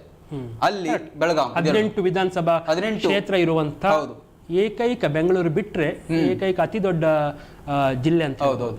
ಅಲ್ಲಿ ಅಂದ್ರೆ ಕಿತ್ತೂರು ಕರ್ನಾಟಕ ಅಂತ ನಾವು ಕರಿತೇವೆ. ಅತಿ ಹೆಚ್ಚಿನ ಸ್ಥಾನಗಳು ಅಲ್ಲಿಂದ ಏನಾದರೂ ಬಿಜೆಪಿಗೆ ಅಥವಾ ಯಾವುದೇ ಪಕ್ಷಕ್ಕೂ ಕೂಡ ಅತಿ ಹೆಚ್ಚಿನ ಸ್ಥಾನಗಳಲ್ಲಿ ಬಂದ್ರೆ ಆಟೋಮ್ಯಾಟಿಕಲಿ ದೊಡ್ಡ ಏನು ಮಟ್ಟದ ಗೆಲುವುದು, ದೊಡ್ಡ ಸರ್ಕಾರ ರಚನೆಯಲ್ಲಿಯೂ ಕೂಡ ಬೆಂಗಳೂರು ಆಗಿರ್ಬೋದು, ಬೆಳಗಾಂ ಆಗಿರ್ಬೋದು, ಆ ಭಾಗದಲ್ಲಿ. ಈ ಬಾರಿ ಕೂಡ ಬೆಳಗಾವ್ನವ್ರು ಏನು ಡಿಸೈಡ್ ಮಾಡ್ತಾರೆ ಅದೇ ಬೆಂಗಳೂರಲ್ಲಿ ಆಗತ್ತೆ ಅನ್ನುವಂಥ ಒಂದು ಮಾತುಗಳು ಆಗಾಗ ಕೇಳಿ ಬರ್ತಾ ಇತ್ತು. ಬೆಳಗಾವಿಗೆ ಅಫ್ಕೋರ್ಸ್ ಕಾಂಗ್ರೆಸ್ ದೊಡ್ಡ ರೀತಿಯ ಶಕ್ತಿ ಅಲ್ಲೂ ಸಿಕ್ಕಿದೆ. ಆದ್ದರಿಂದ ಅದರ ಇಫೆಕ್ಟ್ ಬೆಂಗಳೂರು ವಿಧಾನಸಭೆಯಲ್ಲಿ ಕೂಡ 3ನೇ ಮಹಡಿಯಲ್ಲಿ ಕುಳಿತುಕೊಳ್ಳುವಂಥ ರಾಜಕೀಯ ಪಕ್ಷಕ್ಕೆ ಆಬ್ವಿಯಸ್ ಆಗಿ ಒಂದು ಸಿಗ್ತಾ ಇದೆ, ಒಂದು ಶಕ್ತಿ ಬರ್ತಾ ಇದೆ. ಸೋಕೆ ಇನ್ನು DK ಶಿವಕುಮಾರ್ ಅವರ ನಿವಾಸದಲ್ಲಿಯೂ ಕೂಡ ಕಾಂಗ್ರೆಸ್ ನಾಯಕರುಗಳು ಬೀಡು ಬಿಟ್ಟಿರುವಂಥದ್ದು. ಯಾರು ಇನ್ನೇನಿದೆ, ಯಾಕಂದರೆ 130 ಇದೆ, ಇದರಲ್ಲಿ ಯಾವುದೇ ಒಂದು ಈಗ BJP JDS ಆದರ್ಸ್ ಯಾರು ಸೇರಿದ್ರು ಕೂಡ 100 ಮಾಡಲಿಕ್ಕೆ ಅಂತೂ ಆಗೋದೇ ಇಲ್ಲ, ಏನಾಗೋದಿಲ್ಲ. ಸ್ಪಷ್ಟ ಬಹುಮತ ಈಗಾಗಲೇ ಕಾಂಗ್ರೆಸ್ಗೆ ಸಿಕ್ಕಿರುವಂಥದ್ದು. ಅವರು ಕೂಡ ಅನ್ಕೊಂಡಿರ್ಲಿಕ್ಕಿಲ್ಲ, ಕಾಂಗ್ರೆಸ್ನವರು ಕೂಡ ಇಷ್ಟರ ಮಟ್ಟಿಗೆ ಬರ್ತದೆ, ಒಂದು ವಿಶ್ವಾಸ ಇರ್ತದೆ, ಒಂದು 100 ಬರ್ಬೋದು, ಮ್ಯಾಜಿಕ್ ನಂಬರ್ ಬರ್ಬೋದಿಲ್ಲ, 100 ಬರ್ಬೋದು, 110 ಬರ್ಬೋದು ಅಂತೇಳಿ. ಆದರೆ ಇದು ಅತಿ ದೊಡ್ಡ ಪೆಟ್ಟನ್ನು BJPಗೆ ನೀಡಿದ್ರು. ಈ ಕಡೆ JDSನವರು ಕೂಡ ಏನು ಕಮ್ಮಿ ಇಲ್ಲ, 22 ಸ್ಥಾನಗಳನ್ನ ಪಡ್ಕೊಂಡು. ಬಟ್ ಕಳೆದ ಬಾರಿಗಿಂತ ಅವ್ರದ್ದು ಕಮ್ಮಿ ಆಯಿತು. JDSನವ್ರದ್ದು ಕೂಡ 36-37 ಕ್ಷೇತ್ರಗಳನ್ನೇನೋ ಅವರು ವಿಜಯವನ್ನು ಸಾಧಿಸಿದ್ರು ಕಳೆದ ಬಾರಿ. ಈ ಬಾರಿ 22 ಆಯಿತು. ಅವ್ರಿಗೂ ಒಂದು ಏನಾದರೂ ಒಂದು ಅತಂತ್ರ ಆದರೆ ನಮಗೂ ಚಾನ್ಸ್ ಇದೆಯಾ ಅಥವಾ ಕಿಂಗ್ ಮೇಕರ್ ನಾವಾಗಬಹುದಾ ಅನ್ನುವಂಥ ಒಂದು ಹೋಪ್ ಅವ್ರಿಗೂ ಕೂಡ ಇದ್ದದ್ದು. ಆದರೆ ಎಲ್ಲವನ್ನು ಕೂಡ ನಿರೀಕ್ಷೆ ಆಗಿದೆ. ಇನ್ನು ಖರ್ಗೆ ಅವರು ಕೂಡ ಬಹಳಷ್ಟು ಸಂತಸವನ್ನು ವ್ಯಕ್ತಪಡಿಸ್ತಾ ಇರುವಂಥ ದೃಶ್ಯಗಳು ಕೂಡ ಕಂಡಿದೆ. ಯಾಕಂತ ಹೇಳಿದ್ರೆ ಖರ್ಗೆ ಅವರಿಗೆ ಇದೊಂದು ಪ್ರತಿಷ್ಠೆ ಆಗಿತ್ತು. ಅದರಲ್ಲೂ ಕೂಡ ಕರ್ನಾಟಕದವರೇ AICC ಅಧ್ಯಕ್ಷರಾದ ಮೇಲೆ ಅವ್ರಿಗೂ ಕೂಡ ಅದೊಂದು ಪ್ರಥಮ ಬಾರಿ ಇಡೀ ದೇಶದಲ್ಲಿ ಒಂದು ಕರ್ನಾಟಕದಲ್ಲಿ ಚುನಾವಣೆ ನಡೆದಿರುವಂಥದ್ದು. ಇನ್ನೂ ಏನಂದರೆ BJP ಅವರು ಬಳಸಿಕೊಂಡಷ್ಟು ರಾಷ್ಟ್ರ ನಾಯಕರುಗಳನ್ನು ಕಾಂಗ್ರೆಸ್ ಕೂಡ ಅಷ್ಟು ಬಳಸ್ಕೊಳ್ಳಿ. ಯಾಕಂದರೆ ಸುರ್ಜೇವಾಲಾ ಆಗಿರ್ಬೋದು, ಖರ್ಗೆ ಆಗಿರ್ಬೋದು, ಮತ್ತು ಪ್ರಿಯಾಂಕಾ ಗಾಂಧಿ, ರಾಹುಲ್ ಗಾಂಧಿ ಇಷ್ಟು ಮಾಡಿರುವಂಥದ್ದು. ಇಲ್ಲ ಒಂದು ಕಡೆ ಇವರು 4 ಜನರನ್ನ ಬಳಸ್ಕೊಂಡು ಅತಿ ಹೆಚ್ಚು ಏನು ಆಡಂಬರದ ಮಾಡಲಿಲ್ಲ ಅನ್ನೋ ಆ ರೀತಿಯಲ್ಲಿ ಜನ ಆ ರೀತಿ ಮಾಡಿದ್ರ. ಎಸ್, ಅಲ್ಲ, ಕಾಂಗ್ರೆಸ್ ಸ್ಟಾರ್ ಪ್ರಚಾರಕರನ್ನು ಕರೆದುಕೊಂಡು ಹೋಗಿ ಅಲ್ಲಿ ಆ ಸ್ಟಾರ್ ಪ್ರಚಾರಕರ ಮೂಲಕ ಘೋಷಣೆಗಳನ್ನು ಕೂಗಿ ಅಲ್ಲಿಂದ ಗೆಲುವು ಸಾಧಿಸ್ತದೆ ಎನ್ನುವಂಥದ್ದನ್ನು ಅವರು ಕೂಡ ಅಂತ ಒಂದು ಹೋಪ್ಸ್ ಇಟ್ಕೊಳ್ಳುವುದಿಲ್ಲ. ಇದು ಸ್ಥಳೀಯರಿಗೆ ಇದು ಒಂದು ಪಕ್ಷದ ವಿರುದ್ಧ ಇರುವಂಥ ಅಸಮಾಧಾನ, ಒಂದು ಪಕ್ಷದ ವಿರುದ್ಧ ಇರುವಂಥ ಒಂದು ರೀತಿಯಲ್ಲಿ ತಾತ್ಸಾರ, ಮತ್ತೆ ಆ ಪಕ್ಷ ವಿಪಕ್ಷದಲ್ಲಿ ಕುಳಿತುಕೊಂಡಾಗ ಹೆಚ್ಚು ಆಕ್ಟಿವ್ ಆಗಿರುತ್ತೆ. ಅದೇ ಅಧಿಕಾರ ಕೈಯಲ್ಲಿ ಕೊಟ್ಟಾಗ ಒಂದಿಷ್ಟರ ಮಟ್ಟಿಗೆ ತನ್ನ ಗುರಿಯನ್ನು ಸಾಧಿಸುವಲ್ಲಿ ವಿಫಲ ಆಗತ್ತೆ ಎನ್ನುವಂಥ ಜನರ ಮನಸ್ಥಿತಿಗಳಿಂದಾಗಿ ಇಂಥ ಒಂದು ಚೇಂಜಸ್ಗಳನ್ನು ನಾವು ಕಾಣಲಿಕ್ಕೆ ಸಾಧ್ಯ. ಯಾಕಂತ ಹೇಳಿದ್ರೆ ಸರಳ ಬಹುಮತವನ್ನು ಪಡೆಯುವುದಕ್ಕೂ ಸರಳ ಬಹುಮತಕ್ಕಿಂತ ಒಂದು 15 ಸೀಟ್ ಜಾಸ್ತಿಯನ್ನು ಪಡೆಯುವುದಕ್ಕೂ ತುಂಬ ವ್ಯತ್ಯಾಸ ಇದೆ. ಈಗ ಒಂದು ಪಕ್ಷ ತಾನು ಚುನಾವಣೆಗೆ ಹೋಗುವ 2 ತಿಂಗಳ ಮೊದಲು ನನಗೆ 150 ಸಿಗತ್ತೆ ಅಂತ ಹೆಮ್ಮೆಯಿಂದ ಹೇಳಿಕೊಳ್ತದೆ. ಆದರೆ ದಿನ ಹೋಗ್ತಾ ಇದ್ದಾಗೆ ಗ್ರೌಂಡ್ ರಿಯಾಲಿಟಿಗಳು ಗೊತ್ತಾಗುತ್ತೆ, 150, 130 ಬರ್ಬೋದು. ಆದರೂ ಕೂಡ ಅವರು 110 ಬಂದರೂ ಕೂಡ ಒಂದು 20 ಜಾಸ್ತಿ ಹೇಳಿರ್ತಾರೆ, 140 ಕ್ರಾಸ್ ಆಗ್ತೀವಿ ಅಥವಾ 130 ಕ್ರಾಸ್ ಆಗ್ತೀವಿ ಅಂತೇಳಿ. ಯಾಕಂತ ಹೇಳಿದ್ರೆ ಜನರಲ್ಲಿ, ಆ ಕಾರ್ಯಕರ್ತರಲ್ಲಿ ಒಂದು ಉತ್ಸಾಹವನ್ನು ಭರಿಸುವಂಥ ಪ್ರಯತ್ನ ಅಷ್ಟು ಬರಲ್ಲ ಅಂತೇಳಿ ಕೆಲವೊಮ್ಮೆ ಅವರ ಕಿಚನ್ ಕ್ಯಾಬಿನೆಟ್ ನಲ್ಲಿ ಕೂಡ ಗೊತ್ತಿರ್ತದೆ. ಆದ್ರೂ ನಾವು ಎದೆಗುಂದಬಾರ್ದು, ನಾವು ಸರಳ ಬಹುಮತವನ್ನು ಅದು ಪಡ್ಕೊಂಡ್ರೂ ಪರವಾಗಿಲ್ಲ, ಹೊರಗಿನ 130 ಹೇಳೋಣ, 150 ಹೇಳೋಣ ಅಂತ ಎರಡೂ ಪಕ್ಷಗಳು, ಯಾವುದೇ ಪಕ್ಷ ಹೇಳಿಕೊಳ್ತಾ ಇರುತ್ತೆ. ಆದ್ರೆ ಅಷ್ಟು ನಿಜಕ್ಕೂ ಬಂತು ಅಂತಾದ್ರೆ ಉಂಟಲ್ಲ, ಆಗ ಈ ಕೆಲವೊಂದು ಕಣ್ಣಿನ ತೇವ ಆಗುವುದು ಅಥವಾ ಸಣ್ಣ ಮಟ್ಟಿಗಿನ ಆನಂದ ಬಾಷ್ಪ ಸುರಿಯುವುದು ಸಹಜ. ಅದು ಬಹುಶಃ ಈಗ ನಾವು DK ಶಿವಕುಮಾರ್ ಅಥವಾ ಖರ್ಗೆ ಅವರ ಕಣ್ಣಲ್ಲಿ ಕೂಡ ಅದನ್ನು ಗಮನಿಸ್ತಾ ಇದ್ದೇವೆ. ಯಾಕಂತ ಹೇಳಿದ್ರೆ ಇಷ್ಟು ಜನ ವಿಶ್ವಾಸ ಇಟ್ರ ಎನ್ನುವಂಥದ್ದು ಕೂಡ ಅವರಿಗೊಮ್ಮೆ ಕೆಲವೊಮ್ಮೆ ಅರಗಿಸ್ಲಿಕ್ಕೆ ಸಾಧ್ಯ ಆಗುವುದಿಲ್ಲ. ಯಾಕಂದ್ರೆ ಅವರು ಕೊಟ್ಟಂತಹ ಗ್ಯಾರಂಟಿಗಳ ಬಗ್ಗೆಯೂ ಕೂಡ BJP ಆಗಿರ್ಬೋದು ಜನರಲ್ಲೂ ಕೂಡ ನಂಬಿಕೆ ಇರಲಿಲ್ಲ. ಹೇಗೆ ಇವರು ಪೂರೈಸ್ತಾರಪ್ಪ, 2,000 ಹೇಗೆ ಕೊಡ್ತಾರೆ, ಪದವೀಧರಿಗೆ 3,000 ಹೇಗೆ ಕೊಡ್ತಾರೆ, ಡಿಪ್ಲೊಮಾದವ್ರಿಗೆ 1,500 ಕೊಡ್ತಾರೆ, ವಿದ್ಯುತ್ ಕರೆಂಟ್ ಏನು ವಿದ್ಯುತ್ ಬಿಲ್ ಅಲ್ಲೂ ಕೂಡ ಫ್ರೀ ಕೊಡ್ತಾರೆ, ಇಷ್ಟು ಯೂನಿಟ್ 200 ಯೂನಿಟ್ ಅಂತೇಳಿ, ಇದೆಲ್ಲ ಹೇಗೆ ಸಾಧ್ಯ ಆಗುತ್ತೆ ಅಂತ ಹೇಳಿದ್ರೆ. ಬಟ್ ಈಗ ಇರುವಂತ ಸವಾಲು ಕೂಡ ಹೌದು. ಯಾಕಂದ್ರೆ ಕಾಂಗ್ರೆಸ್ಗಳ ಗ್ಯಾರಂಟಿಗಳು ನಿಲುಕಲಾರದಷ್ಟು, ಅಂದ್ರೆ ಕಲ್ಪನೆಯಲ್ಲಿ ಮಾತ್ರ ಸಾಧ್ಯ ಅಂತ ಹೇಳಿ ಕೂಡ ಜನತೆ ಅಂದ್ಕೊಂಡಿರೋದು. ಆದ್ರೆ ಈಗ ನೀವು ಹೇಳಿದಾಗೇನೆ DK ಅವರಿಗೆ ಆಗಿರ್ಬೋದು ಜನರು ಇಷ್ಟೊಂದು ನಂಬಿಕೆ ಇಟ್ಟಿದಾರಲ್ಲ.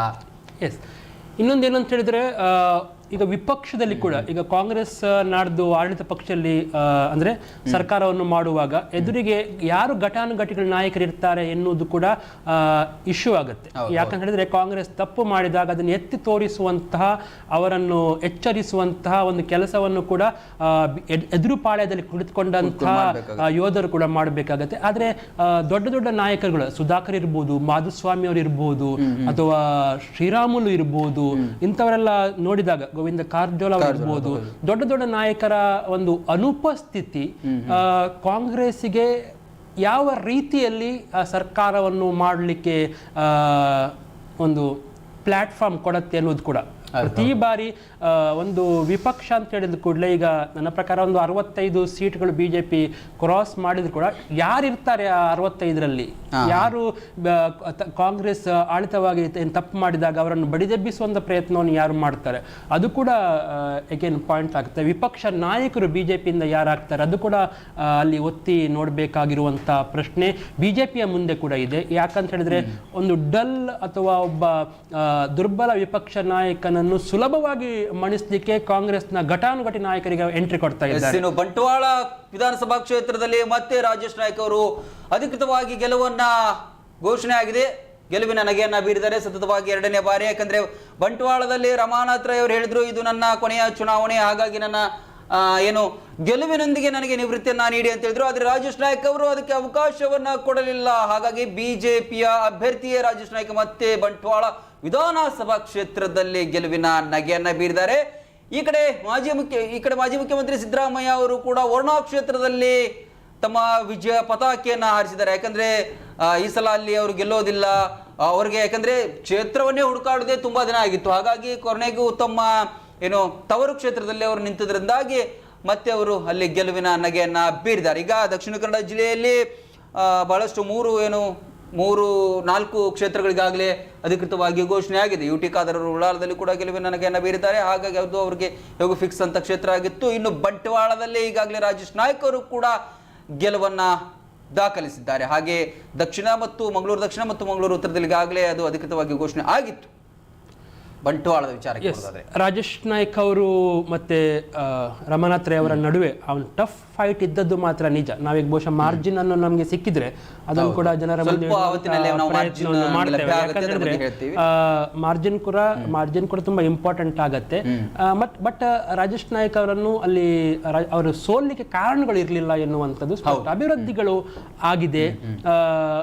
ಒಂದಷ್ಟರ ಮಟ್ಟಿಗೆ ಕೆಲವು ಅವರದಲ್ಲದ ತಪ್ಪುಗಳಿಗೆ ಹೊರಗೆ ಸುಳಿದಾಡುವಂಥ ವದಂತಿಗಳಿಂದ ಅವರಿಗೆ ಅವರ ಹೆಸರು ಇಮೇಜ್ ಕೆಡಿಸುವಂಥ ಪ್ರಯತ್ನ ಆಗಿರಬಹುದಿತ್ತು. ಆದರೆ ಹಾಗೆ ಆಗಲಿಲ್ಲ, ಕೆಲಸ ಮಾಡಿದ್ದಾರೆ. ಬಹುಶಃ ಯಾರದ ತಪ್ಪಿಗೆ ಇವರಿಗೆ ಯಾಕೆ ಹೊಣೆ ಮಾಡುವುದು ಅಂತ ಕೂಡ ಅನಿಸಿರಬಹುದು. ಮತ್ತು ಆಸುಪಾಸಿನಲ್ಲಿ ಆ ವೇವ್ ಕೂಡ ಕ್ರಿಯೇಟ್ ಇತ್ತು. ಕರಾವಳಿಯಲ್ಲಿ ಈಗ ನಾವು ಗಮನಿಸಿದರೆ 8ರಲ್ಲಿ ಇಲ್ಲಿ 6ರಲ್ಲಿ ನಮಗೆ ಸ್ಪಷ್ಟ ರಿಸಲ್ಟ್ ಬಂದಿದೆ. ಅಲ್ಲಿ ಕೂಡ 5ರಲ್ಲಿ ಆಲ್ಮೋಸ್ಟ್ 5ಕ್ಕೆ ರಿಸಲ್ಟ್ ಈಗ ಬರ್ತಾ ಇದೆ. ಹಾಗಿರುವಾಗ ಕರಾವಳಿ ಯಾವತ್ತೂ ಕೂಡ ಬಿಜೆಪಿಯನ್ನು ಬಿಟ್ಟುಕೊಡ್ಲಿಕ್ಕೆ ಆಗಲಿಲ್ಲ.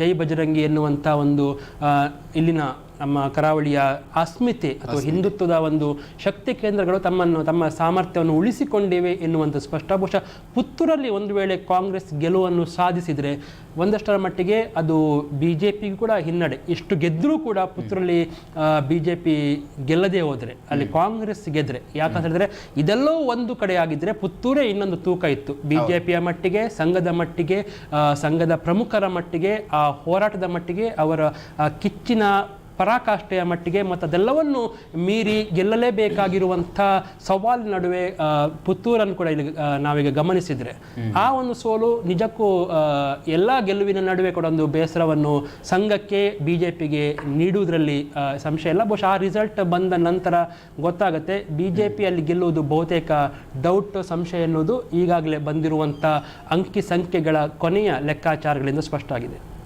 ಹೌದು. ಇನ್ನು ಗಣೇಶ್ ಹುಕ್ಕೇರಿ ಅವರು ಕೂಡ ಗೆಲುವನ್ನು ಸಾಧಿಸಿರುವಂಥದ್ದು ಚಿಕ್ಕೋಡಿ ಸದಲ್ಗ ಕ್ಷೇತ್ರದಲ್ಲಿ. MB ಪಾಟೀಲ್ ಅವರು ಆಗಲೇ ಹೇಳಿದಾಗೆ ಅವರು ಕೂಡ ಗೆಲುವನ್ನು ಸಾಧಿಸಿದ್ರು.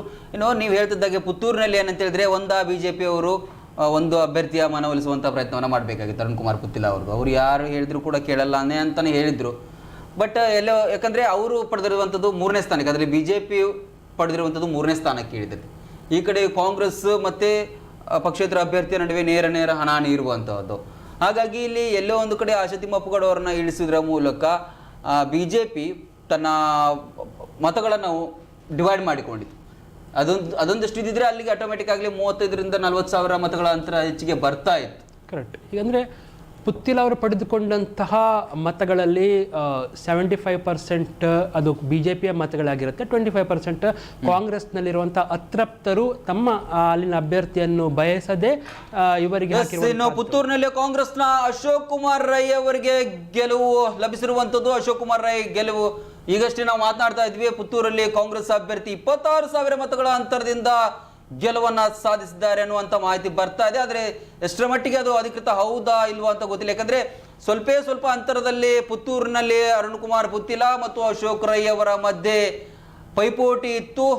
ಇದೀಗ ಅಲ್ಲಿ ಇನ್ನೂ ಕೂಡ ಡೌಟ್ ಇರುವಂತದ್ದು. ನನಗೆ ಆ ನಂಬರ್ ಮೇಲೆ ಡೌಟ್ ಇದೆ. ಅಷ್ಟು ಗ್ಯಾಪ್ ಪ್ರಾರಂಭದಿಂದ ಕೂಡ ಇರಲಿಲ್ಲ. ಈಗ ಆ ಗ್ಯಾಪ್ 1,000 2,000 ಅಷ್ಟೇ ಇದ್ರು, 1,000 1,500 ಅಷ್ಟೇ ಇತ್ತು.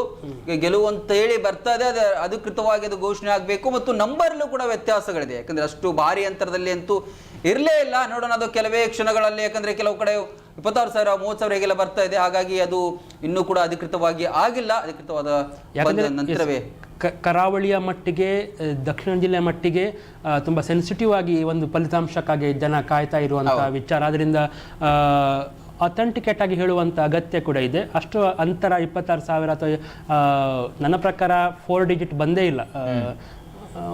1,000 ಒಳಗೆ ಎಲ್ಲಾದ್ರೂ ಆಚೆ ಈಚೆ ಆಗಿರಬಹುದು ಅಂತೇಳಿ.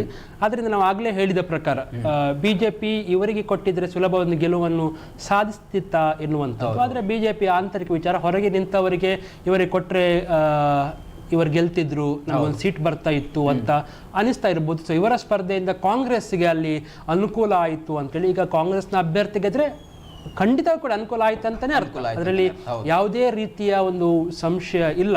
ಯಾಕಂತ ಹೇಳಿದ್ರೆ ಕಾಂಗ್ರೆಸ್ ಅಲ್ಲಿ ಗೆಲ್ಲದೆ 5 ವರ್ಷಗಳು ಅಥವಾ ಒಂದು ಇಡೀ ಟರ್ಮ್ ಆಗಿತ್ತು. 2013ರಲ್ಲಿ ಅಲ್ಲಿ ಶಕುಂತಲಾ ಅವರು MLA ಆಗಿದ್ರು, 2018ರಲ್ಲಿ ಅದು ಸಂಜು ಮಠಂದೂರ್ ಅವರ ಪಾಲಾಯಿತು. ಸೊ 23ಕ್ಕೆ ಈಗ ಹೋಗುವಾಗ ಮತ್ತೆ ಒಂದು ಇಡೀ ಟರ್ಮ್ ಬಳಿಕ ಅಲ್ಲಿ ಕಾಂಗ್ರೆಸ್ ಮತ್ತೆ ಚೇತರಿಸಿಕೊಳ್ತಾ ಇದೆ. ಆಶ್ಚರ್ಯ ಅಂತ ಹೇಳಿದ್ರೆ ಇಬ್ರು ಕೂಡ ಅಲ್ಲಿ ಕಾಂಗ್ರೆಸ್ ಅನ್ನು ಗೆಲ್ಲಿಸಿದವರು ಬಿಜೆಪಿಯಿಂದ ಬಂದವರು. ಶಕುಂತಲಾ ಶೆಟ್ಟಿ ಅವರು ಇರಲಿ, ಅಶೋಕ್ ಕುಮಾರ್ ರೈ ಅವರಿರಲಿ, ಬಿಜೆಪಿಯಿಂದ ಅಲ್ಲಿ ಬಂದವರು ಕಾಂಗ್ರೆಸ್ ಅನ್ನು ಗೆಲ್ಲಿಸ್ತಾ ಇದ್ದಾರೆ. ಕಾಂಗ್ರೆಸ್ ಅನ್ನು ಸೇರಿ ಕಾಂಗ್ರೆಸ್ ಶಕ್ತಿ ತುಂಬುತ್ತಾ ಇದ್ದಾರೆ. ಅವರ ವೈಯಕ್ತಿಕ ಶಕ್ತಿ ಎನ್ನುವುದಕ್ಕಿಂತ ಬಿಜೆಪಿಯಲ್ಲಿ ಇರುವಂಥ ಮತಗಳು ಈ ಬಾರಿ ಸ್ಪೆಷಲ್ ಆಗಿ ಈ ಬಾರಿ ಅಫ್ಕೋರ್ಸ್ ಅಲ್ಲಿ ಕಟ್ಟಾಗಿದೆ ಅಥವಾ ವಿಭಜನೆಯಾಗಿದೆ ಅಂತ ಹೇಳಬಹುದು. ಅದು ಕಾಂಗ್ರೆಸ್ಸಿಗೆ ಸಣ್ಣ ಮಟ್ಟಿಗಿನ ಲಾಭವನ್ನು ಕೊಟ್ಟಿರಬಹುದು ಅಂತ ನಂಗೆ ಅನಿಸ್ತಾ ಉಂಟು. ಎಷ್ಟು ಅಂಕಿ ಸಂಖ್ಯೆ ಎನ್ನುವುದು ಬಹುಶಃ ಕೆಲವೇ ನಿಮಿಷಗಳಲ್ಲಿ ಗೊತ್ತಾಗುತ್ತೆ. ಹೌದು. ಯಾಕಂದ್ರೆ ಅಲ್ಲಿ ಪುತ್ತಿಲ್ ಅವರು ವಿನ್ ಆಗಿದ್ರು ಕೂಡ ಬಿಜೆಪಿಗೆ ಅಷ್ಟೇನು ಕಷ್ಟ ಆಗ್ತಿರ್ಲಿಲ್ಲ. ಆದ್ರೆ ಇಲ್ಲಿ ಇಡೀ ರಾಜ್ಯದಲ್ಲಿಯೇ ಬಿಜೆಪಿ ಏನು ಹೀನಾಯವಾಗಿ ಸೋಲನ್ನ ಕಂಡಿದೆ. ಒಂದು ವೇಳೆ ಪುತ್ತೂರಲ್ಲಿ ಇವರೇನಾದ್ರೂ ಬಹುತೇಕವಾಗಿ ಬಹಳಷ್ಟು ಏನು ಸಂಖ್ಯೆಗಳನ್ನ ಪಡ್ಕೊಂಡಿದ್ರೆ ಬಿಜೆಪಿ, ಅಲ್ಲಿ ಪುತ್ತೂರಲ್ಲಿ ಅರುಣ್ ಕುಮಾರ್ ಪುತ್ತಿಲ್ ಅವರು ವಿನ್ ಆಗಿದ್ರು ಲಾಭವೇ. ಯಾಕಂದ್ರೆ ಅವ್ರು ಮೊದಲೇ ಹೇಳಿದ್ರು, ಇಂದಲ್ಲ ನಾಳೆ ಮತ್ತೆ ವಾಪಸ್ ನಾನು ಬಿಜೆಪಿಗೆ ಬೆಂಬಲವನ್ನ ನೀಡ್ತೇನೆ, ನಾನು ಹಿಂದುತ್ವಕ್ಕೆ ಜಾಸ್ತಿ ಮನೆ ಆಗ್ತೇನೆ, ಯಾಕಂದ್ರೆ ಮೋದಿ ಅವರಿಗೆ ನಾನು ಬೆಂಬಲವನ್ನ. ಒಂದ್ ವೇಳೆ ಎಲ್ಲಿಯಾದ್ರೂ 108 110 ಬಿಜೆಪಿ ಬಂದಿದ್ರೆ ಆಗ ಇವರೆಲ್ಲ ಲಾಭ ಆಗ್ತಾ ಇತ್ತು. ಹೌದು. ಈ ಸಂದರ್ಭದಲ್ಲಿ ಈಗ ಏನು ಮಾಡ್ಲಿಕ್ಕೆ ಹೋಗೋದಿಲ್ಲ. ಯಾಕಂದ್ರೆ ರಾಜ್ಯದಲ್ಲಿಯೇ ಹೀನಾಯವಾಗಿ ಬಿಜೆಪಿ ಸೋಲನ್ನ ಕಂಡಿರುವಂಥದ್ದು. ಹಾಗಾಗಿ ಒಂದು ಕ್ಷೇತ್ರದಲ್ಲಿ 2 ಕ್ಷೇತ್ರದಲ್ಲಿ ಎಲ್ಲೋ ಒಂದು ಕಡೆ ಏನು ಪಕ್ಷಾಂತರ ಆದವರು ಸೋತರು ಕೂಡ ಏನು ದೊಡ್ಡ ವಿಚಾರ ಅನ್ಸೋದಿಲ್ಲ. ಹೆಚ್ಚಿನ ಉಡುಪಿ ವಿಧಾನಸಭಾ ಕ್ಷೇತ್ರಗಳಲ್ಲಿ ಬಿಜೆಪಿ ಅದೇ ಉತ್ತರವನ್ನ ಅದೇ ನಿರೀಕ್ಷೆನ ಇಟ್ಕೊಂಡಿದೆ. 5 ವಿಧಾನಸಭಾ ಫಲಿತಾಂಶವನ್ನು ರಿಪೀಟ್ ಮಾಡಿರ್ಬೋದು ಅಷ್ಟೇ. 5 ಕೂಡ ಅಲ್ಲಿ ಮತ್ತೆ ವಾಪಸ್ ಅದಾಗ್ತದೆ. ಹೇಗಿತ್ತ ಹಾಗೆ ಉಳಿಸ್ಕೊಳ್ತದೆ. ಹೊಸ ಮುಖಗಳು ಬಂದರೂ ಕೂಡ ಅಲ್ಲಿ ಯಾವುದೇ ಸೋಲು ಆಗ್ಲಿಲ್ಲ. ಸ್ಟ್ರಾಂಗ್ ಬಿಜೆಪಿಯ ಬೇಸ್ ಇರುವಂತ ಕರಾವಳಿಯಲ್ಲಿ, ಉಡುಪಿ ಮತ್ತು ದಕ್ಷಿಣ ಜಿಲ್ಲೆಯಲ್ಲಿ ಜನರಿಗೆ ರೀಸನ್ ಇರಲಿಲ್ಲ ಬೇರೆ ಪಕ್ಷಗಳಿಗೆ ಮತ ಹಾಕ್ಲಿಕ್ಕೆ. ಯಾಕಂತ ಹೇಳಿದ್ರೆ ಅವರಿಗೆ ಅಭ್ಯರ್ಥಿ ಅವರ ಹತ್ತಿರ ಇದ್ರು, ಅಭ್ಯರ್ಥಿ ಅವರಿಗೆ ಸ್ಪಂದನೆ ಸೂಕ್ತವಾಗಿ ಸಿಗ್ತಾ ಇತ್ತು. ಅವರ ನಿರೀಕ್ಷೆಗೆ ಮೀರಿ ಕಾರ್ಯಗಳನ್ನು ಕೇಂದ್ರದಿಂದ ಮತ್ತು ರಾಜ್ಯದಿಂದ ಹಣ ತಂದು ಇಲ್ಲಿನ ಅಭ್ಯರ್ಥಿಗಳು ಮಾಡಿದ್ರು. ಅಭ್ಯರ್ಥಿ ಅಂದರೆ ಅಗೇನ್ ಶಾಸಕರುಗಳು ಮತ್ತು ಈಗ ಹೊಸ ಮುಖಗಳು ಇದ್ರೂ ಕೂಡ ಹಿಂದಿನ ಶಾಸಕರುಗಳು ಕೂಡ ಜಾತಿ ಲೆಕ್ಕಾಚಾರದಿಂದ ಒಂದಿಷ್ಟು ಆಚೆ ಈಚೆ ಆಗಿ ಹೊಸ ಮುಖಗಳಿಗೆ ಅವಕಾಶ ಸಿಕ್ಕಿದ್ದು ಹೆಚ್ಚು ಓಪನ್ ಆಗಿತ್ತು. ಬಿಟ್ಟರೆ ಮಾಜಿ ಶಾಸಕರುಗಳು ಅಂತ ಏನು ಅಂದ್ಕೊಂಡಿದ್ದೇವೆ ಅಥವಾ ಹೊಸ ಫಾರ್ಮೇಷನ್ ಆಗುವ ತನಕ ಇನ್ನು ಅಥವಾ ಅಫಿಷಿಯಲ್ ಅನೌನ್ಸ್ ಆಗೋ ತನಕ ಅವರು ಕೂಡ ಶಾಸಕರು. ಸೊ ಆಗಿರುವಾಗ ಅವರು ಕೂಡ ಒಳ್ಳೆ ಕೆಲಸಗಳನ್ನು ಮಾಡಿದ್ದಾರೆ, ಜನರ ಮಧ್ಯೆ ಇದ್ರು, ಜನರಿಗಾಗಿ ಕೆಲಸ ಮಾಡಿದ್ರು. ಎರಡು ಟರ್ಮ್ 2 ವರ್ಷ ವಿವಾದಗಳಿಗೂ ಕೂಡ ಒಳಗಾಗಲಿಲ್ಲ. ಅಫ್ಕೋರ್ಸ್ ಮತ್ತೆ ಎರಡು ಸೌಮ್ಯ ಸ್ವಭಾವದವರಾಗಿರ್ಬೋದು, ಲಾಲಾಜಿ ಅವರಾಗಿರ್ಬೋದು, ಈ ಕಡೆ ಸುಕುಮಾರ್ ಶೆಟ್ಟಿ ಅವರು ಕೂಡ ಆಗಿರ್ಬೋದು, ಅಷ್ಟೇನು ಮತ್ತೆ ರಘುಪತಿ ಭಟ್ ಅವರು ಕೂಡ. ಮತ್ತೆ 2 ವರ್ಷ ಕೊರೋನಾ ಇದ್ದಾಗ ಕೂಡ ಅವರು ಜನರಿಗೆ ನೇರವಾಗಿ ಸಂಪರ್ಕಕ್ಕೆ ಸಿಕ್ಕಿ ಸಹಾಯ ಮಾಡ್ತಾ ಇದ್ರು. ವಿಪಕ್ಷದಲ್ಲಿದ್ರು ಕೂಡ 1 ವರ್ಷ ವಿಪಕ್ಷ ಇತ್ತು, 2018 19 ತನಕ ವಿಪಕ್ಷ ಇತ್ತು. ಅಂದ್ರೆ JDS ಕಾಂಗ್ರೆಸ್ ಮೈತ್ರಿ ಇದ್ದಾಗ ಕೂಡ ಅವರು ಜನರ ಮಧ್ಯೆ. ಆದ್ರಿಂದ ಅಂತ ಒಂದು ಜನರಿಗೆ ಚೇಂಜ್ ಮಾಡಬೇಕು ಅಥವಾ ಮಾಡುವಂತ ಅಗತ್ಯ ಇದೆ ಅಂತ ಅನಿಸ್ತಿರ್ಲಿಲ್ಲ. ಈಗ ಇನ್ನೊಂದು ಕಾರಣಗಳು ಇರ್ಬೋದು, ರಾಜ್ಯದಲ್ಲಿ ಮತ್ತೆ ಬಿಜೆಪಿಯ ಅಲೆ ಬರುತ್ತೆ, ನಾವು ನಮ್ಮ ಪಕ್ಷಕ್ಕೆ ವೋಟ್ ಅಂದರೆ ನಮ್ಮ ಬಿಜೆಪಿಯ ಮೂಲ ಕಾರ್ಯಕರ್ತರು, ಮೂಲ ಮತದಾರರು ಕರೆಕ್ಟಾಗಿ ಬಿಜೆಪಿಗೆ ಮತ ಕೊಟ್ಟು ಮೋದಿ ಅವರ, ಅಮಿತ್ ಶಾ ಅವರ, ಯೋಗಿ ಅವರ ಒಂದು ಚರಿಷ್ಮಾದಿಂದ, ಅವರ ಪ್ರಚಾರದಿಂದಾಗಿ ರಾಜ್ಯದಲ್ಲಿ ಬಿಜೆಪಿ ಮತ್ತೆ ಅಧಿಕಾರಕ್ಕೆ ಮುಂದುವರಿಬಹುದು ಅಂತೇಳಿ ಒಂದು ನಿರೀಕ್ಷೆ ಇತ್ತು. ಅದೆಲ್ಲವೂ ಕೂಡ ಕಾರಣದಿಂದಾಗಿ ಅವರು ವೋಟನ್ನು ಕೊಟ್ಟಿರ್ಬೋದು. ಈಗ ಸೋಷಿಯಲ್ ಮೀಡಿಯಾದಲ್ಲಿ ಬರಿತಾ ಇದ್ದಾರೆ ಏನಂತ ಹೇಳಿದ್ರೆ, ನಾವು ಗ್ಯಾರಂಟಿ ಕಾರ್ಡನ್ನು ನಂಬಲಿಲ್ಲ, ಆ ಕಡೆ ಅವರು ನಂಬಿದ್ರು ಅಂತೇಳಿ. ಸೊ ಮಾಡ್ತಿದ್ದಾರೆ. ಅದೊಂದು ಕಡೆ ಕಾರಣ. ಯಾಕಂದ್ರೆ ಎಲ್ಲೋ ಒಂದ್ ಕಡೆ ಇರ್ಬೋದು, ಮಹಿಳೆಯರಿಗೆ 2,000 ಕೊಡ್ತಾರೆ ಅಂತ ಹೇಳಿದ ಮೇಲೆ ಕೆಲವು ಕಡೆಗಳಲ್ಲಿ ತಪ್ಪು ಅಂತಲ್ಲ, ಕೆಲವು ಸಲ 2,000 ಸಿಗುತ್ತಾ ಅನ್ನುವಂತ ಒಂದು ಇರ್ತದೆ. 2,000 ನಮ್ಗೆ ಸಿಗುತ್ತಲ್ಲ, ಅಷ್ಟಾದ್ರೂ ಲಾಭ ಬರ್ತದೆ, ಯಾರಿಂದ ಏನೂ ಆಗ್ಲಿಕ್ಕೆ ಇಲ್ಲದ್ರೆ 2,000 ಆದ್ರೂ ಬಂದೇ ಬರ್ತಲ್ಲ. ಸ್ವಲ್ಪ ಏನಾದ್ರು ಡಿಪ್ಲೊಮಾ ಪದವೀಧರರಿಗೆ ಇಷ್ಟು ಕೊಡ್ತೇವೆ ಅಂತ ಹೇಳ್ತಾನೆ ಎಜುಕೇಟೆಡ್ ಅವ್ರು ಇದ್ದವ್ರು ನಂಬಲಿಕ್ಕೆ ಸಾಧ್ಯ ಇಲ್ಲದೆ ಇದ್ರು ಕೂಡ ಕೆಲವು ಮಹಿಳೆಯರು ಏನೋ ಒಂದು ಚಿಕ್ಕದಾಗಿ ನಿರೀಕ್ಷೆ ಇಟ್ಕೊಂಡಿರ್ತಾರೆ, ಒಂದು 2,000 ಸಿಗುತ್ತಲ್ಲ, ಕರೆಂಟ್ ಫ್ರೀ ಆಗತ್ತಲ್ಲ ಅಂತ ಹೇಳಿ ಒಂದು ಆಸೆನ ಇಟ್ಕೊಂಡು ಕೆಲವು ಕಡೆಗಳಲ್ಲಿ ನಂಬಿರಬಹುದು. ನಂಬಿಕೆಗೆ ಮಾತ್ರ ಅದಕ್ಕೆ ಮೋಸ ಮಾಡಿದ್ರೆ ಸಾಕು. ಅದು ಅಷ್ಟೇ ಸಾವಿರವನ್ನ ಎಲ್ರಿಗೂ ಕೊಡ್ತಾರಾ ಇಲ್ಲೋ ಗೊತ್ತಿಲ್ಲ, ಯಾವುದೇ ಸರ್ಕಾರಕ್ಕಾಗಲಿ. ಯಾಕಂದ್ರೆ ಇದು ಒಂದು ಒಳ್ಳೆಯ ರೀತಿಯಲ್ಲಿ ಆಗಿರುವಂಥದ್ದು. ಯಾಕಂದ್ರೆ ಒಂದೇ ಪಕ್ಷಕ್ಕೆ ಬಹುಮತವನ್ನು ಕೊಟ್ಟಿದ್ದಾರೆ ಮತದಾರರು, ರಾಜ್ಯದ ಜನತೆ. ಮತ್ತೆ ತುಂಬಾ ಜನ ಜ್ಯೋತಿಷಿಗಳು ಕೂಡ ಭವಿಷ್ಯ ನುಡಿದಿದ್ರು.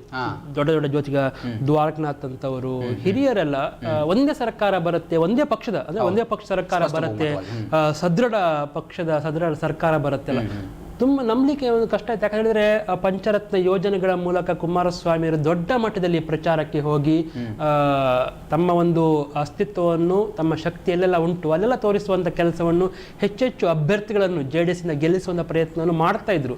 ಸೊ ಅವರ ಪ್ರಚಾರದ ರೀತಿ, ಅವರ ಯೋಜನೆಗಳು, ದೇವೇಗೌಡರು ನೇರವಾಗಿ ಕಣಕ್ಕೆ ಇಳಿದು ಕೈ ಮುಗಿದು ಅವಕಾಶಕ್ಕಾಗಿ ಕೇಳಿದ್ದು ಎಲ್ಲವನ್ನು ಗಮನಿಸುವಾಗ ಅಫ್ಕೋರ್ಸ್ JDS ದೊಡ್ಡ ಮಟ್ಟದಲ್ಲಿ ಅಭ್ಯರ್ಥಿಗಳನ್ನು ತಮ್ಮನ್ನು ಗೆಲ್ಲಿಸಿದ್ರೆ ಆಗ ಅತಂತ್ರ ಬರಬಹುದು ಎನ್ನುವಂಥದ್ದಿತ್ತು. ಸದ್ಯಕ್ಕೆ ಅತಂತ್ರ ಎನ್ನುವಂಥ ಶಬ್ದ ಕರ್ನಾಟಕದ ಹಿಸ್ಟ್ರಿ ಅಥವಾ ಈ ಕರ್ನಾಟಕದ ಡಿಕ್ಷನರಿಯಿಂದ ಮತದಾರ ತೆಗೆದು ಹಾಕಿದ್ದಾನೆ. ಅತಂತ್ರ ಮಾಡಲಿಕ್ಕೆ ಬಿಟ್ಟಿಲ್ಲ, ನಿಮಗೆ ಮಾಡಿ ತೋರಿಸಿ ಅಂತ ಹೇಳಿದ್ದಾನೆ. ಹೌದು, 2007ರಲ್ಲೂ ಕೂಡ ಹಾಗೆ ಆಗಿತ್ತು, 8ರಲ್ಲೂ ಕೂಡ ಹಾಗೆ ಆಗಿತ್ತು, 18ರಲ್ಲೂ ಕೂಡ ಅದೇ ಹಾಗೆ ಆಗಿತ್ತು. ಕರ್ನಾಟಕದಲ್ಲಿ ಯಾಕಪ್ಪ ಈ ರೀತಿ ಮತ್ತೆ ಅತಂತ್ರ ಆಗುತ್ತೆ, ಮತ್ತೆ ರೆಸಾರ್ಟ್ ರಾಜಕೀಯ ಆಗುತ್ತೆ, ಮತ್ತೆ ಆಪರೇಷನ್ ಕಮಲ ಆಗುತ್ತೆ ಅನ್ನೋ ಅನುಮಾನಗಳಿತ್ತು. ಅದು ದೊಡ್ಡವರೇ ಯಾರಿಗೆ ಅಂತ ಹೇಳಿದ್ರೆ ದೊಡ್ಡ ಟೆನ್ಷನ್ ಅಂದರೆ ಜನರಿಗೆ. ಮತ್ತೆ ವಾಪಸ್ ಎಲೆಕ್ಷನ್ ಮಾಡಬೇಕು, ಅತಂತ್ರ ಆದರೆ ಇವರು ಮತ್ತೆ ಆ ಕಡೆ ಈ ಕಡೆ ಓಡಾಡಬೇಕು, 1 ತಿಂಗಳು 2 ತಿಂಗಳು ಮತ್ತೆ ಸರ್ಕಾರ ರಚನೆ ಮಾಡಲಿಕ್ಕೆ ಮತ್ತೆ ಇನ್ನೊಬ್ಬರು ಬರಬೇಕು. ಇದರಿಂದ ಏನಾಗುತ್ತೆ ಅಂದರೆ ಒಂದು ಆಡಳಿತದ ಚುಕ್ಕಾಣಿ ಇಡಲಿಕ್ಕೆ ತುಂಬ ಸಮಯ ಹೋಗುತ್ತೆ. ಇನ್ನು ರಾಜ್ಯದ ಅಭಿವೃದ್ಧಿ ಕಾರ್ಯಗಳು ಅದು ಕೂಡ ಆಗಲಿಕ್ಕಿಲ್ಲ. ಮತ್ತು ಎಷ್ಟೋ ಉದ್ಯೋಗಗಳನ್ನು ಫಿಲ್ ಮಾಡಬೇಕಾಗಿರ್ತದೆ, ಉದ್ಯೋಗಗಳನ್ನ ಕಾಲ್ ಫಾರ್ ಮಾಡಬೇಕಾಗತ್ತೆ. ಆ ಸಂದರ್ಭದಲ್ಲೂ ಕೂಡ ಒಂದು ಅಧಿಕಾರ ಇರಬೇಕಾಗುತ್ತೆ. ಇಲ್ಲದಿದ್ರೆ ಏನಾಗುತ್ತೆ ಅಂದರೆ 1-2 ವರ್ಷಗಟ್ಟಲೆ ಹೋಗುತ್ತೆ. ಇನ್ನು ಸರ್ಕಾರ ರಚನೆ ಆಗಬೇಕು, 1-1.5 ವರ್ಷದಲ್ಲಿ ಮತ್ತೆ ಪತನ ಆಗ್ತದೆ, ಮತ್ತೆ ಅತಂತ್ರ ಆಗುತ್ತೆ, ಮತ್ತೆ ಯಾರೋ ಪಕ್ಷಾಂತರ ಮಾಡಿ ಬರ್ತಾರೆ, ಮತ್ತೆ ಮರು ಚುನಾವಣೆ. ಆ ರೀತಿಯಾದಂಥ ಸಂದಿಗ್ಧ ಪರಿಸ್ಥಿತಿಗಳಿಗೆ ನಾಡಿನ ಜನತೆ ಮತದಾರರು ಆಸ್ಪದವನ್ನು ಕೊಡಲಿಲ್ಲ. ಅದರಲ್ಲೂ ಕೂಡ ಯಾರು ಅಲುಗಾಡಿಸ್ಲಿಕ್ಕೆ ಆಗದಂತಹ ನಂಬರ್ನ ಇಲ್ಲಿ ಕಾಂಗ್ರೆಸ್ ಪಡ್ಕೊಂಡಿದೆ. 110, 114, 113 ಮ್ಯಾಜಿಕ್ ನಂಬರ್ ಆಗಿದ್ರು ಕೂಡ ಏನಾದರೂ ಆಟ ಆಡಲಿಕ್ಕೆ ಚಾನ್ಸಸ್ ಸಿಗ್ತಿತ್ತು. BJP ಆಗಿರ್ಬೋದು, JDSನವರಿಗೆ ಆಗಿರ್ಬೋದು, ಬೇರೆಯವರಾಗಿರ್ಬೋದು. ಆದರೆ ಇಲ್ಲಿ ಯಾವುದೇ ರೀತಿಯಾದಂಥ ಒಂದು ಕಿತಾಪತಿ ಅಂತ ಹೇಳ್ತೀವಿ, ಕಿತಾಪತಿಗಳನ್ನ ಮಾಡಲಿಕ್ಕೆ ಯಾರಿಗೂ ಕೂಡ ಇಲ್ಲಿ ಆಸ್ಪದ ಇಲ್ಲ. ಅಂದರೆ ಒಮ್ಮೆ ಒಂದು ಮ್ಯಾಜಿಕ್ ಫಿಗರನ್ನು ದಾಟಿದ ಬಳಿಕ ಯಾವುದೇ ಶಾಸಕ ಎದುರಿನ ಪಕ್ಷದ ಆಮಿಷಗಳಿಗೆ ಬಗ್ಗುವಂತ ಪ್ರಯತ್ನವನ್ನು ಮಾಡುವುದಿಲ್ಲ. ಯಾಕಂತ ಹೇಳಿದ್ರೆ ಸರ್ಕಾರ ರಚನೆ ಆಗುತ್ತೆ, ಒಳ್ಳೊಳ್ಳೆ ಪೋಸ್ಟ್ಗಳು ಸಿಗುತ್ತೆ ನಮಗೆ, ಮಿನಿಸ್ಟರ್ಗಳಾಗಿರ್ಬೋದು, ಏನೇ ಆಗಿರ್ಬೋದು, ಏನೇ ಸವಲತ್ತುಗಳು, ನಿಗಮಗಳು ಸಿಗಬಹುದು, ಪ್ರಾಧಿಕಾರಗಳು ಸಿಗಬಹುದು, ಬೇರೆ ಬೇರೆ ರೀತಿಯಲ್ಲಿ ಸಿಗಬಹುದು.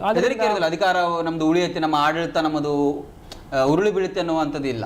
ಹೌದು ಎಸ್ ಆದ್ರಿಂದ ನೋಡಿ ಈಗ MTB ನಾಗರಾಜ್ ಅಂತವರು ಕೂಡ ಶರತ್ ಬಚ್ಚೇಗೌಡ ಎದುರಿಗೆ ಮತ್ತೊಮ್ಮೆ ಸೋಲನ್ನು ಕಂಡಿದ್ದಾರೆ. ಇದು ಉಪಚುನಾವಣೆಯಲ್ಲಿ ಕೂಡ ಅವರ ಸೋಲಾಗಿತ್ತು. MTB ಅವರು ಕಾಂಗ್ರೆಸ್ನಿಂದ ಬಿಜೆಪಿಗೆ ಬಂದದ್ದು. ಹೌದು, 17 ಶಾಸಕರು. ಶರತ್ ಬಚ್ಚೇಗೌಡ ಅವರು ಬಿಜೆಪಿಯಿಂದ ಕಾಂಗ್ರೆಸ್ಗೆ ಹೋಗಿದ್ದಾರೆ. ಕಳೆದ ಬಾರಿ ಅವರು ಪಕ್ಷೇತರರಾಗಿ ಸ್ಪರ್ಧೆ ಮಾಡಿದ ನಂತರ ಕಾಂಗ್ರೆಸ್ ಅನ್ನು ಜಾಯಿನ್ ಮಾಡ್ತಾರೆ. ಈಗ ನೇರವಾಗಿ ಅವರು ಕಾಂಗ್ರೆಸ್ ಶರತ್ ಬಚ್ಚೇಗೌಡ ಅವರು ಬಿಜೆಪಿಯಲ್ಲಿದ್ದವರು. ಹೌದು, ಬಿಜೆಪಿಯಲ್ಲಿದ್ದವರು. ಅವರ ತಂದೆ ಸಂಸದರಾಗಿದ್ದಾರೆ. ಸೊ ಅದರಿಂದ ಅವರು ಬಿಜೆಪಿಯಲ್ಲಿ ಟಿಕೆಟ್ ಸಿಗ್ಲಿಲ್ಲ, ಬಿಜೆಪಿಗೆ ಇವರನ್ನೆಲ್ಲ ಕರೆದು ನಮಗೆ ಅನ್ಯಾಯ ಆಯಿತು ಅಂತೇಳಿ ಅವರು ಪಕ್ಷೇತರಾಗಿ ನಿಲ್ತಾರೆ, ಗೆಲ್ತಾರೆ, ಕಾಂಗ್ರೆಸ್ಗೆ ಸೇರ್ತಾರೆ. ನಂತರ ಈಗ ಅವರು ಕಾಂಗ್ರೆಸ್ನಿಂದಲೇ ಸ್ಪರ್ಧೆಯನ್ನು ಮಾಡ್ತಾರೆ. ಅಗೇನ್ ಎಕ್ಸ್ಚೇಂಜ್ ಆಫರ್ ಆದಾಗೆ ಆಯ್ತು. ಇವ್ರು ಆ ಕಡೆ ಹೋಗಿದ್ರು ಹೋದ ಸಲ ಇವರು ಈ ಕಡೆ ಬಂದಿದ್ರು. ಕರೆಕ್ಟ್. ಎಸ್ ಇನ್ನು ಶಿವಮೊಗ್ಗ ಜಿಲ್ಲೆಯ ವಿಧಾನಸಭಾ ಕ್ಷೇತ್ರಗಳನ್ನು ಗಮನಿಸಿದ್ರೆ 3 ಕಾಂಗ್ರೆಸ್, 3 ಬಿಜೆಪಿ, 1 JDS. ಯಾಕಂದ್ರೆ ಅಲ್ಲಿ ಈಶ್ವರಪ್ಪ ಅವರು ಇಲ್ಲ, ಯಡಿಯೂರಪ್ಪನವರಿಲ್ಲ. ಹಾಗಾಗಿಯೂ ಆಗಿರ್ಬೋದು. ಯಾಕಂದ್ರೆ ಅದು ಬಹಳಷ್ಟು ಬಿಜೆಪಿಗೆ ಕೂಡ ಅದು ಕೂಡ ಶಿವಮೊಗ್ಗ ಜಿಲ್ಲೆ ಭದ್ರಕೋಟೆನೆ ಅಂತ ಕರಿತಾ ಇದೆ. ಅಲ್ಲಿಯೂ ಕೂಡ 3-3 ಒಂದಾಗಿದೆ. ಹಾಗಾಗಿ ಅಲ್ಲಿಯೂ ಕೂಡ ಎಲ್ಲೋ ಒಂದು ಹಿರಿಯ ನಾಯಕರಗಳ ಅವ್ರದ್ದೊಂದು ಹಾಜರಾತಿ ಇಲ್ಲದ ಹಾಗೆ ಆಗಿರಬಹುದಾ ಅಂತೇಳಿ ಅನೇಕ ಕಡೆಗಳಲ್ಲಿ ಹಿರಿಯ ನಾಯಕರು ಗೆದ್ದಿಲ್ಲ ಎನ್ನುವುದನ್ನು ನಾವು ಗಮನಿಸುವಾಗ, ಅಫ್ಕೋರ್ಸ್ ಈಗ ಯಡಿಯೂರಪ್ಪನವರು ಅವರ ಮಗನಿಗೆ ಅಲ್ಲಿ ಶಿಕಾರಿಪುರದಲ್ಲಿ ಟಿಕೆಟ್ ಸಿಕ್ಕಿದೆ, ಅವರ ಗೆಲ್ಲಿಸಿಕೊಂಡು ಬಂದಿದ್ದಾರೆ, ಅದು ಬೇರೆ ವಿಚಾರ. ಆದರೆ ಹಿರಿಯ ನಾಯಕರುಗಳೆಲ್ಲರಿಗೂ ಕೂಡ ಟಿಕೆಟ್ ಕೊಟ್ಟಿದ್ರೆ ಗೆಲ್ತಿದ್ರ ಎನ್ನುವಂಥ ಸ್ಪಷ್ಟ ವಿಚಾರ ಕಾಣುವುದಿಲ್ಲ. ಯಾಕಂದ್ರೆ ಗೋವಿಂದ ಕಾರಜೋಳ ಅಂತವರೆಲ್ಲ ಸೋಲುವಂಥ ಕ್ಯಾಂಡಿಡೇಟ್ಗಳೇ ಅಲ್ಲ.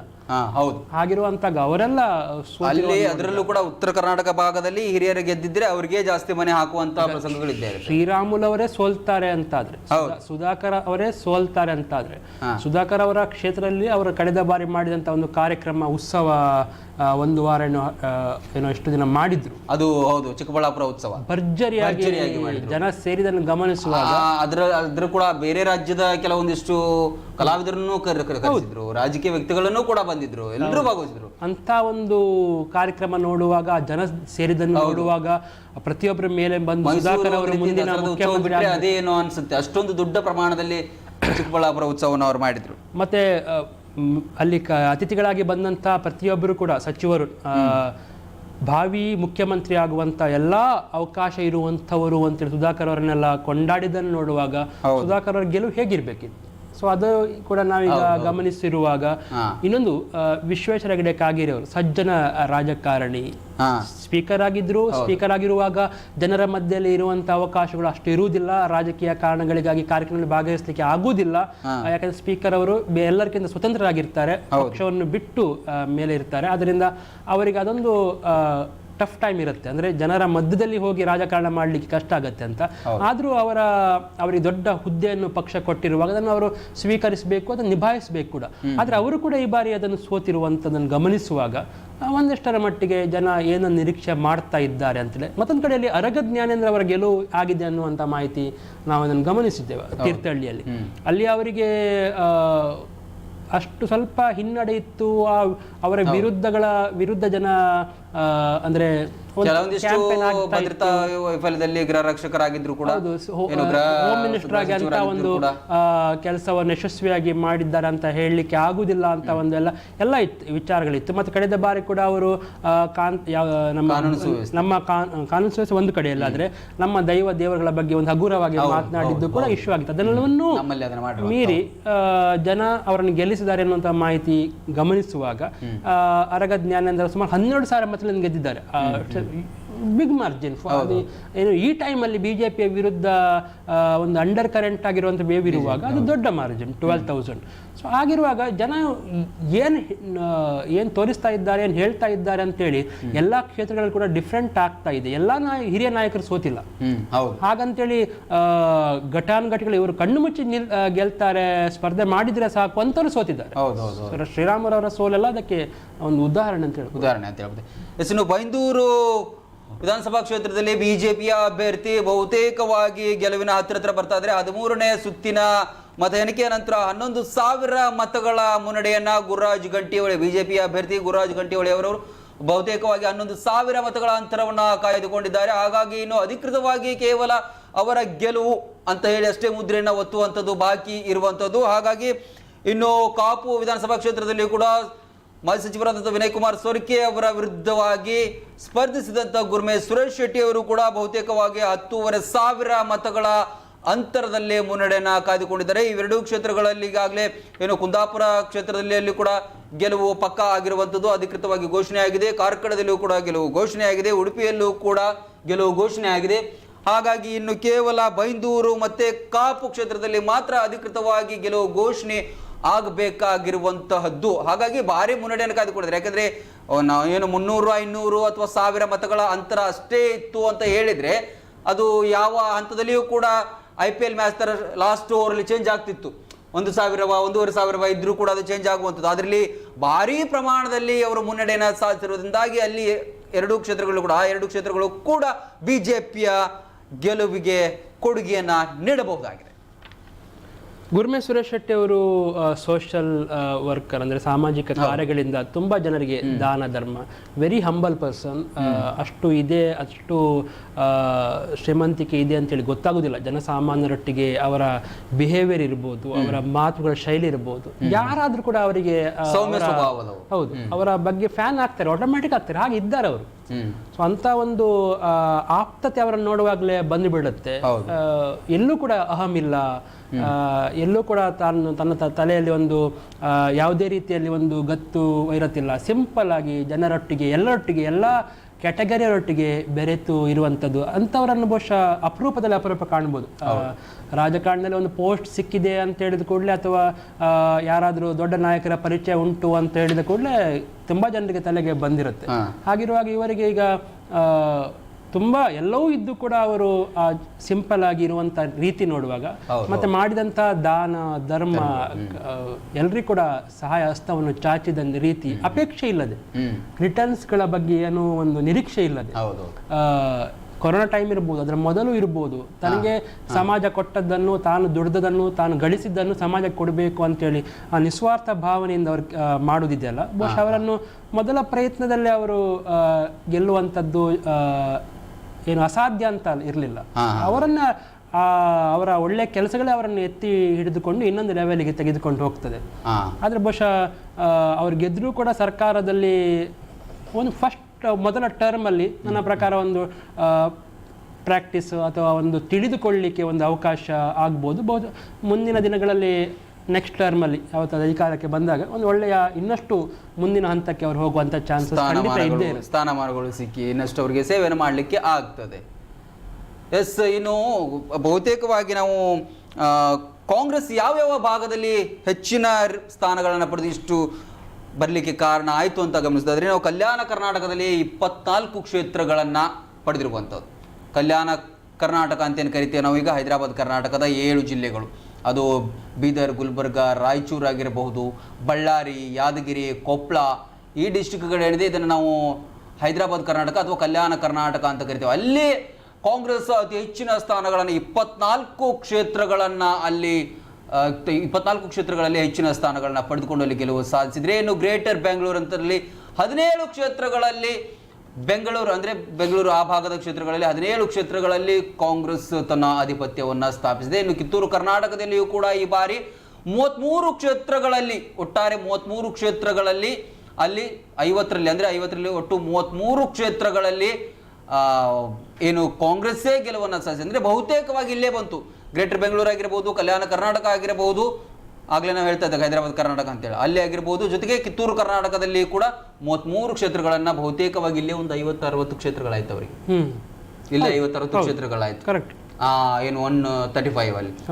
ಇನ್ನು ಉಳಿದಂತೆ ಎಲ್ಲ ಕಡೆ ಕೂಡ ಅವರು ಬೇರೆ ಬೇರೆ ಕಡೆಯೂ ಕೂಡ ಹೊಸಬರ ಎದುರುಗಡೆ ಆಗಿರ್ಬೋದು, ಬಿಜೆಪಿಯ ಬಹುದೊಡ್ಡ ಸೀನಿಯರ್ ಲೀಡರ್ಗಳನ್ನು ಸೋಲಿಸಿಯೂ ಕೂಡ ಅವರು ಇನ್ನು ಮಧ್ಯ ಕರ್ನಾಟಕದಲ್ಲಿ 14 ಕ್ಷೇತ್ರಗಳಲ್ಲಿ, ಅದರಲ್ಲಿ ಮಧ್ಯ ಕರ್ನಾಟಕದಲ್ಲಿ 25 ಒಟ್ಟು ಕ್ಷೇತ್ರಗಳು ಬಂದರೆ ಅದರಲ್ಲಿ ಕೂಡ 14 ಕ್ಷೇತ್ರಗಳಲ್ಲಿ ಅಂದರೆ 10 ಕ್ಷೇತ್ರಗಳನ್ನು ಮಾತ್ರ ಅದು ಇತರೆ ಪಕ್ಷೇತರಿಗೆ ಆಗಿರ್ಬೋದು, JDSಗೆ ಆಗಿರ್ಬೋದು ಬಿಟ್ಟುಕೊಟ್ರೆ, ಕಾಂಗ್ರೆಸ್ಗೆ ಬಿಜೆಪಿಗೆ ಬಿಟ್ಟುಕೊಟ್ರೆ ಅಲ್ಲಿಯೂ ಕೂಡ 14 ಕ್ಷೇತ್ರಗಳಲ್ಲಿ ಅವರು ಹೆಚ್ಚಿನ ಗೆಲುವನ್ನು ಸಾಧಿಸಿದ್ದಾರೆ. ಈಗ ಸೋಮಣ್ಣ ಅಂತವರು ಕೂಡ ಈಗ ವರುಣದಲ್ಲಿ ಅವರು ಸೋತಿರು, ಎರಡೂ ಕಡೆಯೂ ಕೂಡ ಅವರು ವಿನ್ ಮಾಡಿ ಸೋತಿದ್ದಾರೆ, ಸ್ಪರ್ಧಿಸಿದ್ರು, ಎರಡೂ ಕಡೆಯೂ ಕೂಡ ಸೋತು.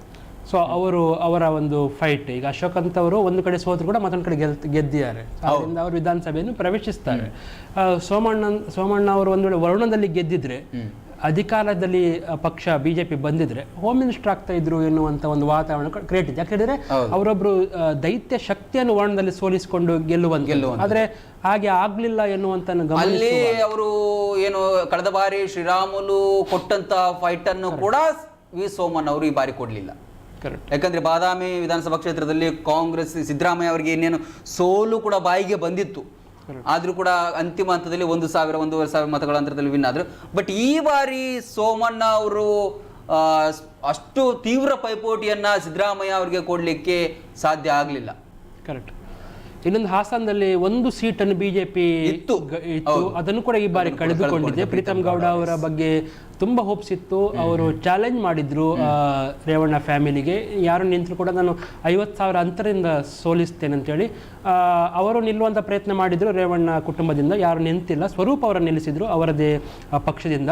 ಸೊ ಅಲ್ಲಿ ಕೂಡ ಪ್ರೀತಮ್ ಗೌಡ ಅವರು ಸೋತಿದ್ದಾರೆ. ಒಬ್ಬ JDSನ ಸಾಮಾನ್ಯ ಫ್ಯಾಮಿಲಿಯಿಂದ ಬಂದಂಥ ವ್ಯಕ್ತಿ, ಅಂದರೆ ಸಾಮಾನ್ಯ ಫ್ಯಾಮಿಲಿ ಅಂದರೆ ಅವರ ಫ್ಯಾಮಿಲಿ ಕೂಡ ಪೊಲಿಟಿಕಲೇ ಇತ್ತು. ಜಿಲ್ಲಾ ಪಂಚಾಯತಲ್ಲಿ ಅವರ ಫ್ಯಾಮಿಲಿ, ಸ್ವರೂಪ್ ಅವರ ಫ್ಯಾಮಿಲಿ ಇತ್ತು. ಆದರೂ ಕೂಡ ಹಿಂದೆ ಅವರು ಕೂಡ ಈಗ ಸ್ವರೂಪ ನಿಂತು ಗೆದ್ದಿದ್ದಾರೆ ಅಂತ ಹೇಳುವಾಗ, ಸೊ ಸಜ್ಜನರು ಕೂಡ ಅನೇಕ ಈಗ ಕಾಗೇರಿ ಅಂತವರು ಕೂಡ ಸೋತಿರುವಂಥ ರೀತಿ ನೋಡುವಾಗ, ಅಥವಾ ಪ್ರೀತಮ್ ಗೌಡ ಅಂತವ್ರು ಸೋತಿರುವಾಗ, ಕುಡುಚಿಲ್ ರಾಜೀವ್ ಅವರಂತವ್ರು ಸೋತಿರುವಂಥ ರೀತಿ ನೋಡುವಾಗ, ಇನ್ನೂ ಅನೇಕ ಹೆಸರುಗಳಿವೆ ಅವರೆಲ್ಲ ಸೋತಿರುವಂಥ ರೀತಿ ನೋಡುವಾಗ, ಜನ ಸಾರಾಸಗಟ್ಟಾಗಿ ಒಂದು ಪಕ್ಷಕ್ಕೆ ಯುವಕರು ಅಂತ ನೋಡಿಲ್ಲ, ಸೀನಿಯರ್ಗಳು ಅಂತ ನೋಡಿಲ್ಲ, ಬಿಜೆಪಿಯನ್ನೇ ತಳ್ಳಿ ಹಾಕಿರುವಂಥದ್ದು ಕಾಣ್ತದೆ. ಮತ್ತು ಈ ಸೋಲು ಬಿಜೆಪಿಗೆ ಬಹಳ ಟೈಮ್ ತನಕ ಕಾಡಲಿಕ್ಕಿದೆ. ಯಾಕಂತ ಹೇಳಿದ್ರೆ ಅಂಕಿ ಸಂಖ್ಯೆ ನೋಡುವಾಗ, ಫಿಗರ್ ನೋಡುವಾಗ ಚಿಕ್ಕದೇನಲ್ಲ ಅದು. ಇತಿಹಾಸವನ್ನು, ಕರ್ನಾಟಕದ ಇತಿಹಾಸದಲ್ಲಿ ಈ ಒಂದು ವೇಳೆ 135 ಈಗ ಮುನ್ನಡೆ ಅಂತ ಇರ್ಬೋದು, ಅದರಲ್ಲಿ ಅನೇಕ ಗೆಲುವು ಕೂಡ ಆಗಿದೆ. ಅದೇ ಒಂದು ವೇಳೆ ಅಂತಿಮವಾಗಿದ್ರೆ ಇದು ಬಿಜೆಪಿಗೆ ಇತಿಹಾಸದಲ್ಲಿ ಒಂದು ದೊಡ್ಡ ರೀತಿಯಲ್ಲಿ ನೆನಪಿನಲ್ಲಿ ಉಳಿಯುವಂಥ ಒಂದು ಫಲಿತಾಂಶ. ಮುಖ್ಯಮಂತ್ರಿ ಬಸವರಾಜ ಬೊಮ್ಮಾಯಿ ಅವರು ಹೇಳಿರುವಂಥದ್ದು, ಬಿಜೆಪಿಯ ಸೋಲಿಗೆ ನಾನೇ ಕಾರಣ, ಬಿಜೆಪಿಯ ಸೋಲಿನ ಜವಾಬ್ದಾರಿಯನ್ನು ನಾನೇ ಹೊತ್ಕೊಳ್ತೇನೆ ಅಂತ ಹೇಳಿದರೆ, ಜನರ ತೀರ್ಪನ್ನು ನಾನು ಸ್ವಾಗತಿಸ್ತಾ ಇದ್ದೇನೆ. ಹಾಗಾಗಿ ಬಿಜೆಪಿಯ ಸೋಲಿಗೆ ಬೇಸರವನ್ನು ವ್ಯಕ್ತಪಡಿಸಿದ್ರಲ್ಲದೆ ಬಿಜೆಪಿಯ ಸೋಲಿನ ಜವಾಬ್ದಾರಿಯನ್ನು ನಾನೇ ಹೊತ್ಕೊಳ್ತೇನೆ ಅಂತ ಹೇಳಿ ಮುಖ್ಯಮಂತ್ರಿ ಬಸವರಾಜ ಬೊಮ್ಮಾಯಿ ಅವರು ಹೇಳಿರುವಂಥದ್ದು. ಯಾಕಂದರೆ ಇದೊಂದು ಹೀನಾಯ ಸೋಲು, ಆದರೂ ಕೂಡ ಜನರ ಆದೇಶವನ್ನು ನಾವು ಒಪ್ಕೊಳ್ಳೇಬೇಕು ಅಂತ ಹೇಳಿ ಮಾಧ್ಯಮದ ಜೊತೆಗೆ ಅವರು ಮಾತನಾಡಿ ತಮ್ಮ ಈ ಸೋಲಿಗೆ ಜವಾಬ್ದಾರಿ ನಾನೇ, ಇದರ ಹೊಣೆಯನ್ನು ನಾನೇ ಹೊತ್ಕೊಳ್ತೇನೆ ಅಂತ ಅವರು ಹೇಳಿರುವಂಥದ್ದು. ಸಾಮಾನ್ಯವಾಗಿ ಒಂದು ಪಕ್ಷ, ಒಂದು ಅಧಿಕಾರದಲ್ಲಿರುವಂತಹ ಪಕ್ಷ ಸೋತಾಗ ಮುಖ್ಯಮಂತ್ರಿ ಆಗಿದ್ದವರು ಕೂಡ ಅದಕ್ಕೆ ಈಕ್ವಲಿ ರೆಸ್ಪಾನ್ಸಿಬಲ್ ಆಗಿರ್ತಾರೆ. ಈಕ್ವಲಿ ಸ್ಟೇಟ್ ಪ್ರೆಸಿಡೆಂಟ್ ಆಗಿದ್ದವರು ಕೂಡ ಈಕ್ವಲಿ ರೆಸ್ಪಾನ್ಸಿಬಲ್ ಆಗಿರ್ತಾರೆ. ಇಬ್ಬರ ನೇತೃತ್ವದಲ್ಲಿ ಪಕ್ಷ ಅಧಿಕಾರಕ್ಕೆ ಅಂದರೆ ಚುನಾವಣೆಗೆ ಹೋಗುತ್ತೆ, ಅಧಿಕಾರದಲ್ಲಿ ಮುಂದುವರಿಯುವಂಥ ಪ್ರಯತ್ನವನ್ನು ಮಾಡ್ತೇವೆ. ಅದರಿಂದ ಇಲ್ಲಿ CM ಜನರ ಆದೇಶವನ್ನು ಒಪ್ತೇವೆ, ತಾನೇ ಈ ಒಂದು ಸೋಲಿನ ಹೊಣೆಯನ್ನು ಸ್ವೀಕರಿಸ್ತೇನೆ ಅಂತ ಹೇಳುವ ಮೂಲಕ ದೊಡ್ಡತನವನ್ನು ಮೆರೆದಿದ್ದಾರೆ. ಆಶ್ಚರ್ಯ ಅನ್ನೋ ಬೇಸರ ಅಂತ ಹೇಳಿದರೆ, ಈ ಒಂದು ಸೋಲಿನ ಸಣ್ಣ ಸುಳಿವು ಹೈಕಮಾಂಡ್ ಕೂಡ ಇದ್ದಂತೆ ಕಾಣ್ತದೆ. ಅದರಿಂದ ಹೇಗಾದರೂ ಮಾಡಿ ಇಂಥ ರೀತಿಯಲ್ಲಿ ಸೋಲ್ಬಾರ್ದು ಅಂತೇಳಿ, ಅಥವಾ ಒಂದು ನಮ್ಮ ಪ್ರಯತ್ನವನ್ನು ಹಾಕೋಣ, ನಾವು ಹೆಚ್ಚೆಚ್ಚು ರ್ಯಾಲಿಗಳನ್ನು ಕಂಡಕ್ಟ್ ಮಾಡೋಣ, ಹೆಚ್ಚೆಚ್ಚು ಜನರ ಬಳಿ ಹೋಗೋಣ, ಹೆಚ್ಚೆಚ್ಚು ನಮ್ಮ ಶಕ್ತಿಯನ್ನು ಅಲ್ಲಿ ಪ್ರದರ್ಶಿಸೋಣ ಅಂಥೇಳಿ ಪ್ರಧಾನಿಗಳು ಅಥವಾ ರಾಷ್ಟ್ರೀಯ ಅಧ್ಯಕ್ಷರೆಲ್ಲ ತೋರಿಸಿದ ರೀತಿಯನ್ನು ನೋಡುವಾಗ, ಇದು ಮೋದಿಯವರು ಕೂಡ ಇಲ್ಲಿ ಎಲ್ಲವೂ ಕ್ಯಾಂಪೇನ್ ಮಾಡಿದರೂ ಕೂಡ ರಿಸಲ್ಟ್ ಮೋದಿಯವರ ಪರವಾಗಿಯೇ ಬರುವುದಿಲ್ಲ, BJP ಪರವಾಗಿಯೇ ಬರುವುದಿಲ್ಲ ಅಂತ ಹೇಳುವುದಕ್ಕೆ ಮತ್ತೊಂದು ರಾಜ್ಯ ಮೋದಿಯವರು ಹೋದ ಕಡೆಯಲ್ಲೆಲ್ಲ ಗೆಲ್ಲುವಂತ ಸನ್ನಿವೇಶ ನಿರ್ಮಾಣ ಆಗತ್ತೆ ಅಂತೇನು ಇತ್ತು. ಹೌದು. ಇನ್ನು ರಾಹುಲ್ ಗಾಂಧಿ ಹೋದ ಕಡೆಯಲ್ಲೆಲ್ಲ ಏನ್ ಹೇಳ್ತಾ ಇದ್ರು, ಸೋಲು ಖಚಿತ ಆಗುತ್ತೆ ಕಾಂಗ್ರೆಸ್ಗೆ ಅಂತ ಹೇಳ್ತಾ ಇದ್ರು. ಆದ್ರೆ ಮೋದಿ ಅವರು ಹೋದಲ್ಲೆಲ್ಲ ಅಲೆ ಹೇಳುತ್ತೆ, ಮೋದಿ ಅವರನ್ನ ನೋಡಿ ಓಟ್ ಹಾಕ್ತಾರೆ, ಬಿಜೆಪಿಗೆ ಸೋಲೇ ಇಲ್ಲ ಅನ್ನುವಂಥದ್ದು ಒಂದು ಮನೋಭಾವನೆಯಲ್ಲಿ ರಾಜ್ಯ ನಾಯಕರಲ್ಲೂ ಕೂಡ ಮೂಡಿತ್ತು. ಆದ್ರೆ ಅಂತಿಮವಾಗಿ ಅದನ್ನ ಮತದಾರರು ಉಲ್ಟಾವನ್ನ ಮಾಡಿದರೆ. ಕರ್ನಾಟಕದ ಜನತೆ ಈ ಬಾರಿ ಬೇರೆ ರೀತಿಯಲ್ಲೇ ಯೋಚಿಸಿದಾಗಿದೆ. ಯಾಕಂದ್ರೆ 13ರಲ್ಲೂ ಈ ರೀತಿ ಯೋಚಿಸಿಲ್ಲ, 18ರಲ್ಲೂ ಈ ರೀತಿ ಆಗಿರಲಿಲ್ಲ. ಈ ಬಾರಿಯೂ ಕೂಡ ಈ ಬಾರಿ 2023ರಲ್ಲಿ ಮಾತ್ರ ಮೋದಿ ಅವರ ಯೋಚನೆಗಳನ್ನ ಉಲ್ಟಾ ಮಾಡಿದ್ರು. ಈ ಕಡೆ ಏನು ರಾಹುಲ್ ಗಾಂಧಿ ಅವರು ಕೂಡ ಇಷ್ಟೊಂದು ದೊಡ್ಡ ಪ್ರಮಾಣದಲ್ಲಿ ಗೆಲುವು ಸಿಗುತ್ತೆ ಅಂತ ಅನ್ಕೊಂಡಿರಲಿಲ್ಲ. ಒಟ್ಟಾರೆಯಾಗಿ 2 ಗಂಟೆಯ ಸಮಯ ಆಗ್ತಾ ಬಂತು. ಇನ್ನು 135 ಕಾಂಗ್ರೆಸ್ ಆಗಿರ್ಬೋದು, 65 BJP, ಈ ಕಡೆ JDSಗೆ ಎಷ್ಟು ಬಂದ್ರು ಅಷ್ಟೇ 20 ಸ್ಥಾನಗಳಲ್ಲಿ ಅವರು ಗೆಲುವನ್ನು ಅಥವಾ ಏನು ಮುನ್ನಡೆಯನ್ನು ಸಾಧಿಸಿಕೊಂಡಿದ್ದಾರೆ. 4 ಪಕ್ಷೇತರರು ಇದರಲ್ಲಿ ವಿಜಯವನ್ನು ಸಾಧಿಸುವತ್ತ ಹೊರಟಿದ್ದಾರೆ. ಹಾಗಾಗಿ ಇನ್ನೂ ಏನು ಬದಲಾವಣೆಗಳು ಆಗ್ಲಿಕ್ಕೆ ಇಲ್ಲ, ಇದರಲ್ಲಿ ಇನ್ನೇನು ಹೆಚ್ಚಿನ ಬದಲಾವಣೆಗಳೆಲ್ಲ. ಸದೃಢ ಸುಭದ್ರ ಸ್ಥಿರ ಸರ್ಕಾರಕ್ಕೆ ಜನ ಬೆಲೆ ಕೊಟ್ಟಿದ್ದಾರೆ, ಮತ ಕೊಟ್ಟಿದ್ದಾರೆ. ಎಸ್, ಮುಂದಿನ ಏನು ಇನ್ನು ಪ್ರೊಸೀಜರ್ಗಳಿದೆ, ಏನು ಪ್ರಕ್ರಿಯೆಗಳಿದೆ, ಇನ್ನು ಯಾರನ್ನ ಮೀಟ್ ಆಗ್ತಾರೆ, ಇನ್ನಿರುವಂಥದ್ದು ಅಸಲಿ ಆಟ ಕಾಂಗ್ರೆಸ್ನಲ್ಲಿ ಯಾರಿಗೆ ಯಾವ್ಯಾವ ಸ್ಥಾನಗಳು ಸಿಗುತ್ತೆ. ಮುಖ್ಯವಾಗಿರುವಂಥದ್ದು CM ಸ್ಥಾನ. ಇನ್ನು ಅಂತ ಕನ್ಫ್ಯೂಷನ್ ಏನಿಲ್ಲ. ಆದ್ರೆ ಯಾರಾಗ್ಬೇಕು, ಯಾಕಂದ್ರೆ ಇಲ್ಲಿ ಜೋಡೆತ್ತುಗಳು ಅಂತಾನೆ ಈಗ ಸಿದ್ದರಾಮಯ್ಯ ಮತ್ತೆ ಒಳಗೊಳಗೆ ವೈಮನಸ್ಸುಗಳು ಇದ್ರೂ ಕೂಡ ಈಗ ಅಸಲಿ ಆಟ ಇರುವಂಥದ್ದು ಯಾರಿಗೆ ಹೋಪ್ಸ್ ಇದೆ, ಯಾರಿಗೆ ಸಿಗುತ್ತೆ ಅನ್ನುವುದು. ಮತ್ತಷ್ಟು ಅಪ್ಡೇಟ್ಸ್ಗಳನ್ನ ನಾವು ನಿರಂತರವಾಗಿ ಕೊಡುವಂತಹ ಪ್ರಯತ್ನವನ್ನ ಮಾಡ್ತಾ ಇದೀಗ ಒಂದು ಚಿಕ್ಕ ವಿರಾಮವನ್ನ ತೆಗೆದುಕೊಳ್ತಾ ಇದ್ದೇವೆ. ಮತ್ತಷ್ಟು ವಿರಾಮದ ಬಳಿಕ ಮತ್ತಷ್ಟು ಅಪ್ಡೇಟ್ಗಳನ್ನ ಕೊಡ್ತೇವೆ.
BA ಪ್ಲೈವುಡ್ 60 ವರ್ಷಗಳ ಸುದೀರ್ಘ ಅನುಭವದಿಂದ ಮನೆ ಮಾತಾಗಿರುವ ಸಂಸ್ಥೆ. ಪ್ಲೈವುಡ್ಗಾಗಿ ವಿಶೇಷವಾಗಿ ಬಳಸಲಾಗುವ beech, silver oak, eucalyptus, neem ಮುಂತಾದ ಮರಗಳಿಂದ ತಯಾರಾಗಿರುವ BA ಪ್ಲೈವುಡ್ ISI ಪ್ರಾಮಾಣೀಕೃತವಾಗಿದೆ. Commercial, marine, decorative plywoods, block board plywood, flush doors ಅತ್ಯುತ್ತಮ ಗುಣಮಟ್ಟದೊಂದಿಗೆ ಅಧಿಕ ಬಾಳಿಕೆಯನ್ನ ನೀಡುತ್ತದೆ. ಅಗಾಧ ಶ್ರೇಣಿಯ ಪ್ಲೈವುಡ್ಗಳು ಆಕರ್ಷಕ ಬೆಲೆಯಲ್ಲಿ ಲಭ್ಯ. ಆಂಟಿ ಟರ್ಮೈಟ್ ಮತ್ತು ವಾಟರ್ ಪ್ರೂಫ್ ಪ್ಲೈವುಡ್ಗಳು ಗ್ಲೂ ಲೈನ್ ಪಾಯ್ಸನಿಂಗ್ ತಂತ್ರಜ್ಞಾನದೊಂದಿಗೆ ಸಂತೃಪ್ತ ಗ್ರಾಹಕರ ಶ್ಲಾಘನೆಗೆ ಪಾತ್ರವಾಗಿದೆ. BA plywood, Thumbe, Mangaluru. ಕನಸು ಕನಸಾಗೆ ಉಳಿಬಾರದು ಅಲ್ವಾ? ಮನಸ್ಸಿದ್ರೆ ಮಾರ್ಗ. ನೀವು ಮನಸ್ಸು ಮಾಡಿದ್ರೆ ನಿಮ್ಮ ಕೈಗೆ ಎಟ್ಕೋ ದರದಲ್ಲಿ ನಿಮಗಿಷ್ಟವಾಗೋ ಮನೆ, ನಿಮಗಿಷ್ಟವಾದ ಊರಲ್ಲೇ ಸಿಗತ್ತೆ. ಅದು ಸುಲಭವಾದ ಕಂತುಗಳಲ್ಲಿ. ಹೌದು, ಮಂಗಳೂರಿನ ಬಿಜೆಯಲ್ಲಿರುವ ರೋಹನ್ ಸಿಟಿಯಲ್ಲಿ 550 ಅಪಾರ್ಟ್ಮೆಂಟ್ಸ್, 250ಕ್ಕೂ ಹೆಚ್ಚು ಕಮರ್ಷಿಯಲ್ ಶಾಪ್ಸ್, 80,000 ಸ್ಕ್ವೇರ್ ಫೀಟ್ ನ ದ ಬೆಸ್ಟ್ ಸಿಟಿ ಕ್ಲಬ್ ಜೊತೆಗೆ ಮತ್ತಷ್ಟು ಸೌಲಭ್ಯಗಳು. ತಿಂಗಳಿಗೆ ಕೇವಲ 31,000 ರೂಪಾಯಿ ಇನ್ಸ್ಟಾಲ್ಮೆಂಟ್ ನಲ್ಲಿ ಇಂದೇ ಬುಕ್ ಮಾಡಿ. ಕನಸು ನನಸಾಗುವ ಅವಕಾಶ ನಿಮ್ಮ ಕಣ್ಮುಂದೆನೇ ಇದೆ. ನೀವೆಲ್ಲಾದ್ರೂ ಟ್ರಾವೆಲ್ ಮಾಡ್ತಾ ಮಧ್ಯದಲ್ಲಿ ಟೀ ಕುಡ್ದಾಗ ವಾವ್, ಈ ಟೀ ಎಷ್ಟ್ ಚೆನ್ನಾಗಿದೆ ಅಂತ ಅನ್ಸಿದ್ಯಾ? ಹಾಗಿದ್ರೆ ಇದೇ ಆ ಟೀ ನನ್ ಜರ್ನಿನ ಮತ್ತಷ್ಟು ಉಲ್ಲಾಸಗೊಳಿಸಿದೆ. ಕರ್ನಾಟಕದ ಅತ್ಯಂತ ರುಚಿಕರವಾದ tea, KT special tea. Nippon paint Asia's number 1 paint ಮಾತ್ರ ಅಲ್ಲ, ಇನ್ಮೇಲೆ ನಿಮ್ಮ ಮನೆಗೆ ನಂಬರ್ 1. ನಿಪಾನ್ ಪೇಂಟ್ ಗಿಂತ ಹೆಚ್ಚು, ಅತಿ ಶೀಘ್ರದಲ್ಲಿ. ಹ್ಯಾಪಿ ಹ್ಯಾಪಿ ಲಿವಿಂಗ್, ಸಂಭ್ರಮ ಇದ್ದರೆ ಮನೆಯಲ್ಲಿ, ಲವ್ಲಿ ಲವ್ಲಿ ಫೀಲಿಂಗ್, ಸಡಗರ ಇದ್ದರೆ ಜೊತೆಯಲ್ಲಿ, ಖುಷಿ ಖುಷಿಯಾಗಿ ಖುಷಿ ಖುಷಿಗಾಗಿ, by the stun Technica, super super wonder wonder, ಖುಷಿ ಖುಷಿಯಾಗಿ ಖುಷಿ ಖುಷಿಗಾಗಿ, ಬೈ ದ ಸ್ಟನ್ ಟೆಕ್ನಿಕಾ.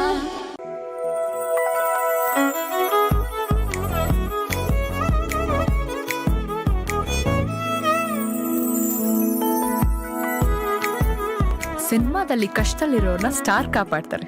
ನಮ್ ಫ್ಯಾಮಿಲಿ ಹೆಲ್ತ್ ನ ಅಧಿಕ ವಿಟಮಿನ್ಸ್ ಇರೋ ಈ ಸ್ಟಾರ್ ಕಾಪಾಡ್ತಾರೆ. Sun premium refined sunflower oil, family star. Happy happy living, ಸಂಭ್ರಮ ಇದ್ದರೆ ಮನೆಯಲ್ಲಿ, ಲವ್ಲಿ ಲವ್ಲಿ ಫೀಲಿಂಗ್, ಸಡಗರ ಇದ್ದರೆ ಜೊತೆಯಲ್ಲಿ, ಖುಷಿ ಖುಷಿಯಾಗಿ ಖುಷಿ ಖುಷಿಗಾಗಿ, by the stun Technica, super super wonder wonder, ಖುಷಿ ಖುಷಿಯಾಗಿ ಖುಷಿ ಖುಷಿಗಾಗಿ, by the stun Technica. Happy happy living, ಸಂಭ್ರಮ ಇದ್ದರೆ ಮನೆಯಲ್ಲಿ, ಲವ್ಲಿ ಲವ್ಲಿ ಫೀಲಿಂಗ್, ಸಡಗರ ಇದ್ದರೆ ಜೊತೆಯಲ್ಲಿ, ಖುಷಿ ಖುಷಿಯಾಗಿ ಖುಷಿ ಖುಷಿಗಾಗಿ, by the stun Technica, super super wonder wonder, ಖುಷಿ ಖುಷಿಯಾಗಿ ಖುಷಿ ಖುಷಿಗಾಗಿ, ಬೈ ದ ಸ್ಟನ್ ಟೆಕ್ನಿಕಾ. ಆಧುನಿಕ ಯಂತ್ರೋಪಕರಣಗಳಿಂದ ಬಹು ವಿಧಗಳಲ್ಲಿ ಪರಿಷ್ಕರಿಸಿದ ಕುಚ್ಚಲಕ್ಕಿ.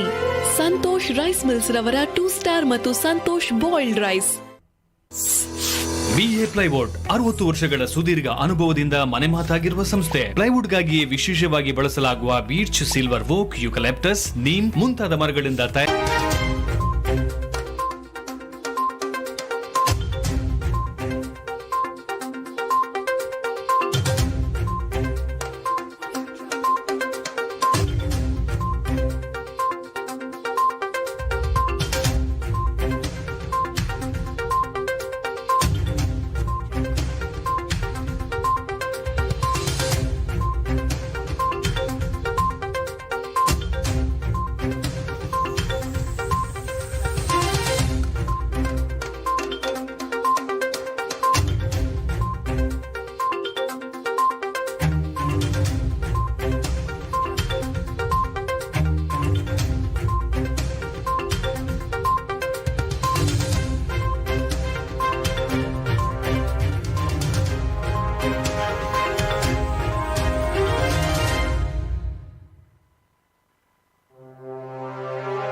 ಇವತ್ತೇನು ಕಾಂಗ್ರೆಸ್ನ ಅಲೆ ಸೃಷ್ಟಿಯಾಗಿದೆ, ಸೃಷ್ಟಿಯಾಗಲಿಕ್ಕೆ ಕಾರಣ ಕಾಂಗ್ರೆಸ್ನವ್ರು ಕೊಟ್ಟಿರ್ತಕ್ಕಂಥ ಸುಳ್ಳು ಭರವಸೆಗಳು.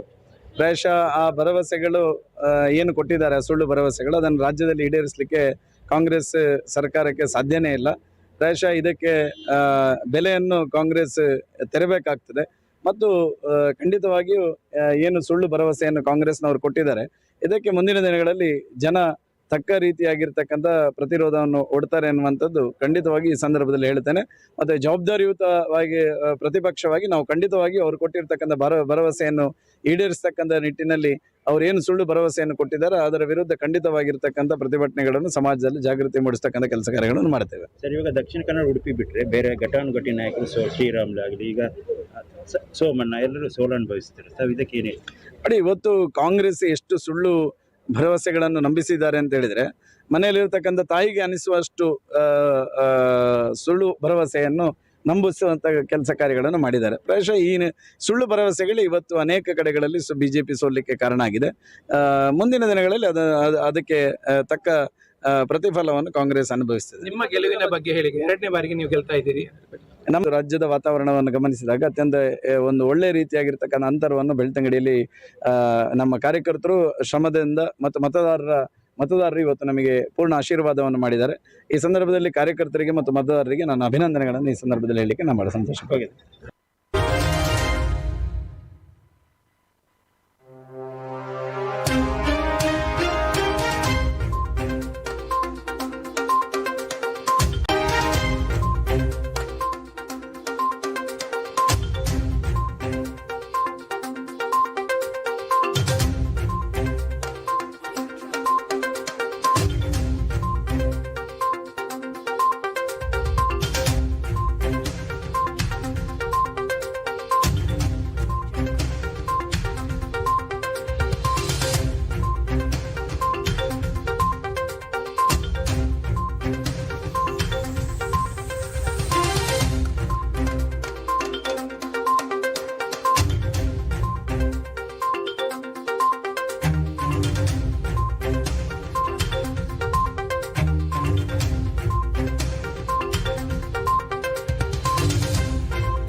ನನ್ನ ಚಾನ್ಸ್ ಟಿಡಿಪಿ ಬರಲಿ,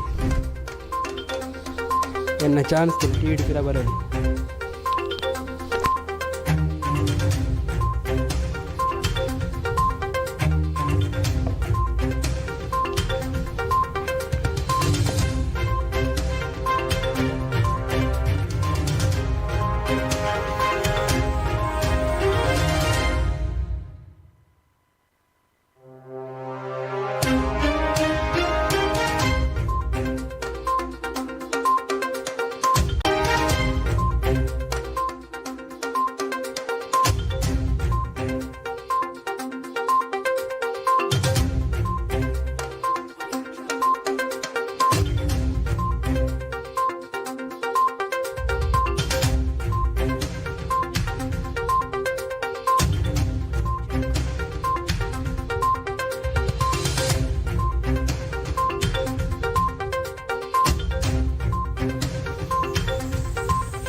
ಎಲ್ಲಾದ್ರೂ ಟ್ರಾವೆಲ್ ಮಾಡ್ತಾ ಮಧ್ಯದಲ್ಲಿ ಟೀ ಕುಡ್ದಾಗ ವಾವ್, ಈ ಟೀ ಎಷ್ಟ್ ಚೆನ್ನಾಗಿದೆ ಅಂತ ಅನ್ಸಿದ್ಯಾ? ಹಾಗಿದ್ರೆ ಇದೇ ಆ ಟೀ ನನ್ ಜರ್ನಿನ ಮತ್ತಷ್ಟು ಉಲ್ಲಾಸಗೊಳಿಸಿದೆ. ಕರ್ನಾಟಕದ ಅತ್ಯಂತ ರುಚಿಕರವಾದ tea, KT special tea. Aerodynamics ISO ಮಾನಾದಿಗೆದೆ ತೊಂದಿನ ಸಂಸ್ಥೆಗೆ ನಿಕಲೆನ್ನು ಮೋಕೆಡೆದುಕೊನೊಂದಿಲ್ಲ. ವಿಮಾನಯಾನ ಬೊಕ್ಕ ಆತಿಥ್ಯದ ಕ್ಷೇತ್ರಡು ವಿದ್ಯಾರ್ಥಿಗಳಿಗೆ ವಿಶೇಷವಾಯಿನ ಉಜ್ವಲ ಭವಿಷ್ಯನು ಒದಗಾವೊಂದುಂಡು aerodynamics academy. Diploma in inflight management course ಪಂಡ IMC, ಅಂಚನೆ diploma in airport management course ಪಂಡ AMC. Diploma in inflight management course 1 ವರ್ಷದ course. Diploma in airport management ಲ 1 ವರ್ಷದ ಕೋರ್ಸ್. ಜೋಕ್ಲೆ ತಡ ಮಲ್ಪೊಡ್ಚಿ ಇನಿಯೇ ಏರೋಡೈನಮಿಕ್ಸ್ ಸೇರ್ಲೆ ನಿಕಲ್ನ ಕನಕ್ಲೆಗ್ ರೆಂಕೆ ಕಟ್ಟದು ಎಡ್ಡೆ ಭವಿಷ್ಯದ ಬಾನೋಡು ರಾಲೆ. ಎಲ್ರೂ ಹೇಳ್ತಾರೆ ನಾನ್ ತುಂಬಾ ಬೆಳ್ಳಗಾಗಿದ್ದೀನಿ ಅಂತ. ಸದ್ಗುರು ಆಯುರ್ವೇದ ಗ್ರಾಮ್ ಫ್ಲೋರ್ ಸೋಪ್ ನನ್ ಬ್ಯೂಟಿ ಪಾರ್ಟ್ನರ್. ತ್ವಚೆಯ ಆರೋಗ್ಯ ಮತ್ತು ಕಾಂತಿಯನ್ನು ಹೆಚ್ಚಿಸುತ್ತದೆ. ಸದ್ಗುರು ಆಯುರ್ವೇದ ಗ್ರಾಮ್ ಫ್ಲೋರ್ ಸೋಪ್. ಕರ್ನಾಟಕದ ಎಲ್ಲಾ ಅಂಗಡಿಗಳಲ್ಲೂ, ರೆಸ್ಟೋರೆಂಟ್ಗಳಲ್ಲೂ, ಮನೆಗಳಲ್ಲೂ ಸ್ವಾದ ಹರಿಸ್ತಾ ಇರೋ ಟೀ ಇದೇ ನಮ್ಮ ಕರ್ನಾಟಕದ ಅಚ್ಚುಮೆಚ್ಚಿನ ರುಚಿಕರವಾದ ಟೀ. ಐಶ್ವರ್ಯ ಟೀ ಇಂಡಸ್ಟ್ರೀಸ್ ಅವರ KT ಸ್ಪೆಷಲ್ ಟೀ.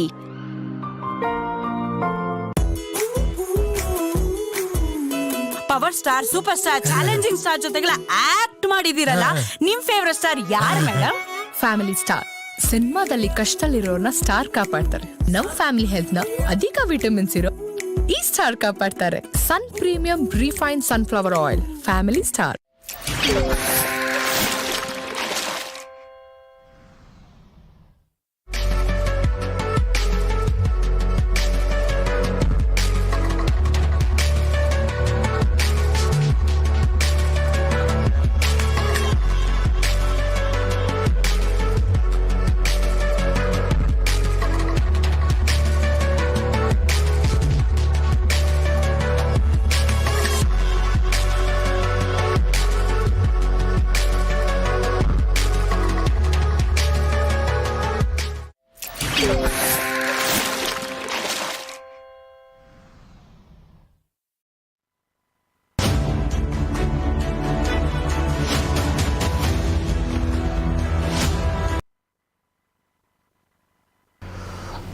ಇನ್ನು ಅಂತಿಮವಾಗಿ ಕೊನೆಯ ಘಟ್ಟದಲ್ಲಿ ಕಾಂಗ್ರೆಸ್ ಮಧ್ಯಾಹ್ನ 2 ಗಂಟೆಯ ಹೊತ್ತಿಗೆ ಕೇವಲ 130 ಸ್ಥಾನಗಳಲ್ಲಿ ಕರ್ನಾಟಕದಲ್ಲಿ ತನ್ನ ಪ್ರಾಬಲ್ಯವನ್ನ ಮತ್ತು ಮುನ್ನಡೆಯನ್ನ ಬರೆದಿದೆ. ಈಗ ಸರಿಸುಮಾರು 135ರಿಂದ 140ರ ಸ್ಥಾನಗಳತ್ತ ಮತ್ತೆ ಕಾಂಗ್ರೆಸ್ ಸಾಗ್ತಾ ಇದೆ. ಅದರಲ್ಲಿ ಬಿಜೆಪಿ ಮತ್ತೆ ಕಡಿಮೆ ಸ್ಥಾನವನ್ನು ಗಳಿಸ್ತಿದೆ. ಹಾಗೆ JDS ಕೂಡ 20, 22 ಇದ್ದದ್ದು ಈಗ 19 ಮತ್ತು 18 ಸ್ಥಾನಗಳಿಗೆ ತನ್ನ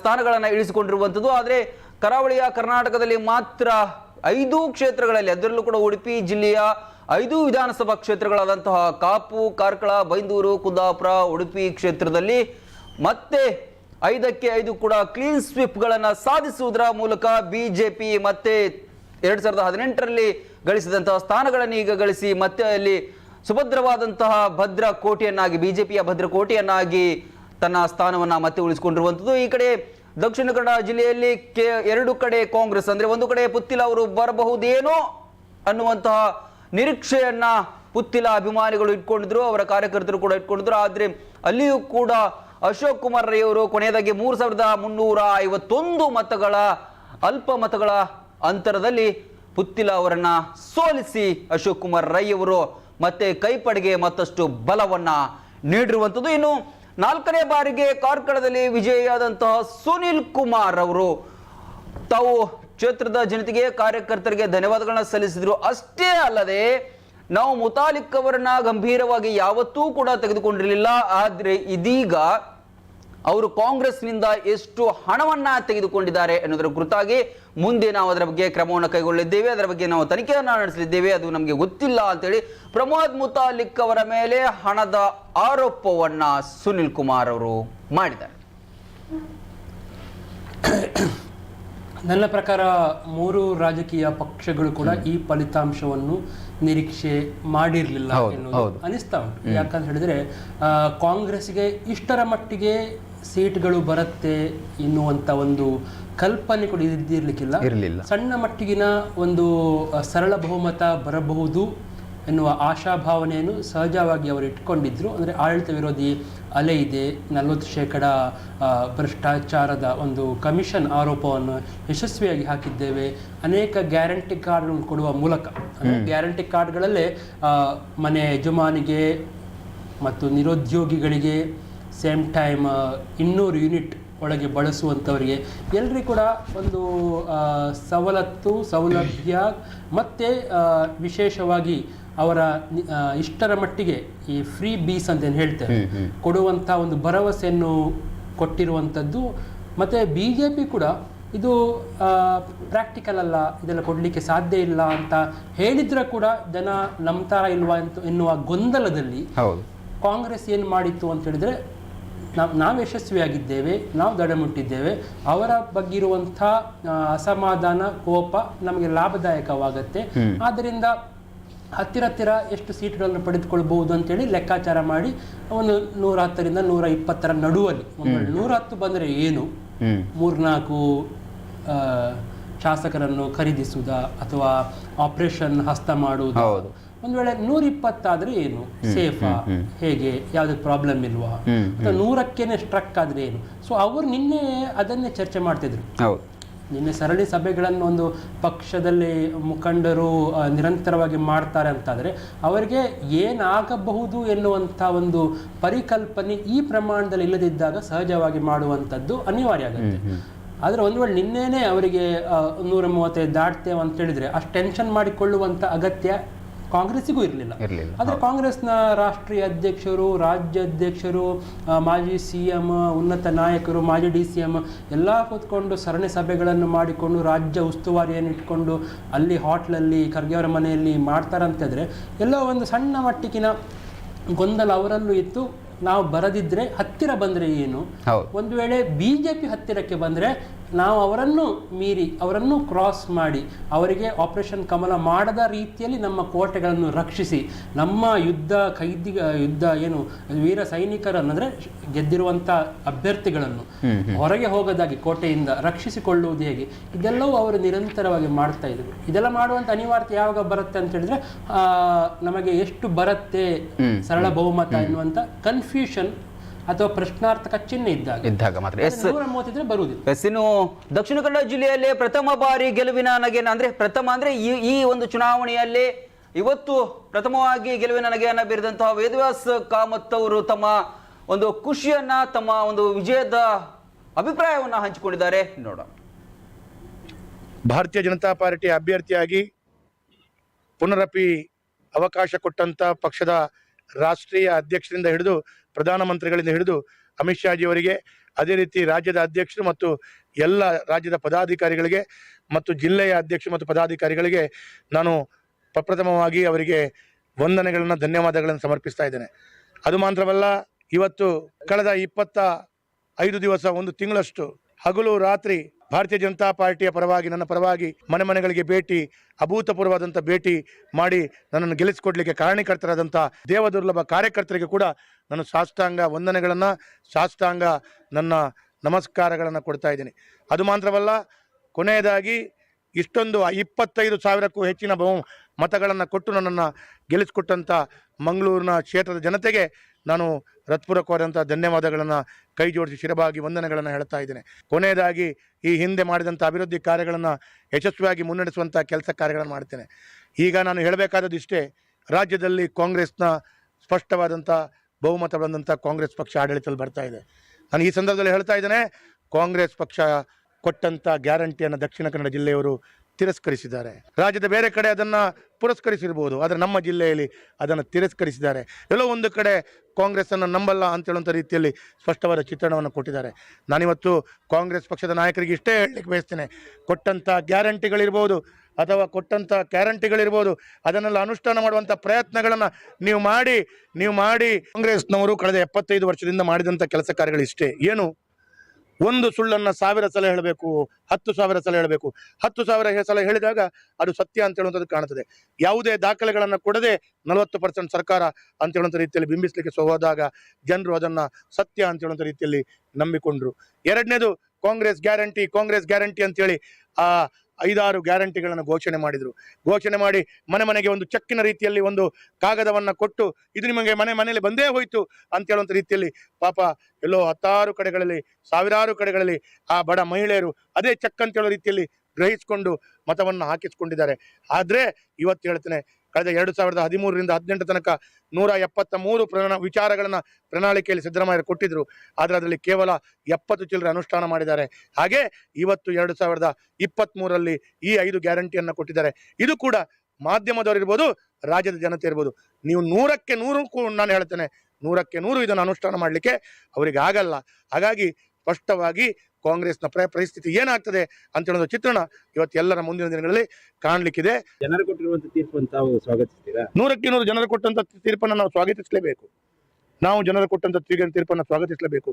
ಯಾವಾಗ ಜನರು ಕೊಟ್ಟಂತ ತೀರ್ಪನ್ನು ನಾವು ತಲೆಬಾಗಿ ಸ್ವೀಕರಿಸಬೇಕು, ಅದನ್ನು ಸ್ವೀಕರಿಸಿಕೊಂಡು ಈ ಎಲ್ಲ ವಿಚಾರಗಳನ್ನ ನಾವು ಕಾಂಗ್ರೆಸ್ಗೆ ಸ್ಪಷ್ಟ ಬಹುಮತ ಕೊಟ್ಟಂತ ಜನತೆಯ ತೀರ್ಪನ್ನ ಭಾರತೀಯ ಜನತಾ ಪಾರ್ಟಿ ನಾವು ಅದನ್ನು ಒಪ್ಪಿಕೊಳ್ತೇವೆ. ನೀವು ಹೇಳುವ ಪ್ರಕಾರ ದಕ್ಷಿಣ ಕನ್ನಡ ಜಿಲ್ಲೆ ಬಿಟ್ಟು ಉಳಿದ ದಕ್ಷಿಣ ಕನ್ನಡ ಜಿಲ್ಲೆಯ ಜನರು ಅವರು ಕೊಟ್ಟಂತ ಏನು ಗ್ಯಾರಂಟಿ ಇದೆ ಅದನ್ನು ಒಪ್ಪಿಕೊಂಡಿಲ್ಲ. ನಿಮಗೆ ಗ್ಯಾರಂಟಿ ಬೇಡ ಅಂತೇಳಿ ತಿರಸ್ಕರಿಸುವಂತ ರೀತಿಯಲ್ಲಿ ಅವರಕ್ಕೆ ಉತ್ತರವನ್ನ ಕೊಟ್ಟಿದ್ದಾರೆ.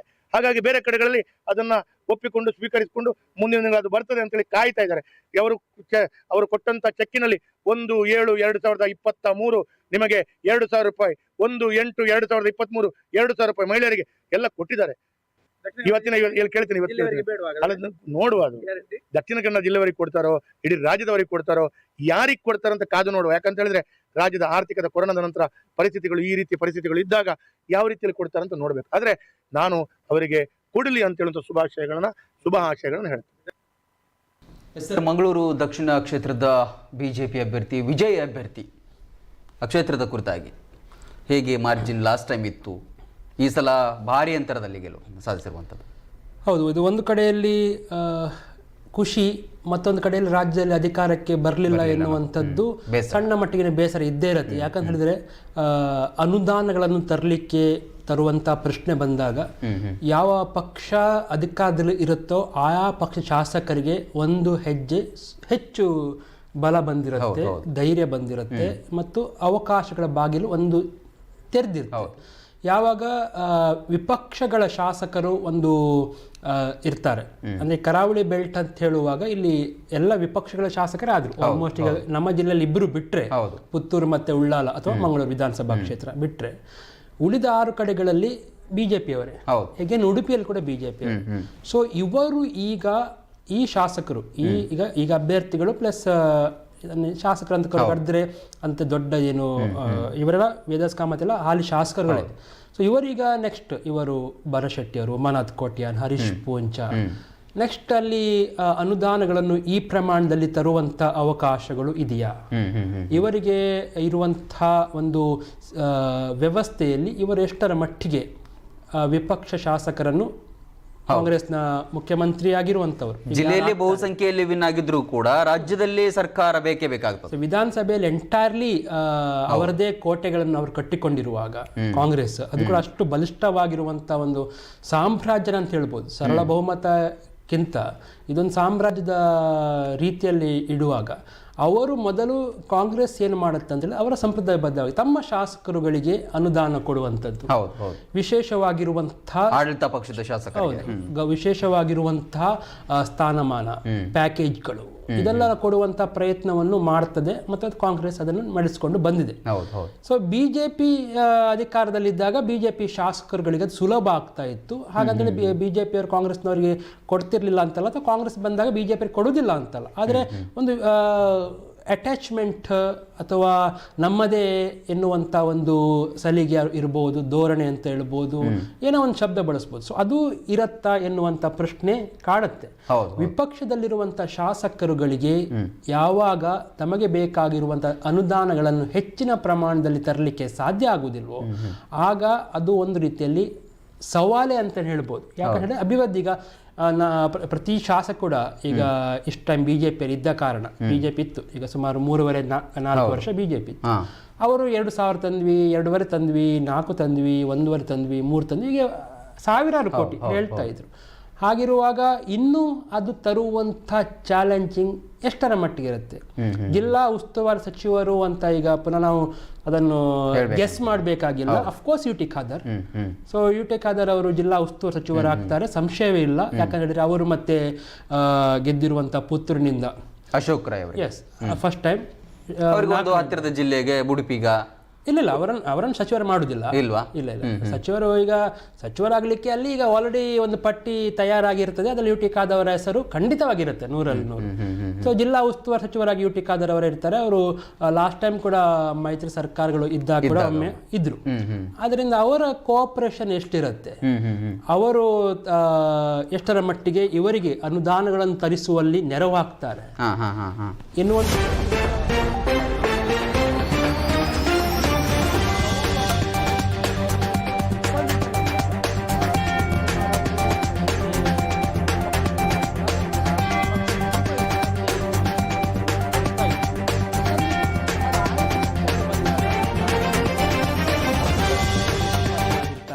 ಆಗ ಒಂದು ಇರುವಂಥ ಸ್ವಾತಂತ್ರ್ಯ ಅಥವಾ ಪ್ರೀತಿ, ವಿಶ್ವಾಸ, ಭರವಸೆಗಳಿಗೂ ಬೇರೆ ಪಕ್ಷದ ಅಂದರೆ ಆಡಳಿತ ಪಕ್ಷದ ಶಾಸಕರು ಇದ್ದಾಗ, ಸಚಿವರಾಗಿ ಇದ್ದಾಗ ಅವರೊಟ್ಟಿಗಿರುವಂಥ ಸಂಬಂಧಗಳು ವ್ಯತ್ಯಾಸ ಇರ್ತದೆ. ಆದ್ದರಿಂದ ಇನ್ನೂ ಆ ಪ್ರಮಾಣದಲ್ಲಿ ಅನುದಾನಗಳನ್ನು ತರಲಿಕ್ಕೆ ಸಾಧ್ಯನಾ ಎನ್ನುವಂಥದ್ದು ಇಲ್ಲಿ ನೋಡಬೇಕಾಗುತ್ತೆ. ನಾವು ಇಲ್ಲಿ ಸ್ಕ್ರೀನಲ್ಲಿ ನೋಡ್ತಾ ಇರ್ಬೋದು, ಕಾಂಗ್ರೆಸ್ ಸುಭದ್ರ ಸರ್ಕಾರಕ್ಕೆ ಮತದಾರ ಪ್ರಭು ಅಸ್ತು ಅಂದ್ಬಿಟ್ರು. ಯಾಕಂದ್ರೆ ಪ್ರಮುಖರಾದಂತಹ ಬಿಜೆಪಿಯ CT ರವಿ, ಸುಧಾಕರ್, ರಾಮುಲು, ಕಾಗೇರಿ, ವಿ ಸೋಮಣ್ಣ, ಜಾರ್ಕಿ ಅವರೆಲ್ಲ ಮತ್ತೆ ಸೀನಿಯರ್ಸ್ಗಳು ಅವರೆಲ್ಲ ಸೋಲಾದ್ರೆ, ಇನ್ನು ಮೋದಿ ಮತ್ತು ಶಾ ಯೋಗಿ ಅವರ ಅವರ ಚಾಣಾಕ್ಷತೆ ಇಲ್ಲಿ ನಡೆಯಲಿಲ್ಲ, ಅವರ ಅಲ್ಲಿ ಏನು ನಡೆಯಲಿಲ್ಲ. ಇನ್ನು ನೂತನ CM ಯಾರು ಕಾಂಗ್ರೆಸ್ನಲ್ಲಿ ಎಂಬ ಒಂದು ಇನ್ನೂ ಅವರ ಮಧ್ಯದಲ್ಲಿ ಗೊಂದಲ ಇರುವಂಥದ್ದು. ಇನ್ನು ಬಿಜೆಪಿಯ ಹೀನಾಯ ಸೋಲಿಗೆ ರಾಜ್ಯಾಧ್ಯಕ್ಷ ನಳಿನ್ ಕುಮಾರ್ ಕಾರಣವಾ ಎನ್ನುವಂತಹ ಪ್ರಶ್ನೆ ಕೂಡ ಮೂಡ್ತಾ ಇದೆ. ಸಾಮಾಜಿಕ ಜಾಲತಾಣದಲ್ಲಿ ಕಾರ್ಯಕರ್ತರದಲ್ಲೂ ಕೂಡ ಬಿಜೆಪಿಯ ಕಾರ್ಯಕರ್ತರು ಆಕ್ರೋಶವನ್ನ ವ್ಯಕ್ತಪಡಿಸ್ತಾ ಇದ್ದಾರೆ. ಇನ್ನು ಬಿಜೆಪಿಯಿಂದ ವಲಸೆ ಬಂದಂತ ಶೆಟ್ಟರ್ಗೆ ಸೋಲಾದ್ರೆ ಸವದಿಗೆ ಜಯದ ಸಿಹಿ ಸಿಕ್ಕಿದೆ. ಇನ್ನು ಕರಾವಳಿಯಲ್ಲೇ ನೋಡೋದಾದ್ರೆ ಇದು ಆಲ್ರೆಡಿ ಗೊತ್ತಿರುವಂಥದ್ದು, ಪುತ್ತೂರಿನಲ್ಲಿ ಪುತ್ತಿಲ ಅವರ ವಿರುದ್ಧವಾಗಿ ಅಶೋಕ್ ರೈ ಅವರು ಗೆದ್ದಿರುವಂಥದ್ದು. ಉಡುಪಿಯಲ್ಲಿ ಇನ್ನು ಕ್ಲೀನ್ ಸ್ವೀಪ್ ಮಾಡಲಾಗಿದೆ. ಉಡುಪಿಯಲ್ಲಿ ಕಳೆದ ಬಾರಿಯಂತೆಯೇ ಬಿಜೆಪಿ ತನ್ನ ಆಧಿಪತ್ಯವನ್ನು ಸ್ಥಾಪನೆ ಮಾಡಿದೆ. ಇದಕ್ಕೆ ಇದು ಕೂಡ ಅಲ್ಲಿ ನೋಡಲಾಗಿದೆ. ಇನ್ನು ಗುರು ಶಿಷ್ಯರ ಕಾದಾಟ ಅಂತ ಹೇಳಿದ್ರು ಕೂಡ ಅದು ಏನು ನಡೀಲಿಲ್ಲ. ಎಲ್ಲಿ ಕಾರ್ಕಳದಲ್ಲಿ ಅಲ್ಲಿ ಪ್ರಬೋಧ್ ಮುತಾಲಿಕ್ ಅವರು ಕೇವಲ 2,500 ಮತಗಳನ್ನು ಪಡೆಯುವುದರಲ್ಲಿ ಮಾತ್ರ ಅವರು ಯಶಸ್ವಿಯಾದರು. ಇನ್ನು ಚಿಕ್ಕಮಗಳೂರಿನಲ್ಲಿ CT ರವಿ ಅವರಿಗೆ ಸೋಲು ಆಗಿರುವಂಥದ್ದು. ಜೊತೆಗೆ ಕನಕಪುರದಲ್ಲಿ ಅಂದ್ರೆ 2 ಕಡೆ ಅಶೋಕ್ ಅವರು ಸ್ಪರ್ಧೆಯನ್ನ ಮಾಡಿದ್ರು. ಅದರಲ್ಲಿ DK ಶಿಯಾ ಮುಂದೆ ಅಶೋಕ್ ಅವರು ಸೋತಿರುವುದು. ಇನ್ನು ಬಹುತೇಕ ರಾಜ್ಯ ನಾಯಕರು ಠೇವಣಿಯನ್ನು ಕಳೆದುಕೊಂಡಿದ್ದಾರೆ. ಅದರಲ್ಲೂ ಕೂಡ ಬಿಜೆಪಿಯ ಪ್ರಭಾವಿ ನಾಯಕರೇ ಠೇವಣಿಯನ್ನ ಕಳೆದುಕೊಂಡಿರುವಂಥದ್ದು. ಇನ್ನು ಇದೆಲ್ಲ ಗೊತ್ತಿರುವಂಥದ್ದೇ. ಬಹಳಷ್ಟು 136 ಸೀಟ್ಗಳಲ್ಲಿ ಕಾಂಗ್ರೆಸ್ ಮುಂದಿರುವಂಥದ್ದು. ಇನ್ನು DCM ಆಗಿದ್ದರು ಕೂಡ ಗೋವಿಂದ ಕಾರಜೋಳ್ ಅವರು ಕೂಡ ಮುಧೋಳ ಕ್ಷೇತ್ರದಲ್ಲಿ ಸೋಲನ್ನ ಅನುಭವಿಸಿರುವಂಥದ್ದು.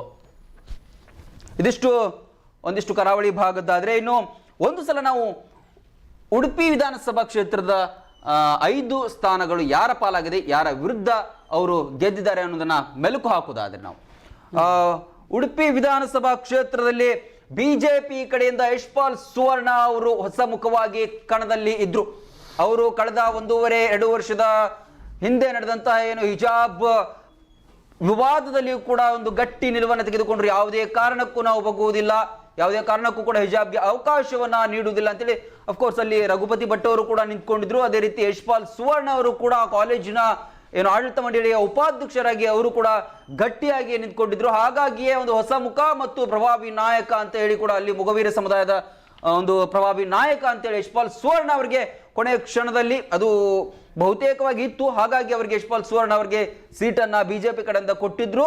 ರಘುಪತಿ ಭಟ್ ಅವರು ಸ್ವಲ್ಪ ಅಸಮಾಧಾನವನ್ನ ವ್ಯಕ್ತಪಡಿಸಿದ್ರು ಕೂಡ ಮತ್ತೆ ಬಿಜೆಪಿಗೆ ಬೆಂಬಲವನ್ನ ನೀಡಿದ್ರು. ಒಗ್ಗಟ್ಟಾಗಿಯೇ ಉಡುಪಿ ಜಿಲ್ಲೆಯ ಎಲ್ಲಾ ಕಡೆಯೂ ಕೂಡ ಬಿಜೆಪಿ ನಾಯಕರುಗಳು ಒಟ್ಟಾಗಿ ನಿಂತಿದ್ರಿಂದಾಗಿ ಉಡುಪಿಯ 5 ಕ್ಷೇತ್ರಗಳಲ್ಲಿ ಇವತ್ತು ಬಿಜೆಪಿ ತನ್ನ ಸ್ಥಾನವನ್ನ ಭದ್ರಪಡಿಸಿಕೊಂಡಿದೆ. ಅದರಲ್ಲಿ ಉಡುಪಿಯಲ್ಲಿ ಯಶ್ಪಾಲ್ ಸುವರ್ಣ ಅವರ ವಿರುದ್ಧವಾಗಿ ಕಾಂಗ್ರೆಸ್ ಕಡೆಯಿಂದ ನಿಂತಿದ್ದಂತಹ ಪ್ರಸಾದ್ ರಾಜ್ ಕಾಂಚನ್ ಅವರು ಕೇವಲ 44,000 ಮತಗಳನ್ನ ಪಡೆಯಲು ಯಶಸ್ವಿ ಆದ್ರೆ ಯಶ್ಪಾಲ್ ಸುವರ್ಣ ಅವರು ಸುಮಾರು 66,000ಕ್ಕೂ ಅಧಿಕ ಮತಗಳ ಅಂತರದಿಂದ ಅವರು ಜಯಶಾಲಿ ಆದ್ರು. ಇನ್ನು ಬೈಂದೂರು ಕ್ಷೇತ್ರದಲ್ಲಿ ಗೋಪಾಲ ಪೂಜಾರಿ ಅವರು ಕಾಂಗ್ರೆಸ್ ಕಡೆಯಿಂದ ಹಳಬರೆ, ಅಲ್ಲಿದ್ರೆ ಈ ಕಡೆ ಬೈಂದೂರು ಕ್ಷೇತ್ರದಲ್ಲಿ ಗುರುರಾಜ್ ಗಂಟಿಹೊಳೆ, ಬರಿಗಾಲ ಫಕೀರ ಅಂತ ಹೇಳಿ ಕರೀತಾರೆ, ಅವರೆಲ್ಲ ಕಡೆಯೂ ಕೂಡ ರಾಜ್ಯಾದ್ಯಂತ, ಕೇವಲ ಕರಾವಳಿ ಅಲ್ಲ, ಬೇರೆ ಬೇರೆ ರಾಜ್ಯದಂತ ಬೇರೆ ಬೇರೆ ಕಡೆಗಳಲ್ಲಿ ಹಿಂದುತ್ವ ಆಗಿರ್ಬೋದು, ಬೇರೆ ಬೇರೆ ಹೋರಾಟಗಳಲ್ಲಿ ಭಾಗಿಯಾದವರು. ಅವರು ಕೂಡ ಬಿಜೆಪಿ ಕಡೆಯಿಂದ ಹೊಸ ಮುಖ ಆಗಿದ್ರು. ಗುರುರಾಜ್ ಗಂಟಿಹೊಳೆ ಅವರು ಕೂಡ ಬೈಂದೂರು ಕ್ಷೇತ್ರದಲ್ಲಿ ಗೋಪಾಲ ಪೂಜಾರಿ ಅವರನ್ನ ಸೋಲಿಸುವುದರ ಮೂಲಕ ಬಿಜೆಪಿಯಲ್ಲಿ ತಮ್ಮ ಗೆಲುವನ್ನ ಸಾಧಿಸಿದ್ರು. ಇನ್ನು ಕುಂದಾಪುರ ಕ್ಷೇತ್ರವನ್ನು ನೋಡೋದಾದ್ರೆ ಸತತವಾಗಿ ಅಲ್ಲಿ ಹಾಲಾಡಿ ಶ್ರೀನಿವಾಸ್ ಸಟ್ರೆ ವಿಜಯ ಆಗ್ತಾ ಇದ್ರು. ಅವರು ಪಕ್ಷೇತರರಾಗಿ ನಿಂತರೂ ಕೂಡ ಅಲ್ಲಿ ವಿನ್ ಆಗಿರುವಂಥದ್ದು. ಇದೀಗ ಹೊಸ ಮುಖವಾಗಿ ಕಿರಣ್ ಕುಮಾರ್ ಕೋಡ್ಗೆ ಅವರಿಗೆ ಬಿಜೆಪಿ ಟಿಕೆಟ್ ನೀಡಿತ್ತು. ಅವರ ಎದುರಾಳಿಯಾಗಿ ಕಾಂಗ್ರೆಸ್ ಕಡೆಯಿಂದ ದಿನೇಶ್ ಹೆಗಡೆ ಮುಳಹಳ್ಳಿ ಅವರಿಗೆ ಟಿಕೆಟ್ ಅನ್ನ ನೀಡಲಾಗಿತ್ತು. ಅಲ್ಲಿಯೂ ಕೂಡ ಬಿಜೆಪಿ ಮತ್ತೆ ಕುಂದಾಪುರದ ಕೋಟೆಯನ್ನ ಉಳಿಸಿಕೊಳ್ಳುವಲ್ಲಿ ಯಶಸ್ವಿಯಾಗಿದೆ.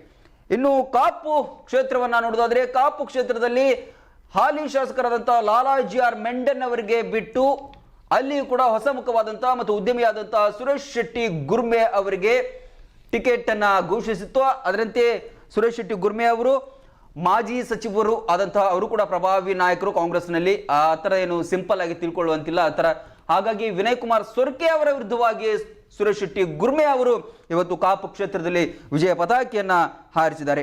ಇನ್ನು ಉಡುಪಿ ಜಿಲ್ಲೆ, ಇನ್ನು ಕಾರ್ಕಳ ಕ್ಷೇತ್ರದಲ್ಲಿ ಸುನಿಲ್ ಕುಮಾರ್ ಅವರಿಗೆ ಆರಂಭದಲ್ಲಿ ತ್ರಿಕೋಣ ಸ್ಪರ್ಧೆ ಏರ್ಪಡ್ತಾ ಎನ್ನುವಂತಹ ಮಾತುಗಳು ಚರ್ಚೆಗಳು ಕೇಳಿ ಬರ್ತಾ ಇತ್ತು. ಆದ್ರೆ ಅಲ್ಲಿಯೂ ಕೂಡ ಸುನಿಲ್ ಕುಮಾರ್ ಅವರು ಉದ್ಯಮಿ ಕಾಂಗ್ರೆಸ್ ಅಭ್ಯರ್ಥಿ ಉದಯ್ ಶೆಟ್ಟಿ ಮುನಿಯಾಲು ಅವರ ವಿರುದ್ಧವಾಗಿ ತಾವು ಜಯವನ್ನ ಸಾಧಿಸುವುದರ ಮೂಲಕ ಅಂತಿಮ ಹಂತದಲ್ಲಿ ಸ್ವಲ್ಪವೇ ಅಂತರದಲ್ಲಿ ಜಯವನ್ನು ಸಾಧಿಸುವುದರ ಮೂಲಕ ಅವರು ಕೂಡ ಜಯವನ್ನು ಸಾಧಿಸಿದರು. ಹಾಗಾಗಿ ಉಡುಪಿ ಜಿಲ್ಲೆಯ 5 ವಿಧಾನಸಭಾ ಕ್ಷೇತ್ರಗಳು ಇದೀಗ ಬಿಜೆಪಿಯ ವಶದಲ್ಲಿ ಇರುವಂಥದ್ದು.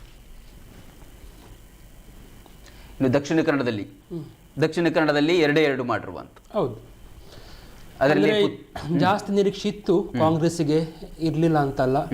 ಬಂಟ್ವಾಳ ನಿರೀಕ್ಷೆಯನ್ನು ಇಟ್ಕೊಂಡಿದ್ರು ಅವರು. So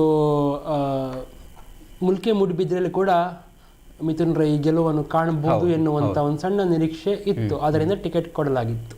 so U T Khader ಅವರು ಹೇಗೂ ಗೆಲ್ತಾರೆ. ಪುತ್ತೂರಲ್ಲಿ ಅವರಿಗೆ ಪುತ್ತಿಲ ಅವರು ಓಟನ್ನು ಡಿವೈಡ್ ಮಾಡಿ ಒಂದು ಅವರು ಗೆಲ್ತಾರೆ ಅಥವಾ ಕಾಂಗ್ರೆಸ್ಗೆ ಗೆಲುವನ್ನು ಸುಲಭ ಮಾಡಿ ಕೊಡ್ತಾರೆ ಎನ್ನುವಂತ ಒಂದು ನಿರೀಕ್ಷೆ ಕಾಂಗ್ರೆಸ್ನ ರಾಜಕೀಯ ಪಂಡಿತರಿಗೆ ಇದ್ದೇ ಇರುತ್ತೆ. ಸೊ ಅದು 2 ಕಡೆಯಲ್ಲಿ 2, ಬಂಟ್ವಾಳ ಸಿಕ್ಕಿದ್ರೆ 3, ಮುಲ್ಕೆ ಮೂಡುಬಿದ್ರೆ ಸಿಕ್ಕಿದ್ರೆ 4 ಎನ್ನುವಂತ ಒಂದು ನಿರೀಕ್ಷೆ ಇತ್ತು. ಮತ್ತೆ ಮಂಗಳೂರು ನಗರ ದಕ್ಷಿಣದಲ್ಲಿ JR ಲೋಬೋ ಏನಾದ್ರು ಕಮ್ ಬ್ಯಾಕ್ ಮಾಡ್ತಾರಾ ಎನ್ನುವಂತ ಭರವಸೆಯನ್ನು ಕೂಡ ಇದ್ದಿರಬಹುದು. ಅದರಿಂದ ಅವರಿಗೆ ಟಿಕೆಟ್ ಅನ್ನು ಕೊಡಲಾಗಿತ್ತು. ಆದರೆ ವೇದವ್ಯಾಸ್ ಕಾಮತ್ ಅವರು ಹಿಂದಿನ ಬಾರಿಗಿಂತ ಹೆಚ್ಚಿನ ಮತಗಳಿಂದ ಗೆಲ್ಲುವುದನ್ನು ನೋಡಿದಾಗ ಇಟ್ಸ್ ಎ ಗುಡ್ ಸೈನ್. ಒಳ್ಳೆಯ ಒಬ್ಬ ರಾಜಕಾರಣಿ ಅಥವಾ ಒಬ್ಬ ಜನಪ್ರತಿನಿಧಿ, ಒಬ್ಬ ಶಾಸಕರು ಕಳೆದ ಬಾರಿಗಿಂತ ಹೆಚ್ಚಿನ ಮಾರ್ಜಿನಲ್ಲಿ ಗೆಲ್ಲುವುದು ಯಾವತ್ತೂ ಕೂಡ ಒಂದು ರೀತಿಯಲ್ಲಿ ದೊಡ್ಡ ಅಚೀವ್ಮೆಂಟ್. ಅದು ಕೂಡ ಅಷ್ಟರ ಮಟ್ಟಿಗೆ ರಿವರ್ಸ್ ವೇವ್ ಇದ್ದಾಗ ಅಥವಾ ಆ ಮಟ್ಟಿಗಿನ ಆಡಳಿತ ವಿರೋಧಿ ಅಲೆ ಆಂಟಿ ಇನ್ಕಂಬೆನ್ಸಿ ಅಂತ ಹೇಳ್ತೇವೆ, ಅದು ಇದ್ದಾಗ ಹಿಂದಿನ ಬಾರಿಗಿಂತ ಹೆಚ್ಚಿನ ಅವಧಿಗೆ ಹೆಚ್ಚಿನ ಅಂತರದಲ್ಲಿ ಗೆಲ್ಲುವುದು ಇಟ್ಸ್ ನಾಟ್ ಈಸಿ. ಅದನ್ನು ಅವರು ಸಾಧಿಸಿ ತೋರಿಸಿದ್ದಾರೆ. ಯಾಕೆಂದ್ರೆ ಡಾಕ್ಟರ್ ಭರತ್ ಶೆಟ್ಟಿ ಅವರು ಕೂಡ. ಹಾಗಿರುವಾಗ ಕಾಂಗ್ರೆಸ್ 2 ಗೆದ್ದಿದೆ ಅಂತ ಹೇಳಿದ್ರೆ ಅವರಿಗೆ ಒಂದಿಷ್ಟರ ಮಟ್ಟಿಗೆ ನಿರಾಸೆ ಆಗಿರ್ಬೋದು. ಈಗ ನಿರಾಸೆ ಆಗುವಂತ ಪ್ರಶ್ನೆ ಬರುವುದಿಲ್ಲ. ಯಾಕಂತ ಹೇಳಿದ್ರೆ ಇಡೀ ರಾಜ್ಯದಲ್ಲಿ 136 ಸ್ಥಾನಗಳನ್ನ ಗಳಿಸಿದ್ದಾರೆ. ಎಲ್ಲಿ ತನಕ ಅಂತ ಹೇಳಿದ್ರೆ CT ರವಿ ಅವರು ಸೋತಿದ್ದಾರೆ ಎನ್ನುವಂತ ಮಾಹಿತಿ ಬರ್ತಾರೆ. ಹೌದು. ರಾಷ್ಟ್ರೀಯ ಪ್ರಧಾನ ಕಾರ್ಯದರ್ಶಿಗಳು ಚಿಕ್ಕಮಗಳೂರಿನ ಮಟ್ಟಿಗೆ ಅವರನ್ನು ಸೋಲಿಸುವುದು ಸಾಧ್ಯ ಇಲ್ಲ. ಅವರನ್ನು ಸೋಲಿಸಿದ್ದು ಅವರದೇ ಒಬ್ಬ ಆಪ್ತರಾಗಿದ್ದಂತ ತಮ್ಮಯ್ಯ ಅಂತ. ಅವರೊಟ್ಟಿಗಿದ್ರು, ಅವರ ರೈಟ್ ಹ್ಯಾಂಡ್ ಅವರೊಟ್ಟಿಗೆ ಇದ್ರು, ಅವರ ರೈಟ್ ಹ್ಯಾಂಡ್ ಆಗಿದ್ರು, ಆಪ್ತ ವಲಯದಲ್ಲಿದ್ರು, ಅವರೆಲ್ಲ ಚಟುವಟಿಕೆಗಳ ಹಿಂದೆ ಇದ್ರು.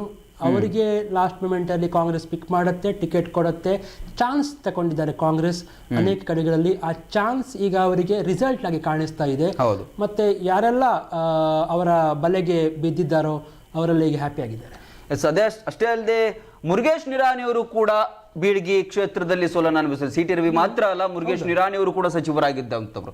ಅವರು ಕೂಡ ಸೋಲನ್ನ ಅನುಭವಿಸಿರುವಂಥದ್ದು. ಏನು ಆ ಕ್ಷೇತ್ರದಲ್ಲಿ ಅವರ ವಿರುದ್ಧವಾಗಿ GT ಪಾಟೀಲ್ ಅವರು ಕೂಡ ಬಹಳಷ್ಟು ವರ್ಷಗಳಲ್ಲಿ ರಾಜಕೀಯದಲ್ಲಿ ಇರುವಂತರು ಜಿ ಟಿ ಪಾಟೀಲ್ ಅವರು. ನಿರಾಣಿ ಅವರು ಒಂದು ಟೈಮಲ್ಲಿ CM ಕ್ಯಾಂಡಿಡೇಟ್ ಅಂತಾನೆ ಪ್ರೊಜೆಕ್ಟ್ ಆಗಿದ್ದಂತ ಒಂದು ಮುಖ ಆ ಭಾಗದಲ್ಲಿ. ಮತ್ತೆ ಬೇರೆ ಬೇರೆ ಖಾತೆಗಳನ್ನು ಕೂಡ ನಿರ್ವಹಿಸಿದಂಥವ್ರು. ಅವರು ಕೂಡ ಅಲ್ಲಿ ಯಾವತ್ತೂ ಕೂಡ ಸೋಲನ್ನ ಕೇಳಿರಲಿಲ್ಲ ಅಷ್ಟೊಂದು ಇದರಲ್ಲಿ. ಎಲ್ಲ ಬೇರೆ ಬೇರೆ ಸರ್ಕಾರ, ಸಮ್ಮಿಶ್ರ ಸರ್ಕಾರದಲ್ಲೂ ಕೂಡ ಅವರು ಸಚಿವರಾಗಿದ್ದವರು, ಕಳೆದ ಬಾರಿ ಇದರಲ್ಲೂ ಕೂಡ ಸಚಿವರಾಗಿದ್ದವರು, ಅದರಲ್ಲೂ ಕೂಡ ಪ್ರಭಾವಿಯಾದಂತಹ ಖಾತೆಯನ್ನು ಹೊಂದಿದ್ದವರು, ಕೈಗಾರಿಕಾ ಸಚಿವರು ಕೂಡ ಆಗಿ ಬಹಳಷ್ಟು ಇದನ್ನ ಮಾಡಿದವರು.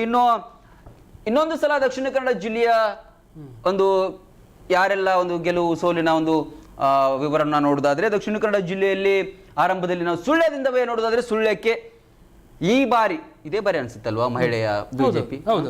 ಸುಳ್ಯದಲ್ಲಿ ಏನು ಅಂಗಾರರಿಗೆ ಸತತವಾಗಿ 6 ಸಲ ಮಣೆಯನ್ನ ಹಾಕಿತ್ತು ಬಿಜೆಪಿ. ಈ ಬಾರಿ ಇಡೀ ದಕ್ಷಿಣ ಕನ್ನಡದಲ್ಲಿ 2 ಮಹಿಳಾ ಅಭ್ಯರ್ಥಿಗಳನ್ನ, ಅದರಲ್ಲೂ ಕೂಡ ಪುತ್ತೂರಲ್ಲಿ ಮತ್ತೆ ಸುಳ್ಯದಲ್ಲಿ 2 ಮಹಿಳಾ ಅಭ್ಯರ್ಥಿಗಳನ್ನ ಕಣಕ್ಕಿಳಿಸಿತ್ತು. ಆದ್ರೆ ಅದರಲ್ಲಿ ಸುಳ್ಯದಲ್ಲಿ ಓರ್ವ ಮಹಿಳೆ ಅಥವಾ ಬಿಜೆಪಿಯ ಅಭ್ಯರ್ಥಿ ಭಾಗೀರಥಿ ಮುರುಳೆ ಅವರು ಗೆಲುವಿನ ನಗೆಯನ್ನ ಬೀರಿದಾಳೆ. ಅಲ್ಲಿ ಕಾಂಗ್ರೆಸ್ನ ಕೃಷ್ಣಪ್ಪ ಅವರಿಂದ ಭಾರಿ ಅಂತರದಲ್ಲಿ ಅವರ ವಿರುದ್ಧವಾಗಿ ಅವರು ಗೆಲುವಿನ ನಗೆಯನ್ನ. ಸೊ ಅದೇ ಒಂದು ರಾಜಕಾರಣದ ಒಂದು ವೈರುಧ್ಯ ಅಥವಾ ಒಂದು ಬ್ಯೂಟಿ ಅಂತ ಹೇಳ್ಬೋದು, ಎರಡೂ ಹೇಳ್ಬೋದು. ಯಾಕಂತ ಹೇಳಿದ್ರೆ ಒಂದು ಕಡೆಯಲ್ಲಿ ಘಟಾನುಘಟಿ ನಾಯಕರನ್ನು ಅವರ ಕ್ಷೇತ್ರದ ಮತದಾರ ನನಗೆ ಬೇಡ ನೀನು ಅಂತ ಹೇಳಿದ್ದಾರೆ. ಎಷ್ಟೋ ಟೈಮ್ ಗೆದ್ದವರು. ಈಗ BC ಪಾಟೀಲ್ ಅಂತವರೆಲ್ಲ ಕಾಂಗ್ರೆಸ್ನಿಂದಲೂ ಗೆದ್ರು, ಬಿಜೆಪಿಯಿಂದಲೂ ಗೆದ್ರು, ಎಲ್ಲ ಕಡೆಯಿಂದ ಗೆದ್ದಿರುವಾಗ ಅಂತವರನ್ನೇ ಸವದಿ ಗೆದ್ದಿದ್ದಾರೆ, ಸೋಲಿಸಿದ್ದಾರೆ ಈಗ. ಸೊ ಅವರನ್ನು ಸೋಲಿಸಿದ್ದಾರೆ. ಅದೇ ಹೊಸ ಮುಖ. ಅವರು ಅವರ ವಿದ್ಯಾರ್ಹತೆ ಬಗ್ಗೆ ಏನು ವಿಚಾರಗಳಂತ ಅಥವಾ ಅವರ ಆರ್ಥಿಕ ಅಥವಾ ಸಾಮಾಜಿಕ ಸ್ಥಾನಮಾನ. ಸೊ ನನಗೆ ಬಿಜೆಪಿ ಮಾತ್ರ ಬೇಕು ಅಂತೇಳಿ ಕರಾವಳಿಯ ಮತದಾರ ನಿರ್ಣಯಿಸಿದ್ದಾನೆ. ಅಭ್ಯರ್ಥಿ ಯಾರೇ ಆಗಿರ್ಲಿ, ನಾನು ಬಿಜೆಪಿಗೆ ಮತ ಕೊಡುವುದು, ಅಭ್ಯರ್ಥಿ ಹಿನ್ನೆಲೆ ಮುನ್ನೆಲೆ ಏನು ನೋಡುವುದಿಲ್ಲ ಅಂತೇಳಿ. ನೀವು ಹೊಸ ಮುಖ ಕೊಟ್ರ ಗೆಲ್ಲಿಸ್ಬಿಡ್ತೇನೆ, ನೀವು ಹಳೆ ಮುಖ ಕೊಟ್ರ ಗೆಲ್ಲಿಸ್ಬಿಡ್ತೇನೆ, ಬಿಜೆಪಿ ಮುಖ್ಯ ಅಂತೇಳಿ ಕರಾವಳಿ ಕರ್ನಾಟಕದ ಮತದಾರ ತೀರ್ಮಾನ ಮಾಡಿದ್ದಂತ ಒಂದು ಕಾಲಘಟ್ಟದಲ್ಲಿ ನಾವಿದ್ದೇವೆ. ಮತ್ತೊಂದು ಘಟ್ಟದ ಮೇಲೆ ಹೋದ್ರೆ ಅಥವಾ ಉತ್ತರ ಕರ್ನಾಟಕದ ಭಾಗಕ್ಕೆ ಹೋದ್ರೆ ಅಥವಾ ಬೇರೆ ಬೇರೆ ಅಲ್ಲಿ ಕೆಲವು ಕಡೆಗಳಲ್ಲಿ ಏನಾಗುತ್ತೆ, ಬೇರೆ ಕರ್ನಾಟಕದಲ್ಲಿ ವ್ಯಕ್ತಿಯನ್ನು ಕೂಡ ನೋಡಿರುವಂತದ್ದಿದೆ. ಆ ವ್ಯಕ್ತಿ ಯಾವುದೇ ಪಕ್ಷದಲ್ಲಿ ನಿಂತ್ಕೊಳ್ಳಿ, ಆ ಕಡೆ ತಮ್ಮ ಬೆಂಬಲಿಗರು, ಅವನ ಕಾರ್ಯಕರ್ತರು, ಪಕ್ಷದ ಕಾರ್ಯಕರ್ತಲ್ಲ, ಅವನ ಹಿಂದೆ ವೈಯಕ್ತಿಕವಾಗಿರುವಂತಹ ಕಾರ್ಯಕರ್ತರು, ಆ ಅಭ್ಯರ್ಥಿಯ ಹಿಂದೆ ಅವರಿಗೆ ಓಟ್ ಆಗಿರುವಂತ. ಈಗ ನೋಡಿ, ಲಕ್ಷ್ಮಣ್ ಸವದಿ ಸಲ ವಿನ್ ಆಗಿದ್ದಾರೆ. ಅವರು ಕಳೆದ ಬಾರಿ ಆಕ್ಚುಲಿ ಸೋತದ್ದು ಬಿಜೆಪಿಯಲ್ಲಿ.